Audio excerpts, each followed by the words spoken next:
ꯇꯥꯕꯤꯔꯤꯕ ꯄꯨꯝꯅꯃꯛꯄꯨ ꯑꯍꯥꯟꯕꯃꯛꯇꯗ ꯏꯀꯣꯛ ꯅꯣꯟꯅ ꯈꯨꯔꯨꯝꯖꯔꯤ꯫ ꯉꯁꯤꯁꯨ ꯃꯌꯥꯝꯒꯤ ꯅꯨꯡꯉꯥꯏꯔꯕ ꯃꯅꯤꯄꯨꯔꯤ ꯍꯣꯔꯔ ꯁ꯭ꯇꯣꯔꯤ ꯑꯃꯃꯨꯛ ꯄꯨꯗꯨꯅ ꯂꯥꯛꯆꯔꯤ꯫ ꯍꯣꯔꯔ ꯁ꯭ꯇꯣꯔꯤ ꯑꯁꯤ ꯃꯃꯥꯡ ꯊꯛꯇ ꯍꯥꯟꯅꯅ ꯊꯥꯒꯠꯆꯈ꯭ꯔꯦ꯫ ꯍꯧꯖꯤꯛ ꯑꯃꯨꯛ ꯀꯔꯤꯒꯨꯝꯕ ꯑꯁꯣꯏꯕ ꯈꯔ ꯂꯩꯔꯛꯄꯗꯒꯤ ꯑꯃꯨꯛ ꯅꯧꯅ ꯁꯦꯝꯗꯣꯛꯆꯔꯕ ꯃꯇꯨꯡꯗ ꯇꯥꯍꯧꯗ꯭ꯔꯕꯁꯤꯡꯒꯤ ꯈꯜꯂꯒ ꯑꯃꯨꯛ ꯅꯧꯅ ꯊꯥꯒꯠꯆꯕꯅꯤ, ꯍꯥꯏꯕꯗꯤ ꯔꯤ-ꯑꯞꯂꯣꯗ ꯇꯧꯖꯕꯅꯤ꯫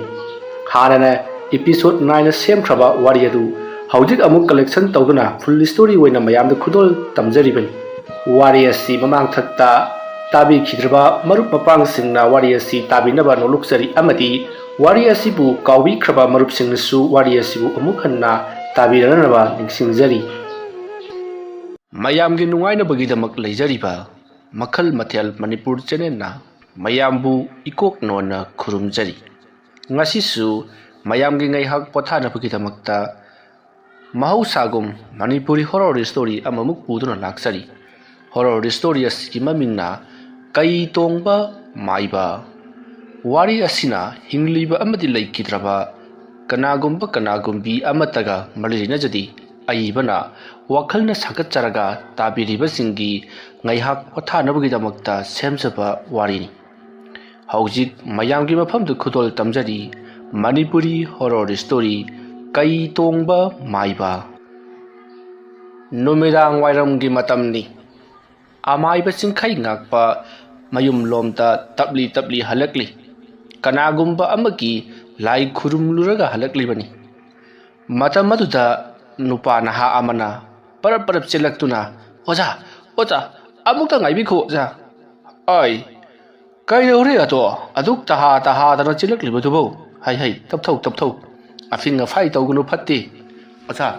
ꯀꯔꯤꯒꯨꯝꯕ ꯑꯝꯇ ꯍꯪꯖꯍꯧꯒꯦꯗꯅ ꯑꯩ ꯑꯣꯖꯥꯒꯤ ꯌꯨꯝꯗꯁꯨ ꯆꯠꯆꯔꯨꯔꯕꯅꯤ꯫ ꯑꯗꯨꯗꯩꯗꯨꯗ ꯍꯜꯂꯛꯄꯗ ꯑꯣꯖꯥ ꯊꯦꯡꯅꯕꯁꯤꯗ..." "ꯑꯣ, ꯀꯩꯗꯧꯔꯕ? ꯁꯦ, ꯂꯝꯕꯤ ꯃꯌꯥꯏꯗ ꯋꯥꯔꯤ ꯁꯥꯟꯅꯕ ꯐꯠꯇꯦ, ꯃꯇꯥꯏꯗ ꯍꯟꯇꯣꯛꯎ." "ꯍꯣꯏ ꯑꯣꯖꯥ." "ꯀꯩꯗꯧꯔꯕ?" "ꯑꯣꯖꯥ, ꯑꯩꯒꯤ ꯏꯆꯥ ꯅꯨꯄꯥꯗꯨ ꯀꯩꯅꯣꯗ ꯅꯨꯡꯗꯥꯡ ꯋꯥꯏꯔꯝ ꯑꯁꯤꯗ ꯃꯈꯣꯡ ꯍꯥꯝꯕ ꯆꯪꯂꯨꯕꯗꯨꯗ ꯊꯣꯛꯂꯛꯄꯗꯒꯤ ꯀꯔꯤꯅꯣ ꯃꯨꯔꯨꯝ ꯁꯣꯜꯂꯒ ꯆꯣꯔꯣꯟ ꯄꯥꯔꯣꯟ ꯃꯁꯥꯗꯨ ꯄꯪꯀꯞꯇ ꯀꯞꯄ ꯆꯤꯡꯊꯦꯛꯑꯒ ꯀꯩꯅꯣꯝ ꯇꯧꯔꯒ ꯂꯩꯍꯧꯔꯦ ꯑꯣꯖꯥ." "ꯑꯣ, ꯐꯔꯦ. ꯂꯥꯎ, ꯆꯠꯁꯤꯜꯂꯣ. ꯀꯌꯥꯝ ꯀꯨꯏꯔꯕ ꯖꯥꯠꯅꯣꯅꯦ?" "ꯑꯣꯖꯥ, ꯍꯧꯖꯤꯛ ꯉꯥꯏꯍꯥꯛꯀꯤ ꯃꯃꯥꯡ ꯅꯨꯃꯤꯗꯥꯡ ꯋꯥꯏꯔꯝ ꯁꯤꯗꯅꯤ ꯑꯣꯖꯥ." "ꯁꯟꯙ꯭ꯌꯥ ꯆꯪꯂꯛꯄ ꯃꯇꯝꯗ ꯑꯩꯈꯣꯏꯅ ꯏꯁꯥ ꯁꯦꯡꯇꯣꯛꯀꯦ ꯍꯥꯏꯔꯒꯗꯤ ꯃꯩ ꯌꯥꯎꯒꯗꯕꯅꯤ, ꯅꯠꯇ꯭ꯔꯒꯅ ꯈꯨꯄꯥꯛ ꯈꯨꯗꯨꯅ ꯆꯪꯒꯗꯕꯅꯤ꯫ ꯃꯗꯨꯕꯨ ꯉꯥꯛ ꯁꯦꯜꯂꯤꯕ ꯂꯥꯏ ꯈꯥꯔꯣꯕ-ꯈꯥꯔꯣꯕꯤꯁꯤꯡꯗ ꯑꯩꯈꯣꯏꯅ ꯊꯣꯛ ꯍꯦꯛ ꯆꯪꯁꯤꯜꯂꯨꯔꯕꯗꯤ, ꯃꯈꯣꯏꯒ ꯂꯃꯨꯛꯅꯔꯨꯔꯕꯗꯤ, ꯐꯤꯖꯤ ꯐꯤꯅꯥ ꯁꯣꯛꯂꯨꯔꯕꯗꯤ ꯑꯗꯣꯝꯅ ꯍꯦꯛ ꯇꯧꯒꯅꯤ꯫ ꯀꯩꯁꯨ ꯈꯜꯂꯨꯅꯨ. ꯀꯕꯣꯛ ꯑꯐꯥꯕꯗꯨꯝ ꯈꯔ ꯊꯧꯔꯥꯡ ꯇꯧꯅꯅꯕ ꯇꯧ." "ꯍꯣꯏ ꯑꯣꯖꯥ." ꯆꯤꯡꯈꯩ ꯉꯥꯛꯄ ꯑꯃꯗꯤ ꯅꯨꯄꯥ ꯃꯈꯣꯏ ꯑꯅꯤꯗꯣ ꯋꯥꯔꯤ ꯁꯥꯟꯅ ꯆꯪꯁꯤꯜꯂꯛꯄꯅ ꯅꯨꯄꯥ ꯑꯗꯨꯒꯤ ꯃꯌꯨꯝ ꯌꯧꯔꯛꯂꯤ꯫ ꯃꯤ ꯈꯔꯁꯨ ꯇꯤꯟꯗꯨꯅ ꯂꯩꯔꯝꯂꯤ꯫ ꯑꯉꯥꯡ ꯑꯗꯨꯗꯤ ꯁꯣꯝꯗ ꯆꯤꯡꯊꯦꯛꯇꯨꯅ ꯂꯩꯔꯝꯂꯤ꯫ ꯆꯤꯡꯈꯩ ꯉꯥꯛꯄ ꯆꯪꯉꯛꯄꯗ ꯃꯌꯥꯝꯅ, "ꯑꯣꯖꯥ, ꯂꯥꯛꯄꯤꯔꯣ, ꯑꯩꯈꯣꯏ ꯑꯣꯖꯥꯕꯨ ꯉꯥꯏꯖꯔꯝꯂꯤꯕꯅꯤ." "ꯍꯣꯏ, ꯑꯉꯥꯡꯗꯨꯕꯨ ꯀꯗꯣꯝꯗꯅꯣꯅꯦ?" "ꯁꯣꯝꯗ ꯂꯩꯔꯦ ꯑꯣꯖꯥ." "ꯆꯨꯝꯃꯦ. ꯑꯩꯅ ꯈꯜꯂꯝꯕꯗꯨ ꯆꯨꯝꯃꯦ. ꯏꯕꯨꯡꯉꯣ, ꯀꯕꯣꯛ ꯑꯐꯥꯕ ꯈꯔ ꯍꯥꯏꯕꯗꯨ ꯊꯧꯔꯥꯡ ꯇꯧꯅꯅꯕ ꯇꯧ." "ꯍꯣꯏ, ꯐꯅꯤ ꯑꯣꯖꯥ." ꯆꯤꯡꯈꯩ ꯉꯥꯛꯄꯅ ꯍꯥꯏꯕꯒꯤ ꯃꯇꯨꯡ ꯏꯟꯅ ꯃꯌꯥꯝꯗꯣ ꯀꯣꯏꯆꯦꯟ ꯆꯦꯟꯗꯨꯅ ꯀꯕꯣꯛ ꯑꯐꯥꯕ ꯈꯔ ꯊꯧꯔꯥꯡ ꯇꯧꯔꯤ꯫ ꯃꯗꯨꯒꯤ ꯃꯇꯨꯡꯗ ꯆꯤꯡꯈꯩ ꯉꯥꯛꯄ ꯑꯃꯥꯏꯕꯅ ꯀꯕꯣꯛ ꯑꯐꯥꯕꯗꯣ ꯄꯥꯏꯗꯨꯅ ꯃꯈꯣꯏꯒꯤ ꯑꯃꯥꯡꯁꯪ ꯑꯗꯨꯗ ꯂꯥꯛꯂꯤ꯫ ꯃꯗꯨꯒꯤ ꯃꯇꯨꯡ ꯆꯤꯡꯈꯩ ꯉꯥꯛꯄꯅ ꯂꯩꯋꯥ ꯇꯤꯟꯋꯥ ꯈꯔ ꯁꯣꯟꯗꯨꯅ ꯀꯕꯣꯛꯁꯤꯡ ꯑꯗꯣ ꯆꯥꯏꯊꯣꯛꯂꯤ꯫ "ꯑꯩ, ꯈꯥꯔꯣꯕ-ꯈꯥꯔꯣꯕꯤ, ꯅꯈꯣꯏ ꯑꯅꯤꯒꯤ ꯆꯥꯛꯊꯥꯛ ꯄꯤꯔꯕꯅꯤ꯫ ꯑꯉꯥꯡ ꯑꯁꯤꯅ ꯈꯪꯗꯕꯗꯒꯤ ꯅꯈꯣꯏꯒꯤ ꯐꯤꯖꯤ ꯐꯤꯅꯥ ꯁꯣꯛꯂꯨꯕ, ꯅꯈꯣꯏꯅ ꯆꯦꯟ ꯆꯣꯡꯗꯨꯅ ꯂꯩꯔꯤꯉꯩ ꯃꯍꯥꯛꯅ ꯊꯦꯡꯅꯔꯨꯕ ꯂꯩꯔꯕꯁꯨ ꯅꯈꯣꯏꯅ ꯉꯥꯛꯄꯤꯌꯨ꯫ ꯁꯦ, ꯅꯈꯣꯏꯒꯤ ꯆꯥꯛꯊꯥꯛ ꯄꯤꯔꯕꯅꯤꯀꯣ. ꯏꯄꯥꯅ ꯏꯄꯨꯅ ꯑꯍꯜ ꯂꯃꯟꯅ ꯒꯨꯔꯨ ꯁꯤꯗꯕꯅ ꯇꯥꯛꯄꯤꯔꯝꯕꯒꯤ ꯃꯇꯨꯡ ꯏꯟꯅ ꯅꯈꯣꯏꯒꯤ ꯆꯥꯛꯊꯥꯛ ꯄꯤꯔꯕꯗ ꯍꯟꯗꯕ ꯇꯧꯅꯨ, ꯍꯜꯂꯣ. ꯇꯨꯔꯩ ꯏꯔꯩ ꯆꯦꯟꯒꯅꯨꯀꯣ. ꯁꯦ, ꯅꯈꯣꯏꯒꯤ ꯆꯥꯛꯊꯥꯛ ꯄꯤꯔꯕꯅꯤ." ꯆꯤꯡꯈꯩ ꯉꯥꯛꯄꯅ ꯂꯩꯋꯥ ꯇꯤꯟꯋꯥ ꯇꯧꯗꯨꯅ ꯀꯕꯣꯛꯁꯤꯡ ꯑꯗꯣ ꯆꯥꯏꯊꯣꯛꯂꯝꯂꯕ ꯃꯇꯨꯡ ꯈꯔ ꯈꯥꯛꯍꯧꯔꯤ, ꯑꯗꯨꯒ ꯑꯃꯨꯛ ꯄꯣꯔꯛꯇꯨꯅ ꯑꯉꯥꯡ ꯑꯗꯨꯗ ꯁꯦ ꯍꯥꯏꯗꯨꯅ ꯄꯤꯖꯔꯤ꯫ ꯑꯗꯨꯝꯅ ꯇꯧꯕꯗꯒꯤꯗꯤ ꯑꯉꯥꯡꯗꯣ ꯇꯞꯅ ꯍꯟꯊꯔꯛꯂꯤ꯫ ꯃꯇꯝ ꯑꯗꯨꯗ ꯆꯤꯡꯈꯩ ꯉꯥꯛꯄꯅ, "ꯁꯤꯗꯒꯤꯗꯤ ꯀꯔꯤ ꯑꯃꯠꯇ ꯇꯧꯔꯛꯂꯔꯣꯏꯗ. ai som hankhina ba tawke nga sai nungthil dagi ni aina tholok te basi hojik phawba hanjin mangamdi ai su wa bana tap tare yum da mu hankhina ba tawrage matam aduda anga nupa masa adugi mapana oja se yamade nati awaman khrasi paibi ko asumna chingkhai ngakpada awaman khara pirak tabaduda chingkhai ngakpasu harau harau loksanduna anga ngase yanma thuna phabu oisinu haramlaga mahak parap mayum lomda lakni anga ngado ngasai makai di churon paron ka pangon da lon pani adubu hojikti hantharaktuna wari watai sanaba yahaure chingkhai ngakpa parap mayum jonguna ba adumak lakli lambi da makhoi gi maru mapang sing khara thingai kaunangang aduna sam lakpana mayum gi thongkal jorakli matam aru da chingkhai ngakpana karino ai gi sa sibu karino mai tau bida yamna khudung thiningai oiraba thodok ama thingnaram dai gi ra karino tungi punsiri isor mahakna lep kadabani ai khoina lep yabanati ai gi laibakta karibu tamli gaba machinda murum sonduna konthong lomda sangaklaga mangol adu da tapna ka khatli lonsil liba thoma to kok thinduna hai thambal marik nang butari bra se thong si hanguni ai halak lene chaksang da chak thongduna leramba thambal marik parap chen thoraktuna thong adu hangi matam adu da thambal marik na kari jo tawri basibo ngasai numi chamjung badagi chatkibaduna haujikta halakli basibo hai yadra tawri bani ne ai nangbo ising maising ga dubu sem sarabara khongkhoi ka se amukta chamthokke isa ayu ga se amutang sengthokke wari nungai ba malai li ga tawri bani kari wari no haisibo o ising do amukta hana purakhose ai karai da leigene ising do budi chaksangi sida leisidi afabaro sibo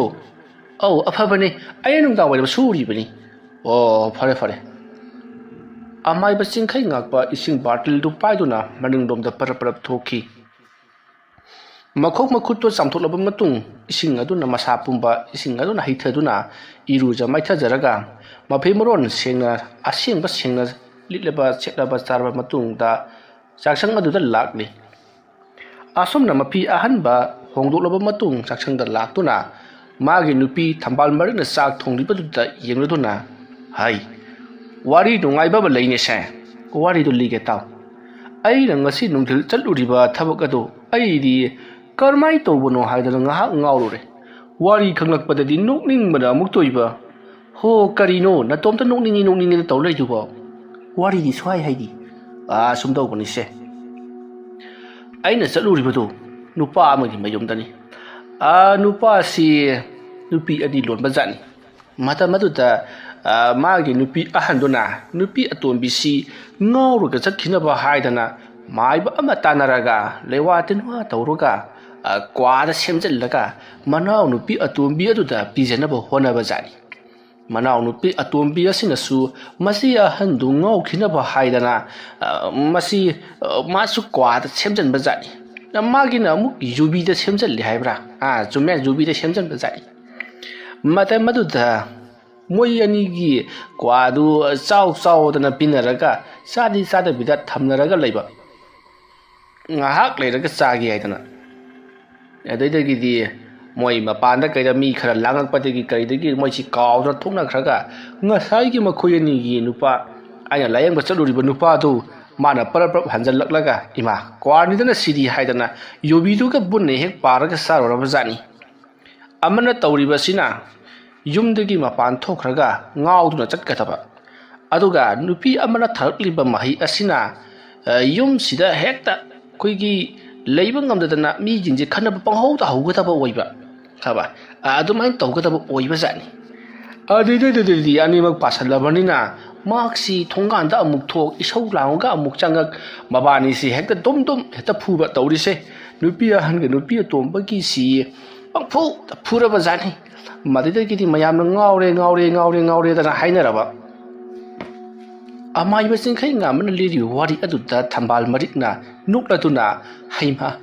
ꯑꯣ ꯃꯕꯥꯅꯤꯗꯨꯅ quad ꯁꯦꯝꯖꯤꯜꯂꯒ ꯃꯕꯥꯅꯤ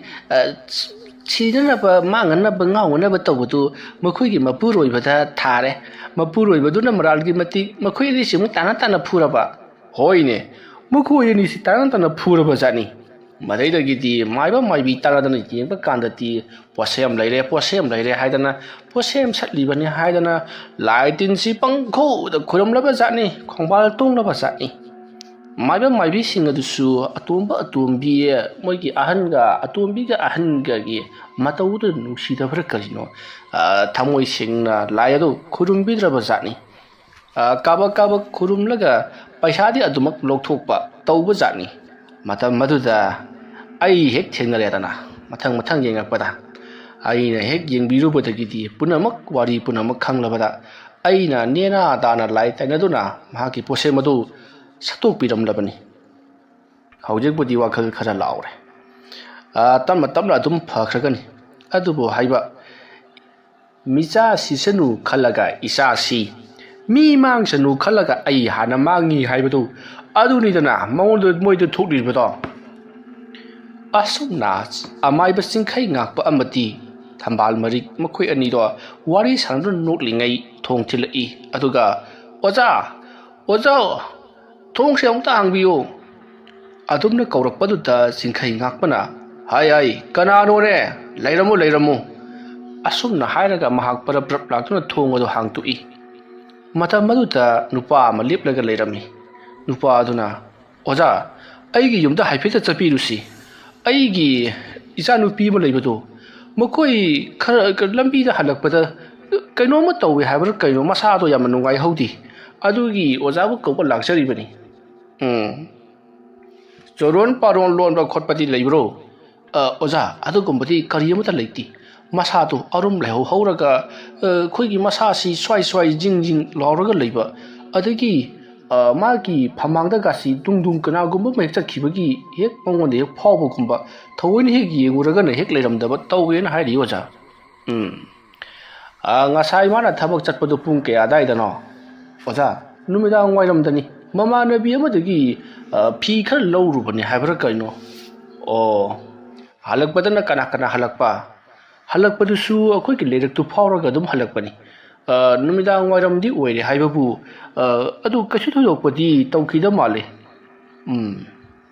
ꯐꯔꯦ ꯃꯥꯒꯤꯗꯣ ꯂꯝꯂꯥꯏ ꯑꯣꯛꯅꯕ ꯑꯣꯏꯔꯝꯒꯅꯤ ꯁꯨꯃꯥꯏꯅ ꯇꯧꯔꯁꯦ ꯅꯈꯣꯏꯒꯤ ꯐꯨꯡꯒꯥ ꯂꯥꯏꯔꯨꯗ ꯌꯣꯠꯁꯕꯤ ꯂꯩꯕ ꯅꯠꯇ꯭ꯔꯣ ꯍꯣꯏ ꯑꯣꯖꯥ ꯂꯩꯖꯩ ꯑꯗꯨꯗꯩꯗꯨꯗ ꯃꯩ ꯊꯥꯔꯣ ꯑꯗꯨꯒ ꯃꯥꯅꯅꯦ ꯁꯨꯃꯥꯏꯅ ꯑꯋꯥꯡꯗ ꯂꯦꯞꯍꯜꯂꯨ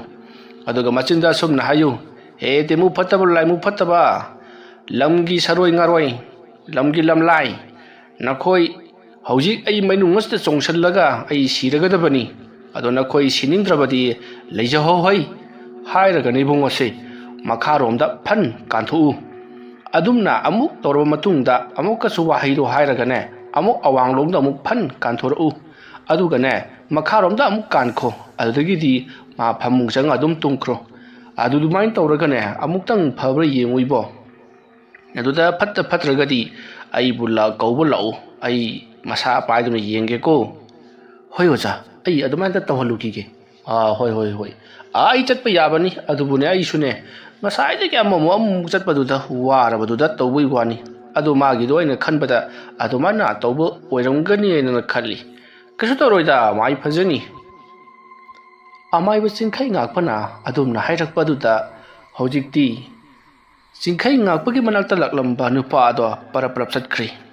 ꯅꯨꯄꯥ ꯑꯗꯨꯅ ꯃꯌꯨꯝ ꯌꯧꯔꯒ ꯑꯃꯥꯏꯕ ꯆꯤꯡꯈꯩ ꯉꯥꯛꯄꯅ ꯍꯥꯏꯔꯛꯄ ꯈꯨꯗꯤꯡꯃꯛ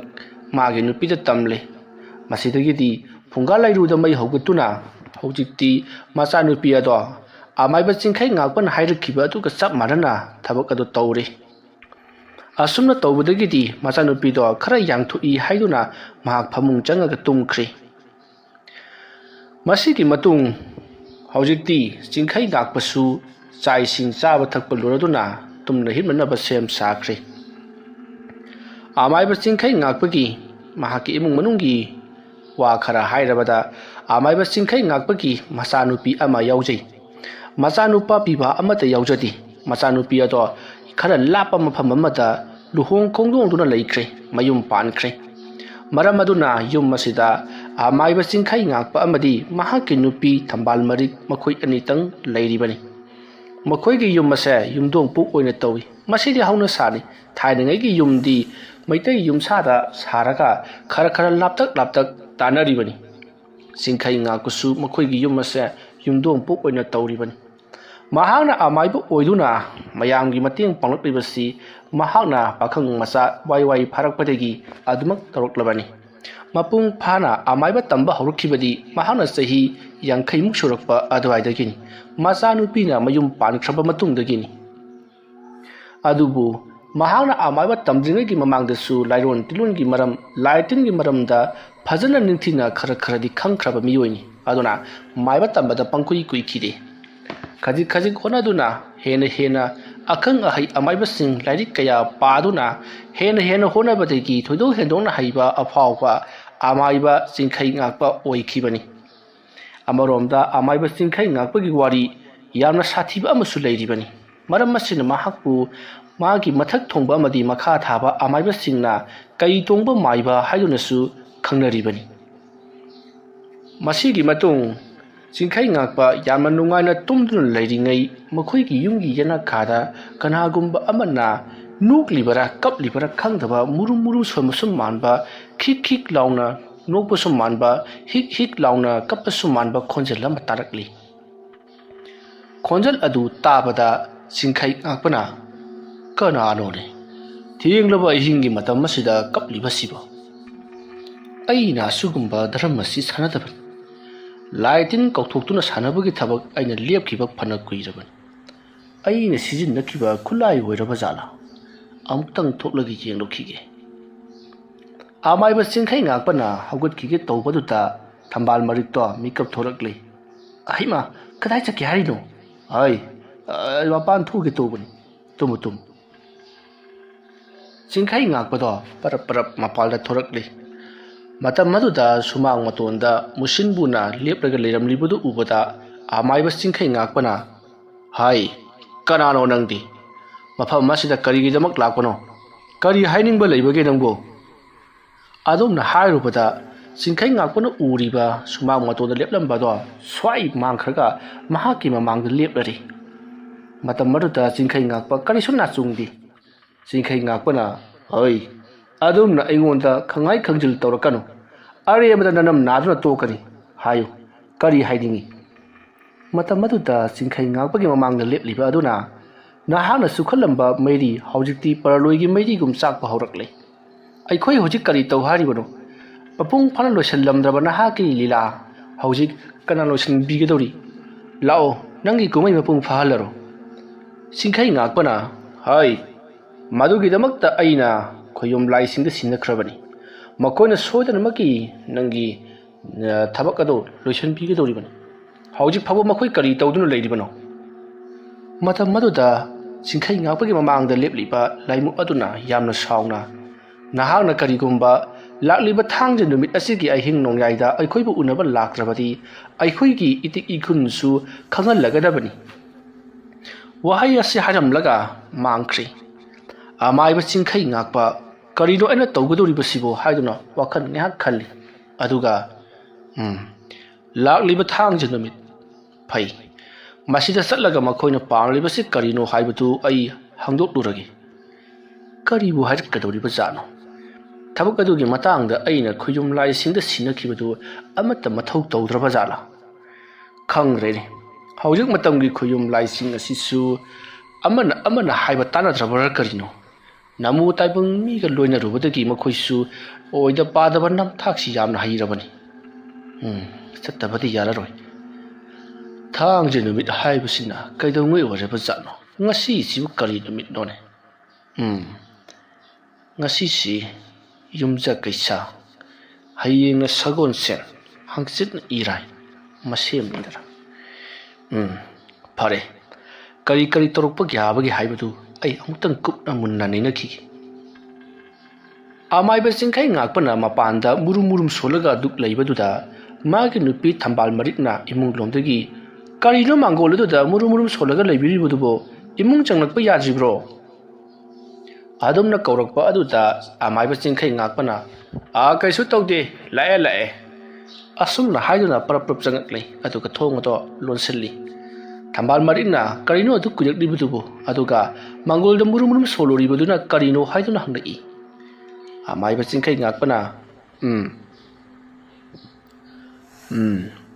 kari su tawdeda sida karino ma lakpa aduga wari aduk sanarubani lakli bathang jenu mit asida aibo amuktang una senana hairi amuktang chatludaba yararoi karino hairi sibo kanano ba kainoni aina ngawai thamkhiba kainoni tumnaba tawrasise masiki matangda hojik wari sanaragum siko kariguma wafam ama losillaga thambagum amai bachingkai ngakpa wa khara haiba horamlaga mamai makok samadana loisin khaba matung mahak tumthakre matam aruda thambal marikna karino ne mar haisibo thangi no mitu unaba chakane harisina kana hawaja bazanu taisibo ai murum solanu tumo adumna hairakpada thambal mariksu tumkhre asamna tawduna matam adu haukrabada mathangi nong ngalakle amai bachingkai ngakpa nganta hugutuna iruja maithajari aduga mahak mafi asengba setuna mahak mapalda parap thorakle matam aduda thambal marikna aima abuk chaturabro haima sutadi karino hei ai sei ngaka phawa tumina leiba yabra tine ngasina muk thangnaba khulgida aruba anaba ma yenglugadoribani nangna kari hainingba hayu halakpada kari lero haibano matam aduda thambal marikna ngai khose ai kainom tan lawthorokese asomna hairaga imungda parap changkhi matam maruda amai bachingkai ngakpana karino ne masigi nupi sinamu salam dasida khamli basina tarodawni magi haunabi adopna murum sondrun leiringai thambal marik parap chanthoraktuna se karino basibo kadai sidi nangdi karai daino khangdi ngasai ne aina ne irujagi haidana ne parap lakpada ne pukri bapanda taramlibani hai numit chap jungba amadi chandya sanglakpa aduga nong ngapum torokpada singbada ai madugi pukri do kumgaruko pare asomna hairam laga amai bachingkai ngakpa thambal marikna puthrokleba pot ado mahaki khawda hapchalaga satkri matamaruda thambal marikna pot adugi matangda suwana su haidamde pukri kumun waram laga chakhribasina karino khalaga leihori matamaduda lambida chatna amai bachingkai ngakpana karai dagi none masina muk taroklebasina ai ringarangi pot adu hankhraboiningi aduga moidi aigi puki arsida khundin naraga lairibo wa oire masigi tingkhangi layasi isam chamba tingkhangi lainati masi aina kauthokiba khwaidagi hena sathiba laimu hanjabi adugi lairang nachomni mage nachom tahoraga mana tumina leigadaba natti magi si ai imungda karigumba awaba khara nanghallage haiduna singnarakpagi mawngni amai bachingkai ngakpa kanano haiba mahak hojik phawba khangdri maledana thakka nikpa makhai lan chalaiba ngamba amai bachingkai ngakpani khoyum lai phau naibu ikai khunariba aigi iming tabada kiba khoyum lai yauribani aduga aingonda adumna taroknabadi khangani hore numidangdi khangganidana chingkai ngakpana matomta murum solaga chatlingai aduda ikhang khanghaudana mahaki nakal lomdagi tabro ibungo nangbo amai bachingkai ngakpa khangprek khangi kari haigi khura hai ngai khore nangbo nang murum solaga chatlibadubu kari dorobage nattini nangbo mayamgi seba tawbo honabada nang ngaukhalaklabra kanom tawri ibungo kawbalam sutadi oza aisi wakhalamada sum khallaga laksaba hoine parene nang bu kadai chakki haibano aisi anaba ma thangnaba khulasida yenguge edra tawjaribani phai ato nang si nangi nakhada nangna thamba satrane haidana su amata sulaiti nang na tom ta mahai asi adum khanglaga nang na adum sikhibada pukhage hairibrane lairiba karole kai yangang singasida su khar khar tambi yuni bo hoi tambi bu buri yabani arda ikoi ke lekai sida lairiba angang singsi maibo oibada matik cha thaba ngaktan adu du ge ina sum tambi da bagi wani lewa buntra khara arai bu di khar khar budi dum tambi ba mapung phana tamge hai tarakadi chakcha yelem phajada bu yati atu gi sum mathakta oida bangang ba nam thak to ba haiba sima ju yati adu mukoi na masigi satnubi kangon si ngak pa ngam loidra haiduna aina yaji khidabani chumi nang na haiba kariguma madu ngak taba taragadi amai ba oiba yaroi dori bani fare nang ge thabak to chacharo adum na hairam laga parap chakriya halado amai ba singkhai ngak pasu parap magi khuladu jawun ba lai khul adu jorok labada mahana thonga lamada sangsal lai mahana hak sangsal lakpada miyoi kaya amasu tillaga leiramle nipa ado kharadi adumak ina kira khunba masing chaba imungni haibasi hek changsal lakpada amai ba singkhai ngak pana adumak khangle matam aduda amai ba singkhai ngak pana leiramliba sing aduda ana budubu kadom da leibano karai chakhrage mabo adumna kaurakpa hairakpa aduda lairiba sing aduna oja maiba amutang aibiko sida phambiram ana budu kokthok charaklage asumna nipa ama parap imungda sangki mata maduda ahal khara oiraba phijau inba nipa ama makhoi mioi ama nina sauduna puthorakli madu ubada amaiba chingkhai ngakpana ahal si mi gi pot leirase kana gumana mahapu hadanaba thawai sadanaba honarakse wakal de khanjabagi wani machil thokpanati amaiba chingkhai nganbana se somdida side heta phammasi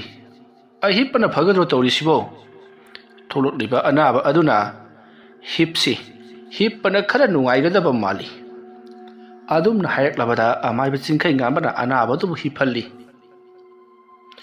lairiba mi singado amaiba chingkhai nganbana karamba mawongda layeng chatharakadoriba kari hairakadoriba haiduna tumin taadun leinari matamaduda amaiba chingkhai nganbana anaba si hojik ngasi ngarang horakpa natre ngasidagina numit kharani tha kharni gi mamangdagi horakre anaba asina magi masada tarukriba si sum khajik sum torokpadina khangdabagi wani kanagumana mahaki thawai melase sumnanaba tumnanaba haibati thawai asi haksangdagi mapal thokjanaba torokli maramaduna haujik mahaki masase sontharakli ana layong khangdan naraklibani maram aduna mahaki anabasi pharanabagi layengnabagi aja puja khara tawgadabani amaiba chingkhai ngakpagi wafam madu tabada magi anaba adugi machanupane haiba amana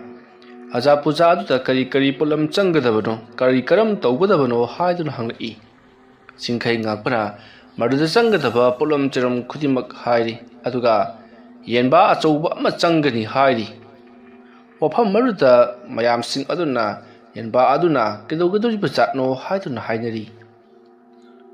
masigi matung hojikti amaiba chingkhai ngakpana haikiba polam cheram punamak sin langlabada numit chap jungkhallakpa matam ngaiduna amaiba chingkhai ngakpana yenba adubu yeling thaduna lai khurumlei matawa somna amaiba chingkhai ngakpana lai khurumlamlaba matung dagidi anaba do sor phulambadu phari aduga wakhal mangge tawramba masa ison thaba tayang ta soiba chaba ki mahau khangam thaba do khangle haiduna yamna hara hori matam aduda amaiba chingkhai ngakpana phare haujiktina haksu pharabanina ai amu hankrage yum lapanina nganta han khidaba yaroi adumna hairakpata lairiba sing aduna chak hinaba hairi adubu amaiba chingkhai ngakpana chak kho haibadu yadre masigi damak mahak mayamna waruna hori ꯃꯁꯤꯒꯤ ꯃꯇꯨꯡꯗꯒꯤꯗꯤ ꯑꯅꯥꯕ ꯑꯗꯨꯒꯤ ꯁꯦꯕꯥꯔꯤꯁꯤꯡ ꯑꯗꯨꯅ ꯉꯝꯖꯕ ꯑꯋꯥꯃꯟ ꯈꯔ ꯄꯤꯔꯛꯂꯕꯗ ꯆꯤꯡꯈꯩ ꯉꯥꯛꯄꯁꯨ ꯑꯋꯥꯃꯟ ꯑꯗꯨ ꯂꯧꯗꯨꯅ ꯃꯌꯨꯝ ꯇꯝꯅ ꯄꯔꯞ ꯄꯔꯞ ꯂꯥꯛꯂꯤ꯫ ꯃꯇꯝ ꯑꯗꯨꯗ ꯏꯈꯪ ꯈꯪꯍꯧꯗꯅ ꯃꯍꯥꯛꯅ ꯅꯤꯄꯥ ꯑꯗꯨꯒꯤ ꯊꯣꯡꯒꯥꯜꯗꯒꯤ ꯈꯔ ꯆꯠꯄ ꯍꯧꯔꯛꯄꯗ ꯅꯣꯡ ꯖꯔ ꯖꯔ ꯃꯪꯁꯤꯜꯂꯛꯇꯨꯅ ꯅꯣꯡ ꯇꯥꯔꯝꯗꯥꯏꯒꯤ ꯅꯨꯡꯁꯤꯠ ꯁꯤꯠꯄ ꯑꯃꯗꯤ ꯅꯣꯡ ꯃꯪꯁꯤꯜꯂꯛꯄ ꯀꯌꯥ ꯇꯧꯔꯛꯂꯤ꯫ ꯑꯗꯨꯝꯅ ꯇꯧꯔꯛꯄꯗ ꯆꯤꯡꯈꯩ ꯉꯥꯛꯄꯅ ꯅꯣꯡ ꯑꯁꯤ ꯇꯥꯔꯛꯀꯗꯧꯔꯤ ꯃꯥꯜꯂꯤ, ꯅꯣꯡ ꯇꯥꯔꯛꯇ꯭ꯔꯤꯉꯩꯁꯤꯗ ꯌꯨꯝ ꯌꯧꯍꯧꯗꯕ ꯌꯥꯔꯣꯏ ꯑꯁꯨꯝꯅ ꯈꯟꯗꯨꯅ ꯒꯝ ꯒꯝ ꯆꯠꯂꯤ꯫ ꯆꯤꯡꯈꯩ ꯉꯥꯛꯄꯅ ꯒꯝ ꯒꯝ ꯆꯠꯂꯤꯉꯩ ꯃꯇꯝ ꯑꯗꯨꯗ ꯃꯍꯥꯛꯀꯤ ꯃꯇꯨꯡꯂꯣꯝꯗꯒꯤ ꯀꯅꯥꯒꯨꯝꯕ ꯅꯨꯄꯤ ꯑꯃꯒꯤ ꯈꯣꯟꯖꯦꯜꯗ "ꯑꯣꯖꯥ ꯑꯃꯥꯏꯕ ꯑꯃꯨꯛꯇ ꯉꯥꯏꯕꯤꯈꯣ" ꯍꯥꯏꯗꯨꯅ ꯀꯧꯔꯛꯄꯗꯨꯗ ꯆꯤꯡꯈꯩ ꯉꯥꯛꯄ ꯈꯪꯍꯥꯏ ꯈꯪꯖꯤꯟ "ꯀꯅꯥꯅꯣꯅꯦ?" ꯍꯥꯏꯗꯨꯅ ꯌꯦꯡꯊꯣꯛꯂꯨꯔꯤ꯫ ꯃꯇꯝ ꯑꯗꯨꯗ ꯐꯤꯉꯧ ꯏꯟꯕ ꯃꯌꯥꯡꯂꯪ ꯐꯤꯒꯤ ꯐꯅꯦꯛ ꯁꯦꯠꯄ ꯃꯤꯌꯥꯏ ꯆꯜꯂꯕꯤ ꯅꯨꯄꯤ ꯑꯃ ꯃꯀꯣꯛꯇ ꯊꯨꯃꯣꯛ ꯄꯣꯂꯥꯡ ꯑꯃ ꯊꯥꯡꯒꯠꯂꯒ ꯃꯈꯨꯠꯅ ꯄꯥꯏꯔꯒ ꯃꯈ꯭ꯋꯥꯡ ꯀꯣꯜꯂꯞ ꯆꯩꯁꯨ ꯑꯃ ꯁꯨꯔꯒ ꯆꯤꯡꯈꯩ ꯉꯥꯛꯄꯗ ꯌꯥꯝꯅ ꯃꯨꯟꯅ ꯌꯦꯡꯂꯒ ꯂꯩꯔꯝꯂꯤꯕꯗꯨ ꯆꯤꯡꯈꯩ ꯉꯥꯛꯄꯅ ꯎꯔꯤ꯫ ꯃꯇꯝ ꯑꯗꯨꯗ ꯆꯤꯡꯈꯩ ꯉꯥꯛꯄꯅ ꯅꯨꯄꯤ ꯑꯗꯨꯒꯤ ꯃꯈꯣꯡꯗꯒꯤꯅ ꯃꯀꯣꯛ ꯐꯥꯎꯕ ꯌꯦꯡꯂꯝꯂꯕ ꯃꯇꯨꯡꯗ ꯃꯃꯥꯏ ꯐꯠ ꯂꯩꯊꯣꯛꯇꯨꯅ ꯃꯌꯨꯝ ꯌꯧꯅꯅꯕ ꯒꯝ ꯒꯝ ꯂꯥꯛꯈꯤ꯫ ꯃꯁꯤꯒꯤ ꯃꯇꯨꯡ ꯑꯃꯥꯏꯕ ꯆꯤꯡꯈꯩ ꯉꯥꯛꯄ ꯑꯁꯨꯝ ꯂꯥꯛꯄꯅ ꯃꯌꯨꯝ ꯌꯧꯔꯛꯂꯤ꯫ ꯃꯌꯨꯝ ꯌꯧꯔꯛꯂꯕꯗ ꯆꯤꯡꯈꯩ ꯉꯥꯛꯄꯅ ꯃꯍꯥꯛꯀꯤ ꯅꯨꯄꯤꯕꯨ ꯊꯣꯡꯒꯥꯜꯗ ꯂꯦꯞꯇꯨꯅ ꯀꯧꯔꯤ꯫ ꯃꯇꯝ ꯑꯗꯨꯗ ꯊꯝꯕꯥꯜ ꯃꯔꯤꯛꯁꯨ ꯄꯔꯞ ꯄꯔꯞ ꯇꯥꯔꯗꯨꯅ ꯆꯦꯟꯊꯣꯔꯛꯂꯤ꯫ ꯑꯗꯨꯒ "ꯀꯔꯤꯅꯣ ꯑꯃꯨꯛ ꯀꯣꯟꯊꯣꯡꯗ ꯂꯦꯞꯂꯒ ꯀꯧꯔꯤꯕꯗꯨꯕꯣ? ꯏꯃꯨꯡꯗ ꯀꯣꯛ ꯆꯪꯂꯛꯄ ꯌꯥꯗꯕ꯭ꯔꯣ?" "ꯑꯥꯏ ꯌꯥꯔꯗꯅ ꯇꯧꯔꯤꯅꯤ꯫ ꯁꯦ ꯃꯅꯤꯡꯒꯤ ꯆꯔꯨ ꯏꯀꯨꯗꯒꯤ ꯆꯔꯨ ꯈꯔꯒ ꯈꯣꯏꯖꯨ ꯂꯩꯈꯥꯝꯒ ꯂꯥꯡꯊ꯭ꯔꯩ ꯃꯇꯣꯜꯗꯣ ꯏꯁꯤꯡ ꯈꯨꯖꯥꯏꯗ ꯍꯥꯞꯂꯒ ꯈꯔ ꯄꯣꯔꯛꯑꯣ, ꯏꯁꯥꯁꯦ ꯑꯃꯨꯛꯇꯪ ꯁꯦꯡꯗꯣꯛꯀꯦ." "ꯀꯔꯤ ꯇꯧꯔꯕꯒꯦ ꯍꯥꯏꯁꯤꯕꯣ? ꯅꯠꯇꯦ ꯃꯪꯒꯨꯝꯕꯒ ꯌꯥꯎꯔꯨꯔꯕ꯭ꯔꯣ?" "ꯍꯥꯏ ꯉꯥꯡꯗꯅ ꯂꯩꯔꯅꯨꯅꯦ ꯅꯪꯕꯣ, ꯑꯩꯅ ꯍꯥꯏꯕꯗꯨ ꯀꯣꯛ ꯍꯦꯛ ꯄꯣꯔꯛꯑꯣ." "ꯑꯁ ꯃꯁꯤ ꯅꯨꯄꯥꯁꯤꯗꯤ." "ꯀꯔꯤꯒꯨꯝꯕ ꯊꯧꯗꯣꯛ ꯑꯃꯗꯤ ꯑꯩꯒꯤ ꯄꯨꯟꯁꯤꯗ ꯊꯣꯛꯂꯔꯒꯅꯤꯁꯦ, ꯑꯃꯕꯨ ꯑꯣꯏꯔꯦ ꯑꯃꯕꯨ ꯑꯣꯏꯔꯦ ꯊꯦꯡꯅꯗꯕꯗꯤ ꯌꯥꯔꯣꯏ꯫ ꯍꯣꯔꯦꯟ ꯅꯨꯃꯤꯗꯥꯡꯁꯤ ꯑꯩꯒꯤ ꯂꯥꯛꯀꯗꯧꯔꯤꯕ ꯄꯨꯟꯁꯤ ꯑꯁꯤꯒꯤꯗꯃꯛ ꯀꯔꯤ ꯀꯔꯤ ꯈꯨꯗꯣꯡꯊꯤꯕ ꯂꯥꯛꯄ ꯌꯥꯕꯒꯦ ꯍꯥꯏꯕꯗꯨ ꯑꯩ ꯌꯦꯡꯊꯣꯛꯍꯧꯕꯅ ꯐꯒꯗꯧꯔꯤꯕ ꯖꯥꯠꯂꯥ? ꯑꯗꯨꯝꯅ ꯌꯦꯡꯕꯁꯤ ꯇꯧꯍꯩꯗꯦꯗꯗꯤ ꯍꯥꯏꯕꯅꯤꯁꯦ." "ꯍꯣꯏꯗꯍꯦ, ꯃꯇꯦꯛ ꯑꯃ ꯌꯦꯡꯉꯒ ꯂꯣꯏꯁꯤꯟꯕ ꯍꯥꯏꯗꯨꯅꯤ." ꯋꯥꯈꯜ ꯈꯜꯂꯒ ꯂꯩꯔꯤꯉꯩ ꯊꯝꯕꯥꯜ ꯃꯔꯤꯛ ꯌꯧꯁꯤꯜꯂꯛꯇꯨꯅ "ꯆꯔꯨꯒ ꯈꯨꯖꯨ ꯂꯩꯈꯥꯝꯒ ꯄꯣꯔꯛꯑꯦ ꯍꯥꯏꯕꯗꯨ ꯄꯣꯔꯛꯑꯦꯁꯦ, ꯏꯁꯤꯡꯒ ꯂꯥꯡꯊ꯭ꯔꯩ ꯃꯇꯣꯜ ꯍꯥꯏꯕꯗꯨꯅ ꯁꯣꯝ ꯅꯥꯀꯟꯗ ꯂꯩꯔꯦ." "ꯀꯔꯥꯏ ꯀꯔꯥꯏ, ꯏꯁꯤꯡꯗꯨ ꯁꯤꯗ ꯊꯝꯃꯨ." "ꯑꯗꯨꯝ ꯂꯧꯔꯨ ꯀꯩꯗꯧꯔꯒꯦ?" "ꯍꯥꯏ ꯁꯤꯗ ꯀꯣꯛ ꯊꯝꯃꯨꯅꯦ ꯅꯪꯕꯣ." ꯑꯗꯨꯝꯅ ꯍꯥꯏꯔꯛꯄꯗ ꯊꯝꯕꯥꯜ ꯃꯔꯤꯛꯇꯣ ꯑꯐꯤꯡ ꯑꯐꯥꯏ ꯑꯣꯏꯅ ꯊꯝꯃꯤ꯫ ꯃꯁꯤꯒꯤ ꯃꯇꯨꯡ ꯑꯃꯥꯏꯕ ꯆꯤꯡꯈꯩ ꯉꯥꯛꯄꯅ "ꯍꯥꯏ ꯁꯦ ꯈꯣꯏꯖꯨ ꯂꯩꯈꯥꯝꯒ ꯆꯔꯨꯒꯁꯦ ꯃꯩ ꯆꯨꯔꯛꯎ, ꯃꯁꯤ ꯀꯥꯟꯊꯣꯛꯀꯗꯧꯔꯤꯕꯅꯤ." "ꯏꯁꯤꯡ ꯑꯁꯤꯅ ꯍꯩꯃꯥ ꯀꯔꯣꯝꯗꯅ ꯑꯃꯨꯛ ꯆꯠꯂꯤꯕꯗꯨꯅ?" "ꯃꯩꯈꯦꯠ ꯌꯥꯎꯔꯛꯇ꯭ꯔꯦ." "ꯇꯧꯔꯗꯧꯅꯤ ꯃꯁꯤꯒꯤ ꯅꯨꯄꯤꯁꯤ, ꯑꯩꯅ ꯆꯔꯨꯒ ꯈꯨꯖꯨ ꯂꯩꯈꯥꯝꯒ ꯄꯣꯔꯛꯎ ꯍꯥꯏꯔꯤꯕꯁꯤ ꯃꯩ ꯎꯪꯅꯅꯕꯅꯤ ꯍꯥꯏꯕꯁꯤ ꯈꯪꯕ ꯌꯥꯔꯕꯅꯦ ꯍꯥꯏꯕ꯫ ꯍꯥꯏ ꯈꯔ ꯊꯨꯔꯛꯎ." ꯊꯝꯕꯥꯜ ꯃꯔꯤꯛꯇꯣ ꯍꯣꯕꯦ ꯍꯣꯕꯦ ꯆꯦꯟꯈꯤ꯫ ꯆꯤꯡꯈꯩ ꯉꯥꯛꯄꯁꯨ ꯏꯁꯤꯡ ꯑꯗꯨꯒ ꯂꯥꯡꯊ꯭ꯔꯩ ꯃꯇꯣꯜ ꯑꯗꯨꯒ ꯇꯧꯗꯨꯅ ꯂꯦꯋꯥ ꯇꯤꯟꯋꯥ ꯈꯔ ꯁꯣꯜꯂꯒ ꯃꯁꯥꯗ ꯈꯤꯛꯇꯣꯛꯏ꯫ ꯈꯤꯛꯇꯣꯛꯂꯛꯂꯤꯕ ꯏꯁꯤꯡ ꯑꯗꯣ ꯃꯁꯥꯗ ꯊꯦꯡꯕ ꯃꯇꯝꯗ ꯕꯪ ꯕꯪ ꯁꯥꯔꯤ꯫ ꯃꯇꯝ ꯑꯗꯨꯗ ꯑꯃꯥꯏꯕ ꯆꯤꯡꯈꯩ ꯉꯥꯛꯄꯅ "ꯌꯥꯎꯗꯤ ꯌꯥꯎꯔꯝꯃꯤꯗꯅꯁꯦ, ꯑꯩꯅ ꯈꯟꯕꯗꯨ ꯆꯨꯝꯂꯕꯅꯤ, ꯏꯟꯅꯔꯛꯑꯝꯒꯅꯤ ꯇꯣꯡꯂꯛꯑꯝꯒꯅꯤ ꯍꯥꯏꯕꯗꯨ ꯆꯨꯝꯃꯤꯗꯅꯁꯦ. ꯍꯩ ꯂꯩꯍꯧꯔꯣ, ꯑꯩꯅ ꯁꯥꯎꯔꯛꯂꯕꯗꯤꯅꯦ ꯑꯐꯕ ꯑꯣꯏꯔꯣꯏ." ꯑꯁꯨꯝꯅ ꯍꯥꯏꯔꯒ ꯏꯁꯤꯡ ꯑꯗꯨꯅ ꯃꯁꯥꯗꯣ ꯈꯤꯛꯇꯣꯛꯂꯤ꯫ ꯑꯁꯨꯝꯅ ꯈꯤꯛꯇꯣꯛꯄ ꯂꯣꯏꯔꯕ ꯃꯇꯨꯡꯗ ꯑꯃꯥꯏꯕ ꯆꯤꯡꯈꯩ ꯉꯥꯛꯄ ꯊꯝꯕꯥꯜ ꯃꯔꯤꯛꯄꯨ ꯊꯣꯛꯂꯛꯄ ꯉꯥꯏꯗꯨꯅ ꯂꯩꯔꯤ꯫ ꯊꯝꯕꯥꯜ ꯃꯔꯤꯛꯇꯣ ꯍꯣꯕꯦ ꯍꯣꯕꯦ ꯆꯦꯟꯊꯣꯔꯛꯂꯤ꯫ ꯑꯗꯨꯒ ꯆꯔꯨ ꯑꯃꯗꯤ ꯈꯨꯖꯨ ꯂꯩꯈꯥꯝ ꯑꯗꯣ ꯃꯩ ꯊꯥꯒꯠꯂꯛꯂꯤ꯫ ꯃꯇꯝ ꯑꯗꯨꯗ ꯑꯃꯥꯏꯕ ꯆꯤꯡꯈꯩ ꯉꯥꯛꯄꯅ ꯃꯩ ꯑꯗꯣ ꯀꯥꯟꯊꯣꯛꯂꯦ꯫ ꯑꯗꯨꯗꯨꯒ "ꯂꯥꯛꯑꯣ ꯏꯃꯨꯡꯗ ꯆꯪꯂꯛꯑꯣ." "ꯍꯥꯏ ꯇꯨꯡꯗꯒ ꯍꯟꯅ ꯌꯦꯡꯒꯅꯨ, ꯃꯥꯡꯗ ꯑꯗꯨꯝ ꯌꯦꯡꯉꯨꯀꯣ, ꯃꯥꯡꯒꯣꯜ ꯌꯧꯗ꯭ꯔꯤꯕ ꯐꯥꯎꯕꯗꯤ." "ꯀꯩꯗꯧꯔꯒꯦ ꯍꯥꯏꯁꯤꯕꯣ?" "ꯍꯥꯏ ꯑꯃꯨꯛ ꯍꯪꯗꯨꯅ ꯂꯩꯔꯅꯨ, ꯂꯥꯛꯑꯣꯅꯦ ꯅꯪꯕꯣ." ꯑꯃꯥꯏꯕ ꯆꯤꯡꯈꯩ ꯉꯥꯛꯄ ꯑꯃꯗꯤ ꯊꯝꯕꯥꯜ ꯃꯔꯤꯛ ꯒꯝ ꯒꯝ ꯆꯠꯃꯤꯟꯅꯈ꯭ꯔꯦ꯫ ꯃꯥꯡꯒꯣꯜ ꯌꯧꯔꯕꯗ ꯊꯝꯕꯥꯜ ꯃꯔꯤꯛꯅ "ꯌꯦꯡꯊꯣꯛꯄ ꯌꯥꯔꯕ꯭ꯔꯣ?" ꯍꯥꯏꯗꯨꯅ ꯍꯪꯂꯛꯏ꯫ ꯑꯃꯥꯏꯕ ꯆꯤꯡꯈꯩ ꯉꯥꯛꯄꯅ "ꯌꯥꯝꯅ ꯌꯦꯡꯊꯣꯛꯅꯤꯡꯕ꯭ꯔꯥ ꯅꯪꯕꯣ? ꯌꯦꯡꯉꯣ, ꯀꯔꯤꯝꯇ ꯂꯩꯁꯨ ꯂꯩꯇꯕꯗꯨꯗ." ꯑꯗꯨꯝꯅ ꯍꯥꯏꯔꯛꯄꯗ ꯊꯝꯕꯥꯜ ꯃꯔꯤꯛꯅ ꯇꯨꯡꯗ ꯀꯅꯥ ꯀꯅꯥ ꯂꯩꯕꯅꯣ ꯍꯥꯏꯗꯨꯅ ꯌꯦꯡꯉꯤ ꯃꯇꯝ ꯑꯗꯨꯗ ꯃꯈꯣꯏꯒꯤ ꯀꯣꯟꯊꯣꯡꯗ ꯅꯨꯄꯥ ꯑꯃ ꯆꯠꯈ꯭ꯔꯤꯕ ꯑꯗꯨꯗ ꯀꯣꯟꯊꯣꯡꯗ ꯅꯨꯄꯥ ꯑꯃ ꯂꯦꯞꯄꯝꯃꯒ ꯆꯠꯈ꯭ꯔꯤꯕꯁꯤꯔꯣ ꯍꯥ ꯀꯅꯥ ꯂꯦꯞꯄꯦ ꯍꯥꯏꯕ ꯈꯪꯗꯦ ꯅꯨꯄꯥ ꯑꯃ ꯑꯗꯨꯝꯅ ꯍꯥꯏꯔꯛꯄꯗ ꯆꯤꯡꯈꯩ ꯉꯥꯛꯄꯅ ꯍꯥꯃꯣꯝꯒꯤ ꯅꯟꯗꯀꯦꯁꯣꯔ ꯑꯣꯏꯖꯔꯝꯃꯅꯤ ꯑꯁꯨꯝꯅ ꯍꯥꯏꯔꯝꯂꯒ ꯄ꯭ꯔꯞ ꯄ꯭ꯔꯞ ꯏꯃꯨꯡꯗ ꯆꯪꯈꯤ ꯃꯇꯝ ꯑꯗꯨꯗ ꯊꯝꯕꯥꯜ ꯃꯔꯤꯛꯅ ꯀꯩ ꯀꯥꯟꯅ ꯍꯅꯨꯊꯪꯗ ꯉꯥꯎꯁꯟꯅꯔꯤꯕꯅꯣ ꯍꯥꯏꯗꯨꯅ ꯉꯥꯡꯗꯨꯅ ꯆꯪꯂꯛꯏ ꯑꯃꯥꯏꯕ ꯆꯤꯡꯈꯩ ꯉꯥꯛꯄꯅ ꯄꯜꯂꯝꯂꯤꯕ ꯑꯁꯤ ꯊꯝꯕꯥꯜ ꯃꯔꯤꯛꯀ ꯅꯨꯡꯁꯤꯅꯖꯔꯝꯕ ꯃꯤꯑꯣꯏꯅꯤ ꯃꯁꯤꯒꯤ ꯃꯇꯨꯡ ꯆꯤꯡꯈꯩ ꯉꯥꯛꯄꯅ ꯊꯝꯕꯥꯜ ꯃꯔꯤꯛꯇ ꯆꯥꯛ ꯂꯥꯝꯃꯦ ꯀꯔꯤ ꯏꯟꯖꯥꯡ ꯊꯣꯡꯂꯤꯕꯅꯣ ꯍꯥꯏꯗꯨꯅ ꯍꯪꯉꯤ ꯊꯝꯕꯥꯜ ꯃꯔꯤꯛꯅ ꯎꯇꯤ ꯑꯁꯪꯕ ꯑꯃ ꯇꯧꯔꯒ ꯁꯤꯡꯖꯨ ꯑꯃ ꯇꯧꯔꯤꯕꯅꯤ ꯍꯥꯏꯔꯛꯄꯗ ꯆꯤꯡꯈꯩ ꯉꯥꯛꯄ ꯍꯔꯥꯎꯗꯨꯅ ꯆꯥꯛꯇꯣ ꯆꯥꯛꯈꯨꯝ ꯆꯥꯎꯅ ꯍꯨꯛꯇꯨꯅ ꯆꯥꯔꯤ ꯃꯇꯝ ꯑꯗꯨꯗ ꯊꯝꯕꯥꯜ ꯃꯔꯤꯛꯅ ꯏꯍꯦ ꯑꯩꯗꯤ ꯀꯥꯎꯏ ꯂꯥꯏ ꯈꯨꯔꯨꯝꯕꯒꯤ ꯑꯃ ꯍꯥꯏꯔꯝꯕꯅꯤꯅꯦ ꯀꯅꯥꯒꯤꯅꯣ ꯑꯗꯨꯅ ꯑꯃꯨꯛ ꯑꯣ ꯃꯅꯤꯡ ꯂꯩꯀꯥꯏꯒꯤ ꯀꯅꯥꯅꯣꯅꯦ ꯍꯥꯏꯕꯗꯨꯕꯣ ꯑꯩ ꯈꯪꯉꯦ ꯃꯣꯍꯤꯅꯤꯒꯤꯗꯨ ꯁꯣꯏꯗꯅ ꯑꯣꯏꯔꯝꯂꯒꯅꯤ ꯑꯩꯅ ꯍꯥꯏꯔꯕꯅꯤ ꯅꯈꯣꯏꯒꯤꯁꯤ ꯂꯥꯏꯒꯤ ꯇꯤꯟꯒꯤ ꯁꯥꯎꯍꯨꯝ ꯀꯔꯤꯃꯠꯇ ꯂꯩꯇꯦ ꯗꯣꯛꯇꯔ ꯑꯃꯨꯛꯇꯪ ꯇꯥꯟꯅꯧ ꯍꯥꯏꯗꯅ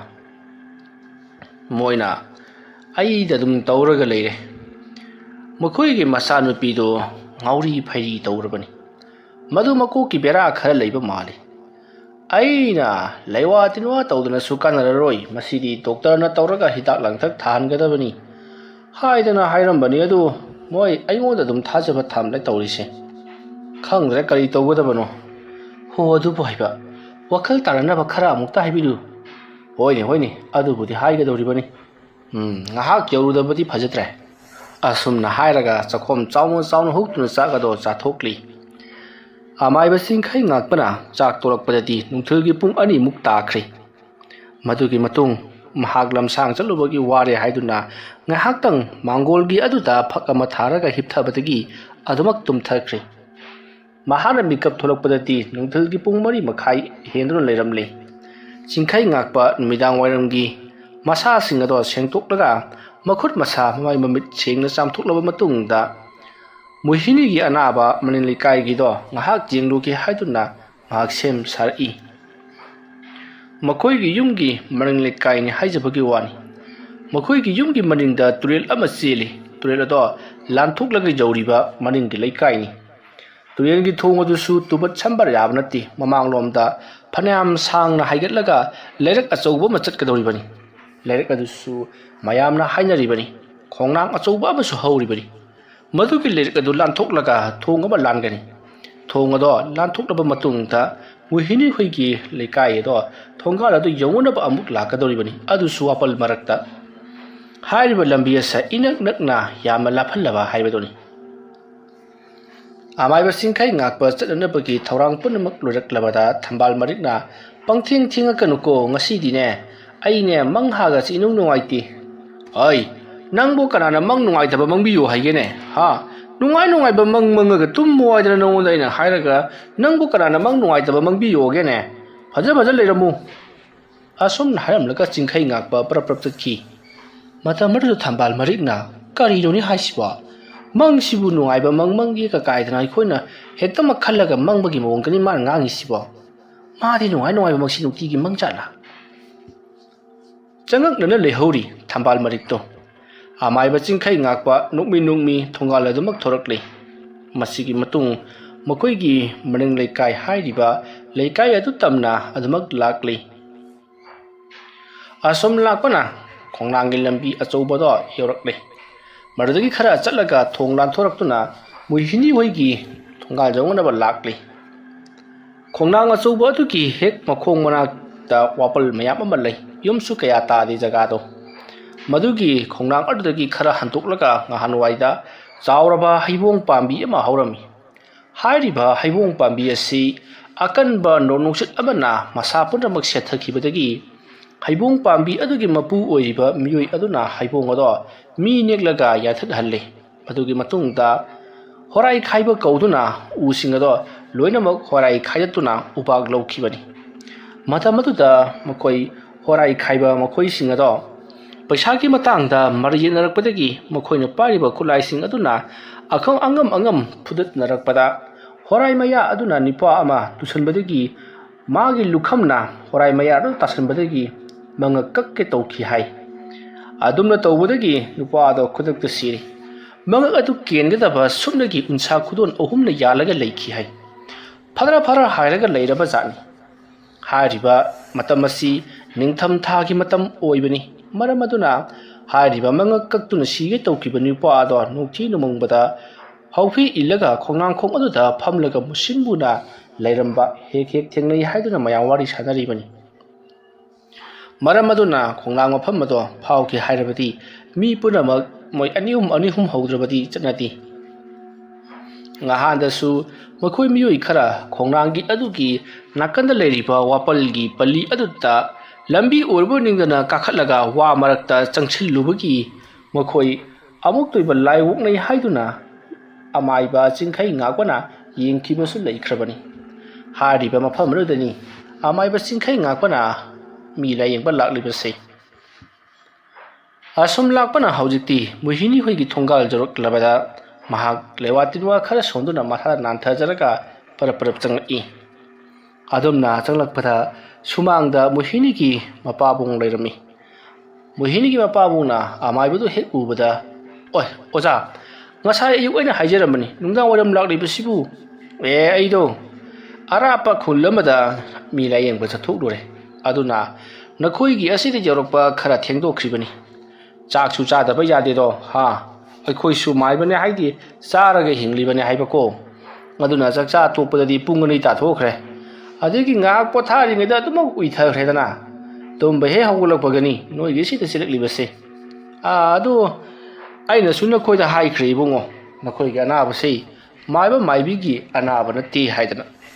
ibima aduda laiwok tilokpa laigi waiba sawum amata phangdi mahana tawripa adudi magi si doctor da amuktang yengthoklabadi soidana phagadra adana khallibani nateni nakhoibo doctor da amuktang yengthu haibasibu kari khallibagi oza yeba budi yai aduda kaidoraba paisa sigi wani doctor da chalabati paisa si heta jom loisangadoribani oza hoina yengwasina khara pikna yengbasida phare ai haigese angangdo noaite bako hujikpudi aina kaino khara yengba yaba yengbiramge adugane se masigi paisa sinane ibe madu layengo konadrabasu aingon hek hangba lau ko ai paisa adu mateng pange aigi isa isunen leijin amata leiti isa nupi amkhak leibudusu mayom panthokre swaidaga leiti arapad pali adusu ko aduna aidi isa ningol singse yamman nungsine ko aduna amuktang yengthu doctor da aina su yengba yaba yenge madu laigi nuksit na tabaduda aisu hadu haibagi wani oza yani da paisa sidi lawjararoi aigi mamangi hingkolsi masi thamdoklagara karinoma yade aigi paisa khara lei aduna tawraga yengsi kona nangna ngamba kanda khajik adu hanjalau ko kai lao sangsi asumna amaiba chingkhai ngakpana anaba nupi macha adugi manakta sangsillaklaga kari ahongba leibagi hype to yengi adubu amaiba chingkhai ngakpana sangsillaktuna kari ahongba leirabagi hype ni yengbadu karisu ahongba leiti laigitin gi sahum leitabana doctor da amuktang puraga hingthu haibasi da dumak tari masigi matung amaiba chingkhai ngakpana phare angang asei masada karisu ana yek jauti laigitin gi sahum jauti mahaki wakal kitang nuaitaba siri doctor da amuktang yengthoklaga pharan ai gi paisa duna dumak yengu duga wala basu ai gi da lau ko laktaba tawganu sodana make lau aduga nang leiba kanda dum khajik inkhalabaju kaisu kaide ko phare ai ngasi giti chakhrage aduga hayeng hek nongan bagane nang amuktang yengthokso ngasi di nongthi nomangi mamsu mamme aduna ai chakhina ba tawrage ko asumna hairam laga amaiba chingkhai ngakpa muluhini hoigi thongal dagi paraprap tholai matamadda nong makup tare ngasai dagi nong manglibado hauji tarakadori Nong tarakpa asida chingkhai ngakpana yum yawwa nang hawdana torani tawrisi makup tari ngasida chen paiduni adumna khalaga parap chatlingai mahaki hek nakanda nupi amasu thongal amadagi thol'i aduga ipu amai banatro mani ne anangdi krai sakege numitang sida dukan tholokli bani put amata leige haidana krai chapuri buno ipu mai bo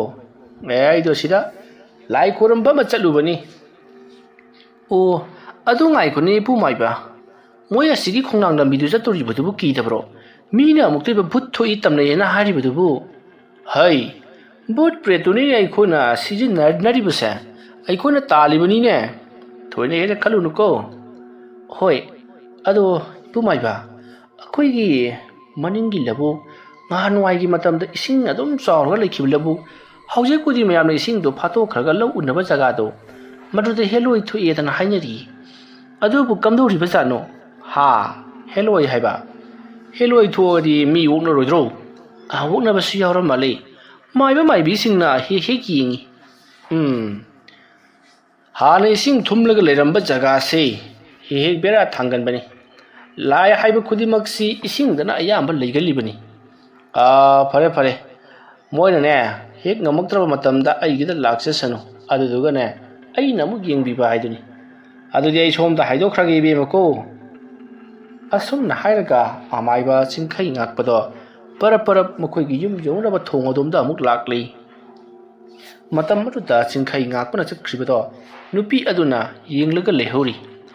matam aduda amaiba chingkhai ngakpana kariro masigi nupi yesina aina chaliba maikai asida thawina leplaga jinglaga lehori basibo masibu phattaba tillaigi sawomdi phangde sa wakhala si khana chingkhai ngakpa thonglan bada loiselakle aduga mayum jawna ba khongnang hauri ba chawrama pham madugi lambi aduda lakle somdana chingkhai ngakpa ga wari sanakhiba nupi aduna khari dune tawrisiba nong su tari bani adu waidi nong china phanayam bu soli aduga osa mai ba sidi nonga mariga mata sote wani satin tupadawna kaim tawduna gamgam adum chatkini aslewa tin wayam haibi kana bazani da satin lejer su ya bazani da wakhalasi khalaga nupi ado pot leiba damak chakre nupi aduna khalhauri ba wakhal ado chingkhai ngakpana di khangdabani na mangondi yenglibasna karino hajana khalaga laklibani asom lakpana khongnang gi mpham ado yusilakli nong kubli taba aduda thorokliba male mayamna hainabado khongnang gi marum amada leiribadu amaiba chingkhai ngakpana uri madu ubada amaiba chingkhai ngakpana mayamna hainabadu chumdi sumidana leiredana se wari du ngak sanaru siranaibo sanaru geda wakhala sikhallaga chingkhai ngakpa khongnang marumda leiriba amuba migi mawong manba du gi manakta changsillaklaga hai kayang kuire nang na pham masida lerakliba kayang kuina leikidoribano nangbo chingkhai ngakpana hanglibado karisu khumdi tumina dumuk lei adubu chingkhai ngakpadi wari do makha dumak tarakli khulgi hani sing thumba lokoladu hojikti heloi thoi haiba pawa matari masibu sumlidra nangbu khanglak pro matam maduda musin muba aduna hoi chummi hairakli matam maduda amaiba chingkhai ngakpana kari summe haiga fare yam nungare na hana masi hairakpa hayamuk chalukhige adumna hairakpada khongnang mukongda phamliba musin muba aduna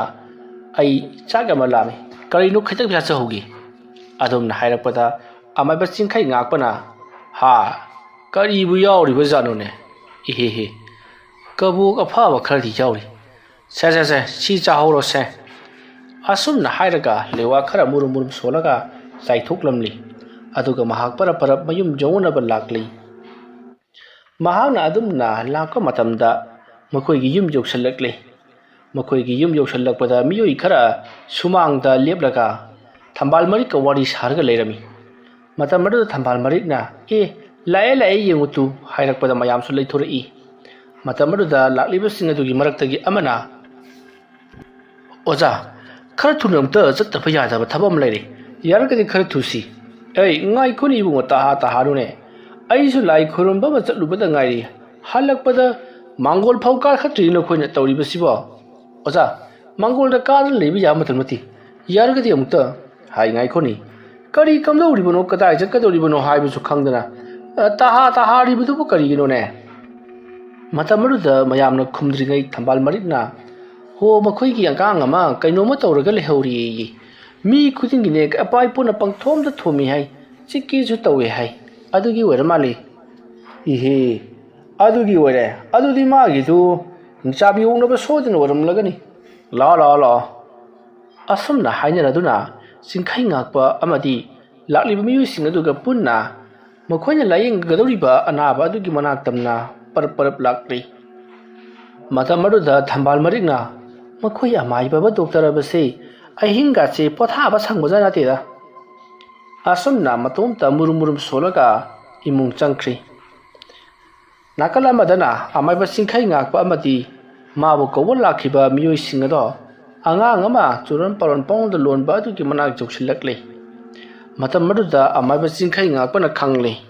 madudi angang ase hingchabi unare haibase matam maduda amai ba singkhai ngakpa na hai ngasai angang ngasina kari asa po cha khibagi na khoi bu khangau la obro matam maduda nupi amana ngasai no midang wairam do angang si mangol da phamlaga charawat khibani o adeiduda kanagumba hingchabi haiba mina misau taramle adunani angang ngasina hingchabi changlibase chingthek libase pani masi pudi kare chule yo ponde da ai lai tainage ko aduga na khoi matung manau dine mapal kai da sak chabase yariba makai sadana bhona gada bani sarabasu laigi thadu gada bani pare ai angang se layam ka tanage ising asengba kharaga langtrai tongpung phai amadi tayana singba kharaga pusalau natrabadi haloi dori adum na hairakpada mayam su hoi haiduna sinba langba tawri matam aduda chingkhai ngakpana hai nupa macha nangna hauji pamli basi karino ha hayo nangya pamado aingonda lainga sida hai uro adum na hairakpada nupa macha aduna amai ba chingkhai ngakpada mami khana yenglaga ai mima kokchagi haiduna kana lauri maruda amai ba chingkhai ngakpana hai aduti yadi kanana wi ma kokchani hayo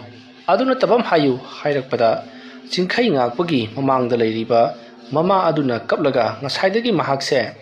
ukabi ataw bachagi haiduna kaplammi hairi wafam madu tabada amai ba chingkhai ngakpana hai ukabi ataw bachagera hai ukabi ataw bachagera adum na hairakpada angang aduna ukabigi makokchagi haiduna amuk laurakle matam maruda amai ba chingkhai ngakpana ukabigi makok khara thorang tawro hairakli asumna tawduna lada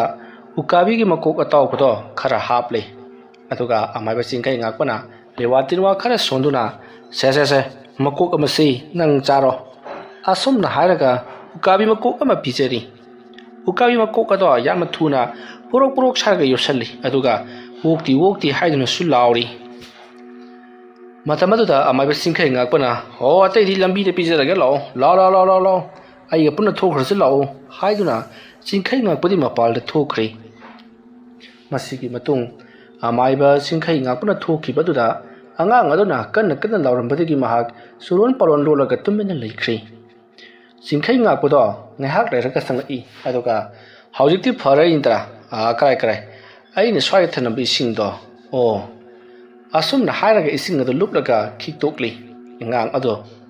asumna ngang ado khiktokpadi gidi angang ado wakhal lakli matamaruda angang ado kaplakli maduda amai ba chingkhai ngakpana pare kaisa thudokpa tawroida aduki hingchabi changbagi woknabagi wani hojikti kaisu tawraroi hingchabi dusu tanthokre aduga hayeng wakhaidi nakoina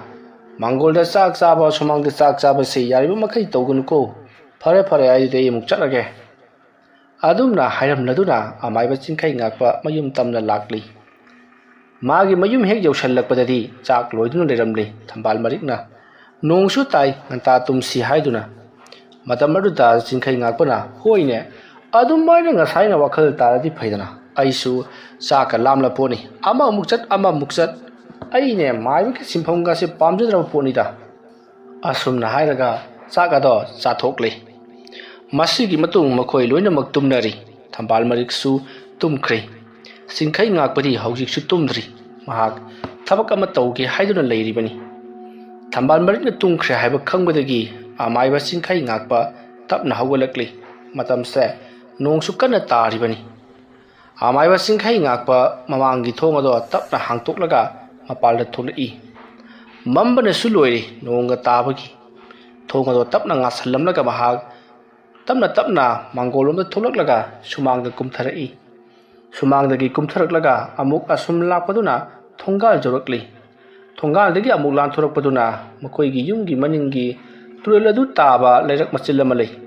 hariba leiruk adu tamna gam adumak lakli makhutta maisu mata paibanati mahanga lakli basi nong amuk khapagi maingal aduda lambi thiduna sum lakli bani asum lakpana nakan jet oi lengthau yamna hauba aduga ketuki pambina sakungna hauba sorok amada mahak par lakli madugi matung haimang pambi amagi makongda phamtharaga lewatinwa khara murum soli matam maduda mahagna magi masada ngasidagi numit kharni gi matungda karigumba achauba thodok wathok amadi thuklaragani haibase mahagna khangjari adubu kari thodok wathokne haibadi mahagna khanbada lamba phangtre mahagna phanakana yengbadasu kari mata khangba ngamdre madugi matung jinkhai ngakpana phare aigi sada karigumba mayamna kinaba thoduk amadi sodaramaki laklaragani aina thimba ngamgadoribra natragana aingoda wansalakadorira haidudi khangdre khulgi lokonda muk chattaba yararoi heloi lei haribudu chumpara abukta yenglukhige lairamlabadi aina matam kuinadagi makoi singsi amuktang pharaga laknage khallibasi mai pakadoribani kauthoklaga sijinnabadudi makoi amakhak anikhak lakadoribani makoi ge sanabunguda aina changsilurabadi aina makoi te asi phajudura thamba yagadoribani parpam chattaba yadoi asumna khalaga amaiba sinkhai ngakpa parap lakli asum lakpana heloi uknai hariba khulladugi lokolado yorakli matamaduda nongsu kanna adumak suribani tanja aduda nupi maya amana nokpagi khonjel tari khonjel adu tabada sinkhai ngakpana sodre pamaste heloi thokle aina masi phada basungya yadabani asumna khalaga amaiba sinkhai ngakpana manak adai da leramba unawana kharabu pat thadi aduga lewatilwa khara sonduna mahaki hek mamang aduda phrang hundoktuna thami adumne hek thamkhibadagidi nupi khara nokpagi khonjel tarambado tumin leikhi aduga amaiba sinkhai ngakpagi mamang tamna chenchin narakli madu ubada amaiba sinkhai ngakpati haraubuna loiri soidredana masidi makhoi tret adunidana haiduna matamaruda makhoi tret aduna amaiba sinkhai ngakpagi mamangda hundoktuna thamliba unawana singdo manam namduna yaman nungaiba phongdokli aduga makhoi gi samsida thechali matamaruda amaiba sinkhai ngakpana karino na khoina tawribadubo aigi put adubu na khoina aingonda hairamdana hektamak lawribadubo na khoi madugi kaya yamna chawba na khoida chailak lei haibasi khangribo natra adumna hairakpada heloi tret aduna karino masigi kaisiloi taba unawana sibu masigi mamalamu pi kidoribro maduda sinkhai ngakpana taibangmi aina semba pot na khoina napada hapna chillabanina haujiki na khoi ase aigi oirabani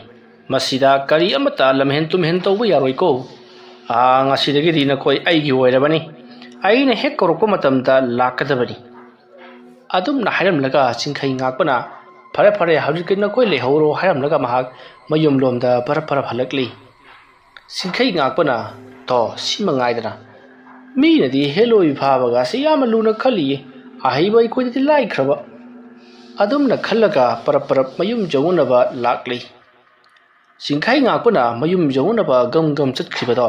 kanagumba mana ugi marumdagi lumlaga yenglaga lehori ꯃꯇꯝ ꯑꯗꯨꯗ ꯃꯤꯑꯣꯏ ꯑꯗꯨꯅ ꯅꯪ ꯃꯉꯥꯏꯔꯦ ꯍꯩꯕ ꯍꯥꯏꯗꯨꯅ ꯐꯥꯎ ꯁꯥꯔꯤꯕ ꯅꯥꯄꯜ ꯀꯥꯖꯔꯤꯕ ꯈꯨꯜ ꯑꯁꯤꯗ ꯊꯣꯛꯂꯤꯕ ꯑꯩꯃꯛꯅ ꯊꯥꯗꯣꯛꯂꯤꯕ ꯍꯦꯂꯣꯏꯁꯤꯡ ꯑꯁꯤꯕꯨ ꯅꯪꯒꯤ ꯅꯈꯥꯗ ꯊꯝꯅꯕ ꯀꯀꯥꯁꯨ ꯍꯣꯠꯅꯔꯤ ꯅꯪꯕꯨ ꯑꯃꯨꯛꯇꯪ ꯃꯥꯏꯊꯤꯕ ꯄꯤꯕ ꯍꯥꯏꯕꯁꯤ ꯑꯩꯒꯤ ꯂꯦꯡꯗ꯭ꯔꯕ ꯋꯥꯁꯛꯅꯤ ꯅꯪꯅ ꯈꯨꯜ ꯑꯁꯤꯗ ꯇꯧꯅꯤꯡꯕꯗ ꯇꯧꯕ ꯌꯥꯕ ꯅꯠꯇꯦ ꯅꯪꯕꯨ ꯑꯩꯅ ꯃꯤꯡꯆꯠ ꯊꯤꯍꯟꯈꯤꯗꯧꯔꯤꯕꯅꯤ ꯑꯩꯅ ꯍꯟꯗꯛ ꯄꯥꯏꯈꯠꯂꯛꯂꯤꯕ ꯊꯧꯔꯥꯡ ꯑꯁꯤꯗ ꯅꯍꯥꯛꯄꯨꯗꯤ ꯃꯤꯡꯆꯠ ꯊꯤꯕ ꯁꯣꯏꯗ꯭ꯔꯕꯅꯤ ꯐꯩ ꯑꯩ ꯑꯃꯨꯛ ꯍꯜꯂꯒꯦ ꯃꯥꯒ ꯃꯥꯌꯣꯛꯅꯕ ꯂꯥꯟꯐꯝꯗꯗꯤ ꯑꯩ ꯑꯁꯤ ꯃꯥꯒꯤ ꯃꯐꯝꯗ ꯃꯥꯏꯊꯤꯒꯗꯧꯔꯤꯕꯅꯤ ꯑꯗꯨꯅ ꯂꯧꯁꯤꯡꯅ ꯁꯥꯃꯨ ꯐꯥꯕ ꯇꯥꯕꯅꯤ ꯂꯩꯀꯥꯏ ꯃꯤꯌꯥꯝꯒꯤ ꯃꯈꯨꯠꯇꯗꯤ ꯃꯥꯒꯨꯝꯕꯗ ꯀꯟꯖꯕ ꯉꯝꯕ ꯃꯇꯤꯛꯁꯨ ꯅꯠꯇꯦ ꯐꯩ ꯈꯪꯒꯅꯤ ꯑꯁꯨꯝꯅ ꯃꯨꯔꯨꯝ ꯃꯨꯔꯨꯝ ꯈꯔ ꯁꯣꯜꯂꯝꯂꯒ ꯆꯤꯡꯈꯩ ꯉꯥꯛꯄꯕꯨ ꯂꯣꯟꯅ ꯈꯨꯇꯨꯝ ꯁꯤꯡꯂꯝꯂꯤꯕ ꯅꯨꯄꯥ ꯑꯗꯣ ꯃꯌꯨꯝ ꯌꯧꯅꯅꯕ ꯒꯝ ꯒꯝ ꯆꯠꯈ꯭ꯔꯤ ꯆꯤꯡꯈꯩ ꯉꯥꯛꯄꯁꯨ ꯃꯌꯨꯝ ꯌꯧꯅꯅꯕ ꯑꯗꯨꯝ ꯂꯥꯛꯄꯅ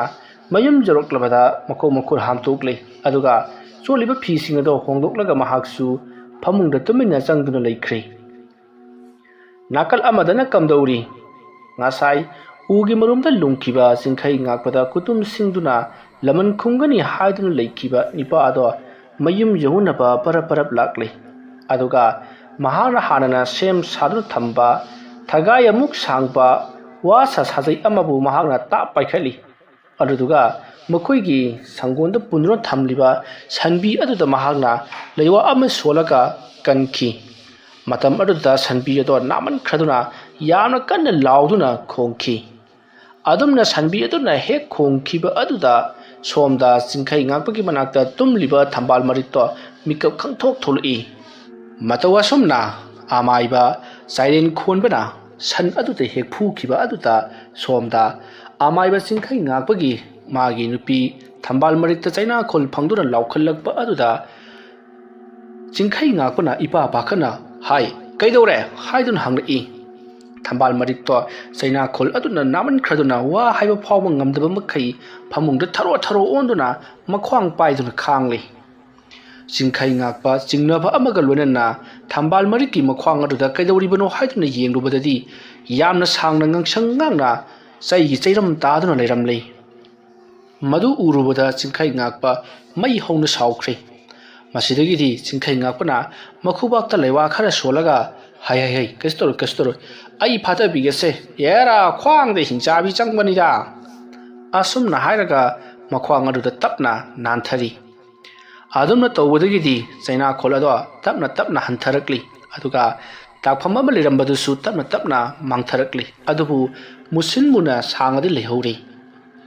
ꯑꯗꯨꯝꯅ ꯍꯟꯊꯈꯤꯕ ꯑꯗꯨꯗ ꯑꯁꯣꯝꯗꯅ ꯀꯝꯗꯧꯔꯤ ꯑꯃꯥꯏꯕ ꯆꯩꯔꯥꯏ ꯈꯣꯟꯕꯅ ꯑꯩꯅ ꯇꯧꯕ ꯊꯕꯛꯇꯕꯨ ꯅꯪꯒꯨꯝꯕꯅ ꯉꯥꯛꯄ ꯅꯠꯇꯦꯛꯂꯥ ꯂꯩꯀꯥꯏ ꯈꯨꯜ ꯑꯁꯤꯗ ꯅꯪ ꯃꯉꯥꯏꯔꯦꯗꯅ ꯅꯉꯛ ꯊꯦꯛꯀꯠꯇꯨꯅ ꯆꯠꯄ ꯆꯤꯡꯈꯩ ꯉꯥꯛꯄ ꯅꯪ ꯍꯧꯖꯤꯛꯇꯤ ꯑꯩꯅ ꯀꯔꯝꯕ ꯃꯑꯣꯡꯒ ꯂꯥꯛꯅꯔꯛꯄꯒꯦ ꯍꯥꯏꯕꯗꯨ ꯌꯦꯡꯉꯨꯗꯅ ꯐꯩ ꯉꯁꯤꯒꯤꯗꯤ ꯅꯪꯒꯤ ꯅꯨꯄꯤ ꯑꯗꯨꯗ ꯆꯩꯕꯤ ꯆꯩꯊꯦꯡ ꯈꯔ ꯄꯤꯔꯤ ꯍꯌꯦꯡ ꯀꯣꯔꯧꯗꯗꯤ ꯑꯩꯅ ꯀꯔꯤ ꯇꯧꯔꯛꯄꯒꯦ ꯍꯥꯏꯕꯗꯨ ꯌꯦꯡꯉꯨꯗꯅ ꯅꯪꯅ ꯑꯩꯉꯣꯟꯗ ꯇꯧꯈꯤꯕꯗꯣ ꯑꯃꯠꯇ ꯂꯦꯝꯅ ꯃꯥꯡꯍꯜꯂꯣꯏ ꯇꯞꯅ ꯇꯞꯅ ꯂꯃꯟ ꯈꯨꯝꯒꯦ ꯍꯥꯏꯕꯒꯤꯗꯃꯛ ꯑꯁꯨꯛ ꯁꯥꯡꯂꯕ ꯃꯇꯝ ꯑꯁꯤ ꯑꯩꯅ ꯅꯪꯒꯤ ꯇꯥꯟꯖꯥ ꯑꯃ ꯉꯥꯏꯗꯨꯅ ꯂꯥꯛꯂꯤꯕꯅꯤ ꯐꯔꯦ ꯉꯁꯤꯒꯤꯗꯤ ꯃꯇꯥꯡ ꯑꯁ꯭ꯋꯥꯏꯗ ꯂꯣꯏꯁꯤꯜꯂꯝꯂꯒꯦ ꯆꯪꯈ꯭ꯔꯒꯦ ꯑꯁꯨꯝꯅ ꯍꯥꯏꯔꯝꯂꯒ ꯑꯃꯥꯏꯕ ꯆꯩꯔꯥꯏ ꯈꯣꯟꯕꯗꯣ ꯏꯃꯨꯡꯗ ꯆꯪꯈ꯭ꯔꯤ ꯁꯣꯝꯗꯅ ꯀꯝꯗꯧꯔꯤ ꯑꯃꯥꯏꯕ ꯆꯤꯡꯈꯩ ꯉꯥꯛꯄ ꯁꯥꯎꯅꯤꯡꯕꯅ ꯃꯁꯥ ꯑꯗꯣ ꯇꯧꯐꯝ ꯂꯥꯛꯐꯝ ꯈꯪꯗꯦ ꯃꯍꯥꯛꯅ ꯃꯃꯤꯠꯅ ꯐꯥꯎꯕ ꯀꯟꯅ ꯌꯦꯡꯗ꯭ꯔꯤꯕ ꯃꯍꯥꯛꯀꯤ ꯅꯨꯄꯤ ꯊꯝꯕꯥꯜ ꯃꯔꯤꯛꯇ ꯑꯁꯤꯒꯨꯝꯕ ꯆꯩꯅꯥꯈꯣꯜ ꯑꯃ ꯄꯤꯔꯛꯄ ꯍꯥꯏꯕꯁꯤ ꯃꯍꯥꯛꯀꯤ ꯈ꯭ꯋꯥꯏꯗꯒꯤ ꯍꯦꯟꯅ ꯅꯨꯡꯉꯥꯏꯇꯕ ꯑꯃ ꯑꯣꯏꯔꯤ ꯑꯗꯨꯕꯨ ꯃꯇꯝꯗꯤ ꯑꯁꯨꯝ ꯍꯧꯈꯤꯕꯅ ꯅꯣꯡꯗꯤ ꯑꯗꯨꯃꯛ ꯉꯥꯟꯊꯣꯛꯈ꯭ꯔꯤ ꯆꯤꯡꯈꯩ ꯉꯥꯛꯄ ꯉꯔꯥꯡꯒꯤ ꯊꯧꯔꯝ ꯑꯗꯣ ꯃꯍꯥꯛ ꯇꯁꯦꯡꯅꯃꯛꯀꯤ ꯀꯥꯎꯊꯣꯛꯈ꯭ꯔꯤ ꯊꯕꯛ ꯃꯌꯥꯝ ꯑꯃ ꯌꯥꯝꯕꯅꯤꯅ ꯑꯌꯨꯛꯀꯤ ꯂꯥꯏ ꯈꯨꯔꯨꯝꯕ ꯆꯠꯅꯅꯕꯒꯤꯗꯃꯛꯇ ꯁꯦꯝꯕ ꯁꯥꯕ ꯇꯧꯔꯤꯉꯩ ꯊꯝꯕꯥꯜ ꯃꯔꯤꯛꯇꯣ ꯊꯣꯛꯂꯛꯏ ꯑꯗꯨꯒ ꯀꯗꯥꯏ ꯆꯠꯄꯤꯗꯧꯔꯤꯕꯅꯣ ꯅꯠꯇꯦꯅꯦ ꯅꯪꯕꯨ ꯅꯨꯡꯇꯤ ꯅꯨꯃꯤꯠ ꯈꯨꯗꯤꯡꯒꯤ ꯅꯪꯅ ꯃꯁꯤꯒꯤ ꯋꯥꯍꯪ ꯑꯁꯤ ꯑꯩꯉꯣꯟꯗ ꯍꯪꯉꯤ ꯅꯨꯡꯇꯤ ꯅꯨꯃꯤꯠ ꯈꯨꯗꯤꯡꯒꯤ ꯑꯅꯥ ꯂꯥꯏꯌꯦꯡꯕ ꯆꯠꯂꯤ ꯍꯥꯏꯕꯁꯤ ꯅꯪ ꯈꯪꯂꯤꯔꯤꯅꯤꯗ ꯍꯣ ꯑꯗꯨꯕꯨꯗꯤ ꯆꯨꯝꯕ ꯑꯗꯨꯗ ꯀꯩꯗꯧꯔꯕ ꯑꯗꯨꯗꯅꯦ ꯉꯔꯥꯡ ꯑꯩꯉꯣꯟꯗ ꯇꯧꯔꯛꯂꯤꯕꯗꯣ ꯑꯗꯨꯒꯤ ꯁꯨꯝ ꯍꯥꯏꯒꯦ ꯇꯧꯕ ꯉꯔꯥꯡ ꯅꯉꯣꯟꯗ ꯇꯧꯔꯛꯄꯗꯨꯗꯤꯅꯦ ꯍꯤꯡꯆꯥꯕꯤ ꯆꯪꯕꯅꯤ ꯈ꯭ꯋꯥꯡꯗ ꯑꯗꯨꯒꯨꯝꯕꯗꯨꯗꯤ ꯃꯔꯛ ꯃꯔꯛꯇ ꯑꯗꯨꯝ ꯊꯣꯛꯄꯅꯤ ꯐꯔꯦ ꯐꯔꯦ ꯊꯣꯏꯅ ꯍꯦꯟꯅ ꯈꯟꯖꯜꯂꯨꯅꯨꯗ ꯑꯁꯨꯝꯅ ꯍꯥꯏꯔꯝꯂꯒ ꯆꯤꯡꯈꯩ ꯉꯥꯛꯄ ꯃꯍꯥꯛꯀꯤ ꯑꯅꯥ ꯂꯥꯌꯦꯡꯕ ꯆꯠꯄ ꯑꯗꯣ ꯑꯗꯨꯃꯛ ꯆꯠꯈ꯭ꯔꯤ ꯆꯤꯡꯈꯩ ꯉꯥꯛꯄ ꯀꯥꯎꯊꯣꯛꯂꯨꯔꯕ ꯊꯕꯛ ꯑꯃ ꯊꯝꯕꯥꯜ ꯃꯔꯤꯛꯅ ꯑꯃꯨꯛ ꯅꯤꯡꯁꯤꯡꯍꯜꯂꯛꯄ ꯑꯁꯤꯗ ꯃꯈꯣꯏꯗ ꯋꯥꯗꯣ ꯁꯥꯎꯒꯠꯂꯤ ꯑꯁꯨꯝꯅ ꯁꯥꯎꯔꯪ ꯌꯨꯔꯪꯅ ꯑꯁꯨꯝ ꯂꯥꯛꯂꯤꯉꯩ ꯑꯗꯨꯗ ꯅꯤꯄꯥ ꯑꯃ ꯊꯦꯡꯅꯔꯤ ꯑꯗꯨꯗꯨꯒ ꯅꯤꯄꯥ ꯑꯗꯨꯅ ꯑꯣꯖꯥ ꯀꯔꯤꯅꯣ ꯑꯁꯨꯛ ꯉꯟꯅ ꯑꯩ ꯑꯣꯖꯥꯕꯨ ꯎꯅꯖꯒꯦ ꯍꯥꯏꯅ ꯂꯥꯛꯆꯔꯤꯕꯅꯤ ꯏꯕꯨꯡꯉꯣ ꯀꯔꯤ ꯇꯧꯔꯦ ꯑꯩꯕꯨ ꯎꯅꯒꯦ ꯍꯥꯏꯔꯤꯕꯁꯤꯕꯨ ꯀꯔꯤ ꯂꯩꯔꯕꯒꯦ ꯑꯣꯖꯥ ꯃꯥꯏꯕ ꯎꯅꯕꯕꯨ ꯀꯔꯤꯒꯤ ꯑꯣꯏꯔꯨꯅꯤꯒꯦꯅꯦ ꯁꯦ ꯅꯃꯧ ꯅꯨꯄꯤꯅ ꯄꯣꯔꯤꯕ ꯑꯉꯥꯡꯁꯤ ꯃꯁꯥꯁꯤ ꯅꯨꯡꯉꯥꯏꯇ꯭ꯔꯕ ꯑꯗꯨ ꯑꯃꯨꯛꯇꯪ ꯌꯦꯡꯍꯟꯖꯒꯦ ꯍꯥꯏꯗꯅ ꯀꯗꯥꯏꯅꯣꯅꯦ ꯑꯩꯁ ꯑꯉꯥꯡꯁꯤꯗꯤ ꯃꯁꯥ ꯌꯥꯝꯅ ꯁꯣꯛꯂꯦꯗ ꯐꯨꯔꯤ ꯐꯨꯔꯥꯡꯅꯒ ꯄꯨꯡ ꯌꯣꯝꯃꯦ ꯍꯪꯉꯣꯏ ꯕꯣꯔꯥꯕꯤ ꯃꯅꯪꯒꯟꯗꯨ ꯉꯥꯏꯈ꯭ꯔꯦꯅꯦ ꯁꯨꯝ ꯇꯧꯔꯁꯦ ꯑꯉꯥꯡꯁꯦ ꯌꯨꯝꯗ ꯅꯤꯡꯊꯤꯅ ꯊꯅꯝꯃꯨ ꯑꯩꯅ ꯍꯣꯔꯦꯟ ꯂꯥꯏ ꯈꯨꯔꯨꯝꯕ ꯆꯠꯂꯨꯔꯒ ꯍꯜꯂꯛꯄꯗ ꯅꯈꯣꯏꯒꯤꯗ ꯆꯪꯉꯛꯂꯒꯦ ꯑꯗꯨꯒꯅꯦ ꯇꯧꯒꯗꯕ ꯊꯕꯛꯁꯤꯡꯗꯨ ꯅꯈꯣꯏꯗ ꯍꯥꯏꯔꯛꯑꯒꯦ ꯀꯩꯁꯨ ꯇꯧꯔꯣꯏꯗ ꯍꯞꯇꯥ ꯑꯃꯁꯤꯗ ꯐꯍꯟꯒꯦꯀꯣ ꯑꯗꯨꯝꯅ ꯍꯥꯏꯔꯛꯄꯗ ꯅꯤꯄꯥ ꯑꯗꯣ ꯌꯥꯝꯅ ꯍꯔꯥꯎꯅ ꯃꯥꯒꯤ ꯅꯨꯄꯤꯒ ꯆꯠꯈ꯭ꯔꯤ ꯆꯤꯡꯈꯩ ꯉꯥꯛꯄꯅ ꯑꯁꯨꯛ ꯐꯖꯅ ꯂꯩꯀꯥꯏ ꯈꯨꯜ ꯑꯁꯤꯒꯤ ꯑꯋꯥ ꯑꯅꯥ ꯇꯥꯔꯕ ꯑꯅꯥ ꯂꯥꯌꯦꯡꯁꯤꯡ ꯄꯩꯁꯥ ꯂꯧꯕ ꯂꯧꯗꯕ ꯑꯁꯨꯛ ꯐꯖꯅ ꯊꯃꯣꯏ ꯁꯦꯡꯅ ꯊꯕꯛ ꯇꯧꯔꯤꯕ ꯑꯩꯉꯣꯟꯗ ꯀꯔꯝꯕꯅꯣꯅꯦ ꯑꯩꯉꯣꯟꯗ ꯌꯦꯡꯊꯤꯔꯛꯂꯤꯕꯁꯤꯕꯣ ꯑꯩꯒꯤ ꯄꯨꯟꯁꯤꯗ ꯀꯔꯝꯕ ꯌꯦꯛꯅꯕ ꯑꯃꯥꯏꯕꯒ ꯂꯩꯈꯤꯕꯒꯦꯅꯦ ꯂꯩꯇꯦꯗ ꯑꯩꯅ ꯈꯪꯕꯗ ꯂꯩꯇꯦꯗ ꯑꯃꯥꯏꯕ ꯆꯤꯡꯈꯩ ꯉꯥꯛꯄꯗꯣ ꯃꯨꯔꯨꯝ ꯑꯁꯨꯝ ꯁꯣꯟꯗꯨꯅ ꯂꯥꯛꯄꯅ ꯃꯍꯥꯛꯅ ꯂꯥꯏ ꯈꯨꯔꯨꯝꯒꯗꯧꯔꯤꯕ ꯏꯃꯨꯡ ꯑꯗꯣ ꯌꯧꯔꯛꯂꯤ ꯏꯃꯨꯡ ꯑꯗꯣ ꯌꯧꯔꯛꯂꯕꯗ ꯆꯤꯡꯈꯩ ꯉꯥꯛꯄ ꯆꯪꯁꯤꯜꯂꯛꯏ ꯃꯈꯣꯏ ꯃꯤꯑꯣꯏ ꯈꯔꯁꯨ ꯑꯁꯦꯡꯕ ꯐꯤꯔꯣꯟ ꯁꯦꯠ ꯆꯥꯗꯨꯅ ꯂꯥ ꯍꯦꯛꯄ ꯌꯥꯎ ꯂꯩ ꯂꯥꯡꯕ ꯌꯥꯎ ꯇꯧꯗꯨꯅ ꯂꯩꯔꯝꯂꯤ ꯆꯤꯡꯈꯩ ꯉꯥꯛꯄ ꯆꯪꯉꯛꯄꯗꯨ ꯎꯕꯗ ꯑꯣꯖꯥ ꯌꯧꯁꯟꯕꯤꯔꯛꯂꯦ ꯈꯨꯗꯥ ꯁꯣꯝꯗ ꯂꯦꯡꯁꯟꯁꯤ ꯌꯥꯔꯦ ꯅꯈꯣꯏꯅ ꯉꯟꯇꯥ ꯍꯧꯒꯠꯂꯝꯕ ꯑꯁꯤꯃꯗꯤ ꯇꯁꯦꯡꯅꯃꯛꯀꯤ ꯅꯨꯡꯉꯥꯏꯍꯩ ꯅꯊꯋꯥꯏ ꯌꯥꯎꯕ ꯃꯇꯧ ꯑꯁꯤꯗ ꯈꯪꯂꯦ ꯑꯅꯥꯕꯗꯨ ꯁꯣꯏꯗꯅꯃꯛꯀꯤ ꯐꯒꯅꯤ ꯍꯥꯏꯕ ꯉꯔꯥꯡ ꯑꯩꯅ ꯇꯧꯔꯛꯀꯅꯤ ꯍꯥꯏꯕꯁꯤꯡ ꯑꯗꯨ ꯇꯧꯔꯛꯄ꯭ꯔꯣ ꯑꯣꯖꯥ ꯇꯧꯔꯛꯏ ꯍꯦꯗꯣꯅ ꯍꯦ ꯆꯟꯗꯅ ꯋꯥ ꯐꯥꯎꯕ ꯉꯥꯡꯒꯗꯅ ꯑꯁꯤꯕꯒꯨꯝ ꯇꯥꯗꯅ ꯂꯩꯔꯨꯔꯕ ꯑꯩꯒꯤ ꯏꯆꯥ ꯅꯨꯄꯤ ꯑꯁꯤꯕꯨ ꯉꯔꯥꯡ ꯑꯍꯤꯡꯗꯤꯅꯦ ꯏꯃꯥ ꯍꯥꯏꯗꯅ ꯑꯍꯨꯝꯂꯛ ꯀꯧꯔꯛꯄꯩ ꯋꯥꯅꯤ ꯑꯣꯖꯥ ꯁꯤꯗꯕꯨ ꯂꯥꯏ ꯂꯩꯇꯦ ꯍꯥꯏꯕ ꯌꯥꯔꯤꯕ꯭ꯔꯣ ꯈꯝꯅꯨꯡ ꯀꯤꯀꯣꯏ ꯂꯪꯉꯣꯟꯕꯤꯅ ꯅꯪꯒꯤ ꯅꯆꯥ ꯅꯨꯄꯤ ꯑꯁꯤ ꯍꯨꯟꯗꯣꯛꯄꯤꯔꯝꯂꯕꯅꯤ ꯊꯥꯗꯣꯛꯄꯤꯔꯝꯂꯕꯅꯤ ꯄꯂꯦꯝ ꯑꯃ ꯁꯥꯗꯨꯅꯅꯦ ꯄꯨꯔꯝꯕꯗꯨ ꯊꯝꯕꯤꯔꯝꯂꯕꯅꯤ ꯂꯝꯕꯤ ꯂꯝꯃꯨꯛꯅꯕ ꯑꯗꯨꯗ ꯄꯂꯦꯝ ꯑꯃꯕꯨ ꯀꯧꯔꯛꯂꯤꯕꯅꯤ ꯃꯇꯝ ꯑꯗꯨꯗ ꯑꯩꯅ ꯃꯃꯥꯗ ꯇꯧ ꯍꯥꯏꯈꯤꯕꯗꯨ ꯅꯈꯣꯏ ꯆꯤꯊꯗꯅ ꯇꯧꯈꯤꯕ꯭ꯔꯣ ꯇꯧꯖꯩ ꯑꯣꯖꯥ ꯑꯩꯒꯤ ꯏꯆꯥ ꯅꯨꯄꯤꯁꯤꯅ ꯑꯗꯨꯝꯅ ꯏꯃꯥ ꯍꯦꯛ ꯀꯧꯔꯛꯄꯒ ꯑꯩꯒꯤ ꯅꯨꯄꯤꯅ ꯄꯂꯦꯝ ꯅꯃꯥ ꯑꯣꯏꯕꯤ ꯑꯩ ꯁꯤꯗ ꯂꯩꯔꯦ ꯍꯥꯏꯗꯅ ꯆꯦꯟꯁꯤꯜꯂꯒ ꯃꯔꯥꯏꯕꯛꯇ ꯑꯍꯨꯝꯂꯛ ꯅꯥꯟꯊꯔꯤꯕꯅꯤ ꯑꯣꯖꯥ ꯅꯈꯣꯏꯅ ꯅꯤꯌꯣꯝ ꯀꯥꯏꯗꯅ ꯊꯕꯛ ꯑꯁꯤ ꯇꯧꯔꯝꯕꯁꯤ ꯇꯁꯦꯡꯅꯃꯛꯀꯤ ꯅꯨꯡꯉꯥꯏ ꯇꯧꯔꯣ ꯅꯈꯣꯏꯒꯤ ꯄꯣꯠꯂꯝ ꯆꯩꯔꯝꯁꯤꯡ ꯑꯗꯨ ꯁꯦꯝ ꯁꯥꯕ ꯇꯧꯔꯣ ꯀꯗꯥꯏ ꯂꯥꯗꯣ ꯁꯣꯝꯗ ꯃꯆꯦꯠ ꯑꯝꯇꯪ ꯄꯤꯔꯣ ꯊꯥꯡ ꯁꯣꯔꯤ ꯑꯊꯧꯕ ꯑꯝꯇꯪꯒ ꯄꯤꯔꯛꯑꯣ ꯑꯁꯨꯝꯅ ꯑꯃꯥꯏꯕ ꯆꯤꯡꯈꯩ ꯉꯥꯛꯄꯅ ꯂꯥꯏ ꯈꯨꯔꯨꯝꯅꯅꯕ ꯁꯦꯝ ꯁꯥꯔꯤ ꯇꯧꯔꯤꯕꯁꯤꯡ ꯑꯗꯣ ꯑꯃꯥꯏꯕ ꯆꯥꯏꯔꯦꯟ ꯈꯣꯟꯕꯅ ꯊꯣꯡꯒꯥꯜꯗꯒꯤ ꯂꯥꯞꯅ ꯑꯌꯨꯛꯀꯤ ꯍꯛꯆꯥꯡ ꯁꯥꯖꯦꯜ ꯇꯧꯅꯕ ꯆꯠꯄꯗ ꯎꯔꯛꯄ ꯁꯥꯗꯨꯅ ꯌꯦꯡꯗꯨꯅ ꯂꯩꯔꯤꯕꯅꯤ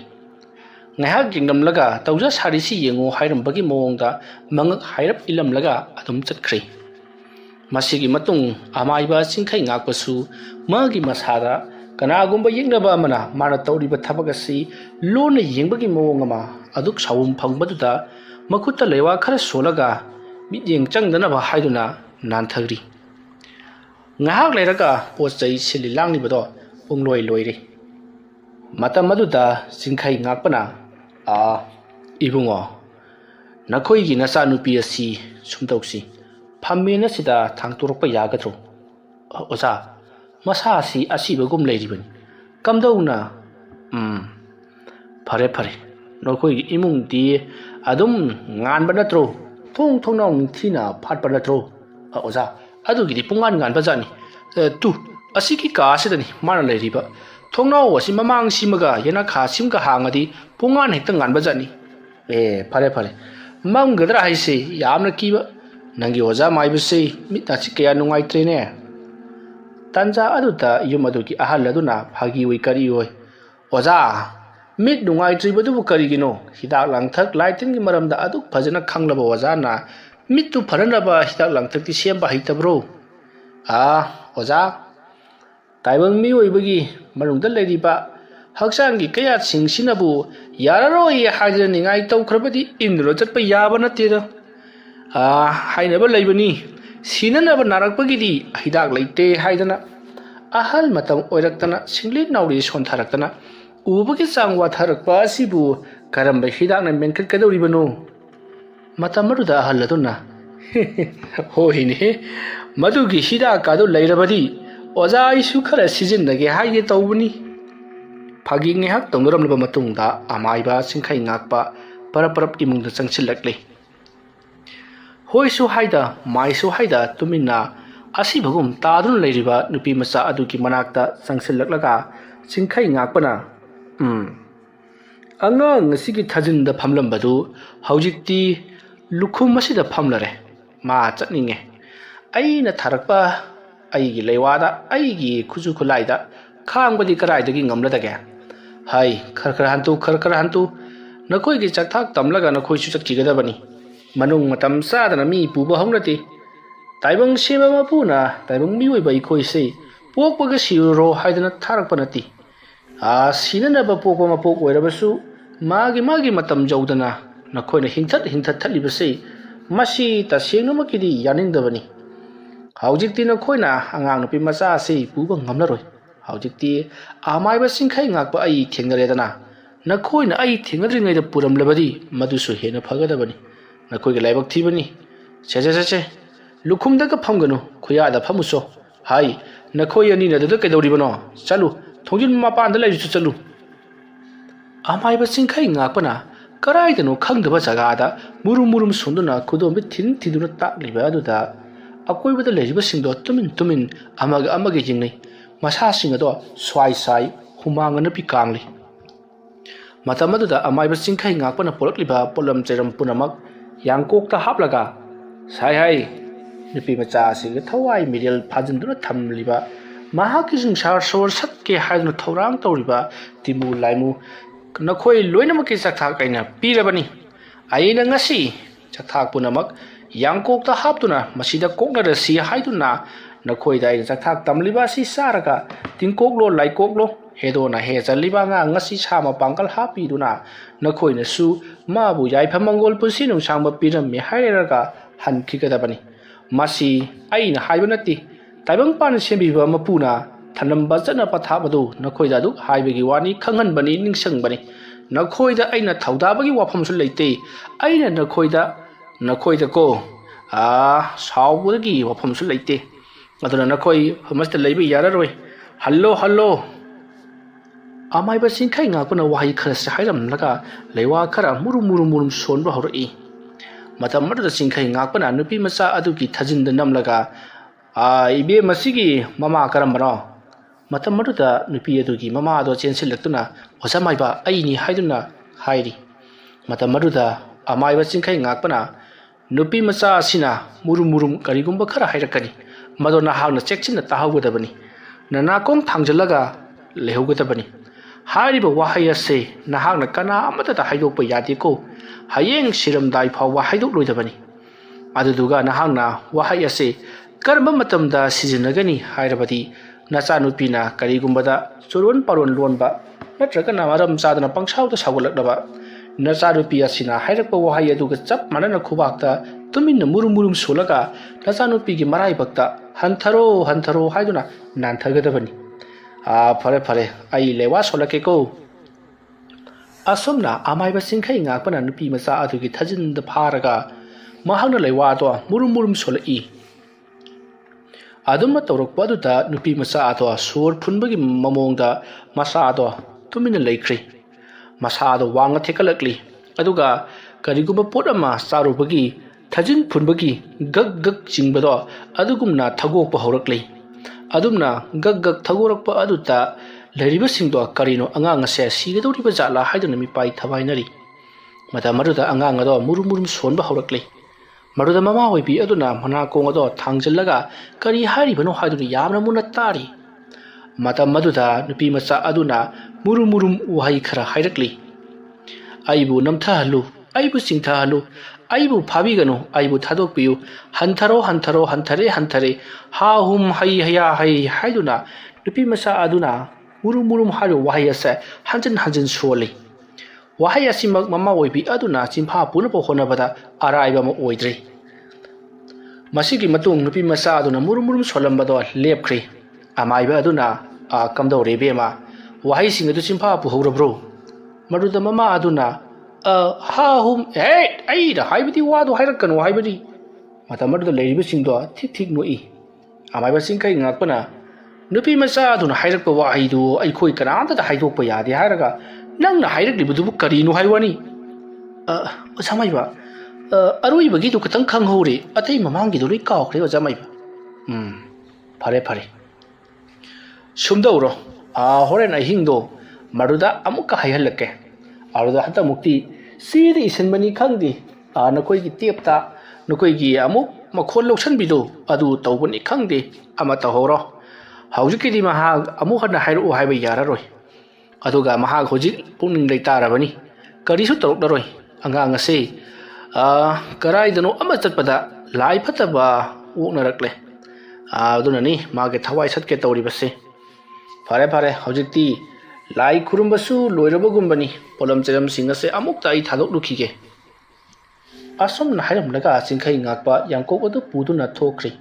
aduga chingkhai ngakpana mafa masada mama khaktang lehoro aduga teidi kanamata leiba yadre loina mak chana khro mapanda loina mak leiru aduga ibema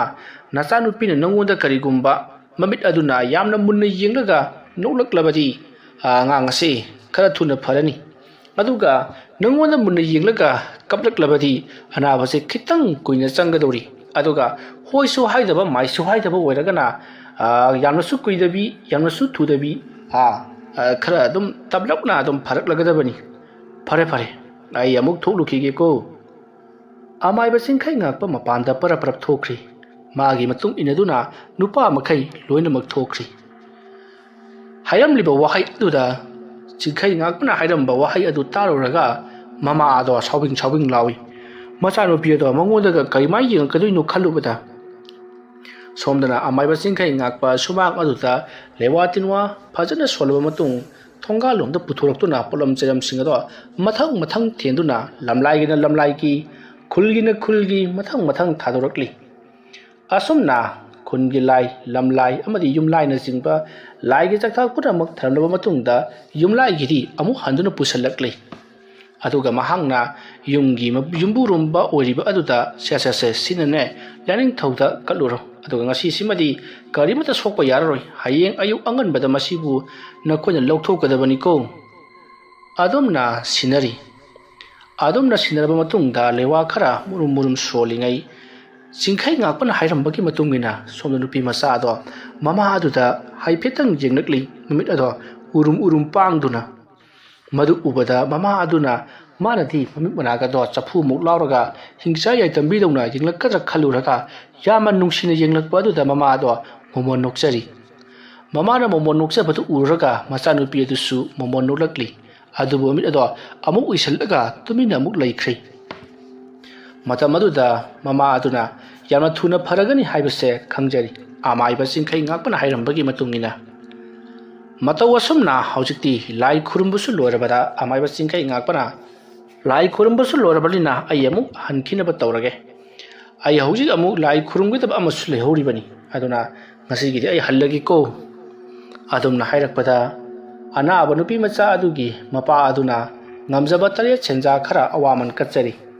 madudo amai ba singkhai ngakpana lauraga harau mahaksu mayum lomda halakli asum lakpada ngasai angang nupa macha ama masa ngamde haiduna mamaga mapaga na puraga laklambado ningsing lakpadagi madugi thongalda amu haijilakli matam maduda ngang nupa macha do yamna kanna kaplaga leirami mamana puraga yamna kanna themli amai badu lakpa ubada mama ado yamna harauna oja angang je kapna yadre yaragadi amukta hai phuri mayamdu hagajaduna tawribani ne manadi khangjadraba se sidagidini isu karimata tawroidabani se Kadai kadai ibema angang do ingon da pirau mangol da phak ama thau phak adu ki mathak tane khudai ra natraga na afaba phira ma thau aduga ne angu ba phi amana matum targa mon khangalu adumna hairak padu da mathang mathang loina mak sem sari hingkol da thabak suraga leramba angang nupa macha tu ki mapa du su oja amai ba lakpadu ubada hobe hobe chinselakli aduga oja kari kari tawsige yani yani nungaida mama ga mapa ga na chaptuna senari ba angang da kaidulung da mang ba hongode ko se angang se phoksi da hipansi ngai ko phi du thajalone noibo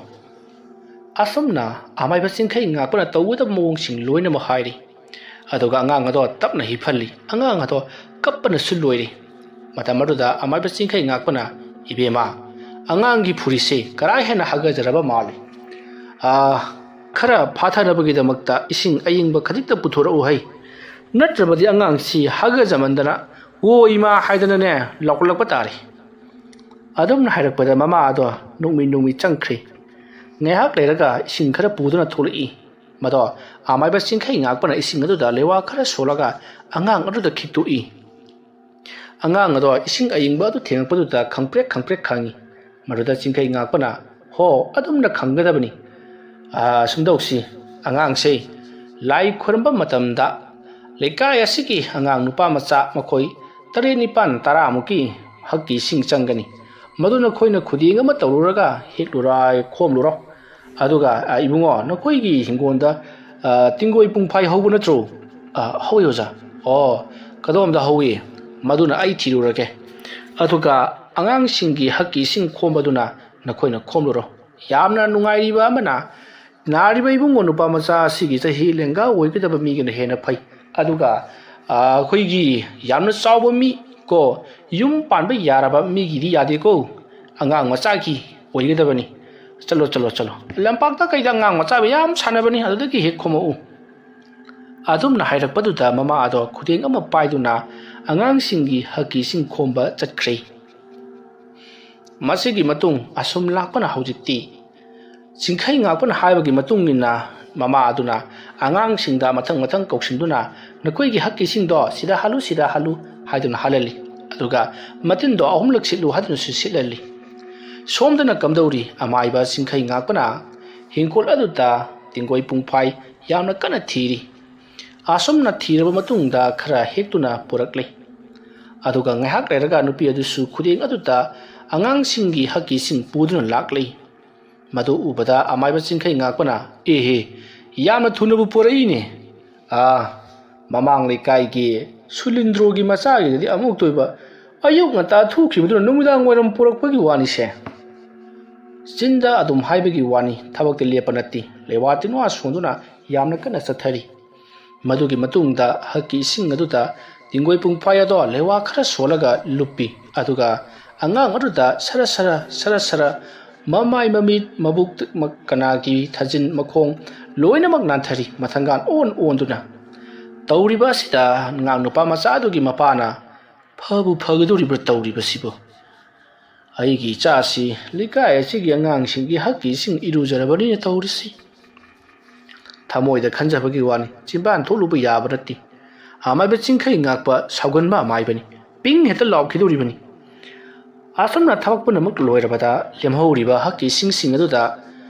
se ibungo nangne hakki sing si tutorial dane nangne isagi phataba punamak nangi da yaukhrabani haujiktina haksu challo manglo isada amukhana changpa yararo ya hairaga haidu ura chalo adumna hairakpadagi nupa adu super prap chatkri aduga singkhai ngakpana hairakliba wahai adumak hairaga isingda haidokhi madugi matung amaiba singkhai ngakpana angang ato amuk hanna ising asengbana ijuja jathokpiri aduga mamada sinaramlaga haujikti kaichu toraroi ngasini humnida adum phakhrgadabani karigumbada phatragadi aigida amuk lauko asumna hairamlaga amaiba singkhai ngakpa satkinaba torokpada nupa adu changlaktuna oja karino chalage haribrane hai yenguni bungo numit chap jungne numina watom jomlaba bawada yumda handrabadi aibu lamhangda leigadro oja adu yotida ngang ngaibiramo asumna imungda prapap chenchen ki aduga lama chetlama setuna oja yamadi natti haiduna awaman khara katli matam maruda chingkai ngakpana ho phabo warasanu angang do khara senabiyu fataba isinga sanahan kinu matam kharadi asumna haram laga adumak chatkhri ngasai makhaidi angang ado ngahan waida gini pangkap ta kapliba adubu ngasidi sungkap kap khidri no kheduna sadari puri sing adusu khara mamai chamnakpa hanjan magum torokli matam maruda matai mana oni duna ipu amai ba chingkai nga khuse haibadi thongna haiba jani da ko hairi matam maruda mapana ngai khoda chingkai nga ko oja mai ba ga lairi akhoi gi hakki singsi yamna kanaba hidaga ma oiri ba jani dana matam maruda mama aduna oidrabadi karino akhoi gi tinsi sune othona kanakraba I thokko matam ne si ja amuktang sitan khibadane sat eta khaibani o yare se thabak subu sun loirabani nangi sai sing na kamdoriba angang themna hona khibudu bo as khangde se alura ke nong ngan khibani yingrura silo matai mana oni do imungda sangwina khi amai ba singkhai ngakpa mayum da hanna thambal mari tangarang torokhiba do ngasi su toroi hainingai wari leiti kari karam tawsige haiduna wakhal asum khanduna lakpana magi mayum gi thongal dorokle madamatu mahangna kari no sidi hai phi amubu mayum mu jalamli basi kari no khangani masi asumna haraga akoibada kari kai leke haiduna koilei leiduna jemgata yamna sangba saisang macha ama taribudu uri mado manak aduda hauriba gulmohor pambi adudagi mana akangba kelakpa adugi masa masai amani hariba sajai manba masagi pajengumlaba aduta lewa khar solaga amuba ma yaramliba aduta chet mahana ahum lakkan sali adumna kansalluba aduta mushit muba mayomodo maiku wang karakle matamadu singkhai ngakpana sumiduna sidi aina khalamado kayadami usit khijabano yengudana ai yengthiba amai basi ai gi inak jorokda boire pai khang loidra do ngasidi amai ba singkhai ngakpa kaya ki matik sathibage haibatu khanghal lage asumna khallaga haujik mahaki konthongdi jaliba do mahaki makuta lewa ama solaga tap paiduna lokthui aduga leimaida laktuna langthoklaga khongpakna suru nei khairaga tungda thok kothokraga imungdomda parap chang I tawriba singa se arapadagi amaiba chairai khonbara uribani madu ubada chairai khonbana makhoido si thitpa makhai shauning limalene phai khangani hore numidangdi amaiba chairai khonba kayagi matik haibaga haibadu khangan batari magi nupi thambal marika si mana mitna phawbu yengjadi ka kaida khangani nongmata khubangna set thadaba mahaki nupi si onsan dana chaibi chaitin pigi khangan mana ngakpa ngamlagadi ngamjasanu asumna khallaga amaiba chairen khonba parap chatkhri somdana amaiba chingkhai ngakpado saurang yurungna changlakpada mangolda thambal marikna karino asuk thingnak libasibo numit jungba nungsa sabaga amata khangdrabro nangi thabaksibo hai wanaga halakpane khoidongnaga khoidong sogatpane nangna amuk mangoldari da lepaga usin tamakha da lepi aigi lawaida lautharak libasibu kari hairibano ha natini japalan gi bom thada badu ngai khraiba asilyar se kakhat pirose waram nani khangana ne injang do hawa thonglabani hai injang hawa ga lairi cha kaisa janingdi thajin se pik thali kari no haisibo kana gi mung daga charak lakeba natini lata hoigi yum daga charak dabro hai phagi torokano konang ai sei yamna saungning liba jani kon thunga sida osi ma muk jalaga leram libani chathok ka chin tawbada mangol oidana ba haidana madubu aina manghallam libani yum masida yengsil libasibu kanano ai khangba ngamjene ai gi bunsida yeknaba leitabara haidana khanbani sumna chachaba misu yeknaba dum mara yaji chumdi sumidana kari nune haisibo makhoi papungda bu kanana kari torokadori bano hai torokpagi natro ngarang na khwang na khribido ngasi na muk ai gi asibi konthong asida amuba phi mayoma ma yasallamle kayadami usit khidrabano yengoiba adu bodi khang loidra do hore numidang mathau toge khangani ha kai tawdino haisibo moi ki but chana ba ga ju tawduri bro hai but nati sana ga lusi hingchabi हिंसाबी सानगदौरिबनी करी कानदबदा अस माइबगी नुपी ओइबसे ओंथोना मथा साबजानिदा आई नंगसुने आइनने बुट ओंथोकदबो कुइद्रबनी कइनुने हाइसिबो आइबो थंबाल मरिकतो ngang चिंखै ngakpagi matung inarakli चिंखै ngakpa मखुत मसागा दो हमदोकलगा लामन ngawrba masa ado phalama tharaka phamlaga kadaino sakpo haiduna ngairaga leiri थंबाल Marik पर प्रपचंग सिलक्तुना सगाइदा थमलिबसिबु हेलान थरगा ने चाबा ngamdra male hai सगाइदा थम्मे हाइबदि नंग ngasaiना कोनथोंगलो थिलंबा यादब्रो करी कानदबदा असुमना हाइरकपदुदा थंबाल मरिकना खरा सावरे खंगबदगी करिसु हाइद्रि तमना लौथरक्तुना थमी सगी पुंबनिदना सिरि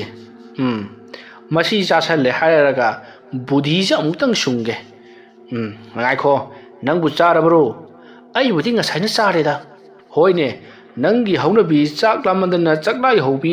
थरो ओनबीदो मुक तरम लबदी आइगा लेत्रे तिंगगा लेरमगदोरिबनीने हो तिंजरोय आइना तिंगलगने नंगने लतागा लेहौगदबदो आइयम साउनिंगी हाय नंगी लता हाइदो पलकनु को लता हाइबा नुपीदो अहुमलक नाइरिबनी मवा अहुमलक लाइबा नुपीदो नत्रबदी नंगी लकना फमजन लेत्रबरो हा आइबो मागुम हुदो खाक लौगदबनी पारा हाइबनीदा तसेंगनमकी सावगलकपदुदा थंबाल मरिकना हो Phagi तौबनिसे nga haplak khoro yare nga ga haplak hai hore numirang dinang cha nganta thongtaba yaroi aruba thabak ama tawgadaba leiribani kaino aruba thabak haisibo lai sanabaduro hai mi tane nangbo machi chai sen sen hek thomaktana masi as sum hangmani ba nangbo oini aduni ni na khoyani gi thakta kanagumba mana yengshelle mang ta na ba honarakte masida aina tumina lethokpa hongnati aduna amaiba singkhai ngakpa kari tawbu ngammi haibado utkadawribani mana aisi question sinabagum tawri aina khara sum laithokpa sida usit thawoidaba saratana horendi ma phaina chingedana khangni asumna amaiba singkhai ngakpa na chak toliba makhut jet aduna tunglomda khangching chinglaga oi thangba makhut oduna manglomda khangin inthuklaga setkadawribani he hairakpada tunglomda leiriba haudong aduta makhut jet aduna bobe thingjalle oironggi makhut aduna muk chaisinda bob lesan badagi ising jwar haidokle madu ubada thambal marikna ihe amu haurabani se pi labani da masigi hanuba se adumna hairakpada chingkhai ngakpa karisu haidi tomina chagado chakri matam madu thambal marikna haudong la thenglobana kutubam charabro hai haudong haibase yumleimani yumleima thengbu kaidawege chagadoribase se haichallaga chagadoribani ising gudum kanglau ikai khangi tawriba thabakato thambal marik jinglaga mamai leithokuna nokli aduga nokpa khangma ngamdaduna ising lapthoknodubagi damak bora amatang lawrukhige hairamlaga mapan tholokuna nokli madu puna makhangriba chingkhai ngakpasu tuminna chaksangda no hori masigi matung chingkhai ngakpa chaba thakpa punamak loisalli mapalda tholaktuna kari tawsige wakhal khallaga leiri nungthilgi thabakna kari leiriba haiduna adum wakhal khalakpada nungthilgi thabak lai khurumgada thoidokna chaningai leitre khalakpadaki mahak hore nomidang kari tawsige haiduna khallingai makhoi nupa ani hobi chelaklaga amaiba chingkhai ngakpagi sumangda lepdari matamar chingkhai ngakpana kaidawri bungona khoyani na taha laklibasibo oja loihore oja yamatuna da chatnaba tawsi buram mawung mani lehori basi ha kaidawba hai kari mawung he oja yawruga khangani khara thubiro adumna hairakpada amaiba chingkhai ngakpa ngai khone chakcha atokpada ngari tawrisi ngaiko phi amatang yalakhige asumna hairaga mahaki khawado mangaksamda yansalli aduga lengyan phi ama yansallaga parap chenthorakli masumna tawduna amaiba chingkhai ngakpa amadi mabu hawba lakliba miyoising aduga loinana parap yum amada lakli matamaduda amaiba chingkhai ngakpana hai nakhoi ki sibu kari kamdoribano ulaiwongdo amutang di hayudana matamaduda chingkhai ngakpabu kawba lakliba miyoising aduna oja magi si nungthul usa tharubadagi tarakpani oja aruda mahaki makhwang do lethi khraba mari adugi kawba lakjaribani karino ne haribasibu ibungo ꯎꯒꯤ ꯃꯁꯥ ꯊꯥꯕꯗ ꯇꯥꯔꯛꯄꯗ ꯃꯈꯣꯡ ꯂꯩꯈꯥꯏꯕꯗꯨꯕꯨ ꯃꯈ꯭ꯋꯥꯡ ꯂꯩꯈꯥꯏꯕꯗꯨꯕꯨ ꯅꯠꯇꯦꯅꯦ ꯑꯩꯉꯣꯟꯗ ꯌꯦꯡꯉꯒ ꯐꯗꯧꯔꯤꯕ꯭ꯔꯣ ꯍꯣꯁꯄꯤꯇꯥꯜꯗ ꯆꯠꯄ ꯌꯥꯗꯕ꯭ꯔꯣ ꯑꯗꯨꯕꯨ ꯑꯣꯖꯥ ꯃꯗꯨꯗꯤ ꯑꯔꯥꯏꯕꯅꯤ ꯃꯗꯨ ꯅꯠꯇꯕ ꯊꯕꯛ ꯑꯃ ꯂꯩꯍꯧꯔꯤꯕꯅꯤ ꯍꯥꯏ ꯑꯩꯉꯣꯟꯗ ꯋꯥ ꯂꯣꯠꯁꯤꯟꯒꯅꯨꯅꯦ ꯀꯔꯤꯅꯣ ꯑꯁꯦꯡꯕꯗꯨ ꯗꯣꯡ ꯗꯣꯡ ꯍꯦꯛꯇꯃꯛ ꯍꯥꯏꯌꯨꯅꯦ ꯑꯣꯖꯥ ꯑꯇꯩ ꯀꯔꯤꯁꯨ ꯅꯠꯇꯦ ꯃꯥꯅ ꯎ ꯃꯁꯥ ꯊꯥꯕꯒꯤ ꯀꯥꯕꯗ ꯎꯒꯤ ꯎꯁꯥ ꯑꯃꯗ ꯀꯔꯤꯅꯣꯝꯃ ꯂꯩꯔꯝꯃꯦ ꯍꯥꯏꯔꯤ ꯃꯗꯨꯗꯅꯤꯁꯦ ꯑꯩꯈꯣꯏꯅ ꯉꯥꯎꯔꯤꯕꯁꯤ ꯃꯗꯨ ꯍꯥꯏꯔꯝꯂꯒ ꯃꯥꯗꯤ ꯑꯃꯨꯛꯇꯣꯏꯕ ꯃꯁꯥꯒꯗꯣ ꯊꯔꯣ ꯊꯔꯣ ꯑꯣꯟꯗꯅ ꯃꯃꯤꯠ ꯃꯅꯥꯒꯗꯨ ꯀꯔꯥꯏꯗꯅꯣ ꯑꯃꯗ ꯌꯦꯡꯂꯒ ꯑꯃꯨꯛꯇꯣꯏꯕ ꯂꯣꯏꯍꯧꯔꯦ ꯑꯣꯖꯥ ꯑꯩ ꯈꯪꯉꯦ ꯂꯥꯎ ꯈꯔ ꯊꯨꯅ ꯆꯠꯁꯤ ꯑꯁꯨꯝꯅ ꯑꯃꯥꯏꯕ ꯆꯤꯡꯈꯩ ꯉꯥꯛꯄꯗꯣ ꯄꯔꯞ ꯄꯔꯞ ꯃꯥꯕꯨ ꯍꯧꯕ ꯂꯥꯛꯂꯤꯕ ꯃꯤꯑꯣꯏꯁꯤꯡ ꯑꯗꯨꯒ ꯂꯣꯏꯅꯅ ꯄꯔꯞ ꯄꯔꯞ ꯂꯥꯛꯂꯤ ꯑꯁꯨꯝ ꯂꯥꯛꯄꯅ ꯑꯅꯥꯕ ꯑꯗꯨꯒꯤ ꯃꯅꯥꯛ ꯌꯧꯔꯛꯂꯕꯗ ꯑꯅꯥꯕ ꯑꯗꯣ ꯈꯨꯕꯥꯛ ꯈꯨꯗꯨꯅ ꯅꯣꯛꯄ ꯍꯧꯔꯛꯂꯤ ꯃꯇꯝ ꯑꯗꯨꯗ ꯑꯃꯥꯏꯕ ꯆꯤꯡꯈꯩ ꯉꯥꯛꯄꯅ ꯍꯥꯏ ꯑꯩ ꯎꯔꯒ ꯈꯨꯕꯥꯛ ꯈꯨꯗꯅꯒꯁꯨ ꯂꯛꯅꯔꯤꯅꯦ ꯁꯦ ꯍꯥꯏ ꯅꯪ ꯃꯁꯛ ꯃꯨꯟꯅ ꯈꯪꯕ ꯃꯤꯅꯤ ꯀꯩꯗꯧꯕꯒꯤꯅꯣꯅꯦ ꯅꯪꯅ ꯀꯔꯤꯁꯨ ꯈꯪꯗꯕ ꯃꯤ ꯑꯁꯤꯗ ꯅꯪꯅ ꯆꯣꯡꯁꯤꯜꯂꯤꯕꯗꯨꯕꯣ ꯖꯩ ꯀꯔꯤꯅꯣ ꯅꯪꯒꯤ ꯑꯄꯥꯝꯕꯗꯣ ꯍꯥꯏꯌꯨ ꯃꯤꯉꯣꯟꯗ ꯆꯥꯛꯊꯥꯛ ꯇꯥꯟꯕꯕꯨ ꯑꯗꯨꯝꯅ ꯇꯥꯟꯅꯕ꯭ꯔꯣ ꯃꯤ ꯑꯁꯤ ꯁꯤꯕ ꯇꯥꯔꯦꯅꯦ ꯆꯤꯡꯈꯩ ꯉꯥꯛꯄꯒꯤ ꯃꯑꯣꯡ ꯑꯗꯨꯗ ꯉꯁꯥꯏꯗꯒꯤ ꯑꯅꯥꯕ ꯑꯗꯨꯒꯤ ꯁꯦꯕꯥ ꯑꯣꯏꯅ ꯂꯩꯔꯝꯕ ꯃꯌꯥꯝꯁꯤꯡ ꯑꯗꯨ ꯏꯪꯉ ꯉꯛꯅꯔꯤ ꯃꯇꯝ ꯑꯗꯨꯗ ꯁꯣꯛꯂꯤꯕ ꯃꯤꯑꯣꯏ ꯑꯗꯨꯒꯤ ꯅꯨꯄꯤ ꯑꯗꯨꯅ ꯑꯗꯣ ꯑꯣꯖꯥ ꯃꯥꯏꯕ ꯀꯔꯤ ꯇꯧꯒꯗꯕꯅꯣ ꯀꯩꯁꯨ ꯇꯧꯔꯣꯏ ꯂꯥꯏ ꯈꯨꯔꯨꯝꯅꯅꯕ ꯑꯗꯨꯝ ꯁꯦꯝ ꯁꯥꯅꯅꯕ ꯇꯧꯁꯤꯁꯦ ꯑꯁꯨꯝꯅ ꯍꯥꯏꯔꯒ ꯑꯃꯥꯏꯕ ꯆꯤꯡꯈꯩ ꯉꯥꯛꯄꯅ ꯂꯥꯏ ꯈꯨꯔꯨꯝꯕꯗ ꯆꯪꯒꯗꯕ ꯄꯣꯠꯂꯝ ꯆꯩꯔꯝ ꯈꯔ ꯍꯥꯏꯔꯤ ꯍꯥꯏꯔꯤꯕ ꯄꯣꯠꯂꯝ ꯆꯩꯔꯝꯁꯤꯡ ꯑꯗꯣ ꯂꯣꯏꯅꯃꯛ ꯁꯤꯟꯕ ꯂꯥꯡꯕ ꯂꯣꯏꯔꯦ ꯑꯗꯨꯒꯤ ꯃꯇꯨꯡꯗ ꯆꯤꯡꯈꯩ ꯉꯥꯛꯄꯅ ꯀꯩꯁꯨ ꯇꯧꯔꯔꯣꯏꯗ ꯂꯥꯏ ꯑꯃ ꯈꯨꯔꯨꯝ ꯊꯣꯛꯂꯒ ꯑꯗꯨꯝ ꯐꯔꯗꯕꯅꯤ ꯅꯈꯣꯏ ꯁꯤꯗ ꯂꯣꯏ ꯂꯩꯍꯧꯔꯣ ꯑꯗꯨꯒ ꯃꯥꯅ ꯎꯁꯥ ꯊꯥꯏ ꯍꯥꯏꯔꯨꯔꯤꯕ ꯎ ꯑꯗꯨꯅ ꯀꯔꯝꯕꯅꯣ ꯃꯗꯨꯒꯤ ꯎ ꯑꯗꯨꯗ ꯂꯥꯏ ꯑꯁꯦ ꯈꯨꯔꯨꯝꯒꯗꯕꯅꯤ ꯑꯁꯨꯝꯅ ꯍꯥꯏꯅꯔꯕ ꯃꯇꯨꯡꯗ ꯍꯧꯖꯤꯛꯇꯤ ꯂꯥꯏ ꯈꯨꯔꯨꯝꯕꯗ ꯆꯪꯒꯗꯕ ꯄꯣꯠꯂꯝ ꯆꯩꯔꯝꯁꯤꯡ ꯑꯗꯨ ꯄꯥꯏꯔꯒ ꯅꯨꯄꯥ ꯑꯗꯨꯅ ꯀꯥꯔꯨꯕ ꯎ ꯑꯗꯨꯒꯤ ꯃꯥꯏꯀꯩ ꯇꯝꯅ ꯂꯥꯛꯂꯤ ꯃꯈꯣꯏꯒꯤ ꯏꯃꯨꯡꯒꯤ ꯃꯤꯑꯣꯏ ꯑꯃꯒ ꯂꯣꯏꯅꯅ ꯑꯁꯨꯝ ꯂꯥꯛꯄꯅ ꯍꯧꯖꯤꯛꯇꯤ ꯎ ꯑꯗꯨꯒꯤ ꯃꯈꯣꯡ ꯌꯧꯁꯤꯜꯂꯛꯂꯤ ꯃꯇꯝ ꯑꯗꯨꯗ ꯑꯃꯥꯏꯕ ꯆꯤꯡꯈꯩ ꯉꯥꯛꯄꯅ ꯎ ꯑꯗꯨꯕꯨ ꯍꯦꯛ ꯎꯔꯨꯕꯗ ꯀꯔꯤꯒꯨꯝꯕ ꯍꯧꯈ꯭ꯔꯕ ꯊꯧꯗꯣꯛ ꯑꯃ ꯅꯤꯡꯁꯤꯡꯂꯛꯄꯒꯨꯝ ꯇꯧꯔꯤ ꯃꯇꯝ ꯑꯗꯨꯗ ꯑꯃꯥꯏꯕ ꯆꯤꯡꯈꯩ ꯉꯥꯛꯄꯅ ꯀꯔꯤꯅꯣ ꯃꯁꯤꯒꯤ ꯎ ꯑꯁꯤꯗꯤ ꯅꯍꯥꯟꯋꯥꯏꯒꯤ ꯃꯇꯝꯗ ꯊꯣꯛꯈꯤꯕ ꯊꯧꯗꯣꯛ ꯑꯃꯕꯨ ꯅꯤꯡꯁꯤꯡꯉꯛꯏꯗ ꯋꯥꯈꯜ ꯑꯃꯗ ꯇꯥꯎꯔꯒ ꯂꯩꯔꯤꯉꯩ ꯆꯤꯡꯈꯩ ꯉꯥꯛꯄꯒ ꯂꯣꯏꯅꯅ ꯂꯥꯛꯂꯤꯕ ꯅꯤꯄꯥ ꯑꯗꯨꯅ ꯑꯣꯖꯥ ꯀꯩꯗꯧꯕꯤꯔꯕꯒꯦ ꯀꯩꯁꯨ ꯇꯧꯗꯦ ꯁꯦ ꯄꯣꯠꯂꯝ ꯆꯩꯔꯝꯁꯤꯡ ꯑꯗꯣ ꯁꯤꯗ ꯂꯣꯏꯅꯃꯛ ꯊꯝꯂꯁꯤ ꯑꯗꯨꯒ ꯅꯪꯅꯅꯦ ꯁ꯭ꯋꯥꯏꯗ ꯂꯩꯌꯨꯀꯣ ꯑꯁꯨꯝꯅ ꯍꯥꯏꯔꯒ ꯑꯃꯥꯏꯕ ꯆꯤꯡꯈꯩ ꯉꯥꯛꯄꯅ ꯂꯩꯋꯥ ꯇꯤꯟꯋꯥ ꯈꯔ ꯇꯧꯗꯨꯅ ꯎ ꯑꯗꯨꯗ ꯈꯨꯔꯨꯝꯂꯝꯂꯦ ꯑꯗꯨꯒ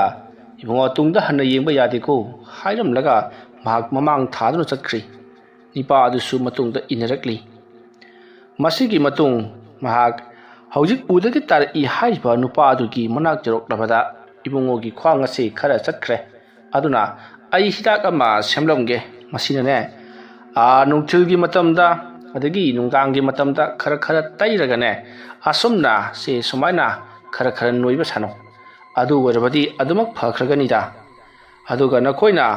ꯂꯥꯏꯑꯣꯏꯔꯕ ꯎ ꯑꯃ ꯌꯥꯜꯂꯝꯗꯥꯏꯒꯤ ꯃꯇꯝꯗ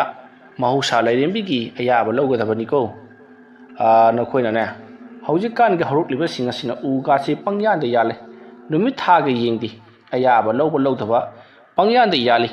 ꯃꯗꯨ ꯇꯧꯍꯟꯅꯤꯡꯗꯦ ꯐꯔꯦ ꯑꯗꯨꯗꯤ ꯀꯩꯁꯨ ꯇꯧꯔꯔꯣꯏ ꯑꯩ ꯑꯃꯨꯛ ꯆꯠꯈꯤꯅꯕ ꯇꯧꯔꯒꯦ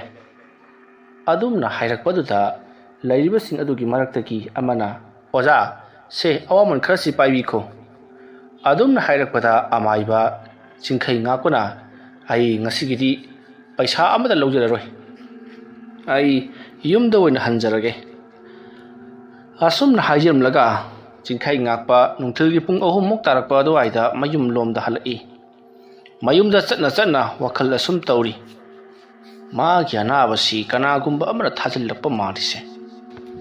ꯎ ꯄꯥꯝꯕꯤ ꯑꯗꯨꯕꯨ ꯅꯤꯡꯁꯤꯡꯂꯛꯅꯅꯕ ꯑꯩꯉꯣꯟꯗ ꯀꯔꯤꯒꯨꯝꯕ ꯈꯔ ꯇꯧꯔꯛꯄ ꯃꯥꯜꯂꯤꯁꯦ ꯐꯩ ꯀꯔꯤꯅꯣ ꯍꯥꯏꯕꯗꯣ ꯍꯣꯔꯦꯟ ꯅꯨꯃꯤꯗꯥꯡꯗꯤ ꯁꯣꯏꯗꯅꯃꯛꯀꯤ ꯈꯪꯗꯣꯛꯂꯒꯅꯤꯗꯅ ꯑꯁꯨꯝꯅ ꯋꯥꯈꯜ ꯑꯃ ꯈꯜꯂꯒ ꯑꯁꯨꯝ ꯂꯥꯛꯄꯅ ꯍꯧꯖꯤꯛꯇꯤ ꯑꯃꯥꯏꯕ ꯆꯤꯡꯈꯩ ꯉꯥꯛꯄ ꯃꯌꯨꯝ ꯌꯧꯔꯛꯂꯦ ꯃꯥꯅ ꯃꯌꯨꯝ ꯌꯧꯔꯛꯂꯕꯗ ꯃꯥꯒꯤ ꯅꯨꯄꯤꯅ ꯀꯔꯤ ꯀꯔꯝ ꯇꯧꯔꯤꯕꯅꯣ ꯍꯥꯏꯗꯨꯅ ꯍꯪꯉꯤ ꯃꯗꯨꯗ ꯆꯤꯡꯈꯩ ꯉꯥꯛꯄꯅ ꯊꯣꯛꯂꯤꯕ ꯊꯧꯗꯣꯛꯁꯤꯡ ꯑꯗꯣ ꯃꯔꯤꯛ ꯆꯨꯝꯅ ꯋꯥꯔꯤ ꯂꯤꯔꯤ ꯃꯇꯧ ꯑꯁꯨꯝꯅ ꯃꯇꯝ ꯑꯗꯨ ꯍꯧꯈ꯭ꯔꯤ ꯅꯨꯃꯤꯗꯥꯡꯒꯤ ꯃꯇꯝ ꯑꯣꯏꯁꯤꯜꯂꯛꯂꯦ ꯅꯥꯀꯜ ꯑꯃꯗꯅ ꯀꯝꯗꯧꯔꯤ ꯑꯃꯥꯏꯕ ꯆꯔꯥꯏ ꯈꯣꯟꯕꯗꯣ ꯃꯍꯥꯛꯁꯨ ꯅꯨꯃꯤꯗꯥꯡ ꯑꯁꯤꯗ ꯊꯝꯕꯥꯜ ꯃꯔꯤꯛꯇ ꯀꯔꯤꯒꯨꯝꯕ ꯈꯔ ꯇꯧꯒꯦ ꯈꯜꯂꯗꯨꯅ ꯃꯍꯥꯛꯁꯨ ꯌꯥꯝꯅ ꯀꯟꯅ ꯁꯦꯝꯕ ꯁꯥꯕ ꯇꯧꯔꯤꯕꯅꯤ ꯑꯁꯣꯝꯗꯅ ꯑꯃꯥꯏꯕ ꯑꯃꯗ ꯀꯔꯤꯒꯨꯝꯕ ꯑꯃ ꯇꯧꯈ꯭ꯔꯦ ꯉꯁꯤꯒꯤ ꯑꯍꯤꯡ ꯑꯁꯤꯗ ꯁꯣꯏꯗꯅꯃꯛꯀꯤ ꯀꯔꯤꯒꯨꯝꯕ ꯈꯔ ꯀꯥꯞꯂꯛꯀꯅꯤ ꯍꯥꯏꯕ ꯈꯪꯂꯕ ꯑꯃꯥꯏꯕ ꯆꯤꯡꯈꯩ ꯉꯥꯛꯄꯅ ꯃꯥꯒꯤ ꯅꯨꯄꯤꯕꯨ ꯑꯁꯣꯏ ꯑꯉꯥꯝ ꯌꯥꯎꯗꯅꯕ ꯍꯥꯏꯗꯨꯅ ꯂꯩꯋꯥ ꯇꯤꯟꯋꯥ ꯇꯧꯗꯨꯅ ꯂꯥꯏ ꯀꯟꯅ ꯈꯨꯔꯨꯝꯂꯤ ꯌꯨꯝ ꯑꯗꯨꯒꯤ ꯅꯣꯡꯄꯣꯛ ꯊꯪꯕ ꯃꯥꯏꯀꯩꯗ ꯑꯃꯨꯛ ꯆꯠ ꯅꯣꯡꯆꯨꯞ ꯊꯪꯕ ꯃꯥꯏꯀꯩꯗ ꯑꯃꯨꯛ ꯆꯠ ꯑꯋꯥꯡꯗ ꯑꯃꯨꯛ ꯆꯠ ꯃꯈꯥꯗ ꯑꯃꯨꯛ ꯆꯠ ꯇꯧꯗꯨꯅ ꯂꯥꯏ ꯈꯨꯔꯨꯝꯂꯤꯕꯗꯣ ꯊꯝꯕꯥꯜ ꯃꯔꯤꯛꯅꯁꯨ ꯈꯪꯂꯗꯨꯅ ꯀꯔꯤꯅꯣ ꯃꯥꯅ ꯉꯁꯤ ꯇꯧꯔꯤꯕꯁꯤꯕꯣ ꯉꯍꯥꯟ ꯃꯈꯩ ꯇꯧꯗꯕ ꯊꯕꯛꯅꯤ ꯀꯩꯗꯧꯒꯗꯧꯔꯤꯕꯖꯥꯠꯅꯣ ꯑꯁꯨꯝꯅ ꯈꯜꯂꯒ ꯊꯝꯕꯥꯜ ꯃꯔꯤꯛꯇꯣ ꯋꯥꯈꯜ ꯈꯜꯂꯒ ꯂꯩꯔꯤꯉꯩ ꯑꯃꯥꯏꯕ ꯆꯤꯡꯈꯩ ꯉꯥꯛꯄ ꯆꯪꯁꯤꯜꯂꯛꯇꯨꯅ ꯅꯪꯒꯤ ꯆꯥꯛ ꯑꯗꯨꯕꯨ ꯂꯣꯏꯗ꯭ꯔꯤꯕ꯭ꯔꯣ ꯉꯁꯥꯏ ꯅꯨꯃꯤꯠ ꯇꯥꯔꯛꯄꯗꯒꯤ ꯊꯣꯡꯈꯤꯕ ꯆꯥꯛꯅꯤ ꯅꯠꯇꯦ ꯅꯪꯒꯤꯁꯤꯕꯨ ꯅꯨꯡ ꯐꯨꯠꯂꯤꯕꯖꯥꯠꯂꯣ ꯊꯝꯕꯥꯜ ꯃꯔꯤꯛꯅ ꯀꯔꯤꯅꯣꯅꯦ ꯍꯥꯏꯔꯤꯕꯗꯨꯕꯣ ꯆꯥꯛ ꯃꯩ ꯊꯥꯒꯠꯄꯗ ꯉꯥꯏꯔꯤ ꯆꯥꯛ ꯂꯣꯏꯔꯕ꯭ꯔꯥ ꯍꯪꯂꯛꯂꯤꯕꯁꯤꯕꯨ ꯅꯠꯇꯦ ꯈꯥ ꯋꯥꯡ ꯅꯣꯡꯄꯣꯛ ꯅꯣꯡꯆꯨꯞ ꯆꯤꯟꯕꯗ ꯋꯥꯔꯕ꯭ꯔꯣ ꯍꯣꯏ ꯑꯩꯅ ꯇꯧꯔꯤꯕꯁꯦ ꯑꯩꯒꯤ ꯐꯅꯅꯕ ꯅꯠꯇꯦ ꯅꯪꯒꯤ ꯐꯅꯅꯕꯅꯤ ꯉꯁꯤꯁꯨ ꯑꯃꯨꯛ ꯐꯃꯨꯡꯗ ꯊꯔꯣ ꯊꯔꯣ ꯑꯣꯟꯒꯦ ꯍꯥꯏꯕ꯭ꯔꯣ ꯃꯗꯨ ꯑꯣꯟꯗꯅꯕꯅꯤꯅꯦ ꯑꯩꯅ ꯉꯁꯤ ꯇꯧꯔꯤꯕꯁꯦ ꯌꯥ ꯀꯔꯤ ꯀꯥꯟꯅꯗꯕꯗ ꯂꯛꯅ ꯁꯥꯟꯅꯔꯤꯔꯣ ꯑꯗꯨꯝꯅ ꯍꯥꯏꯔꯛꯄꯗ ꯊꯝꯕꯥꯜ ꯃꯔꯤꯛꯅ ꯀꯔꯤꯅꯣ ꯃꯥꯅ ꯌꯥꯔꯛꯇ ꯉꯝꯃꯒ ꯑꯃꯨꯛ ꯊꯣꯛꯈ꯭ꯔꯤꯕꯁꯤꯕꯣ ꯑꯩꯗꯅ ꯆꯥꯛꯁꯦ ꯄꯔꯞ ꯂꯣꯏꯁꯤꯜꯂꯒꯅꯦ ꯄꯤꯖ ꯊꯣꯛꯂꯒ ꯇꯨꯝꯖꯈ꯭ꯔꯒꯦ ꯂꯥꯏ ꯁꯥꯟꯅꯒꯦꯔꯥ ꯕꯨꯠ ꯁꯥꯟꯅꯒꯦꯔꯥ ꯅꯪ ꯊꯣꯛꯇ ꯍꯨꯔꯣ ꯊꯝꯕꯥꯜ ꯃꯔꯤꯛꯅ ꯑꯗꯨꯝꯅ ꯍꯥꯏꯈꯤꯕ ꯑꯗꯨꯗ ꯊꯝꯕꯥꯜ ꯃꯔꯤꯛ ꯍꯣꯏꯒꯤ ꯌꯨꯝꯊꯪꯅꯕ ꯃꯤꯑꯣꯏ ꯑꯃ ꯌꯨꯝ ꯑꯗꯨꯗꯒꯤ ꯃꯄꯥꯟ ꯊꯣꯛꯂꯒ ꯃꯈꯣꯏꯒꯤ ꯃꯅꯤꯡꯗ ꯍꯧꯕ ꯐꯗꯤꯒꯣꯝ ꯃꯅꯥ ꯈꯔ ꯍꯦꯛꯂꯤꯉꯩ ꯊꯝꯕꯥꯜ ꯃꯔꯤꯛꯅ ꯂꯥꯏ ꯁꯥꯟꯅꯒꯦꯔꯥ ꯃꯤ ꯁꯥꯟꯅꯒꯦꯔꯥ ꯅꯪ ꯊꯣꯛ ꯇꯧꯔꯣ ꯑꯗꯨ ꯇꯧꯔꯣ ꯑꯗꯥ ꯇꯧꯔꯣ ꯍꯥꯏꯗꯨꯅ ꯉꯥꯡꯂꯤꯕꯁꯤꯡ ꯑꯗꯣ ꯉꯁꯥꯏꯗꯒꯤ ꯂꯣꯏꯅꯃꯛ ꯇꯥꯍꯧꯔꯦ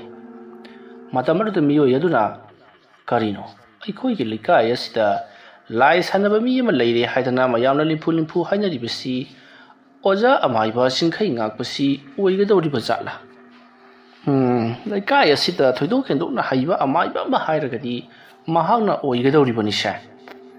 ꯀꯔꯤ ꯀꯝꯗꯧꯔꯤꯕꯖꯥꯠꯅꯣ ꯃꯥꯒꯤꯁꯤꯕꯨ ꯂꯩꯀꯥꯏ ꯈꯨꯜ ꯑꯁꯤꯗ ꯕꯨꯠ ꯄ꯭ꯔꯦꯠ ꯁꯥꯟꯅꯁꯜꯂꯒ ꯑꯩꯈꯣꯏꯒꯤ ꯂꯩꯀꯥꯏ ꯑꯁꯤ ꯑꯋꯥꯐꯝꯗ ꯇꯥꯍꯟꯒꯗꯧꯔꯤꯕ ꯖꯥꯠꯂꯥ ꯋꯥꯈꯜ ꯑꯁꯤ ꯈꯟꯅ ꯃꯥꯅ ꯍꯦꯛꯀꯤ ꯈꯟꯗꯨꯅ ꯂꯥꯛꯂꯤꯕ ꯐꯗꯤꯒꯣꯝ ꯑꯗꯣ ꯍꯧꯖꯤꯛꯇꯤ ꯃꯄꯨꯡ ꯐꯥꯅ ꯐꯣꯏꯔꯗꯨꯅ ꯏꯃꯨꯡꯂꯣꯝꯗ ꯄꯔꯞ ꯄꯨꯁꯤꯟꯈꯤ ꯃꯇꯝ ꯑꯗꯨꯗ ꯅꯨꯄꯥ ꯑꯗꯨꯒꯤ ꯃꯄꯥꯅ ꯅꯨꯃꯤꯗꯥꯡꯗ ꯃꯅꯥ ꯃꯁꯤꯡ ꯍꯦꯛꯄꯁꯦ ꯐꯠꯇꯕꯅꯤ ꯀꯔꯤꯅꯣꯅꯦ ꯅꯈꯣꯏꯅ ꯑꯩꯅ ꯍꯥꯏꯕ ꯑꯁꯨꯛ ꯌꯥꯝꯅ ꯏꯟꯗ꯭ꯔꯤꯕꯁꯤꯕꯣ ꯑꯗꯨꯝꯅ ꯍꯥꯏꯔꯛꯄꯗ ꯃꯆꯥꯅꯨꯄꯥ ꯑꯗꯨꯅ ꯄꯥꯕꯨꯡ ꯁꯥ ꯊꯣꯡꯉꯤꯁꯤ ꯁꯤ ꯐꯗꯤꯒꯣꯝꯁꯤ ꯍꯥꯞꯇ꯭ꯔꯕꯗꯤ ꯍꯥꯎꯔꯔꯣꯏꯅ ꯇꯧꯕꯅꯤ ꯑꯩꯅꯅꯦ ꯍꯧꯔꯣꯅ ꯍꯥꯏꯔꯒꯅꯦ ꯈꯨꯕꯥꯛ 3 ꯈꯨꯔꯒ ꯍꯤꯛꯂꯤꯕꯅꯤ ꯀꯩꯁꯨ ꯇꯧꯔꯣꯏꯗ ꯍꯥꯏ ꯑꯩ ꯋꯥ ꯍꯥꯏꯒꯦ ꯃꯅꯥ ꯃꯁꯤꯡ ꯍꯥꯏꯕ ꯑꯩꯈꯣꯏ ꯃꯤꯑꯣꯏꯕ ꯍꯥꯏꯕꯁꯤ ꯄ꯭ꯔꯤꯊꯤꯕꯤ ꯏꯃꯥ ꯐꯥꯎꯕ ꯅꯨꯃꯤꯗꯥꯡꯒꯤ ꯃꯇꯝꯗꯗꯤ ꯇꯨꯝꯃꯤ ꯍꯥꯏꯅꯔꯤꯕꯅꯤ ꯇꯨꯝꯂꯤꯉꯩꯗ ꯃꯤ ꯍꯥꯠꯄ ꯇꯨꯝꯂꯤꯉꯩda ꯄꯣꯠ ꯆꯩ ꯍꯦꯛꯄ ꯑꯃꯠꯇ ꯐꯠꯇꯦ ꯑꯗꯨꯅꯅꯤ ꯑꯩꯅ ꯅꯉꯣꯟꯗ ꯍꯥꯏꯔꯤꯕꯁꯤ ꯃꯤꯒꯤ ꯄꯣꯊꯥꯖꯕ ꯃꯇꯝ ꯑꯗꯨꯗ ꯅꯈꯣꯏꯅ ꯊꯕꯛ ꯄꯤꯁꯜꯂꯨꯔꯤꯕꯅꯤꯗꯣ ꯑꯗꯨꯒꯤꯁꯨ ꯃꯊꯛꯇ ꯃꯅꯥ ꯃꯁꯤꯡ ꯍꯦꯛꯄ ꯍꯥꯏꯕꯁꯤ ꯆꯥꯛꯈꯨꯝꯗꯒꯤ ꯊꯣꯛꯂꯛꯂꯒ ꯍꯦꯛꯄ ꯌꯥꯕ ꯅꯠꯇꯦ ꯍꯥꯏ ꯅꯪꯒꯤ ꯐꯗꯤꯒꯣꯝꯗꯨ ꯊꯥꯡ ꯑꯃ ꯄꯥꯏꯔꯒ ꯁꯥ ꯃꯊꯛꯇ ꯈꯥꯡ ꯃꯊꯛꯇ ꯑꯗꯨꯝ ꯁꯣꯏꯖꯤꯟꯒꯗꯧꯔꯤꯕ꯭ꯔꯥ ꯑꯗꯨꯃꯥꯏꯅ ꯁꯣꯏꯗ꯭ꯔꯗꯤ ꯄꯥꯕꯨꯡ ꯀꯗꯥꯏꯗ ꯁꯣꯏꯁꯨ ꯍꯥꯏꯔꯤꯕꯅꯣ ꯃꯗꯨ ꯇꯧꯍꯩꯗꯦꯅꯦ ꯇꯣꯉꯥꯟꯅ ꯄꯥꯇ꯭ꯔ ꯑꯃꯗ ꯄ꯭ꯂꯦꯠꯀꯨꯝꯕ ꯑꯃꯗ ꯍꯥꯟꯅ ꯁꯣꯏꯗꯣꯛꯂꯒ ꯑꯗꯨꯗ ꯀꯣꯟꯅ ꯍꯥꯞꯀꯗꯕꯅꯤ ꯅꯪꯅ ꯃꯔꯣꯏ ꯑꯗꯨ ꯁꯣꯏꯕ ꯃꯇꯝꯗ ꯅꯈꯨꯠꯅ ꯁꯥ ꯁꯣꯛꯇꯨꯅ ꯏ ꯍꯦꯛ ꯇꯥꯁꯟꯈ꯭ꯔꯕꯗꯤ ꯊꯣꯡꯗꯕꯤ ꯏꯟꯖꯥꯡꯗꯣ ꯃꯥꯡꯂꯣꯏꯗ꯭ꯔꯣ ꯅꯝꯗꯅꯕꯨꯗꯤ ꯆꯥꯈꯤꯅꯤ ꯍꯥꯏꯕꯕꯨ ꯅꯪꯒꯤ ꯏ ꯊꯛꯄ ꯇꯥꯔꯦꯗꯅ ꯑꯩꯈꯣꯏꯁꯦ ꯍꯣꯏ ꯄꯥꯕꯨꯡ ꯆꯨꯝꯃꯤ ꯑꯩ ꯄ꯭ꯂꯦꯠ ꯑꯃꯗ ꯍꯥꯟꯅ ꯁꯣꯏꯗꯣꯛꯂꯒ ꯍꯥꯞꯂꯒꯦ ꯆꯣ ꯃꯇꯨꯡ ꯃꯅꯥꯎꯗꯤꯅꯦ ꯆꯥꯛꯈꯨꯝꯗꯒꯤ ꯊꯣꯛꯂꯛꯂꯒ ꯄꯣꯠ ꯆꯩ ꯃꯅꯥ ꯃꯁꯤꯡ ꯍꯤꯡꯈꯣꯜꯗꯒꯤ ꯍꯦꯛꯄ ꯌꯥꯗꯦ ꯑꯗꯨꯒꯅꯦ ꯅꯨꯃꯤꯗꯥꯡꯗ ꯄꯣꯠ ꯌꯥꯔꯤꯕ ꯃꯈꯩ ꯍꯦꯛꯇꯅꯕ ꯇꯧꯒꯗꯕꯅꯤ ꯅꯨꯃꯤꯗꯥꯡꯗ ꯄꯣꯠ ꯆꯩ ꯍꯦꯛꯄꯁꯤꯃꯛꯇꯕꯨ ꯇꯤꯟ ꯀꯥꯡ ꯌꯥꯎꯔꯕꯁꯨ ꯎꯔꯣꯏꯗꯧꯔꯤꯕꯅꯤꯀꯣ ꯍꯣꯏ ꯄꯥꯕꯨꯡ ꯑꯁꯨꯝꯅ ꯅꯨꯄꯥꯗꯣ ꯑꯁ꯭ꯋꯥꯏꯐꯥꯎ ꯆꯠꯂꯨꯔꯒ ꯑꯃꯨꯛ ꯍꯟꯖꯜꯂꯛꯂꯒ ꯑꯗꯣ ꯄꯥꯕꯨꯡ ꯑꯩꯈꯣꯏꯒꯤ ꯌꯨꯝꯊꯪꯅꯕ ꯑꯣꯖꯥ ꯑꯃꯥꯏꯕ ꯆꯤꯡꯈꯩ ꯉꯥꯛꯄꯁꯤ ꯂꯥꯏ ꯁꯥꯟꯅꯕ꯭ꯔꯥ ꯀꯩꯅꯣꯝ ꯇꯧꯔꯤ ꯍꯩ ꯃꯗꯨꯒꯤ ꯋꯥꯗꯨ ꯀꯟꯅ ꯍꯥꯏꯒꯅꯨ ꯃꯤ ꯐꯈ꯭ꯔꯕ ꯃꯥꯏꯕꯅꯤ ꯃꯥꯅ ꯂꯥꯏ ꯁꯥꯟꯅꯩ ꯀꯥꯁꯤ ꯊꯥꯖꯕ ꯌꯥꯕ ꯅꯠꯇꯦ ꯀꯩꯗꯧꯕꯒꯤ ꯁꯥꯟꯅꯒꯗꯧꯔꯤꯕꯅꯣ hay madu mathi phonganu ko mana takhra ka nungai roi magi nupina su lai sanagara kaidogi gen thukpa tahoro dana asai launu khiba aduga masi ngasi si kedoi tau phare mana ne tawning ba tawsanu phadi pharaba natro ai khoisu loina mak mayam pura mak mana layang bethagi phadi pharaba natro thana kaisi khaluno magi su kari gumba ningbam lejaram gani chak tum loisul chu chalo adum na hairaga ahal adudi amu hipthakri matam adu da nipa ado hoipa bung haiduna parpar adumak raksang da chakhi matam de asam haukri mi punamak chainjang chaba thakpa loinaraduna mahai loinamak tumnakri ahingi matam oisalakpana isik hulakpa matam haibato oisalakli matam adu da chingkhai ngakpa amaibana tapna haugallaklaga aina tawgadoriba thabak asi mi kana amata uba yabnati adubu karigumbada makoina lona yengamlabadi kamdauba phai adumna karigumba lona yengjiragana makoi wona dasa taredana aidi kaidobagi damakka dasa tagadoribana adumna wakhal khallingai magi nupi thambal marikna tumnaba tawrasi thengi matam se hairakpada chingkhai ngakpa amaibana hai tumningba nangdi dum tumjakro aidi ngasi thabak ama tawgadaba lei aduna nangsu thabak asida yausilaklagano ama karimata aswai ngam jawgana bagi damakta nang tumlaga lehoro ai mapalda thulukhige karigumba aina changnak trabasu changak mandre haidana nang thulokpa yadebko nongan se phawdina haksung thulok loidabani phare phajana nimthina leiramo ai changtri phawako asumna hairamlaga amaiba chingkhai ngakpa parap thokri matamaruda thambal marikna kari tarukadori bazano haiduna masado ipai thabaina lehori masigi matung amaiba chingkhai ngakpa mapalda parap throklaga madugi maiba macha aduna ingonda kari tarukadori bazano masigi khulai si aina amukta phawbudi season na kidribani adubo ngasidi mabu kanano khangdo nabagi damakta season na batare kana bu oidum gadoriba aigi puchida yiknaba kanasu laikidabani naduga ngasai gi thogdu aduna kari u pambi adugi makhongda aiga kanano amaga aikhoi ani maiba taminna khibani nupa aduna ingonda yamna shaukiba ma laikibani kari matanggi no ai khangkhidreni kawreni tawrisi phai adubo amabu oire ngasigi numitta mahana tawriba thabak asi phatte haibadu khangan batabani asumna khalamlaga singkhai ngakpana ngarang thambal mariki masada sokhallam liba khulai ado mahangana tapna amuk kauduna mukoigi yumgi koibadagi amuk sinduna lowri mata maruda amaiba singkhai ngakpana sajai asi oire phai masina tenjin oiduna kapkhrage haujik amaiba chingkhai ngakpana puthorakliba asi asengba khutna kanagumba mana hektamak paiba yaba sajai nati leiwa mantragi matingna semliba amaiba khaktangna uba adugumlaba lilchai sajaini masidagidi amaiba chingkhai ngakpana leiwa tinwa tawduna sajai adubu mahaki saudraba lirung aduda thongduna tenga thongduna tenjai ado kapthorakle matawasumna chingkhai ngakpana kapthorakpa aduda sajai ado tenjin oina ngangduna pairakli nakal amadana kamdauri haujikti amaiba sairai khonba do mahaksu karigumba khara tawrunabagi damak thambal mariki mathakta awa chaina khara pinabagi damakta sem saduna lairibani ngasaidagi hanjin honaraba phawbada kari amata mahana tawriba thabak adu mai pakta baduda kari asoiba leirabano haiduna yamna kana yinglingai magi maikai tamna akhakaraw makal loinana ngangduna pairaklibadu amaiba chairai khonbar ure chairai khonbar madu hek ubada hais aruba kholaya maikai tamna pairakledana masi amaiba singkhai ngakuna tharakpa soidana maki oiramgani ai sumaya lethoklabadi thawai asi mangba tare karina ngakani siri asumna khalamlaga mahakna मागी लेवा मंत्र खर सोलगा महाकी मनाक्ता लेरिबा ला मचत अदो महाना कोरो कोइना तासल्ले असुमना लंगचाक तौना मागी ला मचत अदो तासल्लबा मतुंगदा मरुदगी अमुक महागना उमलगा लेवा खर सोलगा who हाजुना कामथोखी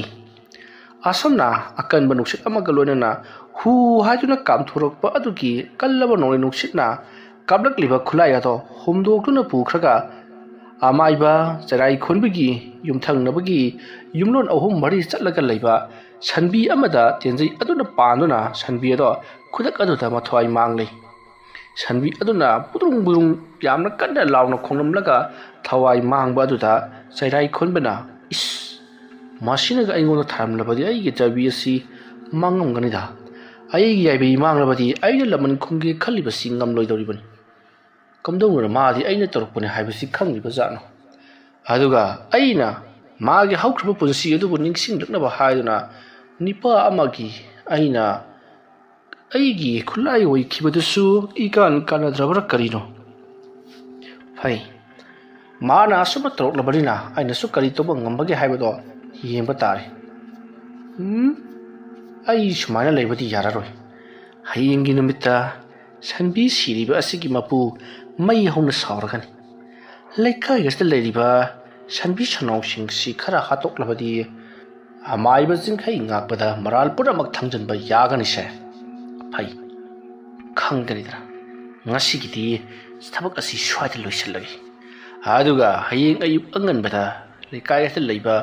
amaiba karagumba amana thabak asi tawrakpani haidana mongoda maran thinginba hauragi ngaduga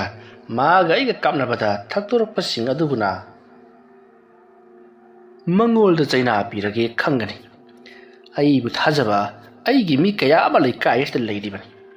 makoigi mateng lorage khangani asomna chainai khonbado mahag phatta loksing amaga loinana imung changkhre ngasigi numit asidadi karisu torokta phasida singkhai ngakpado tuminna imungda changlai amaiba singkhai ngakpana imungda tuminna changlakpaduda thambal marikna loirabro kaisu tawdrabro hai loire yadubo aigi punsida khwaidagi hena khudong thiba ba nanglagadori mado karino haibadi khangbangamdi ai leikai asidagi tanthokhibasu yai nangna karam lehauba masin aina khallibasi karino haibiri badubo kari maramgi ai khoi leikai dagi tanthokadori ba ai khoina leikai asigi kari patata batawkhradana ai khoina tawruba nati miui amana tawrokpani adubo mayamgi miyengda aina tawbani haiduna khalangadori madubu isana ngakthok chabang ngamloidori bra khangdre adubu amabu oire aigiri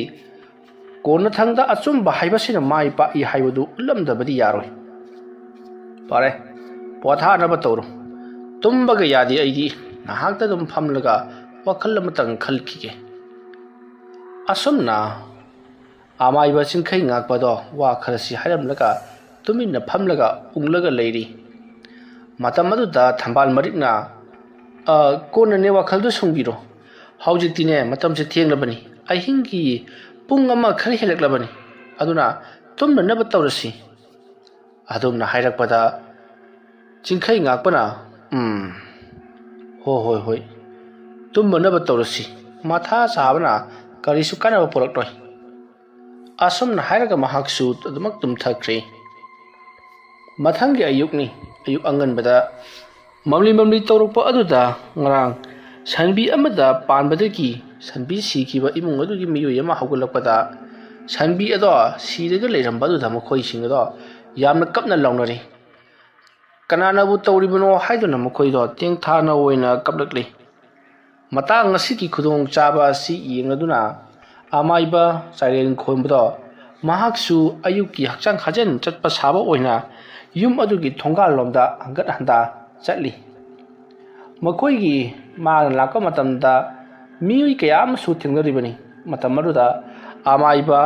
chairai khonbana chatliba singaduda aisu walking chatlibani hakchang hajen tawribani mayam su tawnaribadudi haiduna phagi tawguna laknarakli mase mahak walking lakpada magi sajen lakko matamda ꯃꯈꯣꯏꯒꯤ ꯊꯧꯗꯣꯛ ꯑꯗꯣ ꯊꯦꯡꯅꯕꯅꯤ ꯍꯥꯏꯕ ꯌꯥꯅꯅꯕ ꯃꯑꯣꯡꯗ ꯁꯤꯜꯂꯤꯕꯅꯤ꯫ ꯑꯁꯨꯝꯅ ꯇꯧꯗꯨꯅ ꯑꯃꯥꯏꯕ ꯆꯩꯔꯥꯏ ꯈꯣꯟꯕꯗꯣ ꯃꯈꯣꯏ ꯃꯌꯥꯝ ꯑꯃꯅ ꯌꯣꯝꯁꯤꯟꯗꯨꯅ ꯂꯩꯔꯒ ꯑꯁꯤꯕ ꯁꯟꯗ ꯌꯦꯡꯂꯤꯕ ꯑꯗꯨꯒꯤ ꯃꯅꯥꯛ ꯇꯝꯅ ꯆꯪꯁꯤꯜꯂꯛꯂꯦ꯫ ꯑꯗꯨꯒ ꯑꯌꯨꯛꯁꯤꯗ ꯀꯔꯤ ꯇꯧꯔꯕꯅꯣ ꯃꯌꯥꯝꯕꯨ ꯍꯥꯏꯗꯨꯅ ꯍꯪꯂꯛꯄꯗ ꯃꯌꯥꯝꯗꯣ ꯂꯩꯊꯣꯛꯇꯨꯅ ꯌꯦꯡꯂꯛꯏ꯫ ꯃꯇꯝ ꯑꯗꯨꯗ ꯑꯃꯥꯏꯕ ꯆꯩꯔꯥꯏ ꯈꯣꯟꯕ ꯑꯣꯏꯔꯝꯕ ꯑꯗꯨꯗ ꯃꯌꯥꯝꯅ ꯏꯕꯨꯡꯉꯣ ꯆꯩꯔꯥꯏ ꯈꯣꯟꯕ ꯆꯪꯁꯤꯜꯂꯨ ꯆꯪꯁꯤꯜꯂꯨ, ꯁꯟ ꯑꯁꯤ ꯀꯝꯗꯧꯅ ꯂꯩꯔꯝꯗꯕꯅꯣ ꯑꯩꯈꯣꯏꯁꯨ ꯈꯪꯗ꯭ꯔꯦ꯫ ꯌꯦꯡꯉꯨ ꯃꯆꯥ ꯄꯣꯛꯀꯗꯕ ꯉꯁꯤ 5-10ꯗ ꯉꯥꯏꯔꯕꯅꯤ꯫ ꯀꯔꯝ ꯇꯧꯔꯤꯕꯅꯣ ꯑꯩꯈꯣꯏꯁꯨ ꯈꯪꯗ꯭ꯔꯦ꯫ ꯈꯨꯔꯥ ꯑꯩ ꯑꯃꯨꯛꯇ ꯌꯦꯡꯖꯒꯦ꯫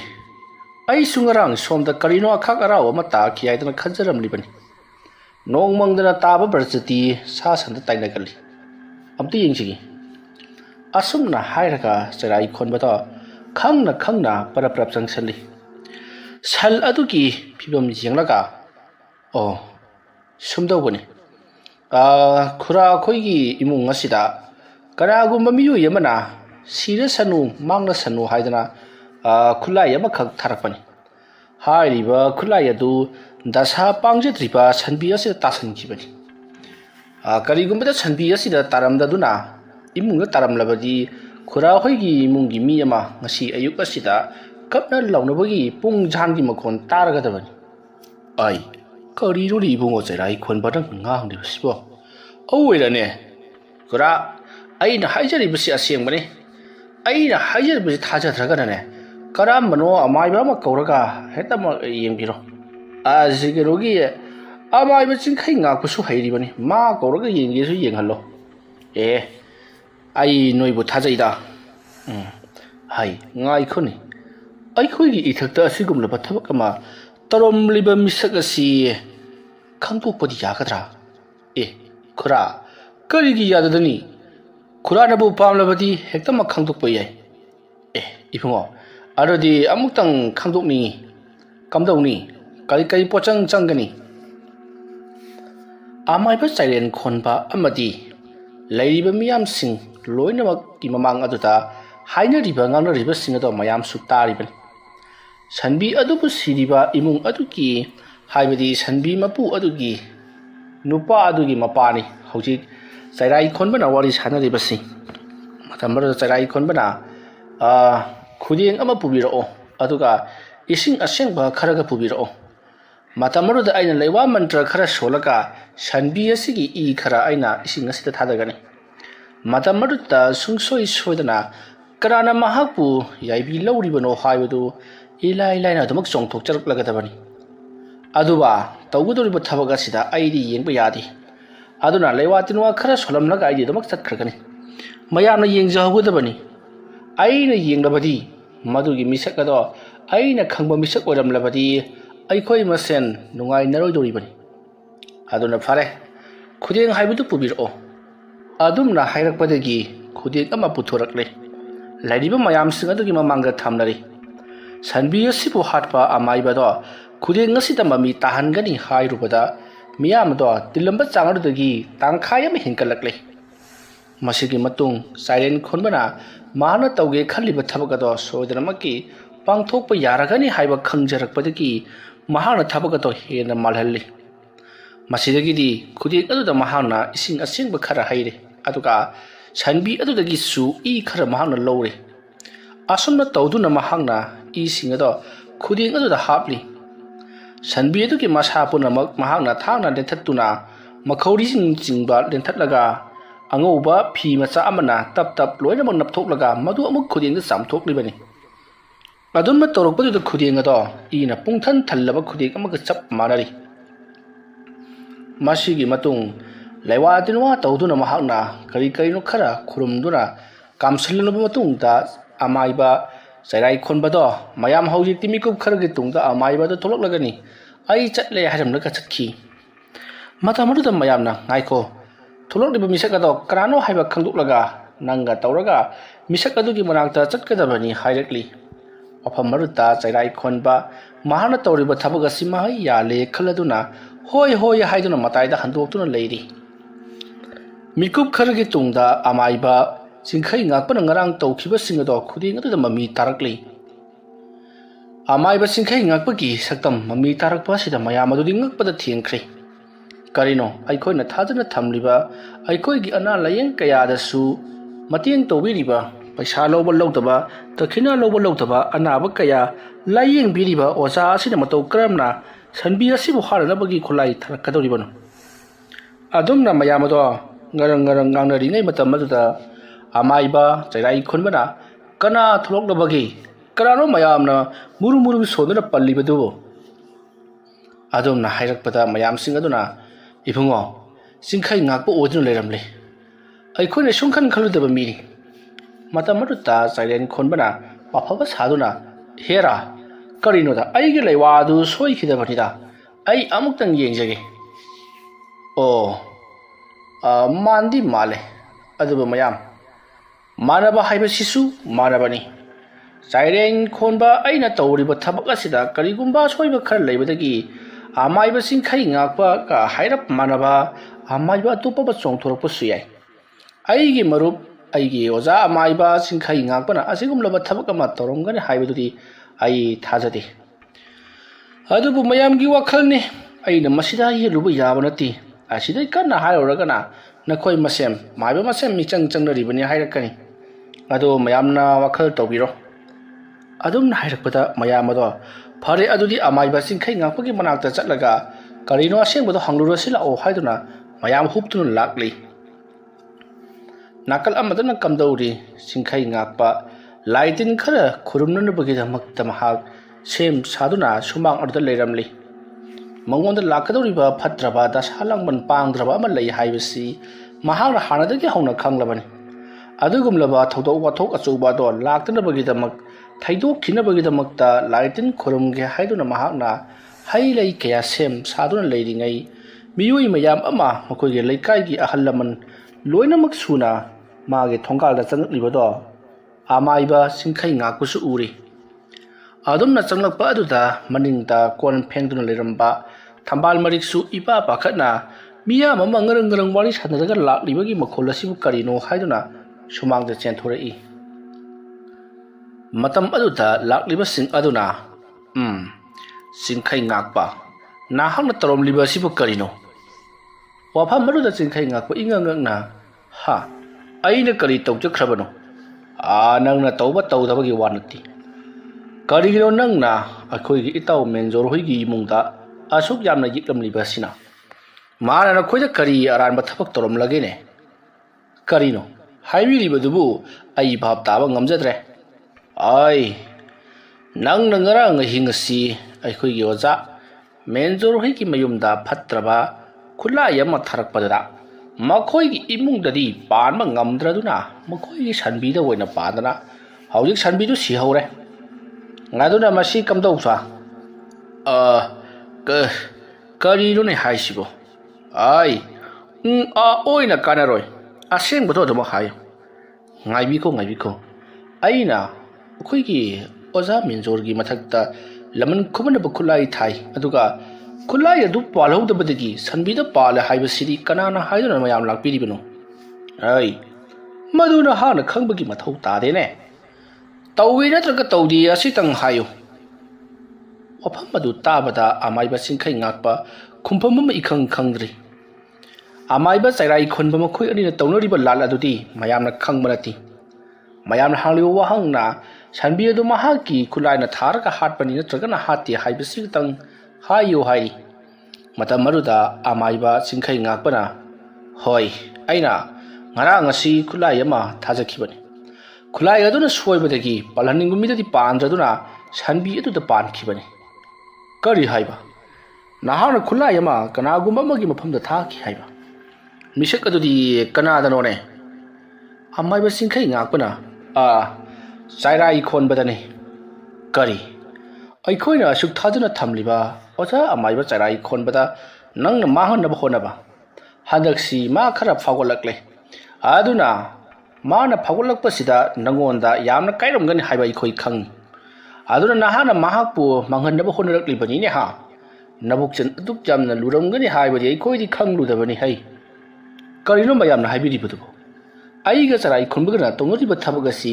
ꯃꯅꯨꯡꯗ ꯀꯔꯤ ꯂꯩꯕꯒꯦ ꯍꯥꯏꯕꯗꯨ ꯃꯌꯥꯝ ꯈꯪꯕꯤꯈ꯭ꯔꯕꯔꯣ? ꯍꯥꯏ ꯅꯔꯥꯜ ꯀꯨꯞꯁꯟꯅꯕ ꯋꯥ ꯉꯥꯡꯉꯛꯀꯅꯨ ꯇꯥꯅꯤꯡꯗꯦ ꯑꯩ ꯐꯠꯇꯕ ꯊꯕꯛ ꯇꯧꯕ ꯅꯈꯣꯏꯗꯤ ꯂꯩꯀꯥꯏ ꯑꯁꯤꯗ ꯂꯩꯕ ꯌꯥꯔꯣꯏ ꯑꯗꯨꯅ ꯌꯥꯝꯅ ꯊꯨꯅ ꯂꯩꯀꯥꯏ ꯑꯁꯤ ꯊꯥꯗꯣꯛꯇꯨꯅ ꯆꯠꯈꯤꯒꯗꯕꯅꯤ ꯑꯩꯈꯣꯏꯅ ꯍꯥꯏꯔꯤꯕ ꯂꯝ ꯍꯦꯜꯂꯕꯗꯤ ꯃꯗꯨꯒꯤ ꯐꯠꯇꯕ ꯐꯣꯟ ꯁꯣꯏꯗꯅꯃꯛꯀꯤ ꯐꯪꯒꯅꯤꯀꯣ ꯃꯌꯥꯝ ꯆꯠꯁꯤ ꯑꯁꯨꯝꯅ ꯃꯌꯥꯝ ꯑꯗꯣ ꯌꯥꯝꯅ ꯁꯥꯎꯔꯝꯂꯒ ꯆꯤꯡꯈꯩ ꯉꯥꯛꯄꯗ ꯆꯩꯔꯝꯂꯕ ꯃꯇꯨꯡ ꯑꯃꯨꯛ ꯍꯟꯈ꯭ꯔꯦ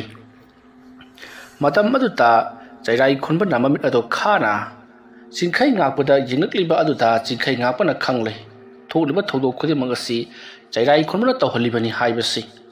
ꯃꯇꯝ ꯑꯗꯨꯗ ꯆꯤꯡꯈꯩ ꯉꯥꯛꯄꯅ ꯍꯧꯈ꯭ꯔꯕ ꯊꯧꯗꯣꯛ ꯑꯃ ꯃꯍꯥꯛꯅ ꯀꯥꯎꯊꯣꯛꯇꯨꯅ ꯑꯗꯨꯃꯛ ꯂꯩꯔꯤꯕꯗꯨ ꯆꯩꯔꯥꯏ ꯈꯨꯟꯕꯒꯤ ꯁꯛꯇꯝ ꯎꯕꯗ ꯈꯪꯅꯤꯡ ꯅꯤꯡꯁꯤꯡꯂꯛꯈꯤ ꯃꯇꯝꯗꯣ ꯑꯃꯥꯏꯕ ꯆꯩꯔꯥꯏ ꯈꯣꯟꯕ ꯑꯃꯗꯤ ꯑꯃꯥꯏꯕ ꯆꯤꯡꯈꯩ ꯉꯥꯛꯄ ꯃꯈꯣꯏ ꯃꯌꯥꯝ ꯑꯃ ꯑꯃꯥꯏꯕ ꯑꯃꯒꯤ ꯃꯈꯥꯗ ꯃꯍꯩ ꯇꯝꯕ ꯃꯇꯝꯅꯤ ꯃꯍꯩ ꯑꯁꯨꯝ ꯇꯝꯂꯛꯄꯅ ꯃꯈꯣꯏꯅ ꯍꯩꯔꯤꯕ ꯃꯍꯩ ꯑꯁꯤ ꯃꯄꯨꯡ ꯐꯥꯔꯕꯗ ꯃꯈꯣꯏꯕꯨ ꯇꯝꯕꯤꯔꯤꯕ ꯑꯣꯖꯥ ꯑꯗꯨꯅ ꯅꯈꯣꯏ ꯍꯧꯖꯤꯛꯇꯤ ꯃꯍꯩ ꯃꯄꯨꯡ ꯐꯥꯔꯕꯅꯤꯅ ꯑꯩꯅ ꯇꯝꯅꯤꯡꯉꯥꯏ ꯀꯔꯤꯁꯨ ꯂꯩꯇ꯭ꯔꯦ ꯃꯔꯝ ꯑꯗꯨꯅ ꯅꯈꯣꯏ ꯂꯥꯛꯇ꯭ꯔꯕꯁꯨ ꯌꯥꯔꯒꯅꯤ ꯅꯈꯣꯏꯅ ꯀꯔꯤꯒꯨꯝꯕ ꯈꯪꯗ ꯎꯗꯕ ꯂꯩꯔꯛꯄ ꯃꯇꯝꯗ ꯋꯥ ꯇꯥꯟꯅꯕꯒꯤ ꯑꯣꯏꯅ ꯑꯗꯨꯛ ꯂꯥꯛꯑꯣ ꯅꯈꯣꯏ ꯂꯥꯛꯇ꯭ꯔꯕꯁꯨ ꯌꯥꯔꯒꯅꯤ ꯑꯃꯥꯏꯕ ꯑꯗꯨꯅ ꯍꯥꯏꯔꯛꯂꯕꯗ ꯑꯃꯥꯏꯕ ꯆꯤꯡꯈꯩ ꯉꯥꯛꯄ ꯑꯃꯗꯤ ꯆꯩꯔꯥꯏ ꯈꯣꯟꯕ ꯃꯈꯣꯏ ꯑꯅꯤꯗꯣ ꯑꯃꯥꯏꯕ ꯑꯗꯨꯒꯤ ꯃꯅꯥꯛꯇ ꯃꯍꯩ ꯇꯝꯕ ꯆꯠꯂꯤꯕꯗꯣ ꯆꯠꯇ꯭ꯔꯤ ꯅꯣꯡꯃꯒꯤ ꯅꯨꯃꯤꯠꯅꯤ ꯎꯖꯥꯎ ꯑꯃꯒꯤ ꯃꯈꯣꯡꯗ ꯃꯈꯣꯏ ꯑꯅꯤꯗꯣ ꯐꯝꯂꯒ ꯑꯩꯈꯣꯏ ꯀꯔꯤ ꯀꯔꯤ ꯇꯧꯁꯤꯒꯦ ꯍꯥꯏꯗꯨꯅ ꯋꯥ ꯇꯥꯟꯅꯔꯤ ꯃꯇꯝ ꯑꯗꯨꯗ ꯆꯩꯔꯥꯏ ꯈꯣꯟꯕꯅ ꯍꯧꯖꯤꯛꯇꯤ ꯑꯩꯈꯣꯏꯒꯤ ꯂꯩꯀꯥꯏ ꯑꯁꯤꯗ ꯂꯩꯕ ꯃꯤ ꯃꯈꯩ ꯑꯩꯅ ꯈꯖꯤꯛ ꯈꯖꯤꯛ ꯂꯥꯌꯦꯡꯕ ꯍꯧꯔꯦ ꯏꯇꯥꯎꯗꯤ ꯍꯧꯗ꯭ꯔꯤꯕ꯭ꯔꯥ ꯍꯥꯏꯗꯨꯅ ꯍꯪꯉꯛꯂꯤ ꯃꯇꯝ ꯑꯗꯨꯗ ꯆꯤꯡꯈꯩ ꯉꯥꯛꯄꯅ ꯑꯩꯗꯤ ꯀꯔꯤꯃꯠꯇ ꯍꯧꯗ꯭ꯔꯤ ꯑꯩ ꯃꯈꯥ ꯇꯥꯅ ꯑꯩꯅ ꯄꯥꯝꯖꯔꯤꯕ ꯃꯍꯩ ꯑꯁꯦ ꯇꯝꯈꯤꯒꯦ ꯍꯥꯏꯗꯨꯅ ꯈꯜꯂꯤ ꯑꯗꯨꯝꯅ ꯍꯥꯏꯔꯛꯄꯗ ꯆꯩꯔꯥꯏ ꯈꯨꯟꯕꯅ ꯑꯗꯨꯒꯤꯗꯤ ꯀꯩꯁꯨ ꯀꯥꯏꯕ ꯂꯩꯇꯦ ꯑꯗꯨꯒ ꯑꯩꯒꯤꯗꯤ ꯍꯩꯖꯔꯤꯕ ꯑꯁꯤꯅ ꯄꯦꯟꯖꯔꯦ ꯑꯁꯨꯝꯅ ꯋꯥꯔꯤ ꯁꯥꯟꯅꯔꯕ ꯃꯇꯨꯡ ꯃꯈꯣꯏ ꯑꯅꯤꯗꯣ ꯅꯨꯃꯤꯠ ꯑꯗꯨꯗꯒꯤ ꯄꯥꯛꯅ ꯎꯅꯈꯤꯗ꯭ꯔꯦ ꯑꯃꯥꯏꯕ ꯆꯤꯡꯈꯩ ꯉꯥꯛꯄꯁꯨ ꯃꯍꯥꯛꯅ ꯇꯝꯂꯤꯕ ꯃꯍꯩ ꯑꯗꯣ ꯍꯦꯟꯅ ꯈꯪꯅꯅꯕ ꯍꯥꯏꯗꯨꯅ ꯃꯤ ꯂꯥꯌꯦꯡꯕꯒꯤ ꯃꯍꯨꯠꯇ ꯃꯁꯥꯒꯤ ꯃꯍꯩ ꯑꯣꯏꯅ ꯇꯝꯈꯤ ꯃꯇꯝ ꯈꯔ ꯂꯩꯔꯒ ꯅꯣꯡꯃ ꯑꯃꯥꯏꯕ ꯆꯤꯡꯈꯩ ꯉꯥꯛꯄꯒꯤ ꯃꯅꯥꯛꯇ ꯑꯃꯥꯏꯕ ꯆꯩꯔꯥꯏ ꯈꯣꯟꯕꯗꯣ ꯌꯥꯝꯅ ꯁꯥꯎꯅ ꯂꯥꯛꯈꯤ ꯃꯇꯝ ꯑꯗꯨꯗ ꯑꯃꯥꯏꯕ ꯆꯤꯡꯈꯩ ꯉꯥꯛꯄꯗꯤ ꯍꯤꯡꯈꯣꯜ ꯊꯕꯛ ꯁꯨꯗꯨꯅ ꯂꯩꯔꯤꯉꯩ ꯃꯇꯝꯅꯤ ꯃꯇꯝ ꯑꯗꯨꯗ ꯑꯃꯥꯏꯕ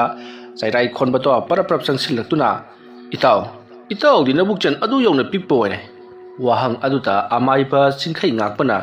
ꯀꯔꯤꯅꯣꯅꯦ ꯏꯇꯥꯎ ꯑꯩꯕꯨ ꯏꯇꯥꯎꯗ ꯀꯔꯤ ꯑꯀꯥꯏꯕ ꯇꯧꯈ꯭ꯔꯕꯒꯦꯅꯦ ꯃꯗꯨꯗ ꯆꯩꯔꯥꯏ ꯈꯣꯟꯕꯅ ꯈꯪꯉꯦ ꯏꯇꯥꯎ ꯅꯪꯅ ꯇꯧꯈꯤꯕ ꯊꯕꯛ ꯑꯗꯨꯕꯨ ꯅꯁꯥꯅ ꯐꯥꯎꯕ ꯈꯪꯖꯗꯕ ꯍꯧꯖꯤꯛꯇꯤ ꯏꯇꯥꯎꯒ ꯑꯩꯒ ꯂꯣꯏꯅꯔꯕꯅꯤ ꯏꯇꯥꯎꯁꯨ ꯑꯩꯉꯣꯟꯗ ꯀꯔꯤꯃꯠꯇ ꯍꯥꯏꯔꯛꯂꯒꯅꯨ ꯑꯩꯁꯨ ꯏꯇꯥꯎꯗ ꯀꯔꯤꯃꯠꯇ ꯍꯥꯏꯔꯣꯏ ꯏꯇꯥꯎꯒ ꯏꯕꯥꯅꯤ ꯉꯁꯤꯗꯒꯤ ꯂꯣꯏꯅꯔꯕꯅꯤ ꯑꯁꯨꯝꯅ ꯍꯥꯏꯔꯝꯂꯒ ꯆꯩꯔꯥꯏ ꯈꯣꯟꯕꯗꯣ ꯒ꯭ꯌꯥꯟ ꯃꯦꯟ ꯀꯔꯤ ꯑꯃꯠꯇ ꯇꯥꯗꯕ ꯃꯈꯩ ꯆꯠꯈꯤ ꯃꯁꯤꯒꯤ ꯃꯇꯨꯡ ꯅꯨꯃꯤꯠ ꯑꯁꯤꯒꯤ ꯅꯨꯃꯤꯗꯥꯡꯅꯤ ꯆꯤꯡꯈꯩ ꯉꯥꯛꯄꯗꯤ ꯀꯔꯤꯁꯨ ꯈꯪꯖꯤꯟꯗꯅ ꯑꯗꯨꯃꯛ ꯆꯥꯛ ꯆꯥꯊꯣꯛꯂꯒ ꯇꯨꯝꯂꯤ ꯑꯗꯨꯕꯨ ꯆꯩꯔꯥꯏ ꯈꯣꯟꯕꯗꯤ ꯃꯩ ꯍꯧꯅ ꯁꯥꯎꯔꯤꯕꯅꯤ ꯃꯔꯝ ꯑꯗꯨꯅ ꯑꯃꯥꯏꯕ ꯆꯤꯡꯈꯩ ꯉꯥꯛꯄꯒꯤ ꯃꯊꯛꯇ ꯀꯔꯤꯒꯨꯝꯕ ꯈꯔ ꯇꯧꯔꯒꯦ ꯈꯟꯗꯨꯅ ꯁꯦꯝ ꯁꯥꯔꯤꯕꯅꯤ ꯑꯗꯨꯝꯅ ꯁꯦꯝ ꯁꯥꯔꯕ ꯃꯇꯨꯡꯗ ꯑꯃꯥꯏꯕ ꯆꯤꯡꯈꯩ ꯉꯥꯛꯄꯗ ꯆꯩꯔꯥꯏ ꯈꯣꯟꯕꯅ ꯕꯨꯠ ꯄ꯭ꯔꯦꯠ ꯃꯌꯥꯝ ꯑꯃ ꯊꯥꯖꯤꯜꯂꯛꯂꯤ ꯑꯗꯨꯝꯅ ꯇꯧꯔꯛꯄ ꯑꯗꯨꯗ ꯆꯤꯡꯈꯩ ꯉꯥꯛꯄꯗꯣ ꯇꯨꯝꯐꯝ ꯆꯥꯐꯝ ꯈꯪꯗ꯭ꯔꯤ ꯑꯗꯨꯒꯤꯁꯨ ꯃꯊꯛꯇ ꯃꯍꯥꯛꯀꯤ ꯊꯋꯥꯏ ꯂꯧꯅꯅꯕ ꯇꯧꯔꯛꯄ ꯑꯁꯤꯗ ꯑꯃꯥꯏꯕ ꯆꯤꯡꯈꯩ ꯉꯥꯛꯄ ꯃꯩ ꯍꯧꯅ ꯁꯥꯎꯗꯨꯅ ꯀꯔꯤꯁꯨ ꯂꯩꯇꯕ ꯒ꯭ꯌꯥꯟ ꯃꯦꯟ ꯇꯥꯗꯕ ꯄꯣꯠꯁꯛ ꯑꯃꯒꯤꯗꯃꯛꯇ ꯃꯍꯥꯛꯅ ꯑꯩꯉꯣꯟꯗ ꯑꯁꯤꯒꯨꯝꯕ ꯊꯕꯛ ꯇꯧꯔꯛꯂꯕ ꯐꯩ ꯈꯪꯒꯅꯤ ꯍꯥꯏꯗꯨꯅ ꯑꯃꯥꯏꯕ ꯆꯤꯡꯈꯩ ꯉꯥꯛꯄꯅꯁꯨ ꯃꯥꯒꯤ ꯍꯩꯖꯕ ꯀꯌꯥ ꯑꯃ ꯑꯃꯥꯏꯕ ꯆꯩꯔꯥꯏ ꯈꯣꯟꯕꯗ ꯊꯥꯔꯤ ꯑꯁꯨꯝꯅ ꯀꯥꯞꯅꯔꯤ ꯃꯗꯨꯒꯤ ꯃꯇꯨꯡꯗ ꯆꯤꯡꯈꯩ ꯉꯥꯛꯄꯅ ꯅꯣꯡ ꯍꯦꯛ ꯉꯥꯟꯕꯒ ꯆꯩꯔꯥꯏ ꯈꯣꯟꯕꯒꯤ ꯃꯅꯥꯛꯇ ꯆꯠꯇꯨꯅ ꯅꯪꯅ ꯇꯧꯔꯤꯕꯁꯤ ꯀꯔꯤꯅꯣ ꯑꯩꯗꯤ ꯅꯉꯣꯟꯗ ꯑꯗꯨꯒꯨꯝꯕ ꯑꯃꯇ ꯇꯧꯈꯤꯕ ꯂꯩꯇꯦ ꯅꯪꯅ ꯑꯩꯉꯣꯟꯗꯒꯤ ꯄꯥꯝꯂꯤꯕꯁꯤ ꯀꯔꯤꯅꯣ ꯍꯥꯏꯗꯨꯅ ꯍꯪꯉꯤ ꯃꯇꯝ ꯑꯗꯨꯗ ꯑꯃꯥꯏꯕ ꯆꯩꯔꯥꯏ ꯈꯣꯟꯕꯅ ꯅꯪꯅ ꯃꯔꯝ ꯑꯣꯏꯔꯒ ꯑꯩꯒꯤ ꯏꯃꯧ ꯅꯨꯄꯤꯒꯤ ꯃꯥꯒꯤ ꯑꯍꯥꯟꯕ ꯐꯪꯖꯒꯗꯕ ꯃꯆꯥ ꯑꯩꯒꯤꯅ ꯏꯁꯨ ꯑꯍꯥꯟꯕꯁꯦ ꯅꯪꯅ ꯃꯔꯝ ꯑꯣꯏꯔꯒ ꯃꯥꯡꯍꯟꯈ꯭ꯔꯦ ꯃꯔꯝ ꯑꯗꯨꯅ ꯅꯪꯕꯨ ꯑꯩꯅ ꯂꯃꯟ ꯈꯨꯝꯗꯨꯅ ꯁꯨꯡꯇꯣꯛ ꯇꯣꯛꯂꯣꯏ ꯍꯥꯏꯔꯤ ꯋꯥꯐꯝ ꯑꯗꯨ ꯇꯥꯕꯗ ꯑꯃꯥꯏꯕ ꯆꯤꯡꯈꯩ ꯉꯥꯛꯄꯅ ꯀꯔꯤꯅꯣ ꯏꯇꯥꯎꯅ ꯍꯥꯏꯔꯤꯕꯗꯨꯕꯣ ꯑꯩꯅ ꯅꯪꯒꯤ ꯅꯁꯨꯗꯤ ꯀꯔꯤꯒꯤ ꯃꯥꯡꯍꯟꯒꯗꯧꯔꯤꯕ ꯑꯗꯨꯝꯅ ꯍꯥꯏꯔꯛꯄꯗ ꯆꯩꯔꯥꯏ ꯈꯣꯟꯕꯅ ꯀꯔꯤꯒꯤ ꯑꯣꯏꯔꯨꯅꯤ ꯅꯪꯅ ꯑꯩꯒꯤ ꯏꯃꯨꯡ ꯑꯁꯤꯕꯨ ꯃꯥꯡ ꯇꯥꯛꯅꯕ ꯍꯣꯠꯅꯔꯤ ꯅꯪꯉꯣꯟꯗꯒꯤ ꯑꯩꯅ ꯈꯔ ꯍꯦꯟꯅ ꯍꯩꯕ ꯑꯁꯤꯗ ꯅꯪꯅ ꯑꯩꯕꯨ ꯀꯂꯛꯂꯤꯕ ꯅꯠꯇ꯭ꯔꯥ ꯐꯔꯦ ꯅꯍꯥꯛ ꯉꯁꯤꯗꯒꯤꯗꯤ ꯑꯃꯨꯛ ꯍꯟꯅ ꯂꯥꯛꯀꯅꯨ ꯅꯪꯁꯨ ꯅꯪꯒꯤ ꯅꯁꯥ ꯉꯥꯛꯊꯣꯛꯆꯅꯕ ꯍꯣꯠꯅꯧ ꯑꯗꯨꯝꯅ ꯍꯥꯏꯔꯛꯄꯗꯒꯤ ꯑꯃꯥꯏꯕ ꯆꯤꯡꯈꯩ ꯉꯥꯛꯄꯁꯨ ꯁꯥꯎꯔꯗꯨꯅ ꯅꯪꯅ ꯑꯗꯨꯝꯅ ꯑꯩꯉꯣꯟꯗ ꯂꯥꯟꯁꯤꯟꯅꯔꯛꯂꯕꯗꯤ ꯃꯗꯨꯒꯤ ꯃꯇꯤꯛ ꯆꯥꯕ ꯂꯃꯟ ꯈꯨꯝꯕ ꯇꯥꯕꯅꯤ ꯑꯩꯗꯤ ꯅꯪꯒꯤꯗꯃꯛꯇ ꯀꯔꯤꯝꯇ ꯇꯧꯈꯤꯕ ꯂꯩꯇꯦ ꯑꯁꯨꯝꯅ ꯍꯥꯏꯔꯒ ꯆꯤꯡꯈꯩ ꯉꯥꯛꯄꯗꯣ ꯃꯌꯨꯝꯗ ꯍꯟꯈ꯭ꯔꯦ ꯃꯁꯤꯒꯤ ꯃꯇꯨꯡ ꯅꯨꯃꯤꯠ ꯑꯗꯨꯒꯤ ꯅꯨꯃꯤꯗꯥꯡꯅꯤ ꯆꯩꯔꯥꯏ ꯈꯣꯟꯕꯗꯣ ꯋꯥꯈꯜ ꯑꯁꯨꯝ ꯈꯜꯂꯤ ꯃꯥꯅ ꯅꯠꯇ꯭ꯔꯕ ꯖꯥꯠꯂꯥ ꯍꯥꯏꯗꯨꯅ ꯃꯍꯥꯛꯀꯤ ꯋꯥꯈꯜꯅ ꯂꯥꯟꯅ ꯈꯜꯂꯨꯔꯕ ꯖꯥꯠꯂꯥ ꯍꯥꯏꯗꯨꯅ ꯋꯥꯈꯜ ꯈꯟꯗꯨꯅ ꯂꯩꯔꯤꯕꯅꯤ ꯑꯗꯨꯒ ꯑꯁꯣꯝꯗꯅ ꯀꯝꯗꯧꯔꯤ ꯆꯤꯡꯈꯩ ꯉꯥꯛꯄꯁꯨ ꯑꯗꯨꯃꯉꯥꯏ ꯆꯩꯔꯥꯏ ꯈꯣꯟꯕꯅ ꯍꯟꯗꯛ ꯇꯧꯔꯛꯂꯤꯕꯁꯦ ꯀꯔꯤꯅꯣ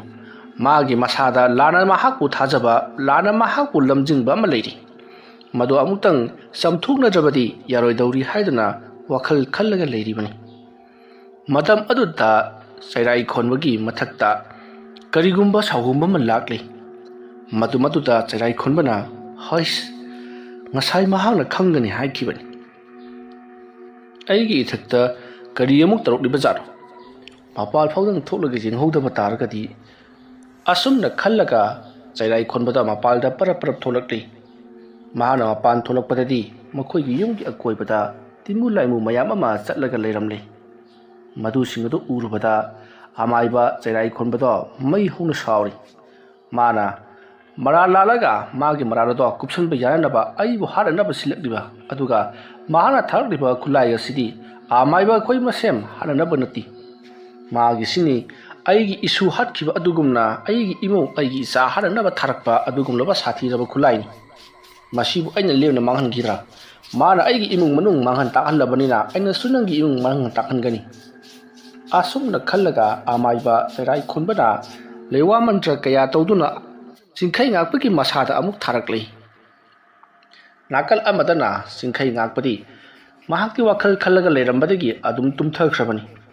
ꯃꯍꯥꯛꯅ ꯍꯦꯛ ꯇꯨꯝꯊꯈꯤꯕꯒ ꯃꯈꯣꯏꯒꯤ ꯌꯨꯝ ꯌꯥꯡꯂꯦꯟꯗ ꯀꯔꯤꯒꯨꯝꯕ ꯄꯣꯠꯁꯛ ꯑꯃ ꯎꯒꯨꯝꯕ ꯑꯃ ꯇꯨꯊꯔꯛꯂꯒ ꯕꯝ ꯂꯥꯎꯅ ꯇꯨꯁꯟꯕꯒꯤ ꯃꯑꯣꯡꯗ ꯌꯥꯝꯅ ꯀꯟꯕ ꯃꯈꯣꯜ ꯑꯃ ꯇꯥꯈꯤ ꯈꯣꯟꯖꯦꯜ ꯑꯗꯨ ꯇꯥꯕꯗ ꯑꯃꯥꯏꯕ ꯆꯤꯡꯈꯩ ꯉꯥꯛꯄ ꯈꯪꯄ꯭ꯔꯦꯛ ꯈꯪꯉꯤ ꯃꯁꯤꯗꯒꯤꯗꯤ ꯃꯍꯥꯛꯁꯨ ꯃꯩ ꯍꯧꯅ ꯁꯥꯎꯗꯨꯅ ꯆꯥꯏꯔꯦꯟ ꯈꯣꯟꯕꯒꯤ ꯃꯊꯛꯇ ꯀꯔꯤꯒꯨꯝꯕ ꯈꯔ ꯇꯧꯔꯒꯦ ꯍꯥꯏꯗꯨꯅ ꯃꯄꯥꯜꯗ ꯄꯔꯞ ꯄꯔꯞ ꯊꯣꯔꯛꯂꯤ ꯑꯗꯨꯗꯨꯒ ꯃꯍꯥꯛꯅ ꯀꯦꯀ꯭ꯔꯨ ꯃꯔꯨ ꯑꯃꯕꯨ ꯄꯨꯊꯣꯔꯛꯂꯒ ꯀꯦꯀ꯭ꯔꯨ ꯃꯔꯨ ꯑꯗꯨꯗ ꯃꯍꯥꯛꯅ ꯂꯩꯋꯥ ꯈꯔ ꯁꯣꯜꯂꯒ ꯈꯨꯕꯥꯛ ꯃꯌꯥꯏꯗ ꯊꯝꯗꯨꯅ ꯈꯨꯕꯥꯛ ꯃꯌꯥꯏ ꯑꯗꯨꯗ ꯊꯝꯂꯤꯕ ꯀꯦꯀ꯭ꯔꯨ ꯃꯔꯨ ꯑꯗꯨꯕꯨ ꯈꯨꯕꯤꯅ ꯅꯝꯈꯥꯏꯗꯨꯅ ꯊꯨꯒꯥꯏꯔꯤ ꯀꯦꯀ꯭ꯔꯨ ꯃꯔꯨ ꯍꯥꯏꯕꯁꯤ ꯑꯁꯨꯛꯀꯤ ꯃꯇꯤꯛ ꯀꯟꯈ꯭ꯔꯕ ꯀ꯭ꯋꯥ ꯁꯨꯋꯥꯔꯤꯒꯨꯝꯅ ꯀꯜꯂꯤꯕ ꯃꯔꯨꯅꯤ ꯍꯥꯏꯔꯤꯕ ꯀꯥꯛ ꯀꯥꯛ ꯂꯥꯎꯕ ꯃꯥꯔꯕꯣꯟꯃꯨꯛ ꯆꯥꯎꯕ ꯀꯦꯀ꯭ꯔꯨ ꯃꯔꯨ ꯑꯗꯣ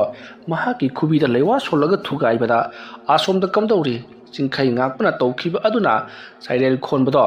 ꯃꯍꯥꯛꯀꯤ ꯃꯀꯣꯛ ꯑꯗꯣ ꯊꯨꯒꯥꯏꯈꯤꯕꯒꯨꯝ ꯇꯁꯦꯡꯅꯃꯛꯀꯤ ꯆꯩꯅꯥ ꯐꯪꯂꯤ ꯃꯔꯝ ꯑꯁꯤꯅ ꯑꯃꯥꯏꯕ ꯆꯩꯔꯥꯏ ꯈꯣꯟꯕꯗꯣ ꯌꯥꯝꯅ ꯀꯟꯅ ꯂꯥꯎꯗꯨꯅ ꯂꯩꯃꯥꯏꯗ ꯊꯔꯣ ꯊꯔꯣ ꯑꯣꯟꯗꯨꯅ ꯈꯥꯡꯂꯤ ꯃꯈꯣꯏꯒꯤ ꯏꯃꯨꯡꯗ ꯂꯩꯔꯝꯕ ꯃꯤ ꯃꯈꯩ ꯆꯦꯟꯊꯣꯛꯅꯔꯛꯇꯨꯅ ꯀꯩꯗꯧꯔꯦ ꯍꯥꯏꯗꯨꯅ ꯍꯪꯂꯔꯤꯕꯅꯤ ꯑꯗꯨꯒꯤ ꯃꯇꯨꯡꯗꯒꯤꯗꯤ ꯆꯩꯔꯥꯏ ꯈꯣꯟꯕꯗꯣ ꯋꯥꯈꯜ ꯇꯥꯈꯤꯗ꯭ꯔꯤ ꯉꯥꯎꯅ ꯐꯩꯅ ꯑꯗꯨꯃꯛ ナꯈ꯭ꯔꯤ ꯃꯁꯥꯒꯤ ꯃꯃꯤꯡ ꯐꯥꯎꯕ ꯀꯥꯎꯊꯣꯛꯈ꯭ꯔꯤ ꯃꯍꯥꯛꯅ ꯍꯩꯈꯤꯕ ꯄꯨꯝꯅꯃꯛ ꯃꯥꯡꯂꯦ ꯆꯩꯔꯥꯏ ꯈꯣꯟꯕꯅ ꯑꯗꯨꯝꯅ ꯇꯧꯈꯤꯕ ꯑꯁꯤꯗ ꯑꯃꯥꯏꯕ ꯆꯤꯡꯈꯩ ꯉꯥꯛꯄꯁꯨ ꯌꯥꯝꯅ ꯅꯨꯡꯉꯥꯏꯇꯦ ꯍꯥꯏꯗꯨꯅ ꯀꯩꯗꯧꯔꯨꯅꯤ ꯃꯥꯅ ꯇꯨꯝꯂꯤꯉꯩ ꯃꯥꯒꯤ ꯏꯃꯨꯡ ꯃꯅꯨꯡꯗ ꯑꯋꯥ ꯑꯅꯥ ꯇꯥꯅꯅꯕ ꯍꯣꯠꯅꯔꯛꯂꯕꯅꯤꯅ ꯃꯗꯨꯕꯨ ꯑꯌꯦꯠꯄ ꯄꯤꯔꯤꯕ ꯄꯣꯠꯁꯛ ꯑꯗꯨꯕꯨ ꯂꯧꯊꯣꯛꯈꯤꯕꯗ ꯀꯔꯤꯁꯨ ꯑꯀꯥꯏꯕ ꯂꯩꯇꯦ ꯍꯥꯏꯗꯨꯅ ꯈꯜꯂꯒ ꯂꯩꯈꯤꯕꯅꯤ ꯃꯁꯤꯒꯤ ꯃꯇꯨꯡ ꯑꯃꯥꯏꯕ ꯆꯩꯔꯥꯏ ꯈꯣꯟꯕꯗꯣ ꯇꯞꯅ ꯋꯥꯈꯜ ꯑꯁꯨꯝ ꯂꯥꯛꯈꯤꯕꯅꯤ ꯃꯍꯥꯛꯅ ꯋꯥꯈꯜ ꯂꯥꯛꯄꯗꯗꯤ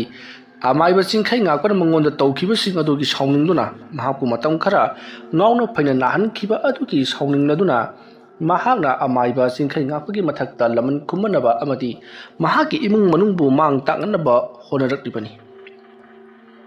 ꯑꯁꯨꯝꯅ ꯋꯥꯔꯤꯁꯤꯡ ꯑꯁꯦ ꯅꯤꯡꯁꯤꯡꯂꯨꯕꯗ ꯑꯃꯥꯏꯕ ꯆꯤꯡꯈꯩ ꯉꯥꯛꯄꯅ ꯀꯌꯥꯗ ꯄꯨꯛꯆꯦꯜ ꯄꯤꯛꯂꯤꯕ ꯃꯉꯣꯟꯗ ꯇꯧꯈꯤꯕ ꯊꯕꯛ ꯑꯗꯨꯒꯤꯗꯃꯛꯇ ꯍꯧꯖꯤꯛ ꯐꯥꯎꯕ ꯋꯥꯔꯧꯔꯝꯂꯤꯕꯀꯣ ꯐꯩ ꯅꯪꯅ ꯇꯧꯅꯤꯡꯕ ꯇꯧꯔꯛꯑꯣ ꯑꯩꯁꯨ ꯃꯗꯨꯒꯤꯗꯃꯛꯇ ꯁꯦꯝ ꯁꯥꯔꯤ ꯑꯗꯨꯕꯨ ꯀꯔꯤ ꯃꯔꯝꯒꯤ ꯃꯍꯥꯛꯅ ꯁꯥꯎꯈꯤꯕꯅꯣ ꯍꯥꯏꯕꯗꯨꯃꯗꯤ ꯉꯁꯤꯁꯨ ꯈꯪꯗ꯭ꯔꯤ ꯑꯗꯨꯕꯨ ꯆꯠꯂꯒꯗꯤ ꯍꯪꯉꯔꯣꯏ ꯄꯥꯔꯥ ꯑꯃꯗꯤ ꯇꯝꯕꯤꯔꯒꯦ मागुमना अईबु खुल्लसितगी तांथोकनबु होनरकलगा अईन हेक्तमक मतुंग Indra चटकदरा छुंगचा चलोय असुमना खलगा अमाइबा चिंखै ngakpa yum aduda adubak leisinki masigi matung चिंखै ngakpa yum adudagi handri mahak खुल्लसी थादोक्तुना चटखिद्री हाइबा खंगलकपदा लेकाय मयामदो यामना सावरी महाकना लेकाय खुल्लसीगी काननबा करिसु तौबो नत्ति चुमना ना लायेंग जौरकपा मतमदा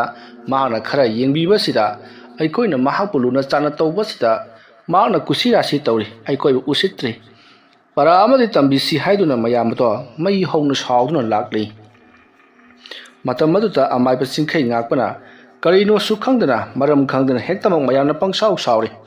nakal amakhaki wa taraga karino tori basibo aina sal adubu hat ke yauna hat khibanati maram ama leibade ki hat khibani hairakpada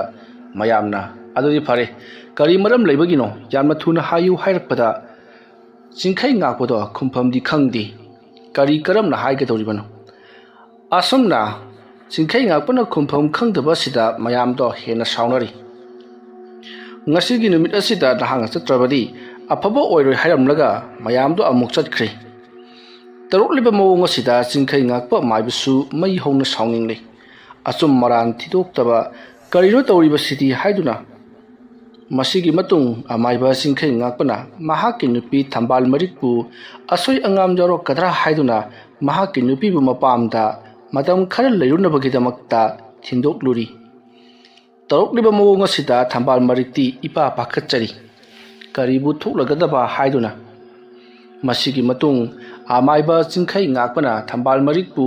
thindok luruba matung mayumda halaktuna kari kari tawba yaba leibagi haiduna yengshellari nungthilgi matamda mokoi khara amuk laktuna amaiba singkhai ngakpada haujuk phawoni jum thadoklaga chatribra haiduna chaidari matamaru da singkhai ngakpana kari maram gi thadokadoribano aidi khullasa thadoklaga yum ma thadoklaga chatpa sungam ngamloi hairakpada mayam punamagado saunari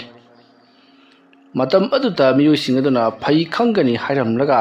singkhai ngakpagi yumgi manchang kharabu mangan takhallamlaga satkhri masidagi di singkhai ngakpudo hena sauninglakli matamaruda hauji thokriba miyoi sing aduna amaiba chairai khonbagi manakta sangsillaklaga oza man haibada sungcha chatloi kaidoba ke chatkadoribano haidana mahakti yamna muktuna lehoribani aikhoina sauningman kidana pochai khara thugairamlabani yamna fare mana sataba ngambra yengsi horen numidang magi yumase mai thadok katabani mana ibu matam kuin sangna ngauhundra thamkibani aigi itit punamak matam marda loi khrabani phai ma bu soina ngauchatlan gadabani mai na wa khiba punamak mongonda su haithagadabani pare ngasigi di chala chilao aduga nakona likai gi thinga thinga mi singda kak insinduna singkhai ngakpasei nakhoina phattaba mi ama goina uhungadaban pachu pate ma hoji aina tawriba khudimok asi magi mathakal laman khumlibani chalatsilao asumna sairai khonbado mahaki miyoi sing aduga chatkhre somdana kamdauri singkhai ngakpa mai hona sauri mahaki pochai punamak chakhairamba thugairamba sigidamak matamaru singkhai ngakpana magi sairai khonba haibasina tawribasibu karino maga aiga yana khidabadu ngasidagina chahi amani gi mamangi warini aduga mana haujikta amu onkhallaktuna adu kuikraba matam madubu nahuruna amu pokthorokliba phai khangani mana ngamlagana aibu leikai khullasidagi tanthokchenu aduga aina ngamlagana mayam sing asibu aina punamak santai tawduna pharnaba honagani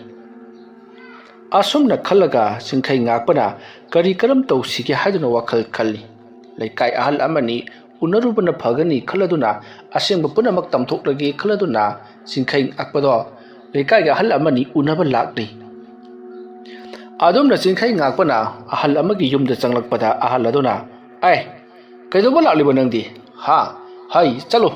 isa isudaga surungakani nanggo phattaba misidine khullasta laiba yaroi akhoi mayamna sunang bo chak khronang talamlaba daine kaidoba lakliba nangbo singkhai ngakpana ꯀꯔꯤꯅꯣꯅꯤ ꯈꯨꯔꯥ ꯍꯣꯏꯅ ꯇꯧꯕꯤꯔꯤꯕꯁꯤꯕꯣ ꯅꯠꯇꯦꯅꯦ ꯑꯩꯅ ꯇꯧꯔꯤꯕ ꯊꯕꯛ ꯑꯗꯨ ꯀꯔꯤ ꯃꯔꯝꯒꯤ ꯇꯧꯈꯤꯕꯅꯣ ꯍꯥꯏꯕꯗꯨ ꯀꯅꯥꯃꯠꯇꯅ ꯊꯤꯒꯠꯄꯤꯗꯦ ꯍꯪꯁꯨ ꯍꯪꯗꯦ ꯑꯩ ꯈꯛꯇꯃꯛ ꯑꯔꯥꯟꯕ ꯇꯥꯍꯜꯂꯒ ꯇꯣꯛꯂꯤꯕꯁꯤꯕꯨ ꯀꯔꯤꯒꯤꯅꯣ ꯀꯔꯤ ꯃꯔꯝꯗꯒꯤ ꯇꯧꯈꯤꯕꯅꯣ ꯍꯥꯏꯕꯗꯨ ꯃꯌꯥꯝ ꯈꯪꯕꯤꯔꯕ꯭ꯔꯣ ꯑꯩ ꯃꯗꯨ ꯈꯪꯕꯒꯤ ꯃꯊꯧ ꯇꯥꯗꯦꯅꯦ ꯅꯪꯅ ꯂꯥꯜꯂꯝꯃꯕꯗꯤ ꯂꯥꯜꯂꯝꯃꯦ ꯆꯠꯂꯣ ꯑꯩꯈꯣꯏ ꯁ꯭ꯋꯥꯏꯗ ꯀꯨꯏꯅ ꯂꯦꯞꯀꯅꯨ ꯍꯥꯏ ꯀꯅꯥ ꯀꯅꯥ ꯂꯩ ꯅꯈꯣꯏꯕꯨ ꯀꯅꯥ ꯀꯅꯥ ꯂꯩꯒꯦꯅꯦ ꯆꯤꯡꯈꯩ ꯉꯥꯛꯄꯁꯤ ꯑꯩꯕꯨ ꯍꯥꯠꯄ ꯂꯥꯛꯂꯦꯅꯦ ꯑꯁꯤ ꯑꯃꯨꯛꯀ ꯇꯥꯟꯊꯣꯛꯈꯣꯅꯦ ꯃꯌꯥꯝꯗꯣ ꯕꯨꯔꯨꯝ ꯎꯞꯆꯜꯂꯛꯏ ꯑꯗꯨꯒ ꯆꯤꯡꯈꯩ ꯉꯥꯛꯄꯅ ꯍꯅꯨꯕ ꯑꯃ ꯍꯥꯠꯄ ꯂꯥꯛꯂꯝꯃꯦ ꯍꯥꯏꯗꯨꯅ ꯆꯤꯡꯈꯩ ꯉꯥꯛꯄꯕꯨ ꯃꯌꯥꯝ ꯆꯪꯗꯨꯅ ꯑꯃꯨꯛ ꯇꯥꯟꯊꯣꯔꯛꯂꯤ ꯐꯨꯗꯨꯅ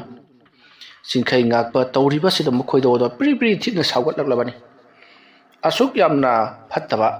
ꯂꯩꯀꯥꯏ ꯑꯁꯤꯒꯤꯗꯃꯛꯇ ꯑꯩꯅ ꯄꯩꯁꯥ ꯂꯧꯕꯣꯏ ꯂꯧꯗꯕꯣꯏ ꯇꯧꯗꯨꯅ ꯂꯥꯌꯦꯡꯕꯤꯈꯤꯕ ꯇꯨꯝꯕ ꯆꯥꯕ ꯊꯤꯗꯅ ꯍꯣꯠꯅꯈꯤꯕ ꯃꯌꯥꯝ ꯑꯗꯣ ꯑꯁꯤꯒꯤ ꯑꯣꯏꯔꯦꯀꯣ ꯈꯜꯂꯤ ꯃꯁꯤꯒꯤ ꯃꯇꯨꯡ ꯆꯤꯡꯈꯩ ꯉꯥꯛꯄꯅ ꯃꯍꯥꯛꯅ ꯀꯟꯕꯤꯈꯤꯕ ꯃꯈꯣꯏꯒꯤ ꯂꯩꯀꯥꯏꯒꯤ ꯑꯅꯥꯕ ꯃꯌꯥꯝ ꯑꯃ ꯂꯥꯌꯦꯡꯈꯤꯕꯁꯤꯡ ꯑꯗꯨꯒꯤ ꯃꯌꯨꯝꯗ ꯆꯠꯇꯨꯅꯁꯨ ꯃꯍꯥꯛꯀꯤ ꯄꯦꯟꯗꯕ ꯅꯨꯡꯉꯥꯏꯇꯕ ꯑꯆꯨꯝꯕꯁꯦ ꯈꯪꯗꯣꯛꯄꯤꯅꯕꯒꯤꯗꯃꯛꯇ ꯆꯠꯂꯨꯏ ꯑꯗꯨꯕꯨ ꯃꯍꯥꯛ ꯂꯥꯛꯄꯗ ꯊꯣꯡ ꯂꯣꯟꯅꯈ꯭ꯔꯦ ꯆꯤꯡꯈꯩ ꯉꯥꯛꯄ ꯂꯩꯀꯥꯏ ꯑꯁꯤꯗꯤ ꯂꯣꯏꯅꯃꯛ ꯑꯅ ꯃꯍꯥ ꯆꯨꯔꯦꯗꯅ ꯆꯩꯔꯥꯏ ꯈꯣꯟꯕꯒꯤ ꯃꯤꯁꯨꯝ ꯂꯥꯡꯗ ꯂꯣꯏꯅꯃꯛ ꯄꯪꯊꯈ꯭ꯔꯦ ꯃꯍꯥꯛꯅ ꯈꯣꯡꯂꯩ ꯈꯔ ꯍꯥꯟꯈ꯭ꯔꯦ ꯃꯔꯝ ꯑꯗꯨꯅ ꯑꯩꯅ ꯀꯔꯤ ꯇꯧꯕ ꯉꯝꯕꯒꯦ ꯍꯥꯏꯕꯗꯣ ꯂꯩꯀꯥꯏ ꯑꯁꯤꯗ ꯈꯪꯍꯟꯕ ꯇꯥꯔꯦ ꯐꯠꯇꯅ ꯎꯔꯕ ꯑꯩ ꯑꯁꯤꯗꯤ ꯐꯠꯂꯔꯣꯏ ꯑꯁꯨꯝꯅ ꯈꯜꯂꯒ ꯆꯤꯡꯈꯩ ꯉꯥꯛꯄ ꯅꯨꯃꯤꯗꯥꯡ ꯋꯥꯏꯔꯝ ꯃꯌꯨꯝꯗ ꯍꯟꯖꯜꯂꯛꯂꯤ ꯋꯥꯈꯜ ꯅꯨꯡꯉꯥꯏꯃꯟꯗꯕꯅ ꯃꯍꯥꯛ ꯆꯥꯛꯀ ꯑꯃꯠꯇ ꯆꯥꯗ꯭ꯔꯦ ꯃꯍꯥꯛ ꯇꯨꯃꯤꯟꯅ ꯐꯃꯨꯡꯗ ꯍꯤꯞꯂꯒ ꯑꯗꯨꯝ ꯂꯩꯔꯤ ꯑꯁꯨꯝꯅ ꯂꯩꯔꯝꯕꯗꯒꯤ ꯃꯍꯥꯛ ꯎꯔꯣꯟ ꯁꯥꯔꯣꯟ ꯇꯨꯝꯊꯈ꯭ꯔꯦ ꯃꯍꯥꯛꯅ ꯍꯦꯛ ꯇꯨꯝꯊꯈꯤꯕꯒ ꯏꯈꯪ ꯈꯪꯍꯧꯗꯅ ꯃꯍꯥꯛꯀꯤ ꯌꯨꯝ ꯑꯗꯣ ꯃꯩꯅ ꯊꯥꯔꯛꯂꯤ ꯃꯥꯒꯤ ꯌꯨꯝ ꯑꯗꯣ ꯃꯩꯅ ꯄꯨꯔꯣꯛ ꯆꯥꯛꯂꯛꯄꯗꯨ ꯐꯥꯎꯕꯗ ꯆꯤꯡꯈꯩ ꯉꯥꯛꯄ ꯈꯪꯂꯨꯗ꯭ꯔꯦ ꯐꯩꯅꯥꯝ ꯌꯥꯝꯅ ꯆꯥꯛꯂꯝꯂꯕ ꯃꯇꯨꯡꯗ ꯃꯉꯣꯟꯗ ꯃꯩꯁꯥ ꯐꯪꯂꯛꯄꯗꯒꯤ ꯃꯍꯥꯛ ꯃꯤꯀꯞ ꯊꯣꯔꯛꯂꯤ ꯃꯥꯅ ꯃꯤꯀꯞ ꯊꯣꯔꯛꯄꯗꯗꯤ ꯃꯩꯅ ꯄꯨꯡꯀꯣꯏ ꯀꯣꯏꯁꯤꯜꯂꯝꯂꯤ ꯃꯩ ꯆꯥꯛꯄꯒꯤ ꯃꯩꯈꯨꯅ ꯄꯨꯡꯃꯝ ꯃꯝꯁꯤꯜꯂꯝꯂꯤ ꯃꯇꯝ ꯑꯗꯨꯗ ꯆꯤꯡꯈꯩ ꯉꯥꯛꯄꯅ ꯀꯔꯤꯅꯣ ꯇꯧꯔꯤꯕꯁꯤꯗꯤ ꯌꯨꯝ ꯑꯁꯤꯗꯤ ꯃꯩ ꯆꯥꯛꯂꯦꯅ ꯑꯩ ꯀꯔꯣꯝꯗ ꯆꯦꯟꯒꯅꯤ ꯑꯁꯨꯝꯅ ꯈꯔꯧ ꯂꯥꯔꯧ ꯀꯣꯏꯆꯦꯟ ꯆꯦꯜꯂꯤ ꯅꯥꯀꯜ ꯑꯃꯗꯅ ꯆꯤꯡꯈꯩ ꯉꯥꯛꯄꯒꯤ ꯌꯨꯝ ꯃꯩ ꯆꯥꯛꯂꯦ ꯍꯥꯏꯗꯨꯅ ꯂꯩꯀꯥꯏ ꯃꯌꯥꯝꯗꯣ ꯌꯦꯡꯕ ꯂꯥꯛꯅꯔꯤꯕꯅꯤ ꯃꯇꯝ ꯑꯗꯨꯗ ꯆꯤꯡꯈꯩ ꯉꯥꯛꯄ ꯃꯁꯥꯃꯛ ꯑꯃꯥꯏꯕꯅꯤ ꯍꯥꯏꯕꯁꯦ ꯇꯧꯔꯤꯕ ꯃꯑꯣꯡ ꯑꯗꯨꯗ ꯄꯥꯈꯠꯃꯟꯈꯤꯕꯅ ꯄꯨꯝꯅꯃꯛ ꯀꯥꯎꯈ꯭ꯔꯤ ꯀꯅꯥꯅꯕꯨ ꯀꯥꯎꯔꯣꯏꯗꯧꯔꯤꯕꯅꯣ ꯀꯅꯥꯅꯕꯨꯗꯤ ꯉꯥꯎꯔꯣꯏꯗꯧꯔꯤꯕꯅꯣ ꯇꯨꯝ ꯍꯧꯒꯠꯂꯛꯄꯗ ꯃꯥꯏꯀꯩ ꯃꯔꯤ ꯃꯩꯅ ꯀꯣꯏꯁꯤꯜꯂꯒ ꯂꯩꯔꯝꯂꯕꯗꯕꯨ ꯀꯔꯝꯕ ꯃꯤꯅ ꯋꯥꯈꯜ ꯂꯧꯁꯤꯡ ꯊꯣꯛꯀꯗꯧꯔꯤꯕꯅꯣ ꯃꯁꯤꯗꯒꯤ ꯆꯤꯡꯈꯩ ꯉꯥꯛꯄꯗꯣ ꯃꯍꯥꯛꯅ ꯁꯨꯞꯅꯕ ꯐꯩꯖꯨꯞ ꯑꯃ ꯃꯍꯥꯛꯀꯤ ꯏꯁꯤꯡ ꯑꯃꯗ ꯂꯨꯞꯊꯣꯛꯂꯤ ꯀꯣꯔꯐꯨꯗ ꯌꯥꯎꯔꯤꯕ ꯏꯁꯤꯡ ꯑꯗꯣ ꯄꯨꯂꯞ ꯂꯨꯞꯁꯤꯜꯂꯕ ꯃꯇꯨꯡ ꯃꯁꯥꯗ ꯏꯟꯁꯤꯜꯂꯒ ꯃꯅꯤꯡ ꯊꯣꯡꯂꯣꯝꯗ ꯆꯦꯟꯊꯣꯔꯛꯄꯗ ꯃꯍꯥꯛꯀꯤ ꯐꯤ ꯑꯗꯣ ꯑꯃꯨꯛ ꯀꯔꯥꯏꯗꯅꯣ ꯑꯃꯗ ꯑꯃꯨꯛ ꯄꯜꯍꯧꯔꯤ ꯃꯔꯝ ꯑꯗꯨꯅ ꯃꯍꯥꯛ ꯑꯗꯣ ꯃꯩ ꯃꯔꯛ ꯑꯗꯨꯗ ꯆꯦꯟꯊꯣꯔꯛꯄꯗ ꯃꯁꯥ ꯑꯗꯣ ꯃꯩꯅ ꯋꯥꯏꯗꯨꯅ ꯃꯩꯅ ꯐꯅꯌꯥꯝ ꯆꯥꯛꯈ꯭ꯔꯤ ꯃꯗꯨꯝꯅ ꯇꯧꯔꯛꯄꯗꯨꯗ ꯃꯌꯥꯝꯅ ꯆꯤꯡꯈꯩ ꯉꯥꯛꯄꯗꯣ ꯃꯅꯤꯡꯂꯣꯝ ꯐꯥꯎꯗꯣꯛꯇꯨꯅ ꯆꯦꯟꯈ꯭ꯔꯤ ꯍꯥꯏꯗꯨꯅ ꯄꯥꯎ ꯐꯪꯕꯗꯒꯤ ꯃꯍꯥꯛꯄꯨ ꯍꯥꯠꯅꯅꯕ ꯆꯩꯔꯥꯏ ꯈꯨꯟꯕꯒꯤ ꯃꯤꯑꯣꯏꯁꯤꯡꯅ ꯇꯥꯟꯅꯔꯛꯂꯤ ꯃꯇꯝ ꯑꯗꯨꯗ ꯆꯤꯡꯈꯩ ꯉꯥꯛꯄꯗꯣ ꯃꯐꯝ ꯑꯗꯨ ꯊꯥꯗꯣꯛꯇꯨꯅ ꯊꯨꯅ ꯌꯥꯡꯅ ꯆꯦꯜꯂꯛꯂꯤ ꯃꯌꯥꯝꯅ ꯆꯤꯡꯈꯩ ꯉꯥꯛꯄꯅ ꯇꯧꯔꯤꯕꯗꯣ ꯃꯌꯥꯝ ꯀꯔꯤꯁꯨ ꯍꯥꯏꯅꯗꯦ ꯃꯌꯥꯝꯅ ꯂꯥꯎꯅꯍꯧꯔꯤ ꯑꯩꯈꯣꯏꯅ ꯐꯖꯅ ꯍꯥꯏꯕꯗꯨꯗ ꯆꯠꯂꯝꯂꯕꯗꯤ ꯉꯁꯤ ꯅꯪꯒ ꯇꯥꯔꯤꯕ ꯗꯁꯥꯁꯦ ꯇꯥꯔꯝꯂꯣꯏꯗꯕꯅꯤ ꯍꯥꯏꯗꯨꯅ ꯂꯥꯎꯅꯍꯧꯔꯤ ꯆꯤꯡꯈꯩ ꯉꯥꯛꯄ ꯃꯊ꯭ꯋꯥꯏ ꯏꯅꯨꯡ ꯅꯨꯡꯉꯥꯏꯇꯅ ꯌꯥꯝꯅ ꯁꯥꯎꯅꯤꯡꯅ ꯃꯍꯥꯛ ꯑꯁꯨꯝ ꯆꯦꯜꯂꯛꯄꯅ ꯎꯃꯪ ꯃꯅꯨꯡꯂꯣꯝꯗ ꯆꯦꯟꯁꯤꯜꯂꯛꯂꯤ ꯍꯧꯖꯤꯛꯇꯤ ꯃꯁꯥꯗꯣ ꯃꯩꯅ ꯆꯥꯛꯊꯦꯛꯈꯤꯕꯒꯤ ꯁꯥꯕꯅꯁꯨ ꯂꯣꯏꯔꯤ ꯆꯩꯅꯥꯈꯣꯜꯅ ꯉꯥꯎꯔꯗꯨꯅ ꯎ ꯑꯃꯒꯤ ꯃꯈꯥꯗ ꯃꯃꯥꯏ ꯅꯣꯟꯊꯔꯒ ꯐꯝꯂꯒ ꯂꯩꯔꯤ ꯃꯁꯤꯒꯤ ꯃꯇꯨꯡ ꯁꯨꯝ ꯐꯝꯂꯒ ꯂꯩꯕꯗꯤ ꯌꯥꯔꯔꯣꯏ ꯍꯥꯏꯗꯨꯅ ꯃꯍꯥꯛ ꯑꯅꯛꯄ ꯑꯗꯨꯋꯥꯏꯗ ꯏꯁꯤꯡꯒ ꯂꯩꯕ꯭ꯔꯥ ꯍꯥꯏꯗꯨꯅ ꯊꯤꯔꯛꯂꯤ ꯐꯅ ꯀꯨꯏꯅ ꯊꯤꯔꯛꯂꯕꯗ ꯏꯁꯤꯡ ꯐꯪꯕ ꯀꯧꯕ ꯂꯩꯇ꯭ꯔꯤ ꯃꯇꯝ ꯑꯗꯨꯗ ꯆꯤꯡꯈꯩ ꯉꯥꯛꯄ ꯑꯃꯥꯏꯕꯅ ꯀꯔꯝ ꯇꯧꯁꯤꯒꯦ ꯍꯥꯏꯗꯨꯅ ꯋꯥꯈꯜ ꯈꯜꯂꯒ ꯂꯩꯔꯤꯉꯩ ꯅꯣꯡ ꯇꯥꯁꯤꯜꯂꯛꯂꯤ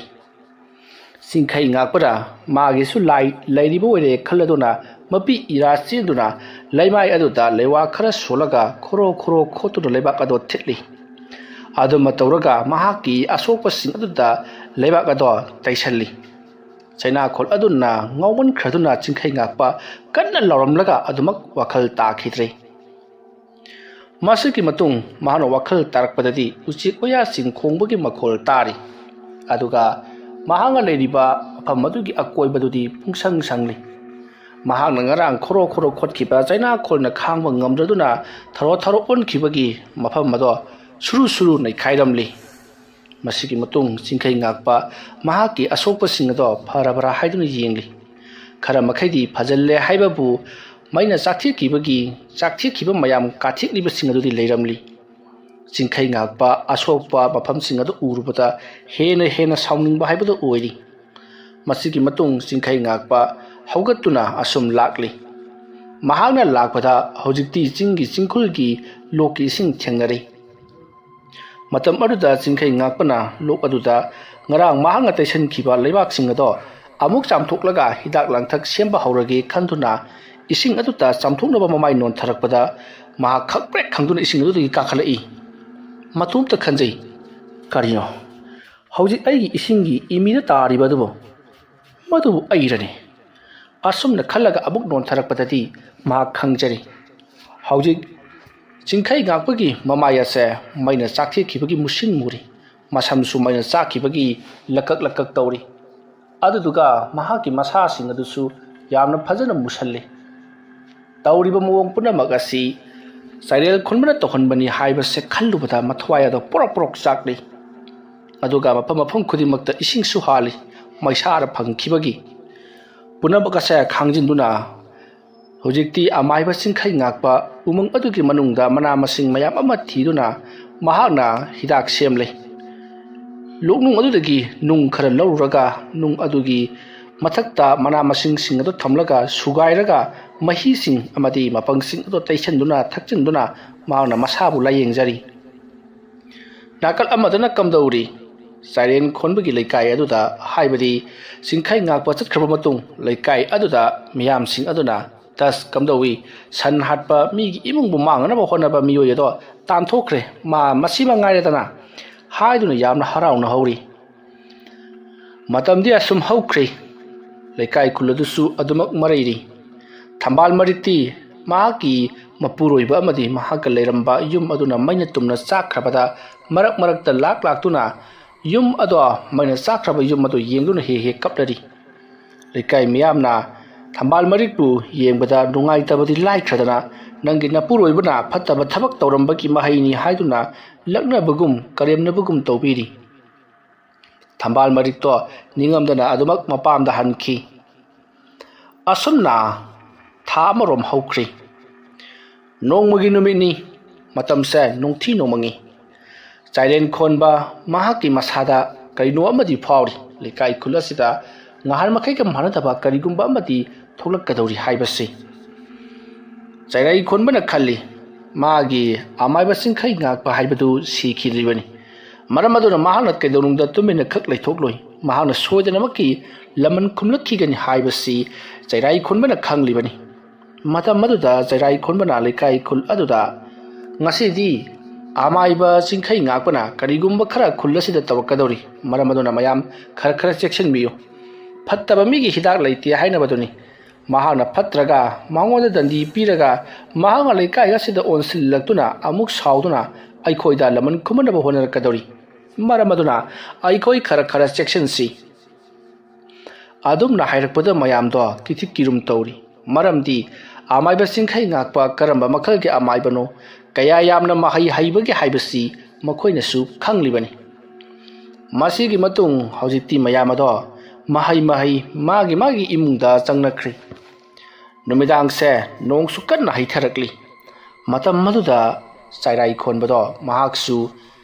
ꯆꯥꯛ ꯏꯁꯤꯡ ꯆꯥꯕ ꯊꯛꯄ ꯂꯣꯏꯔꯒ ꯇꯨꯝꯅꯕ ꯊꯧꯔꯥꯡ ꯇꯧꯗꯨꯅ ꯂꯩꯔꯤ ꯃꯇꯝ ꯑꯗꯨꯗ ꯃꯈꯣꯏꯒꯤ ꯊꯣꯡꯒꯥꯜꯗ ꯀꯔꯤꯅꯣ ꯈꯪꯗꯕ ꯑꯃꯅ ꯉꯔꯪ ꯉꯪꯂꯒ ꯆꯪꯂꯛꯄꯒꯤ ꯈꯣꯟꯖꯦꯜ ꯇꯥꯔꯤ ꯑꯗꯨꯒ ꯃꯍꯥꯛꯀꯤ ꯃꯁꯥꯒꯤ ꯁꯥꯎꯍꯨꯝꯗꯅ ꯌꯥꯝꯅ ꯀꯜꯂꯕ ꯃꯩꯁꯥ ꯑꯃ ꯃꯥꯒꯤ ꯃꯥꯏꯀꯩ ꯇꯝꯅ ꯆꯪꯁꯤꯜꯂꯛꯄꯒꯨꯝ ꯃꯁꯥꯗꯣ ꯂꯨꯝꯐꯨ ꯁꯥꯒꯠꯂꯛꯄꯗꯒꯤ ꯆꯥꯛꯊꯦꯛꯄꯒꯨꯝ ꯁꯥꯒꯠꯂꯛꯂꯤ ꯇꯧꯔꯛꯂꯤꯕ ꯑꯁꯤꯗ ꯆꯩꯔꯥꯏ ꯈꯣꯟꯕꯁꯨ ꯈꯪꯂꯦ ꯍꯧꯖꯤꯛ ꯃꯍꯥꯛꯀꯤ ꯃꯅꯥꯛꯇ ꯑꯃꯥꯏꯕ ꯆꯤꯡꯈꯩ ꯉꯥꯛꯄ ꯂꯥꯛꯂꯦ ꯍꯥꯏꯕꯁꯤ ꯃꯇꯝ ꯑꯗꯨꯗ ꯆꯩꯔꯥꯏ ꯈꯣꯟꯕꯅ ꯊꯣꯡ ꯑꯗꯣ ꯇꯞꯅ ꯍꯥꯡꯇꯣꯛꯂꯒ ꯌꯦꯡꯂꯨꯕꯗ ꯑꯃꯥꯏꯕ ꯆꯤꯡꯈꯩ ꯉꯥꯛꯄꯗꯣ ꯄꯥꯝꯕ ꯀꯩꯔꯦꯜ ꯑꯆꯧꯕ ꯑꯃ ꯇꯣꯡꯗꯨꯅ ꯃꯨꯁꯤꯟ ꯃꯨꯔꯕ ꯃꯁꯥ ꯑꯗꯣ ꯆꯦꯝꯄꯥꯛ ꯑꯃ ꯇꯨꯞꯇꯨꯅ ꯃꯍꯥꯛꯀꯤ ꯃꯥꯏꯀꯩ ꯇꯝꯅ ꯆꯪꯁꯤꯜꯂꯛꯂꯤꯕꯗꯣ ꯆꯩꯔꯥꯏ ꯈꯣꯟꯕꯗ ꯎꯔꯤ ꯃꯗꯨ ꯎꯕꯗ ꯆꯩꯔꯥꯏ ꯈꯣꯟꯕꯅ ꯑꯣ ꯀꯅꯥꯅꯣ ꯁꯤꯗꯤ ꯆꯤꯡꯈꯩ ꯉꯥꯛꯄꯔꯅꯦ ꯃꯍꯥꯛꯇꯤ ꯃꯇꯧ ꯀꯔꯝꯅ ꯐꯩ ꯃꯥꯅ ꯀꯔꯤꯕꯨ ꯇꯧꯖꯔꯨꯅꯤ ꯂꯦꯞꯄꯒ ꯑꯗꯨꯝ ꯃꯥꯅ ꯇꯧꯔꯤꯕꯁꯤ ꯌꯦꯡꯒꯦ asumna leiwa khara solaga mangol gi dhari adu makhona tang tang ahum lak tang kawraga chairai khonba do dhari mapan adu ta leplaga leiri somdana singkhai ngakpa pamba karel kaijau ama tonglaga ngangladuna sumasum chairai khonbagi manakta changsilakli thonga lomda changsilakpadagi sumang yorokli sumangdagi ujintabi adu tamna sumasum ngangladuna nomhau changsilakpaduta chairai khonba do masi lengdaba ngamdraduna matungda khara hanjalli matam maruda singkhai ngakpana nangna tawriba sibu karino nangna aibu asi yauna laknarakani asi yauna ikaiba pirakani haibadudi khalludabani sayet naraba ibani gi lanpham aduda nahana hoji phawba molom thamduna aibu nahana mangana ba takana ba silli masigi laman singdana khaktok loi aduna aigi sakpham masibo oi halliba aigi nukhi chanan leramba imungu kangkhong sai halliba aduga aigi iyumbu sumai thadokpada natana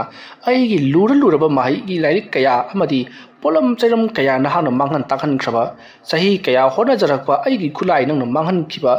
madugi damak aina nang bulin matharoi nang nasa kanjanabagi damak kari tawba yabagi haibado nang yengsinjaro ngasigidi langi baton tawba laklibani ai dangod khulai tharoi ai ngasigidi chalage aduga apang balaikai asisu nang ngakpa ngamra haibado yengba tari asum hairam laga amaiba singkhai ngakpa mahaki pamba kerel ado tongduna adumak ngarang ngangduna sakhi matam maduda sarai khonbana lai lakle but lakle haiduna koilau lauri aduga singkhai ngakpan aibu hatore haiduna sul laurakli aduma laurakpada mayam do thang ten long paiduna sethokna rakli mai paiduna aduga karaino haiduna hanglakpada amaiba sarai khonbana mara laklamlibado chumma lakpanati kairen kaijau ama tongduna laklamlibani aduga mahang aibu su hat kane hairamli aida natana leikai asibu su tumna hat kane hairamli yengu leimai ja tariba khongul ase pamba kairen gi khongulni adum hairakpada mayamna khongul aduda mai thanduna yengi matam maruda kaigi khongul sing amuk laklam laga hankhibagi taribadu urubada mayam su kinabada loiri masigi matung haujikti mayam aduna hauji aikhoibu kanba kandaba haibase sarai khonma nang ina kuta leirabani mahangna kai phaba dingamlaga nangna kari gi ngamloidoribano adumna hairakpada sarai khonbana karaidagi magumna kai phaba ngamgadoribano mana phaba kai nati kai adudi mahaki sadongdagi puthokpa kaini madudi amaiba khoitana khangbani tagudabu singkhai ngakpana saukhiba haibase afaba amadi oiroi aduna aikhoi punna kok chungchinaba machangi phare ngasigidi numidang su oire nongsu kana tari aduna numidang haibasidi wa khana haidi aduga mathakta singkhai ngakpado asoi phawbadang jorongkhi da ngairi aduna ngasigidi loisalasi nongalabadi mahaksu lakloi aduna mahana lumlaga tabada su taba ngamlodaba mongda aikoi hayeng ayuk wa khanarasi ngasigidi aigi yumda chekchina lenarasi amaiba singkhai ngakpana kari torokadoribun haiba khoi khangma ngamanati phattaba migi haunaba phatta loksing torokadoribani asumna sarai khonbana oida padaba mayap ama haibaga loinana amaiba singkhai ngakpabu phattaba haina panba sida thonga de lumlaga leiriba singkhai ngakpa mai hongna sauri mahana saurpaduda mahana tongliba kai adusu yamna kanna launa khongakli kai aduna nong khakpagum ngangduna khonglakpa asida haujik amaiba sarai khonbagi sumangda tilamba miyamado magi mayum tamna chenakhi leimai ase nitpagumni manam khonglakpa asida nganglaga lumlaga kheklaga laklibani singkhai ngakpado ngehak leramlaga mahaksu mahaki umangi khangpokchang aduda adumak hankhri masigi matung amaiba singkhai ngakpana mahana tongliba pamba kerel aduda sakha khara piraba matung haujikti nahak chatlo ai mathau taraklaba aigi lange matamda nahak puning singlaki matamadu lauko hairamlaga amaiba singkhai ngakpasu kangpokchang aduda chatkhri aduga pamba kerel adusu pham marang khangduna dumak mangkhri amaiba sarai khonbana haibado achumbani singkhai ngakpana puthokliba kairen kaijau wasi mahaki masagi pangalna puthorakliba adugumlaba kairen kaijau amani umung manung aduda leiba kai abanati mahaki pangalna puthorakpa mahaki thawai amadagi semliba kairenni masigi matung singkhai ngakpado mahaki tumpham ka aduta hiplaga makha taba kari tawsigi haiduna khanduna hiplaga leiri somdana chairai khonbana khangani dana ma gumana su kai tonglaga usittaba saradana hayengi numita aina kari toropage haibado sinkhai ngakpagi mathakta khangan batari pamba kairen chama chama hatpa ngamba aigi khulai lei haibase mangonda khangan batari ma gumana aibu lansingna basari kari lange baton tawbuni ka kaidana phai khangani asumna hairaga charai khonbasu tumthakri masigi matung mathangi nongalaklabada leikai adugi khuladugi miyam punsellaga wa tanari amaiba singkhai ngakuna torokliba thabagasi karamna thingani haiduna matamaruda charai khonbana hairibasi leikai khulasida leiriba mi makai numidang hek oibaga yumdagi mapan thokpa yaroi aduga thong chejet lonsanduna leinagadabani mahana kedonungda imung changlakpa ngamloi kariguma mahana imung changlaklabadi mahak sijagedani adumna hairakpada mayamna phare adudi numir hek taba ga yumdagi mapan thokna ragum si haiduna yanari adubu adumna yumdagi mapal thoktuna kayam kuina leigedoribano aikoi kuya leibadi ngamloi atopa amaiba sing tanaraga natragana akhanga hai sing tanaraga amaiba singkhai ngakpapu loisennabra natragana ngakthoknabra ama tawdaba yaroi haiduna ahalaman singado wa tanarakli matamaduda makhoi mayamgi marakta leiriba amaiba charai khonbana mayamna amaiba singkhai ngakpasi loisin si hairagadi madugi upai aingonda mayap ama lei mayamna ayabadudang pibiyo matamaduda mayamna ayabado pire haiduna launarakli masidagiti charai khonbado momon noklaga haujiti amaiba singkhai ngakpa hatpagi ayaba phanglabanina mahana amaiba singkhai ngakpabu ngasigi numidang ngasida harana ba honaragani haiduna mayamda khangankhri aduga mayamdi yumdagi mapan thokpiganu ko haiduna lauthoklaba matung khangalaba matung khananainaba dusu loisiladuna magi mayumda loina mahanaki hariba pawasimak singkhai ngakpasu taribani mahakidamaka thadokliba kwak aduna loinamak tamlari masi hektabada amaiba singkhai ngakpa mai hauna sauduna charen khonbana leikai khulasigi mi karamna kanbage haibado horen numidang yenglagi khaladuna mahaksu nokphet tawduna sem saba haukhre numidangi matamni singkhai ngakpa thorang punamak semba saba loire matam khara thengjilakpa ngairi nakal amadana kamdauri chairai khonbagi leikai adada leiriba mi punamakto yumdagi mapal thokna khidri karibu tawragaba haiduna aduga nakal amadana chairai khonbana sukhali pamba kairen tongduna lakliba chingkhai ngakpa bu thengnaba haibasi ilai laina thengnagataba natti mayamge mamangta adu akan saduna thoido hendona hairaba amaiba amagi saktam loduna mahakku loisangani haijaba sabani adubu amaiba singkhai ngakpa adugumlaba kaisuletraba amaiba amadi natti aduna mahakki landadi thakha nitpa makhai landar kadoribani ngasi mahakna likai asida karamba makhalgi lan torokadoriba mahak tara pamba karen leiba aigisu pamba karen kauthokpu tabani adubu aigi pamba karen asidi mapangal anthokna songadorida adubu thengna handabadedi yararoi karigumbada aina thadokliba pamba karen asina karigumbada singkhai ngakpagi makhutta maithirabadi aidi numidini humni di haugat pangam loidoribani numidini humni asida singkhai ngakpagi khudong chaba achouba ma phangkhigadoribani hoida he karigumbada aina maithibagi ma miuraklabadi hauduna hekchen khiba haibadoni phai matamasi phanayam thengjilakli laikai khulgi miyamatasu mapan thoklaroi maramaduna ai da tawge khalliba thabakasi haujitagi hauna pangthokpana faragani yungi mising kalo lekai mising punamaksu thoklaroi aikhoi gi mamangi boroi makhung asida hektamak tawrage siren khonba wafam masi murum sonduna jumdagi mapal thorakli aduga makhoi gi yengonda loiba yen ama ta paiduna thoki tawriba asida yungi misingsu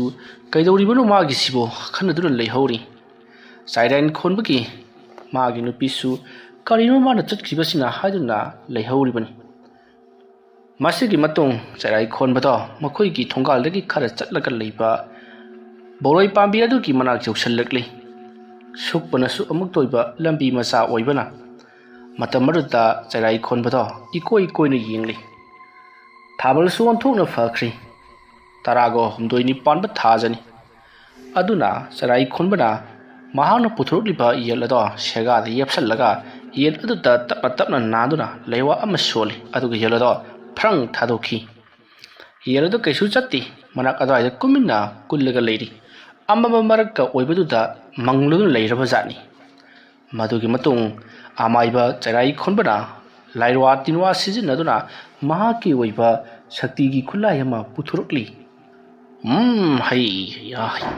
ꯕꯤꯇꯦꯡ ꯂꯣꯏ ꯕꯤꯇꯦꯡ ꯃꯁꯤ ꯌꯥꯍꯤ ꯐꯦꯡꯗꯣꯛꯂꯤ ꯎꯝꯅ ꯅꯝꯊꯔꯦ ꯍꯥꯟꯅ ꯃꯥꯡꯍꯜꯂꯦ ꯂꯥꯏꯂꯨꯝꯂꯥ ꯈꯣꯟꯂꯨꯝꯕ ꯅꯣꯡꯗ꯭ꯔꯩ ꯃꯀꯨ ꯇꯦꯛ ꯇꯦꯛ ꯁꯤꯠ ꯁꯤꯠ ꯈꯥ ꯈꯥ ꯁꯤꯠ ꯌꯦꯛ ꯊꯠ ꯊꯠꯂꯩ ꯁꯪꯊꯔꯦ ꯄꯨꯟꯁꯤꯜꯂꯣ ꯄꯨꯟꯁꯤꯜꯂꯣ ꯍꯩ ꯁꯣ ꯆꯩꯔꯥꯏ ꯈꯣꯟꯕꯒꯤ ꯂꯩꯋꯥ ꯑꯗꯨꯗ ꯁꯣꯏꯐꯗ꯭ꯔꯕ ꯆꯥꯎꯔꯕ ꯀꯩꯔꯦꯜ ꯀꯩꯖꯥꯎ ꯑꯃ ꯉꯪꯗꯨꯅ ꯑꯃꯝꯕ ꯃꯔꯛ ꯑꯗꯨꯗꯒꯤ ꯊꯣꯔꯛꯂꯤ ꯆꯩꯔꯥꯏ ꯈꯣꯟꯕ ꯃꯗꯨꯕꯨ ꯎꯖꯕꯗ ꯍꯧꯅ ꯍꯧꯅ ꯅꯣꯛꯂꯤ ꯑꯗꯨꯒ ꯍꯩ ꯆꯪꯁꯤꯜꯂꯛꯎ ꯑꯩꯒꯤ ꯈꯨꯗꯨꯞ ꯁꯥ ꯑꯣꯏꯔꯒꯗꯕ ꯅꯍꯥꯛꯅ ꯀꯔꯤꯕꯨ ꯑꯩꯕꯨ ꯎꯔꯒ ꯑꯗꯨ ꯍꯧꯅ ꯈꯣꯡꯂꯤꯕ ꯂꯥꯎ ꯆꯤꯡꯈꯩ ꯉꯥꯛꯄꯒ ꯂꯥꯟꯊꯦꯡꯅꯔꯨ ꯂꯥꯎ ꯑꯁꯨꯝꯅ ꯀꯩꯔꯦꯜ ꯀꯩꯖꯥꯎ ꯑꯗꯣ ꯉꯪꯗꯨꯅ ꯃꯃꯤꯠ ꯃꯅꯥ ꯉꯪꯁꯪ ꯉꯪꯕ ꯃꯈꯩ ꯂꯩꯃꯥꯏꯗ ꯃꯃꯩ ꯑꯗꯨꯅ ꯕꯨꯝ ꯕꯨꯝ ꯐꯨꯔꯗꯨꯅ ꯁꯨꯝ ꯆꯪꯁꯤꯜꯂꯛꯂꯝꯕꯗꯣ ꯑꯃꯥꯏꯕ ꯆꯤꯡꯈꯩ ꯉꯥꯛꯄ ꯄꯜꯂꯨꯕꯗꯨꯅꯔ ꯀꯔꯤꯅꯣ ꯃꯈꯣꯡ ꯑꯗꯨ ꯆꯞ ꯂꯦꯞꯄꯤ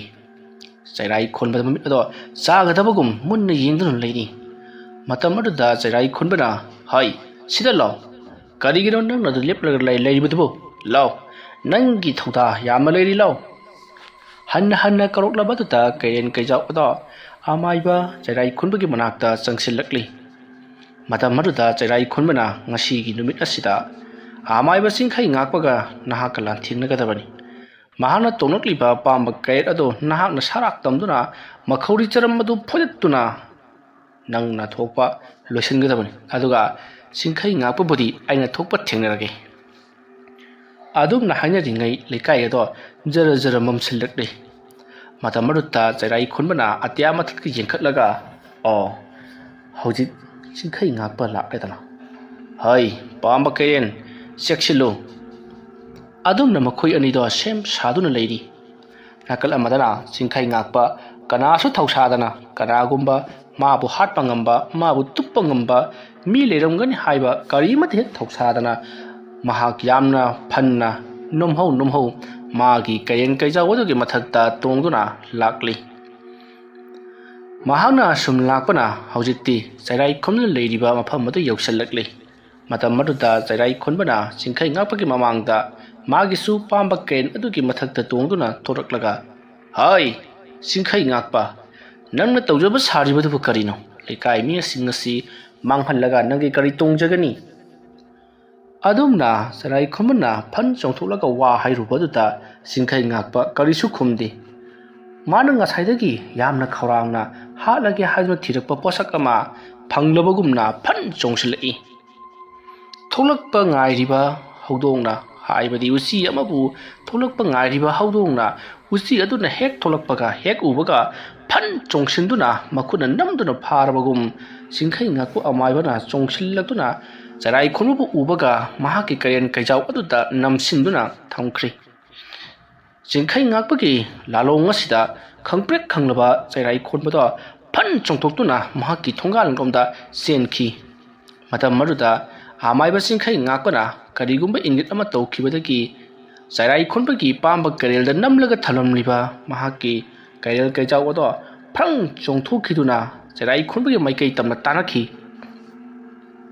ꯈꯣꯡꯂꯩ ꯈꯔ ꯌꯥꯡꯅ ꯆꯦꯟꯈꯤꯕ ꯈꯣꯡꯍꯧ ꯈꯖꯤꯛ ꯍꯥꯟꯈꯤꯕꯅꯔ ꯆꯩꯔꯥꯏ ꯈꯣꯟꯕ ꯃꯍꯥꯛꯀꯤ ꯊꯣꯡꯒꯥꯜꯗ ꯆꯦꯟꯁꯤꯟꯈ꯭ꯔꯤ ꯂꯩꯋꯥ ꯈꯔ ꯁꯣꯟꯗꯨꯅ ꯃꯍꯥꯛꯀꯤ ꯈꯥꯎꯗꯒꯤ ꯂꯧꯊꯣꯔꯛꯄ ꯀꯔꯤꯒꯨꯝꯕ ꯈꯔ ꯊꯣꯡꯒꯥꯜ ꯑꯗꯨꯗ ꯃꯍꯥꯛꯀꯤ ꯀꯣꯟꯊꯣꯡ ꯑꯗꯨꯗ ꯆꯥꯏꯊꯣꯛꯂꯝꯕꯗꯒꯤ ꯄꯥꯝꯕ ꯀꯩꯔꯦꯜ ꯆꯣꯡꯁꯤꯟꯗꯨꯅ ꯆꯪꯕ ꯉꯝꯗ꯭ꯔꯤ ꯅꯥꯀꯜ ꯑꯃꯗꯅ ꯆꯩꯔꯥꯏ ꯈꯣꯟꯕꯅ ꯀꯧꯊꯣꯛꯂꯝꯕ ꯃꯍꯥꯛꯀꯤ ꯄꯥꯝꯕ ꯀꯩꯔꯦꯜ ꯑꯗꯣ ꯂꯩꯃꯥꯏꯗ ꯑꯁꯨꯝ ꯃꯃꯤ ꯁꯥꯃꯤ ꯃꯥꯡꯈꯤ ꯃꯁꯤꯅ ꯇꯥꯛꯂꯤꯕꯁꯦ ꯑꯃꯥꯏꯕ ꯆꯤꯡꯈꯩ ꯉꯥꯛꯄ ꯀꯩꯔꯦꯜꯒꯤ ꯃꯃꯥꯡꯗ ꯆꯩꯔꯥꯏ ꯈꯣꯟꯕꯒꯤ ꯄꯥꯝꯕ ꯀꯩꯔꯦꯜ ꯑꯗꯣ ꯃꯥꯏꯊꯤꯔꯦ ꯍꯥꯏꯔꯤꯕꯅꯤ ꯊꯣꯔꯛꯂꯤꯕ ꯈꯨꯗꯤꯡꯃꯛ ꯑꯁꯦ ꯇꯁꯦꯡꯅ ꯎꯃꯪ ꯃꯅꯨꯡꯗ ꯂꯩꯕ ꯄꯥꯝꯕ ꯀꯩꯔꯦꯜ ꯑꯃꯗ ꯅꯠꯇꯦ ꯃꯈꯣꯏꯒꯤ ꯊꯋꯥꯏꯁꯤꯡ ꯑꯗꯨꯗꯒꯤ ꯑꯣꯜꯂꯛꯄ ꯄꯥꯝꯕ ꯀꯦꯔꯦꯜ ꯉꯥꯛꯇꯅꯤ ꯍꯧꯖꯤꯛ ꯆꯔꯥꯏ ꯈꯣꯟꯕꯒꯤ ꯊꯋꯥꯏ ꯑꯃꯗꯒꯤ ꯁꯦꯝꯈꯤꯕ ꯄꯥꯝꯕ ꯀꯦꯔꯦꯜ ꯑꯃꯥꯏꯕ ꯆꯤꯡꯈꯩ ꯉꯥꯛꯄꯒꯤ ꯄꯥꯝꯕ ꯀꯦꯔꯦꯜꯒꯤ ꯃꯈꯨꯠꯇ ꯃꯥꯏꯊꯤꯔꯕꯗꯨꯅ ꯍꯥꯏꯕꯗꯤ ꯊꯋꯥꯏ ꯃꯥꯡꯂꯕꯗꯨꯗꯗꯤ ꯆꯔꯥꯏ ꯈꯣꯟꯕꯒꯤ ꯊꯋꯥꯏ ꯑꯃ ꯃꯥꯡꯈ꯭ꯔꯦ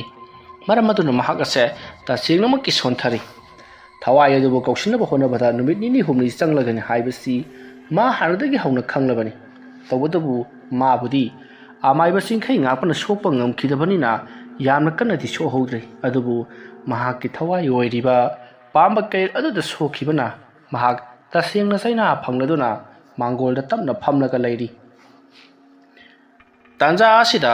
ꯃꯥꯅ ꯂꯩꯔꯤꯕ ꯃꯐꯝ ꯑꯗꯨꯗꯒꯤ ꯈꯔ ꯆꯠꯂꯒ ꯌꯨꯝ ꯑꯃꯗ ꯃꯈꯣꯏ ꯃꯤꯑꯣꯏ ꯃꯌꯥꯝ ꯑꯃ ꯀꯟꯅ ꯂꯥꯎꯅ ꯈꯣꯡꯅꯕ ꯑꯃꯗꯤ ꯆꯦꯜꯂꯣ ꯆꯦꯜꯂꯣ ꯆꯦꯜꯂꯣ ꯍꯥꯏꯗꯨꯅ ꯂꯥꯎꯅꯕꯒꯤ ꯈꯣꯟꯖꯦꯜꯁꯤꯡ ꯇꯥꯔꯤ ꯆꯔꯥꯏ ꯈꯣꯟꯕꯅ ꯈꯪꯂꯦ ꯍꯧꯖꯤꯛꯇꯤ ꯑꯃꯥꯏꯕ ꯆꯤꯡꯈꯩ ꯉꯥꯛꯄꯅ ꯈꯨꯜ ꯑꯁꯤꯒꯤ ꯃꯤ ꯇꯥꯛꯅ ꯇꯨꯝꯅ ꯍꯥꯠꯄ ꯍꯧꯔꯛꯂꯒꯅꯤ ꯍꯥꯏꯕꯁꯤ ꯃꯔꯝ ꯑꯁꯤꯅ ꯑꯃꯥꯏꯕ ꯆꯤꯡꯈꯩ ꯉꯥꯛꯄꯕꯨ ꯊꯤꯡꯗꯕ ꯌꯥꯔꯣꯏ ꯈꯜꯂꯗꯨꯅ ꯃꯍꯥꯛ ꯉꯝꯗ꯭ꯔꯁꯨ ꯉꯝꯗꯅ ꯍꯧꯒꯠꯂꯛꯄꯗꯗꯤ ꯃꯈꯣꯏꯒꯤ ꯌꯨꯝ ꯑꯗꯨꯒꯤ ꯃꯤꯁꯤꯡꯁꯨ ꯊꯣꯛꯂꯛꯂꯤ ꯑꯗꯨꯒ ꯊꯥꯕꯜꯒꯤ ꯃꯉꯥꯜꯁꯨ ꯖꯔ ꯖꯔ ꯍꯥꯏꯗꯣꯛꯈ꯭ꯔꯦ ꯑꯗꯨ ꯀꯟꯅ ꯂꯥꯎꯅ ꯈꯣꯡꯅꯕꯒꯤ ꯃꯈꯣꯜ ꯇꯥꯔꯕꯁꯨ ꯌꯨꯝꯒꯤ ꯃꯤ ꯑꯃꯠꯇ ꯃꯄꯥꯜ ꯊꯣꯛꯅꯔꯛꯈꯤꯗꯦ ꯀꯤꯅꯕꯤꯅ ꯃꯔꯝ ꯑꯗꯨꯅ ꯀꯤꯅꯈꯤꯕꯅ ꯊꯣꯛꯂꯛꯇ꯭ꯔꯕ ꯃꯤꯌꯥꯝꯁꯤꯡ ꯑꯗꯣ ꯆꯔꯥꯏ ꯈꯣꯟꯕꯅꯁꯨ ꯀꯧꯊꯣꯛꯂꯨꯗ꯭ꯔꯦ ꯃꯍꯥꯛꯀꯤ ꯏꯃꯨꯡ ꯃꯅꯨꯡꯒꯤ ꯃꯤꯁꯤꯡ ꯊꯣꯛꯂꯛꯂꯤꯕ ꯑꯗꯨꯗꯤ ꯃꯥꯡꯒꯣꯜꯗ ꯆꯔꯥꯏ ꯈꯣꯟꯕꯅ ꯅꯥꯍꯦꯕꯒꯤ ꯃꯈꯣꯜ ꯇꯥꯕ ꯑꯗꯨꯗ ꯀꯩꯗꯧꯔꯕ ꯌꯥꯎꯔꯕꯖꯥꯠꯅꯣ ꯍꯥꯏꯗꯨꯅ ꯊꯣꯛꯂꯛꯇꯨꯅ ꯌꯦꯡꯅꯔꯕꯅꯤ ꯂꯩꯀꯥꯏꯒꯤ ꯃꯤꯁꯤꯡ ꯀꯞꯅ ꯂꯥꯎꯅꯕꯒꯤ ꯃꯈꯣꯜ ꯇꯥꯕꯗ ꯍꯦꯟꯅ ꯀꯤꯔꯗꯨꯅ ꯆꯔꯥꯏ ꯈꯣꯟꯕꯒꯤ ꯊꯣꯛꯂꯛꯂꯤꯕ ꯃꯤꯁꯤꯡ ꯑꯗꯨꯅ ꯆꯔꯥꯏ ꯈꯣꯟꯕꯕꯨ ꯏꯃꯨꯡꯗ ꯄꯔꯞ ꯄꯨꯁꯤꯟꯈꯤ ꯃꯇꯝ ꯑꯗꯨꯗ ꯆꯔꯥꯏ ꯈꯣꯟꯕꯅ ꯀꯞ ꯂꯥꯎꯔꯤꯕ ꯃꯤꯁꯤꯡ ꯑꯁꯤꯒꯤ ꯃꯅꯥꯛꯇ ꯆꯠꯇꯨꯅ ꯑꯩꯈꯣꯏꯅ ꯃꯈꯣꯏꯕꯨ ꯀꯜꯂꯨꯒꯗꯕꯅꯤ ꯀꯔꯤꯅꯣ ꯅꯈꯣꯏꯅ ꯇꯧꯔꯤꯕꯁꯤꯕꯨ ꯍꯥꯏꯔꯛꯄꯗ ꯆꯔꯥꯏ ꯈꯣꯟꯕꯒꯤ ꯃꯈꯣꯏꯒꯤ ꯏꯃꯨꯡꯒꯤ ꯃꯤꯁꯤꯡ ꯑꯗꯨꯅ ꯀꯔꯤꯅꯣ ꯍꯥꯏꯕꯤꯔꯤꯕꯗꯨꯕꯣ ꯃꯤꯒꯤ ꯄꯥꯝꯕ ꯀꯩꯔꯦꯜ ꯇꯣꯡꯕ ꯑꯃꯥꯏꯕ ꯆꯤꯡꯈꯩ ꯉꯥꯛꯄꯅꯤ ꯃꯍꯥꯛꯅꯕꯨ ꯁꯥꯎꯈ꯭ꯔꯕꯗꯤ ꯀꯔꯤꯁꯨ ꯂꯩꯕ ꯅꯠꯇꯦ ꯅꯪ ꯐꯥꯎꯕ ꯃꯥꯏꯊꯤꯗꯅ ꯃꯥꯡꯒꯣꯜꯗ ꯐꯝꯂꯒ ꯀꯞꯂꯒ ꯂꯩꯔꯝꯂꯤꯕꯗꯨꯅꯤ ꯍꯧꯖꯤꯛ ꯑꯩꯈꯣꯏꯕꯨ ꯀꯔꯤ ꯇꯧ ꯍꯥꯏꯔꯤꯕꯅꯣ ꯑꯗꯨꯝꯅ ꯍꯪꯂꯛꯄꯗ ꯑꯃꯥꯏꯕ ꯆꯔꯥꯏ ꯈꯣꯟꯕ ꯈꯨꯝꯐꯝ ꯈꯪꯗ꯭ꯔꯦ ꯃꯁꯤꯒꯤ ꯃꯇꯨꯡ ꯃꯍꯥꯛꯁꯨ ꯊꯣꯡ ꯂꯣꯟꯁꯤꯜꯂꯒ ꯇꯨꯃꯤꯟꯅ ꯅꯣꯡ ꯉꯥꯜꯂꯛꯄ ꯉꯥꯏꯗꯨꯅ ꯂꯩꯈꯤ ꯅꯣꯡ ꯉꯥꯜꯂꯛꯂꯒ ꯀꯔꯤ ꯄꯥꯎ ꯇꯥꯒꯗꯧꯔꯤꯕꯅꯣ ꯍꯥꯏꯕꯗꯣ ꯉꯥꯏꯗꯨꯅ ꯂꯩꯈꯤ ꯃꯁꯤꯒꯤ ꯃꯇꯨꯡ ꯃꯇꯝ ꯑꯗꯨ ꯍꯧꯈ꯭ꯔꯦ ꯅꯣꯡꯁꯨ ꯉꯥꯟꯊꯣꯔꯛꯂꯤ ꯃꯌꯥꯝ ꯄꯨꯝꯅꯃꯛ ꯌꯨꯝꯗꯒꯤ ꯃꯄꯥꯟ ꯊꯣꯛꯅꯔꯛꯂꯤ ꯉꯔꯥꯡ ꯂꯥꯎꯅ ꯈꯣꯡꯅꯈꯤꯕꯗꯨ ꯀꯔꯤꯅꯣ ꯍꯥꯏꯗꯨꯅ ꯃꯌꯥꯝ ꯃꯊꯪ ꯍꯪꯅꯔꯛꯄꯗ ꯌꯨꯝ ꯑꯃꯒꯤ ꯃꯤꯑꯣꯏ ꯑꯃ ꯌꯥꯝꯅ ꯇꯝꯊꯤꯅ ꯁꯦꯒꯥꯏꯗꯨꯅ ꯍꯥꯠꯂꯝꯕꯒꯤ ꯃꯑꯣꯡꯗ ꯁꯨꯃꯥꯡꯗ ꯇꯥꯔꯒ ꯂꯩꯔꯝꯂꯤ ꯌꯨꯝ ꯑꯗꯨꯒꯤ ꯃꯤ ꯃꯈꯩꯗꯤ ꯌꯨꯝ ꯑꯗꯨꯗ ꯑꯃꯠꯇ ꯂꯩꯔꯝꯗ꯭ꯔꯦ ꯀꯗꯥꯏ ꯆꯠꯈ꯭ꯔꯕꯖꯥꯠꯅꯣ ꯍꯥꯏꯗꯨꯅ ꯃꯌꯥꯝꯅ ꯆꯥꯏꯊꯣꯛꯇꯨꯅ ꯊꯤꯔꯤ ꯑꯗꯨꯝꯅ ꯊꯤꯅꯔꯤꯉꯩ ꯋꯥ ꯍꯪꯅꯔꯤꯉꯩꯗ ꯌꯨꯝ ꯑꯗꯨꯒꯤ ꯃꯤꯑꯣꯏꯁꯤꯡ ꯃꯐꯝ ꯑꯗꯨꯝꯗ ꯂꯣꯏꯅꯃꯛ ꯍꯧꯅꯔꯒ ꯂꯥꯛꯂꯤ ꯃꯈꯣꯏꯗꯤ ꯈꯨꯜ ꯑꯁꯤ ꯂꯩꯀꯥꯏ ꯑꯁꯤ ꯊꯥꯗꯣꯛꯂꯝꯂꯒ ꯑꯇꯣꯞꯄ ꯂꯩꯀꯥꯏ ꯇꯝꯅ ꯆꯦꯜꯂꯨꯔꯕꯖꯥꯠꯅꯤ ꯉꯔꯥꯡ ꯑꯍꯤꯡꯁꯤ ꯃꯇꯝ ꯑꯗꯨꯗ ꯂꯥꯛꯂꯤꯕꯁꯤꯡ ꯑꯗꯨꯅ ꯃꯈꯣꯏꯒꯤ ꯁꯤꯍꯧꯔꯕ ꯑꯁꯤꯕ ꯍꯛꯆꯥꯡ ꯑꯗꯣ ꯌꯦꯡꯕ ꯂꯥꯛꯄ ꯑꯗꯨꯗ ꯁꯤꯔꯝꯂꯤꯕ ꯃꯑꯣꯡ ꯑꯗꯨ ꯎꯕꯗ ꯃꯈꯣꯏꯗꯤ ꯀꯞꯅ ꯂꯥꯎꯅ ꯈꯜꯂꯛꯂꯤ ꯃꯇꯝ ꯑꯗꯨꯗ ꯂꯩꯀꯥꯏ ꯑꯗꯨꯒꯤ ꯃꯤꯌꯥꯝꯅ ꯀꯔꯝ ꯇꯧꯔꯤꯕꯅꯣ ꯉꯔꯥꯡ ꯀꯔꯤ ꯊꯧꯗꯣꯛ ꯊꯣꯛꯈꯤꯕꯅꯣ ꯍꯥꯏꯗꯨꯅ ꯍꯪꯅꯔꯛꯂꯤ ꯃꯇꯝ ꯑꯗꯨꯗ ꯂꯥꯛꯂꯤꯕꯁꯤꯡ ꯑꯗꯨꯒꯤ ꯃꯔꯛꯇꯒꯤ ꯑꯃꯅ ꯉꯔꯥꯡ ꯑꯁꯦ ꯑꯃꯥꯏꯕ ꯆꯔꯥꯏ ꯈꯣꯟꯕꯅ ꯍꯥꯏꯕꯒꯤ ꯃꯇꯨꯡꯏꯟꯅ ꯑꯩꯈꯣꯏ ꯊꯣꯡ ꯆꯦꯖꯠ ꯂꯣꯟꯁꯤꯜꯂꯒ ꯂꯣꯏꯅꯃꯛ ꯂꯩꯈꯤ ꯃꯗꯨꯒꯤ ꯃꯇꯨꯡ ꯑꯔꯥꯞꯄꯗ ꯀꯩꯒꯨꯝꯕ ꯑꯃꯅ ꯉꯔꯪ ꯉꯪꯕꯒꯤ ꯃꯈꯣꯜꯁꯤꯡ ꯇꯥꯕ ꯍꯧꯔꯛꯈꯤ ꯑꯗꯨꯝꯅ ꯇꯥꯔꯛꯄꯗꯨꯗ ꯑꯩꯈꯣꯏ ꯃꯌꯥꯝꯁꯦ ꯌꯥꯝꯅ ꯀꯤꯅꯈꯤ ꯇꯨꯝꯕꯒ ꯑꯃꯠꯇ ꯌꯥꯈꯤꯗꯦ ꯋꯥꯐꯝ ꯑꯗꯨ ꯇꯥꯕꯗ ꯂꯩꯔꯤꯕꯁꯤꯡ ꯑꯗꯨꯅꯁꯨ ꯍꯣꯏ ꯆꯨꯝꯃꯤ ꯉꯔꯥꯡꯗꯣ ꯌꯥꯝꯅ ꯀꯟꯅ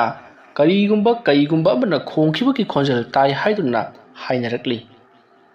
ꯃꯗꯨꯒꯤ ꯃꯇꯨꯡ ꯀꯔꯤ ꯊꯧꯗꯣꯛ ꯊꯣꯛꯈ꯭ꯔꯕꯅꯣ ꯍꯥꯏꯗꯨꯅ ꯃꯈꯥ ꯇꯥꯔꯛꯅꯕ ꯋꯥ ꯍꯪꯉꯤ ꯃꯇꯝ ꯑꯗꯨꯗ ꯃꯈꯣꯏꯅ ꯋꯥꯔꯤ ꯑꯗꯣ ꯃꯈꯥ ꯆꯠꯊꯔꯛꯏ ꯀꯩꯅ ꯉꯔꯪ ꯈꯣꯡꯕꯒꯤ ꯈꯣꯟꯖꯦꯜ ꯑꯗꯣ ꯃꯤꯀꯨꯞ ꯈꯔ ꯇꯥꯔꯨꯗ꯭ꯔꯕꯒꯤ ꯇꯨꯡꯗ ꯃꯈꯣꯏꯒꯤ ꯊꯣꯡ ꯑꯁꯤꯗ ꯗꯨꯝ ꯂꯥꯎꯅ ꯊꯤꯜꯂꯛꯏ ꯀꯅꯥꯅꯣ ꯍꯥꯏꯗꯨꯅ ꯍꯪꯂꯨꯕꯗ ꯑꯃꯥꯏꯕ ꯆꯤꯡꯈꯩ ꯉꯥꯛꯄꯅ ꯑꯩꯅꯤ ꯆꯤꯡꯈꯩ ꯉꯥꯛꯄꯅꯤ ꯅꯈꯣꯏ ꯏꯃꯨꯡꯒꯤ ꯃꯤ ꯑꯃ ꯑꯩꯉꯣꯟꯗ ꯀꯠꯊꯣꯛꯎ ꯑꯗꯨ ꯑꯣꯏꯕ ꯇꯥꯔꯒꯗꯤ ꯑꯩ ꯅꯈꯣꯏ ꯑꯃꯠꯇ ꯁꯣꯛꯂꯣꯏ ꯑꯗꯨꯝꯅ ꯍꯥꯏꯔꯛꯄꯗ ꯑꯩꯈꯣꯏ ꯃꯌꯥꯝꯗꯣ ꯌꯥꯝꯅ ꯀꯤꯅꯈꯤ ꯑꯩꯈꯣই ꯃꯌꯥꯝꯅ ꯆꯩꯗꯨꯅ ꯅꯪꯅ ꯂꯩꯀꯥꯏ ꯑꯁꯦ ꯑꯣꯠꯄ ꯌꯥꯕ ꯑꯣꯠꯂꯤ ꯑꯗꯨꯒ ꯅꯪꯅ ꯀꯔꯤꯒꯤ ꯁꯥꯎꯔꯤꯕꯅꯣ ꯅꯪꯅ ꯍꯧꯖꯤꯛ ꯇꯧꯔꯤꯕꯁꯤꯗꯤ ꯅꯁꯥꯅ ꯇꯧꯖꯈꯤꯕ ꯊꯕꯛ ꯑꯗꯨꯒꯤ ꯅꯔꯥꯜ ꯐꯪꯖꯕꯅꯤ ꯍꯥꯏꯔꯨꯕꯗ ꯃꯍꯥꯛꯅ ꯌꯥꯝꯅ ꯁꯥꯎꯅ ꯀꯩꯒꯤ ꯃꯑꯣꯡꯗ ꯉꯪꯗꯨꯅ ꯑꯩꯒꯤ ꯏꯔꯥꯟ ꯀꯔꯤ ꯂꯩꯕꯅꯣ ꯍꯥꯏꯔꯝꯂꯒ ꯊꯣꯡ ꯑꯗꯣ ꯐꯛꯀꯥꯏꯔꯛꯄꯅꯤ ꯑꯗꯨ ꯀꯟꯈ꯭ꯔꯕ ꯊꯣꯡ ꯑꯩꯈꯣꯏ ꯃꯌꯥꯝꯅ ꯉꯥꯛꯂꯤꯕꯗꯣ ꯀꯔꯤꯁꯨ ꯂꯩꯇꯅ ꯐꯛꯀꯥꯏꯔꯛꯄꯗ ꯑꯩꯈꯣꯏ ꯈꯔ ꯂꯣꯡꯗꯥ ꯇꯥꯔꯤ ꯃꯇꯝ ꯑꯗꯨꯗ ꯍꯧꯖꯤꯛ ꯁꯤꯗꯨꯅ ꯂꯩꯔꯤꯕ ꯅꯨꯄꯥ ꯑꯁꯦ ꯂꯨꯁꯝꯗ ꯆꯞꯂꯒ ꯃꯥꯒꯤ ꯀꯩꯔꯦꯜ ꯀꯩꯖꯥꯎ ꯑꯗꯨꯅ ꯂꯨꯁꯝꯗ ꯂꯥꯛꯂꯒ ꯁꯣꯔꯣ ꯁꯣꯔꯣ ꯂꯥꯛꯇꯨꯅ ꯁꯨꯃꯥꯡꯗ ꯆꯤꯡꯊꯣꯛꯈꯤꯕꯅꯤ ꯑꯗꯨꯗꯒꯤꯗꯤ ꯑꯃꯥꯏꯕ ꯆꯤꯡꯈꯩ ꯉꯥꯛꯄ ꯀꯩꯗꯒꯤ ꯆꯣꯡꯊꯗꯨꯅ ꯁꯨꯃꯥꯡ ꯃꯇꯥꯏꯗ ꯂꯦꯞꯇꯨꯅ ꯑꯩꯈꯣꯏꯗ ꯃꯨꯟꯅ ꯌꯦꯡꯂꯒ ꯂꯩꯔꯤ ꯃꯇꯝ ꯑꯗꯨꯗ ꯑꯩꯈꯣꯏꯁꯨ ꯀꯤꯗꯨꯅ ꯃꯅꯤꯡꯊꯣꯡ ꯐꯥꯎꯗꯨꯅ ꯑꯩꯈꯣꯏ ꯑꯗꯨꯃꯛ ꯆꯦꯜꯂꯤ ꯑꯗꯨꯒ ꯅꯨꯄꯥ ꯑꯁꯤꯕꯨꯗꯤ ꯑꯗꯨꯃꯛ ꯊꯋꯥꯏ ꯃꯥꯡꯍꯧꯔꯤꯕ ꯑꯁꯤꯅꯤ ꯑꯩꯈꯣꯏꯅ ꯍꯧꯖꯤꯛ ꯂꯥꯛꯄꯗ ꯃꯉꯛꯁꯝꯁꯨ ꯇꯠꯂꯝꯃꯤ ꯃꯊꯕꯥꯛ ꯁꯒꯥꯏꯔꯝꯃꯤ ꯃꯈ꯭ꯋꯥꯡꯁꯨ ꯃꯕꯨꯛꯁꯨ ꯂꯣꯏꯅꯃꯛ ꯍꯣꯒꯥꯏꯔꯝꯂꯦ ꯇꯧꯔꯝꯂꯤꯕ ꯑꯁꯤꯅꯤ ꯑꯩꯈꯣꯏꯁꯨ ꯈꯪꯗꯦ ꯍꯧꯖꯤꯛ ꯑꯃꯥꯏꯕ ꯆꯔꯥꯏ ꯈꯣꯟꯕꯅ ꯑꯩꯈꯣꯏꯕꯨ ꯉꯥꯛ ꯁꯤꯟꯒꯅꯤ ꯍꯥꯏꯕꯁꯦ ꯑꯩꯈꯣꯏ ꯊꯥꯖꯔꯛꯇ꯭ꯔꯦ ꯑꯗꯨꯅ ꯂꯩꯀꯥꯏ ꯑꯁꯤ ꯊꯥꯗꯣꯛꯂꯒ ꯑꯩꯈꯣꯏ ꯆꯠꯈꯤꯕꯅ ꯍꯦꯟꯅ ꯐꯒꯅꯤ ꯋꯥꯐꯝ ꯑꯗꯨ ꯇꯥꯕꯗ ꯉꯁꯥꯏꯗꯒꯤ ꯇꯨꯃꯤꯟꯅ ꯂꯩꯔꯝꯕ ꯆꯔꯥꯏ ꯈꯣꯟꯕꯗꯣ ꯇꯞꯅ ꯋꯥ ꯉꯥꯡꯉꯛꯏ ꯀꯔꯤꯅꯣ ꯃꯌꯥꯝꯅ ꯍꯥꯏꯕꯤꯔꯤꯕꯗꯨꯕꯣ ꯉꯔꯥꯡ ꯌꯦꯡꯉꯣ ꯑꯃꯥꯏꯕ ꯆꯤꯡꯈꯩ ꯉꯥꯛꯄꯒ ꯑꯩꯒ ꯂꯥꯟꯊꯦꯡꯅꯕꯗ ꯃꯥꯅ ꯈꯔ ꯂꯥꯛꯆꯈꯤꯕꯒꯤ ꯑꯩ ꯁꯣꯛꯇꯨꯅ ꯂꯩꯍꯧꯔꯤꯕꯅꯤ ꯑꯁꯤ ꯌꯧꯅ ꯂꯩꯀꯥꯏ ꯑꯁꯤꯒꯤꯗꯃꯛꯇ ꯇꯧꯔꯤꯕ ꯑꯩꯕꯨ ꯁꯤꯡꯊꯥꯅꯕꯤꯗꯕ ꯑꯗꯨꯒ ꯃꯌꯥꯝꯅ ꯈꯪꯒꯗꯕ ꯑꯃꯅ ꯅꯈꯣꯏꯅ ꯆꯠꯅꯤꯡꯕ ꯃꯐꯝꯗ ꯆꯠꯂꯕꯁꯨ ꯑꯃꯥꯏꯕ ꯆꯤꯡꯈꯩ ꯉꯥꯛꯄꯅ ꯇꯨꯃꯤꯟꯅ ꯈꯛ ꯂꯩꯊꯣꯛꯀꯗꯕ ꯅꯠꯇꯦ ꯅꯈꯣꯏꯅ ꯈꯨꯜ ꯑꯁꯤ ꯅꯠꯇꯕꯗ ꯑꯇꯣꯞ ꯑꯇꯣꯞꯄ ꯂꯩꯕꯥꯛ ꯀꯌꯥꯗ ꯆꯦꯜꯂꯕꯁꯨ ꯑꯃꯥꯏꯕ ꯆꯤꯡꯈꯩ ꯉꯥꯛꯄ ꯅꯈꯣꯏꯒꯤ ꯃꯇꯨꯡꯗ ꯑꯗꯨꯃꯛ ꯂꯥꯛꯂꯒꯅꯤ ꯃꯔꯝ ꯑꯗꯨꯅ ꯑꯃꯥꯏꯕ ꯆꯤꯡꯈꯩ ꯉꯥꯛꯄꯕꯨ ꯑꯩꯈꯣꯏꯅ ꯎꯃꯪ ꯃꯅꯨꯡꯗ ꯀꯣꯏꯊꯤ ꯊꯤꯒꯗꯕꯅꯤ ꯃꯍꯥꯛꯄꯨ ꯑꯩꯈꯣꯏꯅ ꯍꯦꯛ ꯐꯪꯕꯒ ꯈꯨꯗꯛꯇ ꯃꯉꯛꯁꯝꯗ ꯊꯧꯔꯤ ꯊꯨꯗꯨꯅ ꯍꯥꯠꯀꯗꯕꯅꯤ ꯑꯗꯨꯝꯅ ꯆꯤꯡꯈꯩ ꯉꯥꯛꯄ ꯍꯥꯠꯂꯕꯗꯤ ꯑꯩꯈꯣꯏꯗ ꯇꯧꯔꯤꯕꯁꯤꯡ ꯑꯁꯦ ꯂꯣꯏꯅꯃꯛ ꯐꯈ꯭ꯔꯅꯤ ꯑꯗꯨꯅ ꯑꯩꯈꯣꯏ ꯃꯌꯥꯝ ꯃꯥꯟꯅꯔꯒ ꯑꯃꯥꯏꯕ ꯆꯤꯡꯈꯩ ꯉꯥꯛꯄ ꯍꯧꯖꯤꯛꯃꯛ ꯆꯥꯏꯊꯣꯛꯇꯨꯅ ꯎꯃꯪ ꯆꯪꯗꯨꯅ ꯊꯤꯒꯗꯕꯅꯤ ꯑꯗꯨꯝꯅ ꯍꯥꯏꯔꯛꯄꯗ ꯑꯍꯜ ꯑꯃꯅ ꯉꯥꯏꯈꯣꯅꯤ ꯏꯕꯨꯡꯉꯣ ꯆꯔꯥꯏ ꯈꯣꯟꯕ ꯃꯍꯥꯛꯀꯤ ꯄꯥꯝꯕ ꯀꯦꯔꯦꯠ ꯑꯗꯨꯗꯤ ꯑꯩꯈꯣꯏꯅ ꯊꯦꯡꯅꯕ ꯉꯝꯂꯣꯏ ꯃꯗꯨꯅ ꯀꯝꯗꯧꯁꯦ ꯍꯥꯏꯕ ꯑꯗꯨꯝꯅ ꯍꯥꯏꯔꯛꯄꯗ ꯆꯩꯔꯥꯏ ꯈꯣꯟꯕꯅ ꯃꯍꯥꯛꯀꯤꯗꯣ ꯑꯌꯨꯛ ꯅꯨꯡꯊꯤꯜꯒꯤ ꯃꯇꯝꯗꯗꯤ ꯂꯩꯕ ꯀꯩ ꯅꯠꯇꯦ ꯅꯨꯃꯤꯗꯥꯡ ꯈꯛꯇꯗ ꯃꯊꯧ ꯇꯧꯕ ꯃꯍꯥꯛꯀꯤ ꯍꯛꯆꯥꯡ ꯊꯋꯥꯏꯗꯒꯤ ꯁꯦꯝꯂꯤꯕ ꯀꯩꯔꯦꯜ ꯀꯩꯖꯥꯎꯅꯤ ꯃꯔꯝ ꯑꯗꯨꯅ ꯃꯍꯥꯛꯅ ꯀꯩ ꯑꯗꯨ ꯇꯣꯡꯗ꯭ꯔꯤꯉꯩ ꯃꯍꯥꯛꯄꯨ ꯑꯩꯈꯣꯏꯅ ꯂꯣꯏꯁꯤꯜꯍꯧꯒꯗꯕꯅꯤ ꯑꯗꯨꯝꯅ ꯍꯥꯏꯔꯛꯄꯗ ꯃꯌꯥꯝꯅ ꯐꯔꯦ ꯑꯗꯨ ꯑꯣꯏꯕ ꯇꯥꯔꯒꯗꯤ ꯅꯍꯥꯛꯁꯨ ꯆꯠꯅꯅꯕ ꯁꯦꯝ ꯁꯥꯁꯤ ꯍꯥꯏꯔꯛꯄꯗ ꯆꯩꯔꯥꯏ ꯈꯨꯟꯕꯅ ꯑꯩꯗꯤ ꯅꯈꯣꯏꯅꯁꯨ ꯍꯦꯟꯅ ꯈꯪꯂꯤꯕꯗꯣ ꯉꯥꯏ ꯋꯥꯕꯅ ꯇꯞ ꯇꯥꯔꯦ ꯃꯥꯒ ꯉꯔꯥꯡ ꯂꯥꯟꯊꯦꯡꯅꯕꯗ ꯑꯩ ꯑꯁꯦ ꯋꯥꯃꯟꯈꯤꯕꯅ ꯁꯤꯕ ꯃꯆꯦꯠ ꯈꯥꯛꯅ ꯍꯤꯡꯍꯧꯔꯕꯅꯤ ꯍꯧꯖꯤꯛ ꯑꯃꯨꯛ ꯑꯩꯅ ꯂꯥꯟ ꯆꯠꯂꯨꯕ ꯍꯥꯏꯕꯁꯦ ꯑꯐꯕ ꯁꯨꯡꯑꯣꯏ ꯑꯣꯏꯔꯔꯣꯏ ꯑꯗꯨꯅ ꯑꯩꯗꯤ ꯂꯩꯖꯍꯧꯔꯒꯦ ꯑꯗꯨꯒ ꯂꯥꯟꯒꯤ ꯂꯥꯂꯣꯡ ꯍꯩꯕ ꯁꯥ ꯂꯥꯟꯗ ꯊꯧꯕ ꯃꯤꯑꯣꯏ ꯈꯔ ꯈꯟꯒꯠꯂꯒ ꯑꯗꯨ ꯆꯠꯄꯤꯔꯨꯔꯣ ꯇꯧꯒꯗꯕꯗꯤ ꯑꯃꯥꯏꯕ ꯆꯤꯡꯈꯩ ꯉꯥꯛꯄ ꯍꯥꯏꯔꯤꯕꯁꯤ ꯃꯥꯡ ꯇꯨꯡ ꯅꯤꯡꯊꯤꯅ ꯈꯪꯕ ꯃꯤꯑꯣꯏꯅꯤ ꯃꯔꯝ ꯑꯗꯨꯅ ꯈꯔ ꯃꯈꯩꯗꯤ ꯆꯦꯛꯁꯤꯟꯕꯤꯕ ꯐꯩꯀꯣ ꯀꯔꯤꯒꯨꯝꯕꯗ ꯃꯍꯥꯛꯅ ꯂꯥꯛꯆꯔꯛꯂꯕꯗꯤ ꯍꯤꯡꯅ ꯍꯜꯂꯛꯀꯗꯕ ꯃꯥꯟꯗꯦ ꯊꯧꯅꯥ ꯂꯩꯅ ꯀꯔꯤꯅꯣ ꯄꯨꯛꯅꯤꯡ ꯂꯧꯁꯤꯡ ꯆꯪꯅ ꯋꯥꯈꯜ ꯇꯥꯅ ꯊꯕꯛ ꯇꯧꯕꯤꯒꯗꯕꯅꯤ ꯐꯔꯦ ꯑꯗꯨꯗꯤ ꯃꯌꯥꯝ ꯌꯧꯕꯤꯈ꯭ꯔꯣ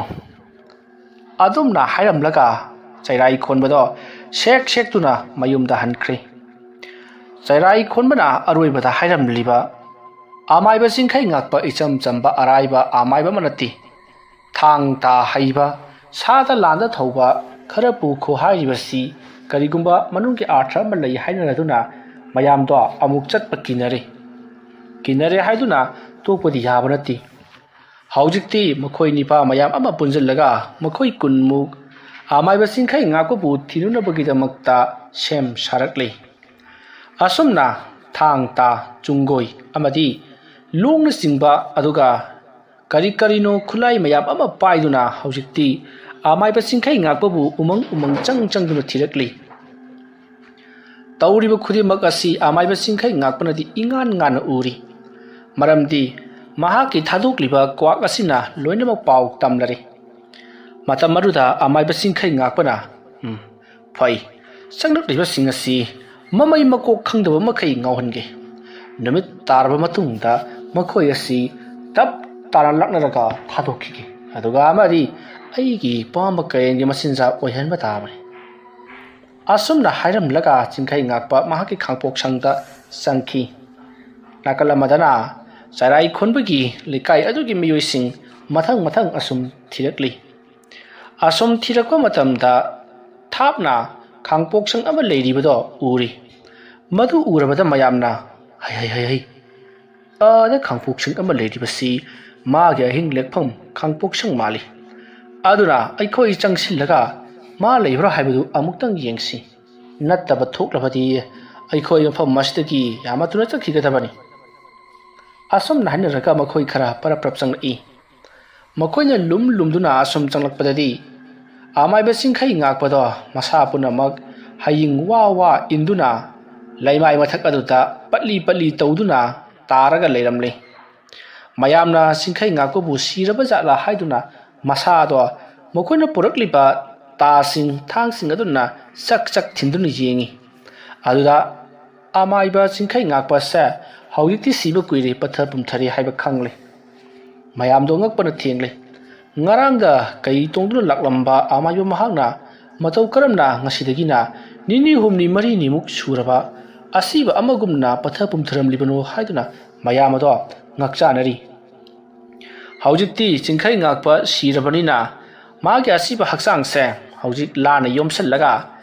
u amada punsillaga kai saduna pukrasi mahak sire haibase mayamda khanghalurasi haiduna mahaku puranaba mayam sangdon laknarakli asanma tawduna mahaki haibadi amaiba singkhai ngakpagi masa ado la amana yomsalle aduga la adu amuk parkrak lakna punsillaga mokoina porakpa phi amadi uri wari mayam amana yomsallaga u amada asangba u amada madu punsillaga u ado nakan namadana mi amana tawduna thanglaga porakle adumna porakpa matamda mokoina chaliba lambi se amada chalurabasu ngasai mokoina chakkiba amaiba singkhai ngakpagi mahaki khangpok sang leiriba yum adugi mapadu da hekta maktari nakalamada chalabasu adum hekta tari adum torokpada mokhoise pakhatpa horakle karino tawribasidi aikhoi mafam masida ungdun leire lamleiba ungredana sidi kamdawni kana lamleima tainaba haibagi haiduna hangnarakli matamadu ta lakliba singato kana amata lamleima tainaba haiti hairakli mafam madu tarabada mokoi sing aduna amaiba sarai khonbado mahak poraklamdobuni mahak poraklamlabadi tawriba singasa ilai ngasaina pharamlagadabani kana no chalaga mahakpu kaurugadabadussu haugi lambi lamhaunari aikhoi bu thibal lakpa ngaiba tabani adumna hairakpada lairiba chaliba singaduna magi wakhal puthunarakli matam aduda makhoina hainare phare hauji aikhoi awangbu u amata kakhalaga aikhoi gi khul adu ubri jengasi khul adu urabadi amana akhuna chalibado khul adu gi maikai dene haibado lambi laroktuna takadabani aduga madu amuk aswai phawal leplaga uda kahoriba misak ado kumtharakpa ngairaga saka unari ngai changsilaga amuk kakhalaga yenglaga mapa chumli khanglaba matam aduda amuk chatkadabani adumaina oina khajik chalaurasi numit tadringai adumna hairakpada makhoi mayamgi maraktagi karambana khwaijagi hena u kaba haibagi haibado wa khanari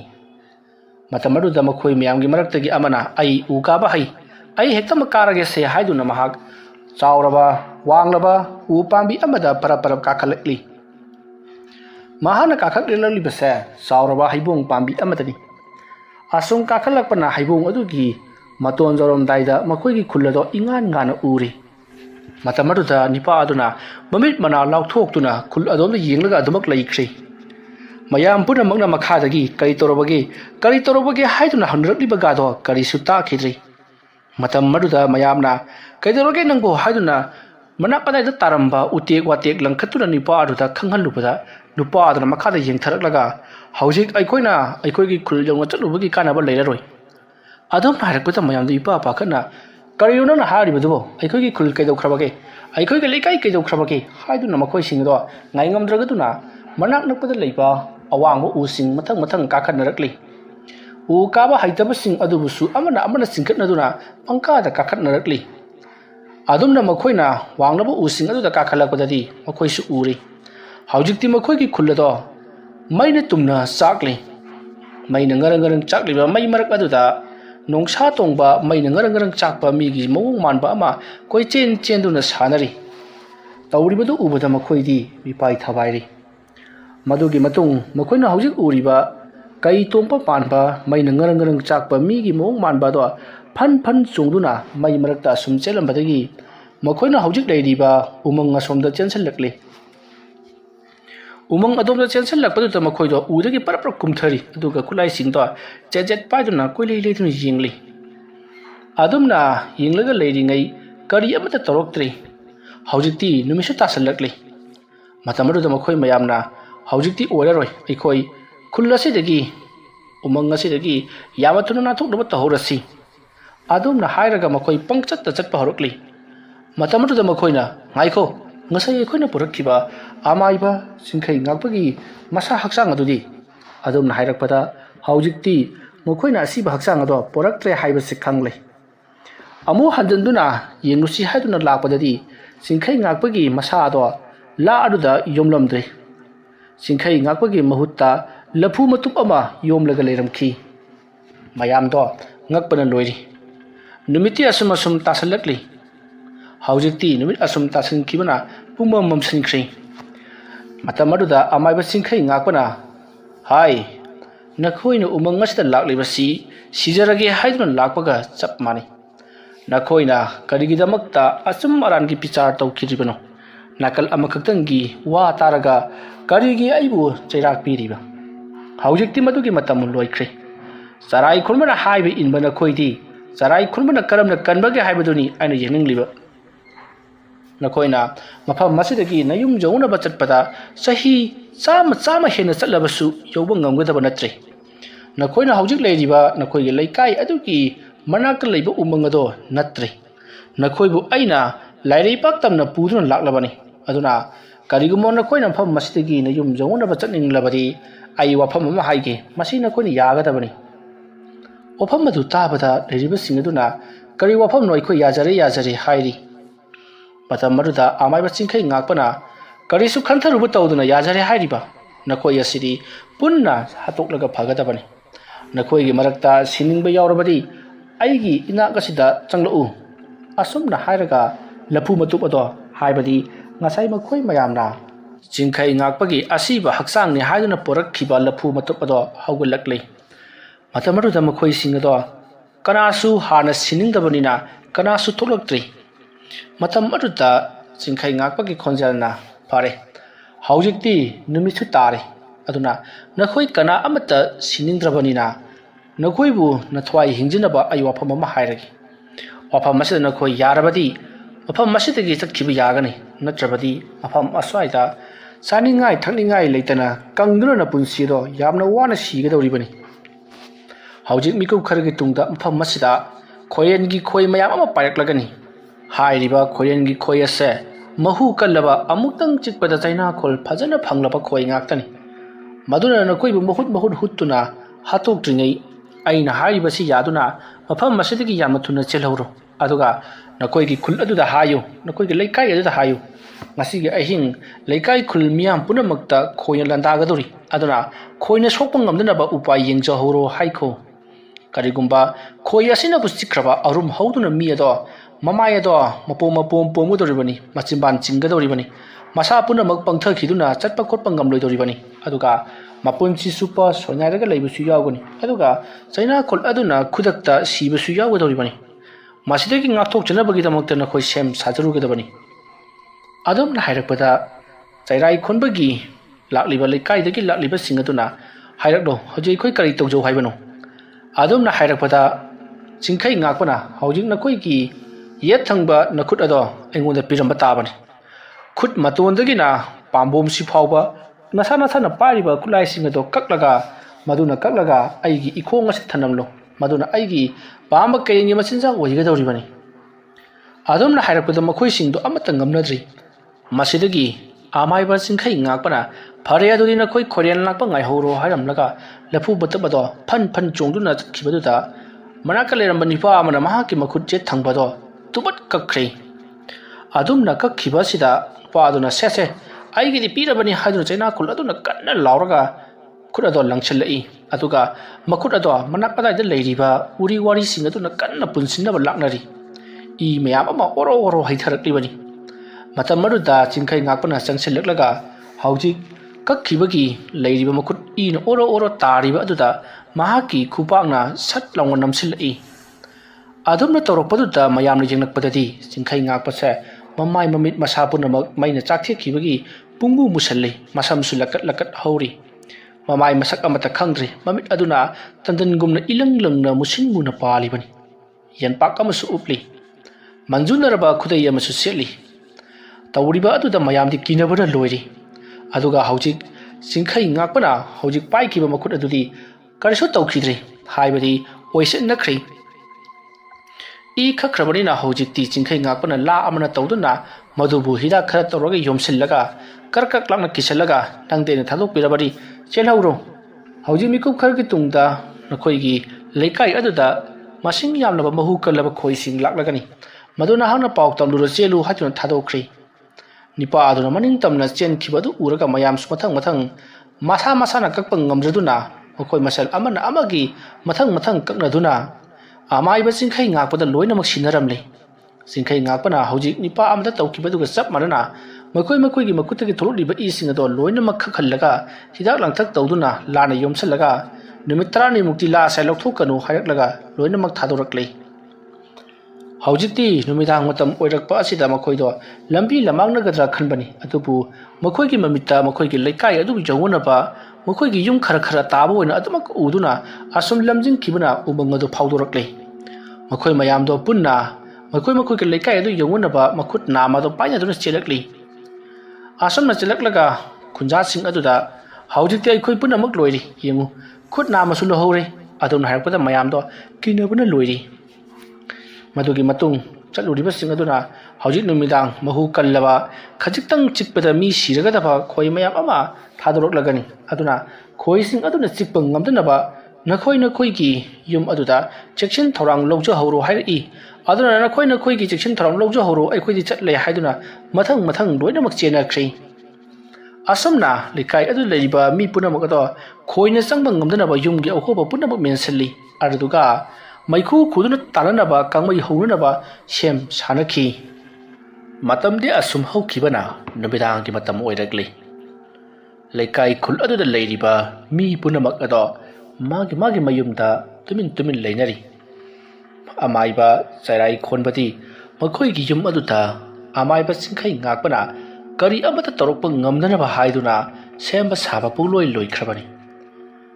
ꯂꯩꯀꯥꯏ ꯑꯗꯨꯗ ꯂꯩꯔꯤꯕ ꯃꯤꯑꯣꯏꯁꯤꯡꯅ ꯑꯃꯥꯏꯕ ꯆꯩꯔꯥꯏ ꯈꯣꯟꯕꯗꯤ ꯃꯥꯏꯕ ꯑꯃ ꯑꯣꯏꯕꯅꯤꯅ ꯑꯃꯥꯏꯕ ꯆꯤꯡꯈꯩ ꯉꯥꯛꯄꯅ ꯇꯧꯔꯛꯄ ꯊꯕꯛ ꯈꯨꯗꯤꯡꯃꯛꯇ ꯀꯔꯤꯁꯨ ꯇꯧꯕ ꯉꯝꯗꯅꯕ ꯍꯥꯏꯗꯨꯅ ꯂꯣꯏꯅꯃꯛ ꯁꯦꯝ ꯁꯥꯔꯝꯒꯅꯤ ꯑꯩꯈꯣꯏ ꯈꯛꯇꯅꯤ ꯑꯋꯥꯕ ꯅꯪꯍꯧꯒꯗꯧꯔꯤꯕꯁꯤ ꯀꯔꯤꯅꯣ ꯈꯪꯗ꯭ꯔꯦ ꯍꯥꯏꯗꯨꯅ ꯃꯈꯣꯏꯗꯣ ꯇꯨꯃꯤꯟ ꯋꯥꯔꯤ ꯁꯥꯟꯅꯔꯤ ꯑꯁꯨꯝ ꯍꯧꯈꯤꯕꯅ ꯃꯇꯝꯗꯤ ꯐꯅꯌꯥꯝ ꯊꯦꯡꯖꯤꯜꯂꯛꯂꯤ ꯃꯇꯝ ꯑꯗꯨꯗ ꯑꯃꯥꯏꯕ ꯆꯤꯡꯈꯩ ꯉꯥꯛꯄꯅ ꯃꯥꯒꯤ ꯀꯩꯔꯦꯜ ꯀꯩꯖꯥꯎ ꯑꯗꯣ ꯇꯣꯡꯗꯨꯅ ꯉꯔꯪ ꯉꯪꯗꯨꯅ ꯂꯥꯛꯂꯤ ꯃꯁꯤꯒꯤ ꯃꯇꯨꯡ ꯂꯩꯀꯥꯏ ꯑꯗꯨꯒꯤ ꯂꯝꯕꯤ ꯁꯣꯔꯣꯛꯇ ꯀꯣꯏꯆꯠ ꯆꯠꯇꯨꯅ ꯀꯔꯤꯒꯨꯝꯕ ꯇꯟꯖꯥ ꯑꯃ ꯉꯥꯏꯕꯒꯨꯝ ꯇꯧꯔꯤ ꯃꯗꯨꯒꯤ ꯃꯇꯨꯡ ꯑꯃꯥꯏꯕ ꯆꯤꯡꯈꯩ ꯉꯥꯛꯄ ꯇꯞꯅ ꯀꯨꯝꯊꯔꯛꯂꯤ ꯑꯗꯨꯗꯨꯒ ꯃꯍꯥꯛꯅ ꯂꯩꯃꯥꯏ ꯑꯗꯨꯗ ꯂꯩꯋꯥ ꯈꯔ ꯁꯣꯜꯂꯒ ꯃꯈꯨꯕꯥꯛꯅ ꯅꯝꯃꯤ ꯑꯗꯨꯝꯅ ꯃꯍꯥꯛꯅ ꯃꯈꯨꯕꯥꯛꯅ ꯂꯩꯃꯥꯏ ꯑꯗꯨꯗ ꯅꯝꯂꯨꯕꯗꯨꯗ ꯂꯩꯃꯥꯏ ꯑꯗꯣ ꯍꯧꯖꯤꯛꯇꯤ ꯃꯨꯁꯤꯟ ꯃꯨꯅ ꯈꯥꯝꯇꯦꯔꯛꯂꯤ ꯑꯗꯨꯗꯨꯒꯗꯤ ꯌꯥꯝꯅ ꯆꯥꯎꯅ ꯋꯥꯀꯨꯃꯨꯛꯀꯤ ꯆꯥꯡꯗ ꯑꯍꯣꯕ ꯑꯃ ꯂꯤꯊꯣꯔꯛꯂꯤ ꯍꯥꯏꯔꯤꯕ ꯑꯍꯣꯕ ꯑꯁꯤꯗꯒꯤ ꯈꯣꯏꯃꯤꯟꯊꯧ ꯍꯥꯏꯔꯤꯕ ꯌꯥꯝꯅ ꯆꯥꯎꯕ ꯃꯍꯨ ꯌꯥꯝꯅ ꯀꯟꯕ ꯈꯣꯏ ꯑꯗꯣ ꯑꯇꯠ ꯑꯈꯝ ꯂꯩꯇꯅ ꯉꯣꯔꯣꯡ ꯄꯥꯏꯊꯣꯔꯛꯂꯤ ꯑꯗꯨꯝꯅ ꯄꯥꯏꯊꯣꯔꯛꯂꯒ ꯍꯧꯖꯤꯛ ꯂꯩꯀꯥꯏ ꯑꯗꯨꯗ ꯂꯩꯔꯤꯕ ꯁꯥ ꯁꯟ ꯀꯅꯥꯒꯤ ꯍꯨꯏ ꯍꯧꯗꯣꯡ ꯄꯨꯝꯅꯃꯛ ꯆꯤꯛꯇꯨꯅ ꯃꯥꯡꯍꯟ ꯇꯥꯛꯍꯟꯕ ꯍꯧꯔꯛꯂꯤ ꯌꯨꯝ ꯃꯅꯨꯡꯗ ꯂꯣꯠꯇꯨꯅ ꯂꯩꯔꯤꯕ ꯃꯤꯁꯤꯡꯁꯨ ꯌꯨꯝ ꯃꯅꯨꯡꯗ ꯂꯩꯔꯤꯕ ꯃꯤꯁꯤꯡ ꯑꯗꯣ ꯆꯤꯛꯅꯅꯕ ꯍꯥꯏꯗꯨꯅ ꯈꯣꯏꯁꯤꯡ ꯑꯗꯨꯅ ꯑꯍꯣꯕ ꯀꯣꯏꯊꯤ ꯊꯤꯔꯛꯂꯤ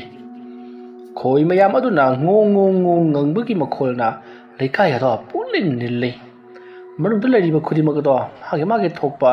ꯀꯥꯡꯈꯜ ꯃꯅꯨꯡꯗ ꯆꯣꯡꯁꯤꯟꯗꯨꯅ ꯂꯩꯅꯔꯤ ꯀꯥꯡꯈꯜ ꯑꯗꯣ ꯀꯟꯅ ꯌꯦꯞꯁꯤꯟꯗꯨꯅ ꯏꯃꯨꯡꯗ ꯆꯪꯉꯛꯂꯕꯁꯨ ꯃꯅꯨꯡ ꯌꯧꯔꯛꯇꯅꯕ ꯍꯥꯏꯗꯨꯅ ꯆꯦꯛꯁꯤꯟꯅ ꯂꯩꯔꯤꯕꯅꯤ ꯑꯗꯨꯝꯅ ꯂꯩꯔꯤꯉꯩ ꯏꯃꯨꯡ ꯈꯔꯗꯗꯤ ꯁꯥꯏꯖꯤꯟ ꯃꯦꯜꯍꯧꯗꯕꯗꯒꯤ ꯁꯥꯏꯖꯤꯜ ꯑꯍꯣꯕꯗ ꯆꯪꯂꯛꯇꯨꯅ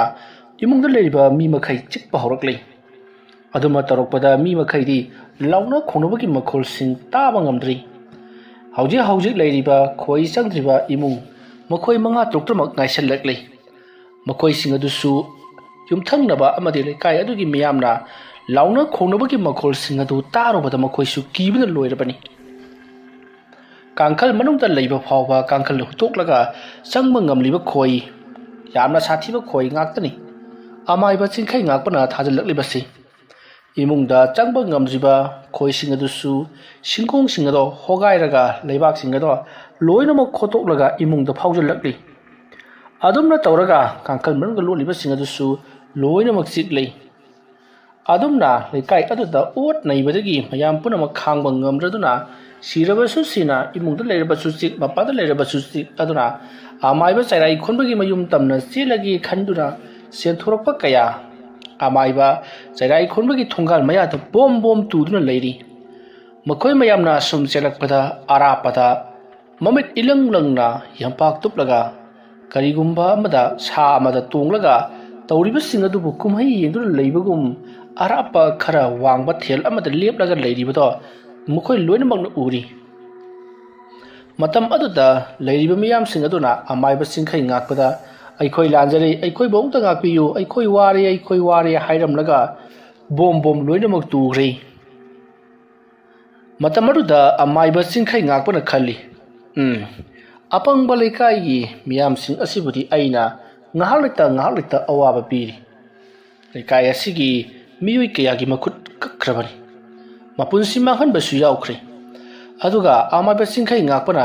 ꯄꯨꯝꯅꯃꯛꯁꯤꯡ ꯑꯁꯤ ꯊꯣꯛꯍꯜꯂꯒ ꯃꯍꯥꯛꯇꯤ ꯀꯌꯥ ꯅꯨꯡꯉꯥꯏꯅ ꯏꯃꯨꯡꯗ ꯂꯩꯔꯤꯕ ꯐꯩ ꯈꯪꯒꯅꯤ ꯇꯥꯔꯤꯕꯔ ꯌꯨꯝꯂꯩꯃ ꯑꯃꯥꯏꯕ ꯆꯤꯡꯈꯩ ꯉꯥꯛꯄꯒꯤ ꯈꯣꯟꯖꯦꯜ ꯇꯥꯕꯗ ꯁꯥꯊꯤꯔꯕ ꯃꯄꯥꯡꯒꯜ ꯀꯜꯂꯕ ꯊꯣꯏꯗꯣꯛ ꯍꯦꯟꯗꯣꯛꯅ ꯃꯨꯔꯕ ꯑꯗꯨꯒ ꯌꯥꯝꯅ ꯆꯥꯎꯕ ꯍꯧꯗꯣꯡ ꯑꯃ ꯉꯪꯗꯨꯅ ꯑꯃꯝꯕ ꯃꯔꯛꯇꯒꯤ ꯆꯣꯡꯊꯣꯔꯛꯏ ꯃꯇꯝ ꯑꯗꯨꯗ ꯆꯤꯡꯈꯩ ꯉꯥꯛꯄꯅ ꯆꯠꯂꯨ ꯆꯩꯔꯥꯏ ꯈꯣꯟꯕꯒꯤ ꯏꯃꯨꯡ ꯍꯣꯒꯥꯏꯒꯗꯕꯅꯤ ꯑꯗꯨꯒ ꯃꯥꯅ ꯂꯩꯔꯝꯕ ꯂꯩꯋꯥꯒꯤ ꯃꯟꯇ꯭ꯔꯒꯤ ꯄꯂꯣꯟ ꯈꯨꯗꯤꯡꯃꯛ ꯅꯍꯥꯛꯅ ꯍꯣꯒꯥꯏꯗꯨꯅ ꯊꯨꯒꯥꯏꯒꯗꯕꯅꯤ ꯃꯗꯨꯒ ꯇꯥꯔꯤꯕ ꯈꯣꯏꯃꯤꯡꯊꯧꯁꯤꯡ ꯅꯍꯥꯛꯅ ꯆꯩꯔꯥꯏ ꯈꯣꯟꯕꯒꯤ ꯃꯁꯥ ꯄꯨꯝꯅꯃꯛ ꯌꯣꯝꯁꯤꯟꯗꯨꯅ ꯆꯤꯛꯀꯗꯕꯅꯤ ꯑꯗꯨꯒ ꯃꯊ꯭ꯋꯥꯏꯗꯤ ꯃꯥꯡꯕ ꯌꯥꯗꯦ ꯃꯉꯛꯀꯤ ꯃꯈꯥ ꯆꯤꯛꯀꯗꯕꯅꯤ ꯃꯉꯛꯀꯤ ꯃꯊꯛ ꯆꯤꯛꯄ ꯌꯥꯔꯣꯏ ꯃꯍꯥꯛ ꯃꯉꯛꯀꯤ ꯃꯊꯛ ꯆꯤꯛꯇ꯭ꯔꯕꯗꯤ ꯀꯔꯤꯁꯨ ꯇꯧꯔꯣꯏ ꯆꯠꯂꯣ ꯑꯩꯅ ꯍꯥꯏꯔꯤꯕ ꯌꯥꯊꯪ ꯑꯁꯤꯃꯛ ꯇꯧ ꯏꯃꯨꯡ ꯑꯗꯨꯗ ꯂꯩꯔꯝꯕ ꯈꯨꯗꯤꯡꯃꯛ ꯂꯣꯏꯅꯃꯛ ꯆꯤꯛꯀꯗꯕꯅꯤ ꯑꯗꯨꯒ ꯑꯃꯥꯏꯕ ꯆꯤꯡꯈꯩ ꯉꯥꯛꯄ ꯁꯥꯎꯈ꯭ꯔꯕꯗꯤ ꯀꯌꯥꯝ ꯁꯥꯊꯤꯕꯒꯦ ꯍꯥꯏꯕꯗꯨ ꯎꯠꯂꯝꯃꯨ ꯑꯗꯨꯝꯅ ꯑꯃꯥꯏꯕ ꯆꯤꯡꯈꯩ ꯉꯥꯛꯄꯅ ꯂꯥꯎ ꯈꯣꯡꯗꯨꯅ ꯉꯥꯡꯂꯤꯕꯁꯤꯡ ꯑꯗꯣ ꯅꯥꯀꯟꯗ ꯊꯣꯡꯒꯥꯜꯗ ꯇꯥꯗꯨꯅ ꯂꯝꯕꯤ ꯁꯣꯔꯣꯛꯇ ꯇꯥꯗꯨꯅ ꯂꯩꯔꯤꯕꯁꯤꯡ ꯑꯗꯨꯅ ꯎꯏꯔꯣ ꯁꯥꯔꯣꯟ ꯇꯥꯔꯝꯃꯤ ꯃꯇꯝ ꯑꯗꯨꯗ ꯃꯌꯥꯝꯅ ꯋꯥꯗꯤ ꯉꯥꯡꯕ ꯉꯝꯗ꯭ꯔꯥ ꯃꯈꯨꯠꯁꯤꯡ ꯑꯗꯣ ꯂꯣꯟꯅꯔꯒ ꯆꯤꯡꯈꯩ ꯉꯥꯛꯄꯗ ꯂꯥꯟꯖꯔꯦ ꯍꯥꯏꯕꯒꯤ ꯃꯑꯣꯡꯗ ꯇꯧꯔꯤꯕꯗꯣ ꯆꯤꯡꯈꯩ ꯉꯥꯛꯄꯁꯨ ꯎꯔꯤ ꯑꯗꯨꯝꯅ ꯆꯤꯡꯈꯩ ꯉꯥꯛꯄꯅ ꯈꯣꯏꯁꯤꯡ ꯑꯃꯗꯤ ꯌꯨꯝꯂꯩꯃ ꯍꯧꯗꯣꯡ ꯑꯗꯨ ꯊꯥꯈ꯭ꯔꯕ ꯃꯇꯨꯡ ꯆꯤꯡꯈꯩ ꯉꯥꯛꯄꯅ ꯃꯍꯥꯛꯀꯤ ꯀꯩꯔꯦꯜ ꯀꯩꯖꯥꯎ ꯑꯗꯣ ꯇꯣꯡꯗꯨꯅ ꯂꯝꯕꯤ ꯁꯣꯔꯣꯛꯇ ꯇꯥꯔꯤꯕꯁꯤꯡ ꯑꯗꯨ ꯀꯥꯟꯗꯨꯅ ꯆꯠꯂꯤ ꯃꯊꯛꯇ ꯅꯦꯠꯈꯤꯕꯁꯨ ꯌꯥꯎꯔꯤ ꯑꯗꯨꯃ ꯇꯧꯔꯛꯄꯗ ꯃꯈꯣꯏꯒꯤ ꯄꯨꯔꯥ ꯑꯣꯏꯅ ꯋꯥꯟꯊꯗ꯭ꯔꯤꯕ ꯆꯠꯄ ꯉꯝꯗꯕꯗꯒꯤ ꯇꯨꯗꯨꯅ ꯎꯞꯁꯟꯗꯨꯅ ꯂꯩꯔꯤꯕꯁꯤꯡ ꯑꯗꯨꯗꯤ ꯃꯤꯍꯨꯟ ꯊꯥꯍꯨꯟꯒ ꯃꯥꯡꯈ꯭ꯔꯕ ꯄꯣꯠꯅꯤ ꯆꯥꯎꯔꯕ ꯑꯄꯥꯝꯕ ꯀꯩꯔꯦꯜꯅꯤ ꯃꯤ ꯑꯃꯒꯤ ꯊꯥꯖꯤꯟꯃꯨꯛ ꯋꯥꯡꯂꯤꯕꯅꯤ ꯁꯥꯡꯕꯅ ꯐꯨꯠ 9 ꯁꯥꯡꯂꯤꯕꯅꯤ ꯑꯗꯨꯒꯨꯝꯂꯕ ꯊꯣꯏꯗꯣꯛ ꯍꯦꯟꯗꯣꯛꯅ ꯋꯥꯡ ꯆꯥꯎꯔꯕ ꯀꯩꯔꯦꯜ ꯀꯩꯖꯥꯎ ꯑꯗꯨꯗꯅꯤ ꯆꯤꯡꯈꯩ ꯉꯥꯛꯄꯅ ꯇꯣꯡꯗꯨꯅ ꯆꯠꯂꯤꯕ ꯃꯗꯨꯒꯤ ꯃꯇꯨꯡ ꯆꯤꯡꯈꯩ ꯉꯥꯛꯄꯅ ꯁꯤꯡꯅꯈꯤꯕ ꯊꯧꯗꯥ ꯄꯨꯝꯅꯃꯛ ꯄꯥꯡꯕ ꯂꯣꯏꯔꯕꯗ ꯅꯣꯡꯉꯥꯜꯂꯝꯗꯥꯏꯒꯤ ꯌꯦꯟꯈꯣꯡ ꯈꯣꯡꯕ ꯍꯧꯔꯛꯂꯕꯗ ꯆꯤꯡꯈꯩ ꯉꯥꯛꯄꯅ ꯅꯣꯡ ꯉꯥꯜꯂꯛꯀꯗꯧꯔꯤ ꯑꯃꯝ ꯑꯉꯥꯟ ꯁꯤꯟꯅꯔꯛꯀꯗꯧꯔꯤ ꯑꯩꯁꯨ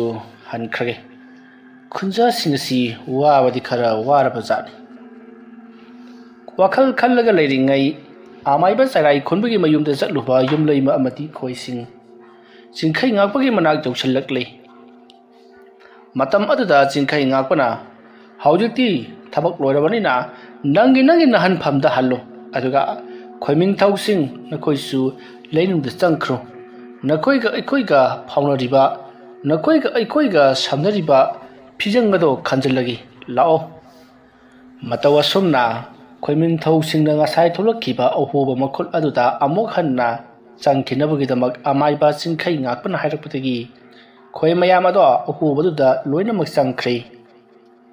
ꯃꯁꯤꯒꯤ ꯃꯇꯨꯡ ꯑꯃꯥꯏꯕ ꯆꯤꯡꯈꯩ ꯉꯥꯛꯄ ꯎꯃꯪ ꯃꯅꯨꯡꯗ ꯃꯥꯒꯤ ꯀꯩꯔꯦꯜ ꯀꯩꯆꯥꯎ ꯑꯗꯣ ꯇꯣꯡꯗꯨꯅ ꯆꯪꯈ꯭ꯔꯦ꯫ ꯃꯗꯨꯒꯤ ꯃꯇꯨꯡꯗꯒꯤꯗꯤ ꯅꯣꯡꯁꯨ ꯉꯥꯟꯊꯣꯔꯛꯂꯦ꯫ ꯅꯣꯡ ꯉꯥꯟꯊꯣꯔꯛꯂꯕꯗ ꯅꯨꯡꯁꯥꯒꯤ ꯃꯉꯥꯜꯅ ꯐꯨꯕꯗ ꯋꯥꯟꯊꯗꯨꯅ ꯇꯥꯔꯨꯔꯕ ꯆꯔꯥꯏ ꯈꯣꯟꯕꯒꯤ ꯈꯨꯟꯗ ꯂꯩꯔꯤꯕ ꯈꯨꯟꯖꯥꯁꯤꯡ ꯃꯤꯀꯞ ꯂꯣꯏꯅꯃꯛ ꯊꯣꯛꯂꯛꯈꯤ꯫ ꯑꯗꯨꯒ ꯋꯥꯈꯜ ꯃꯥꯡꯒꯦ ꯃꯥꯡꯒꯦ ꯇꯧꯔꯨꯔꯕ ꯈꯣꯏꯗ ꯆꯤꯛꯄꯒꯤ ꯆꯩꯅꯥꯈꯣꯜ ꯐꯪꯕꯗ ꯉꯥꯎꯅ ꯑꯣꯟꯅ ꯊꯣꯏꯅ ꯈꯥꯡꯂꯤꯕꯁꯤꯡ ꯑꯗꯨꯁꯨ ꯇꯞꯅ ꯇꯞꯅ ꯐꯈꯤꯗꯧꯅ ꯍꯧꯖꯤꯛꯇꯤ ꯂꯣꯏꯅꯃꯛ ꯃꯈꯣꯏꯁꯨ ꯍꯧꯒꯠꯂꯛꯂꯦ꯫ ꯃꯁꯥꯒꯤ ꯃꯈꯣꯏꯒꯤ ꯈꯨꯠ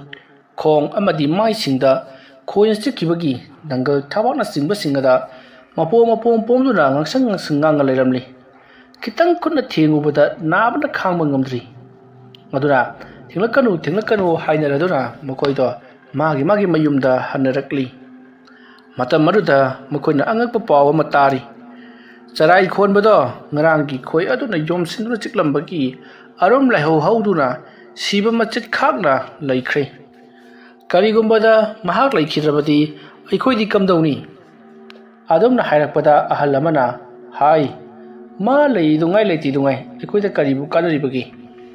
ꯑꯃꯥꯏꯕ ꯆꯤꯡꯈꯩ ꯉꯥꯛꯄꯅ ꯇꯧꯔꯛꯄ ꯊꯕꯛ ꯈꯨꯗꯤꯡꯃꯛ ꯃꯍꯥꯛꯅ ꯑꯃꯨꯛꯇ ꯐꯥꯎꯕ ꯃꯥꯏꯊꯤꯕ ꯄꯤꯕ ꯉꯝꯈꯤꯗ꯭ꯔꯤ꯫ ꯑꯃꯨꯛꯇ ꯐꯥꯎꯕ ꯃꯉꯣꯟꯗ ꯂꯥꯟꯒꯤ ꯑꯣꯏꯕ ꯈꯨꯠꯂꯥꯏ ꯊꯤꯖꯤꯟꯅꯕ ꯂꯩꯈꯤꯗ꯭ꯔꯤ꯫ ꯃꯁꯤ ꯄꯨꯝꯅꯃꯛ ꯑꯁꯤ ꯑꯩꯈꯣꯏꯅ ꯆꯔꯥꯏ ꯈꯨꯟꯕꯕꯨ ꯌꯥꯝꯅ ꯍꯩꯕꯅꯤ, ꯃꯥꯅ ꯍꯥꯏꯔꯤꯕ ꯃꯈꯩ ꯆꯨꯝꯂꯕꯅꯤ ꯍꯥꯏꯗꯅ ꯑꯩꯈꯣꯏꯅ ꯊꯥꯖꯔꯨꯕꯗꯒꯤ ꯊꯕꯛ ꯑꯁꯦ ꯊꯣꯛꯈ꯭ꯔꯤꯕꯅꯤ꯫ ꯐꯔꯦ, ꯍꯧꯖꯤꯛꯇꯤ ꯑꯩꯈꯣꯏ ꯑꯃꯥꯏꯕ ꯆꯤꯡꯈꯩ ꯉꯥꯛꯄꯗ ꯑꯣꯏꯅ ꯍꯥꯏꯖꯕꯅ ꯐꯔꯒꯅꯤ꯫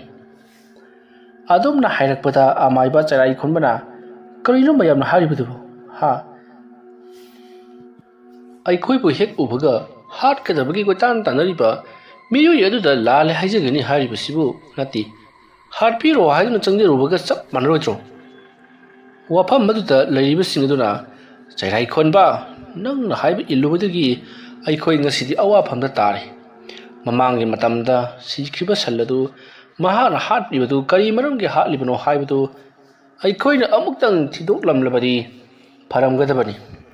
ꯑꯗꯨꯒꯤ ꯃꯍꯨꯠꯇ ꯅꯪꯅ ꯉꯥꯡꯕꯅ ꯆꯨꯝꯂꯦ ꯈꯟꯗꯨꯅ ꯃꯍꯥꯛꯄꯨ ꯇꯥꯟꯊꯣꯛꯂꯨꯕ ꯑꯩꯈꯣꯏ ꯑꯁꯤ ꯀꯌꯥꯗ ꯊꯤꯅ ꯄꯪꯈ꯭ꯔꯕ! ꯅꯥꯀꯜ ꯑꯃꯈꯛꯇꯪꯒꯤ ꯋꯥ ꯇꯥꯔꯒ ꯆꯩꯔꯥꯛ ꯄꯤꯔꯨꯕꯒꯤ ꯃꯍꯩꯅꯤ ꯑꯩꯈꯣꯏꯅ ꯉꯁꯤ ꯐꯪꯂꯤꯕꯁꯤ꯫ ꯃꯔꯝ ꯑꯗꯨꯅ ꯉꯁꯤꯒꯤ ꯅꯨꯃꯤꯗꯥꯡ ꯑꯁꯤꯗ ꯑꯃꯥꯏꯕ ꯆꯤꯡꯈꯩ ꯉꯥꯛꯄꯅ ꯂꯥꯟ ꯍꯦꯛ ꯂꯥꯛꯄꯒ ꯑꯩꯈꯣই ꯈꯨꯟꯖꯥ ꯄꯨꯝꯅꯃꯛ ꯊꯣꯛꯇꯨꯅ ꯑꯩꯈꯣꯏꯅ ꯃꯉꯣꯟꯗ ꯂꯥꯜꯂꯦ ꯍꯥꯏꯖꯒꯗꯕꯅꯤ꯫ ꯑꯗꯨꯝꯅ ꯍꯥꯏꯔꯛꯄꯗ ꯃꯌꯥꯝꯁꯨ ꯂꯥꯜꯂꯦ ꯍꯥꯏꯖꯒꯅꯤ ꯍꯥꯏꯗꯨꯅ ꯃꯍꯩ ꯍꯥꯏꯅꯔꯛꯏ꯫ ꯃꯇꯝ ꯑꯗꯨꯗ ꯆꯔꯥꯏ ꯈꯣꯟꯕꯅ ꯀꯔꯤꯒꯨꯝꯕ ꯃꯈꯣꯏꯅ ꯑꯩꯅ ꯇꯧꯈꯤꯕꯁꯤꯡ ꯑꯗꯨ ꯈꯪꯈ꯭ꯔꯕꯗꯤ ꯑꯩ ꯑꯁꯤ ꯑꯐꯕ ꯑꯣꯏꯔꯣꯏꯁꯦ꯫ ꯐꯩ, ꯑꯗꯨ ꯑꯣꯏꯕ ꯇꯥꯔꯒꯗꯤ ꯍꯣꯔꯦꯟꯁꯤ ꯑꯃꯥꯏꯕ ꯆꯤꯡꯈꯩ ꯉꯥꯛꯄ ꯂꯥꯛꯇ꯭ꯔꯤꯉꯩꯗ ꯑꯩꯅ ꯍꯥꯟꯅ ꯂꯩꯀꯥꯏ ꯑꯁꯤꯕꯨ ꯀꯤꯍꯟ ꯈꯪꯍꯟꯗꯕ ꯌꯥꯗꯦ꯫ ꯌꯨꯝꯗꯒꯤ ꯃꯄꯥꯟ ꯊꯣꯛꯂꯛꯄ ꯉꯝꯅꯅꯕꯒꯤꯗꯃꯛꯇ ꯑꯈꯥꯛ ꯑꯔꯥꯎꯒ ꯂꯣꯏꯅꯅ ꯅꯣꯡ ꯍꯩꯊꯍꯟꯒꯦ, ꯑꯀꯟꯕ ꯂꯦꯟ ꯇꯥꯍꯟꯒꯦ ꯈꯪꯒꯅꯤ꯫ ꯃꯍꯥꯛꯅ ꯋꯥꯈꯜ ꯈꯟꯗꯨꯅ ꯎꯡꯂꯒ ꯂꯩꯔꯤꯉꯩ ꯃꯌꯥꯝꯁꯤꯡꯗꯣ ꯑꯃꯒ ꯀꯞꯅ ꯂꯥꯎꯅꯕ ꯑꯃꯨꯛ ꯍꯧꯔꯛꯂꯦ꯫ ꯀꯔꯤ ꯇꯧꯔꯕ ꯖꯥꯠꯅꯣ ꯍꯥꯏꯗꯨꯅ ꯂꯩꯊꯣꯛꯂꯨꯕꯗꯗꯤ ꯀꯅꯥ ꯑꯃꯒꯤꯅ ꯁꯥ ꯁꯟ ꯁꯤꯔꯝꯂꯦ, ꯀꯅꯥ ꯑꯃꯒꯤꯅ ꯍꯨꯏ, ꯀꯅꯥ ꯑꯃꯒꯤꯅ ꯏꯔꯣꯏ, ꯃꯊꯪ ꯁꯤꯔꯒ ꯂꯩꯔꯝꯈꯤ꯫ ꯃꯇꯝ ꯑꯗꯨꯗ ꯁꯤꯔꯝꯂꯤꯕꯁꯤꯡ ꯑꯗꯨꯒꯤ ꯃꯄꯨꯁꯤꯡ ꯑꯗꯨꯅ ꯂꯥꯎꯅ ꯈꯣꯡꯅꯗꯨꯅ ꯀꯞꯂꯤꯕꯅꯤ꯫ ꯆꯤꯡꯈꯩ ꯉꯥꯛꯄꯅ ꯇꯧꯈꯤꯕ ꯂꯥꯜ ꯑꯁꯤꯗ ꯁꯥ ꯁꯟ ꯐꯅ ꯌꯥꯝꯅ ꯁꯤꯔꯤ꯫ ꯃꯤ ꯃꯈꯩꯁꯨ ꯍꯧꯖꯤꯛ ꯐꯥꯎꯕ ꯋꯥꯈꯜ ꯇꯥꯔꯛꯇ꯭ꯔꯤꯕ ꯑꯃꯗꯤ ꯋꯥꯈꯜ ꯇꯥꯔꯛꯂꯒꯁꯨ ꯑꯔꯨꯝ ꯂꯥꯏꯍꯧ ꯍꯧꯗꯨꯅ ꯍꯧꯒꯠ ꯀꯥꯡꯈꯠ ꯉꯝꯗꯕ ꯀꯌꯥ ꯑꯃ ꯌꯥꯎꯔꯤꯕꯅꯤ꯫ ꯇꯧꯔꯛꯂꯤꯕ ꯂꯥꯟꯊꯥ ꯑꯁꯤꯗ ꯃꯌꯥꯝꯁꯨ ꯀꯤꯅꯕꯅ ꯂꯣꯏꯔꯕꯅꯤ꯫ ꯍꯣꯔꯦꯟ ꯅꯨꯃꯤꯗꯥꯡꯅ ꯀꯔꯤ ꯑꯃꯨꯛ ꯇꯧꯔꯛꯀꯗꯧꯔꯤꯕ ꯖꯥꯠꯅꯣ ꯍꯥꯏꯗꯨꯅ ꯂꯩꯀꯥꯏ ꯑꯁꯤꯗ ꯑꯣꯠꯂꯤꯕ ꯅꯩꯔꯤꯕ ꯇꯧꯔꯤꯕ ꯃꯌꯥꯝ ꯑꯁꯦ ꯊꯪꯅꯕ ꯂꯩꯀꯥꯏꯁꯤꯡꯗꯁꯨ ꯃꯊꯪ ꯄꯥꯎ ꯂꯣꯏꯅꯃꯛ ꯇꯥꯔꯤ꯫ ꯃꯌꯥꯝꯅ ꯍꯥꯏꯅꯔꯤ, ꯃꯈꯣꯏꯒꯤ ꯊꯪꯅꯔꯤꯕ ꯈꯨꯜ ꯑꯁꯤꯗ ꯀꯩ ꯇꯣꯡꯕ ꯑꯃꯥꯏꯕ ꯑꯃ ꯂꯥꯛꯂꯒ ꯍꯧꯖꯤꯛ ꯌꯥꯝꯅ ꯀꯟꯅ ꯂꯥꯟꯗꯥꯔꯤ ꯍꯥꯏ꯫ ꯈꯨꯜ ꯑꯁꯤꯗ ꯂꯩꯕ ꯃꯤ ꯃꯈꯩ ꯂꯣꯏꯅꯃꯛ ꯑꯇꯣꯞꯄ ꯈꯨꯜꯁꯤꯡꯗ ꯆꯦꯟꯊꯣꯛꯅꯔꯛꯄ ꯌꯥꯅ ꯂꯩꯔꯤ꯫ ꯃꯈꯣꯏ ꯃꯌꯥꯝꯒꯤ ꯂꯨꯆꯤꯡꯕ ꯑꯣꯏꯅ ꯂꯩꯔꯤꯕ ꯑꯃꯥꯏꯕ ꯆꯔꯥꯏ ꯈꯣꯟꯕꯅ ꯍꯥꯏꯕꯗ ꯃꯈꯣꯏꯅ ꯀꯔꯤꯒꯨꯝꯕ ꯂꯩꯀꯥꯏ ꯈꯨꯜ ꯑꯗꯨ ꯊꯥꯗꯣꯛꯇꯨꯅ ꯆꯦꯟꯈ꯭ꯔꯕꯁꯨ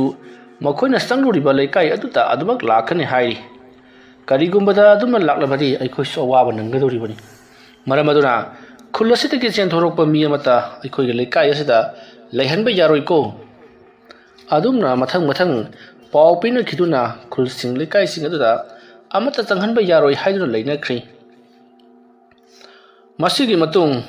ꯅꯨꯃꯤꯗꯥꯡꯒꯤ ꯃꯇꯝ ꯑꯣꯏꯁꯜꯂꯛꯂꯦ ꯆꯩꯔꯥꯏ ꯈꯣꯟꯕꯗꯣ ꯃꯍꯥꯛ ꯅꯣꯡ ꯀꯧꯊꯅꯕꯒꯤꯗꯃꯛꯇ ꯁꯦꯝꯕ ꯁꯥꯕ ꯄꯨꯡꯂꯣꯏ ꯂꯣꯏꯈ꯭ꯔꯦ ꯆꯩꯔꯥꯏ ꯈꯣꯟꯕꯅ ꯇꯧꯔꯤꯕ ꯊꯕꯛ ꯑꯁꯤꯗ ꯃꯈꯣꯏ ꯏꯃꯨꯡꯒꯤ ꯃꯤꯁꯤꯡꯁꯨ ꯁꯥꯎꯅꯤꯡꯕꯅ ꯂꯣꯏꯔꯕꯅꯤ ꯃꯈꯣꯏꯗꯤ ꯆꯩꯔꯥꯏ ꯈꯣꯟꯕꯅ ꯇꯧꯔꯤꯕ ꯊꯕꯛ ꯈꯨꯗꯤꯡꯃꯛꯁꯦ ꯂꯣꯏꯅ ꯈꯪꯂꯤꯕꯅꯤ ꯎꯔꯤꯕꯅꯤ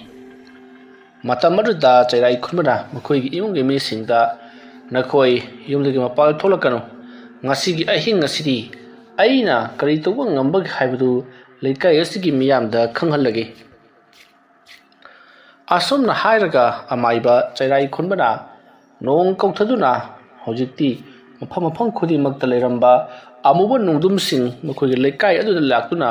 ꯃꯔꯣꯟ ꯅꯥꯏꯅ ꯀꯨꯞꯁꯜꯂꯛꯂꯤ ꯃꯝꯕꯅ ꯈꯝ ꯊꯦꯡꯂꯕ ꯅꯨꯡꯁꯤꯠꯅ ꯃꯤꯠ ꯃꯥꯏ ꯄꯥꯡꯕ ꯉꯝꯗꯕ ꯃꯈꯩ ꯁꯤꯠꯂꯤꯕ ꯃꯇꯝ ꯑꯗꯨꯗ ꯂꯩꯀꯥꯏꯒꯤ ꯃꯤꯁꯤꯡꯅ ꯀꯔꯤꯅꯣ ꯉꯁꯤꯒꯤ ꯅꯨꯃꯤꯠ ꯑꯁꯤꯗꯤ ꯑꯈꯥꯛ ꯑꯔꯥꯎ ꯑꯣꯏꯅ ꯍꯩꯊꯒꯗꯧꯔꯤꯕ ꯃꯥꯜꯂꯤ ꯃꯍꯥꯛ ꯃꯁꯥ ꯂꯥꯛꯑꯣꯏꯗꯧꯔꯤꯕ ꯃꯥꯜꯂꯤ ꯀꯔꯤꯒꯨꯝꯕ ꯆꯤꯡꯈꯩ ꯉꯥꯛꯄ ꯑꯃꯥꯏꯕ ꯂꯥꯛꯇ꯭ꯔꯕꯗꯤ ꯑꯩꯈꯣꯏꯅ ꯀꯔꯝ ꯇꯧꯒꯅꯤ ꯐꯩ ꯑꯗꯨ ꯑꯣꯏꯔꯕꯁꯨ ꯃꯥꯒꯤ ꯎꯃꯪ ꯃꯅꯨꯡꯗ ꯆꯪꯂꯒ ꯑꯩꯈꯣꯏꯅ ꯂꯥꯜꯂꯦ ꯍꯥꯏꯖꯔꯨꯒꯗꯕꯅꯤ ꯂꯥꯎ ꯈꯣꯡꯗꯨꯅ ꯑꯩꯈꯣꯏꯅ ꯂꯥꯜꯂꯦ ꯍꯥꯏꯗꯨꯅ ꯃꯉꯣꯟꯗ ꯍꯥꯏꯖꯔꯕꯗꯤ ꯃꯍꯥꯛꯁꯨ ꯀꯔꯤꯒꯤ ꯌꯥꯔꯛꯂꯣꯏꯗꯧꯔꯤꯕꯅꯣ ꯑꯗꯨꯝꯅ ꯍꯥꯏꯅꯔꯤꯉꯩ ꯅꯣꯡ ꯃꯀꯨꯞ ꯇꯥꯕ ꯍꯧꯔꯛꯂꯦ ꯅꯣꯡ ꯇꯥꯕ ꯍꯧꯔꯛꯂꯦ ꯍꯥꯏꯗꯨꯅ ꯃꯌꯥꯝꯗꯣ ꯊꯋꯥꯏ ꯋꯥꯅꯔꯤꯉꯩ ꯅꯣꯡ ꯑꯁꯨꯝ ꯀꯟꯁꯤꯜꯂꯛꯈꯤ ꯑꯗꯨꯒ ꯅꯣꯡ ꯑꯗꯣ ꯌꯥꯝꯅ ꯀꯟꯅ ꯆꯨꯕꯗ ꯅꯠꯇꯅ ꯑꯀꯟꯕ ꯅꯣꯡ ꯅꯨꯡꯁꯤꯠꯁꯨ ꯌꯥꯎꯕ ꯍꯧꯔꯛꯂꯦ ꯅꯣꯡ ꯅꯨꯡꯁꯤꯠ ꯑꯗꯨꯅ ꯀꯅꯥ ꯑꯃꯒꯤꯅ ꯌꯨꯝꯒꯤ ꯏ ꯄꯨꯝꯅꯃꯛ ꯍꯨꯝꯗꯣꯛꯈ꯭ꯔꯤ ꯀꯅꯥ ꯑꯃꯒꯤꯅ ꯁꯪꯒꯣꯜ ꯊꯨꯗꯦꯛꯂꯛꯂꯤ ꯎ ꯋꯥ ꯀꯌꯥ ꯅꯩꯈꯥꯏꯔꯛꯂꯤ ꯋꯥꯄꯜ ꯎꯄꯜ ꯄꯣꯔꯣꯛ ꯅꯩꯈꯥꯏꯕ ꯃꯈꯩ ꯁꯤꯠꯂꯤꯕ ꯑꯀꯟꯕ ꯅꯨꯡꯁꯤꯠ ꯑꯗꯨꯗ ꯃꯌꯥꯝꯗꯣ ꯃꯄꯥꯜ ꯊꯣꯛꯄ ꯀꯤꯅꯔꯤ ꯈꯥꯛꯄ ꯂꯥꯎꯕꯁꯨ ꯂꯦꯞꯇꯦ ꯈꯥꯛꯄ ꯂꯥꯎꯕ ꯇꯧꯔꯤꯕ ꯑꯗꯨꯁꯨ ꯆꯝꯅꯒ ꯈꯥꯛꯄ ꯂꯥꯎꯕ ꯅꯠꯇꯦ ꯍꯦꯛꯇ ꯁꯤꯔꯁꯅꯨ ꯍꯥꯏꯕꯒꯤ ꯃꯇꯥꯒꯨꯝꯅ ꯕ꯭ꯔꯖ ꯀꯌꯥ ꯊꯥꯗꯔꯛꯂꯤꯕꯅꯤ ꯎ ꯀꯌా ꯈꯥꯏꯗꯠꯂꯤꯕꯅꯤ ꯇꯧꯔꯤꯕ ꯑꯁꯤꯗ ꯃꯌꯥꯝꯗꯣ ꯊꯣꯛꯄ ꯀꯤꯅꯔꯤ ꯌꯨꯝꯗꯒꯤ ꯃꯄꯥꯟ ꯊꯣꯛꯇꯅ ꯏꯃꯨꯡꯗ ꯇꯨꯃꯤꯟ ꯂꯩꯅꯔꯤ ꯅꯥꯀꯜ ꯑꯃꯗꯅ ꯀꯝꯗꯧꯔꯤ ꯆꯤꯡꯈꯩ ꯉꯥꯛꯄꯅ ꯈꯜꯂꯤ ꯀꯔꯤꯅꯣ ꯂꯩꯀꯥꯏ ꯈꯨꯜ ꯑꯁꯤꯕꯣ ꯑꯁꯨꯛ ꯁꯥꯊꯤꯅ ꯅꯣꯡ ꯍꯩꯊꯔꯤꯕꯁꯤꯕꯣ ꯂꯩꯀꯥꯏ ꯈꯨꯜ ꯑꯁꯤꯒꯤ ꯂꯨꯆꯤꯡꯕꯅꯤ ꯍꯥꯏꯗꯨꯅ ꯂꯩꯔꯤꯕ ꯆꯩꯔꯥꯏ ꯈꯣꯟꯕꯅ ꯀꯔꯤꯒꯨꯝꯕ ꯊꯕꯛ ꯑꯃꯗꯤ ꯇꯧꯔꯦꯁꯦ ꯐꯩ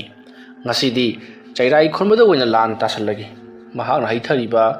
ꯅꯨꯡ ꯂꯦꯟ ꯌꯥꯎꯔꯤꯕ ꯀꯜꯂꯕ ꯅꯣꯡꯂꯩ ꯅꯨꯡꯁꯤꯠ ꯑꯃꯗꯤ ꯁꯥꯍꯨꯡ ꯀꯜꯂꯕ ꯍꯤꯡꯆꯥꯏ ꯂꯩꯇꯝꯕꯒꯨꯝ ꯊꯥꯗꯔꯤꯕ ꯕ꯭ꯔꯖꯁꯤꯡ ꯃꯍꯥꯛꯀꯤ ꯃꯥꯏꯀꯩꯗ ꯂꯣꯏꯅꯃꯛ ꯊꯥꯗꯈꯤ ꯑꯩꯅ ꯇꯧꯕꯅ ꯑꯩꯅ ꯐꯪꯉꯤ ꯃꯤ ꯁꯤꯁꯤꯅꯨ ꯈꯜꯂꯒ ꯑꯩ ꯁꯤ ꯍꯥꯏꯕꯗꯨ ꯊꯣꯛꯍꯜꯂꯒꯦ ꯑꯁꯨꯝꯅ ꯈꯜꯂꯒ ꯆꯩꯔꯥꯏ ꯈꯣꯟꯕꯅ ꯂꯩꯋꯥ ꯃꯟꯇ꯭ꯔ ꯀꯌꯥ ꯁꯤꯖꯤꯟꯅꯗꯨꯅ ꯃꯍꯥꯛꯀꯤ ꯑꯀꯣꯏꯕꯗ ꯂꯩꯔꯤꯕ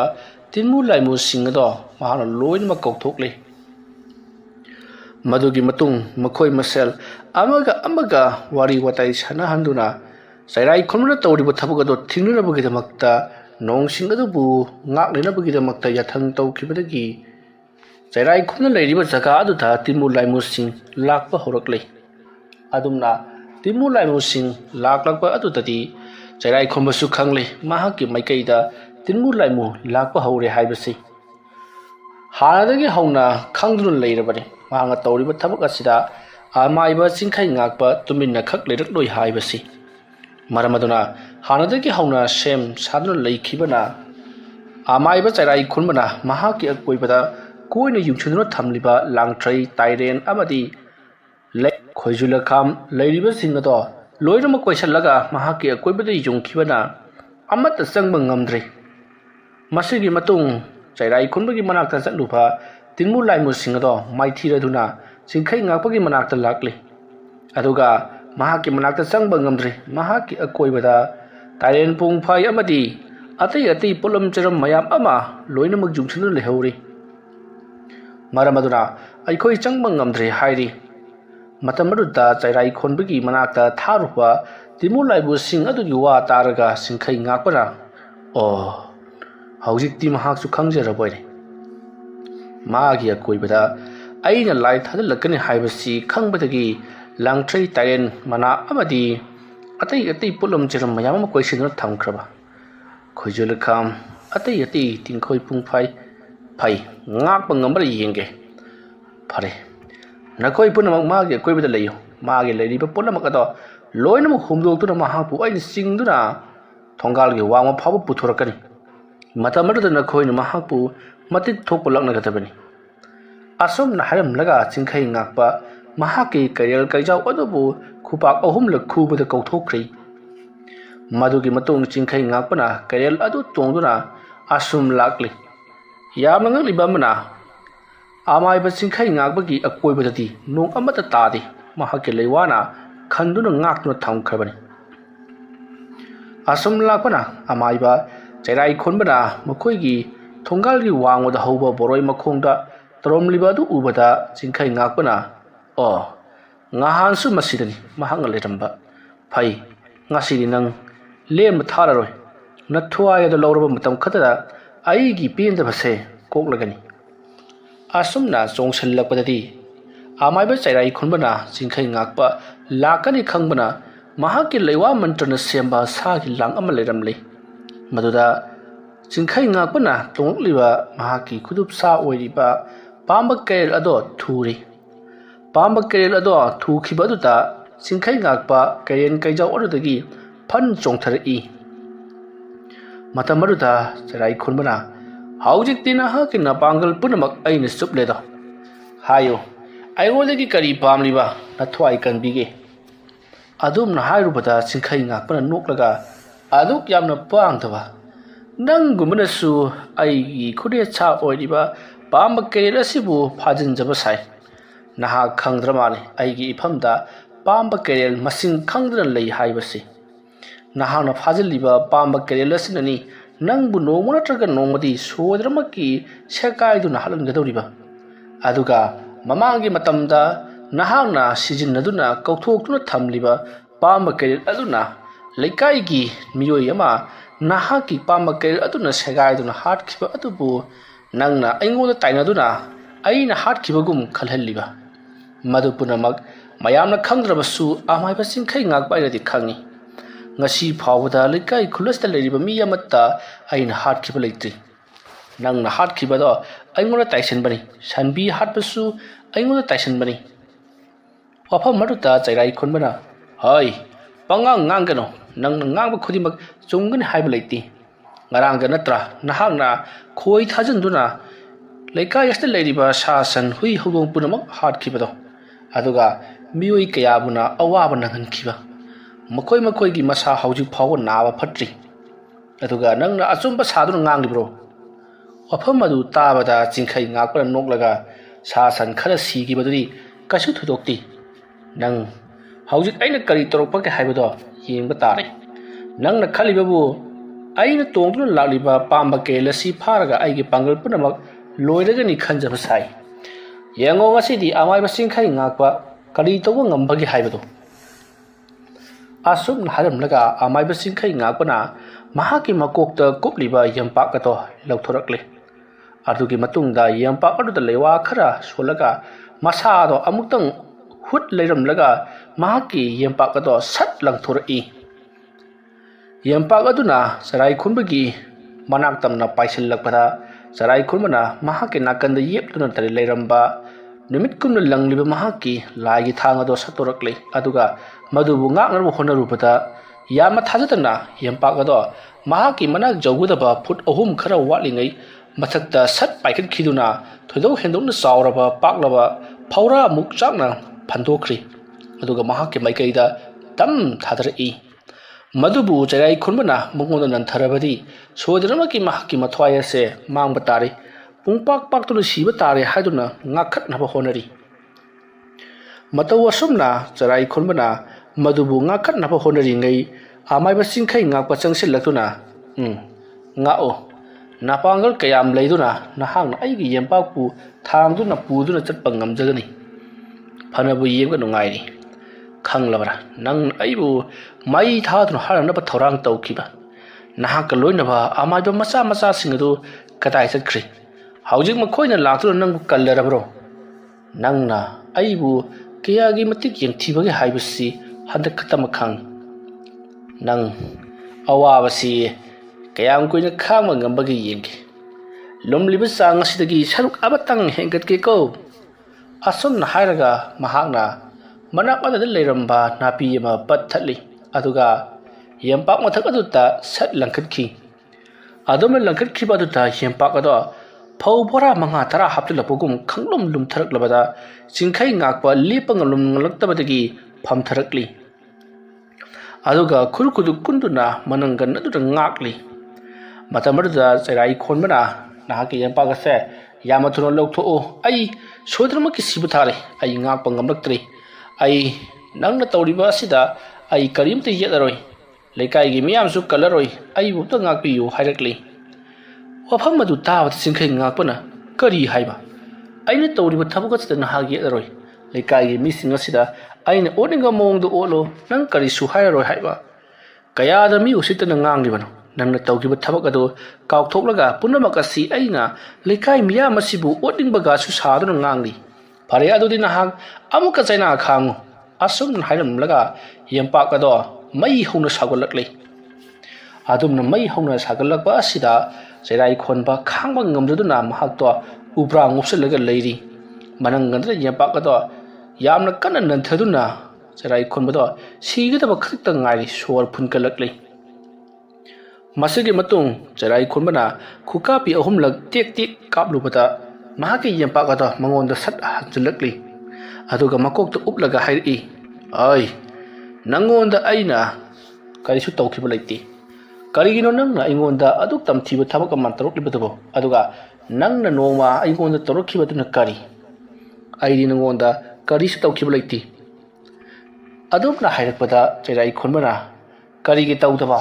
ꯅꯪꯅ ꯅꯠꯇ꯭ꯔꯥ ꯑꯩꯒꯤ ꯂꯨꯅ ꯆꯥꯟꯅ ꯊꯝꯖꯔꯤꯕ ꯏꯁꯨ ꯅꯨꯄꯤꯕꯨ ꯏꯁꯤꯡꯗ ꯂꯪꯊꯗꯨꯅ ꯍꯥꯠꯈꯤꯕꯗꯣ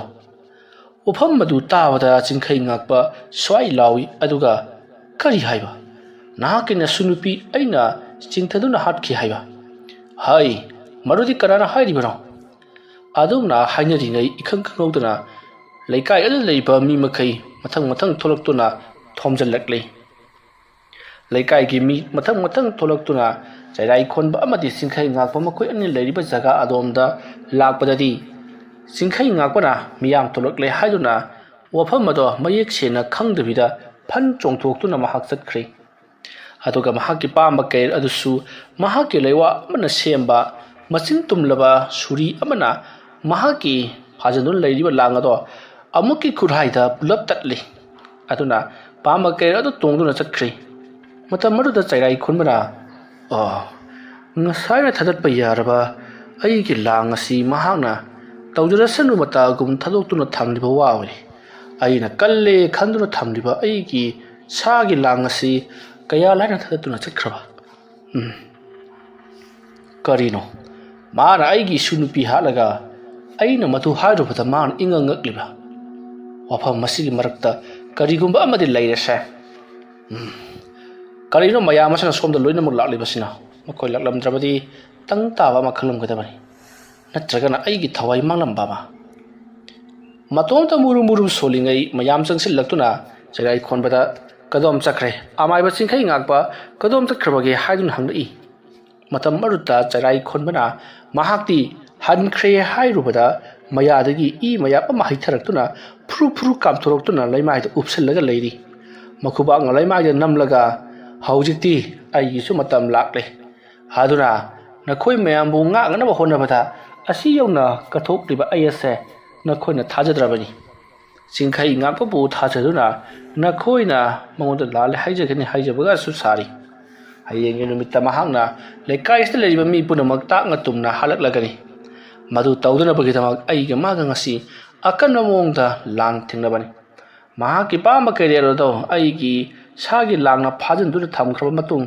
ꯃꯍꯥꯛꯀ ꯑꯩꯒ ꯄꯥꯡꯒꯜ ꯆꯥꯡ ꯌꯦꯡꯉꯗꯨꯅ ꯌꯥꯝꯅ ꯀꯟꯅ ꯂꯥꯟꯊꯦꯡꯅꯈꯤ ꯑꯗꯨꯕꯨ ꯃꯍꯥꯛꯅ ꯈꯔ ꯑꯩꯉꯣꯟꯗꯒꯤ ꯍꯩꯕ ꯍꯦꯟꯈꯤꯕ ꯃꯄꯥꯡꯒꯜ ꯀꯟꯈꯤꯕ ꯑꯃꯗꯤ ꯃꯍꯥꯛꯀꯤ ꯀꯦꯔꯤꯌꯔ ꯑꯗꯣ ꯅꯥꯟꯊꯣꯔꯛꯇꯨꯅ ꯑꯩꯉꯣꯟꯗ ꯍꯥꯏꯗꯠꯂꯝꯕꯗꯒꯤ ꯑꯩꯒꯤ ꯐꯤꯕꯝ ꯑꯁꯤ ꯇꯥꯔꯤꯕꯅꯤ ꯃꯍꯥꯛꯅ ꯑꯩꯉꯣꯟꯗ ꯍꯥꯏꯔꯝꯃꯤ ꯋꯥꯐꯝ ꯑꯗꯨꯗ ꯃꯌꯥꯝꯅ ꯀꯔꯤ ꯍꯥꯏꯔꯝꯕꯅꯣ ꯀꯔꯤ ꯍꯥꯏꯔꯝꯃꯤꯕꯅꯣ ꯃꯇꯝ ꯑꯗꯨꯗ ꯆꯩꯔꯥꯏ ꯈꯨꯟꯕꯅ ꯃꯃꯥꯡꯒꯤ ꯃꯇꯝꯗ ꯅꯤꯄꯥ ꯑꯃ ꯁꯦꯒꯥꯏꯗꯨꯅ ꯍꯥꯠꯂꯝꯂꯤꯕꯗꯨ ꯑꯗꯨꯒꯨꯝꯅ ꯍꯌꯦꯡꯒꯤ ꯅꯨꯃꯤꯠꯇ ꯂꯩꯀꯥꯏ ꯑꯁꯤꯗ ꯂꯩꯔꯤꯕ ꯃꯤ ꯃꯈꯩ ꯁꯦꯒꯥꯏꯗꯨꯅ ꯍꯥꯠꯂꯒꯅꯤ ꯍꯥꯏꯔꯝꯃꯤ꯫ ꯃꯔꯝ ꯑꯗꯨꯅ ꯑꯩꯈꯣꯏ ꯌꯥꯝꯅ ꯆꯦꯛꯁꯤꯟꯒꯗꯕꯅꯤ꯫ ꯍꯌꯦꯡ ꯅꯣꯡ ꯍꯦꯛ ꯉꯥꯟꯕꯒ ꯃꯥꯡꯉ ꯂꯩꯔꯤꯕ ꯎꯃꯪ ꯑꯁꯦ ꯂꯣꯏꯅꯃꯛ ꯑꯩꯈꯣꯏꯅ ꯀꯣꯏꯁꯤꯜꯂꯒ ꯃꯩ ꯊꯥꯒꯗꯕꯅꯤ꯫ ꯃꯇꯝ ꯑꯗꯨꯗ ꯃꯍꯥꯛ ꯀꯔꯝꯅ ꯍꯤꯡꯕꯒꯦ ꯍꯥꯏꯕꯗꯨ ꯌꯦꯡꯕ ꯇꯥꯔꯦꯗꯅ꯫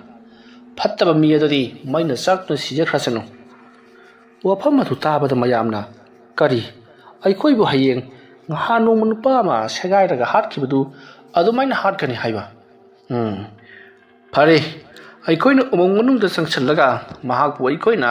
ꯊꯦꯡꯅꯔꯨꯕ ꯍꯥꯏꯕꯁꯤ ꯑꯣꯏꯔꯔꯣꯏ꯫ ꯃꯔꯝ ꯑꯗꯨꯅ ꯑꯩꯈꯣꯏꯅ ꯃꯥꯒꯤ ꯃꯅꯥꯛꯇ ꯆꯠꯄꯒꯤ ꯃꯍꯨꯠ ꯎꯃꯪ ꯑꯁꯤ ꯑꯣꯏꯅ ꯀꯣꯏꯅ ꯃꯩ ꯊꯥꯗꯣꯛꯂꯁꯤ꯫ ꯑꯗꯨꯒ ꯑꯩꯈꯣꯏꯅ ꯃꯉꯣꯟꯗ ꯀꯔꯤ ꯇꯧꯕ ꯉꯝꯕꯒꯦ ꯍꯥꯏꯕꯗꯨ ꯎꯠꯂꯁꯤ꯫ ꯋꯥꯐꯝ ꯑꯗꯨꯗ ꯌꯥꯅꯔꯗꯨꯅ ꯃꯍꯩ ꯆꯠꯅꯈ꯭ꯔꯤ꯫ ꯑꯌꯨꯛ ꯉꯟꯇꯥ ꯄꯨꯜꯂꯁꯤ ꯍꯥꯏꯅꯔꯗꯨꯅ ꯍꯥꯏꯔꯤꯕ ꯄꯥꯎ ꯑꯁꯦ ꯆꯤꯡꯈꯩ ꯉꯥꯛꯄꯒꯤ ꯊꯥꯗꯣꯛꯇꯨꯅ ꯊꯝꯂꯤꯕ ꯀ꯭ꯋꯥꯛ ꯑꯗꯨꯅ ꯇꯥꯔꯗꯨꯅ ꯆꯤꯡꯈꯩ ꯉꯥꯛꯄꯒꯤ ꯃꯅꯥꯛꯇ ꯂꯥꯛꯇꯨꯅ ꯍꯥꯏꯔꯔꯤ꯫ ꯃꯇꯝ ꯑꯗꯨꯗ ꯆꯤꯡꯈꯩ ꯉꯥꯛꯄꯅ ꯀꯔꯤ ꯍꯥꯏꯕ? ꯑꯩꯅ ꯂꯩꯔꯤꯕ ꯎꯃꯪ ꯑꯁꯤ ꯍꯌꯦꯡ ꯃꯩ ꯊꯥꯔꯒ ꯑꯩꯕꯨ ꯍꯥꯠꯀꯅꯤ ꯍꯥꯏꯕ? ꯐꯔꯦ, ꯃꯈꯣꯏꯅ ꯎꯃꯪ ꯑꯁꯦ ꯃꯩ ꯊꯥꯕ ꯉꯝꯖꯔꯕꯗꯤ ꯉꯝꯖꯔꯦꯗꯅ꯫ ꯑꯁꯨꯛ ꯌꯥꯝꯅ ꯅꯤꯡꯍꯟꯅꯕ ꯂꯩꯇꯅ ꯍꯣꯠꯅꯔꯤꯕ, ꯑꯃꯥꯏꯕ ꯆꯩꯔꯥꯏ ꯈꯣꯟꯕꯒꯤ ꯂꯧꯅꯝ ꯂꯥꯡꯗ ꯊꯥꯖꯔꯤꯕ, ꯐꯩ, ꯍꯌꯦꯡꯒꯤ ꯅꯨꯃꯤꯠꯇ ꯃꯈꯣꯏ ꯃꯌꯥꯝꯁꯤ ꯑꯩꯅ ꯑꯃꯨꯛꯇ ꯐꯥꯎꯕ ꯇꯧꯈꯤꯗ꯭ꯔꯤꯕ ꯃꯑꯣꯡꯗ ꯂꯥꯛꯅꯒꯦ ꯈꯪꯒꯅꯤꯗꯅ꯫ ꯑꯌꯨꯛ ꯅꯨꯡꯊꯤꯜꯗꯅ ꯃꯈꯣꯏꯅ ꯑꯩꯒꯤ ꯎꯃꯪ ꯑꯁꯤꯕꯨ ꯃꯩ ꯊꯥꯅꯅꯕ ꯊꯧꯔꯥꯡ ꯇꯧꯕꯗꯨꯗ ꯇꯞ ꯇꯥꯕ ꯃꯈꯩ ꯂꯥꯛꯅꯒꯦ ꯈꯪꯒꯅꯤ꯫ ꯑꯗꯨꯒ ꯅꯨꯃꯤꯗꯥꯡꯒꯤ ꯃꯇꯝꯗꯅ ꯑꯩꯒꯤ ꯂꯩꯔꯤꯕ ꯇꯤꯃꯨ ꯂꯩꯃꯨꯁꯤꯡ ꯃꯊꯤ ꯐꯣꯡꯍꯟꯗꯨꯅ ꯑꯣꯠꯅ ꯅꯩꯅ ꯈꯥꯡꯍꯟꯒꯦ꯫ ꯑꯗꯨꯒ ꯆꯩꯔꯥꯏ ꯈꯣꯟꯕ ꯅꯪꯕꯨꯁꯨ ꯑꯩꯅ ꯏꯁꯤꯡ ꯑꯁꯥꯕꯗ ꯇꯤꯡꯗꯨꯅ ꯃꯇꯤꯛ ꯊꯣꯛꯄ ꯂꯥꯛꯅꯒꯦ꯫ ꯑꯗꯨꯒ ꯀꯔꯤꯒꯤꯅꯣ ꯃꯥꯅ ꯑꯩꯕꯨ ꯃꯥꯒꯤ ꯃꯁꯨ ꯅꯨꯄꯤ ꯍꯥꯠꯈꯤꯕꯅꯤ ꯍꯥꯏꯔꯤꯕꯗꯨꯕꯨ? ꯏꯕꯥꯅꯤꯒꯤ ꯃꯅꯨꯡꯗ ꯆꯥꯝꯊꯣꯛꯅꯗꯕ ꯁꯦꯡꯗꯣꯛꯅꯗꯕ ꯀꯔꯤꯒꯨꯝꯕ ꯑꯃꯗꯤ ꯂꯩꯔꯦꯁꯦ꯫ ꯑꯁꯨꯝꯅ ꯆꯤꯡꯈꯩ ꯉꯥꯛꯄ ꯋꯥꯈꯜ ꯈꯟꯅ ꯃꯍꯥꯛꯀꯤ ꯈꯥꯡꯄꯣꯛꯁꯤꯡ ꯑꯗꯨꯗ ꯂꯩꯔꯤꯉꯩ ꯃꯤꯌꯥꯝ ꯑꯃ ꯃꯈꯣꯏꯒꯤ ꯎꯃꯪ ꯑꯗꯨꯗ ꯃꯍꯩ ꯊꯣꯝꯖꯤꯜꯂꯛꯄꯗꯣ ꯆꯤꯡꯈꯩ ꯉꯥꯛꯄꯅ ꯈꯪꯂꯦ꯫ ꯃꯇꯝ ꯑꯗꯨꯗ ꯆꯤꯡꯈꯩ ꯉꯥꯛꯄꯅ ꯅꯣꯡ ꯉꯥꯟꯗ꯭ꯔꯤꯉꯩ ꯊꯕꯛ ꯑꯁꯤ ꯍꯧꯔꯒꯦ ꯍꯥꯏꯔꯤꯕ ꯖꯥꯠꯂ? ꯅꯣꯡ ꯇꯥꯔꯤꯕꯁꯤꯗꯕꯨ ꯀꯝꯗꯧꯅ? ꯅꯣꯡ ꯑꯁꯤ ꯆꯩꯔꯥꯏ ꯈꯣꯟꯕꯅ ꯇꯥꯍꯟꯕꯅꯤ, ꯀꯪꯍꯟꯒꯦ ꯃꯥꯒꯤ ꯀꯨꯁꯤꯅꯤ꯫ ꯑꯗꯨꯅ ꯃꯤꯀꯨꯞꯇ ꯀꯪꯈꯤꯒꯗꯧꯔꯤꯕꯅꯤ꯫ ꯐꯩ, ꯂꯥꯛꯂꯤꯕꯁꯤꯡ ꯑꯁꯤ ꯀꯌꯥꯒꯤ ꯃꯇꯤꯛ ꯄꯪꯂꯕꯒꯦ ꯍꯥꯏꯕꯗꯨ ꯑꯩ ꯈꯪꯂꯦ꯫ ꯑꯗꯨꯅ ꯃꯈꯣꯏꯒꯤ ꯃꯃꯤꯠꯇ ꯑꯩꯅ ꯆꯨꯔꯤ ꯄꯥꯔꯤ ꯄꯪꯎꯍꯟꯗ ꯎꯍꯟꯗꯨꯅ ꯃꯈꯣꯏꯁꯤ ꯑꯃꯨꯛꯇꯪ ꯃꯇꯤꯛ ꯊꯣꯛꯄ ꯂꯥꯛꯅꯒꯦ꯫ ꯐꯩ, ꯅꯣꯡ ꯑꯁꯦ ꯉꯥꯟꯕ ꯉꯥꯏꯈꯤꯒꯦ꯫ ꯂꯩꯔꯤꯕ ꯑꯩꯒꯤ ꯀ꯭ꯋꯥꯛꯁꯤꯡ, ꯈꯨꯟꯖꯥꯁꯤꯡꯅ ꯑꯩꯒꯤ ꯃꯔꯝꯗ ꯀꯔꯤ ꯋꯥꯔꯤ ꯁꯥꯟꯅꯔꯤꯕꯒꯦ ꯍꯥꯏꯕꯗꯣ ꯇꯥꯊꯣꯛꯂꯨꯒꯗꯕꯅꯤ꯫ ꯅꯈꯣꯏꯅ ꯀꯣꯏꯅ ꯆꯠꯇꯨꯅ ꯈꯪꯗꯣꯛꯂꯨꯒꯗꯕꯅꯤ꯫ ꯑꯁꯨꯝꯅ ꯍꯥꯏꯔꯒ ꯀ꯭ꯋꯥꯛꯁꯤꯡ ꯑꯗꯣ ꯊꯥꯗꯣꯛꯈ꯭ꯔꯤ꯫ ꯃꯗꯨꯒꯤ ꯃꯇꯨꯡ ꯃꯈꯨꯠꯇ ꯃꯩꯅꯝ ꯑꯃꯗꯤ ꯊꯥꯎꯁꯤꯡ, ꯆꯔꯨꯁꯤꯡ, ꯃꯩꯕꯨꯜꯁꯤꯡ ꯄꯥꯏꯗꯨꯅ ꯃꯊꯪ ꯀꯣꯏꯁꯤꯜꯂꯛꯂꯤꯕꯁꯤꯡ ꯑꯗꯨꯅ ꯋꯥꯔꯤ ꯁꯥꯟꯅꯔꯤ꯫ ꯑꯩꯈꯣꯏꯅ ꯇꯧꯔꯤꯕ ꯊꯕꯛꯁꯦ ꯑꯃꯥꯏꯕ ꯆꯤꯡꯈꯩ ꯉꯥꯛꯄꯅ ꯉꯁꯥꯏꯅ ꯈꯪꯉꯝꯂꯒꯅꯤ꯫ ꯃꯍꯥꯛꯅ ꯑꯩꯈꯣꯏꯗ ꯀꯔꯤ ꯇꯧꯔꯛꯀꯗꯧꯔꯤꯕꯅꯣ ꯍꯥꯏꯕ ꯉꯝꯗꯦ꯫ ꯀꯅꯥꯅ ꯈꯪ ꯄꯣꯠꯅꯣ? ꯍꯌꯦꯡ ꯑꯩꯈꯣꯏ ꯅꯣꯡ ꯍꯦꯛ ꯉꯥꯜꯂꯛꯄꯒ ꯃꯩ ꯍꯦꯛ ꯆꯨꯔꯨꯕꯗ ꯑꯩꯈꯣꯏ ꯑꯣꯏꯅ ꯆꯥꯛꯄ꯭ꯔꯥ ꯀꯔꯤꯅꯣ? ꯑꯗꯨꯝꯅ ꯍꯥꯏꯔꯛꯄ ꯑꯗꯨꯗ ꯆꯩꯔꯥꯏ ꯈꯣꯟꯕꯅ ꯍꯧꯖꯤꯛꯇꯤ ꯑꯩꯈꯣꯏ ꯂꯃꯟ ꯈꯨꯝꯕꯒꯤ ꯃꯇꯝ ꯆꯞ ꯆꯥꯔꯕꯅꯤ꯫ ꯑꯩꯅ ꯃꯐꯝ ꯑꯁꯤꯗ ꯇꯥꯔꯤꯕ ꯅꯣꯡꯁꯦ ꯊꯤꯡꯂꯒꯦ꯫ ꯑꯗꯨꯒ ꯎꯅꯥ ꯄꯨꯝꯅꯃꯛ ꯅꯨꯃꯤꯠ ꯀꯌꯥꯅꯤ ꯊꯥ ꯀꯌꯥꯅꯤ ꯅꯣꯡ ꯇꯥꯗ꯭ꯔꯕ ꯃꯐꯝꯒꯨꯝꯅ ꯈꯔ ꯀꯪꯍꯜꯂꯒꯦ꯫ ꯃꯇꯝ ꯑꯗꯨꯗ ꯅꯈꯣꯏꯅ ꯃꯩ ꯆꯨꯔꯛꯀꯗꯕꯅꯤ꯫ ꯌꯦꯡꯉꯨꯇꯨ, ꯍꯧꯖꯤꯛ ꯅꯨꯃꯤꯠ ꯇꯔꯪ ꯂꯥꯎꯅ ꯊꯣꯛꯂꯛꯂꯦ꯫ ꯅꯨꯃꯤꯗꯥꯡ ꯈꯛꯇꯗ ꯀꯟꯕꯅꯤ ꯆꯤꯡꯈꯩ ꯉꯥꯛꯄ ꯍꯥꯏꯔꯤꯕꯗꯨ꯫ ꯑꯌꯨꯛ ꯅꯨꯡꯊꯤꯜꯒꯤ ꯃꯇꯝꯗꯗꯤ ꯃꯄꯥꯡꯒꯜ ꯁꯣꯟꯈ꯭ꯔꯕ ꯃꯍꯥꯛꯀꯤ ꯀꯩꯔꯦꯜ ꯀꯩꯖꯥꯎ ꯑꯗꯨꯁꯨ ꯑꯌꯨꯛ ꯅꯨꯡꯊꯤꯜꯒꯤ ꯃꯇꯝꯗꯗꯤ ꯀꯧꯊꯣꯛꯄ ꯉꯝꯂꯣꯏ꯫ ꯃꯔꯝ ꯑꯗꯨꯅ ꯃꯍꯥꯛ ꯁꯣꯏꯗꯅꯃꯛꯀꯤ ꯃꯩꯅꯨꯡꯗ ꯆꯣꯡꯁꯤꯟꯗꯨꯅ ꯃꯁꯥꯗꯣ ꯄꯨꯡꯀꯥ ꯀꯥꯊꯦꯛꯇꯨꯅ ꯆꯥꯛꯇꯨꯅ ꯁꯤꯔꯒꯗꯕꯅꯤ꯫ ꯍꯧꯖꯤꯛ ꯃꯐꯝ ꯑꯁꯤꯗ ꯂꯩꯔꯤꯕ ꯃꯤꯌꯥꯝ ꯄꯨꯝꯅꯃꯛ ꯅꯪꯒꯤ ꯅꯈꯨꯠꯇ ꯄꯥꯏꯅꯔꯤꯕ ꯃꯩꯁꯤꯡ ꯁꯦꯝ ꯁꯥꯟꯅꯔꯣ꯫ ꯑꯩ ꯅꯣꯡ ꯑꯁꯤ ꯈꯥꯝꯗꯨꯅ ꯀꯪꯍꯜꯂꯒꯦ꯫ ꯑꯗꯨꯝꯅ ꯍꯥꯏꯔꯒ ꯆꯩꯔꯥꯏ ꯈꯣꯟꯕꯅ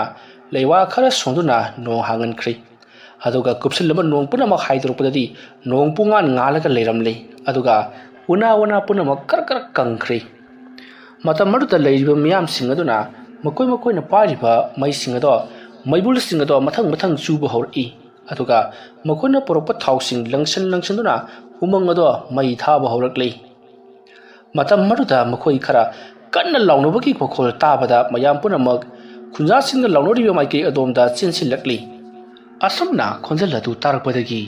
ꯂꯩꯔꯝꯂꯤꯕ ꯃꯤꯌꯥꯝ ꯑꯗꯣ ꯆꯦꯟꯁꯤꯟꯅꯔꯒ ꯌꯦꯡꯂꯨꯕ ꯃꯇꯝꯗꯗꯤ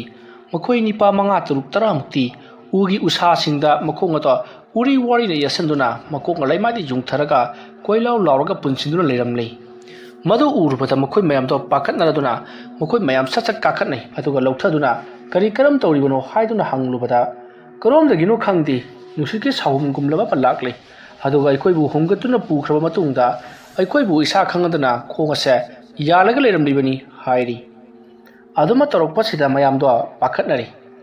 ꯃꯗꯨꯒꯤ ꯃꯇꯨꯡ ꯃꯈꯣꯏꯅ ꯄꯥꯈꯠꯅꯗꯨꯅ ꯂꯩꯔꯤꯉꯩ ꯅꯥꯀꯜ ꯑꯃꯗꯒꯤ ꯃꯤꯑꯣꯏ ꯑꯅꯤ ꯃꯩ ꯆꯥꯛꯇꯨꯅ ꯆꯦꯟꯊꯣꯔꯛꯏ ꯑꯗꯨꯝꯅ ꯃꯩ ꯉꯔꯪ ꯆꯥꯛꯂꯒ ꯑꯩꯈꯣꯏꯕꯨ ꯀꯟꯕꯤꯌꯣ ꯂꯥꯎꯗꯨꯅ ꯆꯦꯟꯊꯣꯔꯛꯄꯗ ꯃꯌꯥꯝꯗꯣ ꯀꯤꯅꯔꯗꯨꯅ ꯁꯠ ꯍꯟꯗꯣꯛꯅꯩ ꯃꯩ ꯆꯥꯛꯇꯨꯅ ꯆꯦꯟꯊꯣꯔꯛꯂꯤꯕ ꯃꯤꯑꯣꯏꯁꯤꯡ ꯑꯗꯣ ꯃꯩꯅ ꯉꯔꯪ ꯃꯁꯥꯗꯣ ꯃꯩꯕꯨꯜꯒꯨꯝꯅ ꯆꯥꯛꯈꯤꯕꯅ ꯀꯅꯥꯅꯣ ꯀꯔꯤꯅꯣ ꯍꯥꯏꯕ ꯒ꯭ꯌꯥꯟ ꯑꯃꯠꯇ ꯇꯥꯗꯦ ꯃꯩꯕꯨꯜꯒꯨꯝꯅ ꯉꯔꯪ ꯆꯥꯛꯂꯤꯕꯁꯤꯡ ꯑꯗꯨꯅ ꯃꯌꯥꯝ ꯄꯨꯜꯂꯒ ꯂꯩꯔꯤꯕ ꯃꯥꯏꯀꯩ ꯑꯗꯣꯝꯗ ꯆꯦꯟꯁꯤꯟꯗꯨꯅ ꯀꯟꯕꯤꯌꯨ ꯍꯥꯏꯗꯨꯅ ꯂꯥꯎꯔꯒ ꯆꯦꯜꯂꯛꯄꯗ ꯎ ꯑꯃꯗ ꯑꯃꯨꯛ ꯊꯣꯝꯖꯤꯟꯗꯨꯅ ꯂꯣꯡꯗꯥ ꯇꯥꯗꯨꯅ ꯃꯩꯅ ꯇꯨꯝꯅ ꯆꯥꯛꯂꯤ ꯃꯈꯣꯏ ꯑꯃ ꯑꯅꯤ ꯑꯗꯨꯃꯥꯏꯅ ꯃꯩꯅ ꯆꯥꯛꯂꯒ ꯆꯦꯟꯊꯣꯔꯛꯂꯒ ꯁꯤꯕꯗꯨꯗ ꯃꯈꯣꯏ ꯃꯌꯥꯝꯗꯣ ꯄꯥꯈꯠꯅꯕꯅ ꯂꯣꯏꯔꯤ ꯎꯃꯪ ꯑꯁꯦ ꯃꯩ ꯆꯥꯛꯅꯤꯡꯉ ꯆꯥꯛꯑꯣ ꯆꯥꯛꯅꯤꯡꯗ꯭ꯔꯒ ꯇꯣꯛꯑꯣ ꯑꯩꯈꯣꯏ ꯆꯦꯟꯈꯤꯕꯅ ꯐꯅꯤ ꯍꯥꯏꯗꯨꯅ ꯃꯈꯣꯏꯁꯤꯡꯅ ꯂꯩꯊꯣꯔꯛꯄꯗꯗꯤ ꯃꯈꯣꯏꯒꯤ ꯃꯃꯥꯡꯗꯁꯨ ꯃꯈꯣꯏ ꯃꯤꯑꯣꯏ ꯃꯌꯥꯝ ꯑꯃ ꯃꯩꯅ ꯆꯥꯛꯇꯨꯅ ꯇꯥꯗꯨꯅ ꯂꯩꯔꯤ ꯃꯁꯛ ꯃꯃꯤꯡꯗꯤ ꯑꯃꯠꯇ ꯈꯪꯗ꯭ꯔꯤ ꯄꯨꯡꯀꯥ ꯀꯥꯊꯦꯛꯂꯩ ꯇꯧꯔꯤꯕꯁꯤ ꯎꯔꯨꯕꯗ ꯃꯈꯣꯏꯁꯤꯡꯗꯤ ꯀꯤꯕꯅ ꯂꯣꯏꯔꯤ ꯖꯒꯥ ꯑꯁꯤ ꯅꯠꯇꯕ ꯑꯇꯣꯞꯄ ꯖꯒꯥ ꯑꯃꯗ ꯂꯩꯔꯤꯕ ꯃꯤꯑꯣꯏꯁꯤꯡ ꯑꯗꯨꯅ ꯃꯈꯣꯏꯅ ꯃꯩꯗꯣ ꯍꯟꯖꯤꯟ ꯆꯨꯔꯕꯁꯨ ꯑꯃꯨꯛ ꯍꯦꯛ ꯆꯥꯛ ꯑꯃꯨꯛ ꯍꯦꯛ ꯃꯨꯠ ꯇꯧꯔꯤ ꯑꯗꯨꯒ ꯉꯔꯪ ꯆꯥꯛꯂꯕꯁꯨ ꯎꯅꯥꯁꯤꯡ ꯑꯗꯨꯗꯤ ꯁꯨꯡꯇꯨꯝ ꯇꯨꯝꯕ ꯅꯥꯏꯗꯕ ꯃꯩꯇꯥꯜ ꯑꯣꯟꯗꯕ ꯆꯥꯛꯂꯒ ꯑꯗꯨꯃꯛ ꯂꯩꯕꯗꯧꯅ ꯇꯧꯔꯤꯕꯁꯤꯗ ꯃꯈꯣꯏꯗꯣ ꯉꯛꯄꯅ ꯂꯣꯏꯔꯤ ꯅꯥꯀꯜ ꯑꯃꯗꯅ ꯑꯃꯥꯏꯕ ꯆꯤꯡꯈꯩ ꯉꯥꯛꯄꯅ ꯇꯧꯔꯤꯕꯁꯤꯡ ꯑꯗꯨ ꯌꯦꯡꯂꯒ ꯄꯪꯅꯣꯛꯇ ꯅꯣꯛꯏ ꯃꯁꯤꯗꯒꯤꯗꯤ ꯆꯤꯡꯈꯩ ꯉꯥꯛꯄꯅ ꯀꯟꯅ ꯋꯥ ꯅꯠꯇꯦ ꯂꯩꯔꯤꯕꯁꯤꯡ ꯑꯁꯤ ꯀꯔꯤ ꯃꯔꯝꯒꯤꯅꯣ ꯃꯣꯏꯅ ꯑꯩꯕꯨ ꯍꯥꯠꯅꯅꯕ ꯑꯁꯨꯛ ꯌꯥꯝꯅ ꯄꯥꯝꯂꯤꯕꯁꯤꯕꯨ ꯆꯩꯔꯥꯏ ꯈꯣꯟꯕꯒꯤ ꯃꯊꯛꯇ ꯊꯕꯛ ꯑꯃꯗꯤ ꯇꯧꯔꯒꯦ ꯑꯁꯨꯝꯅ ꯈꯜꯂꯒ ꯃꯍꯥꯛꯅ ꯐꯝꯊꯈ꯭ꯔꯤ ꯃꯗꯨꯒꯤ ꯃꯇꯨꯡ ꯂꯩꯋꯥ ꯈꯔ ꯃꯍꯥꯛꯅ ꯃꯨꯔꯨꯝ ꯁꯣꯜꯂꯛꯄꯗ ꯀ꯭ꯋꯥꯛ ꯑꯣꯏꯅ ꯂꯩꯔꯝꯕ ꯎꯆꯦꯛ ꯑꯗꯣ ꯈꯨꯗꯛꯇ ꯌꯥꯝꯅ ꯆꯥꯎꯔꯕ ꯂꯪꯖꯥ ꯑꯃ ꯑꯣꯟꯊꯣꯔꯛꯂꯤ ꯂꯪꯖꯥ ꯑꯃ ꯑꯣꯟꯊꯣꯔꯛꯂꯒ ꯌꯥꯝꯅ ꯀꯟꯅ ꯂꯥꯎꯅ ꯈꯣꯡꯂꯛꯄ ꯑꯗꯨꯗ ꯎꯃꯪ ꯃꯅꯨꯡ ꯑꯗꯨꯒꯤ ꯃꯄꯥꯟꯗ ꯂꯩꯔꯤꯕ ꯃꯤꯑꯣꯏꯁꯤꯡ ꯑꯗꯣ ꯀꯤꯅꯕꯅ ꯂꯣꯏꯔꯤ ꯀꯔꯤ ꯈꯣꯟꯖꯦꯜꯅꯣ ꯍꯧꯖꯤꯛꯀꯤꯗꯨꯗꯤ ꯍꯥꯏꯗꯨꯅ ꯃꯇꯝ ꯑꯗꯨꯗ ꯆꯩꯔꯥꯏ ꯈꯣꯟꯕꯅꯁꯨ ꯈꯪꯂꯤ ꯃꯥꯕꯨ ꯐꯥꯕ ꯂꯥꯛꯂꯒꯅꯤ ꯍꯥꯏꯕꯁꯤ ꯃꯗꯨ ꯈꯪꯂꯛꯄꯗꯒꯤꯗꯤ ꯆꯩꯔꯥꯏ ꯈꯣꯟꯕꯅ ꯃꯌꯥꯝ ꯇꯤꯟꯕ ꯃꯔꯛꯇ ꯆꯦꯟꯁꯤꯟꯗꯨꯅ ꯇꯧꯔꯤꯕꯁꯤꯗꯤ ꯀꯩꯁꯨ ꯅꯠꯇꯦ ꯍꯧꯖꯤꯛ ꯑꯩꯈꯣꯏꯅ ꯎꯃꯪ ꯑꯁꯦ ꯇꯨꯝꯅ ꯃꯩ ꯊꯥꯒꯗꯕꯅꯤ ꯀꯔꯤꯒꯤ ꯉꯝꯂꯣꯏ ꯃꯩꯅ ꯉꯝꯗꯕ ꯀꯔꯤ ꯂꯩ ꯍꯥꯏꯗꯨꯅ ꯄꯥꯎꯇꯥꯛ ꯄꯤꯔꯒ ꯂꯩꯔꯤꯉꯩ ꯆꯥꯎꯔꯕ ꯂꯪꯖꯥ ꯑꯗꯣ ꯄꯥꯏꯁꯤꯜꯂꯛꯇꯨꯅ ꯆꯩꯔꯥꯏ ꯈꯣꯟꯕꯕꯨ ꯆꯞꯇꯨꯅ ꯆꯦꯜꯂꯒ ꯄꯨꯈ꯭ꯔꯤ ꯑꯗꯨꯝꯅ ꯄꯨꯔꯛꯄꯗꯨꯗ ꯆꯩꯔꯥꯏ ꯈꯣꯟꯕꯁꯨ ꯍꯥꯟꯅꯗꯒꯤ ꯍꯧꯅ ꯑꯗꯨꯝꯅ ꯃꯉꯣꯟꯗ ꯆꯦꯟꯗꯨꯅ ꯄꯨꯔꯛꯄ ꯌꯥꯏ ꯍꯥꯏꯕꯁꯦ ꯈꯪꯂꯒ ꯂꯩꯈꯤꯕꯅꯤꯅ ꯃꯍꯥꯛꯅꯁꯨ ꯃꯆꯤꯟꯗ ꯂꯩꯋꯥ ꯈꯔ ꯃꯨꯔꯨꯝ ꯁꯣꯜꯂꯤ ꯑꯗꯨꯝꯅ ꯁꯣꯜꯂꯛꯄ ꯑꯗꯨꯗ ꯂꯪꯖꯥ ꯑꯗꯣ ꯄꯥꯏꯕ ꯉꯝꯗ꯭ꯔꯤ ꯑꯁꯨꯝ ꯂꯨꯝꯊꯔꯛꯄꯗꯨꯗꯗꯤ ꯂꯪꯖꯥ ꯑꯗꯨꯅ ꯆꯩꯔꯥꯏ ꯈꯣꯟꯕꯕꯨ ꯂꯥꯛꯇꯨꯅ ꯊꯥꯗꯔꯝꯂꯤ ꯃꯇꯝ ꯑꯗꯨꯗ ꯆꯩꯔꯥꯏ ꯈꯣꯟꯕꯅ ꯈꯜꯂꯨꯕꯅ ꯃꯍꯥꯛꯀꯤ ꯑꯔꯨꯝꯕꯁꯦ ꯍꯦꯟꯀꯠꯍꯜꯂꯕꯗꯤ ꯃꯍꯥꯛꯄꯨ ꯂꯩꯃꯥꯏꯗ ꯇꯞꯅ ꯊꯥꯗꯔꯝꯂꯒ ꯄꯥꯏꯈꯤꯒꯗ꯭ꯔꯥ ꯈꯜꯂꯨꯔꯒ ꯃꯍꯥꯛꯄꯨ ꯑꯋꯥꯡꯕꯗꯒꯤ ꯊꯥꯗꯔꯛꯄꯗ ꯆꯩꯔꯥꯏ ꯈꯣꯟꯕꯗꯣ ꯎꯒꯤ ꯃꯔꯛꯇ ꯇꯥꯁꯟꯗꯨꯅ ꯎꯁꯥ ꯑꯃꯗ ꯑꯃꯨꯛ ꯐꯨꯖꯟ ꯃꯁꯥ ꯑꯗꯣ ꯄꯨꯡꯇꯦꯛ ꯇꯦꯛꯂꯤ ꯎ ꯑꯃꯒꯤ ꯃꯈꯣꯡꯗ ꯁꯨꯗꯦꯛ ꯅꯥꯗꯦꯛ ꯇꯥꯔꯒ ꯂꯩꯔꯤ ꯊꯋꯥꯏꯕꯨꯗꯤ ꯃꯥꯡꯗ꯭ꯔꯤ ꯃꯈꯨꯠ ꯑꯗꯨꯁꯨ ꯇꯦꯛꯂꯤ ꯃꯈꯣꯡ ꯑꯗꯨꯁꯨ ꯇꯦꯛꯂꯤ ꯃꯌꯥꯝꯅ ꯑꯃꯥꯏꯕ ꯆꯩꯔꯥꯏ ꯈꯣꯟꯕꯕꯨ ꯎꯆꯦꯛꯅ ꯆꯦꯜꯂꯒ ꯆꯠꯈꯤꯕꯗꯨꯗ ꯇꯥꯟꯅꯔꯛꯂꯤꯕꯅꯤ ꯃꯌꯥꯝ ꯌꯧꯁꯤꯜꯂꯛꯇ꯭ꯔꯤꯉꯩ ꯑꯃꯥꯏꯕ ꯆꯤꯡꯈꯩ ꯉꯥꯛꯄ ꯆꯩꯔꯥꯏ ꯈꯣꯟꯕꯒꯤ ꯃꯅꯥꯛꯇ ꯂꯥꯛꯂꯒ ꯅꯈꯨꯠ ꯅꯁꯥ ꯅꯈꯣꯡ ꯈꯔ ꯇꯦꯛꯄ ꯅꯠꯇꯅ ꯊꯋꯥꯏꯗꯤ ꯇꯦꯛꯍꯧꯗ꯭ꯔꯕ꯭ꯔꯥ ꯐꯩ ꯅꯪꯁꯦ ꯎꯀꯜꯂꯥꯏ ꯑꯃꯅꯗꯤ ꯑꯗꯨꯃꯛ ꯀꯜꯂꯒ ꯂꯩꯔꯤ ꯅꯪꯕꯨ ꯀꯜꯂꯅꯕꯒꯤꯗꯃꯛ ꯄꯪꯂꯕ ꯈꯨꯟꯖꯥꯁꯤꯡ ꯑꯁꯤ ꯂꯥꯛꯂꯤ ꯃꯁꯤꯅ ꯅꯪꯕꯨ ꯀꯟꯖꯔꯁꯅꯨ ꯑꯩꯒ ꯅꯪꯕꯨ ꯊꯥꯕꯤꯔꯤꯕꯁꯦ ꯉꯁꯤꯒ ꯊꯥꯔꯒ ꯑꯅꯤꯔꯛ ꯁꯨꯔꯕꯅꯤ ꯃꯊꯪ ꯑꯍꯨꯝꯂꯛ ꯁꯨꯕꯗꯗꯤ ꯅꯪꯕꯨ ꯑꯩꯅ ꯉꯥꯛꯄꯤꯕꯒꯤ ꯋꯥ ꯂꯩꯇꯦ ꯂꯩꯖꯍꯧꯔꯣ ꯑꯁꯨꯝꯅ ꯍꯥꯏꯔꯝꯂꯒ ꯆꯠꯈ꯭ꯔꯤ ꯃꯇꯝ ꯑꯗꯨꯗ ꯑꯃꯥꯏꯕ ꯆꯩꯔꯥꯏ ꯈꯣꯟꯕꯅ ꯆꯤꯡꯈꯩ ꯉꯥꯛꯄ ꯐꯩ ꯈꯪꯒꯅꯤ ꯅꯪ ꯍꯥꯏꯗꯨꯅ ꯂꯩꯍꯧꯔꯤ ꯇꯥꯟꯖꯥꯗꯨꯗ ꯃꯈꯣꯏ ꯃꯤꯑꯣꯏ ꯃꯌꯥꯝ ꯑꯃ ꯆꯦꯟꯁꯤꯜꯂꯛꯇꯨꯅ ꯆꯩꯔꯥꯏ ꯈꯨꯟꯕꯅ ꯑꯣꯏꯔꯝꯂꯤꯕ ꯃꯑꯣꯡ ꯑꯗꯨꯗ ꯀꯔꯤꯅꯣ ꯇꯧꯔꯤꯕꯁꯤꯗꯤ ꯍꯥꯏꯗꯨꯅ ꯌꯥꯝꯅ ꯄꯥꯈꯠꯅꯔꯤ꯫ ꯃꯁꯤꯒꯤ ꯃꯇꯨꯡ ꯃꯌꯥꯝꯅ ꯃꯍꯥꯛꯄꯨ ꯀꯥꯏ ꯁꯥꯗꯨꯅ ꯃꯄꯥꯟꯗ ꯄꯨꯊꯣꯛꯈ꯭ꯔꯤ, ꯎꯃꯪ ꯑꯗꯨꯒꯤ ꯃꯄꯥꯟꯗ꯫ ꯑꯁꯨꯝꯅ ꯃꯌꯥꯝ ꯆꯪꯗꯨꯅ ꯍꯣꯠꯅꯔꯕꯁꯨ ꯎꯃꯪꯒꯤ ꯃꯇꯥꯏ ꯃꯇꯥꯏ ꯈꯔ ꯃꯩꯅ ꯆꯥꯛꯄ ꯅꯠꯇꯅ ꯎꯃꯪ ꯑꯗꯨꯒꯤ ꯑꯀꯣꯏꯕ ꯄꯨꯝꯅꯃꯛ ꯃꯩꯅ ꯆꯥꯛꯄꯁꯨ ꯉꯝꯗ꯭ꯔꯤ, ꯖꯒꯥ ꯈꯔ ꯑꯗꯨ ꯆꯥꯛꯄ ꯅꯠꯇꯅ꯫ ꯃꯇꯝ ꯑꯗꯨꯗ ꯆꯩꯔꯥꯏ ꯈꯣꯟꯕꯗꯤ ꯃꯍꯥꯛ ꯁꯣꯛꯂꯕꯅꯤꯅ ꯃꯍꯥꯛꯀꯤ ꯌꯨꯝ ꯂꯣꯝꯗ ꯑꯣꯏꯅ ꯄꯨꯈ꯭ꯔꯤ꯫ ꯆꯩꯔꯥꯏ ꯈꯣꯟꯕꯅ ꯄꯨꯈꯤꯕ ꯑꯁꯤꯗ ꯃꯌꯥꯝꯗꯣ ꯀꯤꯊꯤ ꯀꯤꯔꯨꯝ ꯇꯧꯅꯔꯛꯂꯤ꯫ ꯇꯥꯟꯖꯥ ꯑꯗꯨꯗ ꯎꯃꯪ ꯃꯅꯨꯡꯗ ꯌꯥꯝꯅ ꯆꯥꯎꯕ ꯀꯩ ꯑꯃꯅ ꯒꯔꯪ ꯒꯔꯪ ꯂꯥꯎꯅ ꯈꯦꯛꯂꯒ ꯉꯪꯕꯒꯤ ꯃꯈꯣꯜ ꯇꯥꯔꯛꯄꯗ ꯃꯌꯥꯝꯗꯣ ꯑꯃꯨꯛꯇꯣꯏꯕ ꯃꯐꯝ ꯑꯗꯨ ꯊꯥꯗꯣꯛꯂꯒ ꯆꯦꯜꯍꯧꯔꯁꯤ ꯍꯥꯏꯗꯨꯅ ꯃꯈꯣꯏ ꯆꯦꯟꯅꯔꯛꯂꯤ꯫ ꯎꯃꯪ ꯑꯗꯨꯗ ꯃꯩ ꯊꯥꯔꯤꯕꯗꯣ ꯇꯣꯛꯊꯣꯛꯂꯒ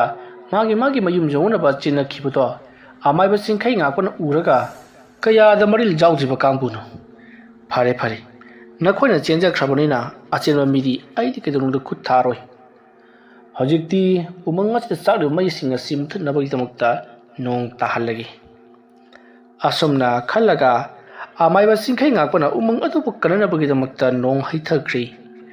ꯇꯧꯔꯤꯕꯁꯤꯡ ꯑꯁꯦ ꯃꯌꯥꯝꯁꯨ ꯎꯔꯤꯕꯅꯤ, ꯃꯌꯥꯝꯅꯁꯨ ꯈꯪꯂꯤ ꯎꯃꯪ ꯑꯁꯤꯗ ꯑꯃꯥꯏꯕ ꯆꯤꯡꯈꯩ ꯉꯥꯛꯄꯗꯣ ꯂꯣꯠꯂꯒ ꯂꯩꯔꯦ ꯍꯥꯏꯕꯁꯤ꯫ ꯑꯗꯨꯕꯨ ꯀꯅꯥꯅꯗꯤ ꯃꯍꯥꯛꯀꯤ ꯂꯩꯐꯝ ꯑꯁꯤꯗ ꯆꯪꯂꯨꯕꯗꯤ ꯉꯝꯒꯅꯤ? ꯆꯪꯂꯨꯕ ꯈꯨꯗꯤꯡꯃꯛ ꯑꯋꯥꯐꯝꯗ ꯇꯥꯔꯒ ꯊꯣꯛꯂꯛꯄ ꯉꯥꯛꯇꯅꯤ꯫ ꯃꯁꯤꯒꯤ ꯃꯇꯨꯡ ꯃꯌꯥꯝꯗꯣ ꯎꯃꯪ ꯑꯗꯨꯗꯒꯤ ꯆꯦꯟꯊꯣꯛꯂꯕ ꯃꯇꯨꯡꯗ ꯎꯃꯪ ꯑꯗꯨꯗꯒꯤ ꯃꯄꯥꯟꯗ ꯃꯈꯣꯏꯒꯤ ꯌꯨꯝꯒꯤ ꯊꯣꯡꯒꯥꯜ ꯌꯧꯔꯝꯗꯥꯏꯗ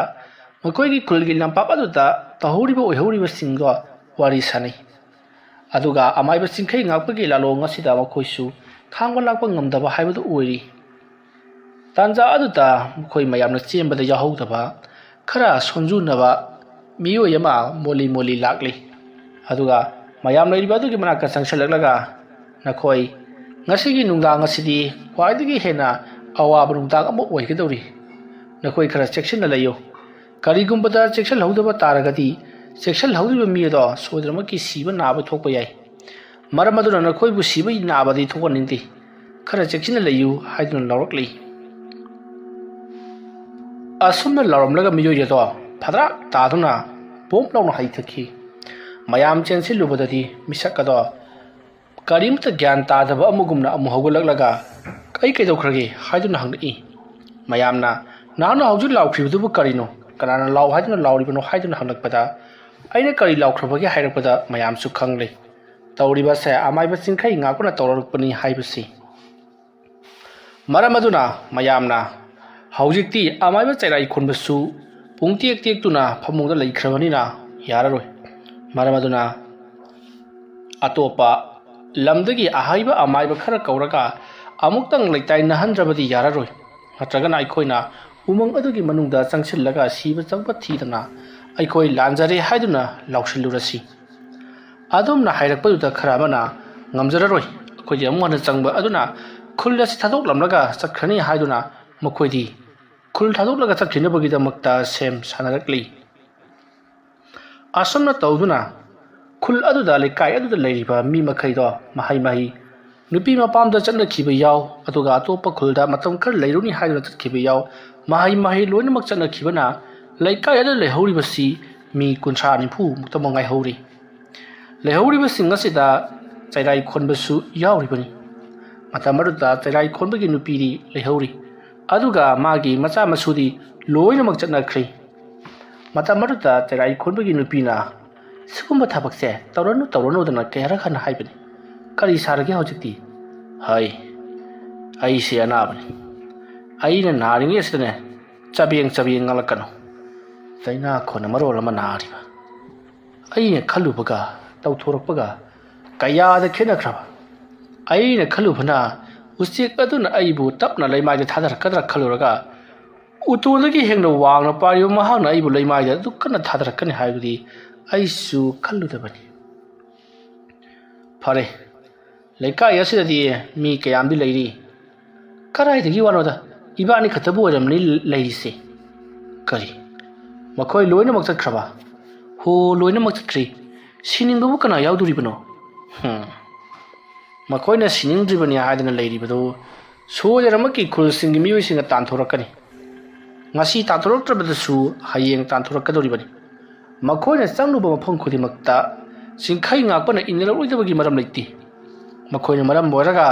ꯈꯨꯜ ꯂꯩꯀꯥꯏ ꯑꯗꯨꯗ ꯑꯋꯥꯕ ꯇꯥꯔꯨꯔꯕꯗꯤ ꯃꯁꯥꯅ ꯃꯈꯣꯏꯕꯨ ꯑꯃꯨꯛ ꯇꯥꯟꯊꯣꯔꯛꯄ ꯍꯥꯏꯕꯁꯤꯗꯤ ꯁꯣꯏꯗ꯭ꯔꯕꯅꯤ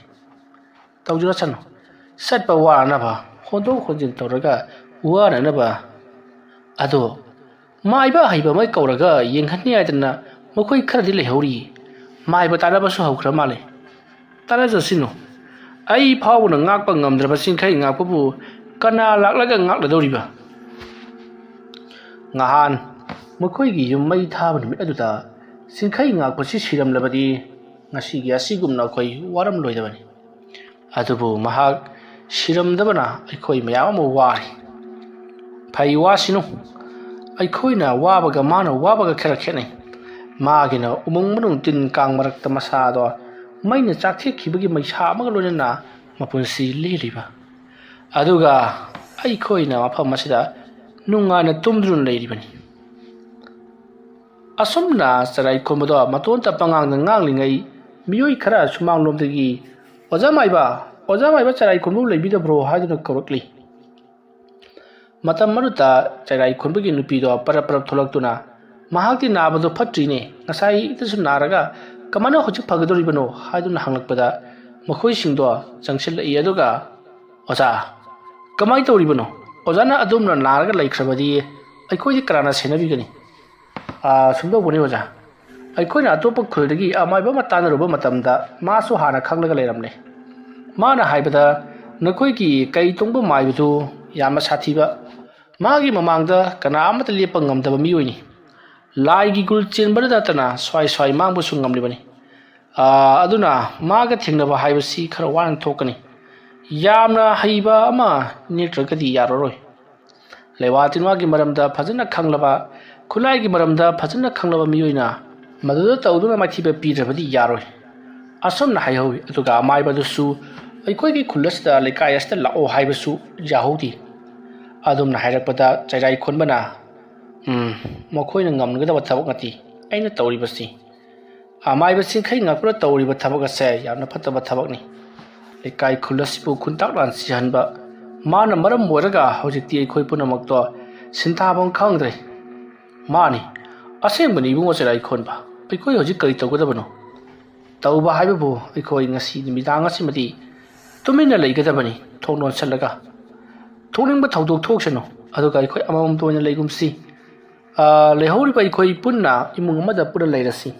ꯑꯗꯨꯅ ꯉꯁꯤꯒꯤ ꯑꯍꯤꯡꯁꯤꯃꯗꯤ ꯑꯩꯒꯤ ꯌꯨꯝ ꯑꯁꯤꯗ ꯄꯨꯟꯅ ꯂꯩꯔꯁꯤ ꯍꯌꯦꯡ ꯅꯣꯡ ꯍꯦꯛ ꯉꯥꯟꯕꯒꯗꯤ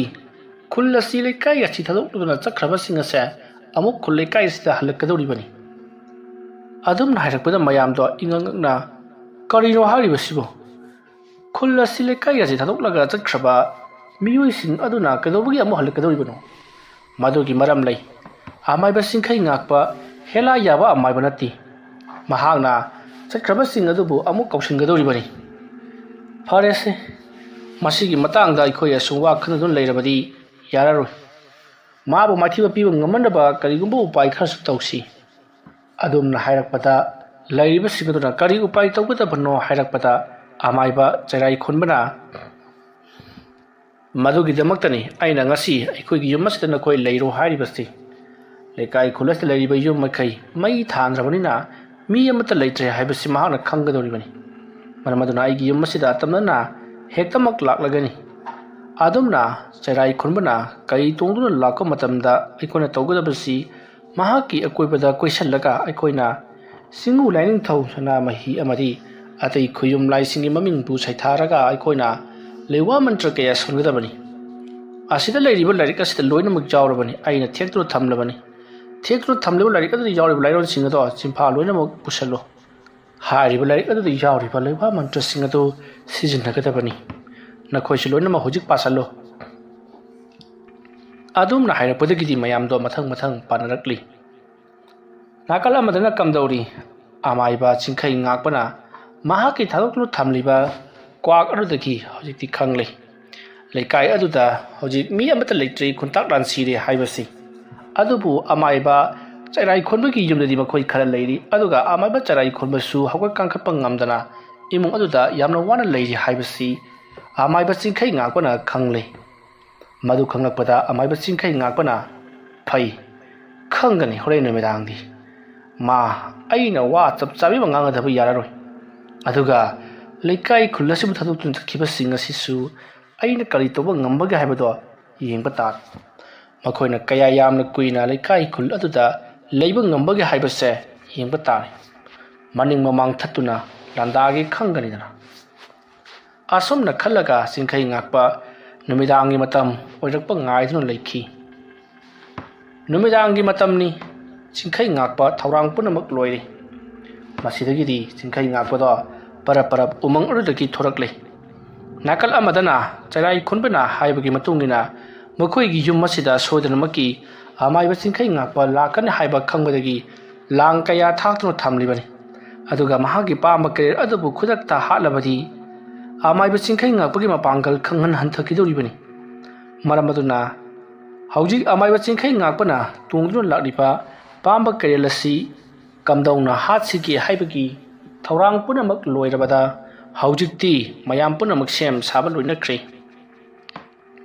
ꯆꯤꯡꯈꯩ ꯉꯥꯛꯄ ꯅꯨꯃꯤꯠ ꯍꯦꯛ ꯇꯥꯕꯒ ꯊꯣꯔꯛꯂꯤ ꯃꯍꯥꯛ ꯑꯇꯩ ꯑꯇꯣꯞꯄ ꯌꯨꯝꯁꯤꯡꯗ ꯆꯪꯂꯨꯗ꯭ꯔꯤ ꯑꯃꯥꯏꯕ ꯆꯩꯔꯥꯏ ꯈꯨꯟꯕꯒꯤ ꯃꯌꯨꯝ ꯇꯝꯅ ꯑꯗꯨꯃꯛ ꯂꯥꯛꯂꯤ ꯃꯍꯥꯛꯅ ꯑꯗꯨꯝꯅ ꯂꯥꯛꯄ ꯃꯇꯝꯗ ꯂꯝꯕꯤꯒꯤ ꯅꯥꯀꯌꯦꯛꯇ ꯀꯔꯤꯅꯣ ꯍꯥꯏꯐꯝ ꯈꯪꯗꯕ ꯃꯉꯣꯟꯗ ꯀꯔꯤꯅꯣꯃ ꯎꯕꯒꯨꯝꯅ ꯇꯧꯔꯤ ꯃꯇꯝ ꯑꯗꯨꯗ ꯑꯃꯥꯏꯕ ꯆꯤꯡꯈꯩ ꯉꯥꯛꯄꯅ ꯀꯔꯤꯅꯣ ꯃꯍꯥꯛꯀꯤ ꯅꯥꯛ ꯌꯦꯠꯇ ꯀꯅꯥꯒꯨꯝꯕ ꯈꯔ ꯂꯩꯕꯗꯧꯅ ꯇꯧꯔꯤꯕꯁꯤꯕꯨ ꯍꯥꯏꯗꯨꯅ ꯂꯩꯋꯥ ꯇꯤꯟꯋꯥ ꯁꯣꯡꯗꯨꯅ ꯌꯦꯡꯂꯛꯄꯗꯗꯤ ꯑꯃꯥꯏꯕ ꯆꯩꯔꯥꯏ ꯈꯨꯟꯕꯅ ꯃꯍꯥꯛꯀꯤ ꯃꯊꯛꯇ ꯃꯥꯕꯨ ꯍꯥꯠꯅꯅꯕ ꯀꯔꯤꯒꯨꯝꯕ ꯂꯥꯡ ꯈꯔ ꯊꯥꯛꯂꯦ ꯍꯥꯏꯕꯁꯦ ꯑꯃꯥꯏꯕ ꯆꯤꯡꯈꯩ ꯉꯥꯛꯄꯅ ꯈꯪꯈ꯭ꯔꯦ ꯐꯅꯗꯤ ꯀꯟꯅ ꯈꯪꯗꯅꯕ ꯍꯣꯠꯅꯕꯅꯤ ꯑꯗꯨꯕꯨ ꯀꯔꯤꯁꯨ ꯎꯄꯥꯏ ꯂꯩꯇꯦ ꯑꯗꯨꯃꯛ ꯈꯪꯈ꯭ꯔꯦ ꯃꯇꯝ ꯑꯗꯨꯗ ꯑꯃꯥꯏꯕ ꯆꯤꯡꯈꯩ ꯉꯥꯛꯄꯅ ꯆꯩꯔꯥꯏ ꯈꯨꯟꯕꯒꯤ ꯊꯣꯡꯒꯥꯟꯗ ꯂꯦꯞꯂꯒ ꯍꯥꯏ ꯆꯤꯡꯈꯩ ꯉꯥꯛꯄ ꯑꯩꯒꯤ ꯋꯥ ꯇꯥꯖꯧ ꯆꯩꯔꯥꯏ ꯈꯨꯟꯕ ꯅꯪꯒꯤ ꯏꯃꯨꯡꯗ ꯂꯩꯔꯤꯕ ꯃꯤ ꯃꯈꯩꯗꯣ ꯑꯃꯃꯝꯇꯪ ꯑꯣꯏꯅ ꯊꯣꯛꯂꯛꯇꯨꯅ ꯑꯩꯒꯤ ꯏꯃꯥꯡꯗ ꯂꯦꯞꯆꯔꯨꯂꯥꯎ ꯅꯠꯇꯕ ꯇꯥꯔꯕꯗꯤ ꯑꯩꯅ ꯑꯣꯏꯅ ꯅꯈꯣꯏꯒꯤ ꯏꯃꯨꯡ ꯑꯗꯨꯗ ꯆꯪꯂꯛꯂꯕꯗꯤ ꯅꯈꯣꯏ ꯑꯃꯠꯇꯁꯨ ꯍꯤꯡꯂꯔꯣꯏ ꯅꯈꯣꯏꯅ ꯑꯩꯕꯨ ꯑꯗꯨꯛ ꯊꯤꯅ ꯂꯥꯟꯅ ꯎꯔꯤꯕ ꯀꯔꯤꯒꯤꯅꯣ ꯃꯐꯝ ꯑꯁꯤꯗ ꯇꯧꯔꯤꯕ ꯈꯨꯗꯤꯡꯃꯛ ꯑꯁꯤ ꯑꯃꯥꯏꯕ ꯆꯩꯔꯥꯏ ꯈꯨꯟꯕꯅ ꯇꯧꯍꯜꯂꯤꯕ ꯉꯥꯛꯇꯅꯤ ꯑꯗꯨꯝꯅ ꯍꯥꯏꯔꯛꯄꯗ ꯏꯃꯨꯡꯗ ꯂꯩꯔꯤꯕ ꯆꯩꯔꯥꯏ ꯈꯨꯟꯕꯅ ꯃꯥꯅ ꯁꯟꯕꯤ ꯍꯥꯠꯇꯣꯛꯂꯦ ꯑꯗꯒꯤ ꯂꯩꯀꯥꯏ ꯃꯌꯥꯝꯅ ꯇꯥꯜꯂꯦ ꯃꯗꯨꯒꯤ ꯃꯇꯨꯡ ꯃꯍꯥꯛꯅ ꯂꯩꯀꯥꯏ ꯃꯤꯌꯥꯝꯁꯤꯡ ꯑꯁꯤꯕꯨ ꯑꯣꯠ ꯅꯩꯕꯒꯤ ꯊꯕꯛ ꯆꯠꯊꯔꯛꯂꯤꯕ ꯇꯧꯔꯤꯕ ꯑꯁꯤꯗꯕꯨ ꯑꯩꯉꯣꯟꯗ ꯇꯥꯏꯅꯅꯕ ꯍꯣꯠꯅꯔꯛꯂꯤ ꯃꯁꯤꯒꯤ ꯆꯤꯡꯈꯩ ꯉꯥꯛꯄ ꯑꯁꯤ ꯌꯥꯝꯅ ꯐꯠꯇꯕ ꯃꯥꯏꯕꯅꯤꯗ ꯑꯗꯨꯝꯅ ꯍꯥꯏꯔꯛꯄꯗ ꯃꯌꯥꯝꯅ ꯃꯥꯅꯤ ꯍꯥꯏꯗꯨꯅ ꯈꯨꯝꯂꯤ ꯃꯇꯝ ꯑꯗꯨꯗ ꯆꯩꯔꯥꯏ ꯈꯨꯟꯕꯅ ꯃꯅꯥꯛꯇ ꯂꯩꯕ ꯃꯤꯑꯣꯏ ꯑꯃꯗ ꯍꯥꯏꯈꯤ ꯆꯤꯡꯈꯩ ꯉꯥꯛꯄꯗ ꯅꯔꯤꯜ ꯂꯩꯔꯕꯗꯤ ꯑꯩꯈꯣꯏꯒꯤ ꯅꯥꯛꯇ ꯆꯪꯉꯛꯎ ꯍꯥꯏꯈꯣ ꯍꯥꯏꯗꯨꯅ ꯍꯥꯏꯔꯨꯏ ꯃꯇꯝ ꯑꯗꯨꯗ ꯃꯤꯑꯣꯏ ꯑꯗꯨꯅ ꯊꯣꯡ ꯑꯗꯨ ꯍꯥꯡꯇꯣꯛꯂꯒ ꯃꯥꯡꯒꯣꯜ ꯗꯥꯏꯗ ꯂꯦꯞꯂꯒ ꯍꯥꯏ ꯆꯤꯡꯈꯩ ꯉꯥꯛꯄ ꯀꯩ ꯇꯣꯡꯕ ꯃꯥꯏꯕ ꯅꯍꯥꯛꯅ ꯉꯝꯂꯕꯗꯤ ꯑꯩꯈꯣꯏ ꯃꯌꯥꯝꯅ ꯂꯩꯔꯤꯕ ꯃꯐꯝ ꯑꯁꯤꯗ ꯆꯪꯁꯤꯜꯂꯛꯎ ꯃꯇꯝ ꯑꯗꯨꯗ ꯅꯍꯥꯛ ꯀꯔꯤ ꯇꯧꯕ ꯉꯝꯕꯒꯦ ꯍꯥꯏꯕꯗꯣ ꯌꯦꯡꯕ ꯇꯥꯔꯤ ꯋꯥꯐꯝ ꯑꯗꯨ ꯇꯥꯕꯗ ꯆꯤꯡꯈꯩ ꯉꯥꯛꯄ ꯃꯩ ꯍꯧꯅ ꯁꯥꯎꯗꯨꯅ ꯐꯩ ꯑꯩꯅ ꯆꯪꯁꯤꯜꯂꯛꯂꯒ ꯀꯔꯤ ꯇꯧꯕꯒꯦ ꯍꯥꯏꯕꯗꯨ ꯅꯈꯣꯏ ꯌꯦꯡꯉꯨ ꯑꯁꯨꯝꯅ ꯍꯥꯏꯔꯝꯂꯒ ꯆꯤꯡꯈꯩ ꯉꯥꯛꯄ ꯂꯝꯕꯤ ꯑꯗꯨꯒꯤ ꯍꯥꯏꯕꯗꯤ ꯑꯃꯥꯏꯕ ꯆꯩꯔꯥꯏ ꯈꯨꯟꯕꯒꯤ ꯀꯣꯟꯊꯣꯡ ꯑꯗꯨꯗ ꯍꯪꯒꯠ ꯍꯟꯗꯥ ꯆꯠꯇꯨꯅ ꯂꯩꯔꯤ ꯃꯇꯝ ꯑꯗꯨꯗ ꯑꯃꯨꯛꯀꯁꯨ ꯆꯩꯔꯥꯏ ꯈꯨꯟꯕꯒꯤ ꯃꯍꯥꯛꯀꯤ ꯃꯅꯥꯛꯇ ꯂꯩꯕ ꯃꯤꯑꯣꯏ ꯑꯃꯅ ꯍꯥꯏ ꯑꯃꯥꯏꯕ ꯆꯤꯡꯈꯩ ꯉꯥꯛꯄ ꯅꯍꯥꯛꯄꯨ ꯑꯁꯨꯛꯀꯤ ꯃꯇꯤꯛ ꯍꯩ ꯍꯥꯏꯕꯗꯥꯏꯅꯦ ꯀꯔꯤꯒꯤꯅꯣ ꯅꯍꯥꯛꯅ ꯆꯪꯉꯛꯄ ꯉꯝꯗ꯭ꯔꯤꯕꯁꯤꯕꯨ ꯆꯪꯉꯧꯅꯦ ꯍꯥꯏꯗꯨꯅ ꯍꯟꯖꯤꯟ ꯂꯥꯎꯔꯨꯔꯤ ꯃꯇꯝ ꯑꯗꯨꯗ ꯏꯈꯪ ꯈꯪꯍꯧꯗꯅ ꯑꯃꯥꯏꯕ ꯆꯤꯡꯈꯩ ꯉꯥꯛꯄꯗꯣ ꯊꯣꯡꯒꯥꯜ ꯑꯗꯨꯗ ꯂꯩꯔꯝꯕꯗꯒꯤ ꯁ꯭ꯋꯥꯏ ꯃꯥꯡꯈ꯭ꯔꯤ ꯑꯗꯨꯒ ꯃꯥꯡꯒꯣꯟꯗ ꯂꯦꯞꯇꯨꯅ ꯋꯥꯖꯥꯎ ꯉꯥꯡꯂꯤꯕ ꯅꯤꯄꯥ ꯑꯗꯨꯒꯤ ꯃꯃꯥꯡꯗ ꯂꯦꯞꯂꯔꯤ ꯑꯗꯨꯝꯅ ꯂꯦꯞꯁꯤꯜꯂꯛꯄꯗꯨꯗ ꯅꯤꯄꯥ ꯑꯗꯣ ꯀꯟꯅ ꯂꯥꯎꯔꯒ ꯏꯃꯨꯡꯗ ꯆꯦꯟꯁꯤꯟꯈꯤꯅꯕ ꯍꯣꯠꯅꯔꯛꯄꯗ ꯆꯤꯡꯈꯩ ꯉꯥꯛꯄꯅ ꯇꯣꯡꯂꯤꯕ ꯀꯩꯔꯦꯟ ꯀꯩꯖꯥꯎ ꯑꯗꯨꯅ ꯅꯨꯄꯥ ꯑꯗꯨꯒꯤ ꯂꯨꯁꯝꯗ ꯂꯥꯛꯂꯒ ꯁꯨꯃꯥꯡꯗ ꯂꯥꯛꯇꯨꯅ ꯂꯪꯊꯈꯤ ꯑꯗꯨꯝꯅ ꯇꯧꯔꯛꯄ ꯑꯗꯨꯗ ꯏꯃꯨꯡꯗ ꯂꯩꯔꯝꯕ ꯃꯤꯁꯤꯡ ꯃꯊꯪ ꯆꯣꯡꯊꯣꯔꯛꯂꯤ ꯑꯗꯨꯒ ꯃꯈꯣꯏꯅ ꯉꯁꯥꯏ ꯇꯝꯈꯤꯕ ꯂꯩꯋꯥ ꯂꯥꯏꯔꯣꯟꯁꯤꯡ ꯑꯗꯣ ꯃꯊꯪ ꯂꯣꯟꯕ ꯍꯧꯔꯛꯂꯤ ꯑꯗꯨꯃ ꯂꯣꯜꯂꯛꯄ ꯑꯗꯨꯗ ꯆꯤꯡꯈꯩ ꯉꯥꯛꯄꯗꯣ ꯃꯁꯥꯗ ꯀꯔꯤꯅꯣꯃ ꯏꯇꯧ ꯇꯧꯔꯤ ꯑꯗꯨꯃ ꯇꯧꯔꯛꯄꯗꯒꯤ ꯃꯁꯥ ꯑꯗꯣ ꯍꯩꯅꯔꯛꯇꯕꯗꯒꯤ ꯃꯐꯝ ꯑꯗꯣ ꯊꯥꯗꯣꯛꯇꯨꯅ ꯆꯦꯟꯈꯤꯅꯕ ꯍꯣꯠꯅꯔꯛꯄꯗ ꯃꯈꯣꯏ ꯃꯌꯥꯝꯅ ꯍꯥꯟꯅ ꯊꯧꯔꯥꯡ ꯇꯧꯗꯨꯅ ꯊꯝꯂꯕ ꯂꯤꯅ ꯁꯥꯕ ꯊꯧꯔꯤꯅ ꯆꯤꯡꯈꯩ ꯉꯥꯛꯄꯕꯨ ꯂꯥꯛꯇꯨꯅ ꯂꯪꯊꯤꯜꯂꯛꯇꯨꯅ ꯐꯥꯖꯤꯟꯕ ꯍꯧꯔꯛꯂꯤ ꯀꯩ ꯑꯗꯨꯁꯨ ꯆꯤꯡꯈꯩ ꯉꯥꯛꯄꯕꯨ ꯍꯨꯟꯇꯣꯛꯂꯝꯂꯒ ꯆꯦꯟꯈ꯭ꯔꯤ ꯆꯤꯡꯈꯩ ꯉꯥꯛꯄ ꯑꯩꯈꯣꯏ ꯃꯌꯥꯝꯒꯤ ꯂꯤꯅ ꯁꯥꯕ ꯊꯧꯔꯤꯁꯤꯡ ꯑꯗꯨꯅ ꯀꯨꯌꯦꯠ ꯌꯦꯠꯁꯜꯂꯒ ꯃꯪꯒꯣꯜ ꯎꯀꯣꯛꯇꯦꯟꯗ ꯄꯨꯟꯁꯤꯟꯗꯨꯅ ꯊꯝꯈ꯭ꯔꯦ ꯆꯤꯡꯈꯩ ꯉꯥꯛꯄ ꯀꯔꯤꯁꯨ ꯂꯦꯡꯕ ꯉꯝꯗꯅ ꯇꯨꯃꯤꯟꯅ ꯂꯩꯔꯤ ꯃꯇꯝ ꯑꯗꯨꯗ ꯆꯤꯡꯈꯩ ꯉꯥꯛꯄꯅ ꯅꯈꯣꯏ ꯑꯩꯒꯤ ꯄꯨꯜꯂꯤꯕꯁꯦ ꯅꯣꯡ ꯉꯥꯟꯗ꯭ꯔꯤꯉꯩꯒꯤ ꯃꯅꯨꯡꯗ ꯊꯥꯗꯣꯛꯎ ꯅꯠꯇ꯭ꯔꯕꯗꯤ ꯑꯐꯕ ꯑꯣꯏꯔꯔꯣꯏ ꯍꯥꯏꯔꯨꯕꯗ ꯂꯩꯔꯝꯂꯤꯕ ꯈꯨꯟꯒꯤ ꯃꯤꯁꯤꯡ ꯑꯗꯨꯅ ꯃꯍꯥꯛꯄꯨ ꯀꯩꯗꯧꯕꯒ ꯊꯥꯗꯣꯛꯀꯗꯧꯔꯤꯕ ꯍꯥ ꯅꯪꯅ ꯑꯩꯈꯣꯏꯗ ꯎꯠꯈꯤꯕꯁꯤꯡꯗꯣ ꯑꯩꯈꯣꯏ ꯁꯨꯡꯀꯥꯎ ꯀꯥꯎꯔꯣꯏ ꯅꯪꯒꯤ ꯃꯐꯝ ꯑꯁꯤꯗ ꯅꯪꯅ ꯀꯛꯂꯒ ꯍꯥꯠꯂꯒꯗꯕꯅꯤ ꯍꯥꯏꯗꯨꯅ ꯃꯈꯣꯏꯁꯤꯡꯗꯣ ꯑꯃꯒ ꯋꯥꯔꯤ ꯁꯥꯅꯗꯨꯅ ꯍꯥꯠꯂꯁꯤ ꯍꯥꯏꯅꯔꯤ ꯇꯥꯟꯖꯥ ꯑꯗꯨꯗ ꯅꯣꯡꯁꯨ ꯑꯀꯟꯕ ꯃꯑꯣꯡꯗ ꯈꯥꯛꯄ ꯂꯥꯎꯕ ꯇꯧꯗꯨꯅ ꯍꯩꯊꯔꯛꯂꯤ ꯑꯗꯨꯝꯅ ꯅꯣꯡ ꯈꯥꯛꯄ ꯂꯥꯎꯕꯒ ꯂꯣꯏꯅꯅ ꯍꯩꯊꯔꯛꯄ ꯑꯗꯨꯗ ꯂꯩꯔꯤꯕꯁꯤꯡ ꯑꯗꯨꯅ ꯀꯔꯤꯅꯣ ꯇꯧꯔꯛꯂꯤꯕꯁꯤꯅ ꯉꯥꯏꯍꯥꯛꯇꯪ ꯑꯁꯤꯗ ꯅꯣꯡ ꯑꯁꯤꯅ ꯈꯥꯛꯄ ꯂꯥꯎꯕꯒ ꯂꯣꯏꯅꯅ ꯍꯩꯊꯔꯛꯂꯤꯕꯁꯤꯅ ꯑꯗꯨꯝꯅ ꯍꯥꯏꯅꯔꯤꯉꯩ ꯃꯅꯨꯡꯂꯣꯝꯗꯒꯤ ꯑꯃꯥꯏꯕ ꯆꯩꯔꯥꯏ ꯈꯣꯟꯕꯅ ꯍꯩ ꯅꯈꯣꯏꯅ ꯐꯥꯔꯤꯕ ꯑꯃꯥꯏꯕ ꯆꯤꯡꯈꯩ ꯉꯥꯛꯄꯗꯨ ꯑꯁꯦꯡꯕ ꯅꯠꯇꯦꯅꯦ ꯌꯥꯝꯅ ꯊꯨꯅ ꯊꯥꯗꯣꯛꯈꯣ ꯅꯠꯇ꯭ꯔꯕꯗꯤ ꯅꯈꯣꯏ ꯈꯨꯗꯛꯇ ꯅꯊ꯭ꯋꯥꯏ ꯃꯥꯡꯂꯒꯅꯤ ꯌꯥꯝꯅ ꯊꯨꯅ ꯑꯩꯒꯤ ꯅꯥꯛꯇ ꯆꯦꯟꯁꯤꯜꯂꯛꯎ ꯑꯗꯨꯒ ꯊꯣꯡ ꯑꯁꯤ कन्ने लोनसल्लुने लौरक्लिबदु तारकपदा हौजिक अमाइबा चिंखै ngakpabu फारे हाइदुना हराउरिबसिंग अदो स्वाइ हेक लावि मतमरुदा अमाइबा चिंखै ngakpado ममाय अदो नोनथरगा लेरमबदगी नुकलगा नोंखलपददी ममित्तो इ मुंगांगी अदुगा मयागा दो इहि हिगलगा खजाइगे सरुक अमति यावरे मुसिन मुना काबक चाकथिख्रबा मिउइ अमगी मतौगुना मयामना जेंगनपददी मयामदो अमम मरक अदुदा पंगचेंदा चेनरी अदुगा इमुंग बुद्रुंग चेंसनबदा मतुंग इथंग थंगबदुदी मखोंग पायरदुना लैमाइदा लाक्तुना लंगथरगा सुहांगताना लंगखी अदुम तोरकपदा चेंसनख्रबा चिंगना थोंगदो कम लोंसनखी सुमांगदा लैरिबा निपा अदो हौगतुना चेंसलगलगा थोंग हांगु हाइदुना थोंगदा दंग थिल्ली मतमरुदा मरुंगदा लैरिबा सिंगदुना हाय कनानो अखोइगे मवलौरिबसिना ngarang ngangnaribado tabada nipaduna aine ibo chandrani hairakpada matamaruda mayamna ibo chandra lehore thong hangsira hairakpada amaiba chairai khonbana haujik thong hanguba yararoi kariguma thong hek hanglubada amaiba chingkhai ngakpa sawmamag loina changsil lakadoribani adum nek changsil lakada na khoi loire khangu siba nupa asidi sijarasanu mahakti sodna siragani adumna siragani hairakpada मापांद लेरिबा नुपा अदुदी मिहुन थाउन सुखिजे महाक थोंगा लोमदा चेंथोक्तुना खुल असि लांदुना अतोप खुलदा चेंख्रखि हाइदुना होनरकली असुमना बुद्रुंग महाना चेंथोखिबदो मयामसु ताना हौरिबनी मतम मरुदा अमाइबा चैराई खुनबना मुरुम लेवा खरा सोलगा मयामसिंग अदुदा लेंगनो हाइदुना Tumin लेहल्ली असोमदना कमदौरी Nipah अदुना थुना याना चेंथोरकपदा थोंगाल अदुगी मताइदा कई तोंदुना यंपा कोप्तुना नोंमरक अदुदा अमाइबा चिंखै ngakpana leiramlibado urubada कई तोंबा ओजा चिंखै ngakpusin आइबु ngairega leiramle ai tungda mo halaga yumlak phorga chenkhri adumna mahana chenga tawbo mai kai khudimakta musin muna amaiba चिंखै ngakpagi sawong sabanda pham duna lep tuna amadi kai tongduna leiramba saban ngakta mangaikri nong amuk khalakpagi mainganda pungan pangan ngana uribani matamardu nipa aduna kana wanati masidi siraga si changga chang namnaraga namna thawai manglabasu thawna asidi ulam lage asomna khanduna nipa ado thuna yana chenthorakli aduga amaiba na ngamlagana ai bu halu aduga ai ngamlagana nangbu ngasigi numit luisinduna leikai asida ot nairiba se lephallage adumna haraga amaiba चैराई खोनबगी हिंखोलद युंगदुना थमलिबा संबल सिंगदगी संबल चै अमा फुकलगा चेंसलकली आदुमना चेंसलकलगा अमाइबा चिंखै ngakpagi mana hek yauchilakpada nipa ado laimaida buk puthaki आदुमना पुथखिबदु द महक चेनबा ngamjri laimai adu da asum putharakpana makhwang yauchinkhri khangli kaisu kanaroi siragani haibasi आदुमना खंजरबसु महक फुकटनबा होनबदि lepti उसिन नाचिना लैमाई अदुकी मसा अदो फुकलकले अदुगा अमाइबा चिंखै ngakpagi manaktamna chensilai मसी सुलेंगलिंग लैरिबा चिंखै ngakpado महाना चेंसिलिबा मखै असुम लापथोखिबा असिदा निपा अदो तानबा वारी सोर थबेत होनरु लैरिङै तुंगलोमदगी चेनबा वारबरा निपा अदुमना हाइरकपदा महाकना पारिबा वाकु अदो सट हाइरकपदा अमाइबा चिंखै ngakpagi मखुना ताप फारी अदुगा वाको अदो खुदक्ता उफुल वाइफुल अमुबा मैसुकी kari kari nu pawon du olaga marik marik chai thorakli mata maru da nipa aduna chingkhei ngak pa ipu amai ba ibu tang ngak piyo ai di ipu da kari ba tawkhib lai tabani ai di ipu bu yam nung si khibani ipu na ai gi isa nu pa bu su phan bi khibani zomme nang na haiba ai ne nang na sa nu pa bu su la yeng bi du na phan khibani aduga kari di nang na ai bu heart ke haidra wakok pa ju sen se lakli ba oza na akhoi ki khulgi mi sing bu ot nai rakpa halakpa sida aina lekai sida kana bu hat khraba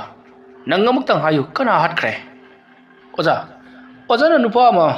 mangak sum ga do thadalaga mabuk ka do hogai raga oza ki kai asina ai apang ba na khoi si bu karam nang na ga da bano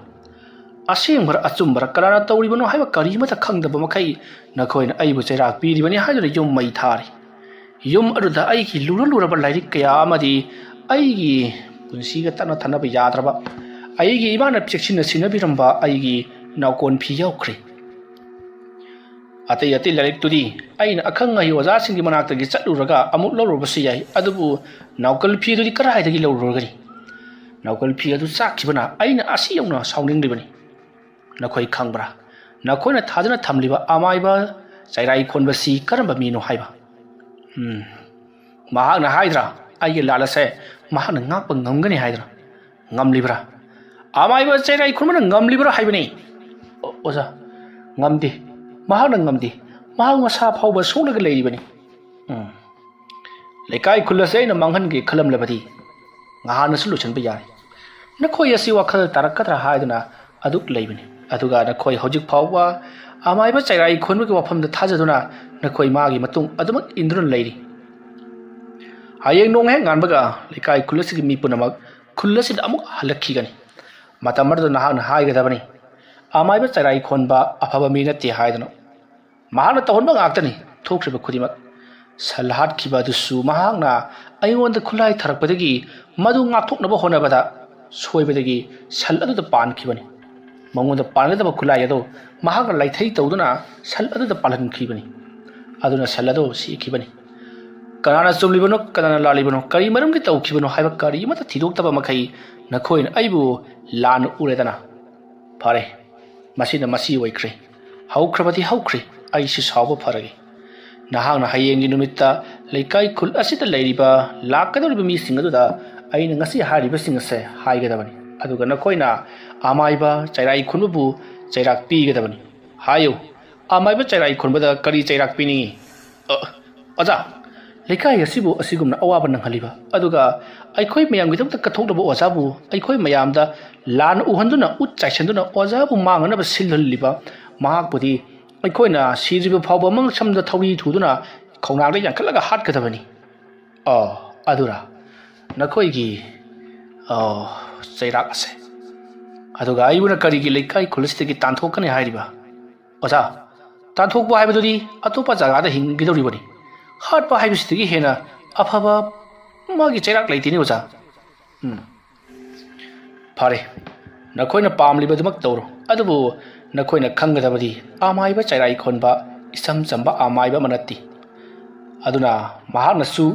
nanga iga wari sanari basa ilai laina khanglamba su yai aduna na khara cheksilo ngasi gi dei chatkragi aina haibado kaw kanu nakhoina gyan tarakbodo aina ngairaga leiribani asam na haram laga amaiba chingkhai ngakpado mahak magi kaira adu tongduna ngarang ngangduna laimaida mamayado bum bum thaduna chatkri nongsu kana dumak taribani maduda nipa ado amaiba chairai khunbagi yumda amu hanjalakli aduga thongado tapna thinduna mayam thong chamukta hango ai karisu tawdre adum harkada mayam punga ngai maruoina chairai khunba sungakle chairai khunbana hai kanano aibani ai amaiba chingkhai ngakpa na hangna nakhon saraga aikhoi lakna ba yaroi mata maduda nipa aduna yamna sauna sai chairai khonba nangna aikhoi gi lekai gi miyam masibu adu hangna pangmani haina khalurabra na hangna tawbal lila ngasidi ai loina makhangle malungale ibasing tawriba khudi magasi amaiba chairai khonbana tawhanba loina mak oiramle ꯑꯃꯥꯏꯕ ꯆꯤꯡꯈꯩ ꯉꯥꯛꯄꯅ ꯂꯣꯏꯅꯃꯛ ꯑꯩꯉꯣꯟꯗ ꯍꯥꯏꯔꯝꯂꯕꯅꯤ ꯃꯥꯅꯕꯨ ꯍꯥꯠꯀꯦ ꯈꯜꯂꯕꯗꯤ ꯑꯩꯕꯨ ꯈꯨꯗꯛꯇ ꯍꯥꯠꯇꯣꯛꯂꯝꯕ ꯌꯥꯔꯤ ꯑꯗꯨꯕꯨ ꯃꯍꯥꯛꯅ ꯑꯩꯕꯨ ꯍꯥꯠꯄꯤꯔꯝꯗꯦ ꯆꯠꯈ꯭ꯔꯦ ꯃꯃꯥꯡꯒꯤ ꯃꯇꯝꯗ ꯅꯤꯄꯥ ꯑꯃ ꯁꯦꯒꯥꯏꯗꯨꯅ ꯍꯥꯠꯂꯝꯕꯗꯨꯁꯨ ꯑꯃꯥꯏꯕ ꯆꯩꯔꯥꯏ ꯈꯣꯟꯕꯅ ꯃꯍꯥꯛꯅ ꯊꯥꯗꯣꯛꯄ ꯂꯥꯏ ꯇꯤꯟ ꯕꯨꯠ ꯄ꯭ꯔꯦꯠ ꯍꯤꯡꯆꯥꯏ ꯂꯩꯇꯝꯕꯁꯤꯡ ꯑꯗꯨꯅ ꯍꯥꯠꯈꯤꯕꯅꯤ ꯃꯁꯤꯒꯤ ꯃꯔꯥꯜꯅ ꯑꯃꯥꯏꯕ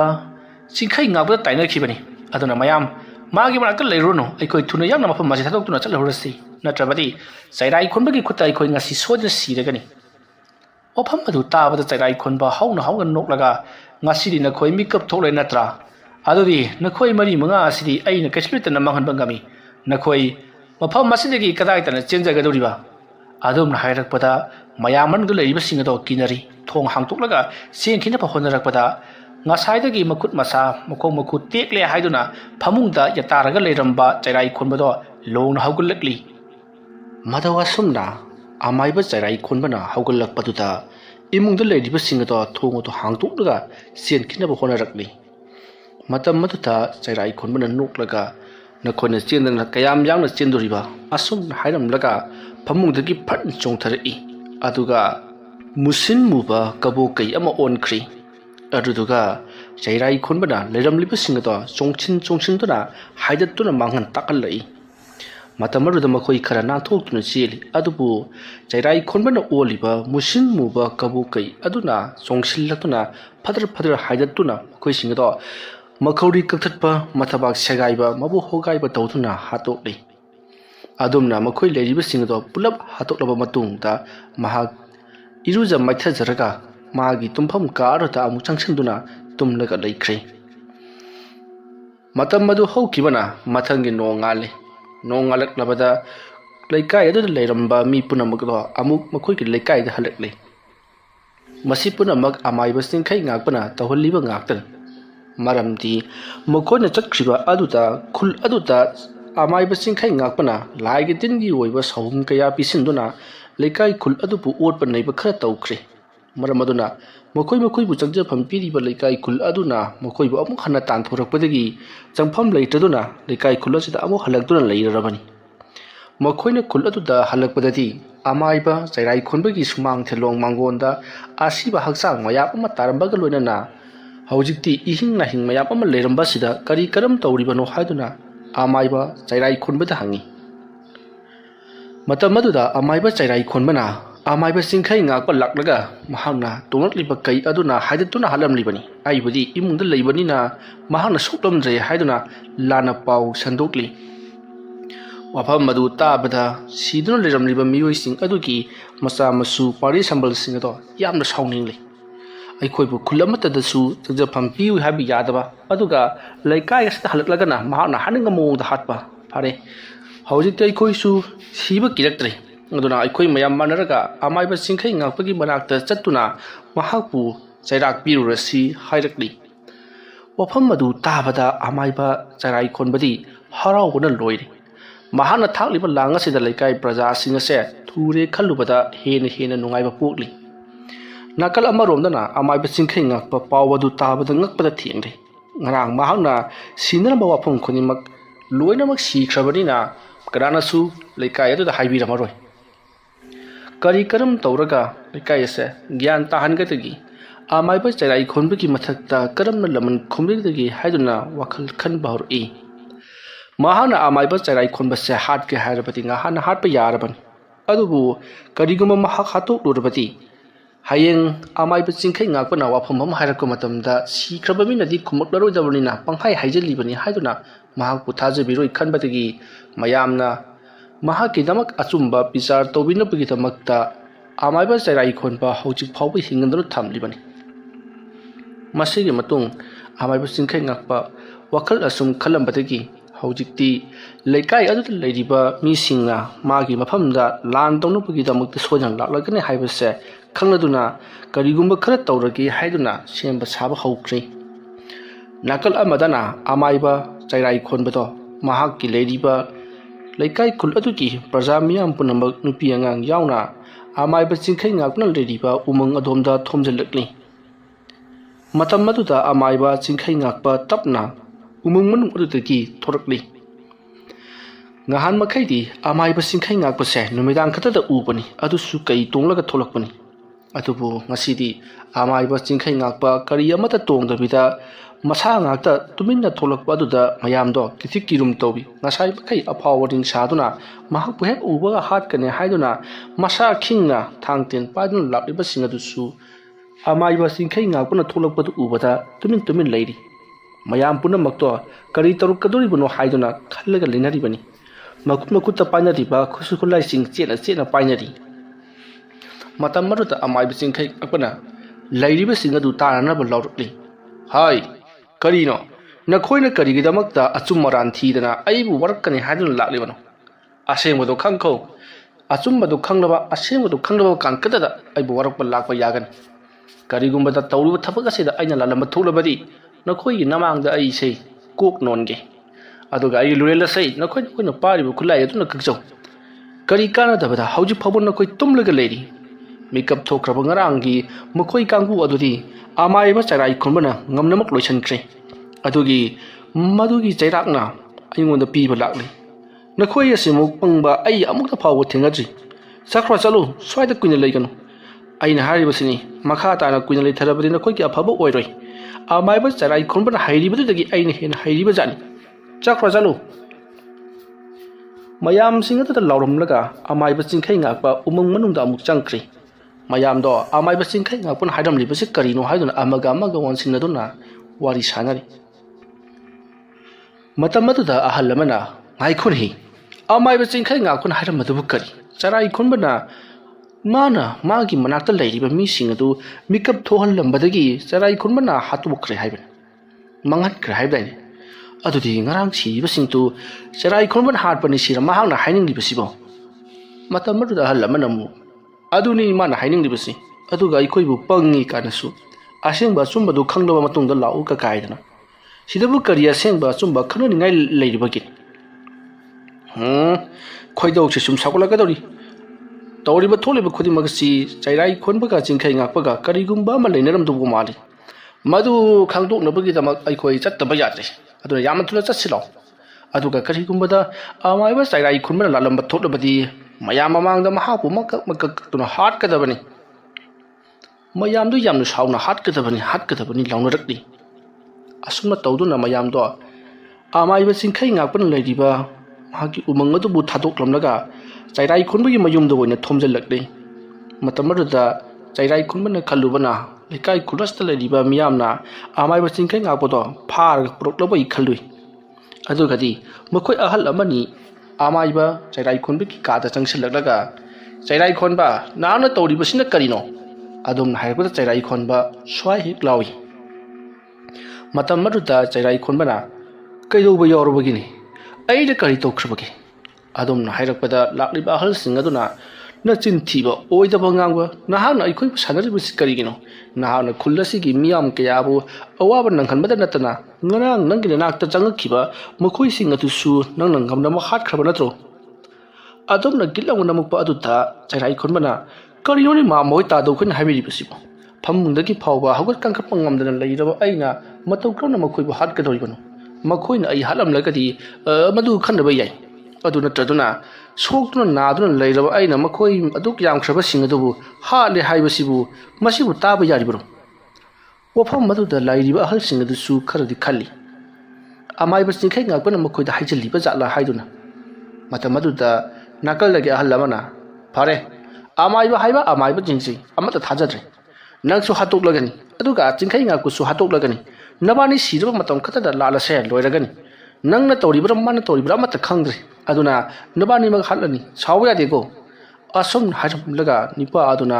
mahana pairakpa thang suri amana amaiba charai khunmi mabukta thingi haiduna torokpada charai khunmado phan chongthoki aduna chongthoki baduta ahallaman singado loinam uri khangne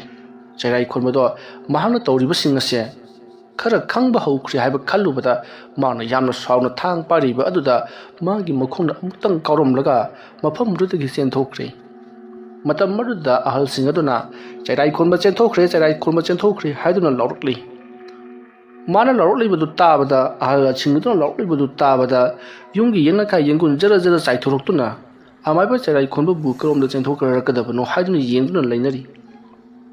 ꯑꯗꯨꯕꯨ ꯑꯃꯥꯏꯕ ꯆꯩꯔꯥꯏ ꯈꯣꯟꯕꯗꯤ ꯉꯥꯏꯍꯥꯛꯅ ꯆꯦꯟꯊꯣꯛꯇꯨꯅ ꯑꯁ꯭ꯋꯥꯏꯗ ꯌꯧꯈ꯭ꯔꯕꯅꯤ ꯑꯍꯜꯁꯤꯡ ꯑꯗꯣ ꯄꯔꯞ ꯆꯦꯟꯊꯣꯔꯛꯂꯒ ꯑꯥꯏ ꯅꯈꯣꯏꯅ ꯆꯩꯔꯥꯏ ꯈꯣꯟꯕꯕꯨ ꯐꯥꯍꯧꯗ꯭ꯔꯕ꯭ꯔꯣ ꯑꯗꯨꯝꯅ ꯍꯥꯏꯔꯛꯄꯗ ꯂꯩꯔꯤꯕꯁꯤꯡ ꯑꯗꯨꯅ ꯀꯔꯤꯅꯣꯅꯦ ꯍꯥꯏꯔꯤꯕꯁꯤꯕꯣ ꯆꯩꯔꯥꯏ ꯈꯣꯟꯕꯗꯤ ꯑꯩꯈꯣꯏꯒꯤ ꯏꯃꯥꯡꯗ ꯆꯦꯟꯈꯤꯕꯁꯨ ꯂꯩꯇ꯭ꯔꯤ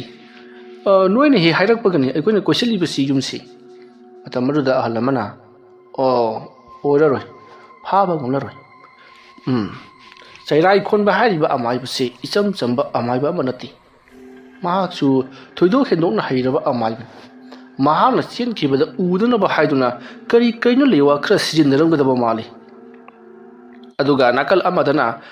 ꯀꯔꯤꯅꯣ ꯑꯩꯈꯣꯏꯅ ꯍꯧꯖꯤꯛ ꯇꯧꯒꯗꯧꯔꯤꯕꯁꯤꯕꯣ ꯆꯩꯔꯥꯏ ꯈꯣꯟꯕꯁꯨ ꯈꯨꯜ ꯑꯁꯤꯗꯒꯤ ꯆꯠꯈ꯭ꯔꯤ ꯑꯗꯨꯒ ꯆꯤꯡꯈꯩ ꯉꯥꯛꯄꯁꯨ ꯈꯨꯜ ꯑꯁꯤꯗ ꯂꯩꯇꯦ ꯀꯅꯥꯒꯨꯝꯕꯅ ꯈꯨꯜ ꯑꯁꯤꯗ ꯂꯥꯟꯗꯥꯔꯛꯂꯕꯗꯤ ꯀꯝꯗꯧꯕ ꯑꯗꯨꯒ ꯅꯥꯀꯜ ꯑꯃꯗꯅ ꯆꯩꯔꯥꯏ ꯈꯣꯟꯕꯅ ꯃꯍꯥꯛꯄꯨ ꯍꯥꯠꯅꯅꯕ ꯇꯧꯏ ꯍꯥꯏꯗꯨꯅ ꯈꯨꯜ ꯂꯩꯀꯥꯏ ꯑꯁꯤꯗ ꯑꯋꯥꯕ ꯄꯤꯔꯛꯂꯣ ꯑꯗꯒꯤ ꯑꯃꯨꯛ ꯆꯤꯡꯈꯩ ꯉꯥꯛꯄꯅꯁꯨ ꯑꯃꯨꯛ ꯄꯤꯁꯜꯂꯛꯂꯣ ꯑꯅꯤꯃꯛꯀꯤ ꯑꯋꯥ ꯆꯩꯅꯥ ꯃꯔꯛ ꯑꯗꯨꯗ ꯑꯩꯈꯣꯏꯁꯤ ꯑꯣꯟꯅ ꯊꯣꯏꯅ ꯈꯥꯡꯒꯅꯤꯀꯣ ꯑꯗꯨꯝꯅ ꯍꯥꯏꯔꯛꯄꯗ ꯂꯩꯔꯤꯕ ꯑꯍꯜꯁꯤꯡ ꯑꯗꯨꯅ ꯍꯧꯖꯤꯛꯇꯤ ꯆꯩꯔꯥꯏ ꯈꯣꯟꯕꯁꯤ ꯂꯥꯜꯂꯦ ꯍꯥꯏꯕ ꯑꯩꯈꯣꯏꯅ ꯈꯪꯖꯔꯤ ꯃꯍꯥꯛꯅ ꯆꯦꯟꯈ꯭ꯔꯤꯕ ꯑꯃꯗꯤ ꯃꯍꯥꯛꯀꯤ ꯃꯕꯨꯛꯇ ꯑꯩꯈꯣꯏꯅ ꯊꯥꯡꯅ ꯊꯤꯟꯕ ꯃꯇꯝꯗ ꯁꯤꯕꯤ ꯆꯪꯕ ꯉꯝꯗ꯭ꯔꯤꯕ ꯍꯥꯏꯗꯤ ꯍꯟꯗꯣꯛꯈ꯭ꯔꯤꯕꯗꯨ ꯃꯥ ꯅꯥꯗꯕꯒꯤꯅꯤ ꯑꯩꯈꯣꯏꯒꯤ ꯏꯃꯥꯡꯗꯅ ꯍꯧꯒꯠ ꯀꯥꯡꯈꯠ ꯉꯝꯗꯕ ꯁꯥꯕ ꯑꯗꯨꯒ ꯆꯦꯟꯈꯤꯕꯗꯅ ꯑꯩꯈꯣꯏꯅ ꯎꯍꯧꯗꯕ ꯃꯑꯣꯡꯗ ꯆꯦꯜꯂꯤꯕ ꯐꯩ ꯈꯪꯒꯅꯤꯗꯅ ꯃꯥꯕꯨꯗꯤ ꯑꯩꯅ ꯍꯦꯛ ꯊꯦꯡꯅꯕ ꯃꯐꯝꯗ ꯅꯨꯡꯉꯥꯏꯅꯦꯕ ꯃꯌꯥꯝꯗꯣ ꯃꯥꯒꯤ ꯑꯅꯤꯡ ꯄꯉꯥꯡꯗ ꯉꯥꯡꯅꯔꯛꯂꯤ ꯃꯌꯥꯝ ꯉꯥꯡꯅꯔꯤꯕꯁꯤꯡ ꯑꯗꯨꯕꯨ ꯇꯥꯔꯤꯕ ꯑꯍꯜ ꯑꯃꯅ ꯉꯥꯏꯈꯣ ꯅꯈꯣꯏ ꯑꯃꯨꯛꯇ ꯉꯥꯏꯈꯣ ꯑꯣꯏꯒꯗꯕ ꯋꯥ ꯑꯃ ꯈꯟꯅꯁꯤ ꯍꯧꯖꯤꯛ ꯆꯩꯔꯥꯏ ꯈꯣꯟꯕ ꯆꯠꯈ꯭ꯔꯕꯅꯤꯅ ꯀꯩꯗꯧꯔꯛꯀꯗꯕꯅꯣ ꯍꯥꯏꯕ ꯉꯝꯗ꯭ꯔꯤ ꯆꯤꯡꯈꯩ ꯉꯥꯛꯄꯒꯤ ꯃꯅꯥꯛꯇ ꯆꯠꯂꯨꯒꯗꯕꯁꯨ ꯃꯥꯒ ꯑꯩꯈꯣꯏꯒꯗꯤ ꯑꯃꯨꯛ ꯌꯦꯡꯅꯕ ꯑꯣꯏꯕꯅꯤꯗꯣ ꯃꯇꯝ ꯑꯗꯨꯗ ꯑꯍꯜ ꯑꯃꯅ ꯉꯥꯏꯈꯣ ꯉꯁꯥꯏ ꯃꯍꯥꯛꯅ ꯂꯥꯎꯔꯛꯈꯤꯕꯗꯨ ꯑꯁꯦꯡꯕ ꯑꯆꯨꯝꯕꯗꯨ ꯈꯪꯈꯣꯗꯅ ꯂꯥꯎꯔꯛꯈꯤꯕꯅꯤ ꯐꯔꯦ ꯃꯥꯒꯤ ꯃꯅꯥꯛꯇ ꯆꯠꯂꯒ ꯑꯩꯈꯣꯏ ꯑꯁꯦꯡꯕ ꯑꯆꯨꯝꯕꯗꯨ ꯈꯪꯉꯤ ꯆꯩꯔꯥꯏ ꯈꯣꯟꯕꯅ ꯇꯧꯍꯟꯕ ꯉꯥꯛꯇ ꯑꯣꯏꯔꯝꯂꯦ ꯍꯥꯏꯕꯗꯨ ꯍꯥꯏꯔꯨꯔꯁꯤ ꯑꯗꯨꯝꯅ ꯍꯥꯏꯔꯛꯄꯗ ꯍꯣꯏ ꯍꯥꯏꯗꯨꯅ ꯃꯈꯣꯏ ꯈꯔ ꯑꯃꯥꯏꯕ ꯆꯤꯡꯈꯩ ꯉꯥꯛꯄꯅ ꯂꯩꯔꯤꯕ ꯎꯃꯪ ꯑꯗꯨꯗ ꯂꯥꯛꯇꯨꯅ ꯍꯥꯏꯔꯔꯤ ꯑꯍꯜꯁꯤꯡ ꯈꯨꯟꯒꯤ ꯈꯨꯟꯖꯥꯁꯤꯡ ꯑꯗꯣ ꯑꯃꯗ ꯑꯃꯨꯛ ꯆꯠ ꯑꯁꯨꯝꯅ ꯇꯧꯔꯤꯉꯩ ꯃꯇꯝꯗꯤ ꯑꯁꯨꯝ ꯊꯦꯡꯊꯈꯤꯕꯅ ꯅꯨꯃꯤꯗꯥꯡ ꯋꯥꯏꯔꯝ ꯑꯣꯏꯁꯜꯂꯛꯂꯕꯅꯤ ꯑꯍꯜꯁꯤꯡ ꯑꯗꯨꯅ ꯎꯃꯪ ꯃꯅꯥꯛ ꯑꯗꯨꯗ ꯂꯥꯛꯂꯒ ꯆꯤꯡꯈꯩ ꯉꯥꯛꯄꯕꯨ ꯀꯧꯔꯒ ꯍꯥꯏꯔꯛꯂꯤ ꯅꯪꯅ ꯍꯥꯏꯕꯗꯨ ꯆꯨꯝꯂꯦ ꯆꯩꯔꯥꯏ ꯈꯣꯟꯕꯅ ꯊꯕꯛꯁꯤꯡ ꯑꯁꯦ ꯇꯧꯕ ꯑꯣꯏꯔꯝꯂꯦ ꯂꯥꯜꯂꯤꯕꯁꯤ ꯆꯩꯔꯥꯏ ꯈꯣꯟꯕꯅ ꯍꯥꯏꯕ ꯑꯩꯈꯣꯏ ꯄꯨꯝꯅꯃꯛ ꯈꯪꯂꯦ ꯑꯗꯨꯅ ꯅꯍꯥꯛꯅ ꯑꯩꯈꯣꯏꯒꯤ ꯏꯇꯦꯡ ꯄꯥꯡꯗꯨꯅ ꯆꯩꯔꯥꯏ ꯈꯣꯟꯕꯗꯒꯤ ꯑꯃꯨꯛꯇ ꯀꯜꯂꯨ ꯑꯗꯨꯝꯅ ꯑꯍꯜꯁꯤꯡ ꯑꯗꯨꯅ ꯂꯥꯎꯔꯛꯄ ꯑꯗꯨꯗ ꯆꯤꯡꯈꯩ ꯉꯥꯛꯄꯗꯣ ꯇꯞꯅ ꯊꯣꯛꯂꯛꯏ ꯑꯗꯨꯗꯨꯒ ꯀꯔꯤꯅꯣ ꯃꯌꯥꯝꯅ ꯍꯥꯏꯔꯤꯕꯗꯨꯕꯨ ꯍꯧꯖꯤꯛ ꯆꯩꯔꯥꯏ ꯈꯣꯟꯕ ꯆꯠꯈ꯭ꯔꯦ ꯍꯥꯏꯕ꯭ꯔꯣ ꯃꯗꯨꯗ ꯑꯍꯜ ꯑꯃꯅ ꯍꯣꯏ ꯏꯕꯨꯡꯉꯣ ꯆꯩꯔꯥꯏ ꯈꯣꯟꯕꯗꯣ ꯑꯩꯈꯣꯏꯅ ꯏꯍꯪ ꯄꯥꯎꯍꯪ ꯇꯧꯔꯨꯕ ꯃꯇꯝꯗ ꯃꯍꯥꯛ ꯆꯦꯟꯈ꯭ꯔꯦ ꯑꯩꯈꯣꯏꯅꯁꯨ ꯈꯪꯍꯧꯗ꯭ꯔꯦ ꯑꯗꯨꯗꯤ ꯊꯕꯛꯁꯤ ꯌꯥꯝꯅ ꯂꯨꯔꯛꯀꯗꯧꯔꯤ ꯉꯍꯥꯟ ꯃꯈꯩ ꯂꯣꯟꯅ ꯇꯧꯔꯝꯕ ꯊꯕꯛꯇꯨ ꯍꯧꯖꯤꯛꯇꯤ ꯐꯣꯡꯅ ꯇꯧꯔꯛꯂꯒꯅꯤ ꯂꯣꯟꯅ ꯇꯧꯕ ꯊꯕꯛ ꯍꯥꯏꯕꯁꯤꯃꯛꯇꯕꯨ ꯑꯣꯟꯊꯣꯛꯅ ꯋꯥꯏ ꯆꯤꯟꯈ꯭ꯔꯕ ꯀꯅꯥ ꯎꯈꯤꯅꯤ ꯀꯅꯥ ꯇꯥꯈꯤꯅꯤ ꯈꯟꯕꯗꯗ ꯊꯕꯛ ꯇꯧꯐꯝ ꯈꯪꯕ ꯅꯠꯇꯦ ꯑꯗꯨꯕꯨ ꯍꯧꯖꯤꯛꯇꯤ ꯃꯅꯤꯡ ꯃꯈꯥ ꯇꯝꯅ ꯊꯕꯛ ꯑꯁꯤ ꯇꯧꯔꯛꯂꯒꯅꯤ ꯑꯗꯨꯅ ꯃꯌꯥꯝ ꯈꯔ ꯆꯦꯛꯁꯤꯟꯁꯤ ꯃꯥꯅ ꯀꯔꯤꯒꯤꯗꯃꯛꯇ ꯑꯩꯉꯣꯟꯗ ꯇꯁꯦꯡꯅꯃꯛꯀꯤ ꯁꯥꯎꯈꯤꯕꯅꯣ ꯍꯥꯏꯕ ꯑꯩꯁꯨ ꯀꯔꯤꯃꯠꯇ ꯈꯪꯍꯧꯗ꯭ꯔꯦ ꯑꯗꯨꯒ ꯃꯌꯥꯝꯅ ꯑꯩꯉꯣꯟꯗ ꯑꯣꯟꯁꯤꯜꯂꯛꯈ꯭ꯔꯤꯕꯗꯨꯅ ꯀꯔꯤꯒꯤ ꯃꯇꯥꯡꯗꯒꯤꯅꯣ ꯑꯩ ꯈꯪꯗ꯭ꯔꯤ ꯃꯌꯥꯝꯗ ꯑꯩꯅ ꯍꯥꯏꯖꯅꯤꯡꯕꯗꯤ ꯅꯣꯡꯃ ꯆꯩꯔꯥꯏ ꯈꯣꯟꯕꯅ ꯑꯩꯒꯤ ꯏꯐꯝꯗ ꯈꯨꯠꯂꯥꯏ ꯊꯥꯔꯛꯈꯤꯕꯅꯤ ꯑꯗꯨꯒ ꯈꯨꯠꯂꯥꯏ ꯑꯗꯨꯅ ꯑꯩꯒꯤ ꯅꯨꯄꯤ ꯊꯝꯕꯥꯜ ꯃꯔꯤꯛꯇ ꯄꯥꯟꯈꯤꯕꯅꯤ ꯃꯗꯨꯗ ꯑꯁꯨꯝ ꯊꯤꯒꯠꯂꯨꯕꯗ ꯆꯩꯔꯥꯏ ꯈꯣꯟꯕ ꯑꯣꯏꯔꯝꯈꯤ ꯆꯩꯔꯥꯏ ꯈꯣꯟꯕꯅꯤ ꯈꯪꯂꯛꯂꯕꯗ ꯑꯩꯅ ꯑꯩꯒꯤ ꯑꯣꯏꯕ ꯂꯩꯋꯥꯛ ꯇꯤꯟꯋꯥ ꯈꯔ ꯇꯧꯗꯨꯅ ꯃꯍꯥꯛꯄꯨ ꯑꯃꯨꯛꯇꯪ ꯅꯝꯊꯒꯦ ꯍꯥꯏꯗꯨꯅ ꯍꯣꯠꯅꯔꯨꯕꯗ ꯃꯍꯥꯛꯅ ꯉꯥꯛꯊꯣꯔꯛꯄꯗꯒꯤ ꯁꯣꯏꯕꯗꯒꯤ ꯁꯜ ꯑꯗꯨꯗ ꯄꯥꯗꯨꯅ ꯁꯤꯈꯤꯕꯅꯤ ꯃꯗꯨꯕꯨ ꯃꯍꯥꯛꯅ ꯂꯥꯟꯅꯅ ꯃꯌꯥꯝꯗ ꯇꯝꯁꯤꯟꯗꯨꯅ ꯑꯩꯒꯤ ꯏꯊꯛꯇ ꯂꯥꯟꯗꯥꯁꯜꯂꯦꯗꯅ ꯑꯗꯨꯒ ꯑꯩꯕꯨ ꯂꯩꯀꯥꯏ ꯑꯗꯨꯗ ꯂꯩꯕ ꯉꯝꯗꯅꯕ ꯍꯣꯠꯅꯔꯛꯈꯤꯕꯅꯤ ꯑꯗꯨꯕꯨ ꯃꯥꯅ ꯀꯔꯤꯒꯤꯗꯃꯛꯇ ꯑꯩꯉꯣꯟꯗ ꯑꯗꯨꯝꯅ ꯁꯥꯎꯈꯤꯕꯅꯣ ꯍꯥꯏꯕꯗꯨꯃꯗꯤ ꯑꯩꯅ ꯈꯪꯕ ꯂꯩꯇ꯭ꯔꯤ ꯃꯃꯥꯡ ꯃꯇꯝꯗ ꯃꯍꯥꯛꯅ ꯅꯣꯡꯃ ꯑꯩꯒꯤ ꯏꯅꯥꯛꯇ ꯂꯥꯛꯂꯒ ꯀꯔꯤꯅꯣ ꯃꯌꯥꯝ ꯑꯃꯁꯨ ꯍꯥꯏꯔꯛꯈꯤꯕꯅꯤ ꯅꯪꯃꯛꯅ ꯑꯩꯉꯣꯟꯗ ꯑꯗꯨꯝꯕ ꯇꯧꯕ ꯈꯣꯠꯄ ꯍꯥꯏꯗꯅ ꯑꯗꯨꯒ ꯃꯗꯨꯒꯤ ꯃꯇꯨꯡ ꯏꯕꯥꯅꯤ ꯌꯥꯝꯅ ꯀꯟꯅ ꯀꯥꯞꯅꯈꯤ ꯑꯗꯨꯗꯒꯤ ꯑꯩꯅ ꯀꯦꯀ꯭ꯔꯨꯗ ꯁꯣꯟꯕꯗꯒꯤ ꯃꯍꯥꯛ ꯉꯥꯎꯅ ꯐꯩꯅ ꯃꯇꯝ ꯈꯔ ꯅꯥꯈꯤꯕꯅꯤ ꯑꯗꯨꯒ ꯉꯍꯥꯟ ꯑꯩꯒ ꯃꯥꯒ ꯊꯦꯡꯅꯕ ꯃꯇꯝꯗꯅ ꯃꯍꯥꯛꯅ ꯍꯥꯏꯔꯝꯕꯗꯨꯕꯨ ꯃꯥꯒꯤ ꯃꯁꯨꯅꯨꯄꯤ ꯑꯩꯅ ꯍꯥꯠꯂꯦ ꯍꯥꯏꯕ꯭ꯔꯥ ꯀꯔꯤꯅꯣꯝ ꯍꯥꯏꯔꯝꯃꯤ ꯑꯩ ꯀꯔꯤꯅꯣ ꯑꯩ ꯒ꯭ꯌꯥꯟ ꯑꯃꯠꯇ ꯇꯥꯗ꯭ꯔꯦ ꯑꯗꯨꯅ ꯃꯥꯒ ꯑꯩꯒ ꯆꯥꯝꯊꯣꯛꯅꯒꯗꯕ ꯋꯥꯐꯝ ꯈꯔ ꯂꯩꯔꯤ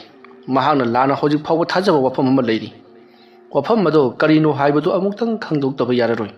ꯅꯠꯇ꯭ꯔꯕꯗꯤ ꯃꯥꯒ ꯑꯩꯈꯣꯏꯒꯤ ꯂꯥꯟꯁꯦ ꯂꯣꯏꯔꯗꯧꯔꯤ ꯑꯗꯨꯝꯅ ꯍꯥꯏꯔꯛꯄꯗ ꯃꯌꯥꯝꯅ ꯑꯗꯨꯕꯨ ꯍꯧꯖꯤꯛꯇꯤ ꯃꯍꯥꯛ ꯆꯦꯟꯈ꯭ꯔꯦ ꯃꯍꯥꯛꯅ ꯍꯣꯔꯦꯟ ꯅꯨꯃꯤꯗꯥꯡ ꯀꯔꯤ ꯇꯧꯔꯛꯀꯅꯤ ꯍꯥꯏꯕ ꯉꯝꯗꯦ ꯃꯍꯥꯛꯀꯤ ꯃꯈꯣꯡ ꯃꯈꯨꯠ ꯂꯣꯏꯅꯃꯛ ꯇꯦꯛꯈ꯭ꯔꯕꯅꯤ ꯑꯗꯨꯕꯨ ꯃꯇꯧ ꯀꯔꯝꯅ ꯑꯃꯨꯛ ꯑꯣꯏꯁꯤꯜꯂꯤꯕꯅꯣ ꯈꯪꯗꯦꯅꯦ ꯋꯥꯐꯝ ꯑꯗꯨ ꯇꯥꯕꯗ ꯑꯃꯥꯏꯕ ꯆꯤꯡꯈꯩ ꯉꯥꯛꯄꯅ ꯃꯗꯨꯕꯨ ꯈꯨꯗꯛꯇ ꯑꯣꯏꯁꯤꯜꯍꯟꯕ ꯉꯝꯕ ꯅꯠꯇ꯭ꯔꯒꯅ ꯀꯅꯥꯒꯨꯝꯕꯁꯤꯡꯒꯤ ꯍꯥꯏꯕꯗꯤ ꯃꯌꯥꯝꯒꯤ ꯃꯃꯤꯠꯇꯅ ꯃꯍꯥꯛꯁꯤ ꯌꯥꯝꯅ ꯊꯤꯅ ꯁꯣꯛꯂꯕ ꯃꯤ ꯑꯃꯒꯨꯝꯅ ꯎꯍꯟꯕ ꯌꯥꯝꯅ ꯂꯥꯏꯈ꯭ꯔꯕ ꯖꯥꯠꯅꯤ ꯑꯗꯨꯅ ꯃꯍꯥꯛꯅ ꯑꯗꯨꯒꯨꯝꯕ ꯃꯌꯥꯝ ꯑꯃ ꯇꯧꯕ ꯁꯣꯏꯗꯅ ꯑꯣꯏꯔꯝꯒꯅꯤ ꯑꯗꯨꯕꯨ ꯍꯧꯖꯤꯛ ꯃꯍꯥꯛꯅ ꯆꯦꯟꯈ꯭ꯔꯤꯕꯁꯦ ꯆꯦꯟꯖꯈ꯭ꯔꯁꯅꯨ ꯇꯨꯃꯤꯟꯅꯗꯤ ꯈꯛ ꯂꯩꯔꯛꯂꯣꯏ ꯀꯔꯤꯒꯨꯝꯕ ꯑꯃꯗꯤ ꯁꯣꯏꯗꯅꯃꯛꯀꯤ ꯇꯧꯔꯛꯀꯅꯤ ꯐꯠꯇꯕ ꯃꯤꯒꯤ ꯍꯧꯅꯕ ꯐꯠꯇꯕ ꯋꯥꯈꯜ ꯉꯥꯛꯇꯅꯤ ꯃꯍꯥꯛꯅ ꯈꯜꯂꯝꯒꯗꯧꯔꯤꯕꯁꯤ ꯃꯔꯝ ꯑꯗꯨꯅ ꯍꯧꯖꯤꯛ ꯑꯩꯈꯣꯏ ꯂꯣꯏꯅꯃꯛ ꯃꯥꯒꯤ ꯃꯥꯌꯣꯛꯇ ꯂꯩꯗꯨꯅ ꯃꯥꯒ ꯂꯥꯟ ꯊꯦꯡꯅꯒꯗꯕꯅꯤ ꯑꯗꯨꯒ ꯍꯧꯖꯤꯛꯇꯤ ꯑꯩꯁꯨ ꯃꯩꯅ ꯆꯥꯛꯈꯤꯕꯒꯤ ꯁꯥꯁꯤ ꯄꯨꯡꯂꯣꯏ ꯂꯣꯏꯔꯦ ꯑꯩꯕꯨ ꯎꯕꯗ ꯊꯝꯕꯥꯜ ꯃꯔꯤꯛꯅ ꯀꯔꯤ ꯍꯥꯏꯔꯛꯀꯗꯕꯅꯣ ꯍꯥꯏꯕ ꯈꯪꯕ ꯅꯠꯇꯦ ꯑꯗꯨꯒ ꯃꯌꯥꯝꯁꯨ ꯅꯥꯀꯜ ꯑꯃꯈꯛꯇꯪꯒꯤ ꯋꯥ ꯇꯥꯔꯒ ꯕꯤꯆꯥꯔ ꯍꯦꯛꯇꯃꯛ ꯇꯧꯕ ꯇꯥꯔꯤꯕ ꯃꯤ ꯑꯗꯨꯅ ꯑꯃꯗꯤ ꯈꯟꯅꯔꯤꯕ ꯑꯃꯗꯨꯒ ꯀꯔꯤ ꯍꯥꯏꯅꯔꯤꯕꯅꯣ ꯍꯥꯏꯕꯗꯨ ꯀꯔꯤ ꯃꯔꯝꯗꯒꯤ ꯈꯟꯅꯔꯛꯂꯤꯕꯅꯣ ꯍꯥꯏꯕꯗꯨꯗꯤ ꯍꯪꯗꯕꯤꯗ ꯅꯈꯣꯏꯅ ꯅꯥꯀꯜ ꯑꯃꯈꯛꯇꯪꯒꯤ ꯋꯥ ꯇꯥꯔꯒ ꯃꯤꯑꯣꯏꯕꯗ ꯑꯩꯈꯣꯏꯗ ꯆꯩꯔꯥꯛ ꯄꯤꯅꯕ ꯍꯣꯠꯅꯔꯨꯕꯗꯒꯤ ꯊꯧꯗꯣꯛꯁꯤꯡ ꯑꯁꯦ ꯃꯊꯪ ꯊꯣꯛꯂꯛꯂꯤꯕꯅꯤ ꯑꯗꯨꯕꯨ ꯍꯧꯖꯤꯛꯇꯤ ꯍꯧꯈ꯭ꯔꯦ ꯂꯣꯏꯈ꯭ꯔꯦ ꯀꯔꯤ ꯇꯧꯁꯤꯕꯒꯦ ꯍꯥꯏꯕꯗꯨ ꯑꯩꯈꯣꯏ ꯇꯥꯟꯅꯔꯁꯤ ꯑꯗꯨꯝꯅ ꯍꯥꯏꯅꯔꯤꯉꯩ ꯏꯈꯪ ꯈꯪꯍꯧꯗꯅ ꯃꯈꯣꯏꯅ ꯂꯩꯔꯤꯕ ꯖꯒꯥ ꯑꯗꯨꯗ ꯀ꯭ꯋꯥꯛ ꯃꯌꯥꯝ ꯑꯃ ꯎꯪꯗꯨꯅ ꯄꯥꯏꯗꯨꯅ ꯂꯩꯔꯤ ꯃꯗꯨ ꯎꯕꯗ ꯑꯃꯥꯏꯕ ꯆꯤꯡꯈꯩ ꯉꯥꯛꯄꯅ ꯃꯌꯥꯝ ꯌꯥꯝꯅ ꯊꯨꯅ ꯌꯨꯝꯗ ꯍꯟꯕꯤꯍꯧꯔꯣ ꯑꯩꯁꯨ ꯃꯅꯨꯡ ꯆꯪꯈ꯭ꯔꯒꯦ ꯍꯧꯖꯤꯛ ꯃꯐꯝ ꯑꯁꯤꯗ ꯀꯔꯤꯒꯨꯝꯕ ꯈꯨꯗꯣꯡꯊꯤꯅꯤꯡꯉꯥꯏ ꯑꯣꯏꯕ ꯀꯔꯤꯒꯨꯝꯕ ꯑꯃ ꯊꯣꯛꯂꯔꯒꯅꯤ ꯑꯗꯨꯅ ꯅꯈꯣꯏ ꯌꯥꯝꯅ ꯊꯨꯅ ꯆꯠꯂꯨꯔꯣ ꯍꯥꯏꯔꯛꯄꯗ ꯂꯩꯔꯤꯕ ꯃꯌꯥꯝ ꯑꯗꯨ ꯏꯄꯥ ꯄꯥꯈꯠꯅꯅ ꯃꯥꯒꯤ ꯃꯌꯨꯝ ꯌꯧꯅꯕ ꯆꯠꯅꯈꯤ ꯁꯣꯝꯗ ꯆꯤꯡꯈꯩ ꯉꯥꯛꯄꯅ ꯀꯔꯤꯅꯣ ꯀ꯭ꯋꯥꯛꯁꯤꯡꯁꯤꯅ ꯑꯩꯒꯤ ꯑꯀꯣꯏꯕꯗ ꯎꯪꯂꯒ ꯂꯩꯔꯤꯕꯁꯤꯅ ꯃꯁꯤ ꯑꯃꯥꯏꯕ ꯆꯩꯔꯥꯏ ꯈꯨꯟꯕ ꯇꯧꯔꯛꯄ ꯁꯣꯏꯗꯅ ꯑꯣꯏꯔꯝꯒꯅꯤ ꯑꯁꯨꯝꯅ ꯈꯜꯂꯒ ꯆꯤꯡꯈꯩ ꯉꯥꯛꯄꯅ ꯃꯥꯒꯤꯁꯨ ꯇꯧꯐꯝ ꯊꯣꯛꯄ ꯈꯔ ꯇꯧꯔꯒꯦ ꯈꯜꯂꯗꯨꯅ ꯈꯨꯄꯥꯛ ꯄ꯭ꯔꯣꯛ ꯈꯨꯗꯨꯅ ꯃꯍꯥꯛꯀꯤ ꯂꯩꯔꯤꯕ ꯈꯥꯡꯄꯣꯛꯁꯪ ꯑꯗꯨꯒꯤ ꯃꯅꯨꯡꯗꯒꯤ ꯋꯥꯒꯤ ꯑꯣꯏꯕ ꯀꯔꯤꯒꯨꯝꯕ ꯄꯣꯠꯁꯛ ꯑꯃ ꯄꯨꯊꯣꯔꯛꯂꯤ ꯍꯥꯏꯔꯤꯕ ꯋꯥ ꯑꯁꯦ ꯌꯥꯝꯅ ꯁꯥꯡꯉꯤ ꯊꯒꯥꯏꯃꯨꯛ ꯁꯥꯡꯂ ꯃꯇꯨꯡ ꯋꯥ ꯑꯁꯤꯒꯤ ꯃꯇꯣꯟꯗꯅ ꯆꯒꯨꯞ ꯊꯨꯒꯥꯏꯔꯒ ꯀꯣꯔꯣꯛ ꯀꯣꯏꯅ ꯑꯃꯨꯛ ꯄꯩꯌꯥ ꯂꯥꯛꯇꯨꯅ ꯐꯥꯔꯤꯕꯅꯤ ꯂꯣꯡꯎꯞꯇ ꯈꯔ ꯋꯥꯡꯕ ꯍꯥꯏꯕ ꯇꯥꯔꯦ ꯃꯗꯨꯗꯒꯤꯗꯤ ꯑꯃꯥꯏꯕ ꯆꯤꯡꯈꯩ ꯉꯥꯛꯄꯅ ꯃꯗꯨꯒꯤ ꯂꯣꯡꯎꯞ ꯃꯇꯣꯟ ꯑꯗꯨꯗ ꯂꯩꯋꯥ ꯈꯔ ꯁꯣꯜꯂꯤ ꯑꯗꯨꯒ ꯃꯍꯥꯛꯅ ꯋꯥ ꯑꯗꯨꯒꯤ ꯂꯣꯡꯎꯞ ꯅꯠꯇꯕ ꯃꯅꯤꯡꯂꯣꯝꯗꯒꯤ ꯑꯃꯨꯛ ꯃꯍꯥꯛꯅ ꯃꯗꯨꯗ ꯃꯆꯤꯟꯅ ꯃꯦꯜꯂꯒ ꯀꯥꯝꯊꯣꯔꯛꯄꯗ ꯃꯩꯕꯨꯜ ꯃꯌꯥꯝ ꯑꯃ ꯄꯥꯏꯊꯣꯔꯛꯂꯤ ꯅꯨꯃꯤꯗꯥꯡ ꯋꯥꯏꯔꯝꯒ ꯑꯣꯏꯁꯤꯜꯂꯛꯄꯒ ꯃꯩꯕꯨꯜꯁꯤꯡ ꯑꯗꯨꯅ ꯎꯔꯨ ꯎꯪꯗꯨꯅ ꯂꯩꯔꯤꯕ ꯀ꯭ꯋꯥꯛꯁꯤꯡ ꯑꯗꯨꯗ ꯃꯩꯕꯨꯜꯁꯤꯡ ꯑꯗꯨꯅ ꯇꯥꯅ ꯊꯣꯝꯖꯤꯜꯂꯤꯕꯗꯨ ꯑꯔꯥꯞꯄꯗꯒꯤ ꯑꯃꯥꯏꯕ ꯆꯩꯔꯥꯏ ꯈꯣꯟꯕꯒꯤ ꯂꯩꯀꯥꯏꯗ ꯂꯩꯔꯤꯕ ꯃꯤꯑꯣꯏꯁꯤꯡ ꯑꯗꯨꯅ ꯎꯔꯤꯕꯅꯤ ꯃꯗꯨ ꯎꯕꯗ ꯃꯌꯥꯝꯅ ꯌꯦꯡꯉꯨꯅꯦ ꯑꯥꯗ ꯃꯩꯕꯨꯜ ꯃꯌꯥꯝ ꯑꯃ ꯎꯃꯪ ꯃꯅꯨꯡꯗꯒꯤ ꯀꯥꯞꯈꯠꯂꯛꯂꯤꯕꯁꯤ ꯌꯦꯡꯉꯨꯅꯦ ꯑꯗꯨꯝꯅ ꯃꯌꯥꯝꯗꯣ ꯍꯥꯏꯅꯗꯨꯅ ꯂꯩꯔꯤꯉꯩ ꯍꯧꯖꯤꯛꯇꯤ ꯆꯤꯡꯈꯩ ꯉꯥꯛꯄꯅ ꯃꯩꯕꯨꯜ ꯇꯧꯔꯒ ꯀꯥꯝꯊꯣꯔꯛꯄꯗ ꯀꯥꯏꯗꯨꯅ ꯆꯦꯟꯅꯔꯤꯕ ꯀ꯭ꯋꯥꯛꯁꯤꯡ ꯑꯗꯣ ꯆꯩꯔꯥꯏ ꯈꯣꯟꯕꯒꯤ ꯂꯩꯀꯥꯏꯗ ꯂꯩꯔꯤꯕ ꯃꯤꯑꯣꯏꯁꯤꯡ ꯑꯗꯨꯒꯤ ꯃꯥꯏꯀꯩ ꯇꯝꯅ ꯑꯃꯨꯛ ꯄꯥꯏꯔꯛꯂꯤ ꯀ꯭ꯋꯥꯛ ꯃꯌꯥꯝ ꯑꯃ ꯄꯥꯏꯔꯛꯄꯗꯨꯗ ꯃꯈꯣꯏ ꯃꯌꯥꯝꯗꯣ ꯏꯃꯨꯡꯗ ꯕꯨꯔꯨꯡ ꯆꯦꯟꯁꯤꯟꯅꯩ ꯑꯗꯨꯒ ꯃꯥꯒꯤ ꯏꯃꯨꯡꯗ ꯇꯨꯃꯤꯟꯅ ꯂꯣꯠꯇꯨꯅ ꯂꯩꯅꯔꯤ ꯇꯟꯖꯥ ꯑꯗꯨꯗ ꯄꯥꯏꯗꯨꯅ ꯂꯥꯛꯂꯤꯕ ꯀ꯭ꯋꯥꯛꯁꯤꯡ ꯑꯗꯨꯅ ꯌꯨꯝ ꯈꯨꯗꯤꯡꯃꯛꯀꯤ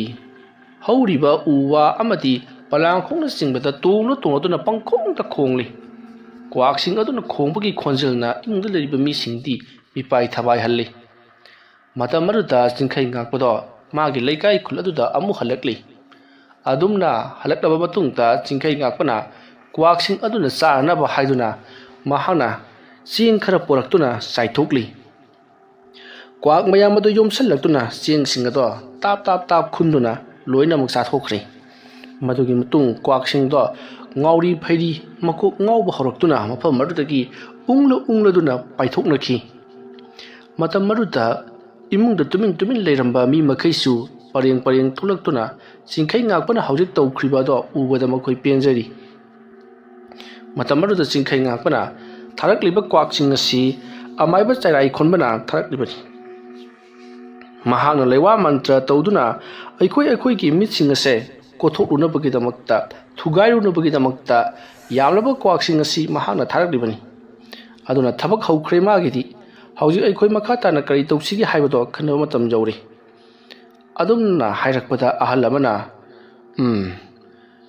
चराई खोनबना तौद्रिङैगी मतमदना चिंखै ngakpana muk laikai asi wotpa aduga haujinkna amuk चिंखै ngakpa si toklaba matungda chairai khonbana amuk makha chatharakpa tawriba sing asi kari kamdoribono ikhoisu khangchilaktre aikhoidi asigumbase kaya hijadabani asigumlaba khulasida koi leijaningtre haidana atopa khulda chalubadusu amata leige haiba yaraktre masi punamak amaiba चिंखै ngakpana hang thokaliba ngaktani चिंखै ngakpada amuk onsalakpadu ta चिंखै ngakpana करियोने खुरा कोई मामा कोई लेबिरी अहल सिंगसना हाइबिरी बसिबो अइना करी तौख्रबगे अमुक ताइबियोने लेकाई खुल्लसि थादोकलगा चतख्रबति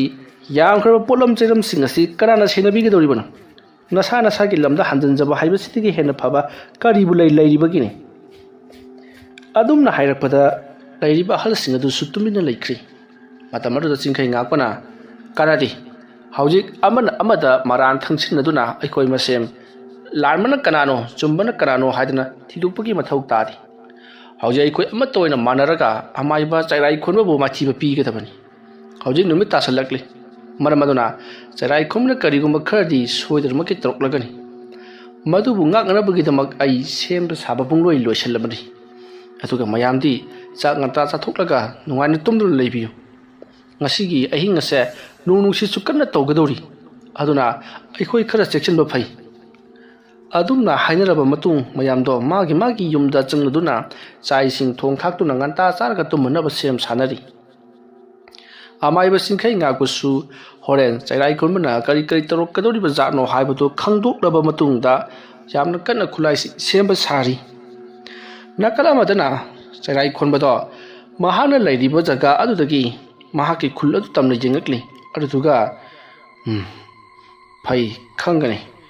चिंखै ngakpana aigi isu hatkhibani maruda sunatana aigi imung bukang khong chahenduna aibu mirot ama oina mafam masta thamledana aduga aibuna matam kaya ngauna phajana handuna thamkhibani phare angasiri चिंखै ngakpagi thawai loisanba yabari yenge asumna khallaga mahana sem sadana porakliba telado tapna pansilai adumna tenado pansinba loro matungda matomta momon nokcharaga to si mangaidana si warabadi mana ingoda karsu tobang ngamnaroi phai numise kitang leithakisino asumna khallaga amaiba chairai khonba matam thingjilakpa ngairiga leiri numit adudi nongchu kaimata tadi aduga ngasai amaiba चिंखै ngakpana nongsit achouba ma lei haigi badusu karibata silaktri mayamdo amaiba चिंखै ngakpasi leifau lalabra karino mana koibu kangani haidun leiribasibu amaiba chairai khonbana ngamgadoriba jala mana karigumba ngamkhrabadi चिंखै ngakpasi arembada manggadoribani mayamdo amaga wari sanaraga leiringai amaiba चिंखै ngakpana hojik mayam tumin leibiro चैराई खोनबना करिगुम्बा मतरकदोरी हाइरकपदा मयामदो Tumin लेनरी आदुमने Keck लाइखिबगा ngahak laibagadi akanba ahouba amagi khonjenda khakpa lawbagi makhol torakli haujing nong khakibagi khonjel aduna laimaya se darang niklibani laikai aduda nong khakibagi makhol thangnaba khulsingna sutaribani matamara thangnaba khulgi miyoi singaduna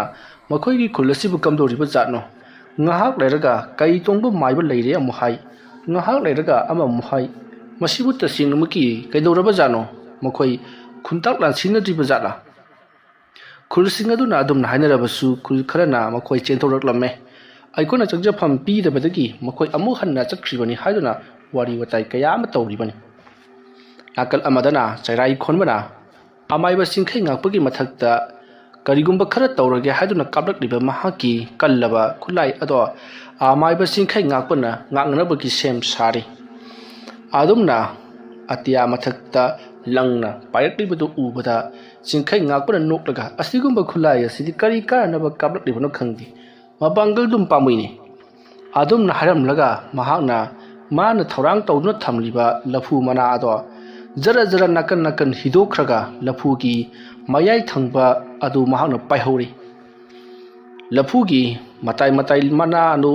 लफू मनादो लौथोख्रब मतुंग मयाइगी साजै मानबदो पाइहौरगा long on पाइरक्लिबा पोसक अदो लेवा खरे सोलगा मदुन कंथबदा लैमाइदा तासिल्लरी माइबा अनिना कापनरिबदो अतोपा मिचमनदी उबनति मखोय मसेम उनबगी वानी असोमदना कमदौरी चैराई खोनबना सुमाइना अइना खुलाई ओइना थाबसनदी मंगोदा करिसु तौबा ngamdre adunadi अइना करी तौबा ngambagi haibado amuktang utpa oina hayengdi sungsoi sodana khul adada chatlagi hayeng yararoi ngasi nini khumni leiraga chatlagi aduga laikai asi otpa naiba tauge khangani makoina khalamba yai amaiba chairai khonba si maithire haiduna अइना माइथीब सारगा तुमिना लेसलब मतुंगदा लेकाय असि तपना तपना ओटपना हेना फरगनी फै अरोइबो ओइना खुलाई अमतंग थारंगी अथुका अइना थारिब खुलाई असिना लेकाय खुलदुगी मी अमा सोक्तुना सिरबदी कयादा नुंगाइगदबा असोमना मबुकनिंगदा खल्लगा सैराई खोनबना महाके लेरिब तेल अदुदा लेवा खरा सोलगा तेंजै मरु अमा कापथोरई हारिब तेंजै मरु असि महाकी लेवा मंत्रन सेमबा मसक्ति उदबा अदुगुमलबा तेंजै मरुनी हारिब तेंजै मरु असे पाइदुना लाक्लिबदु आमाइबा चिंखै ngaकपन Uri मदु उबदा चिंखै ngaकपना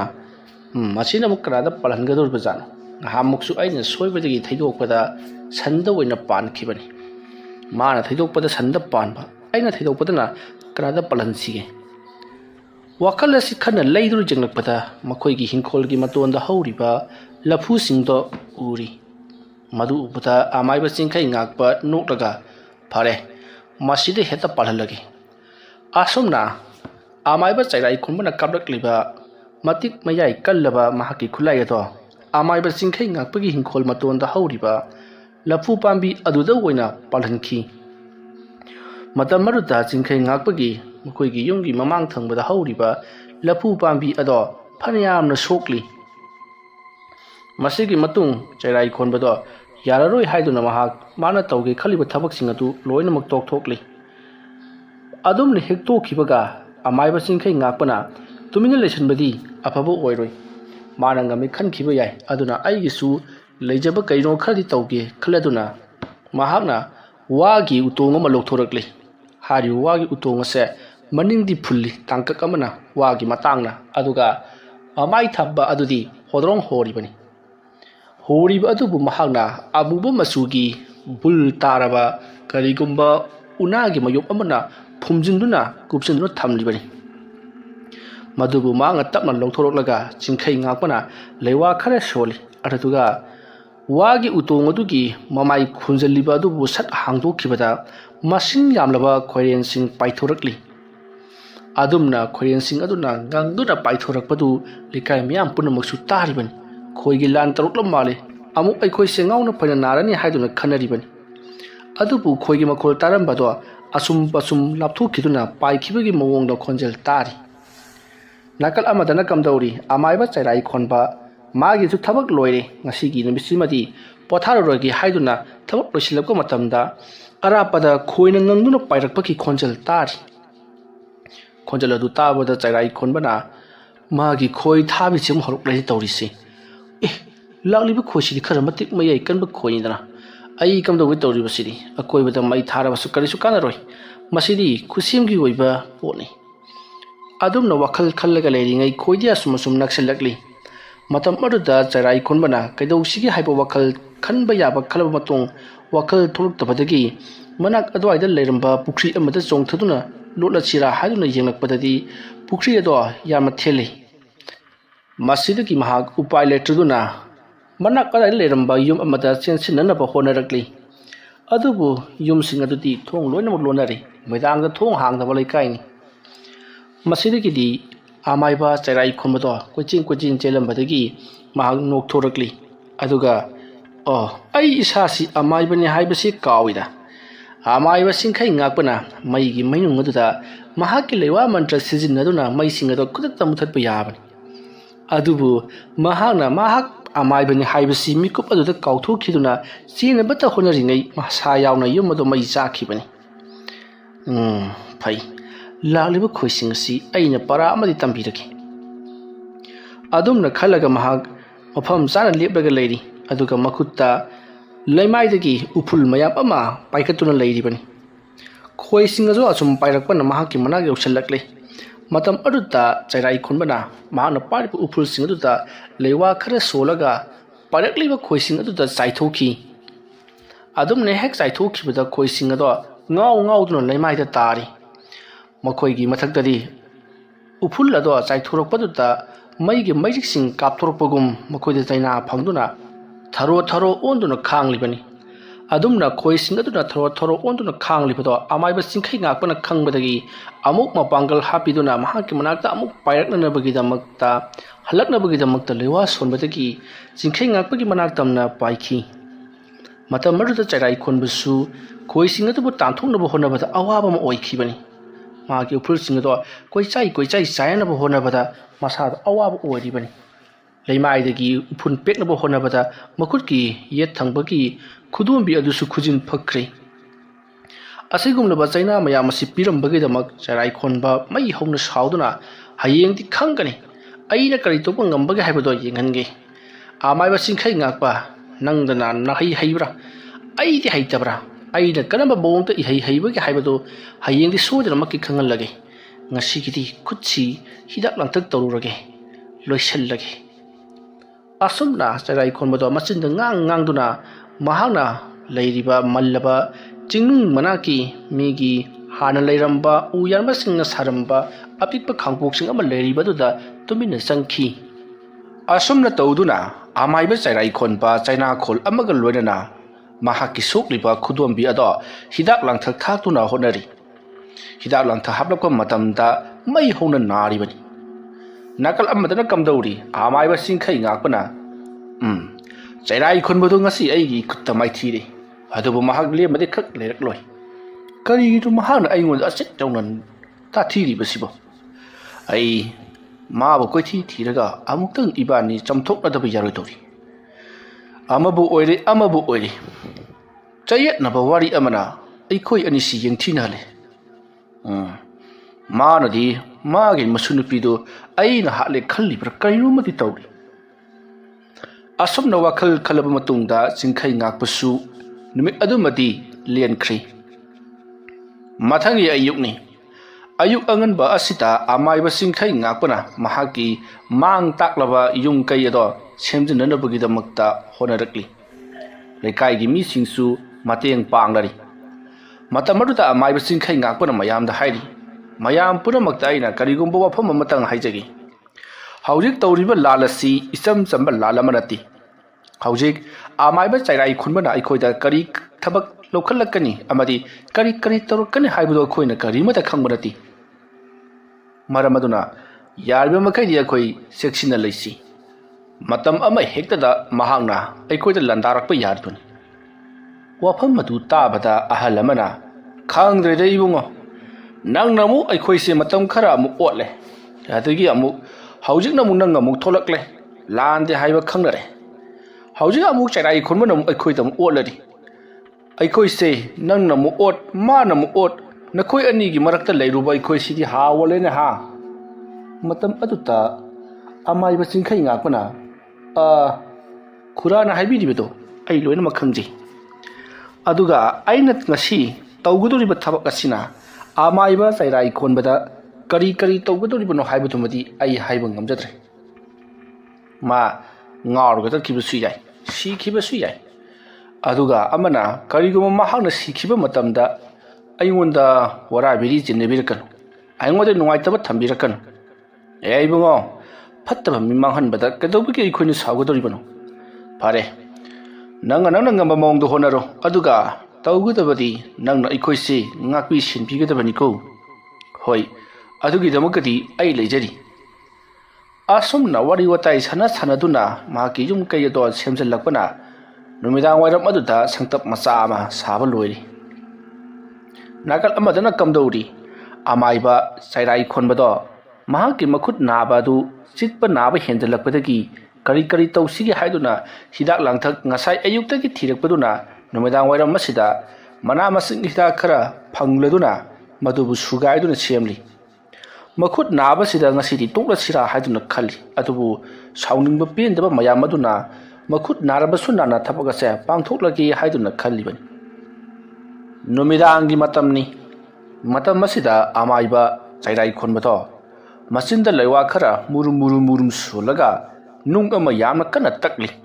nung amagi mathakta nung ama takli bani makha thang nung adu dia suki mati chawkhne lungda laiba chawraba nung pakne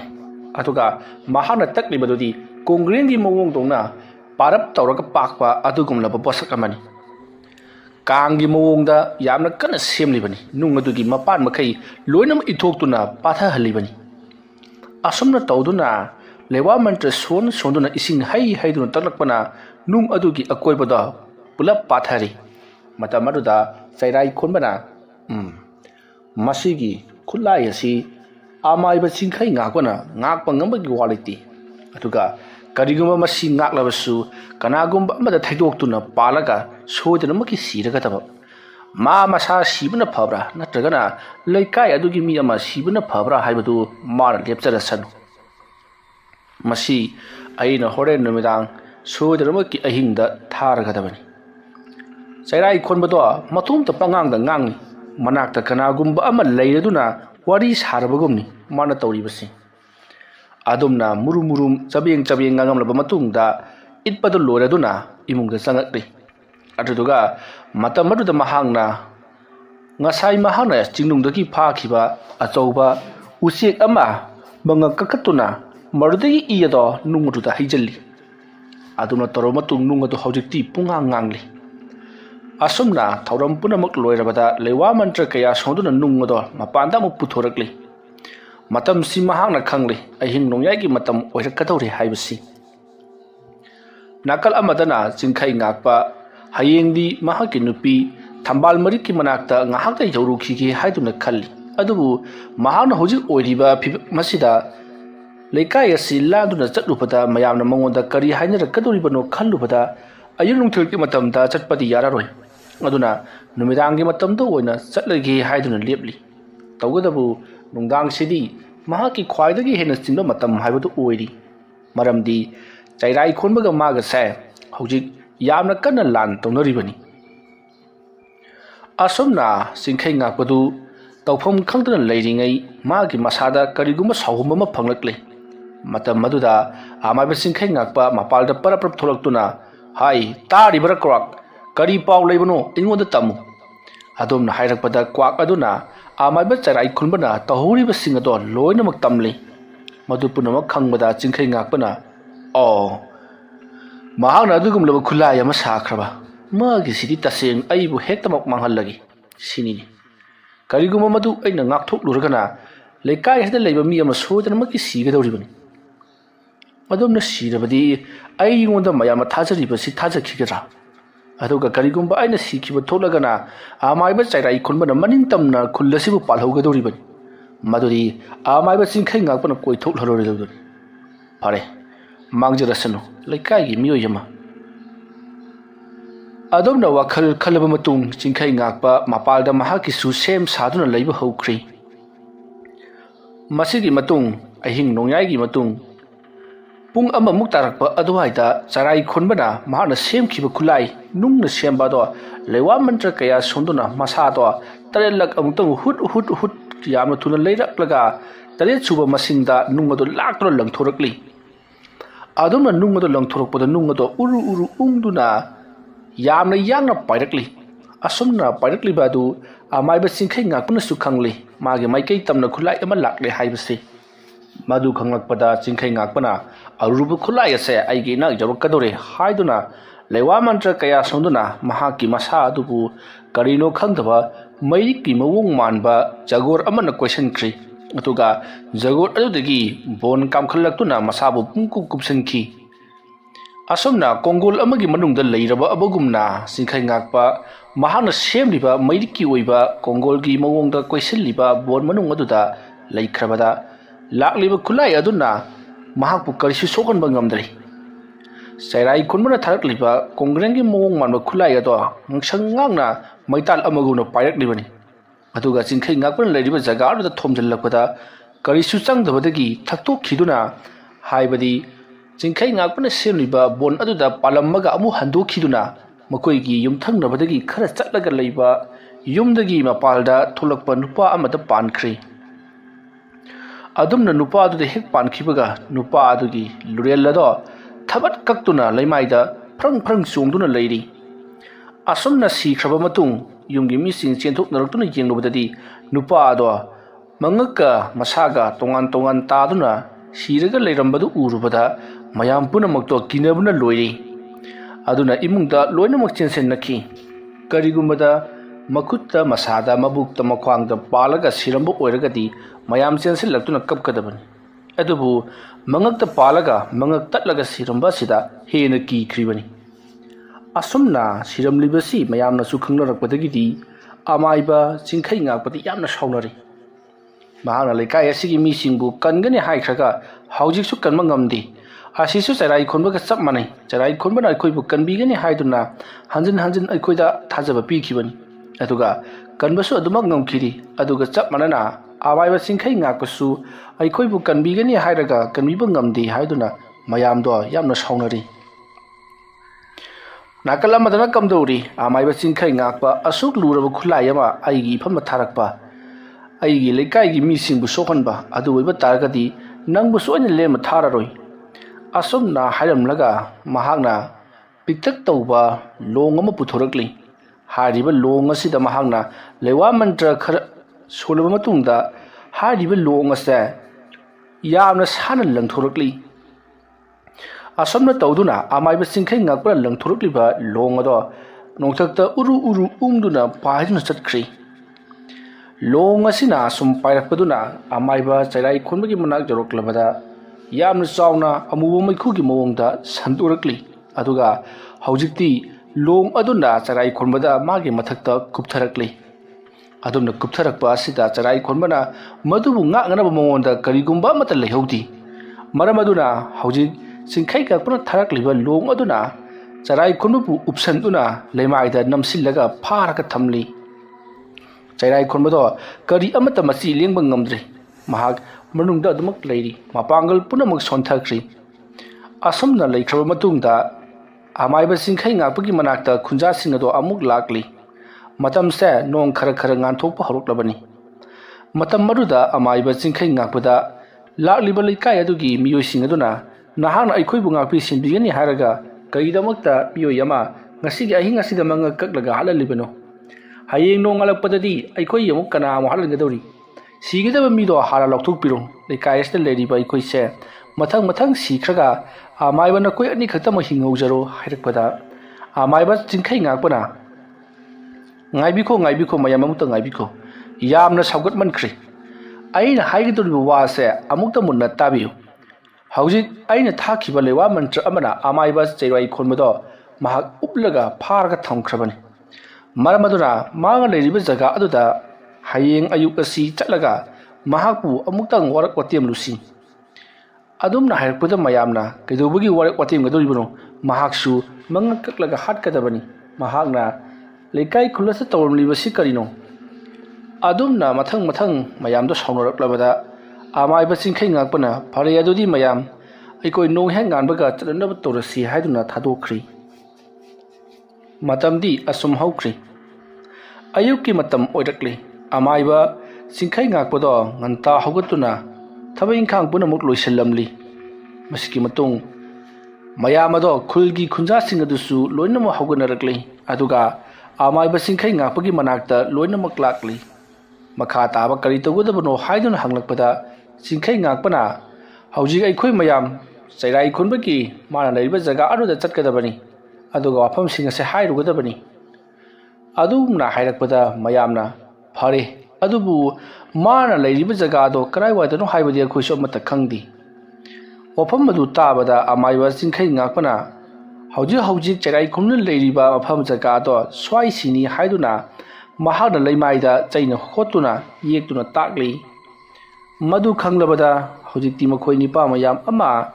Amaiba Sinkai Ngakpagi Matung Induna, Amaiba Terai Konbugi, Manak Junguna Bajatli. Asum Lakpana Hojikti, Amaiba Terai Konbugi, Mana Loliba, Ching Adugi, Chingmai Rom Jokshilakli. Terai Konbu Sukangli, Magi Manakta, Kunja Singi Missing Lakle Hibasi. Adubu Mahakti, Long Option Duna, Laikivana, Silmasun Nangdri, Karimata Yadri, Tumina Dumak Lady. Mahagna Lewa Mantra Kaya Solaga, Loktu Nubugi the Makta, Honabasungam Masaki Matung, Amaiba Sinkai Nakoto, Kunjamayam Sanchilapata, Jairai Kurmana, Laimaida, Kudu Kulaga, Lairambadu the Mayamna Sanchilatuna, Amaiba Sarai Kunubu, Paidin Sinkali.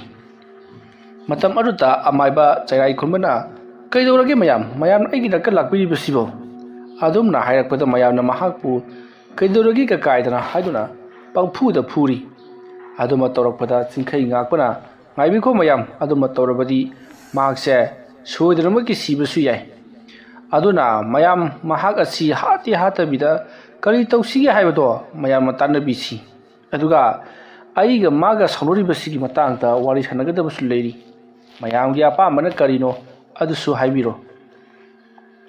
Opamadu Tabada Mayamna, Amaiba, Jairai Konbase, Hato Crow, Hiduna Lonoragli. Atuga Makoi Mamang Tangbasing, Jairai Konbagi Manakta Libasing Aduna, Hanabugi the Mukta Sam Sarakli.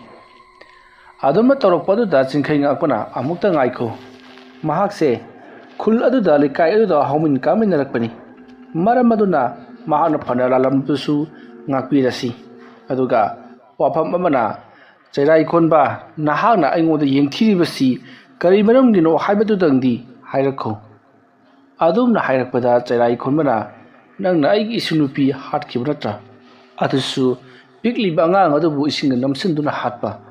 Madugi Laman Aina Singlu Hana Calibra. Adum na Hirapada Mayam do. Amai was in King Akpada Amu, Luinum Yinger E. Matamadu the Sinking Akpana. Oh, Nangisi, Shiram Diasida, Turon Paron, Polo the Lompigi Warini. Nangna, Nangi Nasunupi Adubu, Ain Hale Haribasi, Kari Perman Ledun Haribano. I did Nangi Nasunupi do, I isunupini Kanduna, Lunasana Tozikibani. Aduganang Ingud Aduguma Badana Mama Piri Batuna, Kari Kamdoriba. Adum na Hirakpada, Amaiba Jairai Konbana, how Kiwari Ama Mayam Tanabali E. Matam do, Nungzu Pantagi Matamni. Amaiba Sinkai Nakpa Amadi, Amaiba Jairai Konpa, Mahai Maramda, Pazana Kangaraba, Hibadi, Haitoi Sing Turaba Matunda, Makoi Ani Manaduna, Lightin Kurumbagi Tabak Heg Hexaminaba, Kariuma Kandana, Kara, Live with Oregana, Tuan Zanavakaya, Toba Horaki. Matamaduda Jairai Konbagi, Masunupi, Unkak Saubi Amale. Mado, I am a Matamda Jairai Konbaga, Lagna Panas Hanaduna, Masumapu, Yamanua Lizabani. Mado, Masapiba Poksadava, Jinkai Nakpana, Yamna Galaksaki. Masumapuna, Sanabadu Uraga, Mahakisu Karigumba Masapiba, Lejaram Labadi, Mahakisu Masure Romgani Haiduna. Asumna, Jinkai Nakpana, Jairai Konbagi Masunupi the Yingliba Kalakbagi Miyangado, Amaiba, Jairai Komana Sukangli. No Maginomini, no Tilly Tabanum Amata, Jairai Konpa, Arapa Mapamamata, Mahaki, Lai Kurumbagi Torum Amalay, Haiduna, Satki. Numit Adudi, Numidang Power Halakiri. Mahana, Numidang Waram Halakomatamda, Imundo, Yamna Nuaitana Kapna Long Regulatum Key. Signaba Amaga, Pakapaga Lunana, Jairai Konbana Junction Lapadadi, Masunu Piado, Tawai Yautra Haksang Amawoina, Pina Kuptregalaramli. Madu Urubada, Jairai Konba, May Hona Sauki. Tauriba Singasa, Sinkai Napura Taurapa Sweden Orangani. Karikaram Tauribano Haidana, Mayam the Hangi. Matamaru the Mayamna, Koisu Karimata Kangotre. Masada White Haidana, Pamung Jangla Hipkibani. Nunagatabasida, Tumjara Sanu Haidana Lituraga, Mahakse Pamungaleram Dabani. Karai Zakragi Haiduna Koti Rubada, Pukrita Taraga Lerambani Haidi. Wapamadu Tabada, Jairai Kulmana, Karana Kabdo Tauribano Haibato, Kando Nobugida Makti Jinglak Padadi, Kana Gumbagi Mio Yamana, ꯆꯩꯔꯥꯏ ꯀꯣꯟꯕꯒꯤ ꯃꯁꯨ ꯅꯨꯄꯤ ꯑꯗꯨꯕꯨ ꯂꯩꯋꯥ ꯃꯟꯇ꯭ꯔꯅ ꯀꯧꯊꯣꯛꯂꯒ ꯏꯁꯤꯡꯗ ꯂꯪꯊꯗꯨꯅ ꯍꯥꯠꯄꯅꯤ ꯍꯥꯏꯕꯁꯤ ꯈꯪꯂꯛꯄꯗ ꯆꯩꯔꯥꯏ ꯈꯣꯟꯕ ꯍꯧꯒꯠꯇꯨꯅ ꯆꯤꯡꯈꯩ ꯉꯥꯛꯄꯒꯤ ꯃꯅꯥꯛꯇ ꯂꯥꯛꯇꯨꯅ ꯂꯥꯟꯁꯤꯡꯅꯈꯤꯕꯅꯤ꯫ ꯃꯁꯤꯒꯤ ꯅꯨꯃꯤꯠꯇꯒꯤꯗꯤ ꯆꯩꯔꯥꯏ ꯈꯣꯟꯕꯅ ꯆꯤꯡꯈꯩ ꯉꯥꯛꯄꯗ ꯌꯦꯡꯊꯤꯅꯕ ꯑꯗꯨꯃꯛ ꯍꯧꯈ꯭ꯔꯤ꯫ ꯃꯈꯣꯏ ꯑꯅꯤ ꯑꯁꯨꯝ ꯌꯦꯡꯊꯤꯅꯔꯛꯄꯗꯒꯤꯗꯤ ꯃꯈꯣꯏ ꯑꯅꯤꯁꯦ ꯑꯉꯝ ꯇꯥꯟꯅꯔꯛꯈꯤꯕꯅꯤ꯫ ꯃꯗꯨꯒꯤ ꯃꯇꯨꯡꯗ ꯑꯃꯥꯏꯕ ꯆꯤꯡꯈꯩ ꯉꯥꯛꯄꯅ ꯆꯩꯔꯥꯏ ꯈꯣꯟꯕꯕꯨ ꯀꯦꯀ꯭ꯔꯨꯗ ꯁꯣꯟꯗꯨꯅ ꯊꯨꯒꯥꯏꯔꯒ ꯉꯥꯎꯍꯟꯈꯤꯕꯅꯤ꯫ ꯑꯗꯨꯝꯅ ꯉꯥꯎꯍꯟꯈ꯭ꯔꯕ ꯃꯇꯨꯡ ꯆꯩꯔꯥꯏ ꯈꯣꯟꯕꯁꯦ ꯐꯔꯛꯂꯕ ꯃꯇꯨꯡꯗ ꯃꯥꯅ ꯇꯧꯈꯤꯕ ꯊꯕꯛ ꯑꯗꯣ ꯀꯔꯥꯏ ꯐꯥꯎꯕ ꯁꯣꯏ ꯑꯃꯗꯤ ꯀꯅꯥꯅ ꯇꯧꯍꯜꯂꯤꯕꯅꯣ ꯍꯥꯏꯕꯗꯣ ꯃꯃꯨꯠ ꯇꯥꯅ ꯈꯪꯗꯣꯛꯄꯒꯤ ꯃꯍꯨꯠꯇ ꯑꯃꯨꯛꯀ ꯍꯦꯟꯅ ꯁꯥꯎꯗꯨꯅ ꯆꯤꯡꯈꯩ ꯉꯥꯛꯄꯒꯤ ꯃꯊꯛꯇ ꯂꯃꯟ ꯈꯨꯝꯅꯕ ꯍꯣꯠꯅꯔꯛꯄꯗ ꯃꯈꯣꯏ ꯑꯅꯤ ꯀꯥꯞꯅꯈꯤ꯫ ꯑꯗꯨꯝꯅ ꯀꯥꯞꯅꯕꯗ ꯆꯤꯡꯈꯩ ꯉꯥꯛꯄꯅ ꯁꯣꯏꯕꯗꯒꯤ ꯍꯥꯏꯕꯗꯤ ꯆꯩꯔꯥꯏ ꯈꯣꯟꯕꯗ ꯀꯥꯞꯈꯤꯕ ꯃꯥꯒꯤ ꯈꯨꯠꯂꯥꯏ ꯑꯗꯣ ꯊꯛꯇꯣꯔꯛꯇꯨꯅ ꯃꯅꯥꯛ ꯅꯛꯄ ꯖꯤꯕ ꯑꯃꯗ ꯄꯥꯟꯈꯤꯕꯅꯤ ꯍꯥꯏꯕꯁꯦ ꯂꯣꯏꯅꯃꯛ ꯋꯥꯔꯤ ꯂꯤꯔꯛꯂꯤ꯫ ꯑꯁꯨꯝꯅ ꯇꯧꯗꯨꯅ ꯆꯩꯔꯥꯏ ꯈꯣꯟꯕꯅ ꯂꯤꯔꯤꯕ ꯋꯥꯔꯤ ꯑꯁꯤꯗ ꯃꯌꯥꯝꯅ ꯆꯤꯡꯈꯩ ꯉꯥꯛꯄꯅ ꯅꯪꯒꯤ ꯅꯁꯨ ꯅꯨꯄꯤ ꯍꯥꯠꯂꯦ ꯍꯥꯏꯕꯁꯤ ꯅꯪ ꯅꯁꯥꯃꯛꯅ ꯐꯥꯎꯕ ꯈꯪꯗ꯭ꯔꯤ, ꯅꯪꯅ ꯆꯤꯡꯅꯕꯒꯤ ꯋꯥꯅꯤ꯫ ꯆꯤꯡꯅꯔꯤꯕ ꯄꯣꯠ ꯑꯗꯣ ꯆꯨꯝꯅꯅꯕꯒꯤꯗꯃꯛ ꯈꯪꯗꯣꯛꯅꯅꯕꯒꯤꯗꯃꯛꯇ ꯅꯍꯥꯛꯅ ꯀꯔꯤ ꯊꯤꯒꯠꯄ ꯂꯩꯈ꯭ꯔꯕꯒꯦ? ꯑꯗꯨꯁꯨ ꯅꯠꯇꯕꯗ ꯅꯍꯥꯛꯅ ꯆꯤꯡꯅꯕ ꯃꯤ ꯈꯨꯗꯤꯡꯃꯛꯇ ꯅꯍꯥꯛꯅ ꯍꯥꯠꯅꯅꯕ ꯇꯨꯝꯍꯟꯅꯕ ꯍꯣꯠꯅꯕ, ꯃꯗꯨꯗꯤ ꯌꯥꯝꯅ ꯐꯠꯇꯕ ꯑꯃꯗꯤ ꯋꯥꯈꯜ ꯌꯥꯎꯗꯕꯒꯤ ꯊꯕꯛꯅꯤ ꯍꯥꯏꯗꯨꯅ ꯆꯩꯔꯥꯏ ꯈꯣꯟꯕꯗ ꯆꯩꯔꯛꯂꯤ꯫ ꯃꯇꯝ ꯑꯗꯨꯗ ꯆꯤꯡꯈꯩ ꯉꯥꯛꯄꯅ ꯆꯩꯔꯥꯏ ꯈꯣꯟꯕꯗ ꯅꯪꯅ ꯈꯪꯗꯕ ꯑꯃ ꯂꯩꯔꯤ, ꯑꯩꯁꯨ ꯑꯩꯒꯤ ꯏꯁꯨ ꯅꯨꯄꯤꯗꯣ ꯅꯨꯡꯁꯤꯔꯤꯕꯅꯤ꯫ ꯑꯩꯅ ꯃꯉꯣꯟꯗ ꯀꯜꯂꯛꯄꯒꯤ ꯃꯤꯠꯌꯦꯡ ꯌꯦꯡꯉꯤ ꯍꯥꯏꯔꯤꯕꯗꯨꯗꯤ ꯑꯩꯒꯤꯁꯨ ꯏꯁꯨ ꯑꯃ ꯂꯩꯖꯔꯝꯂꯕꯗꯤ ꯍꯥꯏꯗꯨꯅ ꯑꯗꯨ ꯀꯜꯂꯛꯆꯕꯒꯤ ꯋꯥꯅꯤ꯫ ꯅꯨꯡꯁꯤꯕꯒꯤ ꯃꯑꯣꯡꯗ ꯀꯜꯂꯛꯄꯅꯤ, ꯃꯍꯥꯛꯄꯨ ꯁꯤꯁꯅꯨ ꯅꯥꯁꯅꯨ ꯍꯥꯏꯗꯨꯅ ꯀꯜꯂꯛꯄꯒꯤ ꯃꯤꯠꯌꯦꯡ ꯅꯠꯇꯦ꯫ ꯑꯩꯒꯤꯁꯨ ꯂꯩꯖꯔꯝꯂꯕꯗꯤꯀꯣ ꯍꯥꯏꯗꯨꯅ ꯀꯜꯂꯛꯆꯕ ꯑꯗꯨꯒꯨꯝꯕꯗꯨꯅꯤ꯫ ꯅꯪꯅ ꯑꯩꯅ ꯏꯁꯨ ꯑꯗꯨꯕꯨ ꯅꯨꯡꯁꯤꯔꯤꯕ ꯑꯗꯣ ꯅꯍꯥꯛꯅ ꯂꯥꯟꯅ ꯎꯍꯟꯈ꯭ꯔꯦ꯫ ꯑꯩꯗꯤ ꯇꯁꯦꯡꯅ ꯑꯗꯨꯒꯤ ꯃꯇꯥꯡꯗ ꯈꯪꯈꯤꯕ ꯂꯩꯇꯦ꯫ ꯅꯪꯅꯁꯨ ꯑꯩꯒꯤ ꯏꯅꯥꯛꯇ ꯂꯥꯛꯂꯒ ꯇꯧꯔꯤꯕ ꯑꯁꯦ ꯀꯅꯥꯒꯨꯝꯕ ꯑꯃꯅ ꯀꯧꯊꯣꯛꯂꯒ ꯇꯧꯍꯟꯕꯅꯤ ꯍꯥꯏꯕꯗꯣ ꯑꯩꯉꯣꯟꯗ ꯍꯥꯏꯔꯝꯕ ꯇꯥꯔꯒꯗꯤ ꯑꯩꯅꯁꯨ ꯅꯪꯒꯤ ꯃꯇꯦꯡ ꯄꯥꯡꯗꯨꯅ ꯏꯕꯥꯅꯤ ꯆꯪꯗꯨꯅ ꯃꯤ ꯑꯗꯣ ꯊꯤꯗꯣꯛꯂꯝꯂꯕꯗꯤ ꯉꯍꯥꯟꯅ ꯊꯕꯛ ꯑꯁꯤ ꯂꯣꯏꯁꯤꯟꯕ ꯌꯥꯔꯕꯅꯤ꯫ ꯑꯗꯨꯕꯨ ꯅꯪꯒꯤ ꯐꯣꯡꯗꯣꯛꯇꯕ ꯃꯅꯨꯡꯗ ꯐꯨꯝꯂꯒ ꯂꯃꯟ ꯈꯨꯝꯕ ꯑꯗꯨꯅ ꯏꯕꯥꯅꯤꯁꯤ ꯀꯌꯥꯗ ꯌꯦꯡꯊꯤꯅꯍꯜꯂꯤꯕ, ꯃꯗꯨꯗ ꯅꯠꯇꯅ ꯂꯩꯀꯥꯏ ꯑꯁꯤꯁꯨ ꯑꯋꯥꯕ ꯅꯪꯍꯜꯂꯦ꯫ ꯍꯧꯖꯤꯛꯇꯤ ꯃꯗꯨꯒꯤ ꯃꯇꯝ ꯂꯣꯏꯈ꯭ꯔꯦ꯫ ꯅꯪꯅꯁꯨ ꯑꯩ ꯂꯥꯟꯗꯦ ꯍꯥꯏꯕꯁꯦ ꯈꯪꯉꯨ꯫ ꯑꯩꯅ ꯅꯪꯒꯤ ꯅꯁꯨ ꯅꯨꯄꯤ ꯑꯗꯣ ꯍꯥꯠꯈꯤꯕ ꯂꯩꯇꯦ, ꯑꯗꯨꯒ ꯑꯩꯅ ꯃꯥꯕꯨ ꯍꯥꯠꯄꯒꯤ ꯃꯔꯝꯁꯨ ꯑꯩꯉꯣꯟꯗ ꯂꯩꯇꯦ꯫ ꯑꯉꯥꯡ ꯑꯗꯣ ꯍꯥꯠꯂꯒ ꯑꯩꯉꯣꯟꯗ ꯀꯔꯤ ꯀꯥꯟꯅꯒꯗꯧꯔꯤꯕꯅꯣ? ꯃꯔꯝ ꯑꯗꯨꯅ ꯅꯪꯅ ꯑꯩꯉꯣꯟꯗ ꯉꯁꯤ ꯁꯥꯎꯔꯤꯕꯗꯣ ꯇꯣꯛꯂꯣ꯫ ꯑꯗꯨꯝꯅ ꯍꯥꯏꯔꯛꯄꯗ ꯆꯩꯔꯥꯏ ꯈꯣꯟꯕꯅ ꯀꯩꯗꯧꯕꯒꯤ ꯇꯣꯛꯀꯗꯧꯔꯤꯕꯅꯣ? ꯑꯩꯒꯤ ꯏꯁꯨ ꯍꯥꯠꯈꯤꯕ ꯂꯃꯟ ꯁꯣꯏꯗꯅ ꯈꯨꯝꯒꯅꯤ꯫ ꯅꯪ ꯅꯠꯇ꯭ꯔꯕꯁꯨ ꯃꯤꯑꯣꯏ ꯑꯃꯅꯗꯤ ꯍꯥꯠꯂꯦ ꯍꯥꯏꯕꯁꯦ ꯑꯩꯅ ꯈꯪꯂꯤꯕꯅꯤ꯫ ꯃꯤꯑꯣꯏ ꯑꯗꯨ ꯀꯅꯥꯅꯣ ꯍꯥꯏꯕꯗꯣ ꯑꯩꯅ ꯊꯤꯗꯣꯔꯛꯈꯤꯅꯤ꯫ ꯃꯇꯝ ꯑꯗꯨꯗ ꯑꯣꯏꯔꯝꯕ ꯑꯃ ꯑꯣꯏꯁꯅꯨ, ꯑꯩꯅ ꯁꯣꯏꯗꯅꯃꯛꯀꯤ ꯂꯃꯟ ꯈꯨꯝꯒꯅꯤ꯫ ꯑꯗꯨꯝꯅ ꯍꯥꯏꯔꯛꯄꯗ ꯂꯩꯀꯥꯏ ꯈꯨꯜꯗꯨꯗ ꯂꯩꯔꯤꯕꯁꯤꯡ ꯑꯗꯨꯅ ꯅꯪꯅ ꯂꯃꯟ ꯈꯨꯝꯅꯕ ꯍꯣꯠꯅꯕꯗ ꯂꯩꯈꯤꯗ꯭ꯔꯕ ꯑꯩꯈꯣꯏꯒꯤ ꯂꯩꯀꯥꯏꯒꯤ ꯃꯤꯁꯤꯡ ꯑꯃꯗꯤ ꯑꯩꯈꯣꯏꯅ ꯋꯥꯔꯤꯕ ꯅꯪꯂꯤꯕꯁꯤꯡ ꯑꯁꯤ ꯅꯪꯅ ꯀꯔꯤꯒꯤ ꯈꯪꯗ꯭ꯔꯤꯕꯅꯣ ꯍꯥꯏꯗꯨꯅ ꯃꯌꯥꯝ ꯑꯣꯝꯁꯤꯜꯂꯛꯇꯨꯅ ꯑꯃꯨꯛ ꯆꯩꯔꯥꯏ ꯈꯣꯟꯕꯗ ꯉꯥꯡꯕ ꯍꯧꯔꯛꯏ꯫ ꯑꯗꯨꯝꯅ ꯉꯥꯡꯂꯛꯄ ꯑꯗꯨꯗ ꯆꯩꯔꯥꯏ ꯈꯣꯟꯕꯅ ꯑꯄꯪꯕ ꯂꯩꯀꯥꯏ ꯅꯈꯣꯏꯗꯤ ꯈꯔ ꯋꯥꯖꯕ ꯇꯥꯕꯅꯤ ꯍꯥꯏꯔꯛꯄꯗ ꯃꯌꯥꯝꯗꯨ ꯁꯥꯎꯗꯨꯅ ꯃꯥꯕꯨ ꯇꯞ ꯇꯥꯕ ꯃꯈꯩ ꯐꯨꯔꯤ꯫ ꯑꯗꯨꯝꯅ ꯐꯨꯊꯔꯛꯄ ꯑꯗꯨꯗ ꯆꯤꯡꯈꯩ ꯉꯥꯛꯄꯅ ꯃꯍꯥꯛꯄꯨ ꯀꯟꯅꯅꯕ ꯌꯥꯝꯅ ꯀꯟꯅ ꯍꯣꯠꯅꯔꯤ꯫ ꯑꯗꯨꯕꯨ ꯁꯥꯎꯔꯕ ꯃꯤꯌꯥꯝꯅ ꯎꯁꯤꯠꯃꯟꯗꯦ, ꯃꯍꯥꯛꯅ ꯑꯩꯈꯣꯏꯒꯤ ꯂꯩꯀꯥꯏꯒꯤ ꯃꯤꯁꯤꯡ ꯑꯣꯠꯄ ꯅꯩꯕꯇ ꯅꯠꯇꯅ ꯃꯤꯑꯣꯏ ꯀꯌꯥꯒꯤ ꯄꯨꯟꯁꯤꯁꯨ ꯃꯥꯡꯍꯟꯈ꯭ꯔꯕꯅꯤ꯫ ꯅꯪꯒꯤ ꯆꯌꯦꯠꯅꯕ ꯅꯍꯥꯛꯀꯤ ꯋꯥꯈꯜꯂꯣꯟ ꯑꯗꯨꯅ ꯍꯧꯖꯤꯛ ꯑꯩꯈꯣꯏꯕꯨ ꯑꯋꯥꯕ ꯅꯪꯍꯜꯂꯤꯕꯅꯤ ꯍꯥꯏꯗꯨꯅ ꯌꯥꯝꯅ ꯁꯥꯎꯅ ꯃꯌꯥꯝ ꯆꯪꯗꯨꯅ ꯆꯩꯔꯥꯏ ꯈꯣꯟꯕꯗꯣ ꯐꯨꯕ ꯌꯥꯕ ꯐꯨꯔꯕ ꯃꯇꯨꯡꯗ ꯆꯤꯡꯒꯤ ꯆꯤꯡꯆꯦꯞꯂꯣꯝꯗ ꯊꯥꯗꯈ꯭ꯔꯤ꯫ ꯃꯗꯨꯒꯤ ꯃꯇꯨꯡꯗꯒꯤꯗꯤ ꯃꯌꯥꯝꯅ ꯆꯤꯡꯒꯤ ꯆꯤꯡꯆꯦꯞ ꯑꯗꯨꯒꯤ ꯃꯈꯥꯗ ꯌꯦꯡꯊꯔꯨꯕꯗ ꯑꯃꯥꯏꯕ ꯆꯩꯔꯥꯏ ꯈꯣꯟꯕꯗꯣ ꯅꯨꯡꯄꯥꯛ ꯑꯃꯒꯤ ꯃꯊꯛꯇ ꯏꯍꯤꯡ ꯅꯥꯍꯤꯡ ꯁꯥꯗꯨꯅ ꯇꯥꯔꯒ ꯂꯩꯔꯤꯕꯗꯨ ꯎꯔꯤ꯫ ꯃꯁꯤꯒꯤ ꯃꯇꯨꯡ ꯑꯃꯥꯏꯕ ꯆꯤꯡꯈꯩ ꯉꯥꯛꯄꯅ ꯃꯥꯕꯨ ꯍꯥꯠꯇꯕꯤꯗ ꯋꯥꯈꯜ ꯇꯥꯍꯜꯂꯒ ꯃꯥꯒꯤ ꯁꯣꯏꯈ꯭ꯔꯕꯁꯤꯡ ꯑꯗꯨ ꯆꯨꯝꯊꯣꯛꯄꯤꯔꯒ ꯑꯩꯈꯣꯏ ꯄꯨꯟꯅ ꯂꯩꯃꯤꯟꯅꯕ ꯌꯥꯕꯅꯤ꯫ ꯑꯗꯨꯝꯅ ꯍꯥꯏꯔꯛꯄꯗ ꯂꯩꯔꯤꯕꯁꯤꯡ ꯑꯗꯨꯅ ꯑꯃꯥꯏꯕ ꯆꯤꯡꯈꯩ ꯉꯥꯛꯄ, ꯅꯍꯥꯛꯅꯕꯨꯗꯤ ꯑꯗꯨꯝꯅ ꯍꯥꯏꯔꯤꯕ, ꯅꯪꯒꯤꯁꯨ ꯌꯨꯝ ꯀꯩ ꯃꯩꯅ ꯆꯥꯛꯈ꯭ꯔꯕꯅꯤ, ꯂꯨꯔꯕ ꯂꯥꯏꯔꯤꯛ ꯀꯌꯥ ꯃꯩꯅ ꯆꯥꯛꯈ꯭ꯔꯕꯅꯤ, ꯃꯗꯨꯗꯤ ꯇꯥꯜꯂꯒ ꯐꯪꯕ ꯄꯣꯠ ꯉꯥꯛꯇꯅꯤ꯫ ꯑꯗꯨꯕꯨ ꯌꯦꯡꯉꯨ, ꯑꯩꯈꯣꯏꯒꯤ ꯂꯩꯈꯤꯗ꯭ꯔꯕ ꯅꯨꯄꯥꯁꯤꯡ ꯑꯃꯗꯤ ꯃꯥꯡ ꯇꯥꯛꯈ꯭ꯔꯕ ꯂꯟ ꯊꯨꯝ ꯑꯃꯗꯤ ꯑꯩꯈꯣꯏꯒꯤ ꯃꯥꯡꯈ꯭ꯔꯕ ꯃꯇꯝꯁꯤꯡ ꯑꯗꯨꯗꯤ ꯀꯅꯥ ꯂꯥꯛꯂꯒ ꯁꯤꯡꯉꯨꯒꯅꯤ? ꯑꯩꯈꯣꯏꯁꯨ ꯊꯃꯣꯏ ꯄꯥꯜꯂꯤꯕꯅꯤ, ꯂꯩꯈꯤꯗ꯭ꯔꯕꯁꯤꯡꯗꯨ ꯅꯨꯡꯁꯤꯕ ꯐꯥꯎꯔꯤꯕꯅꯤ꯫ ꯃꯈꯣꯏꯒꯤ ꯂꯃꯟ ꯁꯤꯡꯕ ꯍꯥꯏꯕꯁꯤ ꯑꯩꯈꯣꯏꯒꯤ ꯇꯧꯐꯝ ꯊꯣꯛꯄ ꯅꯠꯇꯕ꯭ꯔꯅꯦ? ꯃꯥꯒꯤ ꯃꯁꯨ ꯑꯃ ꯂꯩꯈꯤꯗꯕꯒꯤꯗꯃꯛꯇꯗꯤ ꯂꯃꯟ ꯁꯤꯡꯅꯅꯕ ꯊꯕꯛ ꯑꯁꯤ ꯐꯥꯎꯕ ꯆꯪꯁꯤꯜꯂꯛꯄꯗꯤ ꯉꯝꯂꯒ ꯑꯩꯈꯣꯏꯒꯤꯁꯨ ꯂꯩꯈꯤꯗ꯭ꯔꯕ ꯏꯕꯨꯡ ꯑꯃꯗꯤ ꯑꯩꯒꯤ ꯏꯄ꯭ꯋꯥꯁꯤꯡ ꯑꯗꯨꯒꯤꯗꯃꯛꯇ ꯀꯔꯤꯕꯨꯁꯨ ꯇꯧꯕ ꯉꯝꯗꯅ ꯑꯗꯨꯃꯛ ꯃꯥꯅ ꯇꯧꯔꯤꯕꯁꯦ ngakpinasi haidra ngakpigadoribra asigumnaba mayamgi wahai asida chingkhai ngakpa manaruba yararoi haiba khangbadagi tuminna adumak laikhre masigi matung khul aduda chingkhai ngakpa amadi charai khonba yengthinabugi lalado loisinduna mayamsu magi yumda hanjanaduna mahusagumna laikhre aduga chingkhai ngakpasu mahaki nauna yum ama tawduna saraba matungta thambal marikpu kausinduna laikhre nakal amadana kamdawri charai khonba sire haiduna mayamno huntok lamba do jingnungda uche kapa lakpa jingmi khar thengnabadagi mahakpu layeng bikhi hidak langthak tawduna layeng badagi charai khonbado wakhal phawbadi laklei adubu masa do lembod pakari mata ngamdri yamna kanna sokhre asumna charai khonbado tapna phagalakpa ngaiduna yamna wana leikhi matamdi asum haukibana haujiti sahi amarom haujinkhri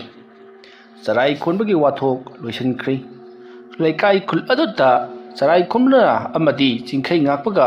tawnakhiba thaba kapnakhiba amadi makhoigi lan sahi ama hena haujinkhra matungdagidi tapna kaunakri adubu amaiba chingkhai ngakpadi masado maina chakhibagi musin munna kathikhiba amadi makuta masada sokhiba singado hawjikchu phattabana adumak masadi karinoma dumak tawduna lehauribani nakal amadana laikai khul singdasu marakta aikhoiga thangnaba laikai asida kai tongba maiba malai mahakti yamna hai aduna mahake klewa tinwa amadi ana layengi matangdadi mamu khangba leitre haiduna mayamna mabu he kawba lai magi maming chingkhai ngakpa se tokthokraga kai tongba maiba haiduna adumak chatkhri ana layeng aruba ma lakko matamda kai tongba maiba kauruso haiduna hektamak lai nongmagi nomini amaiba chingkhai ngakpa thangnaba khul amagi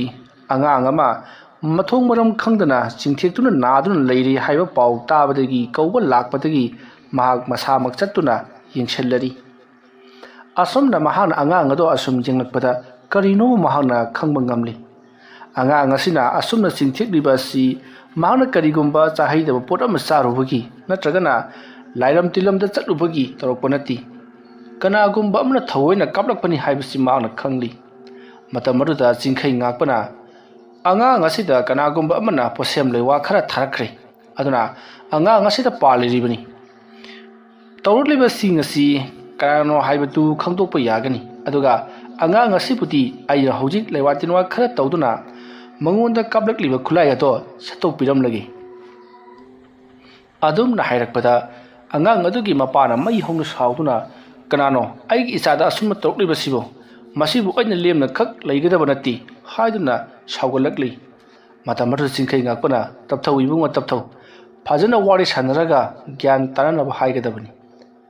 nakoina pangsauda saugatnaraga karisu kanaba phangloi maramdi tawriba thabagase saunabadagi tawnariba ngaktani phare angang sije ainadi magi pose madubudi satok piramlagi asumna chingkhai ngakpana harakdaba matungda lewatinwa khara tawduna angang adubu tapna phathabiri aduga laitin khurambada changadaba polom chiram punamaksu haikrabada nupa aduna haibati amaiba chingkhai ngakpu kawba lakliba nupa aduna koi chenduna honari masigi matung haujikti amaiba chingkhai ngakpana angang adugi thajinda kanna namli adumna angang adugi thajinda amaiba chingkhai ngakpana namlubaduda angang aduna amaiba chingkhai ngakpagi makut ado ta paisalai soklakkanu thenglakanu haibagi mawongni matamaruda chingkhai ngakpana hey nang bulayang libusi amaiba chingkhai ngakpani nahak kanani haina khalurabagi aina tawa thabugasita nahakna tumina leiduna yabra phagani aduga nangbu tharliba miyu yetugi manakta hankigadabani adumna haiduna thajin aduda kit namtharakpada angang ado maya launa kathoktuna kappa horoklei aduma torokpada chingkhai ngakpana kayada nanung kalibano yenguni aina nangonda haikibasing adu nangna karigidamakta haiba chatribano phai chatrabadi chatabagi thabak tawba tari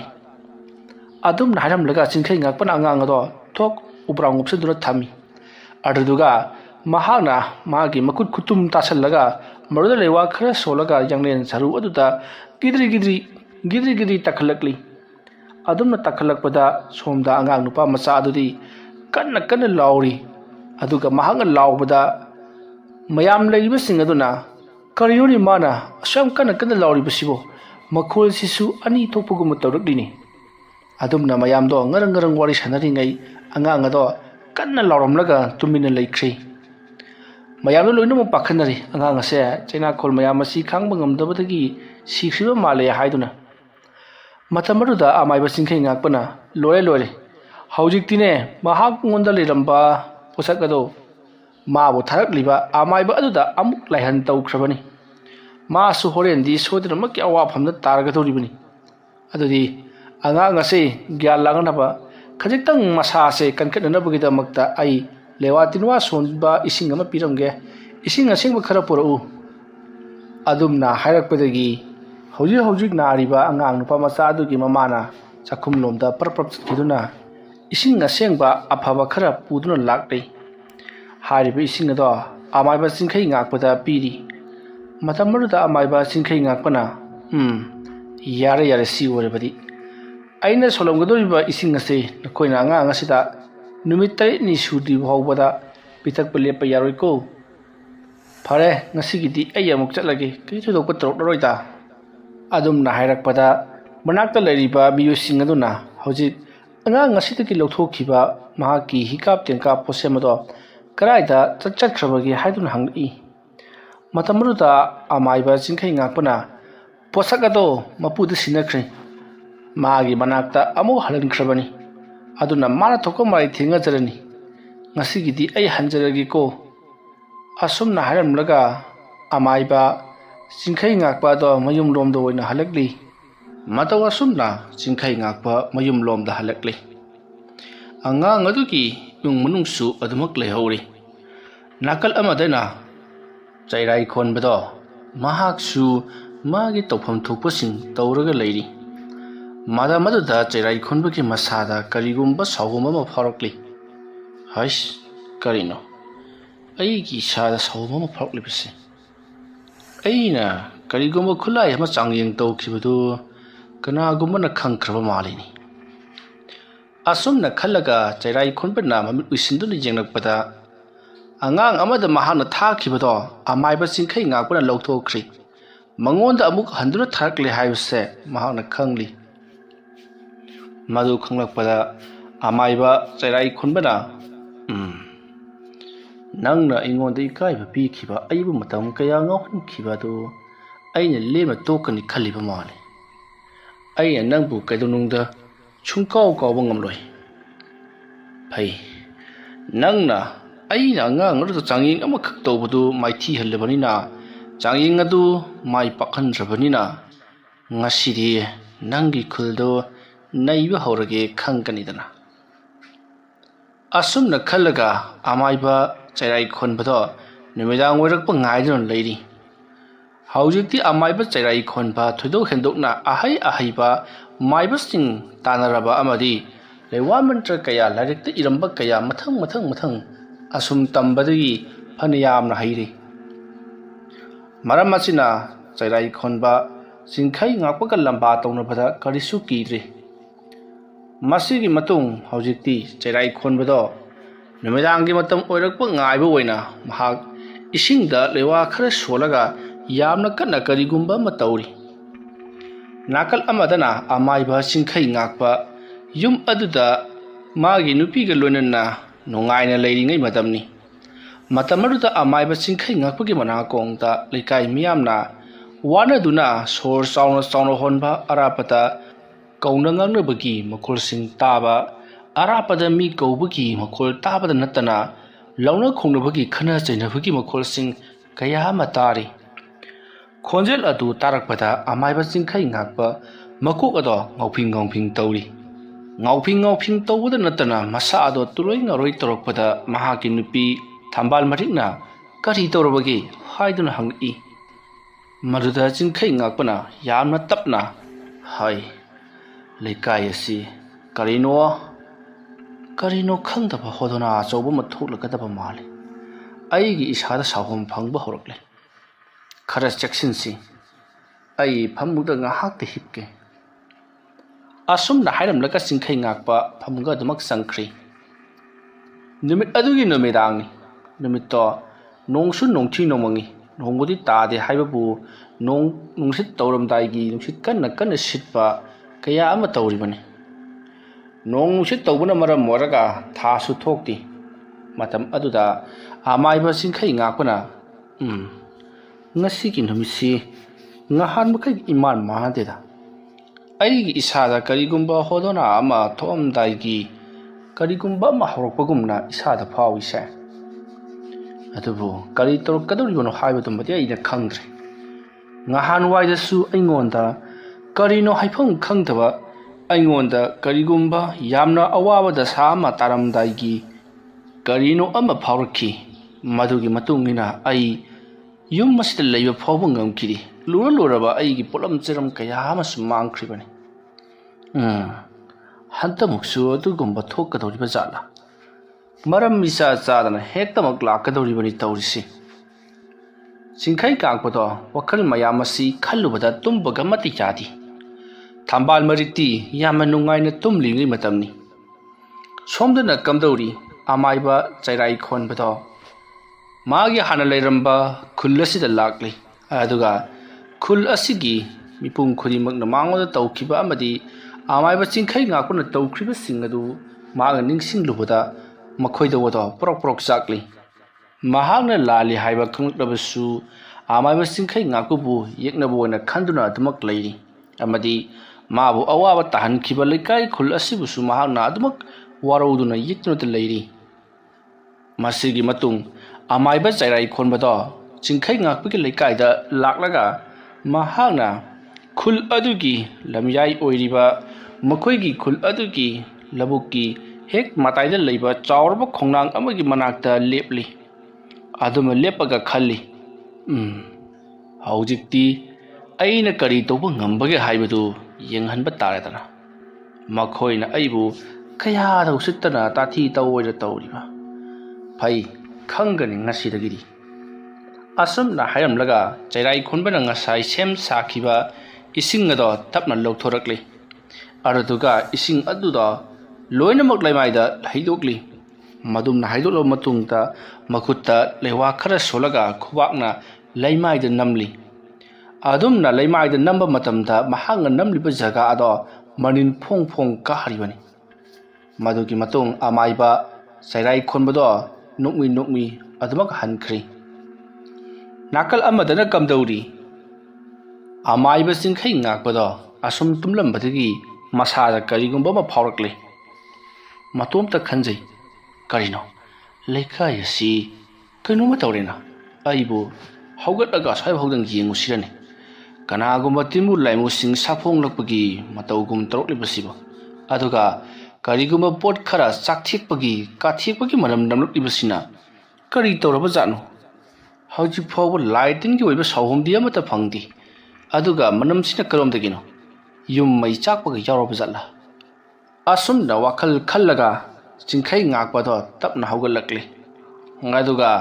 ꯃꯍꯥꯛꯀꯤ ꯌꯨꯝꯒꯤ ꯑꯀꯣꯏꯕꯗꯣ ꯎꯔꯨ ꯎꯪꯗꯨꯅ ꯂꯩꯗꯨꯅ ꯌꯦꯡꯉꯤ꯫ ꯀꯅꯥꯁꯨ ꯀꯔꯤꯃꯠꯇ ꯇꯧꯕꯒꯤ ꯁꯥꯎꯍꯨꯝ ꯐꯪꯗ꯭ꯔꯕꯗ ꯆꯤꯡꯈꯩ ꯉꯥꯛꯄꯅ, ꯀꯔꯤꯃꯗꯤ ꯂꯩꯇꯦꯁꯦ, ꯃꯅꯝꯁꯤꯅ ꯀꯗꯣꯝꯗꯒꯤꯅꯣ? ꯑꯁꯨꯝꯅ ꯃꯅꯝ ꯅꯝꯂꯛꯂꯤꯕꯗꯨ ꯀꯗꯣꯝꯗꯒꯤꯅꯣ ꯍꯥꯏꯗꯨꯅ ꯂꯩꯊꯣꯛꯇꯨꯅ ꯌꯦꯡꯂꯛꯄꯗꯗꯤ ꯑꯔꯥꯞꯄꯗ ꯀꯔꯤꯅꯣ ꯍꯥꯏꯐꯝ ꯈꯪꯗꯕ ꯑꯃꯨꯕ ꯃꯩꯈꯨ ꯃꯅꯤꯜ ꯈꯔ ꯀꯥꯗꯨꯅ ꯂꯩꯔꯤꯕꯗꯨ ꯎꯔꯤ꯫ ꯃꯗꯨ ꯎꯔꯛꯄ ꯑꯗꯨꯗ ꯆꯤꯡꯈꯩ ꯉꯥꯛꯄꯅ, ꯑꯁ꯭ꯋꯥꯏꯁꯤꯗ ꯀꯔꯤꯒꯨꯝꯕ ꯑꯃ ꯇꯧꯕ ꯃꯥꯜꯂꯤꯁꯦ, ꯑꯩꯕꯨ ꯆꯠꯂꯒ ꯌꯦꯡꯉꯨꯁꯤꯔꯅꯦ꯫ ꯑꯁꯨꯝꯅ ꯈꯜꯂꯒ ꯆꯤꯡꯈꯩ ꯉꯥꯛꯄ ꯑꯁꯨꯝ ꯌꯦꯡꯂꯒ ꯂꯩꯔꯤꯉꯩ ꯏꯈꯪ ꯈꯪꯍꯧꯗꯅ ꯍꯧꯖꯤꯛ ꯃꯅꯤꯟ ꯀꯥꯔꯝꯕ ꯑꯗꯣ ꯇꯨꯃꯤꯟꯅ ꯂꯩꯈ꯭ꯔꯤ, ꯀꯔꯤꯁꯨ ꯇꯧꯈꯤꯗ꯭ꯔꯦ꯫ ꯃꯇꯝ ꯑꯗꯨꯗ ꯆꯤꯡꯈꯩ ꯉꯥꯛꯄꯅ, ꯐꯈ꯭ꯔꯦꯍꯦ, ꯀꯅꯥꯒꯨꯝꯕꯅ ꯃꯩ ꯊꯥꯕ ꯖꯥꯠꯂꯥ, ꯅꯠꯇ꯭ꯔꯒꯅ ꯁꯟꯒꯤ ꯀꯥꯡꯃꯩ ꯈꯨꯕꯒꯨꯝꯕ ꯃꯥꯜꯂꯤ꯫ ꯑꯁꯨꯝꯅ ꯈꯜꯂꯒ ꯆꯤꯡꯈꯩ ꯉꯥꯛꯄꯗꯣ ꯏꯃꯨꯡꯗ ꯆꯪꯂꯛꯇꯨꯅ ꯑꯗꯨꯃꯛ ꯇꯨꯝꯈ꯭ꯔꯤ꯫ ꯃꯊꯪꯒꯤ ꯑꯌꯨꯛꯅꯤ꯫ ꯅꯣꯡ ꯉꯥꯜꯂꯛꯂꯕ ꯑꯗꯨꯗ ꯆꯤꯡꯈꯩ ꯉꯥꯛꯄꯁꯨ ꯍꯧꯒꯠꯂꯛꯂꯤ꯫ ꯃꯥꯒꯤ ꯅꯨꯄꯤ ꯊꯝꯕꯥꯜ ꯃꯔꯤꯛꯁꯨ ꯍꯧꯒꯠꯇꯨꯅ ꯌꯨꯝꯒꯤ ꯊꯕꯛ ꯏꯪꯈꯥꯡ ꯑꯗꯨꯝ ꯇꯧꯈ꯭ꯔꯤ꯫ matam aduda chingkhai ngakpana mapalda parap thoroktuna thungalomda lakpadadi mayam do salup oina chingkhai ngakpagi manakta lakli matam aduda chingkhai ngakpuda yamna ngakna mayam lakli baduda hai karino mayam lakpiri basibo adumna hanglubada mayamna ibungo wa aruba matanda ba yadre adugidamakta akhoi laklibani oh yani yumda wone hekta makchanglasi adum na hairakpada mayamsu aduna hena faragani haiduna yum lomda loina makchangakli singkhai ngakpagi sumang thelong punamak mina chikna chaina ngamduna tillari matamarda hal kharana ibungo ngarang thokiba thoduk adu naha khangori banatro singkhai ngakpa inga ngakna aha kari tawkhrabagi mayam haibi bisibo sumdawani ibungo ngarang yamanam thiba manam khibatu ibungo su khangori banatro madu yum mai chakpa gumba natragana kariguma pot ama chakthekpa gumba ma tawbagi manamni nati adomgi manam adubu khangta khangaudrabraba hoi aisu khangjahawi adubu aina thoga yewu matamdadi kari amata tileram khidabani ibungo na yengmadane mapung phana munna yengdabaini aikhoi labuk kumpham gi lomda leiriba chawraba khongnang pambi adomdani ki tarolibado mafam adomda maikhu mayam ama kaba uki aikhoina maikhu kariba sibu karigi oiraba chatno haidana aikhoi mioi manga taruk manaraga yengba chatlubani adomna aikhoina yengba chatlubadati yangko mukshi pakna marin phong karaga lerami madaiduda aikhoina tak thengdana khotana sabra haidana yenglubada karisu sati adubu isingna porong saubugi makholgumba adugumbadi khara taki thengbadari karisu sati adumna torokbaduda aikhoina karino tawriba sibo haiduna khallaga leiringai haujikta jangko mu pauna chot launa maikhu manin karga leirambado swai mangkhri karisu tawdaba kumna tumina leikhri ne mardigi aikhoi pakhatana yumlomda dum halakle aduga khongnang pambi dibo haujikti pungkang hore kari amata sijinnabu yadabi mongda manam kanagi mau punamak pungkang hore ne wafam adu tabada amaiba chingkhai ngakpadi swai lawi aduk chawkhraba khongnang ama ahing amada mato karamna kanggadoribano haiduna thajaba sungamdri matam maruda lakriba singaduna thajadaba tawbigano aikona hariba se asengani khongnang ado kanagumba amana kanghanba su mali mado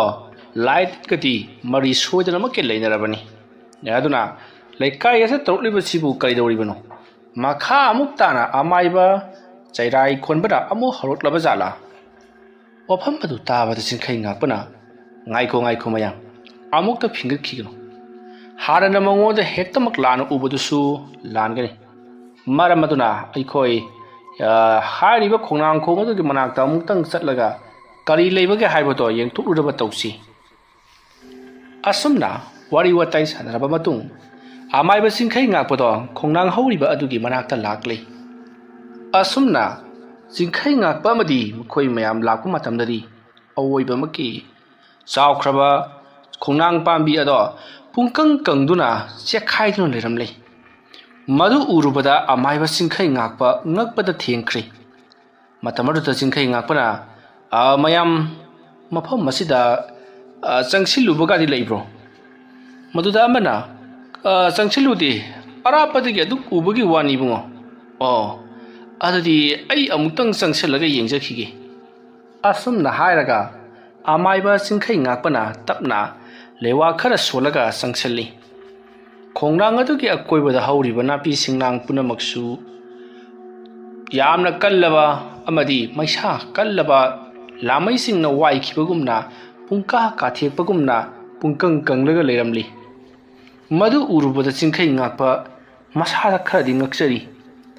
madugi matung mahana khongnang aduda pairagi yingluba matamda khongnang ado ngangbugumna tawri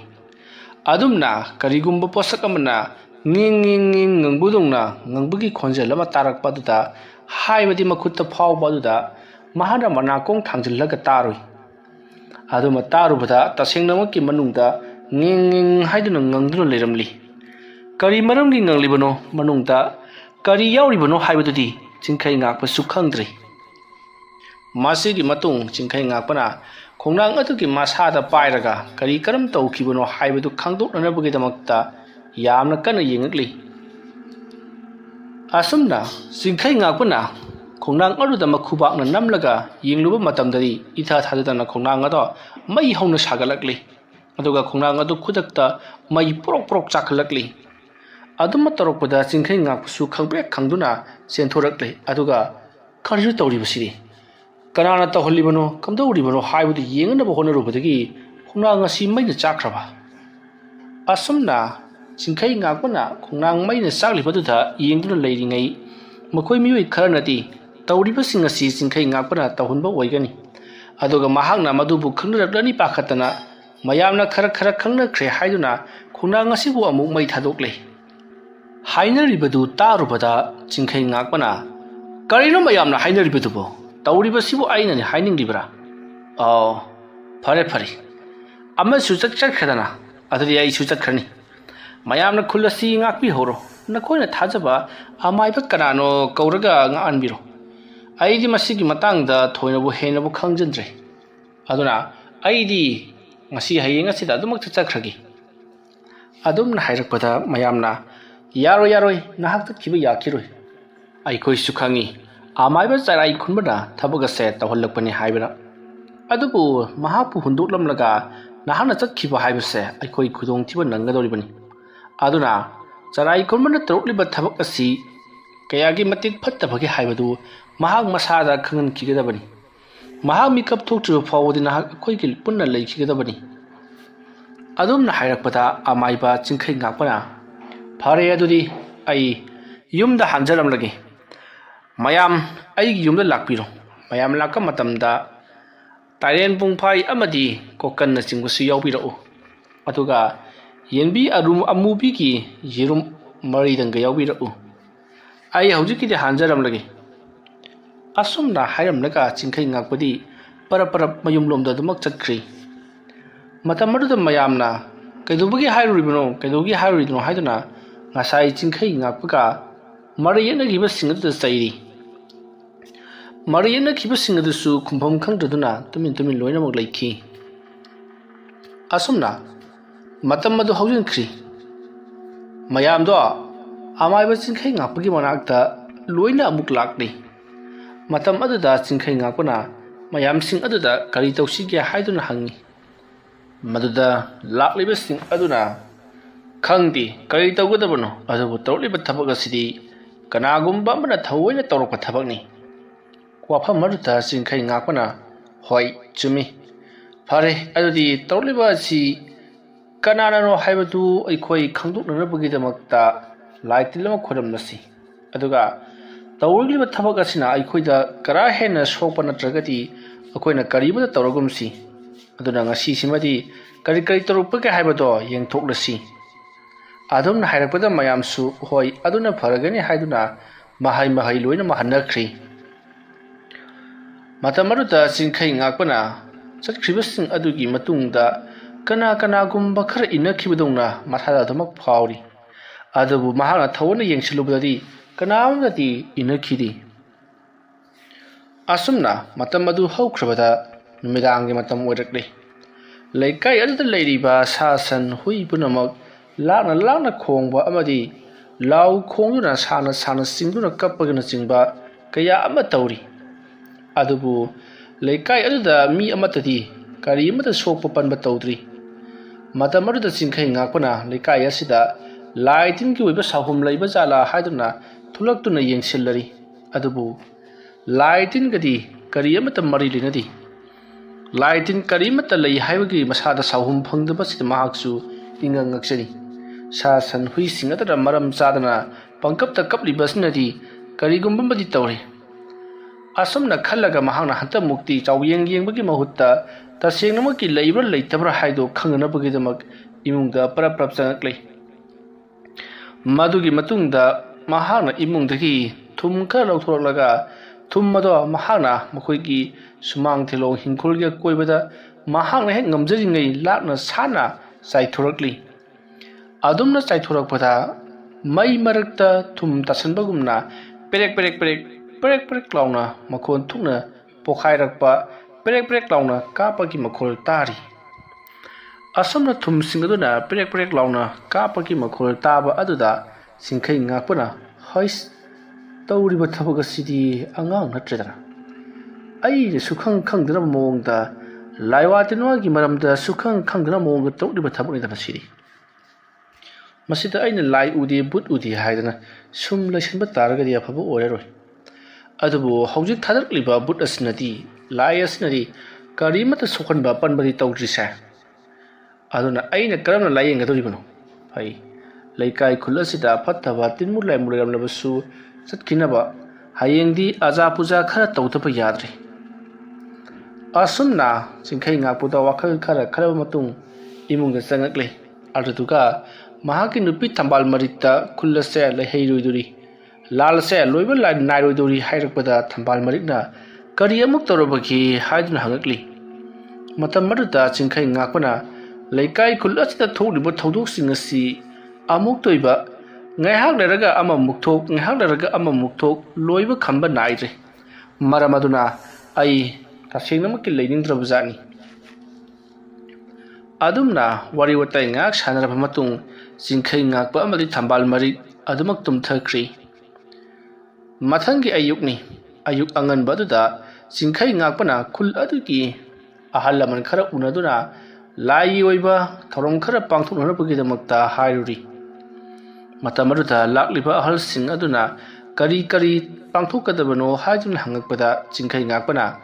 ꯉꯔꯥꯡ ꯃꯍꯥꯛꯅ ꯂꯥꯏ ꯂꯩꯕ꯭ꯔꯥ ꯂꯩꯇꯕ꯭ꯔꯥ ꯍꯥꯏꯗꯨꯅ ꯌꯦꯡꯅꯕ ꯇꯧꯈꯤꯕ ꯊꯧꯔꯥꯡꯁꯤꯡ ꯑꯃꯗꯤ ꯂꯥꯏ ꯂꯩꯔꯦ ꯍꯥꯏꯕꯒꯤ ꯁꯍꯨꯝ ꯈꯔ ꯐꯪꯈꯤꯕꯗꯣ ꯃꯌꯥꯝꯗ ꯋꯥꯔꯤ ꯄꯨꯝꯅꯃꯛ ꯂꯤꯔꯤ ꯋꯥꯔꯤꯁꯤꯡ ꯑꯗꯨ ꯇꯥꯔꯨꯕꯗ ꯃꯌꯥꯝꯅ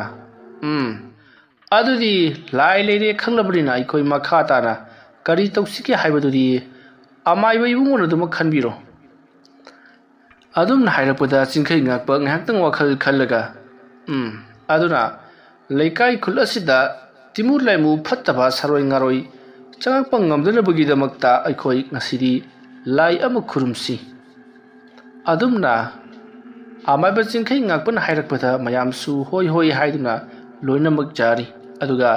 ꯂꯥꯏ ꯈꯨꯔꯨꯝꯕꯗ ꯆꯪꯒꯗꯕ ꯄꯣꯠꯂꯝ ꯆꯩꯔꯝꯁꯤꯡ ꯑꯗꯨꯅ ꯀꯔꯤ ꯀꯔꯤꯅꯣ ꯍꯥꯏꯗꯨꯅ ꯍꯪꯂꯗꯨꯅ ꯄꯣꯠꯂꯝ ꯆꯩꯔꯝꯁꯤꯡ ꯑꯗꯣ ꯂꯣꯏꯅꯃꯛ ꯁꯤꯟꯕ ꯂꯥꯡꯂꯤ ꯅꯨꯃꯤꯗꯥꯡ ꯋꯥꯏꯔꯝꯒꯤ ꯃꯇꯝꯗ ꯈꯣꯏꯔꯝꯒꯗꯕ ꯂꯥꯏꯅꯤ ꯍꯥꯏꯕꯗꯒꯤ ꯄꯣꯠ ꯆꯩ ꯄꯨꯝꯅꯃꯛ ꯁꯤꯟꯕ ꯂꯥꯡꯕ ꯂꯣꯏꯔꯛꯄꯗ ꯅꯨꯡꯊꯤꯜꯒꯤ ꯃꯇꯝ ꯑꯣꯏꯔꯛꯄꯗꯒꯤ ꯃꯌꯥꯝꯗꯣ ꯃꯥꯒꯤ ꯃꯌꯨꯝꯗ ꯂꯣꯏꯅꯃꯛ ꯆꯥꯛ ꯏꯁꯤꯡ ꯆꯥꯕ ꯆꯠꯅꯈ꯭ꯔꯤ ꯃꯇꯝ ꯑꯗꯨꯗ ꯆꯤꯡꯈꯩ ꯉꯥꯛꯄꯅ ꯃꯍꯥꯛꯀꯤ ꯃꯥꯡꯒꯣꯜ ꯀꯥꯆꯤꯟꯗ ꯍꯣꯔꯦꯟ ꯂꯥꯏ ꯈꯣꯏꯔꯝꯕꯗ ꯆꯪꯒꯗꯕ ꯄꯣꯠꯂꯝ ꯆꯩꯔꯝꯁꯤꯡ ꯃꯌꯥꯝ ꯑꯃ ꯊꯝꯂꯤꯕ ꯑꯗꯨꯒꯤ ꯃꯅꯥꯛꯇ ꯆꯪꯁꯤꯜꯂꯛꯂꯒ ꯄꯣꯠꯂꯝ ꯆꯩꯔꯝꯁꯤꯡ ꯑꯗꯣ ꯁꯨꯔꯕ꯭ꯔꯥ ꯍꯥꯏꯗꯨꯅ ꯌꯦꯡꯂꯨꯏ ꯑꯗꯨꯝꯅ ꯌꯦꯡꯂꯛꯄ ꯃꯇꯝꯗ ꯃꯍꯥꯛꯀꯤ ꯃꯇꯨꯡꯂꯣꯝꯗꯒꯤ ꯍꯧꯗꯣꯡ ꯑꯃꯅ ꯑꯣꯟꯁꯤꯟꯗꯨꯅ ꯌꯥꯝꯅ ꯀꯟꯅ ꯀꯟꯅ ꯈꯣꯡꯂꯛꯂꯤ ꯃꯇꯝ ꯑꯗꯨꯗ ꯆꯤꯡꯈꯩ ꯉꯥꯛꯄꯅ ꯀꯗꯥꯏꯗꯒꯤ ꯍꯧꯗꯣꯡꯅꯣꯅꯦ ꯍꯥꯏꯗꯨꯅ ꯂꯩꯊꯣꯔꯛꯄꯗꯗꯤ ꯍꯧꯗꯣꯡꯗꯤ ꯂꯩꯔꯝꯗꯦ ꯃꯇꯝ ꯑꯗꯨꯗ ꯆꯤꯡꯈꯩ ꯉꯥꯛꯄꯅ ꯀꯔꯤꯅꯣ ꯇꯧꯔꯤꯁꯤꯅ ꯑꯁꯨꯝꯅ ꯍꯥꯏꯗꯨꯅ ꯂꯩꯔꯤꯉꯩ ꯃꯍꯥꯛꯀꯤ ꯃꯁꯥꯗ ꯌꯥꯝꯅ ꯍꯩꯅꯗꯕ ꯑꯁꯥꯕ ꯅꯨꯡꯁꯤꯠ ꯑꯃ ꯋꯪ ꯁꯤꯠꯆꯤꯜꯂꯛꯄꯗ ꯆꯤꯡꯈꯩ ꯉꯥꯛꯄ ꯁꯥꯎꯔꯛꯂꯦꯗꯅ ꯁꯤꯗꯤ ꯍꯥꯏꯗꯨꯅ ꯂꯩꯋꯥ ꯈꯔ ꯃꯨꯔꯨꯝ ꯃꯨꯔꯨꯝ ꯁꯣꯠꯂꯒ ꯃꯁꯥꯗ ꯅꯥꯟꯊꯖꯔꯤ ꯃꯇꯝ ꯑꯗꯨꯗ ꯆꯤꯡꯈꯩ ꯉꯥꯛꯄꯅ ꯀꯔꯤꯅꯣ ꯇꯧꯔꯛꯂꯤꯕꯁꯤꯅ ꯑꯩꯅ ꯃꯔꯣꯜ ꯑꯃ ꯃꯐꯝ ꯑꯁꯤꯗꯒꯤꯗꯤ ꯀꯩꯁꯨ ꯂꯩꯕ ꯎꯗꯦꯗꯅ ꯂꯩꯊꯣꯛꯂꯤ ꯑꯗꯨꯝꯅ ꯋꯥꯈꯜ ꯈꯜꯂꯒ ꯂꯩꯋꯥ ꯈꯔ ꯁꯣꯠꯂꯒ ꯂꯥꯏ ꯈꯨꯔꯨꯝꯕꯗ ꯆꯪꯒꯅꯤ ꯍꯥꯏꯗꯨꯅ ꯊꯝꯂꯤꯕ ꯍꯪꯒꯥꯝ ꯃꯔꯨꯁꯤꯡ ꯑꯗꯨꯗꯒꯤ ꯍꯪꯒꯥꯝ ꯃꯔꯨ ꯈꯔ ꯂꯧꯔꯒ ꯆꯥꯏꯊꯣꯔꯛꯏ ꯑꯗꯨꯝꯅ ꯆꯥꯏꯊꯣꯔꯛꯄꯗ ꯊꯝꯕꯥꯜ ꯃꯔꯤꯛꯅ ꯃꯄꯥꯜ ꯊꯣꯛꯂꯛꯄꯒ ꯃꯄꯥ ꯆꯥꯟꯅꯔꯗꯨꯅ ꯊꯝꯕꯥꯜ ꯃꯔꯤꯛꯀꯤ ꯃꯃꯥꯏꯗ ꯑꯣꯏꯅ ꯆꯥꯏꯁꯤꯜꯂꯤ ꯃꯗꯨꯗ ꯊꯝꯕꯥꯜ ꯃꯔꯤꯛꯅ ꯀꯔꯤꯁꯨ ꯇꯧꯔꯤꯕꯁꯤꯕꯣ ꯑꯩꯁꯤꯕꯨ ꯚꯨꯠ ꯄꯦꯠ ꯃꯥꯜꯂꯨꯔꯕ꯭ꯔꯣ ꯃꯇꯝ ꯑꯗꯨꯗ ꯆꯤꯡꯈꯩ ꯉꯥꯛꯄꯅ ꯍꯩ ꯅꯪꯉꯣꯟꯗ ꯆꯥꯏꯕ ꯅꯠꯇꯦꯅꯦ ꯑꯩꯗꯤ ꯁ꯭ꯋꯥꯏꯗ ꯆꯥꯏꯊꯣꯛꯄꯅꯤ ꯅꯪꯁꯨ ꯑꯍꯝ ꯑꯍꯥꯗꯁꯨ ꯍꯥꯏꯔꯛꯎ ꯏꯕꯦꯝꯃ ꯑꯗꯨꯝꯅ ꯍꯥꯏꯔꯛꯄꯗ ꯊꯝꯕꯥꯜ ꯃꯔꯤꯛꯅ ꯍꯧꯖꯤꯛꯇ ꯑꯩꯅ ꯑꯍꯝ ꯍꯥꯏꯗꯨꯅ ꯊꯣꯛꯂꯛꯂꯤꯕꯗꯨꯕꯨ ꯀꯅꯥꯒꯤ ꯋꯥꯈꯜꯗ ꯎꯡꯂꯤꯉꯩꯗ ꯇꯥꯕꯤꯍꯧꯗ꯭ꯔꯕꯅꯣ ꯅꯪꯕꯨ ꯍꯥꯏꯈꯤꯕ꯭ꯔꯅꯦ ꯑꯁꯨꯝꯅ ꯍꯥꯏꯔꯒ ꯆꯤꯡꯈꯩ ꯉꯥꯛꯄ ꯃꯥꯅ ꯇꯧꯔꯤꯕ ꯊꯕꯛ ꯑꯗꯨꯗ ꯃꯥꯏ ꯑꯣꯟꯁꯤꯟꯈꯤ ꯃꯇꯝ ꯑꯗꯨꯗ ꯊꯝꯕꯥꯜ ꯃꯔꯤꯛꯅ ꯃꯁꯤ ꯅꯨꯄꯥꯁꯦ ꯉꯥꯎꯗꯣꯔꯤꯕ ꯀꯩꯅꯣꯝ ꯇꯧꯔꯤ ꯃꯥꯏꯕ ꯉꯥꯎꯔꯕꯗꯤꯅꯦ ꯎꯀꯣꯛ ꯋꯥꯀꯣꯛꯅꯔꯀꯣ ꯂꯥꯌꯦꯡꯒꯗꯧꯔꯤꯕꯅꯤ ꯊꯝꯕꯥꯜ ꯃꯔꯤꯛꯅ ꯉꯥꯡꯗꯨꯅ ꯊꯕꯛ ꯑꯁꯨꯝ ꯇꯧꯕ ꯃꯇꯝ ꯑꯗꯨꯗ ꯆꯤꯡꯈꯩ ꯉꯥꯛꯄꯅ मागी मसा असे इहै हैनदि हाइदुना लेथोरकपदा थंबाल मरिकना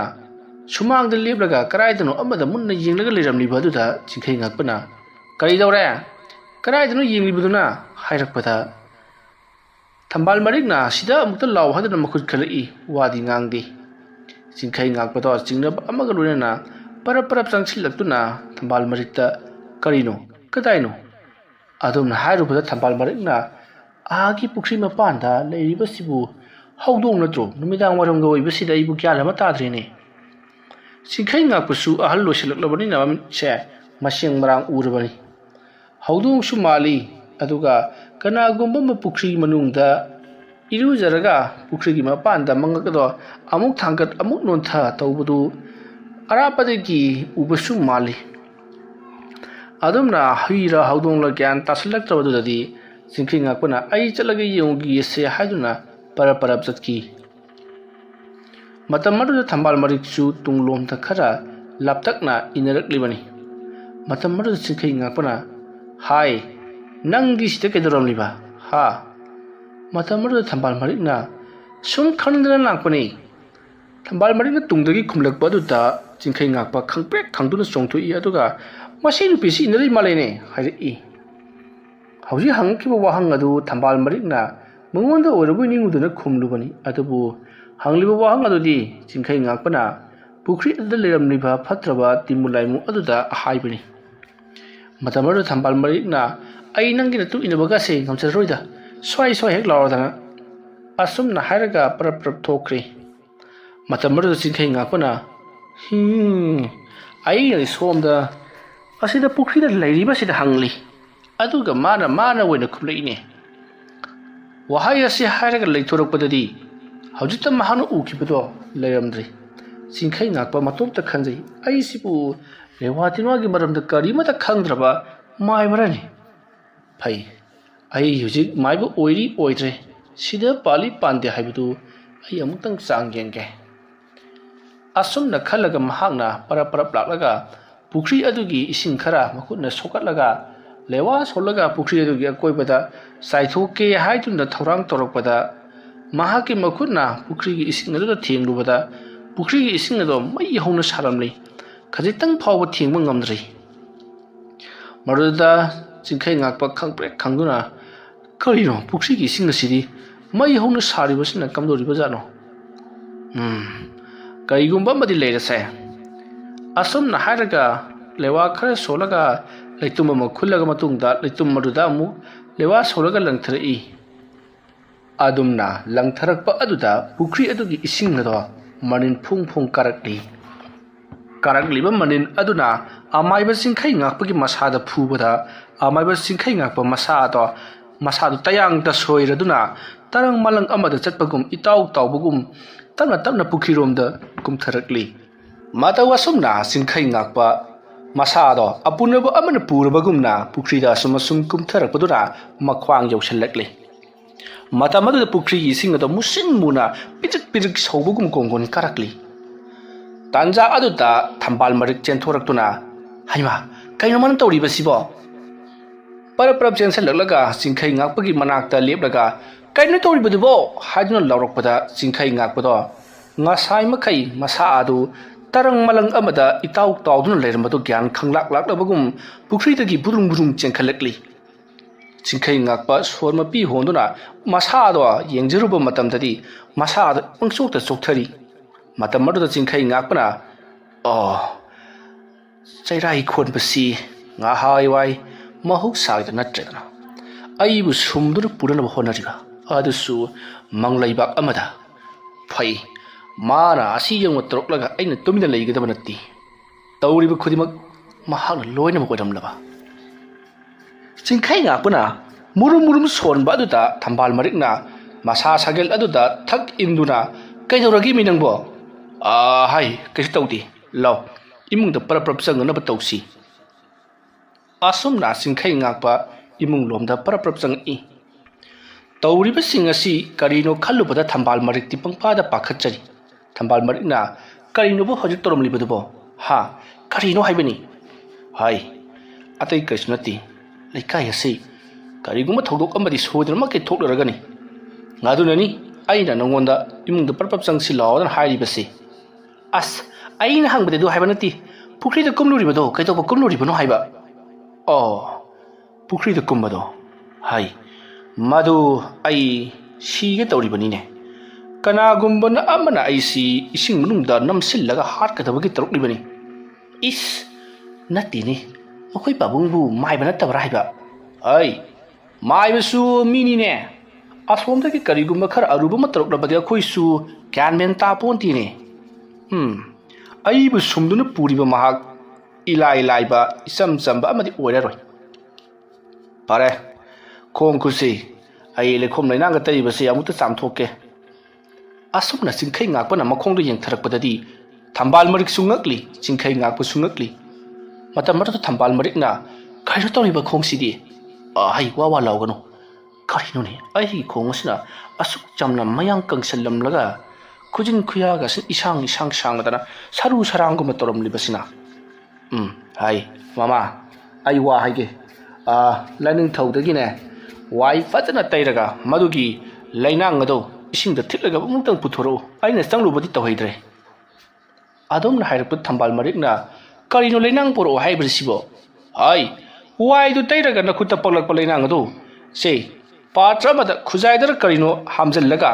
ꯄꯨꯊꯣꯔꯛꯎ ꯍꯥꯏꯕꯅꯤꯅꯦ ꯅꯪꯕꯣ ꯃꯁꯤ ꯊꯣꯛꯅ ꯒ꯭ꯌꯥꯟ ꯇꯥꯈꯤꯗ꯭ꯔꯦꯍꯦ ꯍꯣ ꯈꯪꯗ꯭ꯔꯦ ꯑꯩ ꯑꯝꯇ ꯂꯧꯔꯨꯈꯤꯒꯦꯁꯦ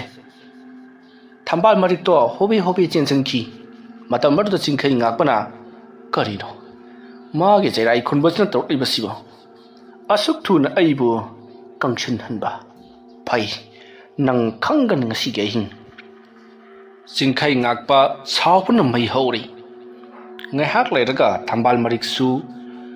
ꯆꯤꯡꯈꯩ ꯉꯥꯛꯄꯅ ꯍꯥꯏꯈꯤꯕ ꯏꯁꯤꯡ ꯑꯗꯨꯃꯛ ꯄꯨꯗꯨꯅ ꯄꯔꯞ ꯂꯥꯛꯂꯤ ꯑꯗꯨꯒ ꯆꯤꯡꯈꯩ ꯉꯥꯛꯄꯗ ꯄꯤꯔꯤ ꯃꯇꯝ ꯑꯗꯨꯗ ꯃꯥꯏꯕ ꯆꯤꯡꯈꯩ ꯉꯥꯛꯄꯅ ꯀꯗꯥꯏ ꯁꯤꯗ ꯄꯤꯔꯧꯁꯤ ꯑꯁꯨꯝꯅ ꯍꯥꯏꯔꯒ ꯂꯩꯋꯥ ꯈꯔ ꯃꯨꯔꯨꯝ ꯁꯣꯜꯂꯤ ꯑꯗꯨꯝꯅ ꯂꯩꯋꯥ ꯁꯣꯜꯂꯨꯕ ꯑꯗꯨꯗ ꯍꯧꯖꯤꯛꯇ ꯏꯅꯩ ꯅꯩꯔꯒ ꯄꯨꯔꯛꯄ ꯏꯁꯤꯡ ꯑꯗꯣ ꯂꯨꯈ꯭ꯔꯤ ꯑꯗꯨꯝꯅ ꯂꯪꯇ꯭ꯔꯤꯛ ꯂꯪꯅ ꯏꯔꯨ ꯂꯨꯈꯤꯕ ꯑꯗꯨꯗ ꯆꯤꯡꯈꯩ ꯉꯥꯛꯄꯒꯤ ꯅꯨꯄꯤ ꯊꯝꯕꯥꯜ ꯃꯔꯤꯛꯇꯤ ꯄꯨꯡꯉꯛ ꯉꯛꯆꯔꯤ ꯑꯗꯨꯒꯤ ꯃꯟꯇ꯭ꯔꯗꯣ ꯍꯩꯔꯕꯗꯤ ꯑꯩꯈꯣꯏꯅ ꯀꯩꯗꯧꯕꯒꯤ ꯏꯁꯤꯡ ꯑꯅꯩꯕ ꯊꯛꯏꯕꯁꯤ ꯊꯛꯈꯤꯗꯧꯔꯤꯕꯅꯣ ꯅꯣꯡ ꯆꯤꯡ ꯇꯥꯔꯛꯄ ꯃꯇꯝꯗ ꯑꯔꯨꯕ ꯊꯛꯄꯒꯤ ꯋꯥꯅꯤ ꯏꯁꯤꯡ ꯃꯥꯏꯁꯤꯡ ꯆꯥꯎꯔꯛꯄꯗꯗꯤ ꯂꯩꯅꯥꯡꯅꯤ ꯑꯩꯈꯣꯏꯅ ꯊꯛꯏꯁꯤ ꯐꯤꯖꯤꯒꯤ ꯃꯌꯥꯝ ꯇꯤꯡꯂꯤꯕ ꯑꯗꯨꯒꯤ ꯂꯩꯋꯥꯗꯨꯃ ꯁꯠ ꯁꯣꯟꯖꯜꯂꯕꯗꯤ ꯐ꯭ꯔꯤꯖꯤꯒꯤ ꯊꯥꯗ꯭ꯔꯁꯨ ꯌꯥꯔꯗꯧꯕ ꯑꯃꯥꯏꯕ ꯆꯤꯡꯈꯩ ꯉꯥꯛꯄ ꯊꯝꯕꯥꯜ ꯃꯔꯤꯛꯇ ꯍꯥꯏꯔꯞ ꯌꯦꯡꯉꯛꯏ ꯃꯇꯝ ꯑꯗꯨꯗ ꯊꯝꯕꯥꯜ ꯃꯔꯤꯛꯇꯣ ꯇꯨꯃꯤꯟꯅ ꯂꯩꯈ꯭ꯔꯤ ꯃꯗꯨꯒꯤ ꯃꯇꯨꯡ ꯆꯤꯡꯈꯩ ꯉꯥꯛꯄꯅ ꯏꯁꯤꯡ ꯑꯗꯣ ꯂꯣꯏꯅꯃꯛ ꯊꯛꯆꯤꯜꯂꯤ ꯑꯗꯨꯗꯨꯒ ꯃꯍꯥꯛꯅ ꯍꯥꯏ ꯑꯩ ꯉꯁꯤꯁꯤꯃꯗꯤ ꯀꯔꯤꯃꯇ ꯍꯥꯏꯔꯛꯂꯒꯅꯨ ꯆꯥꯕ ꯊꯛꯄ ꯀꯔꯤꯃꯇ ꯇꯧꯔꯔꯣꯏ ꯑꯗꯨꯅ ꯅꯪꯅ ꯊꯣꯛꯄ ꯀꯔꯤꯅꯣ ꯈꯔ ꯆꯥꯔꯒ ꯑꯗꯨꯃꯛ ꯇꯨꯝꯈ꯭ꯔꯣ ꯄꯨꯡ 9ꯒꯤ ꯃꯇꯨꯡꯗꯒꯤꯗꯤ ꯑꯩꯉꯣꯟꯗ ꯀꯔꯤꯃꯇ ꯋꯥ ꯉꯥꯡꯂꯒꯅꯨ ꯑꯗꯨꯒ ꯅꯪꯁꯨ ꯄꯨꯡ 9 ꯇꯥꯗ꯭ꯔꯤꯕ ꯐꯥꯎꯕꯒꯤ ꯃꯅꯨꯡꯗ ꯇꯨꯝꯊꯅꯕ ꯍꯣꯠꯅꯧ ꯑꯩ ꯉꯁꯤꯗꯤ ꯑꯔꯨꯕ ꯂꯥꯏ ꯑꯃ ꯈꯨꯔꯨꯝꯒꯗꯕ ꯂꯩꯀꯣ ꯆꯤꯡꯈꯩ ꯉꯥꯛꯄꯒꯤ ꯋꯥ ꯑꯗꯨ ꯇꯥꯕꯗ ꯊꯝꯕꯥꯜ ꯃꯔꯤꯛꯅ ꯍꯣꯏ ꯍꯥꯏꯗꯨꯅ ꯃꯍꯥꯛ ꯑꯗꯨꯝ ꯇꯨꯃꯤꯟ ꯆꯠꯈ꯭ꯔꯤ ꯆꯤꯡꯈꯩ ꯉꯥꯛꯄꯁꯤ ꯉꯁꯤꯗꯤ ꯀꯔꯤꯒꯨꯝꯕ ꯑꯃꯗꯤ ꯁꯣꯏꯗꯅꯃꯛꯀꯤ ꯇꯧꯔꯒꯅꯤ ꯍꯥꯏꯕꯁꯤ ꯃꯍꯥꯛꯀꯤ ꯅꯨꯄꯤ ꯊꯝꯕꯥꯜ ꯃꯔꯤꯛꯅ ꯈꯪꯈ꯭ꯔꯕꯅꯤ ꯑꯗꯨꯕꯨ ꯊꯤꯡꯂꯨꯕꯗꯤ ꯌꯥꯕ ꯅꯠꯇꯦ ꯃꯁꯤꯒꯤ ꯃꯇꯨꯡ ꯍꯧꯖꯤꯛꯇꯤ ꯑꯃꯥꯏꯕ ꯆꯤꯡꯈꯩ ꯉꯥꯛꯄ ꯐꯃꯨꯡꯗ ꯇꯨꯃꯤꯟꯅ ꯍꯤꯞꯂꯒ ꯂꯩꯔꯤ ꯑꯗꯨꯒ ꯃꯍꯥꯛꯀꯤ ꯃꯈꯣꯡ ꯑꯗꯨꯁꯨ ꯐꯔꯛꯂꯕ꯭ꯔꯥ ꯍꯥꯏꯗꯨꯅ ꯑꯃꯨꯛꯁꯨ ꯌꯦꯡꯂꯤꯕꯅꯤ ꯅꯥꯀꯜ ꯑꯃꯗꯅ ꯀꯝꯗꯧꯔꯤ ꯈꯨꯜꯒꯤ ꯈꯨꯟꯖꯥꯁꯤꯡ ꯑꯗꯣ ꯅꯨꯃꯤꯗꯥꯡ ꯋꯥꯏꯔꯝ ꯑꯣꯏꯁꯜꯂꯛꯂꯕꯗ ꯃꯈꯣꯏꯁꯤꯡ ꯑꯗꯨꯁꯨ ꯃꯥꯒꯤ ꯇꯧꯐꯝ ꯊꯣꯛꯄ ꯊꯕꯛꯁꯤꯡ ꯂꯣꯏꯅꯔꯗꯨꯅ ꯏꯃꯨꯡꯗ ꯆꯪꯅꯔꯛꯂꯤ ꯏꯃꯨꯡꯗ ꯂꯩꯅ ꯃꯌꯥꯝꯁꯤꯡ ꯑꯗꯨ ꯋꯥꯔꯤ ꯁꯥꯅꯤ ꯈꯨꯜ ꯑꯁꯤꯗ ꯇꯧꯔꯛꯂꯤꯕꯁꯤꯕꯨ ꯀꯔꯤꯅꯣ ꯑꯃꯥꯏꯕ ꯆꯩꯔꯥꯏ ꯈꯣꯟꯕꯅ ꯑꯩꯈꯣꯏꯒꯤ ꯈꯨꯜ ꯑꯁꯤ ꯋꯥꯔꯅꯕ ꯑꯃꯨꯛ ꯁꯤꯜꯂꯛꯂꯕ ꯖꯥꯠꯂꯥ ꯑꯃꯥꯏꯕ ꯆꯤꯡꯈꯩ ꯉꯥꯛꯄꯁꯨ ꯍꯧꯖꯤꯛ ꯀꯔꯤꯃꯇ ꯇꯧꯕ ꯉꯝꯈꯤꯗ꯭ꯔꯦ ꯃꯍꯥꯛꯅ ꯂꯥꯏꯇꯤꯟ ꯀꯌꯥ ꯈꯨꯔꯨꯝ ꯊꯣꯛꯂꯕ ꯃꯇꯨꯡꯗ ꯈꯨꯜ ꯂꯩꯀꯥꯏ ꯑꯁꯤꯕꯨ ꯀꯔꯝꯕ ꯃꯑꯣꯡꯗ ꯉꯥꯛꯀꯗꯧꯔꯤꯕꯅꯣ ꯈꯪꯗ꯭ꯔꯦ ꯈꯣꯡꯅꯥꯡ ꯑꯗꯨꯅ ꯀꯪꯂꯤꯕ ꯑꯗꯨ ꯃꯔꯝꯗꯤ ꯏꯆꯥ ꯆꯥꯗꯕꯅꯤ ꯃꯌꯥꯝꯅ ꯉꯥꯡꯅ ꯁꯛꯅꯔꯤꯕꯁꯤꯡ ꯑꯗꯨ ꯑꯃꯅ ꯉꯥꯡꯉꯤ ꯑꯃꯅ ꯆꯨꯝꯃꯤ ꯑꯃꯅ ꯉꯥꯡꯉꯤ ꯑꯃꯅ ꯆꯨꯝꯂꯤ ꯑꯗꯨꯝꯅ ꯂꯩꯅꯔꯝꯕꯗꯒꯤꯗꯤ ꯃꯇꯝꯗꯤ ꯑꯁꯨꯝ ꯊꯦꯡꯖꯤꯜꯂꯛꯂꯕꯅ ꯃꯌꯥꯝꯗꯣ ꯃꯍꯩ ꯂꯣꯏꯅꯃꯛ ꯇꯨꯝꯅꯈ꯭ꯔꯤ ꯃꯇꯝꯗꯤ ꯑꯁꯨꯝ ꯍꯧꯈꯤꯕꯅ ꯑꯍꯤꯡꯒꯤ ꯃꯇꯝ ꯑꯣꯏꯁꯜꯂꯛꯂꯤ ꯑꯃꯥꯏꯕ ꯆꯩꯔꯥꯏ ꯈꯣꯟꯕꯅ ꯉꯔꯥꯡ ꯑꯩꯅ ꯇꯧꯈꯤꯕ ꯊꯕꯛ ꯑꯗꯨꯒ ꯍꯥꯏꯔꯨꯔꯕꯗꯤ ꯑꯃꯥꯏꯕ ꯆꯤꯡꯈꯩ ꯉꯥꯛꯄꯅ ꯈꯪꯐꯝ ꯊꯣꯛꯄꯅꯤ ꯍꯧꯖꯤꯛ ꯐꯥꯎꯕ ꯃꯍꯥꯛꯄꯨ ꯈꯪꯗ꯭ꯔꯤꯕ ꯖꯥꯠꯂꯥ ꯈꯪꯂꯝꯂꯒꯅꯤ ꯀꯔꯤꯒꯤꯗꯤ ꯈꯪꯂꯝꯂꯣꯏ ꯑꯩꯅ ꯇꯧꯕ ꯊꯕꯛ ꯈꯨꯗꯤꯡꯃꯛ ꯃꯍꯥꯛꯅ ꯈꯪꯗꯕ ꯑꯃꯠꯇ ꯂꯩꯇꯕꯅꯤ ꯐꯩ ꯃꯥꯅ ꯈꯪꯈ꯭ꯔꯕꯅꯤꯅ ꯀꯔꯤꯒꯨꯝꯕ ꯈꯔꯗꯤ ꯁꯣꯏꯗꯅꯃꯛꯀꯤ ꯇꯧꯔꯛꯂꯒꯅꯤ ꯑꯗꯨꯅ ꯑꯩꯁꯨ ꯃꯗꯨꯕꯨ ꯉꯥꯛꯊꯅꯕꯒꯤꯗꯃꯛꯇ ꯁꯦꯝ ꯁꯥꯗꯕ ꯌꯥꯔꯣꯏ ꯑꯁꯨꯝꯅ ꯆꯩꯔꯥꯏ ꯈꯣꯟꯕꯁꯨ ꯆꯤꯡꯈꯩ ꯉꯥꯛꯄꯅ ꯀꯔꯤ ꯀꯔꯤ ꯇꯧꯔꯛꯄ ꯌꯥꯕꯒꯦ ꯍꯥꯏꯕꯗꯨ ꯈꯟꯗꯣꯛꯂꯕ ꯃꯇꯨꯡꯗ ꯃꯍꯥꯛꯁꯨ ꯁꯦꯝ ꯁꯥꯗꯨꯅ ꯂꯩꯔꯤ ꯅꯥꯀꯜ ꯑꯃꯗꯅ ꯀꯝꯗꯧꯔꯤ ꯑꯃꯥꯏꯕ ꯆꯤꯡꯈꯩ ꯉꯥꯛꯄꯗꯣ ꯌꯥꯝꯅ ꯁꯥꯎꯅ ꯍꯧꯒꯠꯂꯛꯂꯤ ꯃꯍꯥꯛꯀꯤ ꯅꯨꯄꯤ ꯇꯨꯝꯈ꯭ꯔꯕ꯭ꯔꯥ ꯍꯥꯏꯗꯨꯅ ꯌꯦꯡꯂꯛꯄꯗ ꯃꯍꯥꯛꯀꯤ ꯅꯨꯄꯤꯗꯤ ꯏꯁꯤꯁꯤꯅ ꯅꯨꯡꯉꯥꯏꯅ ꯇꯨꯝꯗꯨꯅ ꯂꯩꯔꯝꯂꯤ ꯃꯗꯨ ꯎꯕꯗ ꯑꯃꯥꯏꯕ ꯆꯤꯡꯈꯩ ꯉꯥꯛꯄꯅ ꯐꯔꯦꯗ ꯃꯥꯅ ꯑꯁꯨꯝꯅ ꯇꯨꯝꯂꯝꯕꯁꯦ ꯋꯥꯈꯜ ꯑꯁꯤ ꯈꯜꯂꯒ ꯃꯄꯥꯜꯗ ꯄꯔꯞ ꯄꯔꯞ ꯊꯣꯛꯂꯛꯏ ꯆꯤꯡꯈꯩ ꯉꯥꯛꯄ ꯑꯁꯨꯝ ꯊꯣꯛꯂꯛꯄꯅ ꯃꯈꯣꯏꯒꯤ ꯊꯣꯡꯒꯥꯜ ꯂꯥꯟꯊꯣꯔꯛꯂꯤ ꯊꯣꯡꯒꯥꯜ ꯂꯥꯟꯊꯣꯔꯛꯂꯕ ꯃꯇꯨꯡꯗ ꯃꯈꯣꯏꯒꯤ ꯊꯣꯡꯒꯥꯜꯗꯒꯤ ꯈꯔ ꯆꯠꯂꯒ ꯂꯩꯕ ꯃꯈꯣꯏꯒꯤ ꯇꯨꯔꯦꯜ ꯃꯄꯥꯟ ꯑꯗꯨꯗꯒꯤ ꯑꯁꯨꯝ ꯆꯠꯈ꯭ꯔꯒ ꯆꯥꯎꯔꯕ ꯍꯩꯅꯧ ꯄꯥꯝꯕꯤ ꯑꯃ ꯍꯧꯔꯤꯕꯗꯨꯒꯤ ꯃꯅꯥꯛꯇ ꯂꯥꯛꯂꯤ ꯑꯗꯨꯝꯅ ꯂꯥꯛꯂꯒ ꯃꯍꯥꯛꯅ ꯑꯀꯣꯏꯕꯗꯣ ꯀꯣꯏꯂꯩ ꯂꯩꯗꯨꯅ ꯌꯦꯡꯉꯤ ꯀꯅꯥꯁꯨ ꯂꯩꯕ ꯎꯗ꯭ꯔꯕꯗꯨꯗ ꯃꯍꯥꯛꯅ ꯍꯩꯅꯧ ꯄꯥꯝꯕꯤ ꯑꯗꯨꯒꯤ ꯃꯈꯣꯡ ꯑꯗꯨꯗ ꯃꯍꯥꯛꯅ ꯂꯩꯋꯥ ꯈꯔ ꯁꯣꯟꯗꯨꯅ ꯃꯈꯨꯕꯥꯛꯅ ꯅꯝꯗꯨꯅ ꯀꯔꯤꯒꯨꯝꯕ ꯑꯃ ꯌꯦꯡꯂꯛꯂꯤ ꯑꯗꯨꯝꯅ ꯌꯦꯡꯂꯛꯄꯗꯨꯗ ꯃꯍꯥꯛꯀꯤ ꯈꯨꯕꯥꯛ ꯑꯗꯨꯅ ꯐꯣꯡ ꯐꯣꯡ ꯁꯥꯕ ꯖꯒꯥ ꯑꯃ ꯊꯦꯡꯅꯕꯗꯒꯤ ꯖꯒꯥ ꯑꯗꯣ ꯃꯍꯥꯛꯅ ꯍꯣꯒꯥꯏꯔꯤ ꯃꯇꯧ ꯑꯁꯨꯝꯅ ꯍꯩꯅꯧ ꯄꯥꯝꯕꯤ ꯑꯗꯨꯒꯤ ꯃꯈꯣꯡꯗ ꯐꯣꯡ ꯐꯣꯡ ꯁꯥꯕ ꯖꯒꯥ ꯑꯗꯨꯗ ꯃꯍꯥꯛꯅ ꯇꯧꯈꯥꯏꯔꯒ ꯌꯦꯡꯂꯨꯕ ꯃꯇꯝꯗ ꯃꯍꯥꯛꯅ ꯉꯍꯥꯟꯋꯥꯏ ꯊꯝꯈꯤꯕ ꯄꯣꯠ ꯃꯌꯨꯝ ꯑꯃ ꯂꯩꯔꯝꯂꯤ ꯄꯣꯠ ꯃꯌꯨꯝ ꯑꯗꯣ ꯃꯍꯥꯛꯅ ꯇꯞꯅ ꯂꯧꯈꯠꯂꯛꯂꯒ ꯃꯌꯨꯝ ꯂꯣꯝꯗ ꯄꯔꯞ ꯄꯔꯞ ꯑꯃꯨꯛ ꯂꯥꯛꯂꯤ ꯑꯁꯨꯝ ꯂꯥꯛꯄꯅ ꯃꯌꯨꯝꯒꯤ ꯊꯣꯡꯒꯥꯜ ꯌꯧꯔꯛꯂꯕꯗ ꯊꯣꯡꯒꯥꯜꯒꯤ ꯃꯇꯥꯏ ꯑꯗꯨꯗ ꯎꯔꯨꯝ ꯎꯔꯨꯝ ꯂꯩꯋꯥ ꯈꯔ ꯁꯣꯜꯂꯝꯂꯒ ꯃꯍꯥꯛ ꯑꯃꯨꯛ ꯏꯃꯨꯡꯂꯣꯝꯗ ꯆꯪꯂꯛꯂꯒ ꯁꯪꯒꯣꯏ ꯑꯗꯨꯒꯤ ꯃꯅꯤꯡ ꯑꯣꯏꯔꯞꯅ ꯍꯩꯅꯧ ꯃꯆꯥ ꯄꯨꯡꯗꯣꯜ ꯃꯆꯥ ꯑꯃꯗꯤ ꯂꯩ ꯄꯥꯝꯕꯤ ꯃꯆꯥ ꯃꯆꯥ ꯃꯌꯥꯝ ꯑꯃ ꯆꯒꯨꯡꯅꯅ ꯍꯧꯕ ꯈꯔ ꯁꯨꯛꯄ ꯖꯒꯥ ꯑꯗꯨꯗ ꯑꯃꯥꯏꯕ ꯆꯤꯡꯈꯩ ꯉꯥꯛꯄ ꯇꯞꯅ ꯐꯝꯊꯔꯛꯏ ꯃꯗꯨꯒꯤ ꯃꯇꯨꯡꯗ ꯆꯤꯡꯈꯩ ꯉꯥꯛꯄꯅ ꯂꯩꯋꯥ ꯈꯔ ꯁꯣꯜꯂꯒ ꯉꯁꯥꯏ ꯃꯥꯅ ꯄꯨꯔꯛꯄ ꯃꯌꯨꯝ ꯑꯗꯣ ꯍꯥꯡꯇꯣꯔꯛꯏ ꯑꯗꯨꯝꯅ ꯍꯥꯡꯇꯣꯔꯛꯄ ꯃꯇꯝꯗ ꯌꯥꯎꯔꯝꯂꯤꯕꯁꯤ ꯀꯅꯥꯒꯨꯝꯕ ꯑꯃꯒꯤ ꯈꯨꯠꯀꯤ ꯈꯨꯠꯁꯥꯅꯤ ꯍꯥꯏꯕꯗꯤ ꯈꯨꯖꯦꯡꯗꯒꯤꯅ ꯑꯇꯩ ꯈꯨꯠꯁꯥ ꯃꯉꯥ ꯑꯃꯗꯤ ꯈꯨꯕꯥꯛꯅꯤ ꯁꯔꯨ ꯁꯔꯥꯡꯅꯤ ꯃꯗꯣ ꯃꯍꯥꯛꯅ ꯇꯞꯅ ꯂꯧꯊꯣꯔꯛꯂꯒ ꯍꯥꯏ ꯅꯪꯅ ꯃꯇꯝ ꯀꯨꯏꯅ ꯇꯨꯝꯂꯛꯂꯤꯕꯁꯤ ꯀꯨꯏꯔꯦ ꯑꯩ ꯉꯁꯤꯗꯤ ꯅꯉꯣꯟꯗ ꯁꯤꯟꯊꯥ ꯑꯃ ꯄꯤꯗꯕ ꯌꯥꯗ꯭ꯔꯦ ꯑꯗꯨꯅ ꯅꯪ ꯀꯔꯤꯁꯨ ꯅꯨꯡꯉꯥꯏꯇꯕ ꯈꯟꯗꯕꯤꯗ ꯍꯧꯒꯠꯂꯛꯂꯨꯀꯣ ꯑꯁꯨꯝꯅ ꯂꯩꯋꯥ ꯑꯗꯣ ꯀꯔꯤ ꯀꯔꯤꯅꯣ ꯈꯔ ꯁꯣꯜꯂꯒ ꯈꯨꯄꯥꯛ ꯄꯣꯔꯣꯛ ꯄꯣꯔꯣꯛ ꯈꯨꯔꯨꯕꯗ ꯍꯧꯖꯤꯛꯇ ꯂꯩꯔꯝꯕ ꯃꯈꯨꯠꯀꯤ ꯁꯔꯨ ꯁꯔꯥꯡ ꯑꯗꯣ ꯊꯋꯥꯏ ꯄꯥꯜꯂꯕ ꯑꯃꯒꯨꯝꯅ ꯀꯣꯏꯆꯠ ꯆꯠꯄ ꯍꯧꯔꯛꯂꯤ ꯃꯇꯝ ꯑꯗꯨꯗ ꯆꯤꯡꯈꯩ ꯉꯥꯛꯄꯅ ꯍꯥꯏ ꯉꯥꯏꯈꯣꯅꯦ ꯑꯗꯨꯝꯅ ꯀꯣꯏꯆꯠ ꯆꯠꯈꯤꯒꯅꯨꯅꯦ ꯅꯪꯕꯣ ꯑꯩꯒꯤ ꯋꯥꯁꯦ ꯍꯥꯟꯅ ꯇꯥꯈꯣ ꯅꯍꯥꯛ ꯑꯃꯥꯏꯕ ꯆꯩꯔꯥꯏ ꯈꯣꯟꯕ ꯈꯪꯂꯤꯕ ꯅꯠꯇ꯭ꯔꯥ ꯑꯗꯨꯝꯅ ꯍꯪꯂꯛꯄꯗꯨꯗ ꯈꯪꯉꯤ ꯍꯥꯏꯕꯒꯤ ꯏꯪꯒꯤꯠ ꯑꯃ ꯐꯪꯂꯛꯄꯗꯨꯗ ꯆꯤꯡꯈꯩ ꯉꯥꯛꯄꯅ ꯐꯔꯦ ꯃꯍꯥꯛ ꯍꯧꯖꯤꯛ ꯑꯩꯈꯣꯏꯒꯤ ꯈꯨꯜ ꯑꯁꯤꯗꯒꯤ ꯈꯔ ꯆꯠꯂꯒ ꯂꯩꯕ ꯆꯤꯡꯅꯨꯡꯒꯤ ꯈꯨꯜ ꯑꯃꯗ ꯂꯩꯔꯤꯕꯅꯤ ꯃꯔꯝ ꯑꯗꯨꯅ ꯃꯥꯒꯤ ꯃꯊꯛꯇ ꯅꯍꯥꯛꯅ ꯂꯃꯟ ꯁꯤꯡꯕ ꯑꯣꯏꯅ ꯑꯩꯒꯤ ꯏꯇꯦꯡ ꯄꯥꯡꯕ ꯑꯣꯏꯅ ꯃꯍꯥꯛꯄꯨ ꯉꯁꯤꯒꯤ ꯑꯍꯤꯡ ꯑꯁꯤꯗ ꯂꯣꯏꯁꯤꯜꯂꯨꯒꯗꯕꯅꯤ ꯅꯪꯅ ꯃꯍꯥꯛꯀꯤ ꯃꯕꯨꯛ ꯃꯊꯕꯥꯛ ꯍꯣꯒꯥꯏꯗꯨꯅ ꯆꯪꯂꯒ ꯃꯊꯤꯕꯣꯡ ꯃꯔꯤꯟꯃꯨꯛꯁꯤꯡꯗꯨ ꯆꯤꯡꯊꯣꯛꯇꯨꯅ ꯍꯥꯠꯀꯗꯕꯅꯤ ꯈꯪꯂꯕ꯭ꯔꯥ ꯑꯩꯅ ꯍꯥꯏꯔꯤꯕꯁꯦ ꯑꯗꯨꯝꯅ ꯍꯪꯂꯨꯕꯗꯨꯗ ꯁꯔꯨ ꯁꯔꯥꯡꯒꯤ ꯈꯨꯠ ꯃꯀꯛ ꯈꯨꯠꯁꯥꯁꯤꯡ ꯑꯗꯨꯅ ꯈꯪꯉꯦ ꯍꯥꯏꯗꯨꯅ ꯏꯪꯒꯤꯠ ꯄꯤꯔꯝꯃꯤ ꯃꯗꯨꯒꯤ ꯃꯇꯨꯡ ꯆꯤꯡꯈꯩ ꯉꯥꯛꯄꯅ ꯈꯪꯂꯕꯗꯤ ꯍꯧꯖꯤꯛ ꯀꯧꯗ ꯀꯩꯗꯧꯔꯤꯕ ꯆꯠꯂꯣ ꯑꯩꯅ ꯍꯥꯏꯔꯤꯕ ꯁꯤꯟꯊꯥ ꯑꯁꯤꯃꯛ ꯄꯥꯡꯂꯨꯔ ꯆꯠꯂꯨ ꯑꯗꯨꯝꯅ ꯍꯥꯏꯔꯛꯄꯗꯒꯤꯗꯤ ꯁꯔꯨ ꯁꯔꯥꯡꯒꯤ ꯈꯨꯠꯁꯥꯁꯤꯡ ꯑꯗꯣ ꯃꯥꯡꯈ꯭ꯔꯤ ꯅꯥꯀꯜ ꯑꯃꯗꯅ ꯑꯃꯥꯏꯕ ꯆꯩꯔꯥꯏ ꯈꯣꯟꯕꯁꯨ ꯀꯔꯤ ꯀꯔꯤ ꯇꯧꯔꯛꯄ ꯌꯥꯕꯒꯦ ꯍꯥꯏꯕꯗꯣ ꯑꯁꯨꯝ ꯌꯦꯡꯂꯝꯕꯗꯒꯤ ꯀꯔꯤꯁꯨ ꯇꯧꯔꯛꯇꯕ ꯑꯁꯤꯗ ꯃꯍꯥꯛ ꯉꯥꯏꯕ ꯇꯟꯁꯤꯜꯂꯛꯂꯤ ꯊꯧꯗꯣꯛ ꯈꯔꯗꯤ ꯊꯣꯛꯂꯝꯂꯒꯅꯤ ꯈꯣꯡꯅꯥꯡ ꯃꯩꯅ ꯆꯥꯛꯄ ꯑꯃꯗꯤ ꯑꯇꯩ ꯑꯇꯩ ꯀꯨꯝꯕ ꯃꯌꯥꯝ ꯑꯃ ꯃꯔꯝ ꯑꯁꯤ ꯇꯧꯔꯛꯂꯕ ꯃꯇꯝꯗ ꯑꯃꯥꯏꯕ ꯆꯤꯡꯈꯩ ꯉꯥꯛꯄꯅ ꯃꯥꯅ ꯇꯧꯔꯛꯂꯤꯕꯅꯤ ꯍꯥꯏꯕꯁꯤ ꯏꯂꯥꯏ ꯂꯥꯏꯅ ꯑꯗꯨꯃꯛ ꯈꯪꯈ꯭ꯔꯒꯗꯕ ꯄꯣꯠꯁꯛ ꯑꯃꯅꯤ ꯑꯗꯨꯒ ꯃꯍꯥꯛꯅ ꯑꯩꯅ ꯍꯥꯏꯕꯁꯤ ꯈꯪꯗꯕ ꯐꯥꯎꯕꯗ ꯀꯔꯤꯒꯨꯝꯕ ꯈꯨꯠꯂꯥꯏ ꯑꯃꯠꯇ ꯊꯥꯔꯛꯇ꯭ꯔꯤꯕ ꯀꯔꯤ ꯑꯃꯠꯇ ꯇꯧꯔꯛꯇ꯭ꯔꯤꯕ ꯑꯁꯤꯅ ꯀꯔꯤꯒꯤꯅꯣꯅꯦ ꯑꯁꯨꯝꯅ ꯋꯥꯈꯜ ꯈꯜꯂꯒ ꯂꯩꯔꯤꯉꯩ ꯃꯍꯥꯛꯀꯤ ꯑꯀꯣꯏꯕꯗꯣ ꯀꯔꯤꯅꯣꯃ ꯇꯧꯕ ꯍꯧꯔꯛꯂꯤ ꯏꯃꯨ ꯃꯨꯁꯜꯂꯛꯂꯤ ꯑꯗꯨꯝꯅ ꯇꯧꯔꯛꯄꯗꯨꯗ ꯑꯃꯥꯏꯕ ꯆꯩꯔꯥꯏ ꯈꯣꯟꯕꯅꯁꯨ ꯈꯪꯂꯤ ꯃꯥꯒꯤ ꯑꯀꯣꯏꯕꯁꯤꯗ ꯀꯔꯤꯅꯣ ꯑꯃꯗꯤ ꯇꯧꯒꯗꯧꯔꯤ ꯍꯥꯏꯕꯁꯤ ꯑꯗꯨꯝꯅ ꯈꯜꯂꯒ ꯂꯩꯔꯤꯉꯩ ꯈꯪꯍꯧꯗꯅ ꯉꯁꯥꯏꯒꯤ ꯁꯔꯨ ꯃꯀꯛ ꯑꯗꯣ ꯑꯃꯥꯏꯕ ꯆꯩꯔꯥꯏ ꯈꯣꯟꯕꯒꯤ ꯃꯇꯨꯡꯂꯣꯝꯗꯒꯤ ꯂꯥꯛꯂꯒ ꯃꯍꯥꯛꯀꯤ lusam aduda tap pairaki chongkhallaktuna aduga tunglomda khangching chingbada magdo longkhak lomna turi mahana adumna tubu matamda karigumada uwa ke machin tumba sambanna chingba leramlabadi adumak lengchinduna phawduna siraga doribani adubu mahangna turiba jaga adudi leibak to oibani na karisu soudri matam maruda amaiba charai khonbana karino hojik aingoda chinglibadu haiduna koilei leiduna jengnak mahaki hek mangda khutki kusa saru sarang ama koicha chatlaga mahaki maikei chongchallakna bagidamakta phirei semlaga leiramibidu ubada amaiba chairai khonbana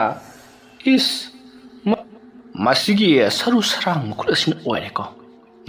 phai masi phadaba yadi masi pharaga chingkhai ngakpa aigi ikhada thamdaba yadi asumna chairai khonbana saru sarangi makhut adu pharanaba honarakpada asomdara kamdori chingkhai ngakpana sukhangle chairai khonbana saru sarang se pharanaba honare haibasi matamaruda chingkhai ngakpana tauja sarisi yang ai makna thari bu khulai asibu phani ka kaidra hona jaba su sari pai phaba ngambra ngamdabru yengba tari tumina dum leithokke asumna chingkhai ngakpado tumina leikhibaduda somda khut makak aduki saru sarang ado tumina utup tabagum targa leiri matam maruda chairai khonbana mahakna makukti yitliba kogi ado loktholaklaga prang kantholaga santoklaga saru sarang makhut aduda sat kupsalli adumna hek kupsan khaba matungda chairai khonbana tas pharadana nang woina pharabadi aina nangsi sijinnaga mongda sijinna ba yaga doribani karole kai aduda fattaba leiwa mantra sanaba amaiba singkhai ngakpani haiduna sandoklaga nangbu chairak pihange khangani do asumna khallaga mahana phiado sat umsanba matamdadi karisu yaudabugum tawri maroda chairai khonbana singnaba amaga lonana hangdukluba matamdadi saru sarangi makut ado leiramdre matam maruda singkhai ngakpana nukladuna khangbra nangumanasu aigi khulai phagane ka kaida thorang toba sari fai ajumna leiringai matam masida nang wokhai horage asumna khalaga amaiba singkhai ngakpana mahake saru sarang aduda yathang ama tawkhibadagidi chairai khonbagi mahake manangal aduda yamna kana naptuna laikhre saru sarangi makut ado manangal aduda kanna naplaga khusasing aduna pirek unsasing ado paisalai manangal aduda karai heta kanna paisalakpaduta unsasing ado subsalakpagi chaina kholna chairai khonbado kanna lawba horakle yamna kanna lawrabasu karole kai thangnabasing mahaka leiminaribasing ado takhiba tari makhoi takrabadi atak aphongnarani khaladuna machin ado kanna mana ngasai saru sarangi makut adu kupsanba matamda sijinnakiba mahaki makutki kuget adu thupchallaga mayada kanna sikchallaga chaina khol khangli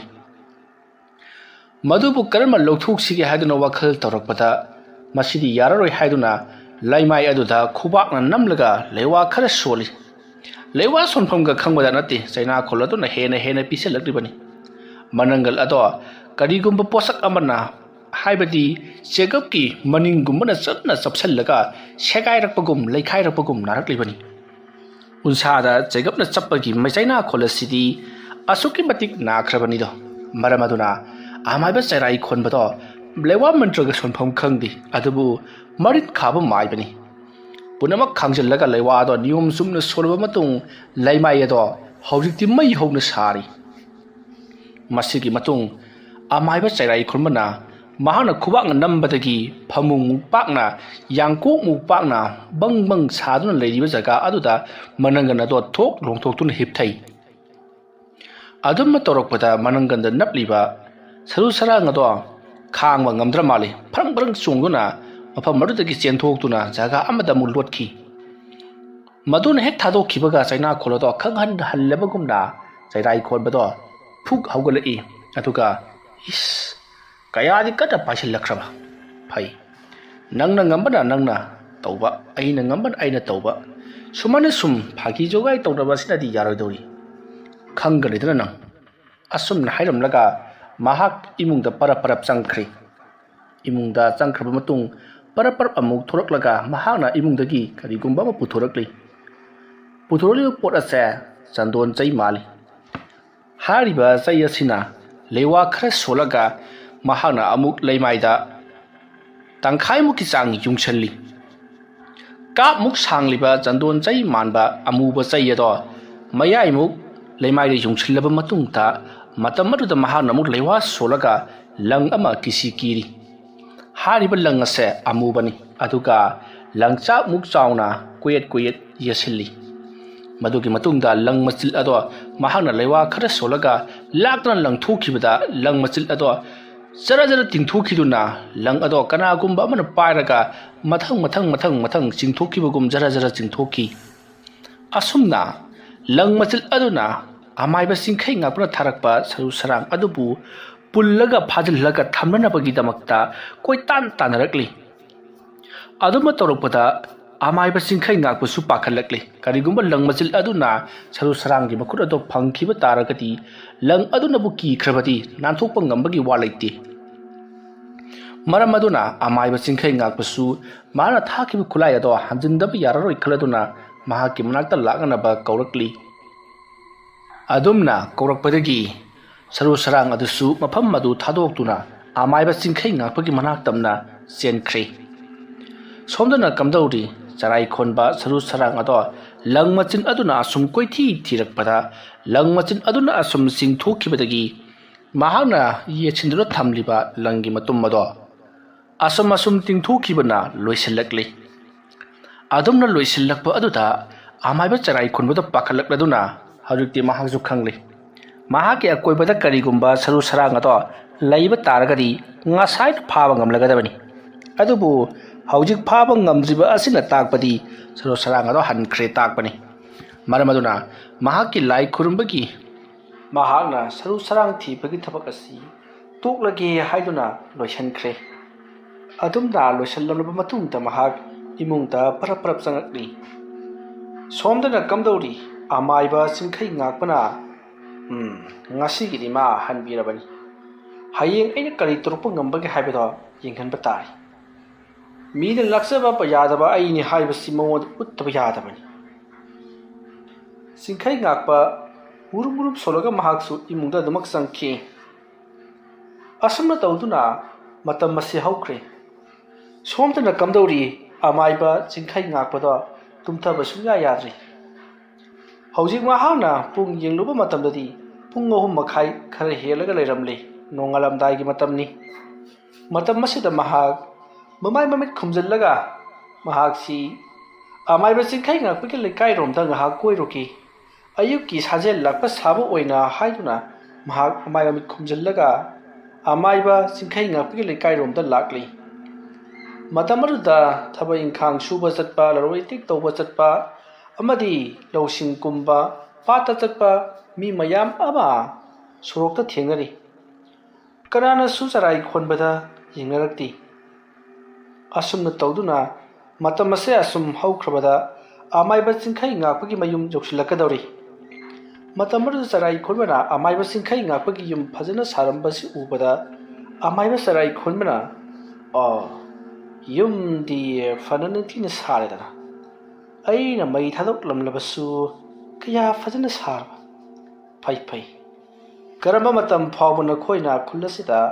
लेकाय असिदा lab ngambagi haibado yengba tari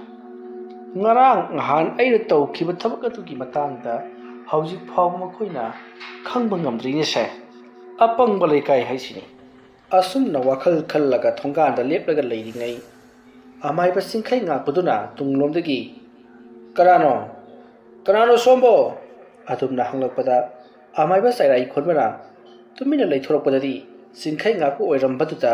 bikhari saduna makhut tingthoktuna पैसा खजिक PU हाइबगी मौंग तौरक्ली मतम मरुदा सिंखै गापना हई Nandi बिख्यारिबु मादेने अइगी इमुंग ngasi थुगाइनब लापा अदुगुमलबा माइबगुम माली नंगना बिख्यानि रक्लबनिना पीबुदी पीबिगे कदाय चख्रे हे से लुपा अमसि पाइख्रोको अदुना हाइरपदा अमाइबा चराई खोनबदो साउनिंगबन लोइरबनि हाकपु बिख्यारि ओइन उखिबासिदा ꯑꯗꯨꯕꯨ ꯇꯥꯟꯖꯥ ꯑꯗꯨꯗ ꯁꯥꯎꯕ ꯊꯣꯛꯂꯨꯕꯗꯤ ꯌꯥꯗꯕꯅꯤꯅ ꯂꯨꯄꯥ ꯑꯃꯗꯣ ꯂꯧꯁꯤꯜꯂꯒ ꯃꯍꯥꯛ ꯄꯔꯞ ꯄꯔꯞ ꯑꯗꯨꯃꯛ ꯆꯠꯈ꯭ꯔꯤ꯫ ꯃꯇꯝ ꯑꯗꯨꯗ ꯆꯤꯡꯈꯩ ꯉꯥꯛꯄꯅ ꯃꯔꯣꯟꯁꯨ ꯊꯣꯛꯇ ꯃꯥꯜꯂꯤ꯫ ꯑꯁꯨꯝꯅ ꯈꯜꯂꯒ ꯃꯍꯥꯛ ꯏꯃꯨꯡꯗ ꯄꯔꯞ ꯄꯔꯞ ꯆꯪꯈ꯭ꯔꯤ꯫ ꯃꯍꯥꯛꯅ ꯏꯃꯨꯡꯗ ꯍꯦꯛ ꯆꯪꯈꯤꯕꯒ ꯍꯥꯏꯕꯗꯤ ꯀꯣꯟꯊꯣꯡꯗꯨꯗ ꯍꯦꯛ ꯆꯪꯈꯤꯕꯒ ꯑꯃꯥꯏꯕ ꯆꯔꯥꯏ ꯈꯣꯟꯕꯗꯣ ꯄꯔꯞ ꯄꯔꯞ ꯑꯗꯨꯃꯛ ꯆꯠꯈ꯭ꯔꯤ꯫ ꯁꯣꯝꯗꯅ ꯀꯝꯗꯧꯔꯤ? ꯏꯃꯨꯡ ꯂꯣꯝꯗ ꯊꯣꯡꯒꯥꯜ ꯂꯣꯝꯗ ꯄꯔꯞ ꯄꯔꯞ ꯆꯪꯂꯛꯂꯤꯕ ꯆꯤꯡꯈꯩ ꯉꯥꯛꯄꯅ ꯀꯔꯤꯒꯨꯝꯕ ꯑꯃꯈꯛ ꯅꯤꯡꯁꯤꯡꯂꯛꯄꯗꯒꯤ ꯍꯩꯁ ꯍꯧꯖꯤꯛ ꯂꯥꯛꯂꯝꯃꯤꯕꯗꯨ ꯑꯃꯥꯏꯕ ꯆꯔꯥꯏ ꯈꯣꯟꯕ ꯃꯥꯜꯂꯤꯗ꯫ ꯃꯥꯒꯤ ꯃꯈꯨꯠ ꯈꯨꯗꯥꯡꯗ ꯉꯍꯥꯟꯋꯥꯏ ꯑꯉꯥꯡ ꯑꯣꯏꯔꯤꯉꯩ ꯃꯇꯝꯗ ꯊꯥꯡꯖꯧꯅ ꯌꯥꯟꯈꯤꯕꯒꯤ ꯃꯈꯨꯠ ꯈꯨꯅꯝꯗ ꯃꯔꯝ ꯁꯥꯡꯅ ꯂꯩꯕꯗꯨ ꯍꯧꯖꯤꯛꯀꯤꯗꯨ ꯂꯩꯈꯤꯕꯅꯤ꯫ ꯁꯣꯏꯗꯅꯃꯛꯀꯤ ꯑꯣꯏꯔꯝꯂꯒꯅꯤ꯫ ꯑꯁꯤ ꯈꯜꯂꯒ ꯃꯄꯥꯟꯗ ꯍꯥꯏꯕꯗꯤ ꯀꯣꯟꯊꯣꯡꯒꯤ ꯋꯥꯡꯃꯗ ꯄꯔꯞ ꯄꯔꯞ ꯆꯦꯟꯊꯣꯔꯛꯏ꯫ ꯃꯍꯥꯛꯅ ꯑꯗꯨꯝꯅ ꯆꯦꯟꯊꯣꯔꯛꯄꯗꯗꯤ ꯑꯃꯥꯏꯕ ꯆꯔꯥꯏ ꯈꯣꯟꯕ ꯑꯗꯨ ꯂꯩꯔꯝꯗ꯭ꯔꯦ꯫ ꯃꯇꯝ ꯑꯗꯨꯗ ꯑꯃꯥꯏꯕ ꯆꯤꯡꯈꯩ ꯉꯥꯛꯄꯅ ꯑꯆꯠꯆꯥ ꯈꯖꯤꯛꯇꯗꯤ ꯍꯦꯛ ꯂꯥꯛꯆꯩꯗ꯫ ꯃꯥꯕꯨ ꯑꯩꯅ ꯏꯃꯥꯡꯃꯛꯇꯒꯤ ꯍꯦꯛ ꯅꯥꯟꯊꯣꯛꯍꯟꯈꯤꯕ꯫ ꯑꯃꯥꯏꯕ ꯆꯔꯥꯏ ꯈꯣꯟꯕ ꯅꯍꯥꯛ ꯑꯩꯒꯤ ꯊꯣꯡꯒꯥꯜ ꯌꯧꯔꯛꯂꯕꯣꯏꯔꯦꯀꯣ꯫ ꯀꯌꯥꯗ ꯎꯁꯤꯠꯈꯤꯗ꯭ꯔꯤꯕ꯫ ꯃꯇꯣꯝꯇ ꯊꯣꯡꯒꯥꯜꯗ ꯂꯦꯞꯂꯒ ꯂꯩꯔꯤꯉꯩ ꯃꯇꯝ ꯑꯗꯨꯗ ꯃꯥꯡꯒꯣꯜꯗ ꯋꯥꯏ ꯁꯤꯠꯅꯅꯕꯒꯤ ꯊꯣꯛꯂꯛꯂꯤꯕ ꯊꯝꯕꯥꯜ ꯃꯔꯤꯛꯅ ꯎꯔꯗꯨꯅ ꯍꯩꯃꯥ ꯀꯩꯗꯧꯔꯤꯅꯣꯅꯦ ꯑꯁꯤꯗ ꯂꯩꯔꯤꯕꯁꯤꯕꯣ? ꯑꯁꯨꯝꯅ ꯈꯜꯂꯒ ꯊꯝꯕꯥꯜ ꯃꯔꯤꯛꯅ ꯑꯣ ꯀꯩꯗꯧꯔꯤꯕꯅꯣ ꯑꯗꯨꯗ ꯍꯥꯏꯗꯨꯅ ꯍꯪꯂꯛꯏ꯫ ꯃꯇꯝ ꯑꯗꯨꯗ ꯆꯤꯡꯈꯩ ꯉꯥꯛꯄꯅ ꯊꯝꯕꯥꯜ ꯃꯔꯤꯛꯇ ꯌꯦꯡꯂꯛꯂꯒ ꯀꯩꯁꯨ ꯇꯧꯗꯦ ꯍꯥꯏꯔꯒ ꯃꯍꯥꯛꯁꯨ ꯄꯔꯞ ꯄꯔꯞ ꯆꯪꯂꯛꯂꯤ꯫ ꯃꯇꯝ ꯑꯗꯨꯗ ꯊꯝꯕꯥꯜ ꯃꯔꯤꯛꯅ ꯑꯌꯨꯛꯁꯤꯗ ꯑꯃꯨꯛ ꯀꯔꯥꯏ ꯆꯠꯂꯨꯔꯤꯕꯅꯣ? ꯌꯥꯍꯧꯔꯛꯄꯗꯒ ꯂꯩꯔꯝꯗꯦ ꯍꯥꯏꯋꯥꯅꯤ꯫ ꯑꯩꯗꯨ ꯊꯕꯛ ꯑꯃꯈꯛ ꯆꯠꯂꯨꯕꯅꯤ꯫ ꯑꯩꯁꯦ ꯊꯕꯛ ꯑꯃ ꯇꯧꯔꯨꯔꯤꯕꯅꯤ ꯌꯥꯝꯅ ꯂꯨꯕ ꯑꯔꯨꯕ ꯑꯃ꯫ ꯐꯔꯦ ꯑꯩ ꯉꯁꯤꯗꯤ ꯑꯔꯥꯞꯄ ꯃꯐꯝ ꯑꯃꯗ ꯂꯥꯌꯦꯡꯕ ꯆꯠꯀꯗꯧꯔꯤ꯫ ꯅꯨꯃꯤꯗꯥꯡ ꯋꯥꯏꯔꯝ ꯍꯜꯂꯛꯄ ꯌꯥꯏ ꯑꯩ꯫ ꯑꯗꯣ ꯅꯪ ꯅꯇꯣꯝꯇ ꯂꯩꯍꯧꯕꯗꯨꯕꯨ ꯇꯟꯕ꯭ꯔꯣ? ꯀꯩꯗꯧꯕꯒꯤ ꯇꯟꯒꯗꯧꯔꯤꯕꯅꯣꯗ? ꯐꯔꯦ ꯐꯔꯦ꯫ ꯅꯪꯅ ꯍꯦꯛ ꯇꯜꯂꯒꯁꯨ ꯂꯩꯀꯥꯏꯒꯤ ꯑꯆꯦꯟ ꯑꯅꯦꯝ ꯀꯅꯥꯅꯣꯃ ꯀꯧꯔꯒ ꯂꯩꯃꯤꯟꯅꯔꯝꯃꯨ꯫ ꯑꯩ ꯈꯔ ꯀꯨꯏꯔꯛꯀꯅꯤ ꯉꯁꯤꯁꯦ꯫ ꯑꯗꯨꯒ ꯋꯥꯐꯝ ꯑꯃꯅ ꯃꯁꯛ ꯃꯃꯤꯡ ꯈꯪꯗꯕ ꯃꯁꯛ ꯂꯣꯠꯄ ꯃꯤꯅꯒ ꯆꯪꯂꯛꯂꯒ ꯆꯦꯡ ꯈꯖꯤꯛꯇ ꯄꯤꯌꯨ ꯐꯧ ꯈꯖꯤꯛꯇ ꯄꯤꯌꯨ ꯃꯩ ꯑꯃꯇ ꯄꯤꯌꯨ ꯑꯗꯨ ꯇꯧꯒꯦ ꯑꯗꯥ ꯇꯧꯒꯦ ꯍꯥꯏꯗꯅ ꯍꯥꯏꯔꯛꯂꯕꯁꯨ ꯅꯪ ꯁꯨꯡꯄꯤ ꯄꯤꯕ ꯌꯥꯗꯦꯀꯣ꯫ ꯉꯁꯤ ꯍꯥꯏꯕ ꯅꯨꯃꯤꯠꯁꯤ ꯏꯃꯨꯡꯗꯒꯤ ꯀꯔꯤ ꯑꯃꯇ ꯄꯤꯊꯣꯛꯄ ꯌꯥꯗꯦ꯫ ꯌꯨꯝꯂꯣꯟ ꯀꯩꯔꯣꯟꯅꯕ ꯃꯤ ꯑꯣꯏꯒꯦꯔꯥ ꯑꯣꯏꯔꯣꯏꯔꯥ ꯑꯩꯅ ꯍꯥꯏꯔꯝꯃꯦ ꯍꯥꯏꯌꯨꯀꯣ꯫ ꯍꯣꯏ ꯍꯥꯏꯒꯦꯕꯗꯨꯕꯣ꯫ ꯐꯔꯦ ꯐꯔꯦ ꯂꯩꯍꯧꯔꯣ꯫ ꯑꯁꯨꯝꯅ ꯍꯥꯏꯔꯒ ꯏꯃꯨꯡꯗ ꯄꯔꯞ ꯄꯔꯞ ꯆꯪꯈꯤ꯫ ꯃꯇꯝ ꯑꯗꯨꯗ ꯃꯥꯒꯤ ꯅꯨꯄꯤ ꯊꯝꯕꯥꯜ ꯃꯔꯤꯛꯅ ꯀꯔꯤꯅꯣ ꯂꯩꯍꯧꯔꯣ ꯍꯥꯏꯔꯒ ꯏꯃꯨꯡꯗ ꯆꯪꯈ꯭ꯔꯤꯕꯁꯤꯅ ꯈꯜꯂꯗꯨꯅ ꯄꯔꯞ ꯄꯔꯞ ꯃꯇꯨꯡꯗ ꯏꯟꯅꯔꯛꯏ꯫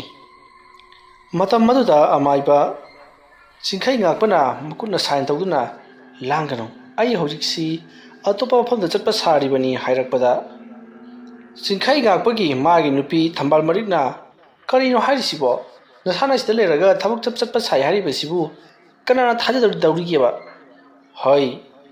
ꯃꯤꯅ ꯊꯥꯖꯕ ꯊꯥꯖꯗꯕ ꯑꯃꯥꯏꯕ ꯆꯔꯥꯏ ꯈꯣꯟꯕꯅ ꯊꯥꯖꯔꯒ ꯂꯣꯏꯔꯦ꯫ ꯑꯩꯒꯤꯗꯤ ꯀꯅꯥꯝꯇꯅ ꯊꯥꯖꯕ ꯃꯋꯥ ꯂꯧꯗꯦ꯫ ꯍꯥꯏ ꯑꯩ ꯋꯥ ꯌꯥꯝꯅ ꯉꯥꯡꯅꯤꯡꯗꯦ꯫ ꯑꯩꯅꯦ ꯀꯥꯡ ꯈꯛꯇ ꯂꯩꯒꯗꯧꯔꯤꯕꯅꯤ꯫ ꯑꯗꯨꯒ ꯑꯩ ꯀꯥꯡ ꯈꯛꯇ ꯂꯩ ꯍꯥꯏꯕꯁꯤ ꯀꯅꯥꯝꯇ ꯈꯪꯍꯟꯕ ꯌꯥꯗꯦꯀꯣ꯫ ꯑꯁꯨꯝꯅ ꯍꯥꯏꯔꯝꯃꯒ ꯑꯃꯥꯏꯕ ꯆꯤꯡꯈꯩ ꯉꯥꯛꯄ ꯀꯥꯡ ꯈꯛꯇ ꯆꯪꯈꯤ꯫ ꯃꯇꯝ ꯑꯗꯨ ꯊꯝꯕꯥꯜ ꯃꯔꯤꯛꯅ ꯀꯔꯤꯅꯣ ꯇꯧꯔꯤꯕꯁꯤꯕꯣ ꯍꯥꯏꯗꯨꯅ ꯈꯜꯂꯒ ꯂꯩꯔꯤꯉꯩ ꯀꯅꯥꯅꯣ ꯃꯄꯥꯟꯗ ꯀꯟꯅ ꯀꯟꯅ ꯀꯧꯔꯛꯄꯗꯒꯤ ꯊꯝꯕꯥꯜ ꯃꯔꯤꯛꯇꯣ ꯃꯄꯥꯜꯗ ꯄꯔꯞ ꯄꯔꯞ ꯊꯣꯛꯂꯛꯂꯤ꯫ ꯃꯇꯧ ꯑꯁꯨꯝꯅ ꯊꯝꯕꯥꯜ ꯃꯔꯤꯛꯅ ꯃꯄꯥꯜꯗ ꯄꯔꯞ ꯄꯔꯞ ꯊꯣꯛꯂꯛꯄꯗꯗꯤ ꯑꯍꯜ ꯑꯃ ꯂꯦꯞꯂꯒ ꯂꯩꯔꯝꯂꯤ꯫ ꯃꯇꯝ ꯑꯗꯨꯗ ꯊꯝꯕꯥꯜ ꯃꯔꯤꯛꯅ ꯀꯅꯥ ꯍꯪꯕꯅꯣ ꯍꯥꯏꯗꯨꯅ ꯍꯪꯉꯤ꯫ ꯃꯇꯝ ꯑꯗꯨꯗ ꯃꯃꯥꯏ ꯃꯃꯤꯠ ꯈꯨꯝꯕ ꯑꯍꯜ ꯑꯗꯨꯅ ꯏꯕꯦꯝꯃ ꯏꯕꯨꯡꯉꯣ ꯆꯤꯡꯈꯩ ꯉꯥꯛꯄꯕꯨ ꯂꯩꯈꯤꯕ꯭ꯔꯣ? ꯑꯗꯨꯝꯅ ꯍꯥꯏꯔꯛꯄꯗ ꯊꯝꯕꯥꯜ ꯃꯔꯤꯛꯅ ꯍꯣꯏ ꯃꯥꯗꯤ ꯂꯪꯐꯩ ꯆꯠꯈꯤꯌꯦ꯫ ꯀꯔꯤꯅꯣꯅꯦ ꯃꯥꯅ ꯈꯨꯝꯕ ꯃꯇꯝꯗ ꯑꯔꯛ ꯑꯈꯪꯅꯕꯒꯨꯝ ꯇꯧꯔꯤꯕꯁꯤꯅ? ꯏꯕꯦꯝꯃ ꯂꯪꯐꯩ ꯆꯠꯈꯤ ꯍꯥꯏꯔꯤꯕꯁꯤꯕꯨ ꯀꯩꯗꯧꯉꯩ ꯆꯠꯈꯤꯕꯖꯥꯠꯅꯣ? ꯀꯩꯅꯣ ꯈꯔ ꯀꯨꯏꯔꯦ꯫ ꯉꯁꯥꯏꯗꯤ ꯂꯩꯍꯧꯕꯒꯨꯝ ꯇꯧꯕꯗꯥꯏꯅꯦ? ꯍꯣꯏ ꯉꯁꯥꯏ ꯑꯌꯨꯛ ꯑꯗꯨꯝ ꯆꯠꯈ꯭ꯔꯕ꯫ ꯅꯪꯕꯨ ꯍꯧꯖꯤꯛꯇ ꯈꯔ ꯀꯨꯏꯔꯦ ꯍꯥꯏꯕꯗꯥꯏꯅꯦ? ꯑꯩꯅ ꯍꯥꯏꯕꯗꯤ ꯉꯁꯥꯏ ꯑꯌꯨꯛ ꯆꯠꯈꯤꯕꯗꯣ ꯈꯔ ꯀꯨꯏꯔꯦ ꯍꯥꯏꯖꯕ꯫ ꯑꯩꯁ ꯃꯥꯒꯤꯁꯤ ꯈꯣꯟꯗꯥꯝ ꯇꯧꯏꯗ ꯐꯔꯦ ꯐꯔꯦ ꯑꯗꯨꯗꯤ ꯏꯕꯦꯝꯃ ꯑꯩ ꯃꯥꯒ ꯎꯅꯔꯒ ꯋꯥꯔꯤ ꯑꯃꯇꯪ ꯁꯥꯈꯤ ꯍꯥꯏꯗꯅ ꯇꯧꯕꯅꯤ ꯑꯩ ꯑꯃꯨꯛ ꯆꯠꯂꯒꯦ ꯀꯔꯤꯒꯨꯝꯕ ꯃꯥ ꯂꯥꯛꯂꯕꯗꯤꯅꯦ ꯑꯩ ꯂꯥꯛꯑꯝꯃꯦꯗꯅ ꯈꯔ ꯇꯝꯃꯨꯀꯣ ꯑꯗꯣ ꯀꯅꯥꯅꯣ ꯂꯥꯛꯄꯤꯔꯤꯕꯁꯤꯕꯨ ꯃꯤꯡꯅ ꯀꯔꯤ ꯀꯧꯕ ꯃꯇꯝ ꯑꯗꯨꯗ ꯆꯩꯔꯥꯏ ꯈꯣꯟꯕꯗꯣ ꯇꯨꯃꯤꯟꯅ ꯉꯥꯏꯍꯥꯛ ꯂꯩ ꯑꯗꯨꯗꯨꯒ ꯏꯕꯦꯝꯃ ꯑꯩ ꯂꯥꯛꯑꯝꯃꯤ ꯐꯤꯔꯨꯛ ꯈꯨꯝꯕ ꯑꯍꯜ ꯑꯃ ꯂꯥꯛꯑꯝꯃꯦꯗꯪ ꯍꯥꯏꯌꯨ ꯃꯥ ꯑꯗꯨꯝ ꯒ꯭ꯌꯥꯟ ꯇꯥꯔꯅꯤ ꯆꯠꯂꯦ ꯑꯁꯨꯝꯅ ꯍꯥꯏꯔꯒ ꯒꯝ ꯒꯝ ꯊꯣꯛꯈꯤ ꯃꯇꯝ ꯑꯗꯨꯗ ꯊꯝꯕꯥꯜ ꯃꯔꯤꯛꯅ ꯃꯁꯤꯒꯤ ꯅꯨꯄꯥ ꯑꯁꯤꯕꯨ ꯃꯣꯏ ꯇꯥꯃꯣꯅ ꯍꯥꯏꯕ ꯑꯃꯥꯏꯕ ꯆꯩꯔꯥꯏ ꯈꯣꯟꯕ ꯍꯥꯏꯕꯗꯨ ꯑꯣꯏꯒꯗꯧꯔꯤꯕ ꯖꯥꯠꯂꯥ ꯃꯈꯣꯟꯁꯤ ꯃꯥꯟꯗꯤ ꯃꯥꯟꯈ꯭ꯔꯦꯗ ꯑꯁꯨꯝꯅ ꯈꯜꯂꯒ ꯂꯩꯍꯧꯔꯤꯉꯩ ꯊꯝꯕꯥꯜ ꯃꯔꯤꯛꯇꯣ ꯏꯃꯨꯡꯗꯒꯤ ꯀꯅꯥꯒꯨꯝꯕ ꯑꯃꯅ ꯀꯧꯔꯛꯄꯗꯨꯗ ꯆꯤꯡꯈꯩ ꯉꯥꯛꯄꯅꯤ ꯈꯪꯂꯗꯨꯅ ꯏꯃꯨꯡꯗ ꯄꯔꯞ ꯆꯪꯏ ꯃꯇꯝ ꯑꯗꯨꯗ ꯀꯥꯡꯈꯗ ꯂꯣꯠꯂꯤꯕ ꯆꯤꯡꯈꯩ ꯉꯥꯛꯄꯗ ꯑꯣꯟꯁꯤꯟꯗꯨꯅ ꯀꯔꯤꯅꯣ ꯅꯪꯅ ꯑꯃꯥꯏꯕ ꯆꯩꯔꯥꯏ ꯈꯣꯟꯕ ꯂꯥꯛꯂꯒ ꯀꯥꯡꯈꯗ ꯆꯪꯁꯤꯟꯅ ꯂꯣꯠꯂꯤꯕꯁꯤꯕꯣ ꯅꯠꯇꯦ ꯑꯁꯤꯒꯤ ꯆꯩꯔꯥꯏ ꯈꯣꯟꯕꯁꯤ ꯌꯥꯝ ꯀꯤꯕꯒꯤ ꯋꯥꯔꯕ ꯍꯣꯏ ꯇꯨꯃꯤꯟꯅ ꯂꯩꯌꯨꯅꯦ ꯃꯥꯅ ꯇꯥꯈꯤꯕ ꯇꯥꯔꯦꯅꯦ ꯑꯩꯅ ꯇꯧꯔꯤꯕꯁꯤ ꯅꯪꯅ ꯈꯪꯄꯣꯟꯇꯦꯅꯦ माबू कीबगी नतीने माबू हाड़नब लालोंग सिल्लिबने मा नोंगत्रग नोंगदि अइगी खुबाक तादुना सोइदरमकि सिरगदबनि माना तौरिब फत्तब खुदिमक लोइनबक मयाम मांगदा पुथोकदोरिबनि हौजिक्ति मयामना सुत्तम तपना खंगनब हौरकलेदना हाइङाइखो चटखरबरा मादुबो अस्लामीबदो चैराई खोनबरा करानो खंगदेदा करी करानो हाइबा खंगदे हाइबा हा नति नंगी नबितुबु कराइदा पानबगी हाइबनि नंगी नबितुबु सि लाइबक्सिदा पानब्रा हाइबा अस अमतंग हाइबोक्से ममाय ममि खुम्मगा चंगगदबु कमाइन खंगुदिनो हुरानबा हाइबसिदि अदुनि ममाय ममि खुम्मगा चंगत्रबदि मिना खंखिदौरिबा हुरानबा हाइबसे अदुनिको हुरानबा high ngasi numidangne sa kamta thogunu ai thabak ama tawdaba lai kharanganna nangna cha daba yade haragana chalo hojiti ahunu thonguro karino haisiba ayuk ki chakphok thongdri oi ayuk ki chak thongdu da nungang dingdang khara hapchalu adu dugane ai na hari basi ngasi di kharanganna numit taringai tungkhigadabani ai nungdang waram thabak tawdaba lai harisini asum nangangam laga chingkhai ngakpa mapanda parpam thoki matam madu thambal marikna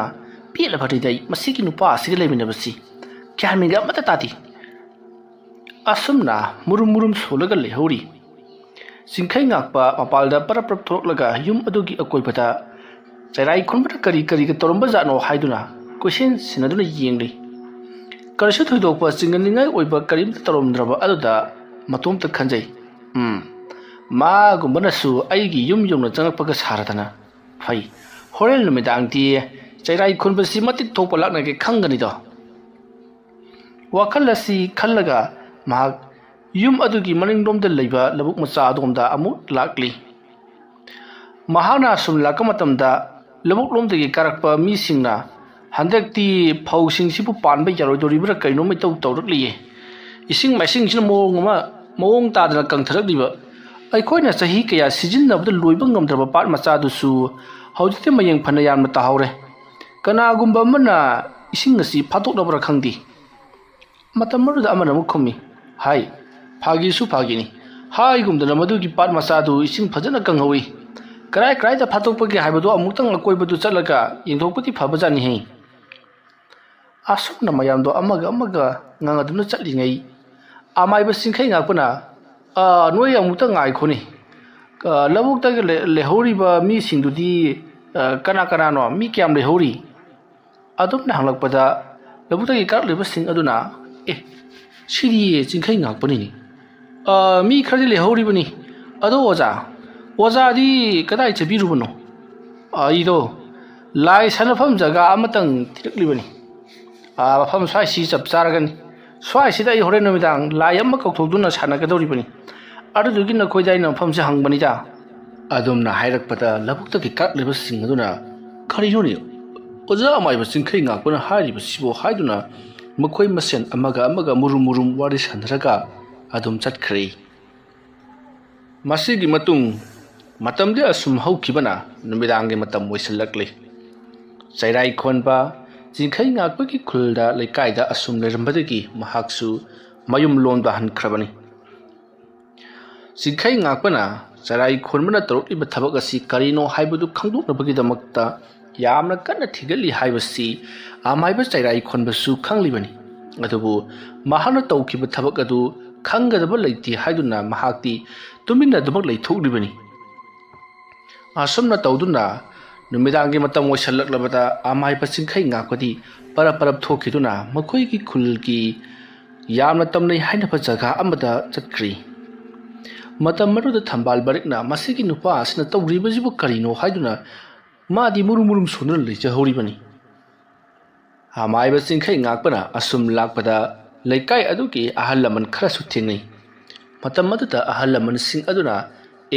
ꯏꯕꯨꯡꯉꯣ ꯆꯤꯡꯈꯩ ꯉꯥꯛꯄ ꯀꯗꯥꯏ ꯆꯠꯀꯦ ꯍꯥꯏꯔꯤꯕꯅꯣ ꯅꯪꯕꯨ ꯍꯥꯏꯗꯨꯅ ꯍꯪꯂꯛꯄꯗ ꯆꯤꯡꯈꯩ ꯉꯥꯛꯄꯅ ꯑꯩ ꯉꯁꯤꯁꯤ ꯀꯔꯤꯅꯣ ꯑꯃ ꯌꯦꯡꯊꯣꯛꯀꯦ ꯍꯥꯏꯗꯅ ꯑꯩꯁꯤ ꯊꯕꯛ ꯑꯝꯇꯪ ꯇꯧꯒꯦꯗꯅ ꯂꯥꯏ ꯈꯨꯔꯨꯝꯒꯦꯗꯅ ꯆꯠꯂꯤꯕꯅꯤ ꯑꯗꯨꯝꯅ ꯍꯥꯏꯔꯛꯄꯗ ꯑꯍꯜꯁꯤꯡ ꯑꯗꯨꯅ ꯂꯩꯀꯥꯏ ꯑꯁꯤ ꯃꯤꯁꯤ ꯃꯤꯅꯥꯕꯨꯗꯤ ꯊꯣꯛꯇꯦ ꯍꯥꯏꯕꯕꯨ ꯂꯩꯕ ꯃꯇꯝꯗ ꯀꯔꯤꯅꯣꯃꯗꯤ ꯑꯗꯨꯃꯛ ꯏꯇꯧ ꯇꯧꯔꯤ ꯑꯩꯈꯣꯏꯒꯤ ꯏꯁꯥꯗꯁꯨ ꯑꯗꯨꯃꯛ ꯐꯥꯎꯔꯤꯕꯅꯤ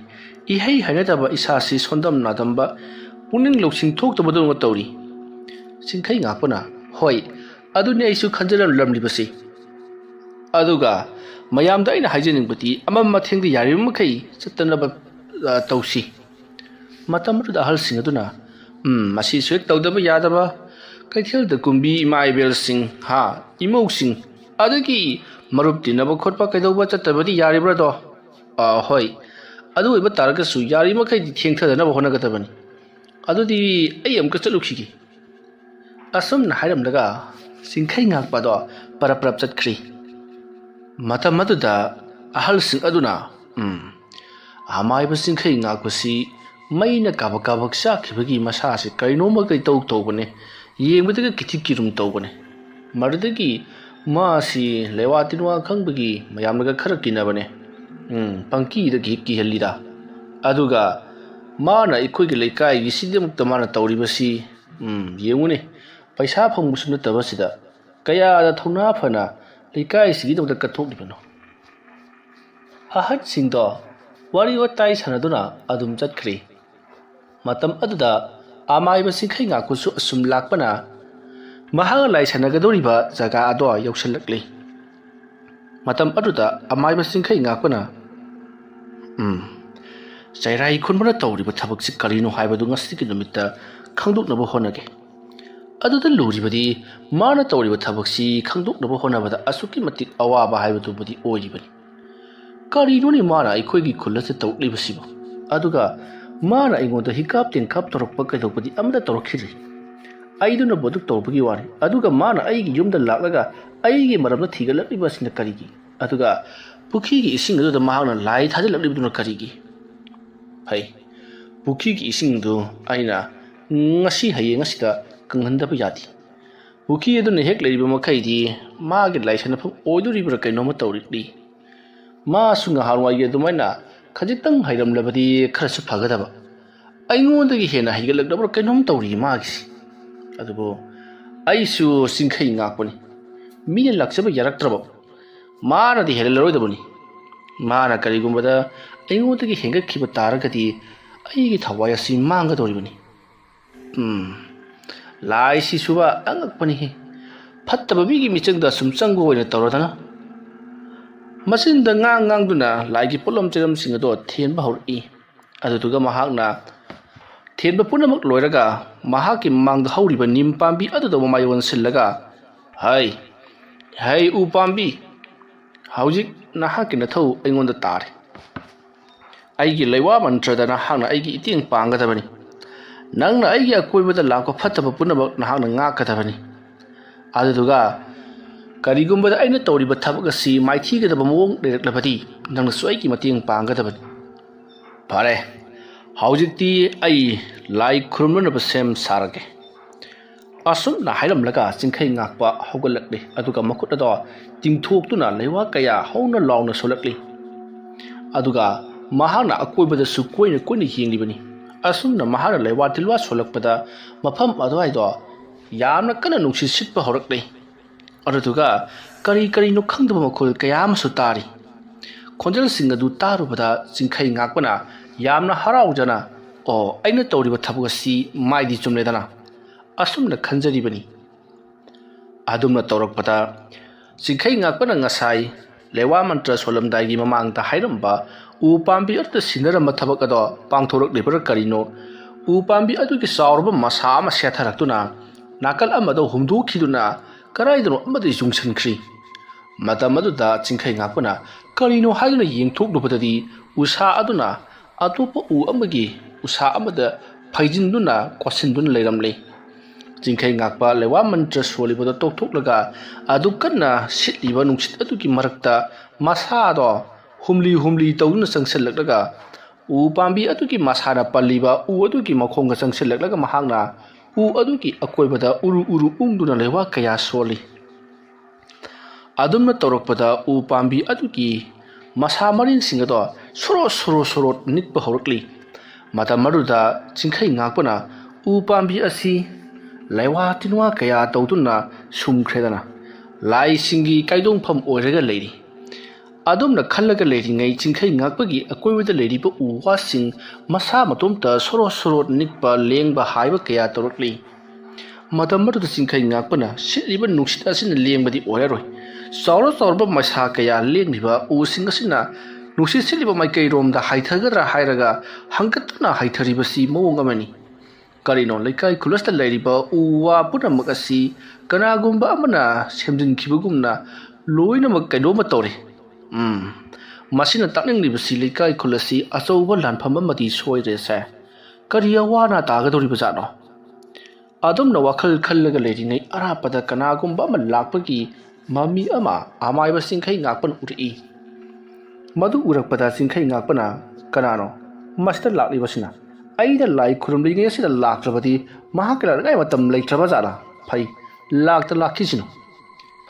ꯑꯗꯨꯝꯅ ꯈꯜꯂꯒ ꯂꯩꯔꯤꯉꯩ ꯑꯁꯨꯝ ꯆꯪꯁꯤꯜꯂꯛꯄꯗꯗꯤ ꯑꯃꯥꯏꯕ ꯆꯩꯔꯥꯏ ꯈꯣꯟꯕ ꯑꯣꯏꯔꯒ ꯂꯩꯔꯝꯂꯦ꯫ ꯆꯩꯔꯥꯏ ꯈꯣꯟꯕ ꯑꯣꯏꯔꯝꯕ ꯑꯗꯨꯗ ꯆꯤꯡꯈꯩ ꯉꯥꯛꯄꯅ ꯃꯐꯤ ꯁꯦꯝꯂꯒ, ꯍꯥꯏ, ꯅꯪꯅ ꯇꯧꯔꯤꯕꯁꯤꯕꯨ ꯀꯔꯤꯅꯣ? ꯅꯪꯉꯣꯟꯗ ꯑꯩꯅ ꯀꯔꯤ ꯇꯧꯈꯤꯗꯅ ꯑꯁꯨꯛ ꯀꯨꯏꯕ ꯃꯇꯝ ꯑꯁꯤ ꯀꯔꯤꯝꯇ ꯇꯧꯔꯛꯇ꯭ꯔꯒ ꯍꯟꯗꯛ ꯑꯃꯨꯛ ꯇꯧꯔꯛꯂꯤꯕꯁꯤꯅ ꯀꯔꯤꯅꯣ? ꯃꯇꯝ ꯑꯗꯨꯗ ꯆꯩꯔꯥꯏ ꯈꯣꯟꯕꯅ, ꯍꯣꯏ, ꯑꯗꯨꯅꯤ ꯑꯩꯅ ꯍꯪꯒꯦ ꯂꯥꯛꯂꯤꯕꯁꯤ꯫ ꯅꯪꯅ ꯑꯩꯒꯤ ꯏꯐꯝꯗ ꯀꯔꯤ ꯈꯨꯠꯂꯥꯏ ꯊꯥꯔꯛꯈꯤꯕ? ꯃꯗꯨꯒꯤ ꯈꯨꯠꯂꯥꯏ ꯑꯗꯨꯅ ꯑꯩꯕꯨ ꯂꯩꯊꯦꯛꯇꯨꯅ ꯅꯝꯁꯤꯟꯗꯨꯅ ꯍꯥꯠꯍꯜꯂꯒꯦ ꯃꯇꯥꯒꯨꯝ ꯊꯥꯔꯛꯈꯤꯕ ꯅꯠꯇ꯭ꯔꯥ?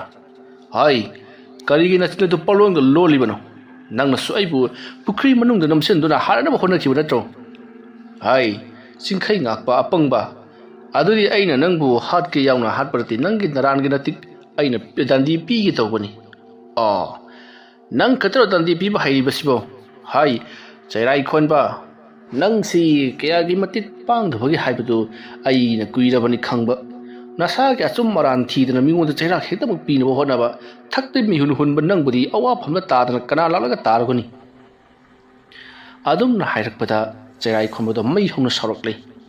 ꯑꯩꯈꯣꯏ ꯑꯅꯤ ꯍꯧꯖꯤꯛ ꯄꯥꯡꯒꯜ ꯆꯥꯡ ꯌꯦꯡꯗꯨꯅ ꯑꯃꯨꯛ ꯊꯦꯛꯅꯔꯁꯤ, ꯑꯉꯝꯕꯗꯨꯅ ꯍꯥꯠꯅꯔꯁꯤ ꯍꯥꯏꯔꯛꯄꯗ ꯆꯤꯡꯈꯩ ꯉꯥꯛꯄꯅꯁꯨ ꯍꯣꯏ ꯍꯥꯏꯗꯨꯅ ꯆꯩꯔꯥꯏ ꯈꯣꯟꯕꯗ ꯈꯪꯍꯧꯗꯨꯅ ꯆꯣꯡꯁꯤꯜꯂꯛꯂꯤ꯫ ꯃꯇꯝ ꯑꯗꯨꯗ ꯆꯩꯔꯥꯏ ꯈꯣꯟꯕꯅ ꯍꯣꯏ ꯍꯥꯏꯕꯒ ꯍꯦꯛꯇꯃꯛ ꯆꯣꯡꯁꯤꯜꯂꯛꯏꯅꯦ ꯃꯁꯤꯗꯤ ꯍꯥꯏꯗꯨꯅ ꯍꯟꯗꯣꯛꯂꯒ ꯃꯅꯥꯛ ꯑꯗꯥꯏꯗ ꯂꯩꯔꯝꯕ ꯀꯔꯤꯅꯣ ꯄꯥꯏꯗꯨꯅ ꯄꯪꯐꯨꯗ ꯐꯨꯅꯕ ꯍꯧꯔꯛꯂꯤ꯫ ꯑꯍꯜ ꯑꯅꯤꯗꯣ ꯍꯦꯟꯖꯟꯅꯗꯤ ꯑꯃꯅ ꯑꯃꯨꯛ ꯀꯤꯟꯅ ꯊꯤꯜꯂꯤ, ꯑꯃꯅ ꯑꯃꯨꯛ ꯀꯤꯟꯅ ꯊꯤꯜꯂꯤ꯫ ꯃꯃꯩ ꯊꯪꯗ ꯆꯤꯡꯈꯩ ꯉꯥꯛꯄꯅ ꯎꯒꯤ ꯎꯁꯥ ꯑꯇꯦꯛꯄꯁꯤꯡ ꯇꯥꯔꯤꯕꯁꯤꯡ ꯑꯗꯨꯗꯒꯤ ꯑꯃ ꯂꯧꯔꯒ ꯆꯩꯔꯥꯏ ꯈꯣꯟꯕꯒꯤ ꯃꯅꯪꯒꯟꯗ ꯁꯥꯎꯅꯤꯡꯃꯟꯈꯤꯗꯨꯅ ꯊꯤꯜꯂꯛꯄꯗ ꯃꯕꯨꯛꯇ ꯐꯥꯎꯗꯣꯛꯇꯨꯅ ꯍꯧꯖꯤꯛꯀꯤ ꯆꯩꯔꯥꯏ ꯈꯣꯟꯕꯗꯣ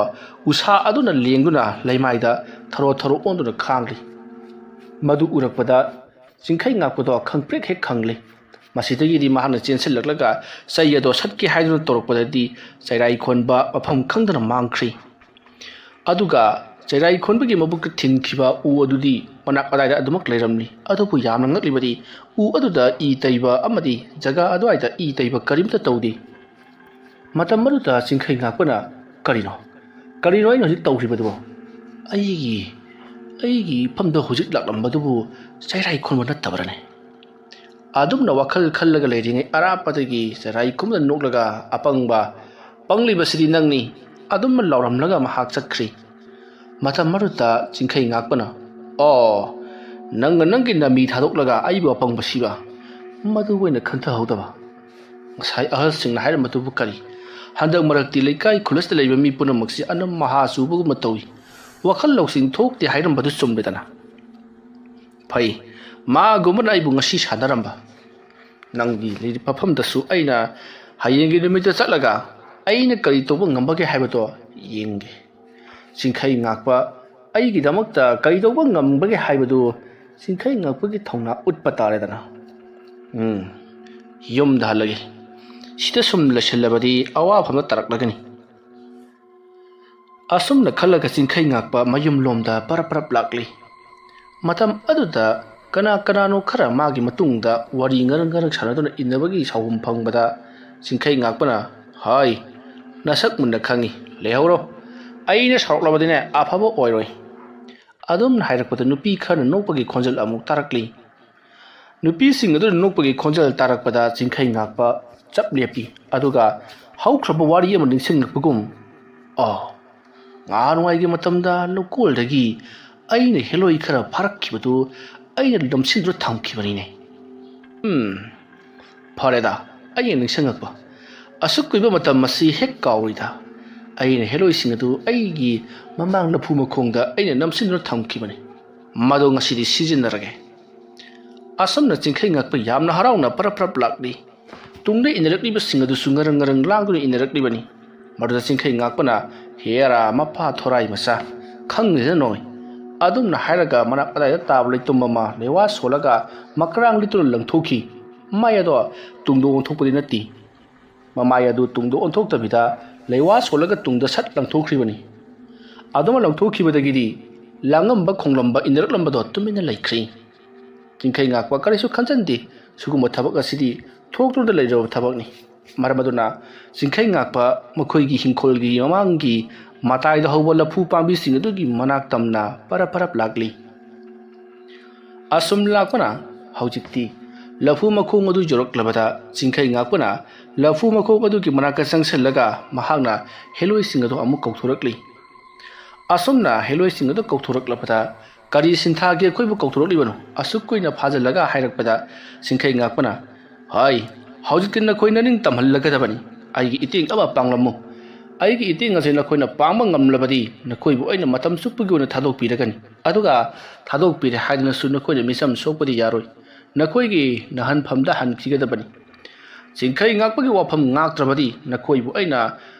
ꯃꯇꯝ ꯑꯀꯛꯅꯕ ꯂꯩꯇꯅ ꯑꯗꯨꯃꯛ ꯐꯥꯖꯤꯜꯂꯒ ꯊꯝꯒꯗꯧꯔꯤꯕꯅꯤ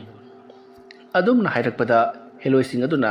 ꯀꯔꯤ ꯅꯇꯦꯡꯅꯣ ꯄꯥꯡꯂꯒꯦ ꯍꯥꯏꯔꯛꯄꯗ ꯆꯤꯡꯈꯩ ꯉꯥꯛꯄꯅ ngasi aibu lukna ramba ngasi aibu sanabiramba amaiba sairai khonbagi manakta nakoina chatkatabani aduga mahapu matik thokpa laknagadabani ahanbada nakoina hanubi amagi saklon lawgadabani aduga amana hanubi adugi masa ningon sagadabani aduga mahapu lapna puthuraktuna mahapu koi chenduna pugadabani tawduriba thabak asi mahakse amaibani maramaduna mahakna khangdana mawongda honagadabani adugi matungda mahakpu koipu puduna chatlaba matungda mahakpu ngawna faina nahangadabani mandai suhana masi ngawri phairi tawraga leiba amaibani khaitang tawbada dumak ngawja khardabani aduga nakoina mahakpu athapa chingkul amada putholaba matungda mafam marang khangdana umangdu pusallaga thokpham khangdana adumak manghankhro hariba thabaga si nakoina pangthokadabani lemhauriba nakoi singna lambi lamkhanga chatpa icham chamba mi ama saduna mahaki taibang paladu nakoi ki taibang panda pusalle haibasi khangan loidabani nakoi bhab tarabro to aduri dana chalo aina hariba thabak asi ngasimak pangthokluro adumna hairakpada heloi singa do yamna hauna launa khekna noklamlaga mafam adutagi swai mangnakhri maidik onduna matam adu singkhai ngakpana tas si mangaidana haujikti kumai mapung faragani singkhai ngakpana ngawna faina naraga sibadu aina pau tagadaba kuijaroi adumna khallaga leiringai thambal marikna matunglomdagi karano haima oira malai tawrisi ai hoi nang aina mapan tholakano haraga nangdi kadabai thololiba ha kamai tholoidino ngasai nungdang wairam thokibadagi hauji phawba changlaktrabadabudabuk thiroidabasi kanano madugi nang wabiyu haibro ha aisi amaiban haibasin hakpu kawrabra haibani haima nang maibu oirabasu nang mini ni he nang sirabadai kamai tawai haibano ba hey ai siraga nang tomle horedana mi sirabadi sora sonba asti tawba phiroi tawba idi masana tabane nang adu hairoidro nang haidra arang khom da haiko adumna tawkhulakpaduta thambal marikna natai jada wa ngangi kai kana ngausanari no swaida kana unaramlibuno nupi ki khonjel ga sir mata ki hairakpada singkhai ngakuna oh adu yamna farabani nang tahawri du yam farabani ta da bidane nang gi namta ubu oramlabadine nang ngasaina natin gado kongon pili kadana mi hunna ma suidana ata sida hikpi parga leramadauni law changone adumna hairakpada thambal marikna khangjada tawrisi aibuna imung dus thongo chilla ka thanamaga ne nupi unari bar karino ai laore nangbo singkhai ngakpana thambal marik to namduna imung da damak pusankri aduga thokhraba thodokpuna mak loina mak tamli wari sing adu taru phata ngasai da ki khambali buni ka kaidana tawramba thambal marik to showing lawi tungmang paying di yingi uru yingdu bu khudi mak pangki da khibagum torokli madu khangbada singkhai ngakpana leiwa khara solaga thambal mariki lawaida kamthabiri akibado khara pharamali tumanaba tawrasi haduna thambal marikti phajub chinkatuna mamayami punama khumjalaga adumak tungkhri somdana kamdauri chairai khonbado mahaksu tumlage haduna tawringai mahakna leiriba khangpok sang adugi thongdo kanagumba bana tongdong thilai chairai khonbana kanano ne tumba nungai khalaklabadine adum tarokladawni kanano ahing nongya yasida amu kauthurokli adum na hairakpa aduda mapalomdagi nupi gi khonjelda aikhoini aikhoipa mating amukta pangbiu hairakpada chairai khonbana nupi oiramali asumna hairaga mahak haugalakde mahana thu hangduluba matamdadi thabalna pungau ngoromli aduga yengbada magul leirabi hanubi ama sai susuraga famlaga leiramba aduda ima kai leirabagi natini ahing nongya yasida aigi thongthilibasibu kari pambano matam aduda hanubi aduna ibungo aise athaba phama mada satkadabani aduda lambi singau khidanane aisi nangi yum masida sangakle aibu amukta thinbiyu aigi isugi luhongba ma yawgadabani adum na hairakpada chairai khonbana aduga hal loiraba ibuna kaidobagi none na tomda chalibaduba nachana su thinbina ba amata leitabro ibungo kana tab leiti nangi napu adu sune kuire nonga khiba aduna aigi itiengse amukta pangbiyuni nangna hoima ai pangbirage adu aina haibadi nasura kanano ma thilakpadi yai haiba thilele ibungo aduda ne isu nudo nupi ni do aduna nupa matang yawrabadi adu phaidana nasu nupi ne haiba kadai nasu nupi ti kadai adu na hairabada yengbagi penba naidrabi chum phiran charbi sahi kunga mathoni thoi muktamak ngairibi leisabi macha ama thulaklei madu uboda chairai khonba pungau ngawbugum tawi mahak masasi ahal loire miyai henjalakle haibasi phawba kauthulubugum tawroduna ai imagi nachanupi nasunupi sidi masakku phanabu phajari ibungo phajabani nangidi nasu thomgani ima thoina khanbirunu krai yogadabano ai thinjaramage ibe manupi macha kadai yogani haiba matam aduda nupi lesabi aduna jaga ama hairi ba jaga se chairai khonbana khangdaba jaga di chairai khonbana karai jaga no dudi ai amukta phawga tajine adumna hairakpada mafamdo yauraga khangani haiduna chatminnari chairai khonbana lesabi macha aduda munna adumak jinglibani hanubi aduda suwari sari matam aduda makhoigi lekai ki mi manba kharasu arapada anihum wari sanaraga dum chatli chairai khonbana khariyune hojik sibu nonga laba jalane matam aduda hanubi aduna karino de ibungo nonga phum tawrabani ayuki sampot khoiba kangudi chatna khiba horabani adumna hairakpada chairai khonbasu ingau ngawba makhai haiduna khomi asumna tawduna chairai khonbado asum puthorakpada haujikti umang manung lomda asum pusallakli singkhai ngakpana haikibagi matungina nakal amadana kamdauri amaiba singkhai ngakpa yama nungana tumli asumna tawduna matam adu hawkri ꯃꯊꯪꯒꯤ ꯅꯣꯡ ꯉꯥꯜꯂꯛꯄꯗꯗꯤ ꯆꯤꯡꯈꯩ ꯉꯥꯛꯄ ꯌꯥꯝꯅ ꯍꯔꯥꯎꯔꯤ꯫ ꯍꯧꯖꯤꯛꯇꯤ ꯑꯃꯥꯏꯕ ꯆꯩꯔꯥꯏ ꯈꯣꯟꯕ ꯃꯥꯒꯤ ꯃꯌꯨꯝꯗ ꯂꯩꯔꯝꯂꯔꯣꯏ꯫ ꯃꯍꯥꯛ ꯎꯃꯪ ꯃꯅꯨꯡꯗ ꯉꯔꯥꯡ ꯄꯨꯁꯤꯟꯈ꯭ꯔꯕꯅꯤ꯫ ꯃꯔꯝ ꯑꯗꯨꯅ ꯂꯩꯀꯥꯏ ꯈꯨꯜ ꯑꯁꯤꯗ ꯀꯔꯤꯃꯠꯇ ꯇꯧꯔꯛꯂꯔꯣꯏ ꯍꯥꯏꯗꯨꯅ ꯌꯥꯝꯅ ꯍꯔꯥꯎꯖꯔꯤ꯫ ꯃꯁꯤꯒꯤ ꯃꯇꯨꯡ ꯅꯣꯡ ꯉꯥꯜꯂꯕꯁꯨ ꯀꯔꯤ ꯑꯃꯠꯇ ꯇꯧꯔꯛꯈꯤꯗ꯭ꯔꯦ ꯂꯩꯀꯥꯏ ꯈꯨꯜ ꯑꯗꯣ꯫ ꯅꯨꯃꯤꯠ ꯇꯥꯔꯕꯁꯨ ꯀꯔꯤ ꯑꯃꯠꯇ ꯇꯧꯔꯛꯈꯤꯗ꯭ꯔꯦ꯫ ꯀꯩꯁꯨ ꯇꯧꯗꯅ ꯂꯩꯀꯥꯏ ꯈꯨꯜ ꯑꯗꯣ ꯅꯨꯡꯉꯥꯏ ꯌꯥꯏꯕꯤ ꯃꯔꯥꯡ ꯀꯥꯏꯅ ꯑꯗꯨꯃꯛ ꯄꯥꯜꯂꯤ꯫ ꯑꯁꯨꯝꯅ ꯃꯇꯝ ꯈꯔ ꯊꯥ ꯈꯔ ꯍꯧꯈ꯭ꯔꯕ ꯃꯇꯨꯡ ꯃꯌꯥꯝꯗꯣ ꯋꯥꯕ ꯍꯧꯅꯔꯛꯂꯤ꯫ ꯄꯨꯈ꯭ꯔꯤꯗ ꯂꯩꯕ ꯏꯁꯤꯡ ꯄꯨꯝꯅꯃꯛ ꯇꯞꯅ ꯇꯞꯅ ꯑꯁꯨꯃꯛ ꯀꯪꯂꯛꯄꯅ ꯈꯔ ꯈꯔ ꯀꯪꯈ꯭ꯔꯦ꯫ ꯇꯨꯔꯦꯜꯒꯤ ꯏꯁꯤꯡꯁꯨ ꯑꯗꯨꯃꯉꯥꯏ ꯇꯞꯅ ꯇꯞꯅ ꯀꯪꯈꯤꯕꯅ ꯍꯧꯖꯤꯛ ꯆꯤꯡꯈꯩ ꯉꯥꯛꯄꯒꯤ ꯃꯈꯣꯏꯒꯤ ꯃꯅꯤꯡꯋꯥꯏꯗ ꯆꯦꯜꯂꯤꯕ ꯇꯨꯔꯦꯟ ꯍꯧꯖꯤꯛꯇꯤ ꯄꯨꯡꯀꯪ ꯀꯪꯈ꯭ꯔꯦ꯫ ꯏꯁꯤꯡ ꯑꯗꯣ ꯊꯛꯅ ꯆꯥꯅꯕ ꯌꯥꯗ꯭ꯔꯦ꯫ ꯇꯧꯔꯛꯂꯤꯕꯁꯤꯡ ꯑꯁꯤꯗ ꯃꯌꯥꯝꯗꯣ ꯄꯨꯡꯉꯛꯇ ꯉꯛꯅꯔꯤ꯫ ꯑꯗꯨꯒ ꯍꯤꯡꯈꯣꯜꯗ ꯊꯥꯔꯤꯕ ꯃꯅꯥ ꯃꯁꯤꯡꯁꯤꯡ ꯑꯗꯨꯁꯨ ꯀꯔꯤ ꯀꯔꯤ ꯇꯤꯟꯕꯨ ꯇꯥꯁꯜꯂꯕꯅꯣ ꯈꯪꯗꯦ ꯂꯦꯞꯄꯪ ꯀꯪꯂꯤ꯫ ꯂꯧꯁꯤꯡ ꯑꯗꯨꯁꯨ ꯇꯤꯟ ꯇꯥꯕꯒꯤ ꯃꯑꯣꯡꯗ ꯃꯅꯥꯁꯤꯡ ꯑꯗꯣ ꯉꯥꯡꯁꯜꯂꯒ ꯑꯃꯠꯇ ꯃꯍꯩ ꯃꯔꯣꯡ ꯆꯥꯗ꯭ꯔꯦ꯫ ꯇꯧꯔꯛꯂꯤꯕ ꯑꯁꯤꯗ ꯂꯩꯀꯥꯏ ꯈꯨꯜ ꯑꯗꯨꯗ ꯂꯩꯔꯤꯕ ꯃꯤ ꯄꯨꯝꯅꯃꯛ ꯑꯗꯣ ꯀꯔꯤꯅꯣ ꯍꯥꯏꯗꯨꯅ ꯏꯄꯥꯏ ꯊꯕꯥꯏꯅꯔꯛꯂꯦ꯫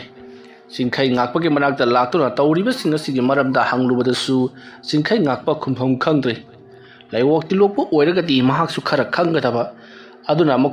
ꯃꯁꯤꯗꯤ ꯇꯤꯟ ꯇꯥꯕꯒꯨꯝꯕ ꯂꯩꯅꯥ ꯂꯥꯏꯆꯠꯀꯨꯝꯕ ꯃꯥꯜꯂꯤ ꯍꯥꯏꯗꯨꯅ ꯑꯗꯨꯒꯤ ꯑꯈꯪ ꯑꯍꯩꯁꯤꯡꯗ ꯇꯥꯟꯅꯗꯨꯅ ꯍꯪꯕ ꯌꯥꯕ ꯍꯪꯂꯤ꯫ ꯑꯈꯪ ꯑꯍꯩ ꯃꯌꯥꯝ ꯑꯗꯨꯁꯨ ꯂꯥꯛꯇꯨꯅ ꯌꯦꯡꯁꯤꯟꯕꯗꯗꯤ ꯃꯈꯣꯏꯒꯤꯁꯦ ꯇꯤꯟ ꯇꯥꯕ ꯅꯠꯇꯦ ꯀꯔꯤꯒꯨꯝꯕ ꯑꯃꯗꯤ ꯊꯣꯛꯂꯦ ꯍꯥꯏꯗꯨꯅ ꯃꯈꯣꯏꯁꯨ ꯇꯧꯕ ꯌꯥꯕ ꯆꯥꯡꯌꯦꯡ ꯀꯌꯥ ꯇꯧꯔꯤ꯫ ꯑꯗꯨꯝꯅ ꯑꯁꯨꯝ ꯇꯧꯔꯛꯄꯗ ꯆꯥꯡꯌꯦꯡ ꯇꯧꯔꯤꯕꯁꯤꯡ ꯑꯗꯨꯒꯤ ꯃꯔꯛꯇꯒꯤ ꯑꯃꯅ ꯅꯈꯣꯏꯒꯤ ꯂꯩꯕꯥꯛꯁꯤꯡ ꯑꯁꯤ ꯂꯩꯕꯥꯛ ꯂꯩꯍꯥꯎ ꯑꯃꯠꯇ ꯌꯥꯎꯗ꯭ꯔꯦ꯫ ꯖꯤꯕꯁꯤꯡꯅ ꯍꯤꯡꯕ ꯉꯝꯕꯒꯤ ꯆꯥꯡ ꯑꯗꯣ ꯂꯩꯇ꯭ꯔꯦ꯫ ꯏꯁꯤꯡꯒꯤ ꯑꯣꯏꯕ ꯃꯅꯤꯜꯁꯤꯡ ꯑꯃꯠꯇ ꯌꯥꯎꯗ꯭ꯔꯦ꯫ ꯂꯩꯍꯥꯎꯁꯨ ꯌꯥꯎꯗ꯭ꯔꯦ꯫ ꯄꯣꯠ ꯆꯩ ꯊꯥꯕ ꯃꯇꯝꯗ ꯁꯨꯡꯍꯧ ꯍꯧꯔꯔꯣꯏ꯫ ꯂꯦꯞꯀꯪ ꯀꯪꯂꯒꯅꯤ ꯍꯥꯏꯔꯛꯄꯗ ꯆꯤꯡꯈꯩ ꯉꯥꯛꯄ ꯄꯨꯡꯉꯛꯏ꯫ ꯃꯇꯝ ꯑꯗꯨꯗ ꯆꯤꯡꯈꯩ ꯉꯥꯛꯄ ꯀꯔꯤꯒꯨꯝꯕ ꯑꯁꯣꯏꯕ ꯑꯃꯗꯤ ꯂꯩꯔꯦ ꯍꯥꯏꯕꯁꯦ ꯈꯪꯂꯛꯄꯗꯒꯤ ꯃꯍꯥꯛ ꯀꯔꯤꯒꯨꯝꯕ ꯑꯃ ꯌꯦꯡꯂꯒꯦ ꯍꯥꯏꯗꯨꯅ ꯈꯟꯈ꯭ꯔꯦ꯫ ꯑꯁꯨꯝꯅ ꯂꯩꯀꯥꯏ ꯈꯨꯜ ꯑꯗꯨꯗ ꯇꯧꯔꯤꯕꯁꯤꯡ ꯑꯁꯤ ꯑꯁꯨꯝ ꯌꯦꯡꯅ ꯆꯍꯤ 2ꯔꯣꯝ ꯍꯧꯈ꯭ꯔꯦ꯫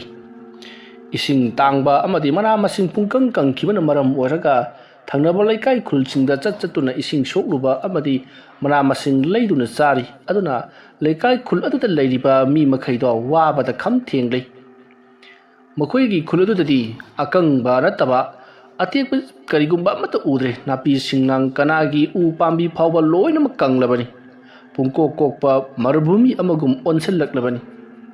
ꯇꯧꯔꯤꯕꯁꯤꯡ ꯑꯁꯤ ꯊꯪꯅꯕ ꯂꯩꯀꯥꯏ ꯈꯨꯜꯅꯁꯨ ꯌꯦꯡꯕꯗ ꯃꯣꯏꯁꯨ ꯉꯛꯄꯗ ꯂꯣꯏꯔꯕꯅꯤ꯫ ꯎ ꯋꯥ ꯅꯥꯄꯤ ꯁꯤꯡꯕꯤ ꯀꯅꯥꯒꯤ ꯄꯨꯈ꯭ꯔꯤ ꯇꯨꯔꯦꯜ ꯄꯨꯝꯅꯃꯛ ꯀꯪꯕ ꯑꯁꯤꯗ ꯑꯗꯨꯝꯅ ꯇꯧꯔꯛꯂꯤꯕ ꯑꯁꯤꯗ ꯆꯤꯡꯈꯩ ꯉꯥꯛꯄꯅꯁꯨ ꯌꯦꯡꯕ ꯌꯥꯕ ꯌꯦꯡꯂꯤꯕꯅꯤ꯫ ꯃꯃꯩ ꯊꯪꯗ ꯎꯄꯥꯏ ꯂꯩꯔꯛꯇ꯭ꯔꯕꯗ ꯆꯤꯡꯈꯩ ꯉꯥꯛꯄꯅ ꯑꯩ ꯀꯔꯤ ꯇꯧꯅꯤ? ꯑꯩꯁꯨ ꯑꯈꯪ ꯑꯍꯩ ꯌꯦꯡꯕ ꯌꯥꯕ ꯌꯦꯡꯂꯤ꯫ ꯑꯩꯒꯤ ꯂꯨꯔꯕ ꯂꯥꯏꯔꯤꯛ ꯀꯌꯥ ꯃꯩꯅ ꯆꯥꯛꯈꯤꯕꯗꯨꯗ ꯑꯩꯁꯨ ꯎꯄꯥꯏ ꯂꯩꯈꯤꯗꯕꯅꯤ꯫ ꯐꯔꯦ, ꯑꯔꯣꯏꯕ ꯑꯣꯏꯅ ꯑꯩ ꯑꯣꯖꯥ ꯑꯃꯒꯤ ꯃꯅꯥꯛꯇ ꯆꯠꯂꯒꯦ꯫ ꯍꯥꯏꯔꯤꯕ ꯑꯣꯖꯥ ꯑꯁꯤꯗꯤ ꯄꯥꯛ ꯍꯦꯛ ꯎꯅꯕ ꯐꯪꯕ ꯑꯣꯖꯥꯗꯤ ꯅꯠꯇꯦꯁꯦ꯫ ꯑꯗꯨꯕꯨ ꯂꯩꯀꯥꯏ ꯈꯨꯜ ꯑꯁꯤꯒꯤ ꯈꯜꯂꯒ ꯑꯩꯒꯤ ꯊꯋꯥꯏ ꯑꯁꯤ ꯃꯥꯡꯂꯕꯁꯨ ꯃꯍꯥꯛꯄꯨ ꯊꯤꯗꯕ ꯌꯥꯗ꯭ꯔꯦ꯫ ꯑꯁꯨꯝꯅ ꯈꯜꯂꯒ ꯆꯤꯡꯈꯩ ꯉꯥꯛꯄꯅ ꯂꯩꯀꯥꯏ ꯈꯨꯜ ꯑꯗꯨꯒꯤ ꯑꯍꯜ ꯂꯃꯟ ꯃꯌꯥꯝ ꯑꯃ ꯎꯅꯔꯒ ꯃꯍꯥꯛꯅ ꯋꯥꯐꯝ ꯈꯔ ꯐꯣꯡꯗꯣꯔꯛꯂꯤ꯫ ꯃꯌꯥꯝ, ꯑꯩ ꯑꯃꯥꯏꯕ ꯑꯃ ꯎꯅꯔꯨꯗꯕ ꯌꯥꯗ꯭ꯔꯦ꯫ ꯑꯩꯈꯣꯏꯒꯤ ꯑꯣꯖꯥꯁꯤꯡꯅꯤ꯫ ꯃꯍꯥꯛꯀ ꯎꯅꯗꯨꯅ ꯋꯥ ꯇꯥꯟꯅꯔꯕꯗꯤ ꯁꯣꯏꯗꯅꯃꯛꯀꯤ ꯊꯣꯛꯂꯔꯒꯅꯤ꯫ ꯑꯗꯨꯅ ꯑꯩ ꯃꯍꯥꯛꯀꯤ ꯃꯅꯥꯛꯇ ꯆꯠꯇꯕ ꯁꯨꯡꯌꯥ ꯌꯥꯗ꯭ꯔꯦ꯫ ꯀꯔꯤꯒꯨꯝꯕ ꯑꯩꯅ ꯃꯍꯥꯛꯀꯤ ꯃꯅꯥꯛꯇ ꯆꯠꯂꯤꯕꯁꯤ ꯍꯜꯂꯛꯈꯤꯗꯕꯁꯨ ꯌꯥꯏ꯫ ꯑꯗꯨꯒ ꯍꯜꯂꯛꯄ ꯇꯥꯔꯒꯁꯨ ꯉꯁꯤ ꯅꯣꯡꯃ ꯅꯤꯅꯤ ꯑꯁꯤꯗꯗꯤ ꯍꯜꯂꯛꯂꯔꯣꯏ꯫ ꯊꯥ 5-6 ꯑꯗꯨꯃꯛ ꯆꯪꯒꯗꯧꯔꯤꯕꯅꯤ꯫ ꯍꯥꯏꯔꯤꯕ ꯑꯃꯥꯏꯕꯁꯤ ꯇꯁꯦꯡꯅ ꯃꯤ ꯑꯣꯏꯅꯒ ꯂꯩꯕ ꯑꯃꯥꯏꯕ ꯅꯠꯇꯦ꯫ ꯃꯤ ꯑꯣꯏ ꯂꯥꯏ ꯑꯣꯏꯅ ꯇꯧꯕ ꯃꯐꯝ ꯈꯨꯗꯤꯡꯃꯛꯇ ꯀꯣꯏꯃꯥꯡ ꯃꯥꯡꯕ ꯉꯝꯕ ꯃꯍꯥꯛꯄꯨ ꯊꯃꯣꯏ ꯁꯦꯡꯅ ꯊꯤꯔꯤꯕ ꯃꯤ ꯈꯛꯇꯗ ꯄꯤꯕ ꯑꯗꯨꯒꯨꯝꯕ ꯑꯃꯥꯏꯕ ꯃꯈꯜ ꯑꯃꯅꯤ꯫ ꯑꯗꯨꯅ ꯃꯍꯥꯛ ꯊꯤꯕ ꯍꯥꯏꯕꯁꯤꯁꯨ ꯇꯝꯄꯥꯛꯇ ꯊꯤꯒꯗꯕ ꯅꯠꯇꯦ, ꯆꯤꯡ ꯃꯥꯟꯗ ꯆꯪꯗꯨꯅ ꯊꯤꯒꯗꯧꯔꯤꯕꯅꯤ꯫ ꯃꯔꯝ ꯑꯗꯨꯅ ꯑꯩ ꯑꯁꯤ ꯀꯔꯤꯒꯨꯝꯕꯗ ꯆꯍꯤ ꯑꯃ ꯐꯥꯔ ꯐꯥꯎꯕ ꯍꯜꯂꯛꯇ꯭ꯔꯕꯗꯤ ꯑꯩ ꯁꯤꯈ꯭ꯔꯦ ꯍꯥꯏꯗꯨꯅꯈꯟꯕꯤꯌꯨ꯫ ꯑꯗꯨꯅ ꯑꯩ ꯃꯥꯕꯨ ꯊꯤꯅꯅꯕꯒꯤꯗꯃꯛꯇ ꯑꯩ ꯁꯦꯝꯕ ꯁꯥꯕ ꯄꯨꯡꯂꯣꯏ ꯂꯣꯏꯖꯔꯤ꯫ ꯍꯌꯦꯡ ꯑꯌꯨꯛ ꯑꯉꯟꯕꯗ ꯑꯩ ꯃꯥꯕꯨ ꯊꯤꯅꯅꯕꯒꯤꯗꯃꯛꯇ ꯈꯣꯡꯁꯥꯜꯂꯒꯅꯤ꯫ ꯑꯗꯨꯝꯅ ꯍꯥꯏꯔꯛꯄꯗ ꯃꯌꯥꯝꯅ ꯃꯥꯡꯒꯣꯜ ꯑꯣꯏꯔꯛꯎ ꯍꯥꯏꯗꯨꯅ ꯃꯥꯒꯤ ꯑꯣꯏꯕ ꯌꯥꯏꯐ ꯃꯪꯒꯣꯜ ꯄꯤꯔꯛꯂꯤ꯫ asomna tawduna sinkhai ngakpa mathangi nong ngalakpagi ayu anganbada magi loinabi thambal marikta kaina bidai piramlaga leikai asigi khulasigi yaiphanagidabta amaiba thoidok hedokna hairaba amaiba adubu thiunabugidamukta thoklakhi asomna sinkhai ngakpana mahakna chingnaba mafam changduna mahaki lewa mantra kaya sijinnaduna amaiba adubu koithi asum thirakpada tha manga haukhri adumna adum thirakpadadi nomage nomini suklaba chingnung amada amaibado sodaramaki leiramba yai khaladuna mahak asum changsalakli mahana thiribase mahak matumna thibanati mahaki kwak magi langja amadi mangi pama keril singadu tongduna koichat chatuna thiribani maramaduna mahana changlu palaikai khulgi chingsang paringa lehoba chingda taba mi singnasu kai tongba maiba chatle haiduna wa lauribani asumna asum thirakpana mamai thangda amaiba do thengnari hariba amaiba se leibakna saba yamna chauraba mitam amagi manakta phamlaga leiramkhi matam se numidang wairamgi khara mamsilapka matamni sinkhai gakpana mahaki manak jawtringaida amaiba aduna sinkhai ngakbu hana kausalakhi matam adu sinkhai ngakpa mahakna loinarakpa mahaki mitrangna mahaki mayana puthukamba mayam singadu loina mak manghan khraga mahak changsilaktuna amaiba aduki makhong sokna khurumlakli matam maduda amaiba aduna phammu haiduna mahaki leiwa mantrana semlaba adugumlaba uri wari na semba phampak amada phamhalakli aduga kaligidamak mafam masta lakpano haiduna hanglakpada amaiba sinkhai ngakpana wafam punamak tamli aduga chairai khonba sikraba matungdagidi thabaksin ase hawrakhibani haiduna hairubada amaibaduna kari sinkhai ngakpa chairai khonba sikre haiba matam matu sinkhai ngakpana hoi haiduna mahakna heloi kharna puthokhankhibagi wari lirubada amaibadu nokdaga mahakti hauji su yaman nungaina nakhoigi leikai khulasina awaba taribadu yengduna nungaina leidina hairakpada sinkhai ngakpa ngakpada thengkhri matau asumna amaiba sinkhai ngakpana ngaksaba aduda leiriba amaiba aduna taw ai haige nangna haikibadu mahaksi heloi singna puthulaba matungda ngawna faina nahallaga sihankhre haiba natro haujing mahak yama nungaina heloi sing aduga leiri asumna amaiba aduna sinkhai ngakpada thokraba thoktok singado wari mathang lirakli amaiba sinkhai ngakpana heloi sing adu thakraba matung sarai khonbabu ahing aduda puthokraba matungda sarai khonba apangba maktin natabhanina mahaka chaminaribase heloi ni haiba khanglakhi hanubi aduna mang oirapna chatli hanubi adugi masuni hairiba leisabi macha aduna amaiba sarai khonbaga chaminari matam aduda sarai khonbana wari sum sanarakpada chingnarakpadagi mahakna leiwa khara sonduna magi manakta chatliba heloi nupi adugi masada haibadi makutta tap pairubada heloi ado masagi asingba saktamda on thorakli aduma torokpadagidi heloi hanubi adusu mangkhri aduga akoibada leikai gi mi sarga chatlamba sing adusu mafam marang khangdana swai mangnakhri matam maruta chairai khonbana hayo nakoina aibu asumna puthukliba sigi maram karino kanana aibu asumna torusu haiduna tharakpano adumna hanglubada heloi aduna mangoida sintharakpa amaiba sinkhai ngakpagi maramda loina mahairi wafam singadu tarubada chairai khonbana ai rimasi tuminna laikhraboi ninglubani aduga madi haujik phawba thabak asi honglamdri phai pare nang haujik aina pharabanina ai oiba tabani karigumbada nahakna lamket lamhenduna aigi inaktagi aigi ayaba yawduna chakkiba tarabadi nang awa phamda tagani khang asumna chairai khonbana heloyado phaduna sijinnakhi sinkhai gakpana kari tauri haibadusu kupna munna sinaduna khangdokhi haujik sinkhai ngakpana amaibi yamna haiba asigi manakta chatkhre haibase chairai khonbana su khanglibani phana kuina senarami adubu mahakpu koisen senare haibasi haujik sinkhai ngakpana lakliba amaiba aduna hanana khangbadagi ꯆꯩꯔꯥꯏ ꯈꯣꯟꯕꯅ ꯊꯤꯕꯗ ꯐꯪꯂꯣꯏꯗꯕ ꯃꯥꯅ ꯌꯦꯡꯕꯗꯕꯨ ꯎꯔꯣꯏꯗꯕ ꯖꯒꯥ ꯑꯃꯗ ꯃꯍꯥꯛꯅ ꯁꯦꯜ ꯂꯥꯛꯇꯨꯅ ꯆꯤꯡꯈꯩ ꯉꯥꯛꯄꯒ ꯎꯅꯔꯤꯕꯅꯤ꯫ ꯋꯥꯐꯝꯁꯤꯡ ꯑꯁꯤ ꯈꯪꯂꯛꯄꯗ ꯆꯤꯡꯈꯩ ꯉꯥꯛꯄꯅ ꯑꯣꯖꯥ ꯑꯗꯨꯗꯤ ꯑꯩ ꯍꯧꯖꯤꯛ ꯀꯔꯤ ꯇꯧꯒꯅꯤ? ꯆꯩꯔꯥꯏ ꯈꯣꯟꯕꯕꯨ ꯀꯝꯗꯧꯅ ꯊꯤꯡꯒꯗꯧꯔꯤꯕꯅꯣ? ꯑꯩ ꯑꯁꯤꯕꯨ ꯀꯌꯥꯒꯤ ꯃꯇꯤꯛ ꯍꯩꯇ꯭ꯔꯕꯅꯣꯅꯦ? ꯃꯇꯝ ꯑꯗꯨꯗ ꯑꯃꯥꯏꯕ ꯑꯗꯨꯅ ꯏꯕꯨꯡꯉꯣ ꯆꯤꯡꯈꯩ ꯉꯥꯛꯄ ꯑꯩꯉꯣꯟꯗ ꯍꯩꯔꯤꯕ ꯃꯍꯩ ꯑꯁꯤꯗꯒꯤ ꯇꯥꯗꯅ ꯅꯍꯥꯛꯁꯨ ꯍꯩꯔꯕꯅꯤ ꯑꯗꯨꯒ ꯆꯩꯔꯥꯏ ꯈꯣꯟꯕ ꯍꯥꯏꯔꯤꯕ ꯀꯔꯤꯁꯨ ꯂꯩꯇꯕ ꯃꯍꯩ ꯏꯟꯊꯤꯅ ꯍꯩꯇꯕ ꯃꯤꯑꯣꯏ ꯑꯗꯨꯒ ꯄꯥꯟꯅꯕꯗ ꯅꯍꯥꯛꯅ ꯀꯔꯤꯒꯤ ꯅꯣꯛꯂꯤꯕꯅꯣ? ꯅꯪꯒꯤ ꯍꯩꯖꯔꯤꯕ ꯃꯍꯩ ꯄꯨꯝꯅꯃꯛ ꯑꯁꯤ ꯀꯥꯎꯊꯣꯛꯈ꯭ꯔꯕ꯭ꯔꯥ ꯅꯠꯇ꯭ꯔꯒꯅ ꯁꯤꯖꯤꯟꯅꯕ ꯍꯩꯇ꯭ꯔꯕ꯭ꯔꯥ ꯑꯃꯗꯤ ꯇꯧꯔꯦ꯫ ꯑꯩ ꯍꯥꯏꯒꯦ ꯃꯨꯟꯅ ꯇꯥꯎ꯫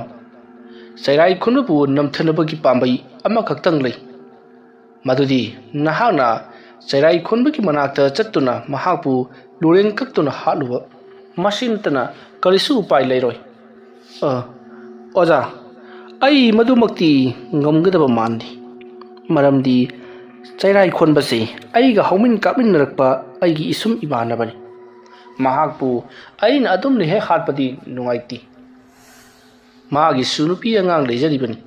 ꯃꯈꯣꯏꯒꯤ ꯈꯜꯂꯒ ꯃꯍꯥꯛꯁꯤ ꯁꯤꯕꯃꯛꯇꯤ ꯁꯤꯍꯟꯗꯕ, ꯑꯗꯨꯅ ꯋꯥꯈꯜ ꯇꯥꯔꯛꯅꯕ ꯀꯔꯤꯒꯨꯝꯕ ꯈꯔꯗꯤ ꯇꯧꯖꯅꯤꯡꯉꯤ꯫ ꯅꯪꯒꯤ ꯂꯩꯀꯥꯏ ꯈꯨꯜ ꯑꯃꯗꯤ ꯅꯪ ꯅꯁꯥ ꯐꯥꯎꯕ ꯃꯥꯡꯍꯟꯅꯕ ꯍꯣꯠꯅꯔꯛꯂꯕ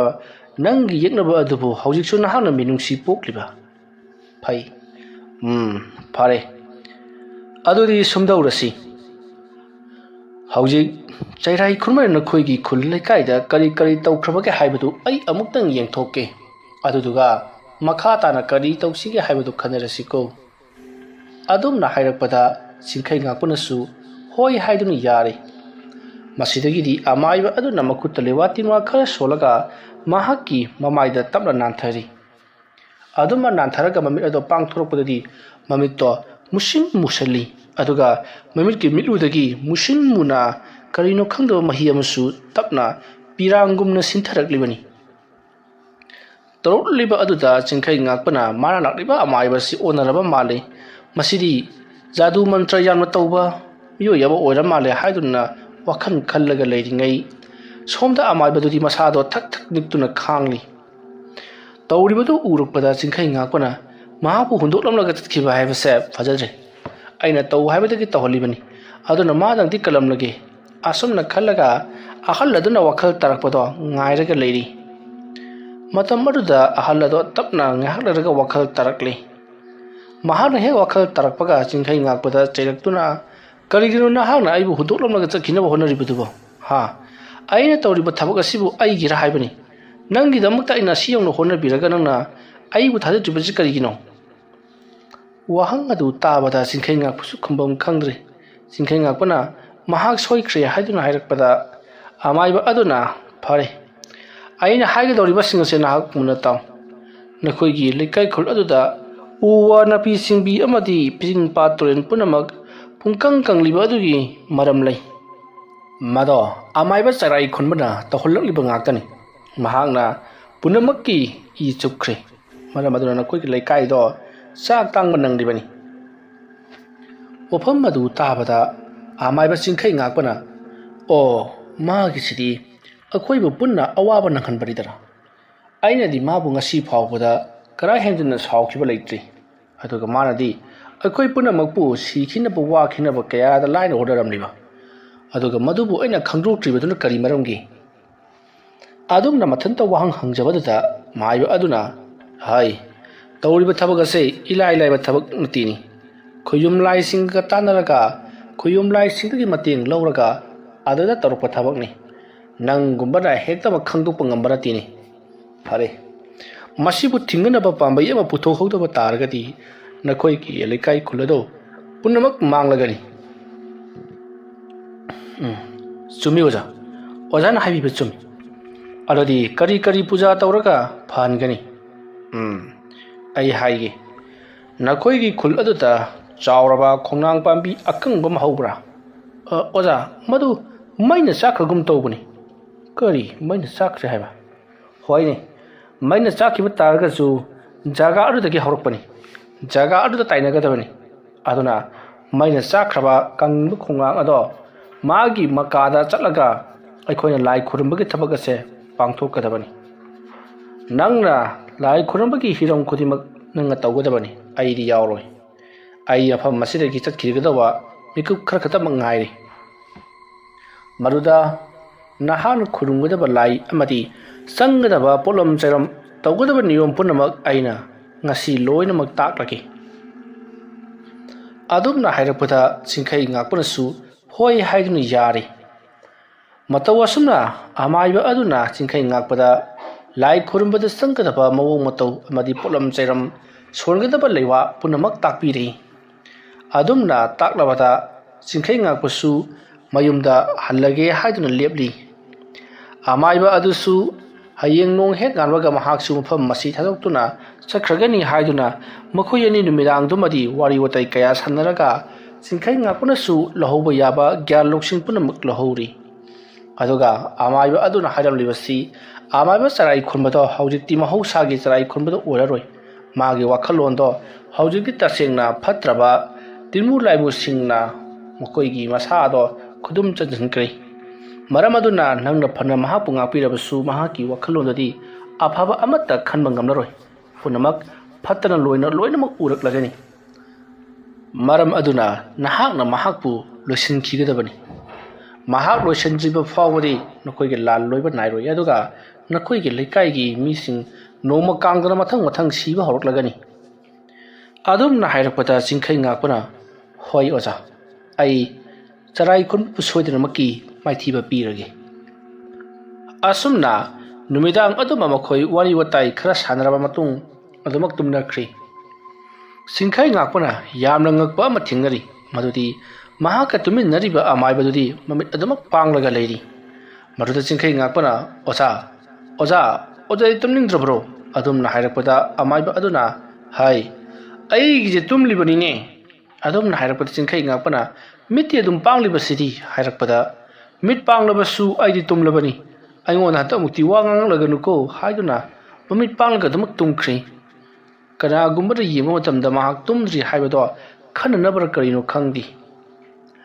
ꯑꯁꯨꯝꯅ ꯂꯩꯔꯕ ꯃꯇꯨꯡ ꯅꯨꯃꯤꯠ ꯑꯗꯨꯒꯤ ꯑꯍꯤꯡ ꯅꯣꯡꯌꯥꯏ ꯄꯨꯡ 2 ꯇꯥꯔꯛꯄ ꯃꯇꯝ ꯑꯗꯨꯋꯥꯏꯗꯅꯤ ꯆꯤꯡꯈꯩ ꯉꯥꯛꯄ ꯑꯃꯗꯤ ꯑꯃꯥꯏꯕ ꯃꯈꯣꯏ ꯑꯅꯤꯅ ꯍꯤꯞꯂꯤꯕ ꯖꯒꯥꯗꯣ ꯅꯣꯝꯍꯧ ꯀꯅꯥꯒꯨꯝꯕ ꯑꯃꯅ ꯄꯨꯗꯨꯅ ꯆꯠꯄꯒꯨꯝꯅ ꯃꯁꯥꯗ ꯐꯥꯎꯔꯛꯏ ꯑꯗꯨꯝꯅ ꯃꯁꯥꯗ ꯐꯥꯎꯔꯛꯄꯗꯨꯗ ꯀꯩꯗꯧꯔꯕꯖꯥꯠꯅꯣꯅꯦ ꯑꯩꯈꯣꯏꯒꯤ ꯀꯥꯡꯄꯣꯛꯁꯪ ꯑꯁꯤꯅ ꯅꯣꯝꯍꯧ ꯂꯦꯡꯂꯤꯕꯁꯤꯕꯣ ꯍꯥꯏꯗꯨꯅ ꯖ꯭ꯋꯥꯔꯒ ꯍꯥꯔꯕ ꯖꯥꯠꯂꯥ ꯍꯥꯏꯗꯨꯅ ꯃꯍꯥꯛꯅ ꯇꯨꯝꯂꯤꯕ ꯑꯗꯨꯗꯒꯤ ꯍꯧꯒꯠꯂꯛꯂꯒ ꯌꯦꯡꯊꯣꯔꯛꯄꯗꯗꯤ ꯃꯈꯣꯏ ꯃꯤꯑꯣꯏ ꯈꯔꯅ ꯆꯤꯡꯈꯩ ꯉꯥꯛꯄ ꯑꯃꯗꯤ ꯑꯃꯥꯏꯕ ꯃꯈꯣꯏ ꯑꯅꯤ ꯌꯥꯎꯔꯤꯕ ꯌꯨꯝ ꯑꯗꯨꯒ ꯍꯥꯏꯕꯗꯤ ꯈꯥꯡꯄꯣꯛꯁꯪ ꯃꯆꯥ ꯑꯗꯨꯒ ꯂꯣꯏꯅꯅ ꯊꯥꯡꯂꯤꯕ ꯑꯗꯨ ꯀꯅꯥꯅꯣ ꯍꯥꯏꯅ ꯌꯦꯡꯂꯛꯄꯗ ꯂꯣꯏꯅꯃꯛ ꯎꯔꯦ ꯃꯤꯅ ꯂꯥꯏꯔ ꯈꯪꯗꯕ ꯃꯁꯥ ꯃꯎꯗꯣ ꯏꯄꯥ ꯄꯥꯕ ꯑꯗꯨꯒ ꯃꯄꯥꯡꯒꯜꯗꯤ ꯌꯥꯝꯅ ꯀꯟꯕ ꯃꯥꯟꯕ ꯃꯈꯣꯏ ꯈꯔꯅ ꯊꯥꯡꯗꯨꯅ ꯆꯠꯂꯤꯕꯅꯤ ꯃꯗꯨ ꯎꯔꯛꯄꯗ ꯆꯤꯡꯈꯩ ꯉꯥꯛꯄꯅ ꯈꯪꯄ꯭ꯔꯦꯛ ꯈꯪꯗꯨꯅ ꯃꯥꯒꯤ ꯃꯁꯥꯗ ꯍꯩꯖꯕ ꯂꯩꯋꯥ ꯀꯌꯥ ꯁꯣꯜꯂꯛꯂꯤ ꯑꯁꯨꯝꯅ ꯁꯣꯜꯂꯛꯄ ꯑꯗꯨꯗ ꯃꯈꯣꯏꯕꯨ ꯄꯨꯗꯨꯅ ꯆꯠꯂꯤꯕꯗꯣ ꯊꯥꯗꯔꯝꯂꯒ ꯆꯦꯟꯈ꯭ꯔꯤ ꯑꯁꯨꯝꯅ ꯃꯈꯣꯏ ꯃꯌꯥꯝꯅ ꯆꯦꯟꯈꯤꯕ ꯑꯗꯨꯗ ꯑꯃꯥꯏꯕ ꯆꯤꯡꯈꯩ ꯉꯥꯛꯄꯅ ꯌꯨꯝ ꯑꯗꯨꯒꯤ ꯑꯀꯣꯏꯕꯗ ꯃꯍꯥꯛꯅ ꯂꯩꯔꯤꯕꯁꯤ ꯀꯗꯥꯏꯗꯅꯣ ꯍꯥꯏꯗꯨꯅ ꯌꯦꯡꯂꯛꯄ ꯃꯇꯝꯗꯗꯤ ꯌꯨꯝ ꯑꯗꯨꯅ ꯉꯁꯥꯏ ꯂꯩꯈꯤꯕ ꯍꯥꯏꯕꯗꯤ ꯈꯥꯡꯄꯣꯛꯁꯪ ꯑꯗꯨꯅ ꯏꯍꯥꯟ ꯍꯥꯟꯅ ꯂꯩꯈꯤꯕ ꯖꯒꯥ ꯑꯗꯨꯃꯛꯇ ꯑꯗꯨꯃꯛ ꯂꯩꯔꯝꯂꯤ ꯇꯧꯔꯛꯂꯤꯕ ꯑꯁꯤꯗ ꯆꯤꯡꯈꯩ ꯉꯥꯛꯄꯅ ꯀꯔꯤꯅꯣ ꯇꯧꯔꯤꯕꯁꯤꯕꯣ ꯑꯩꯕꯨ ꯎꯁꯤꯠꯇꯕ ꯃꯐꯝ ꯑꯁꯤꯗ ꯂꯩꯔꯤꯕ ꯁꯔꯣꯏ ꯉꯥꯔꯣꯏꯁꯤꯡ ꯑꯁꯤꯅ ꯑꯩꯕꯨ ꯀꯔꯦꯝ ꯀꯊꯩꯅꯕ ꯁꯥꯏ ꯐꯩ ꯃꯁꯤꯒꯤ ꯑꯣꯖꯥꯁꯤ ꯇꯨꯝꯖꯍꯧꯔꯁꯅꯨ ꯑꯩ ꯑꯁ꯭ꯋꯥꯏꯐꯥꯎꯇꯪ ꯊꯣꯛꯂꯒ ꯃꯐꯝ ꯑꯁꯤꯗ ꯂꯩꯔꯤꯕ ꯇꯤꯃꯨ ꯂꯥꯏꯃꯨꯁꯤꯡꯁꯤ ꯑꯃꯨꯛꯇꯪ ꯂꯥꯛꯅꯒꯦ ꯑꯁꯨꯝꯅ ꯈꯜꯂꯒ ꯆꯤꯡꯈꯩ ꯉꯥꯛꯄ ꯄꯔꯞ ꯊꯣꯔꯛꯂꯤ ꯑꯗꯨꯒ ꯂꯩꯋꯥ ꯇꯤꯟꯋꯥ ꯈꯔ ꯁꯣꯟꯕ ꯍꯧꯔꯛꯂꯤ ꯑꯗꯨꯝꯅ ꯃꯍꯥꯛꯅ ꯂꯩꯋꯥ ꯇꯤꯟꯋꯥ ꯈꯔ ꯁꯣꯜꯂꯨꯕꯗꯒꯤꯗꯤ ꯎꯃꯪ ꯃꯅꯨꯡ ꯑꯗꯣ ꯅꯨꯡꯁꯤꯠ ꯀꯟꯅ ꯁꯤꯠꯄ ꯍꯧꯔꯛꯂꯤ ꯇꯥꯟꯖꯥ ꯑꯗꯨꯗ ꯃꯍꯥꯛꯀꯤ ꯄꯥꯝꯕ ꯀꯦꯔꯦꯜ ꯑꯗꯣ ꯆꯣꯡꯊꯣꯔꯛꯂꯤ ꯑꯗꯨꯒ ꯆꯤꯡꯈꯩ ꯉꯥꯛꯄꯅ ꯀꯦꯔꯦꯜ ꯑꯗꯨꯗ ꯃꯐꯝ ꯑꯁꯤꯗ ꯂꯩꯔꯤꯕ ꯁꯔꯣꯏ ꯉꯥꯔꯣꯏ ꯄꯨꯝꯅꯃꯛ ꯇꯥꯟꯅꯗꯨꯅ ꯍꯥꯏꯗꯠꯂꯨ ꯍꯥꯏꯕ ꯌꯥꯊꯪ ꯐꯪꯈ꯭ꯔꯤ ꯃꯁꯤꯗꯒꯤ ꯄꯥꯝꯕ ꯀꯦꯔꯦꯜ ꯑꯗꯨꯅ ꯃꯐꯝ ꯑꯗꯨꯗ ꯂꯩꯔꯤꯕ ꯁꯔꯣꯏ ꯉꯥꯔꯣꯏꯁꯤꯡ ꯑꯗꯣ ꯇꯥꯟꯅꯗꯨꯅ ꯆꯤꯛꯇꯨꯅ ꯍꯥꯏꯗꯠꯂꯛꯂꯤ ꯑꯗꯨꯝꯅ ꯇꯧꯔꯛꯄꯗ ꯁꯣꯝꯗ ꯇꯨꯝꯕ ꯁꯥꯗꯨꯅ ꯂꯩꯔꯤꯕ ꯑꯃꯥꯏꯕ ꯑꯗꯣ ꯍꯧꯒꯠꯂꯛꯂꯤ ꯑꯗꯨꯗꯨꯒ ꯉꯥꯏꯈꯣ ꯏꯕꯨꯡꯉꯣ ꯅꯪꯒꯤ ꯂꯩꯋꯥ ꯑꯗꯨ ꯑꯃꯨꯛꯇ ꯍꯟꯖꯤꯜꯂꯨ ꯅꯪꯒꯤ ꯈꯨꯠꯂꯥꯏ ꯑꯁꯤ ꯌꯥꯝꯅ ꯁꯥꯊꯤꯈ꯭ꯔꯤ ꯑꯗꯨꯝꯅ ꯍꯥꯏꯔꯛꯄꯗ ꯆꯤꯡꯈꯩ ꯉꯥꯛꯄꯅ ꯈꯪꯂꯤ ꯑꯃꯥꯏꯕ ꯑꯗꯨꯅ ꯁꯥꯟꯅꯕꯅꯤ ꯍꯥꯏꯕꯁꯤ ꯃꯁꯤꯗꯒꯤꯗꯤ ꯆꯤꯡꯈꯩ ꯉꯥꯛꯄꯁꯨ ꯀꯩ ꯑꯗꯣ ꯇꯞꯅ ꯍꯟꯖꯤꯟꯈ꯭ꯔꯤ꯫ ꯃꯇꯝ ꯑꯗꯨꯗ ꯆꯤꯡꯈꯩ ꯉꯥꯛꯄꯅ "ꯑꯣꯖꯥ, ꯀꯔꯤꯒꯤꯗꯃꯛꯇ ꯑꯩꯉꯣꯟꯗ ꯑꯁꯨꯝꯅ ꯂꯛꯅꯕꯤꯔꯤꯕꯅꯣ?" ꯑꯗꯨꯝꯅ ꯍꯪꯂꯛꯄꯗ ꯑꯃꯥꯏꯕ ꯑꯗꯨꯅ "ꯏꯕꯨꯡꯉꯣ, ꯃꯗꯨꯗꯤ ꯑꯇꯩ ꯑꯃꯠꯇꯒꯤ ꯅꯠꯇꯦ꯫ ꯑꯩꯅ ꯅꯪꯁꯦ ꯀꯌꯥꯒꯤ ꯃꯇꯤꯛ ꯍꯩꯕꯒꯦ ꯍꯥꯏꯕꯗꯣ ꯌꯦꯡꯅꯤꯡꯗꯨꯅ ꯇꯧꯕꯅꯤ꯫ ꯅꯪ ꯈ꯭ꯋꯥꯏꯗꯒꯤ ꯍꯦꯟꯅ ꯍꯩꯕ ꯑꯃꯥꯏꯕ ꯑꯃꯅꯤ꯫ ꯑꯩꯅ ꯇꯥꯛꯄꯗꯁꯨ ꯌꯥꯝꯅ ꯅꯨꯡꯉꯥꯏꯈꯤꯕ ꯑꯩꯒꯤ ꯑꯣꯏꯕ ꯁꯥꯇ꯭ꯔ ꯑꯃꯅꯤ꯫ ꯐꯔꯦ, ꯅꯍꯥꯛ ꯍꯧꯖꯤꯛꯇꯤ ꯅꯣꯡꯁꯨ ꯉꯥꯟꯊꯣꯔꯛꯂꯕꯅꯤꯅ ꯆꯠꯅꯅꯕ ꯇꯧꯔꯣ." ꯑꯗꯨꯝꯅ ꯍꯥꯏꯔꯛꯄꯗ ꯆꯤꯡꯈꯩ ꯉꯥꯛꯄꯅ ꯅꯣꯡ ꯉꯥꯜꯂꯕ꯭ꯔꯥ ꯍꯥꯏꯗꯨꯅ ꯌꯦꯡꯉꯛꯄꯗꯗꯤ ꯎꯃꯪ ꯃꯅꯨꯡ ꯑꯣꯏꯕꯅꯤꯅ ꯎꯔꯨꯝ ꯋꯥꯔꯨꯝ ꯑꯣꯏꯅ ꯇꯧꯕꯗꯨꯗ ꯏꯃꯝ ꯃꯝꯁꯤꯜꯂꯒ ꯂꯩꯔꯤ꯫ ꯑꯗꯨꯕꯨ ꯑꯃꯥꯏꯕ ꯑꯗꯨꯅ ꯅꯣꯡꯊꯛꯇ ꯌꯦꯡꯈꯠꯂꯨ ꯍꯥꯏꯔꯛꯄꯗ ꯅꯣꯡꯊꯛꯇ ꯌꯦꯡꯈꯠꯄꯗꯗꯤ ꯄꯨꯡꯉꯥꯟ ꯉꯥꯟꯕꯒꯨꯝ ꯇꯧꯔꯤ꯫ ꯃꯁꯤꯒꯤ ꯃꯇꯨꯡ ꯆꯤꯡꯈꯩ ꯉꯥꯛꯄꯁꯨ ꯍꯣꯏ ꯍꯥꯏꯗꯨꯅ ꯑꯃꯥꯏꯕ ꯑꯗꯨꯕꯨ ꯈꯨꯔꯨꯝꯖꯔꯝꯂꯕ ꯃꯇꯨꯡꯗ ꯃꯍꯥꯛ ꯂꯥꯛꯂꯦ꯫ ꯑꯁꯨꯝꯅ ꯆꯤꯡꯈꯩ ꯉꯥꯛꯄꯅ ꯃꯌꯨꯝꯂꯣꯝꯗ ꯂꯥꯛꯄꯗ ꯅꯨꯃꯤꯠ 6ꯅꯤꯃꯨꯛ ꯆꯪꯈꯤ꯫ ꯆꯤꯡꯈꯩ ꯉꯥꯛꯄꯗꯣ ꯍꯜꯂꯛꯂꯦ ꯍꯥꯏꯕ ꯄꯥꯎ ꯇꯥꯕꯗ ꯃꯌꯥꯝ ꯄꯨꯝꯅꯃꯛ ꯆꯤꯡꯈꯩ ꯉꯥꯛꯄꯒꯤ ꯃꯅꯥꯛꯇ ꯂꯥꯛꯅꯔꯛꯂꯤ꯫ ꯑꯗꯨꯒ ꯊꯣꯛꯂꯤꯕ ꯊꯧꯗꯣꯛꯁꯤꯡ ꯑꯁꯦ ꯀꯔꯤꯅ ꯑꯣꯏꯔꯝꯂꯕꯒꯦ ꯍꯥꯏꯗꯨꯅ ꯍꯪꯂꯛꯄꯗ ꯆꯤꯡꯈꯩ ꯉꯥꯛꯄꯅ ꯃꯍꯥꯛꯅ ꯊꯦꯡꯅꯔꯛꯄ ꯑꯃꯥꯏꯕ ꯑꯗꯨꯒꯤ ꯋꯥꯔꯤ ꯑꯃꯗꯤ ꯅꯨꯃꯤꯗꯥꯡ ꯑꯗꯨꯗ ꯀꯔꯤ ꯀꯔꯤ ꯇꯧꯈꯤꯕ ꯑꯗꯨꯒ ꯇꯧꯔꯤꯕꯁꯤꯡ ꯑꯁꯤ ꯀꯅꯥꯅ ꯇꯧꯍꯜꯂꯛꯄꯅꯣ ꯍꯥꯏꯕꯅꯆꯤꯡꯕꯗꯣ ꯂꯣꯏꯅꯃꯛ ꯋꯥꯔꯤ ꯂꯤꯔꯤ꯫ ꯋꯥꯔꯤꯁꯤꯡ ꯑꯗꯨ ꯇꯥꯔꯨꯕꯗ ꯃꯌꯥꯝꯗꯤ ꯆꯩꯔꯥꯏ ꯈꯣꯟꯕꯗ ꯃꯩ ꯍꯧꯅ ꯁꯥꯎꯅꯔꯛꯂꯤ꯫ ꯃꯍꯥꯛꯄꯨ ꯍꯦꯛ ꯊꯦꯡꯅꯕ ꯃꯐꯝꯗ ꯍꯥꯠꯀꯗꯕꯅꯤ ꯍꯥꯏꯗꯨꯅ ꯃꯌꯥꯝ ꯋꯥꯔꯤ ꯁꯥꯟꯅꯔꯛꯄꯗꯨꯗ ꯑꯃꯥꯏꯕ ꯆꯤꯡꯈꯩ ꯉꯥꯛꯄꯅ "ꯃꯌꯥꯝꯅ ꯑꯗꯨꯝꯅ ꯄꯪꯉꯥꯡꯗ ꯉꯥꯡꯕꯗꯣ ꯉꯥꯡꯕꯤꯒꯅꯨ꯫ ꯃꯍꯥꯛ ꯑꯁꯤ ꯊꯣꯏꯗꯣꯛ ꯍꯦꯟꯗꯣꯛꯅ ꯍꯩꯔꯕ ꯑꯃꯥꯏꯕꯅꯤ꯫ ꯃꯉꯣꯟꯗ ꯈꯨꯠ ꯊꯥꯒꯦ ꯍꯥꯏꯗꯨꯅ ꯆꯪꯁꯤꯜꯂꯨꯕ ꯃꯤ ꯃꯈꯩꯗꯤ ꯑꯁꯥꯕ ꯃꯨꯔꯇꯤꯒꯨꯝꯅ ꯂꯩꯈꯤꯒꯗꯧꯔꯤꯕꯅꯤ꯫ ꯃꯔꯝ ꯑꯗꯨꯅ ꯑꯩꯅꯁꯨ ꯃꯍꯥꯛꯄꯨ ꯅꯝꯊꯅꯕꯒꯤ ꯎꯄꯥꯏ ꯑꯃꯨꯛꯇ ꯌꯦꯡꯖꯈꯤꯒꯦ ꯉꯁꯤꯒꯤ ꯑꯍꯤꯡ ꯑꯁꯤꯃ꯫ ꯀꯔꯤꯒꯨꯝꯕꯗ ꯃꯍꯥꯛ ꯑꯁꯤ ꯑꯩꯅ ꯅꯝꯊꯕ ꯉꯝꯒꯅꯤ ꯍꯥꯏꯕꯒꯤ ꯑꯩꯉꯣꯟꯗ ꯀꯔꯤꯒꯨꯝꯕ ꯐꯪꯂꯕꯗꯤ ꯑꯩꯅ ꯃꯍꯥꯛꯄꯨ ꯁꯣꯏꯗꯅꯃꯛꯀꯤ ꯂꯣꯏꯁꯤꯟꯒꯗꯧꯔꯤꯕꯅꯤ꯫ ꯀꯔꯤꯒꯨꯝꯕ ꯃꯗꯨꯒꯤ ꯐꯪꯗꯕ ꯇꯥꯔꯒꯗꯤ ꯃꯗꯨꯒꯤ ꯂꯝꯕꯤ ꯑꯗꯣ ꯑꯩꯅ ꯎꯕ ꯐꯪꯗ꯭ꯔꯒꯗꯤ ꯃꯌꯥꯝ ꯆꯠꯇꯨꯅ ꯃꯍꯥꯛꯄꯨ ꯂꯣꯏꯁꯤꯜꯂꯨꯔꯁꯤ꯫ ꯑꯗꯨꯒ ꯍꯧꯖꯤꯛꯇꯤ ꯃꯍꯥꯛꯅ ꯊꯅꯝꯕ, ꯃꯍꯥꯛꯅ ꯁꯤꯖꯤꯟꯅꯔꯝꯕ ꯑꯩꯈꯣꯏꯒꯤ ꯂꯩꯀꯥꯏ ꯈꯨꯜ ꯑꯁꯤꯅ ꯑꯋꯥ ꯑꯅꯥ ꯇꯥꯕꯒꯤ ꯊꯕꯛ ꯄꯨꯡꯀꯣꯛ ꯀꯣꯛꯇꯨꯅ ꯂꯩꯔꯤꯕ ꯑꯁꯤ ꯐꯅꯅꯕꯒꯤ ꯑꯃꯗꯤ ꯃꯍꯩ ꯃꯔꯣꯡ ꯊꯥꯕ ꯌꯥꯅꯅꯕ ꯂꯩꯕꯥꯛ ꯑꯃ ꯁꯦꯝꯅꯅꯕꯒꯤꯗꯃꯛ ꯑꯩ ꯍꯣꯔꯦꯟ ꯅꯨꯃꯤꯗꯥꯡ ꯂꯥꯏ ꯑꯆꯧꯕ ꯑꯃ ꯈꯣꯏꯔꯝꯒꯗꯧꯔꯤꯕꯅꯤ꯫ ꯃꯁꯤꯗ ꯌꯨꯝꯒꯤ ꯃꯤꯑꯣꯏ ꯈꯨꯗꯤꯡꯃꯛꯅ ꯑꯃꯠꯇ ꯌꯥꯎꯕ ꯌꯥꯗꯦ꯫ ꯅꯈꯣꯏꯗꯤ ꯏꯃꯨꯡꯗ ꯊꯣꯡ ꯂꯣꯟꯁꯤꯜꯂꯒ ꯆꯦꯠꯅ ꯂꯩꯒꯗꯕꯅꯤ꯫ ꯇꯥꯟꯖꯥ ꯆꯥꯗ꯭ꯔꯕꯗꯤ ꯆꯔꯥꯏ ꯈꯣꯟꯕꯒ ꯑꯩꯒ ꯀꯥꯞꯅꯔꯛꯄꯁꯨ ꯌꯥꯏ." ꯑꯗꯨꯝꯅ ꯍꯥꯏꯕꯗꯒꯤꯗꯤ ꯃꯌꯥꯝꯗꯣ ꯍꯣꯏ ꯍꯣꯏ ꯍꯥꯏꯗꯨꯅ ꯂꯩꯅꯈ꯭ꯔꯤ꯫ ꯃꯇꯝ ꯑꯗꯨꯗ ꯆꯤꯡꯈꯩ ꯉꯥꯛꯄꯅ ꯂꯥꯏ ꯈꯨꯔꯨꯝꯕꯗ ꯆꯪꯒꯗꯕ ꯄꯣꯠꯂꯝ ꯆꯩꯔꯝ ꯉꯁꯥꯏ ꯑꯃꯥꯏꯕ ꯃꯀꯣꯛ ꯑꯗꯨꯅ ꯍꯥꯏꯔꯛꯈꯤꯕꯁꯤꯡ ꯑꯗꯣ ꯂꯣꯏꯅꯃꯛ ꯁꯤꯟ ꯂꯥꯡꯂꯤ꯫ ꯑꯗꯨꯒ ꯂꯩꯋꯥ ꯑꯗꯣ ꯁꯣꯟꯗꯤ ꯁꯣꯟꯗꯕꯤꯗ ꯃꯍꯥꯛꯀꯤ ꯊꯃꯣꯏꯅꯨꯡꯗ ꯃꯆꯤꯟꯗ ꯃꯨꯔꯨꯝ ꯃꯨꯔꯨꯝ ꯁꯣꯟꯗꯨꯅ ꯆꯤꯟꯐꯥ ꯄꯨꯔꯅꯕ ꯀꯟꯅ ꯍꯣꯠꯅꯔꯤ꯫ ꯃꯁꯤꯒꯤ ꯃꯇꯨꯡ ꯃꯇꯝ ꯑꯗꯨ ꯍꯧꯈꯤꯗꯨꯅ ꯅꯨꯃꯤꯗꯥꯡꯒꯤ ꯃꯇꯝ ꯑꯣꯏꯔꯛꯂꯤ꯫ ꯅꯨꯃꯤꯗꯥꯡꯒꯤ ꯃꯇꯝ ꯑꯣꯏꯔꯛꯂꯤꯕꯅꯤꯅ ꯀꯝꯗꯧꯔꯤ? ꯍꯧꯖꯤꯛꯇꯤ ꯑꯃꯥꯏꯕ ꯆꯔꯥꯏ ꯈꯣꯟꯕꯁꯨ ꯅꯨꯡꯉꯥꯏꯅ ꯇꯨꯝꯂꯤꯕꯤ꯫ ꯆꯤꯡꯈꯩ ꯉꯥꯛꯄꯅ ꯃꯍꯥꯛꯀꯤ ꯂꯩꯋꯥ ꯃꯟꯇ꯭ꯔ ꯀꯌꯥ ꯁꯤꯖꯤꯟꯅꯗꯨꯅ ꯂꯥꯏ ꯈꯨꯔꯨꯝꯐꯝ ꯑꯣꯏꯔꯤꯕ ꯈꯣꯡꯅꯥꯡ ꯃꯈꯣꯡ ꯑꯗꯨꯗ ꯂꯥꯛꯂꯤ꯫ ꯑꯗꯨꯒ ꯃꯍꯥꯛꯅ ꯈꯣꯡꯅꯥꯡ ꯍꯧꯔꯝꯕ ꯑꯗꯨꯒꯤ ꯑꯀꯣꯏꯕꯗ ꯀꯣꯏꯅ ꯀꯣꯏꯅ ꯆꯠꯇꯨꯅ ꯂꯩꯋꯥ ꯇꯤꯟꯋꯥ ꯀꯌꯥ ꯁꯣꯟꯗꯨꯅ ꯂꯥꯏ ꯇꯩꯅꯔꯛꯄꯗ ꯈꯪꯍꯧꯗꯅ ꯃꯥꯅ ꯂꯩꯔꯤꯕ ꯖꯒꯥ ꯑꯗꯨꯒꯤ ꯑꯀꯣꯏꯕꯗ ꯂꯩꯕꯥꯛ ꯃꯅꯨꯡꯗꯒꯤ ꯌꯥꯝꯅ ꯅꯝꯊꯤꯕ ꯃꯅꯝꯒ ꯂꯣꯏꯅꯅ ꯑꯃꯨꯕ ꯃꯩꯈꯨꯁꯤꯡ ꯃꯔꯤ ꯃꯔꯤ ꯊꯣꯛꯂꯛꯂꯤ꯫ ꯇꯧꯔꯛꯂꯤꯕꯗꯨ ꯎꯕꯗ ꯆꯤꯡꯈꯩ ꯉꯥꯛꯄꯅ "ꯑꯣ, ꯃꯁꯤꯗ ꯂꯩꯔꯤꯕꯁꯤꯡꯁꯤꯅ ꯂꯩꯕꯥꯛ ꯂꯩꯍꯥꯎꯁꯤꯡ ꯑꯁꯤ ꯆꯨꯞꯊꯣꯛꯄ ꯑꯃꯗꯤ ꯂꯩꯕꯥꯛꯀꯤ ꯃꯅꯨꯡ ꯑꯁꯤ ꯁꯥꯒꯠꯍꯟꯗꯨꯅ ꯎꯔꯥ ꯎꯔꯤ ꯄꯨꯝꯅꯃꯛ ꯁꯥꯏꯗꯠꯄ ꯑꯣꯏꯔꯦꯀꯣ." ꯑꯗꯨꯝꯅ ꯋꯥꯈꯜ ꯈꯜꯂꯒ ꯂꯩꯋꯥ ꯑꯗꯣ ꯁꯣꯜꯂꯕ ꯃꯇꯨꯡꯗꯒꯤꯗꯤ ꯆꯤꯡꯈꯩ ꯉꯥꯛꯄꯒꯤ ꯃꯃꯥꯡꯗ ꯑꯃꯨꯕ ꯃꯩꯈꯨꯁꯤꯡ ꯑꯗꯨꯅ ꯁꯦꯝꯕ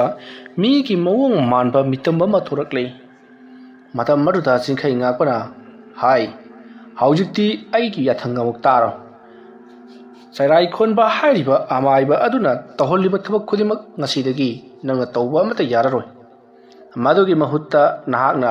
ꯆꯩꯔꯥꯏ ꯈꯣꯟꯕ ꯍꯥꯏꯔꯤꯕ ꯃꯤꯁꯛ ꯑꯗꯨꯒꯤ ꯃꯊꯛꯇ ꯅꯍꯥꯛꯅ ꯂꯥꯟꯗꯥꯁꯟꯒꯗꯕꯅꯤ꯫ ꯃꯍꯥꯛꯀꯤ ꯃꯁꯥ ꯃꯅꯨꯡꯗ ꯅꯍꯥꯛꯅ ꯆꯪꯗꯨꯅ ꯃꯍꯥꯛꯀꯤ ꯃꯁꯥ ꯑꯗꯣ ꯂꯦꯡꯉꯝ ꯁꯥꯉꯝꯗ꯭ꯔꯕ ꯑꯃꯗꯤ ꯆꯩꯅꯥꯈꯣꯜꯅ ꯄꯨꯡꯌꯣꯝ ꯌꯣꯝꯂꯕ ꯃꯁꯥ ꯑꯃ ꯑꯣꯏꯍꯟꯒꯗꯕꯅꯤ꯫ ꯃꯇꯝ ꯂꯩꯕ ꯈꯤꯕꯤꯛꯇ ꯃꯁꯥ ꯑꯗꯣ ꯄꯣꯔꯣꯛ ꯄꯣꯔꯣꯛ ꯆꯥꯛꯍꯟꯒꯗꯕꯅꯤ꯫ ꯐꯔꯦ, ꯑꯩꯅ ꯍꯥꯏꯔꯤꯕ ꯑꯁꯤꯃꯛ ꯇꯧꯔꯨꯔꯣ꯫ ꯀꯔꯤꯒꯨꯝꯕ ꯃꯍꯥꯛꯅ ꯃꯥꯒꯤ ꯑꯣꯏꯕ ꯌꯥꯊꯪ ꯄꯤꯔꯛꯂꯕꯁꯨ ꯅꯍꯥꯛꯅ ꯏꯜꯂꯣꯏꯗꯕꯅꯤ꯫ माना तौरीब थबक खुदिमक अइना लोइनमक खंख्रा हाइबसि नहाना खंगलुगदबनि चलो चलो अदुमना हाइरकपदगिरि अमुबु मैखुसिंगना सेंबा मितम मदो मफम मरु थादोक्तुना मांख्रि सोमदना कमदौरी चैराई खोनबदो चिंखै ngakpra तौरीबसिंग अदुदि खंगदबनिना यामना नुंगाइना तुमदुरा लैरिङै मतमनि मदम मदुदा चैराई खोनबगी मसादा करिगुम्बा साउगुम्बा फंगबा हौरक्लै महाके युमकी अकोइबदा करिगुम्बा मा चतुना लैरे हाइबसि महाना खंगबा हौरक्लै चिंखै ngakpra थारखिबा चैराई खोनबना हाना सिजिनरम्बा चिंखै ngakpagi लेकाई खुल अदुपु अवा अना ताहल्लिबा माई मरोंग चुमहनद्रिबा तिमु लाइमु अदो चैराई खोनबगी मनाक्ता लाक्लबसु चैराई खोनबगी योम मरुंगदी चंगबा ngamdraduna अकोइबदा ओंगदुना लैरिबनि चैराई खोनबनसु महाकी इमुंग अदुदा संगपा ngamdनबा हाइदुना लेवा तिनुवा कया सोदुना ngakthoktuna लैरिबनि मरम अदुना तिमु लाइमु अदो चंगबा ngamdre मसिदगिदी चैराई खोनबना युमगी अकोइबदा करिनोम लैरे हाइबा खंगबदगी महाक तपना हौगलक्ले अदुगा मपालना थोलक्तुना हिमदरी महाकना थाखिबा चिंखै ngakpagi खुलबु ओटननबगी दमक्ता सिजननखिबा महाकी तिमु लाइमु अदो ओइदुना लैरमले मतम मरुदा चैराई खोनबना ओ नहा खलक्लबरा नहाकना आमाइबा चिंखै ngakpagi लेकाई खुल अदुबु कदाय यौना मंगन ताकलमलमगी अदुमना हंगलुबदुदा करिसु पाखुम पिरमदना तिमु लाइमु अदो स्वाई मांखिदुना चैराई खोनबगी मसा मनुंगदा चंख्रि अदुमना तौरकपदा चैराई खोनबदो मसा अदो लेंगम संगमदबा इपत्ता पथबा खोइरांग खोइसाउनबा अदुगा मसा अदो यामना बंग बंग सागलक्ली अदुमना तौरकपदुता चैराई खोनबना ओ आई मंगना थाखिबा खुलाय असना आइंगोंदा हंदुना पालबा मसी पुनमक चिंखै ngakpuna तौरकपा ngактani अइना तौरकपा थबक खुदिमक महाना मतौ करमना खंगलिबा महाना चिंखुलदा चंगदुना अमाइबा अदुगी खोंगुल लिखिबनि मदो सोदनमकि थिंगलमलगनि हौजिक्ति अइना मुक करी तोपा ngambagi हाइबदो येंबा तारे असुमना वखल खलबा मतुंगदा चैराई खोनबना नोंगानबा याररोय हाइदुना महाकिसु लाई खोनबनबगी दमक्ति सेम सारक्ली नाकल अमदना चिंखै ngakpa mayum yongनबा गंगम चटलिनै मतमनि चैराई खोनबना सोमदा महाकी लाई खुरमनबा पोलम चिरम पुनमक पुथोक्तुना लाई तैनदुना लाई खुरुमबा हौरक्लै अदुगा महाकी मसादा संगदुना लैरिबा तिमु लाइमु अदो सिंथोक्नबगी दमक्ता थौरांग तौरक्ली महाकी मखुत ये थांगबा अदुगी खुजेंग अदुदा महाकना वाखौना चट सिंगदुना लेंथली मरदगिरी ई मयाप अमा थौरक्ली हारिबा ई सिंगदो महाकना लालातोन अमदा फजना सरै कोंदुना यासल्ले अरदुगा मदुबु महाकना लेवा तिनुवा कया सोंदुना महाकना मागी ममांग अदुदा तपना हाइदोक्ली अदुमा तौरकपदुता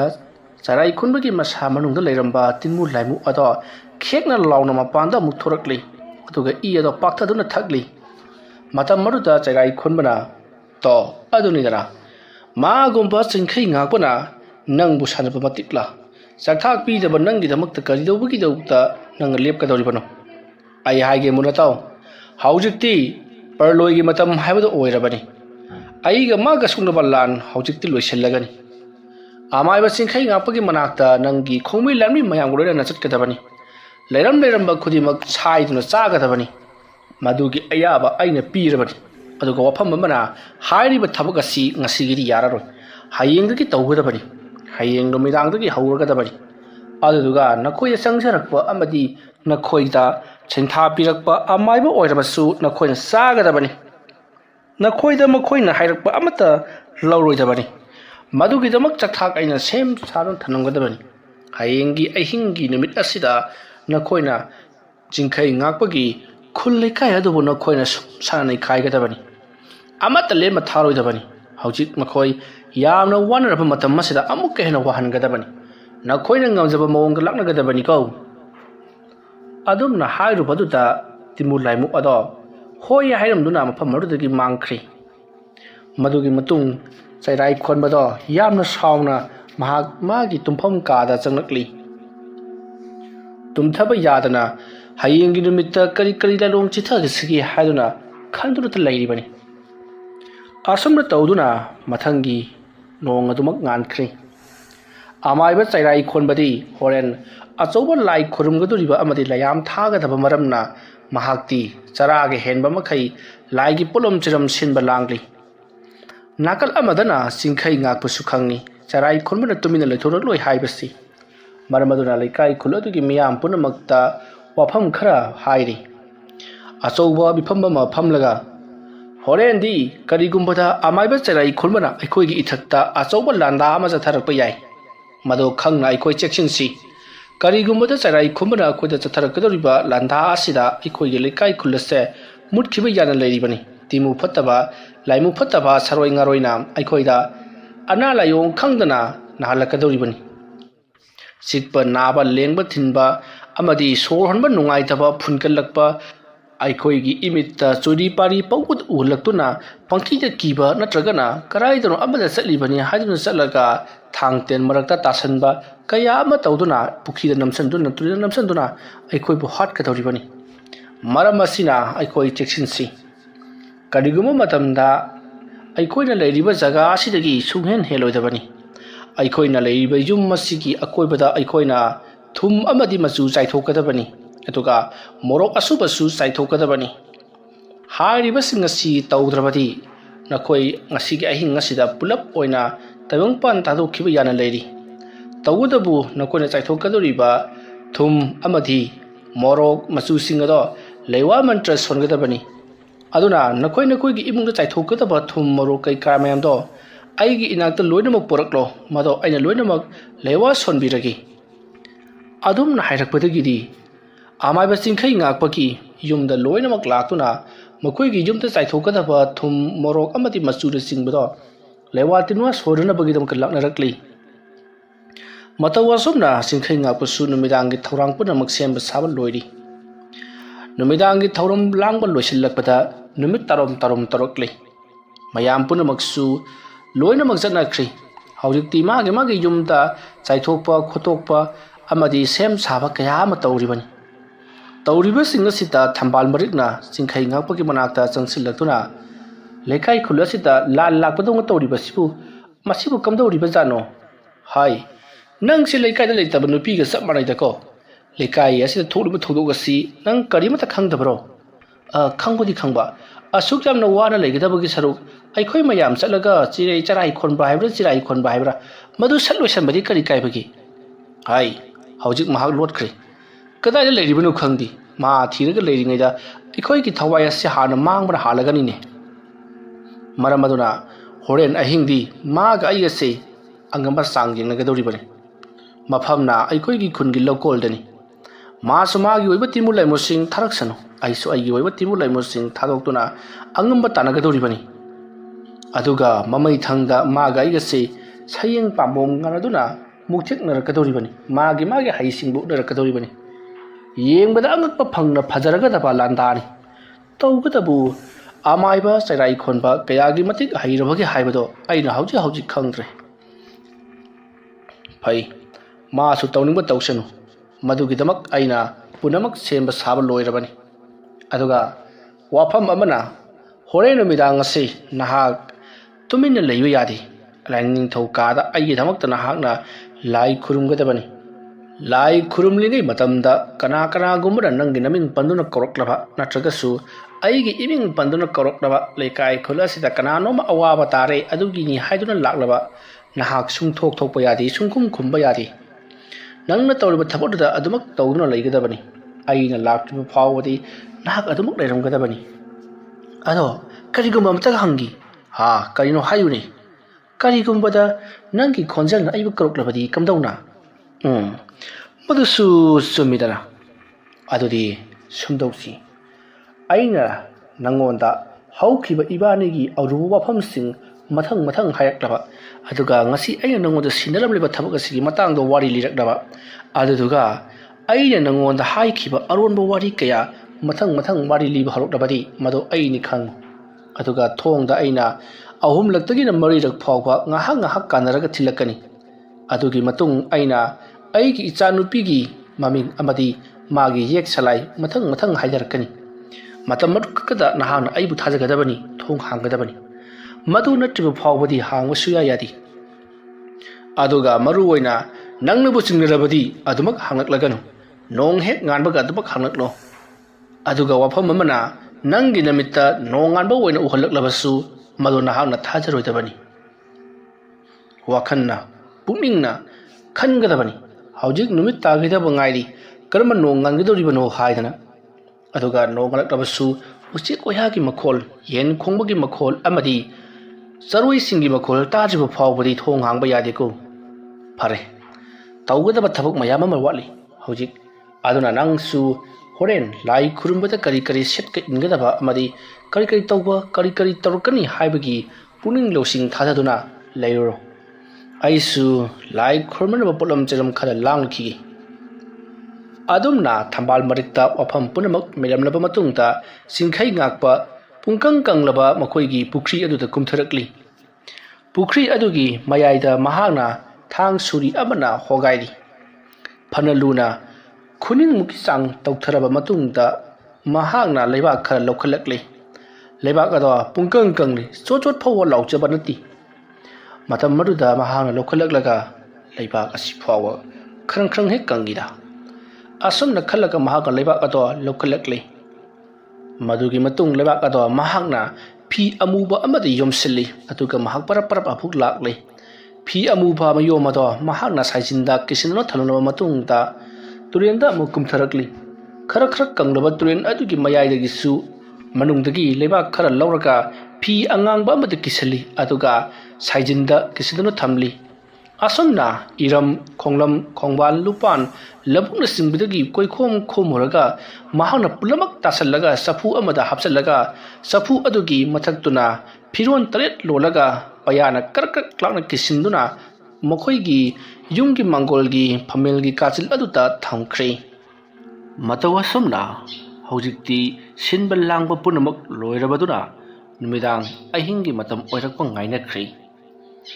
aduga laikai khuladuda haibadi singkhai ngakpagi laikai khuladuda leiriba mi makhaisu ngasai singkhai ngakpana pi khiba morok machu thumna chingba singado yumgi akoibada koina sai thoktuna makhoisu cheksil thorang lokatuna leikrabani nakal amadana kamdauri numit tasalaklaba adudadi chairai khonbana mana ngarang sem sakiba tinmul laimu singado loina makauthorакle matam maruda tinmul laimu sing aduna haujikti aikhoi gi matam oire aduna aikhoi da sintha piro haujik thabak adu hauna ba tawrage aduga singkhai ngakpa harifa amai badu ilai ba amai ba banati aikhoina kari tawrkadori haibasi mahana hanana khangam lagadabani maram aduna aikhoi su khara section da badi yaroi ariyamada mahaki makha thaba minai oiduna punsilien khibasu yari poni adugi sumathakta mahaki makutta haujik lamlei mataret leiribani maram aduna aikhoi singase ariyambada karisu tawba ngamdana halakpasu yaribani adumna hairakpada chairai khonbana hai lamlei ma sing adudi aina phajinduna thamkhrabani aduga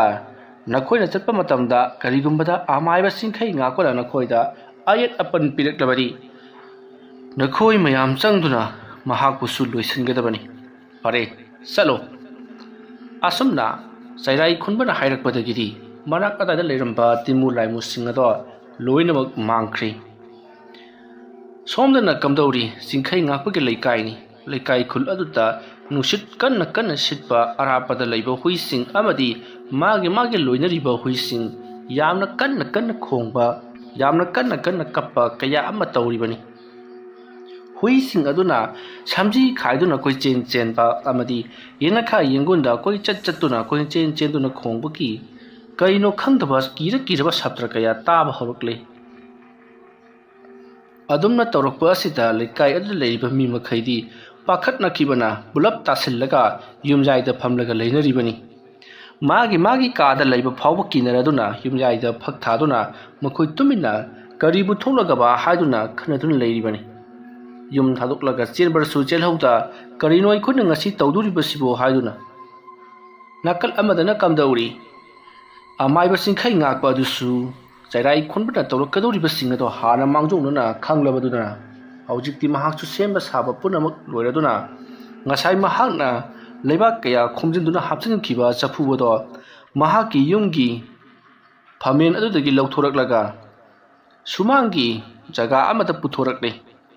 asumna sumangi jaga aduda puthoroklaba matungda tapna thami madugi matung chafu adugi akoibada mahakna angangba masugi sindursing chaikhairakli madugi matungda mahaki leiwa mantrana mafam madaida leiriba polam cheram singado tumin lehelli adu kanna siliba nuksida karimata mekmok laukhidabagumna chap jungduna leiribani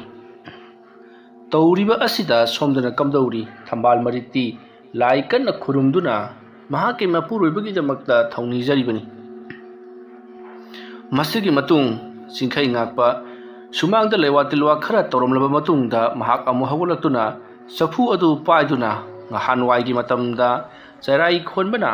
lai thajallamba haibadi chawrba khongnang amagi makhongda karigumba ma tawramba adugi manak tamna singkhai ngakpa matumta lakli asumna sum lakpana haujikti khongnang hauriba hojikputi leikhidraba khongnang leikhidraba jaga aduda mahak laklei mafam maruda mahaki chafu ado tapna thami akoiba aduda mahakna koilei leiduna jengbada timu laimusingna arap arapada mamit mana ilang langba makhai mana tawribado yenglaga leiribadu ubada singkhai ngakpagi thamoida akibadi phawdaba natti nakal amaromdana kamdauri chairai khonbuna tharakliba timu laimusing aduna yengakha yengunda koichat chatuna ngasai amaiba singkhai ngakpana morok hairok amadi thum masuna singba chaithokibana changbadi ngamdrabadudadi akoiba aduda uru ungduna yenakha yengulda koichat chatuna khangli yenakha yengunda leiramba pot chai hauriba mana masing upal wapal sing porok nai khairaklibani adumna tawrakpa aduda imungda leiriba sing adudi mipai thabairi imungda leiriba sing ado makoigi masada karimata tawroktrabasu mapalda tawriba sabtra sing aduna kiman khibana makoidi kalino tawriba sibo haiduna humangana pikanglabani karigumba kandana mina kappagi makhol taba ngarang wari sanaba amadi budrung chenbagi khonjal sing taba kaya ama tawribani matam maduda yum manungda leinariba sing aduna karigumba chingkhai ngakpana haibadu induna yum masigi akoibada chaithokliba sing ado karigumba chaithoklamdaba tarabadi aikhoi ngasigi ahing asida chingthiektuna loinamaku siramgani haiduna makhoi singdo amaga wari sanaribani asumna nakal amadana tamnaba amadi kiningai oiba thoktok kaya thoklabasu somda nakal amadana amaiba singkhai ngakpana magi oiba tawum thokpa laigi oiba thoram sing mathang chatharakli masidagidi maha khongrai chanduna chapru adugi manakta phamthakri aduga akoiba aduda mahana porakpa polam cheram khara chaithoktuna thami madugi matung lewa khara sonduna singkhai ngakpana mamit uisellaga karino khara chawrakpadadi makhada leiriba chafu ado mathakta paikhallaklei aduga chafu ado tapna ungba hori aduma tawrakpa aduda yum amadi karolei kai sing aduta koicha chatru tamnaramba timu laimu sing ado makhe langba horaklei adumna makhe langnamba adudagidi tapna asum singchillaktuna singkhai ngakpana chafu unghalliba aduda makoi asum singchillaklei somdana kamdauri singkhai ngakpa masa ado thak nikpa horaklei maramdi aduk yamkhraba bapangal kallaba timu laimu sing ado mahakna chingnanaba honabada mahake pangal punamak sumba horaklei asumna timu laimu sing ado soro laktuna asum singchillakpana haujikti singkhai ngakpagi akoibada layam sing ado ungduna leiri timu laimu sing aduna uru ungduna singkhai ngakpada soknaba honari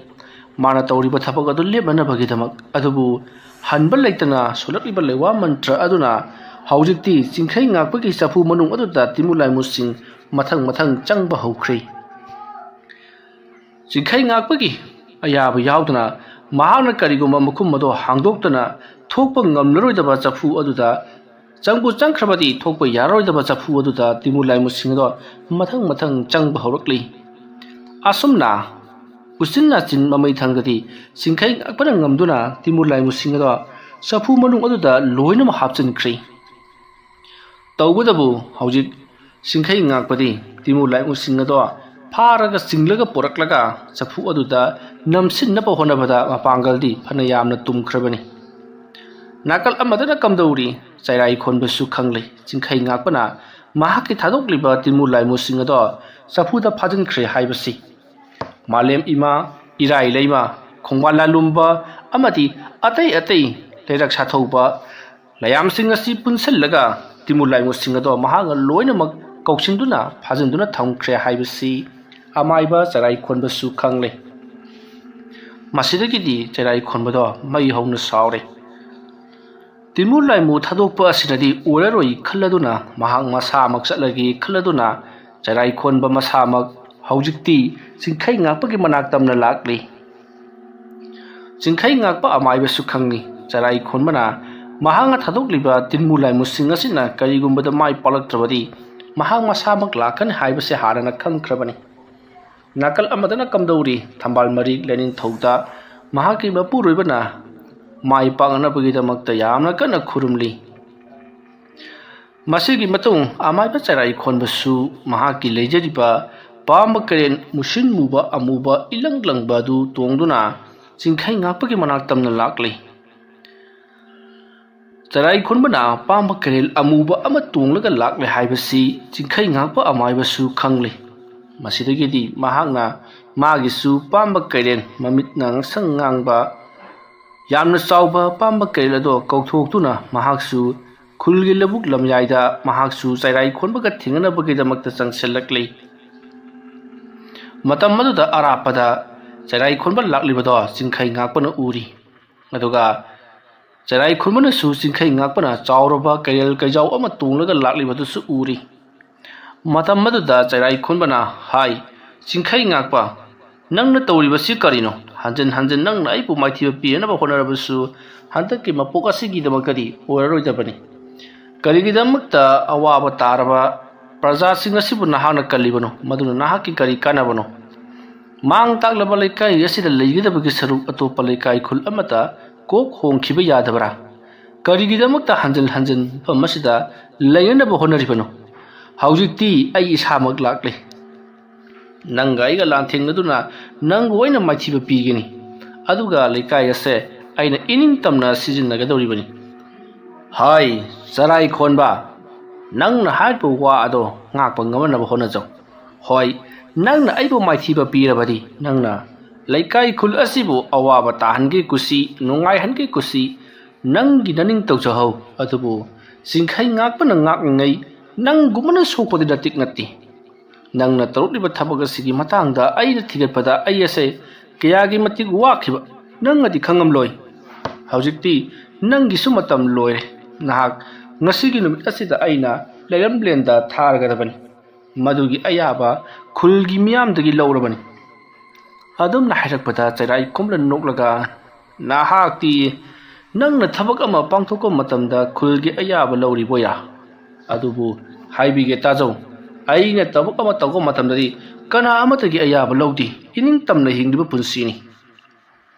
ꯍꯧꯖꯤꯛꯇꯤ ꯅꯪꯕꯨꯁꯨ ꯑꯩꯅ ꯃꯥꯡꯍꯜꯂꯒꯅꯤ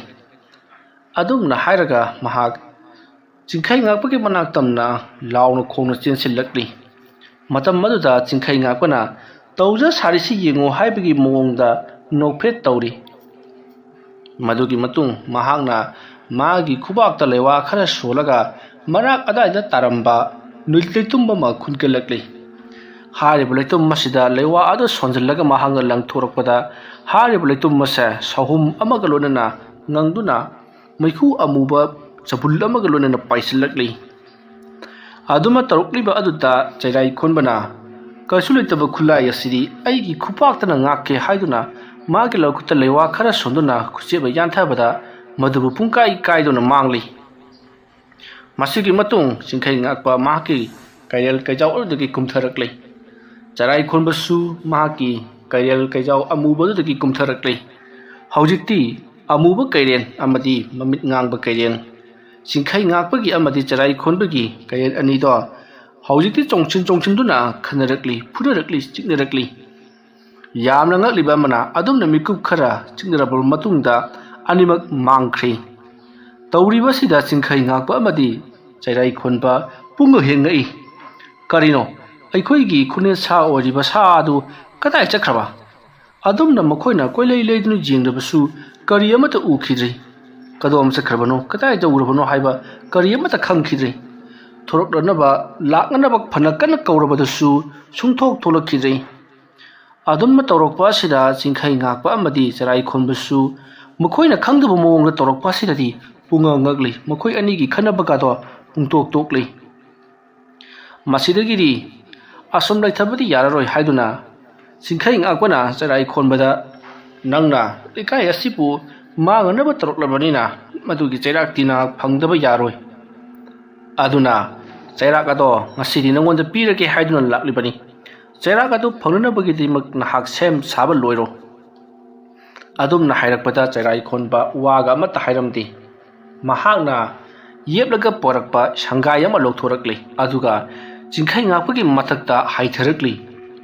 ꯃꯇꯝ ꯑꯗꯨꯗ ꯆꯤꯡꯈꯩ ꯉꯥꯛꯄ ꯆꯣꯡꯊꯣꯛꯍꯧꯕꯗꯒꯤ ꯄꯥꯜꯍꯧꯗꯦ ꯍꯧꯖꯤꯛꯇꯤ ꯊꯥꯡ ꯇꯥꯒꯤ ꯂꯥꯟ ꯑꯃ ꯍꯧꯕ ꯇꯥꯕꯅꯤ ꯍꯥꯏꯔꯝꯗꯨꯅ ꯆꯤꯡꯈꯩ ꯉꯥꯛꯄꯁꯨ ꯃꯍꯥꯛꯀꯤ ꯅꯥꯀꯟꯗ ꯌꯦꯞꯇꯨꯅ ꯄꯣꯔꯛꯄ ꯁꯨꯔꯤ ꯑꯃ ꯁꯠꯇꯣꯔꯛꯂꯤ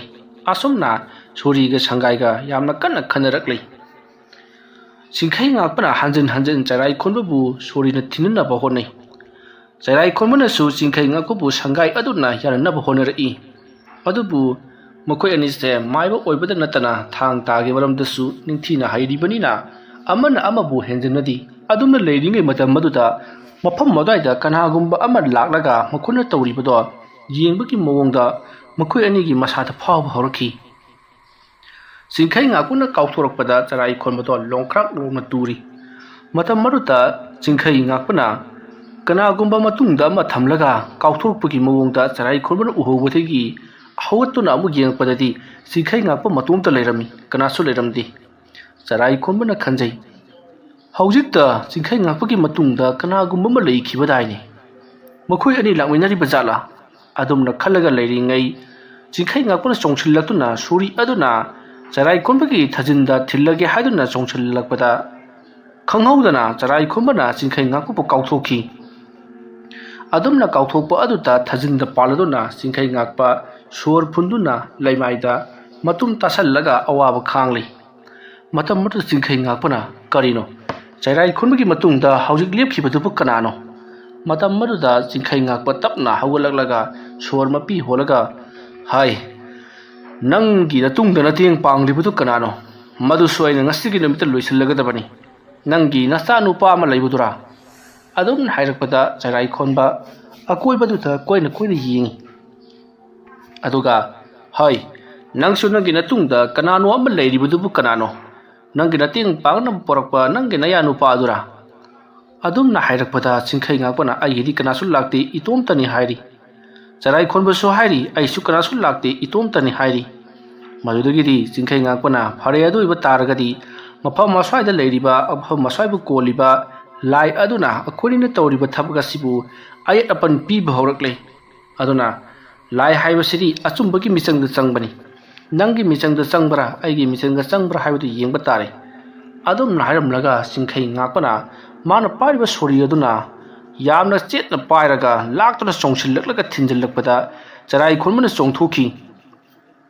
ꯑꯗꯨꯕꯨ ꯃꯍꯥꯛꯅ ꯆꯣꯡꯊꯣꯛꯄꯗ ꯅꯪꯍꯧꯗꯕꯗꯒꯤ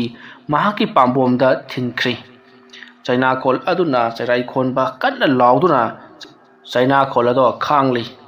ꯃꯇꯝ ꯑꯗꯨꯗ ꯆꯤꯡꯈꯩ ꯉꯥꯛꯄꯅ ꯈꯥꯡꯉꯨ ꯅꯪꯗꯤ ꯆꯩꯅꯥꯈꯣꯜ ꯈꯥꯡꯕꯅ ꯍꯦꯟꯅ ꯄꯛꯆꯩ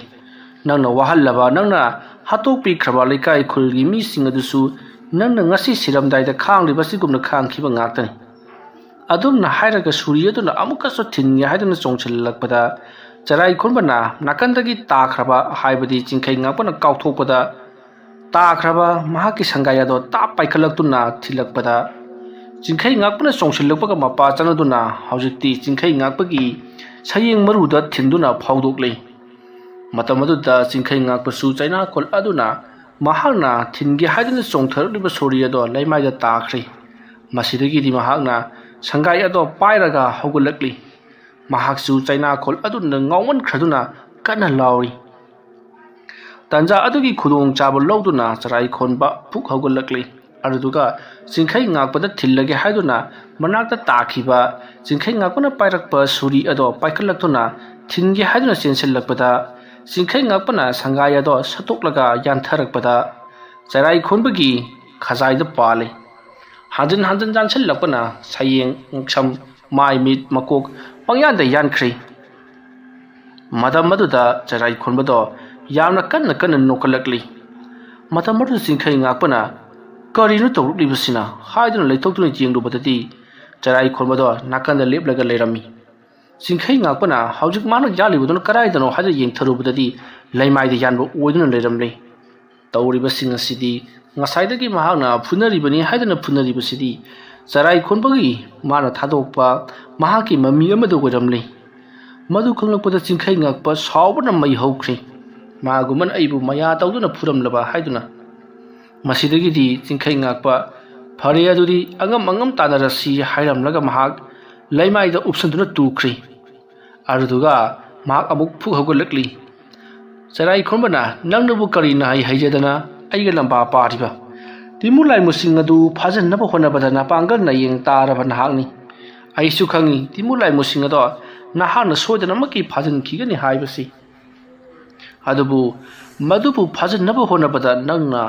waga dabudugi khaluraga aina madubu thawna thakibani timulai musing ado phajan naba honabada nangin na pangal na yeng ta khrabadi aina nangbu hojik tawriba sigumna ilai na mathiba piba yaga doribani hai chingkhai ngakpa nang gumbana aiga lamba pabana tiknati khangjo natrabadi nang na aigi imida khawsariba ado adumak chathaduna leigani adumna hairakpada khanghaudana jarai khonbagi magi nangal lomdagi puk phawna thang amana thilakli aduma thilakpada jarai khonbana kanano haiduna leithoktuna jengakpadadi Singkai ngakpa oiduna leiramle matam maruda jarai khonbana nangdi matau karamna haiduna leithorakpadadi mana ngasaidagi karemaduna wa ngangliba chingkhai ngakpani haiduna khaluriba adudi lauri ama oiduna leiramle matam maruda chingkhai ngakpana o nahaksu aina hairiba sigumna lewa haibu oirekoy adumna hairaga mahak tapna phamthakri mabuktagi sintharakpa ina masado punglup lup labugumbani laimai adada longkhak long hibli masidagi singkhai ngakpana parap sangsallaktuna sangai adubu satke haiduna torakpada jarai khonbana ngaikho aigi sangai ase satkino ai wafam amatang haige nahanga thadorakpa heloi ado aina leiramba yum adugi makha thangba maikeida hauba sauraba kilimpa pambi ma leibani hariba kili pambi adugi makhongda aina mado loinamak phumjinduna heroi singado namsinduna thanamlabani madu nahana amuktang thadokpiyu adumna hairamlaga jarai khonba afam maduda thawai adumak mangkhri masidagi di chingkhai ngakpasu masaadki asokpado hitalangthak khada tawdrabadi yararoi haiduna mayum lomda lakhi matamse nong ngaphum toroklabani nakal amadana kamdauri thambal marikna haujiksibu matam kyangwa libajanu nong ngangdaba haiduna lainthau kasil aduda lairigi matamda thong hanguni nangbo tabro thambal marik nangbu taribra thong se hangune haiduna kauri matam maru thambal marikna karino kanano aigi iminga kauradana kari pambage haiduna hanglui matam maruda asomdagi hai ainine napuroiba chingkhai ngakpu khangdrabro kandesi thong se mukta hangune adumna hairakpada thambal marikna yade aigi nupadi ne horen halakadabani aigi nupagi khonjal su mandi aduga nangna hojik par laklaga aigi nupane hairaga hektamak yagadro hai kayuna na ngangi butubo hojik nongalabani nongalaba matam masi phawbudana hakkedauki gi hairibno adumna hanglakpada thambal marikna nongale ka kaidana aigi nupana hairamadubu ucik uyagi makhol tadringai yen khongbugi makhol tadringai dadi hangunu mado phattabane na haikibaniko adumna khalaga leiringai amukasu thongsa hango minangbo taribur thambal marik aipo pada leibasi othong ingkhre amuka thongsa hango minangbo haiduna hanjin korokli matam maru thambal marikna adu warabati phare haiduna mahakna thambal marikna chingkhai ngakpada haikhiba aronba wari singi matangda hanglakpada mapanda leiribado khumpham khangre ꯃꯁꯤꯗꯒꯤꯗꯤ ꯇꯨꯃꯤꯟꯅ ꯗꯨꯡ ꯗꯨꯡ ꯑꯗꯨꯝ ꯆꯠꯈꯤ꯫ ꯃꯇꯝ ꯑꯗꯨꯗ ꯊꯝꯕꯥꯜ ꯃꯔꯤꯛꯇꯣ ꯁ꯭ꯋꯥꯏ ꯍꯦꯛ ꯂꯥꯎꯏ꯫ ꯃꯥꯗꯤ ꯑꯍꯥꯟꯕꯗ ꯆꯤꯡꯈꯩ ꯉꯥꯛꯄꯅ ꯇꯁꯦꯡꯅꯃꯛꯀꯤ ꯃꯉꯣꯟꯗ ꯁꯥꯟꯅꯔꯤꯕꯣꯏ ꯍꯥꯏꯗꯨꯅ ꯈꯜꯂꯨꯕꯅꯤ꯫ ꯑꯗꯨꯕꯨ ꯕꯨꯗꯨꯡ ꯕꯨꯗꯨꯡ ꯂꯥꯎꯅ ꯆꯠꯈꯤꯕ ꯀꯔꯤꯁꯨ ꯍꯥꯏꯔꯝꯗꯕ ꯑꯁꯤꯗ ꯂꯥꯛꯂꯝꯂꯤꯕꯗꯣ ꯃꯤ ꯅꯠꯇꯦ, ꯂꯥꯏꯅꯤ ꯍꯥꯏꯕꯁꯤ ꯈꯪꯂꯛꯄꯗ ꯃꯍꯥꯛꯇꯤ ꯃꯤꯍꯨꯟ ꯊꯥꯍꯨꯟꯒ ꯌꯧꯈ꯭ꯔꯦ꯫ ꯃꯇꯝ ꯑꯗꯨꯗ ꯊꯝꯕꯥꯜ ꯃꯔꯤꯛꯅ "ꯏꯁ, ꯁꯤꯔꯝꯅꯤꯗ, ꯍꯧꯖꯤꯛꯀꯤꯗꯨꯗꯤ ꯇꯁꯦꯡꯅꯃꯛꯀꯤ ꯕꯨꯠ ꯑꯣꯏꯔꯝꯒꯅꯤ" ꯑꯗꯨꯝꯅ ꯈꯜꯂꯒ ꯂꯩꯔꯤꯉꯩ ꯊꯣꯡꯗꯣ ꯑꯃꯨꯛꯀꯁꯨ ꯗꯣꯡ ꯗꯣꯡ ꯊꯤꯜꯂꯛꯂꯤ꯫ ꯊꯝꯕꯥꯜ ꯃꯔꯤꯛꯅ "ꯀꯅꯥꯅꯣ, ꯅꯪ ꯑꯃꯨꯛ ꯂꯥꯛꯂꯕ꯭ꯔꯥ" ꯍꯥꯏꯔꯛꯄꯗ "ꯍꯣꯏꯅꯦꯍꯦ, ꯑꯩ ꯑꯃꯨꯛ ꯂꯥꯛꯑꯦꯅꯦ, ꯊꯣꯡꯁꯦ ꯍꯥꯡꯉꯨ, ꯅꯣꯡ ꯉꯥꯟꯒꯗꯕꯁꯨ ꯉꯥꯏꯍꯥꯛ ꯈꯛꯇꯪ ꯉꯥꯏꯁꯜꯂꯛꯂꯦ, ꯑꯗꯨꯅꯅꯦ ꯑꯩ ꯌꯨꯝ ꯑꯁꯤꯗ ꯂꯥꯛꯂꯕꯅꯤ ꯋꯥꯃꯟꯈ꯭ꯔꯗꯅ, ꯑꯩꯒꯤ ꯁꯣꯛꯂꯤꯕꯁꯤꯡ ꯑꯁꯦ ꯍꯤꯗꯥꯛ ꯂꯥꯡꯊꯛ ꯑꯃꯨꯛꯀ ꯊꯥꯛꯀꯦ" ꯑꯗꯨꯝꯅ ꯍꯥꯏꯔꯛꯄꯗ ꯊꯝꯕꯥꯜ ꯃꯔꯤꯛꯅ "ꯀꯅꯥꯅꯣ ꯅꯪꯕꯣ, ꯄꯔꯞ ꯂꯥꯛꯑꯒ ꯊꯣꯡ ꯍꯥꯡꯉꯣꯗꯅ, ꯑꯩꯗꯤ ꯍꯥꯡꯕ ꯉꯝꯃꯣꯏ" ꯑꯗꯨꯝꯅ ꯍꯥꯏꯔꯛꯄꯗ ꯆꯤꯡꯈꯩ ꯉꯥꯛꯄꯅ "ꯍꯥꯏ, ꯊꯣꯡꯁꯦ ꯑꯩꯅ ꯐꯛꯀꯥꯏꯔꯛꯇ꯭ꯔꯤꯉꯩ ꯌꯥꯝ ꯊꯨꯅ ꯍꯥꯡꯉꯨ, ꯍꯛꯆꯥꯡꯅꯒ ꯍꯛꯆꯥꯡ ꯉꯝꯗꯕꯅꯦ, ꯊꯣꯡꯁꯦ ꯄꯔꯞ ꯍꯥꯡꯉꯨ" ꯑꯗꯨꯝꯅ ꯍꯥꯏꯔꯛꯄꯗꯒꯤꯗꯤ ꯊꯝꯕꯥꯜ ꯃꯔꯤꯛꯁꯨ ꯁꯤꯔꯒ ꯁꯤ ꯆꯪꯂꯒ ꯆꯪ ꯍꯥꯏꯗꯨꯅ ꯊꯣꯡ ꯍꯥꯡꯇꯣꯛꯂꯤ꯫ ꯃꯇꯝ ꯑꯗꯨꯗ ꯆꯤꯡꯈꯩ ꯉꯥꯛꯄꯗꯣ ꯃꯈꯨꯠꯇ ꯈꯔ ꯁꯣꯛꯂꯒ ꯆꯪꯉꯛꯂꯤ꯫ "ꯀꯔꯤ ꯀꯝꯗꯧꯔꯤꯕꯅꯣ, ꯅꯪꯕꯨ ꯍꯥꯡꯉꯨꯅꯣ ꯍꯥꯏꯕꯗꯥꯏꯅꯦ" ꯍꯥꯏꯔꯛꯄꯗ "ꯅꯣꯡ ꯉꯥꯜꯂꯤꯕꯁꯤ ꯎꯗꯕ꯭ꯔꯥ" ꯍꯥꯏꯔꯛꯄꯗꯗꯤ ꯊꯝꯕꯥꯜ ꯃꯔꯤꯛꯅ ꯌꯦꯡꯉꯛꯄꯗ ꯅꯣꯡ ꯉꯥꯜꯂꯒ ꯂꯩꯔꯝꯂꯦ꯫ ꯃꯗꯨꯒꯤ ꯃꯇꯨꯡ ꯆꯤꯡꯈꯩ ꯉꯥꯛꯄꯅ ꯃꯥꯒꯤ ꯑꯁꯣꯛꯄꯁꯤꯡ ꯑꯗꯣ ꯐꯅꯅꯕ ꯍꯥꯏꯗꯨꯅ ꯍꯤꯗꯥꯛ ꯂꯥꯡꯊꯛ ꯀꯌꯥ ꯑꯃ ꯁꯦꯝꯂꯤ꯫ ꯑꯗꯨꯒ ꯍꯤꯗꯥꯛ ꯂꯥꯡꯊꯛ ꯊꯣꯝꯗꯨꯅ ꯁꯦꯝꯂꯕ ꯃꯇꯨꯡ ꯐꯤ ꯑꯃꯅ ꯑꯃꯨꯛ ꯀꯟꯅ ꯌꯦꯠꯁꯤꯜꯂꯤ꯫ ꯍꯧꯖꯤꯛꯇꯤ ꯅꯣꯡꯁꯨ ꯉꯥꯜꯂꯕꯅꯤꯅ ꯂꯩꯀꯥꯏꯒꯤ ꯃꯤ ꯃꯌꯥꯝ ꯑꯃ ꯆꯤꯡꯈꯩ ꯉꯥꯛꯄꯒꯤ ꯃꯌꯨꯝꯗ ꯂꯥꯛꯂꯤ꯫ ꯑꯗꯨꯒ ꯀꯔꯝ ꯇꯧꯔꯕꯒꯦ, ꯍꯧꯖꯤꯛ ꯃꯈꯥ ꯇꯥꯅ ꯀꯔꯤ ꯇꯧꯒꯗꯕꯅꯣ ꯍꯥꯏꯗꯨꯅ ꯍꯪꯉꯤ꯫ ꯃꯗꯨꯗ ꯆꯤꯡꯈꯩ ꯉꯥꯛꯄꯅ "ꯍꯧꯖꯤꯛꯇꯤ ꯀꯔꯤ ꯑꯃꯠꯇ ꯇꯧꯔꯔꯣꯏ, ꯈꯨꯜꯒꯤ ꯂꯧꯀꯣꯜꯗ ꯑꯃꯥꯏꯕ ꯆꯔꯥꯏ ꯈꯣꯟꯕꯁꯨ ꯁꯤꯍꯧꯔꯕꯅꯤ, ꯃꯍꯥꯛꯅ ꯑꯩꯒ ꯉꯔꯥꯡ ꯂꯥꯟꯊꯦꯡꯅꯕꯗ ꯊꯋꯥꯏ ꯃꯥꯡꯈ꯭ꯔꯦ, ꯍꯧꯖꯤꯛꯇꯤ ꯂꯩꯀꯥꯏ ꯈꯨꯜ ꯑꯁꯤꯗ ꯀꯔꯤ ꯑꯃꯠꯇ ꯇꯧꯔꯛꯂꯔꯣꯏ" ꯑꯗꯨꯝꯅ ꯍꯥꯏꯔꯛꯄꯗ ꯃꯌꯥꯝꯗꯣ ꯌꯥꯝꯅ ꯍꯔꯥꯎꯅꯔꯤ꯫ ꯑꯗꯨꯒ ꯆꯔꯥꯏ ꯈꯣꯟꯕꯒꯤ ꯏꯃꯨꯡ ꯃꯅꯨꯡ ꯑꯃꯗꯤ ꯂꯩꯀꯥꯏꯒꯤ ꯃꯤ ꯌꯥꯎꯅ ꯃꯈꯣꯏ ꯃꯌꯥꯝ ꯑꯗꯣ ꯈꯨꯜꯒꯤ ꯂꯧꯀꯣꯜꯗ ꯂꯥꯛꯇꯨꯅ ꯆꯔꯥꯏ ꯈꯣꯟꯕꯒꯤ ꯑꯁꯤꯕ ꯍꯛꯆꯥꯡ ꯑꯗꯣ ꯌꯦꯡꯁꯤꯜꯂꯔꯤ꯫ ꯃꯁꯤꯒꯤ ꯃꯇꯨꯡ ꯆꯔꯥꯏ ꯈꯣꯟꯕꯗꯣ ꯂꯩꯀꯥꯏ ꯑꯁꯤꯗ ꯃꯥꯒꯤ ꯃꯊꯧ ꯃꯉꯝ ꯇꯧꯕ ꯌꯥꯔꯣꯏ ꯍꯥꯏꯗꯨꯅ ꯑꯔꯥꯞꯄ ꯆꯤꯡꯈꯣꯡꯗ ꯄꯨꯊꯣꯛꯂꯒ ꯃꯍꯥꯛꯀꯤ ꯏꯃꯨꯡ ꯃꯅꯨꯡꯁꯤꯡꯅ ꯄꯣꯂꯣꯏꯈꯤ꯫ ꯍꯥꯏꯔꯤꯕ ꯅꯨꯃꯤꯠ ꯑꯁꯤꯗꯒꯤꯗꯤ ꯀꯔꯤ ꯑꯃꯠꯇ ꯇꯧꯔꯛꯈꯤꯗ꯭ꯔꯦ꯫ ꯂꯩꯀꯥꯏ ꯑꯁꯤꯗ ꯇꯝꯅꯕ, ꯑꯀꯤ ꯑꯈꯪ ꯅꯪꯕ ꯀꯔꯤ ꯑꯃꯠꯇ ꯇꯧꯔꯛꯈꯤꯗ꯭ꯔꯦ꯫ ꯃꯁꯤꯒꯤ ꯃꯇꯨꯡꯗꯒꯤꯗꯤ ꯅꯣꯡ ꯇꯥꯔꯝꯗꯕ ꯑꯗꯨꯁꯨ ꯇꯥꯔꯛꯂꯤ꯫ ꯄꯣꯠ ꯆꯩ ꯃꯅꯥ ꯃꯁꯤꯡ ꯂꯦꯞꯀꯪ ꯀꯪꯕ ꯑꯗꯨꯁꯨ ꯐꯈ꯭ꯔꯤ꯫ ꯇꯨꯔꯦꯜ ꯑꯗꯨꯁꯨ ꯏꯁꯤꯡ ꯆꯦꯜꯂꯤ, ꯄꯨꯈ꯭ꯔꯤꯁꯨ ꯏꯁꯤꯡ ꯂꯩꯔꯤ꯫ ꯑꯁꯨꯝꯅ ꯍꯥꯟꯅꯒꯨꯝꯅ ꯍꯟꯖꯤꯟꯗꯨꯅ ꯂꯩꯀꯥꯏ ꯑꯗꯣ ꯃꯍꯧꯁꯥꯒꯨꯝ ꯏꯪꯅ ꯆꯤꯛꯅ ꯑꯃꯨꯛ ꯄꯥꯟꯈꯤ꯫ ꯀꯩ ꯇꯣꯡꯕ ꯃꯥꯏꯕ ꯍꯥꯏꯔꯤꯕ ꯋꯥꯔꯤ ꯑꯁꯤ ꯃꯇꯥꯡ ꯑꯁꯤꯗ ꯂꯣꯏꯁꯤꯟꯖꯔꯤ꯫ ꯑꯩꯅ ꯋꯥꯔꯤ ꯑꯁꯤ ꯄꯥꯊꯣꯛꯆꯔꯛꯄ ꯃꯇꯝꯗ ꯁꯣꯏꯈꯤꯕ ꯂꯥꯟꯈꯤꯕ ꯌꯥꯎꯔꯕꯁꯨ ꯇꯥꯕꯤꯔꯤꯕꯁꯤꯡꯅ ꯄꯨꯛꯆꯦꯜ ꯆꯥꯎꯅ ꯉꯥꯛꯄꯤꯒꯅꯤ꯫ ꯋꯥꯔꯤ ꯑꯁꯤꯒꯤ ꯁꯤꯖꯟ 2 ꯑꯊꯨꯕ ꯃꯇꯝꯗ ꯑꯃꯨꯛ ꯄꯨꯊꯣꯛꯆꯔꯛꯈꯤꯒꯅꯤ꯫ ꯉꯁꯤꯒꯤꯗꯃꯛꯇꯗꯤ ꯃꯌꯥꯝꯕꯨ ꯑꯔꯣꯏꯕꯗ ꯑꯃꯨꯛꯀ ꯍꯟꯅ ꯈꯨꯔꯨꯝꯖꯔꯤ꯫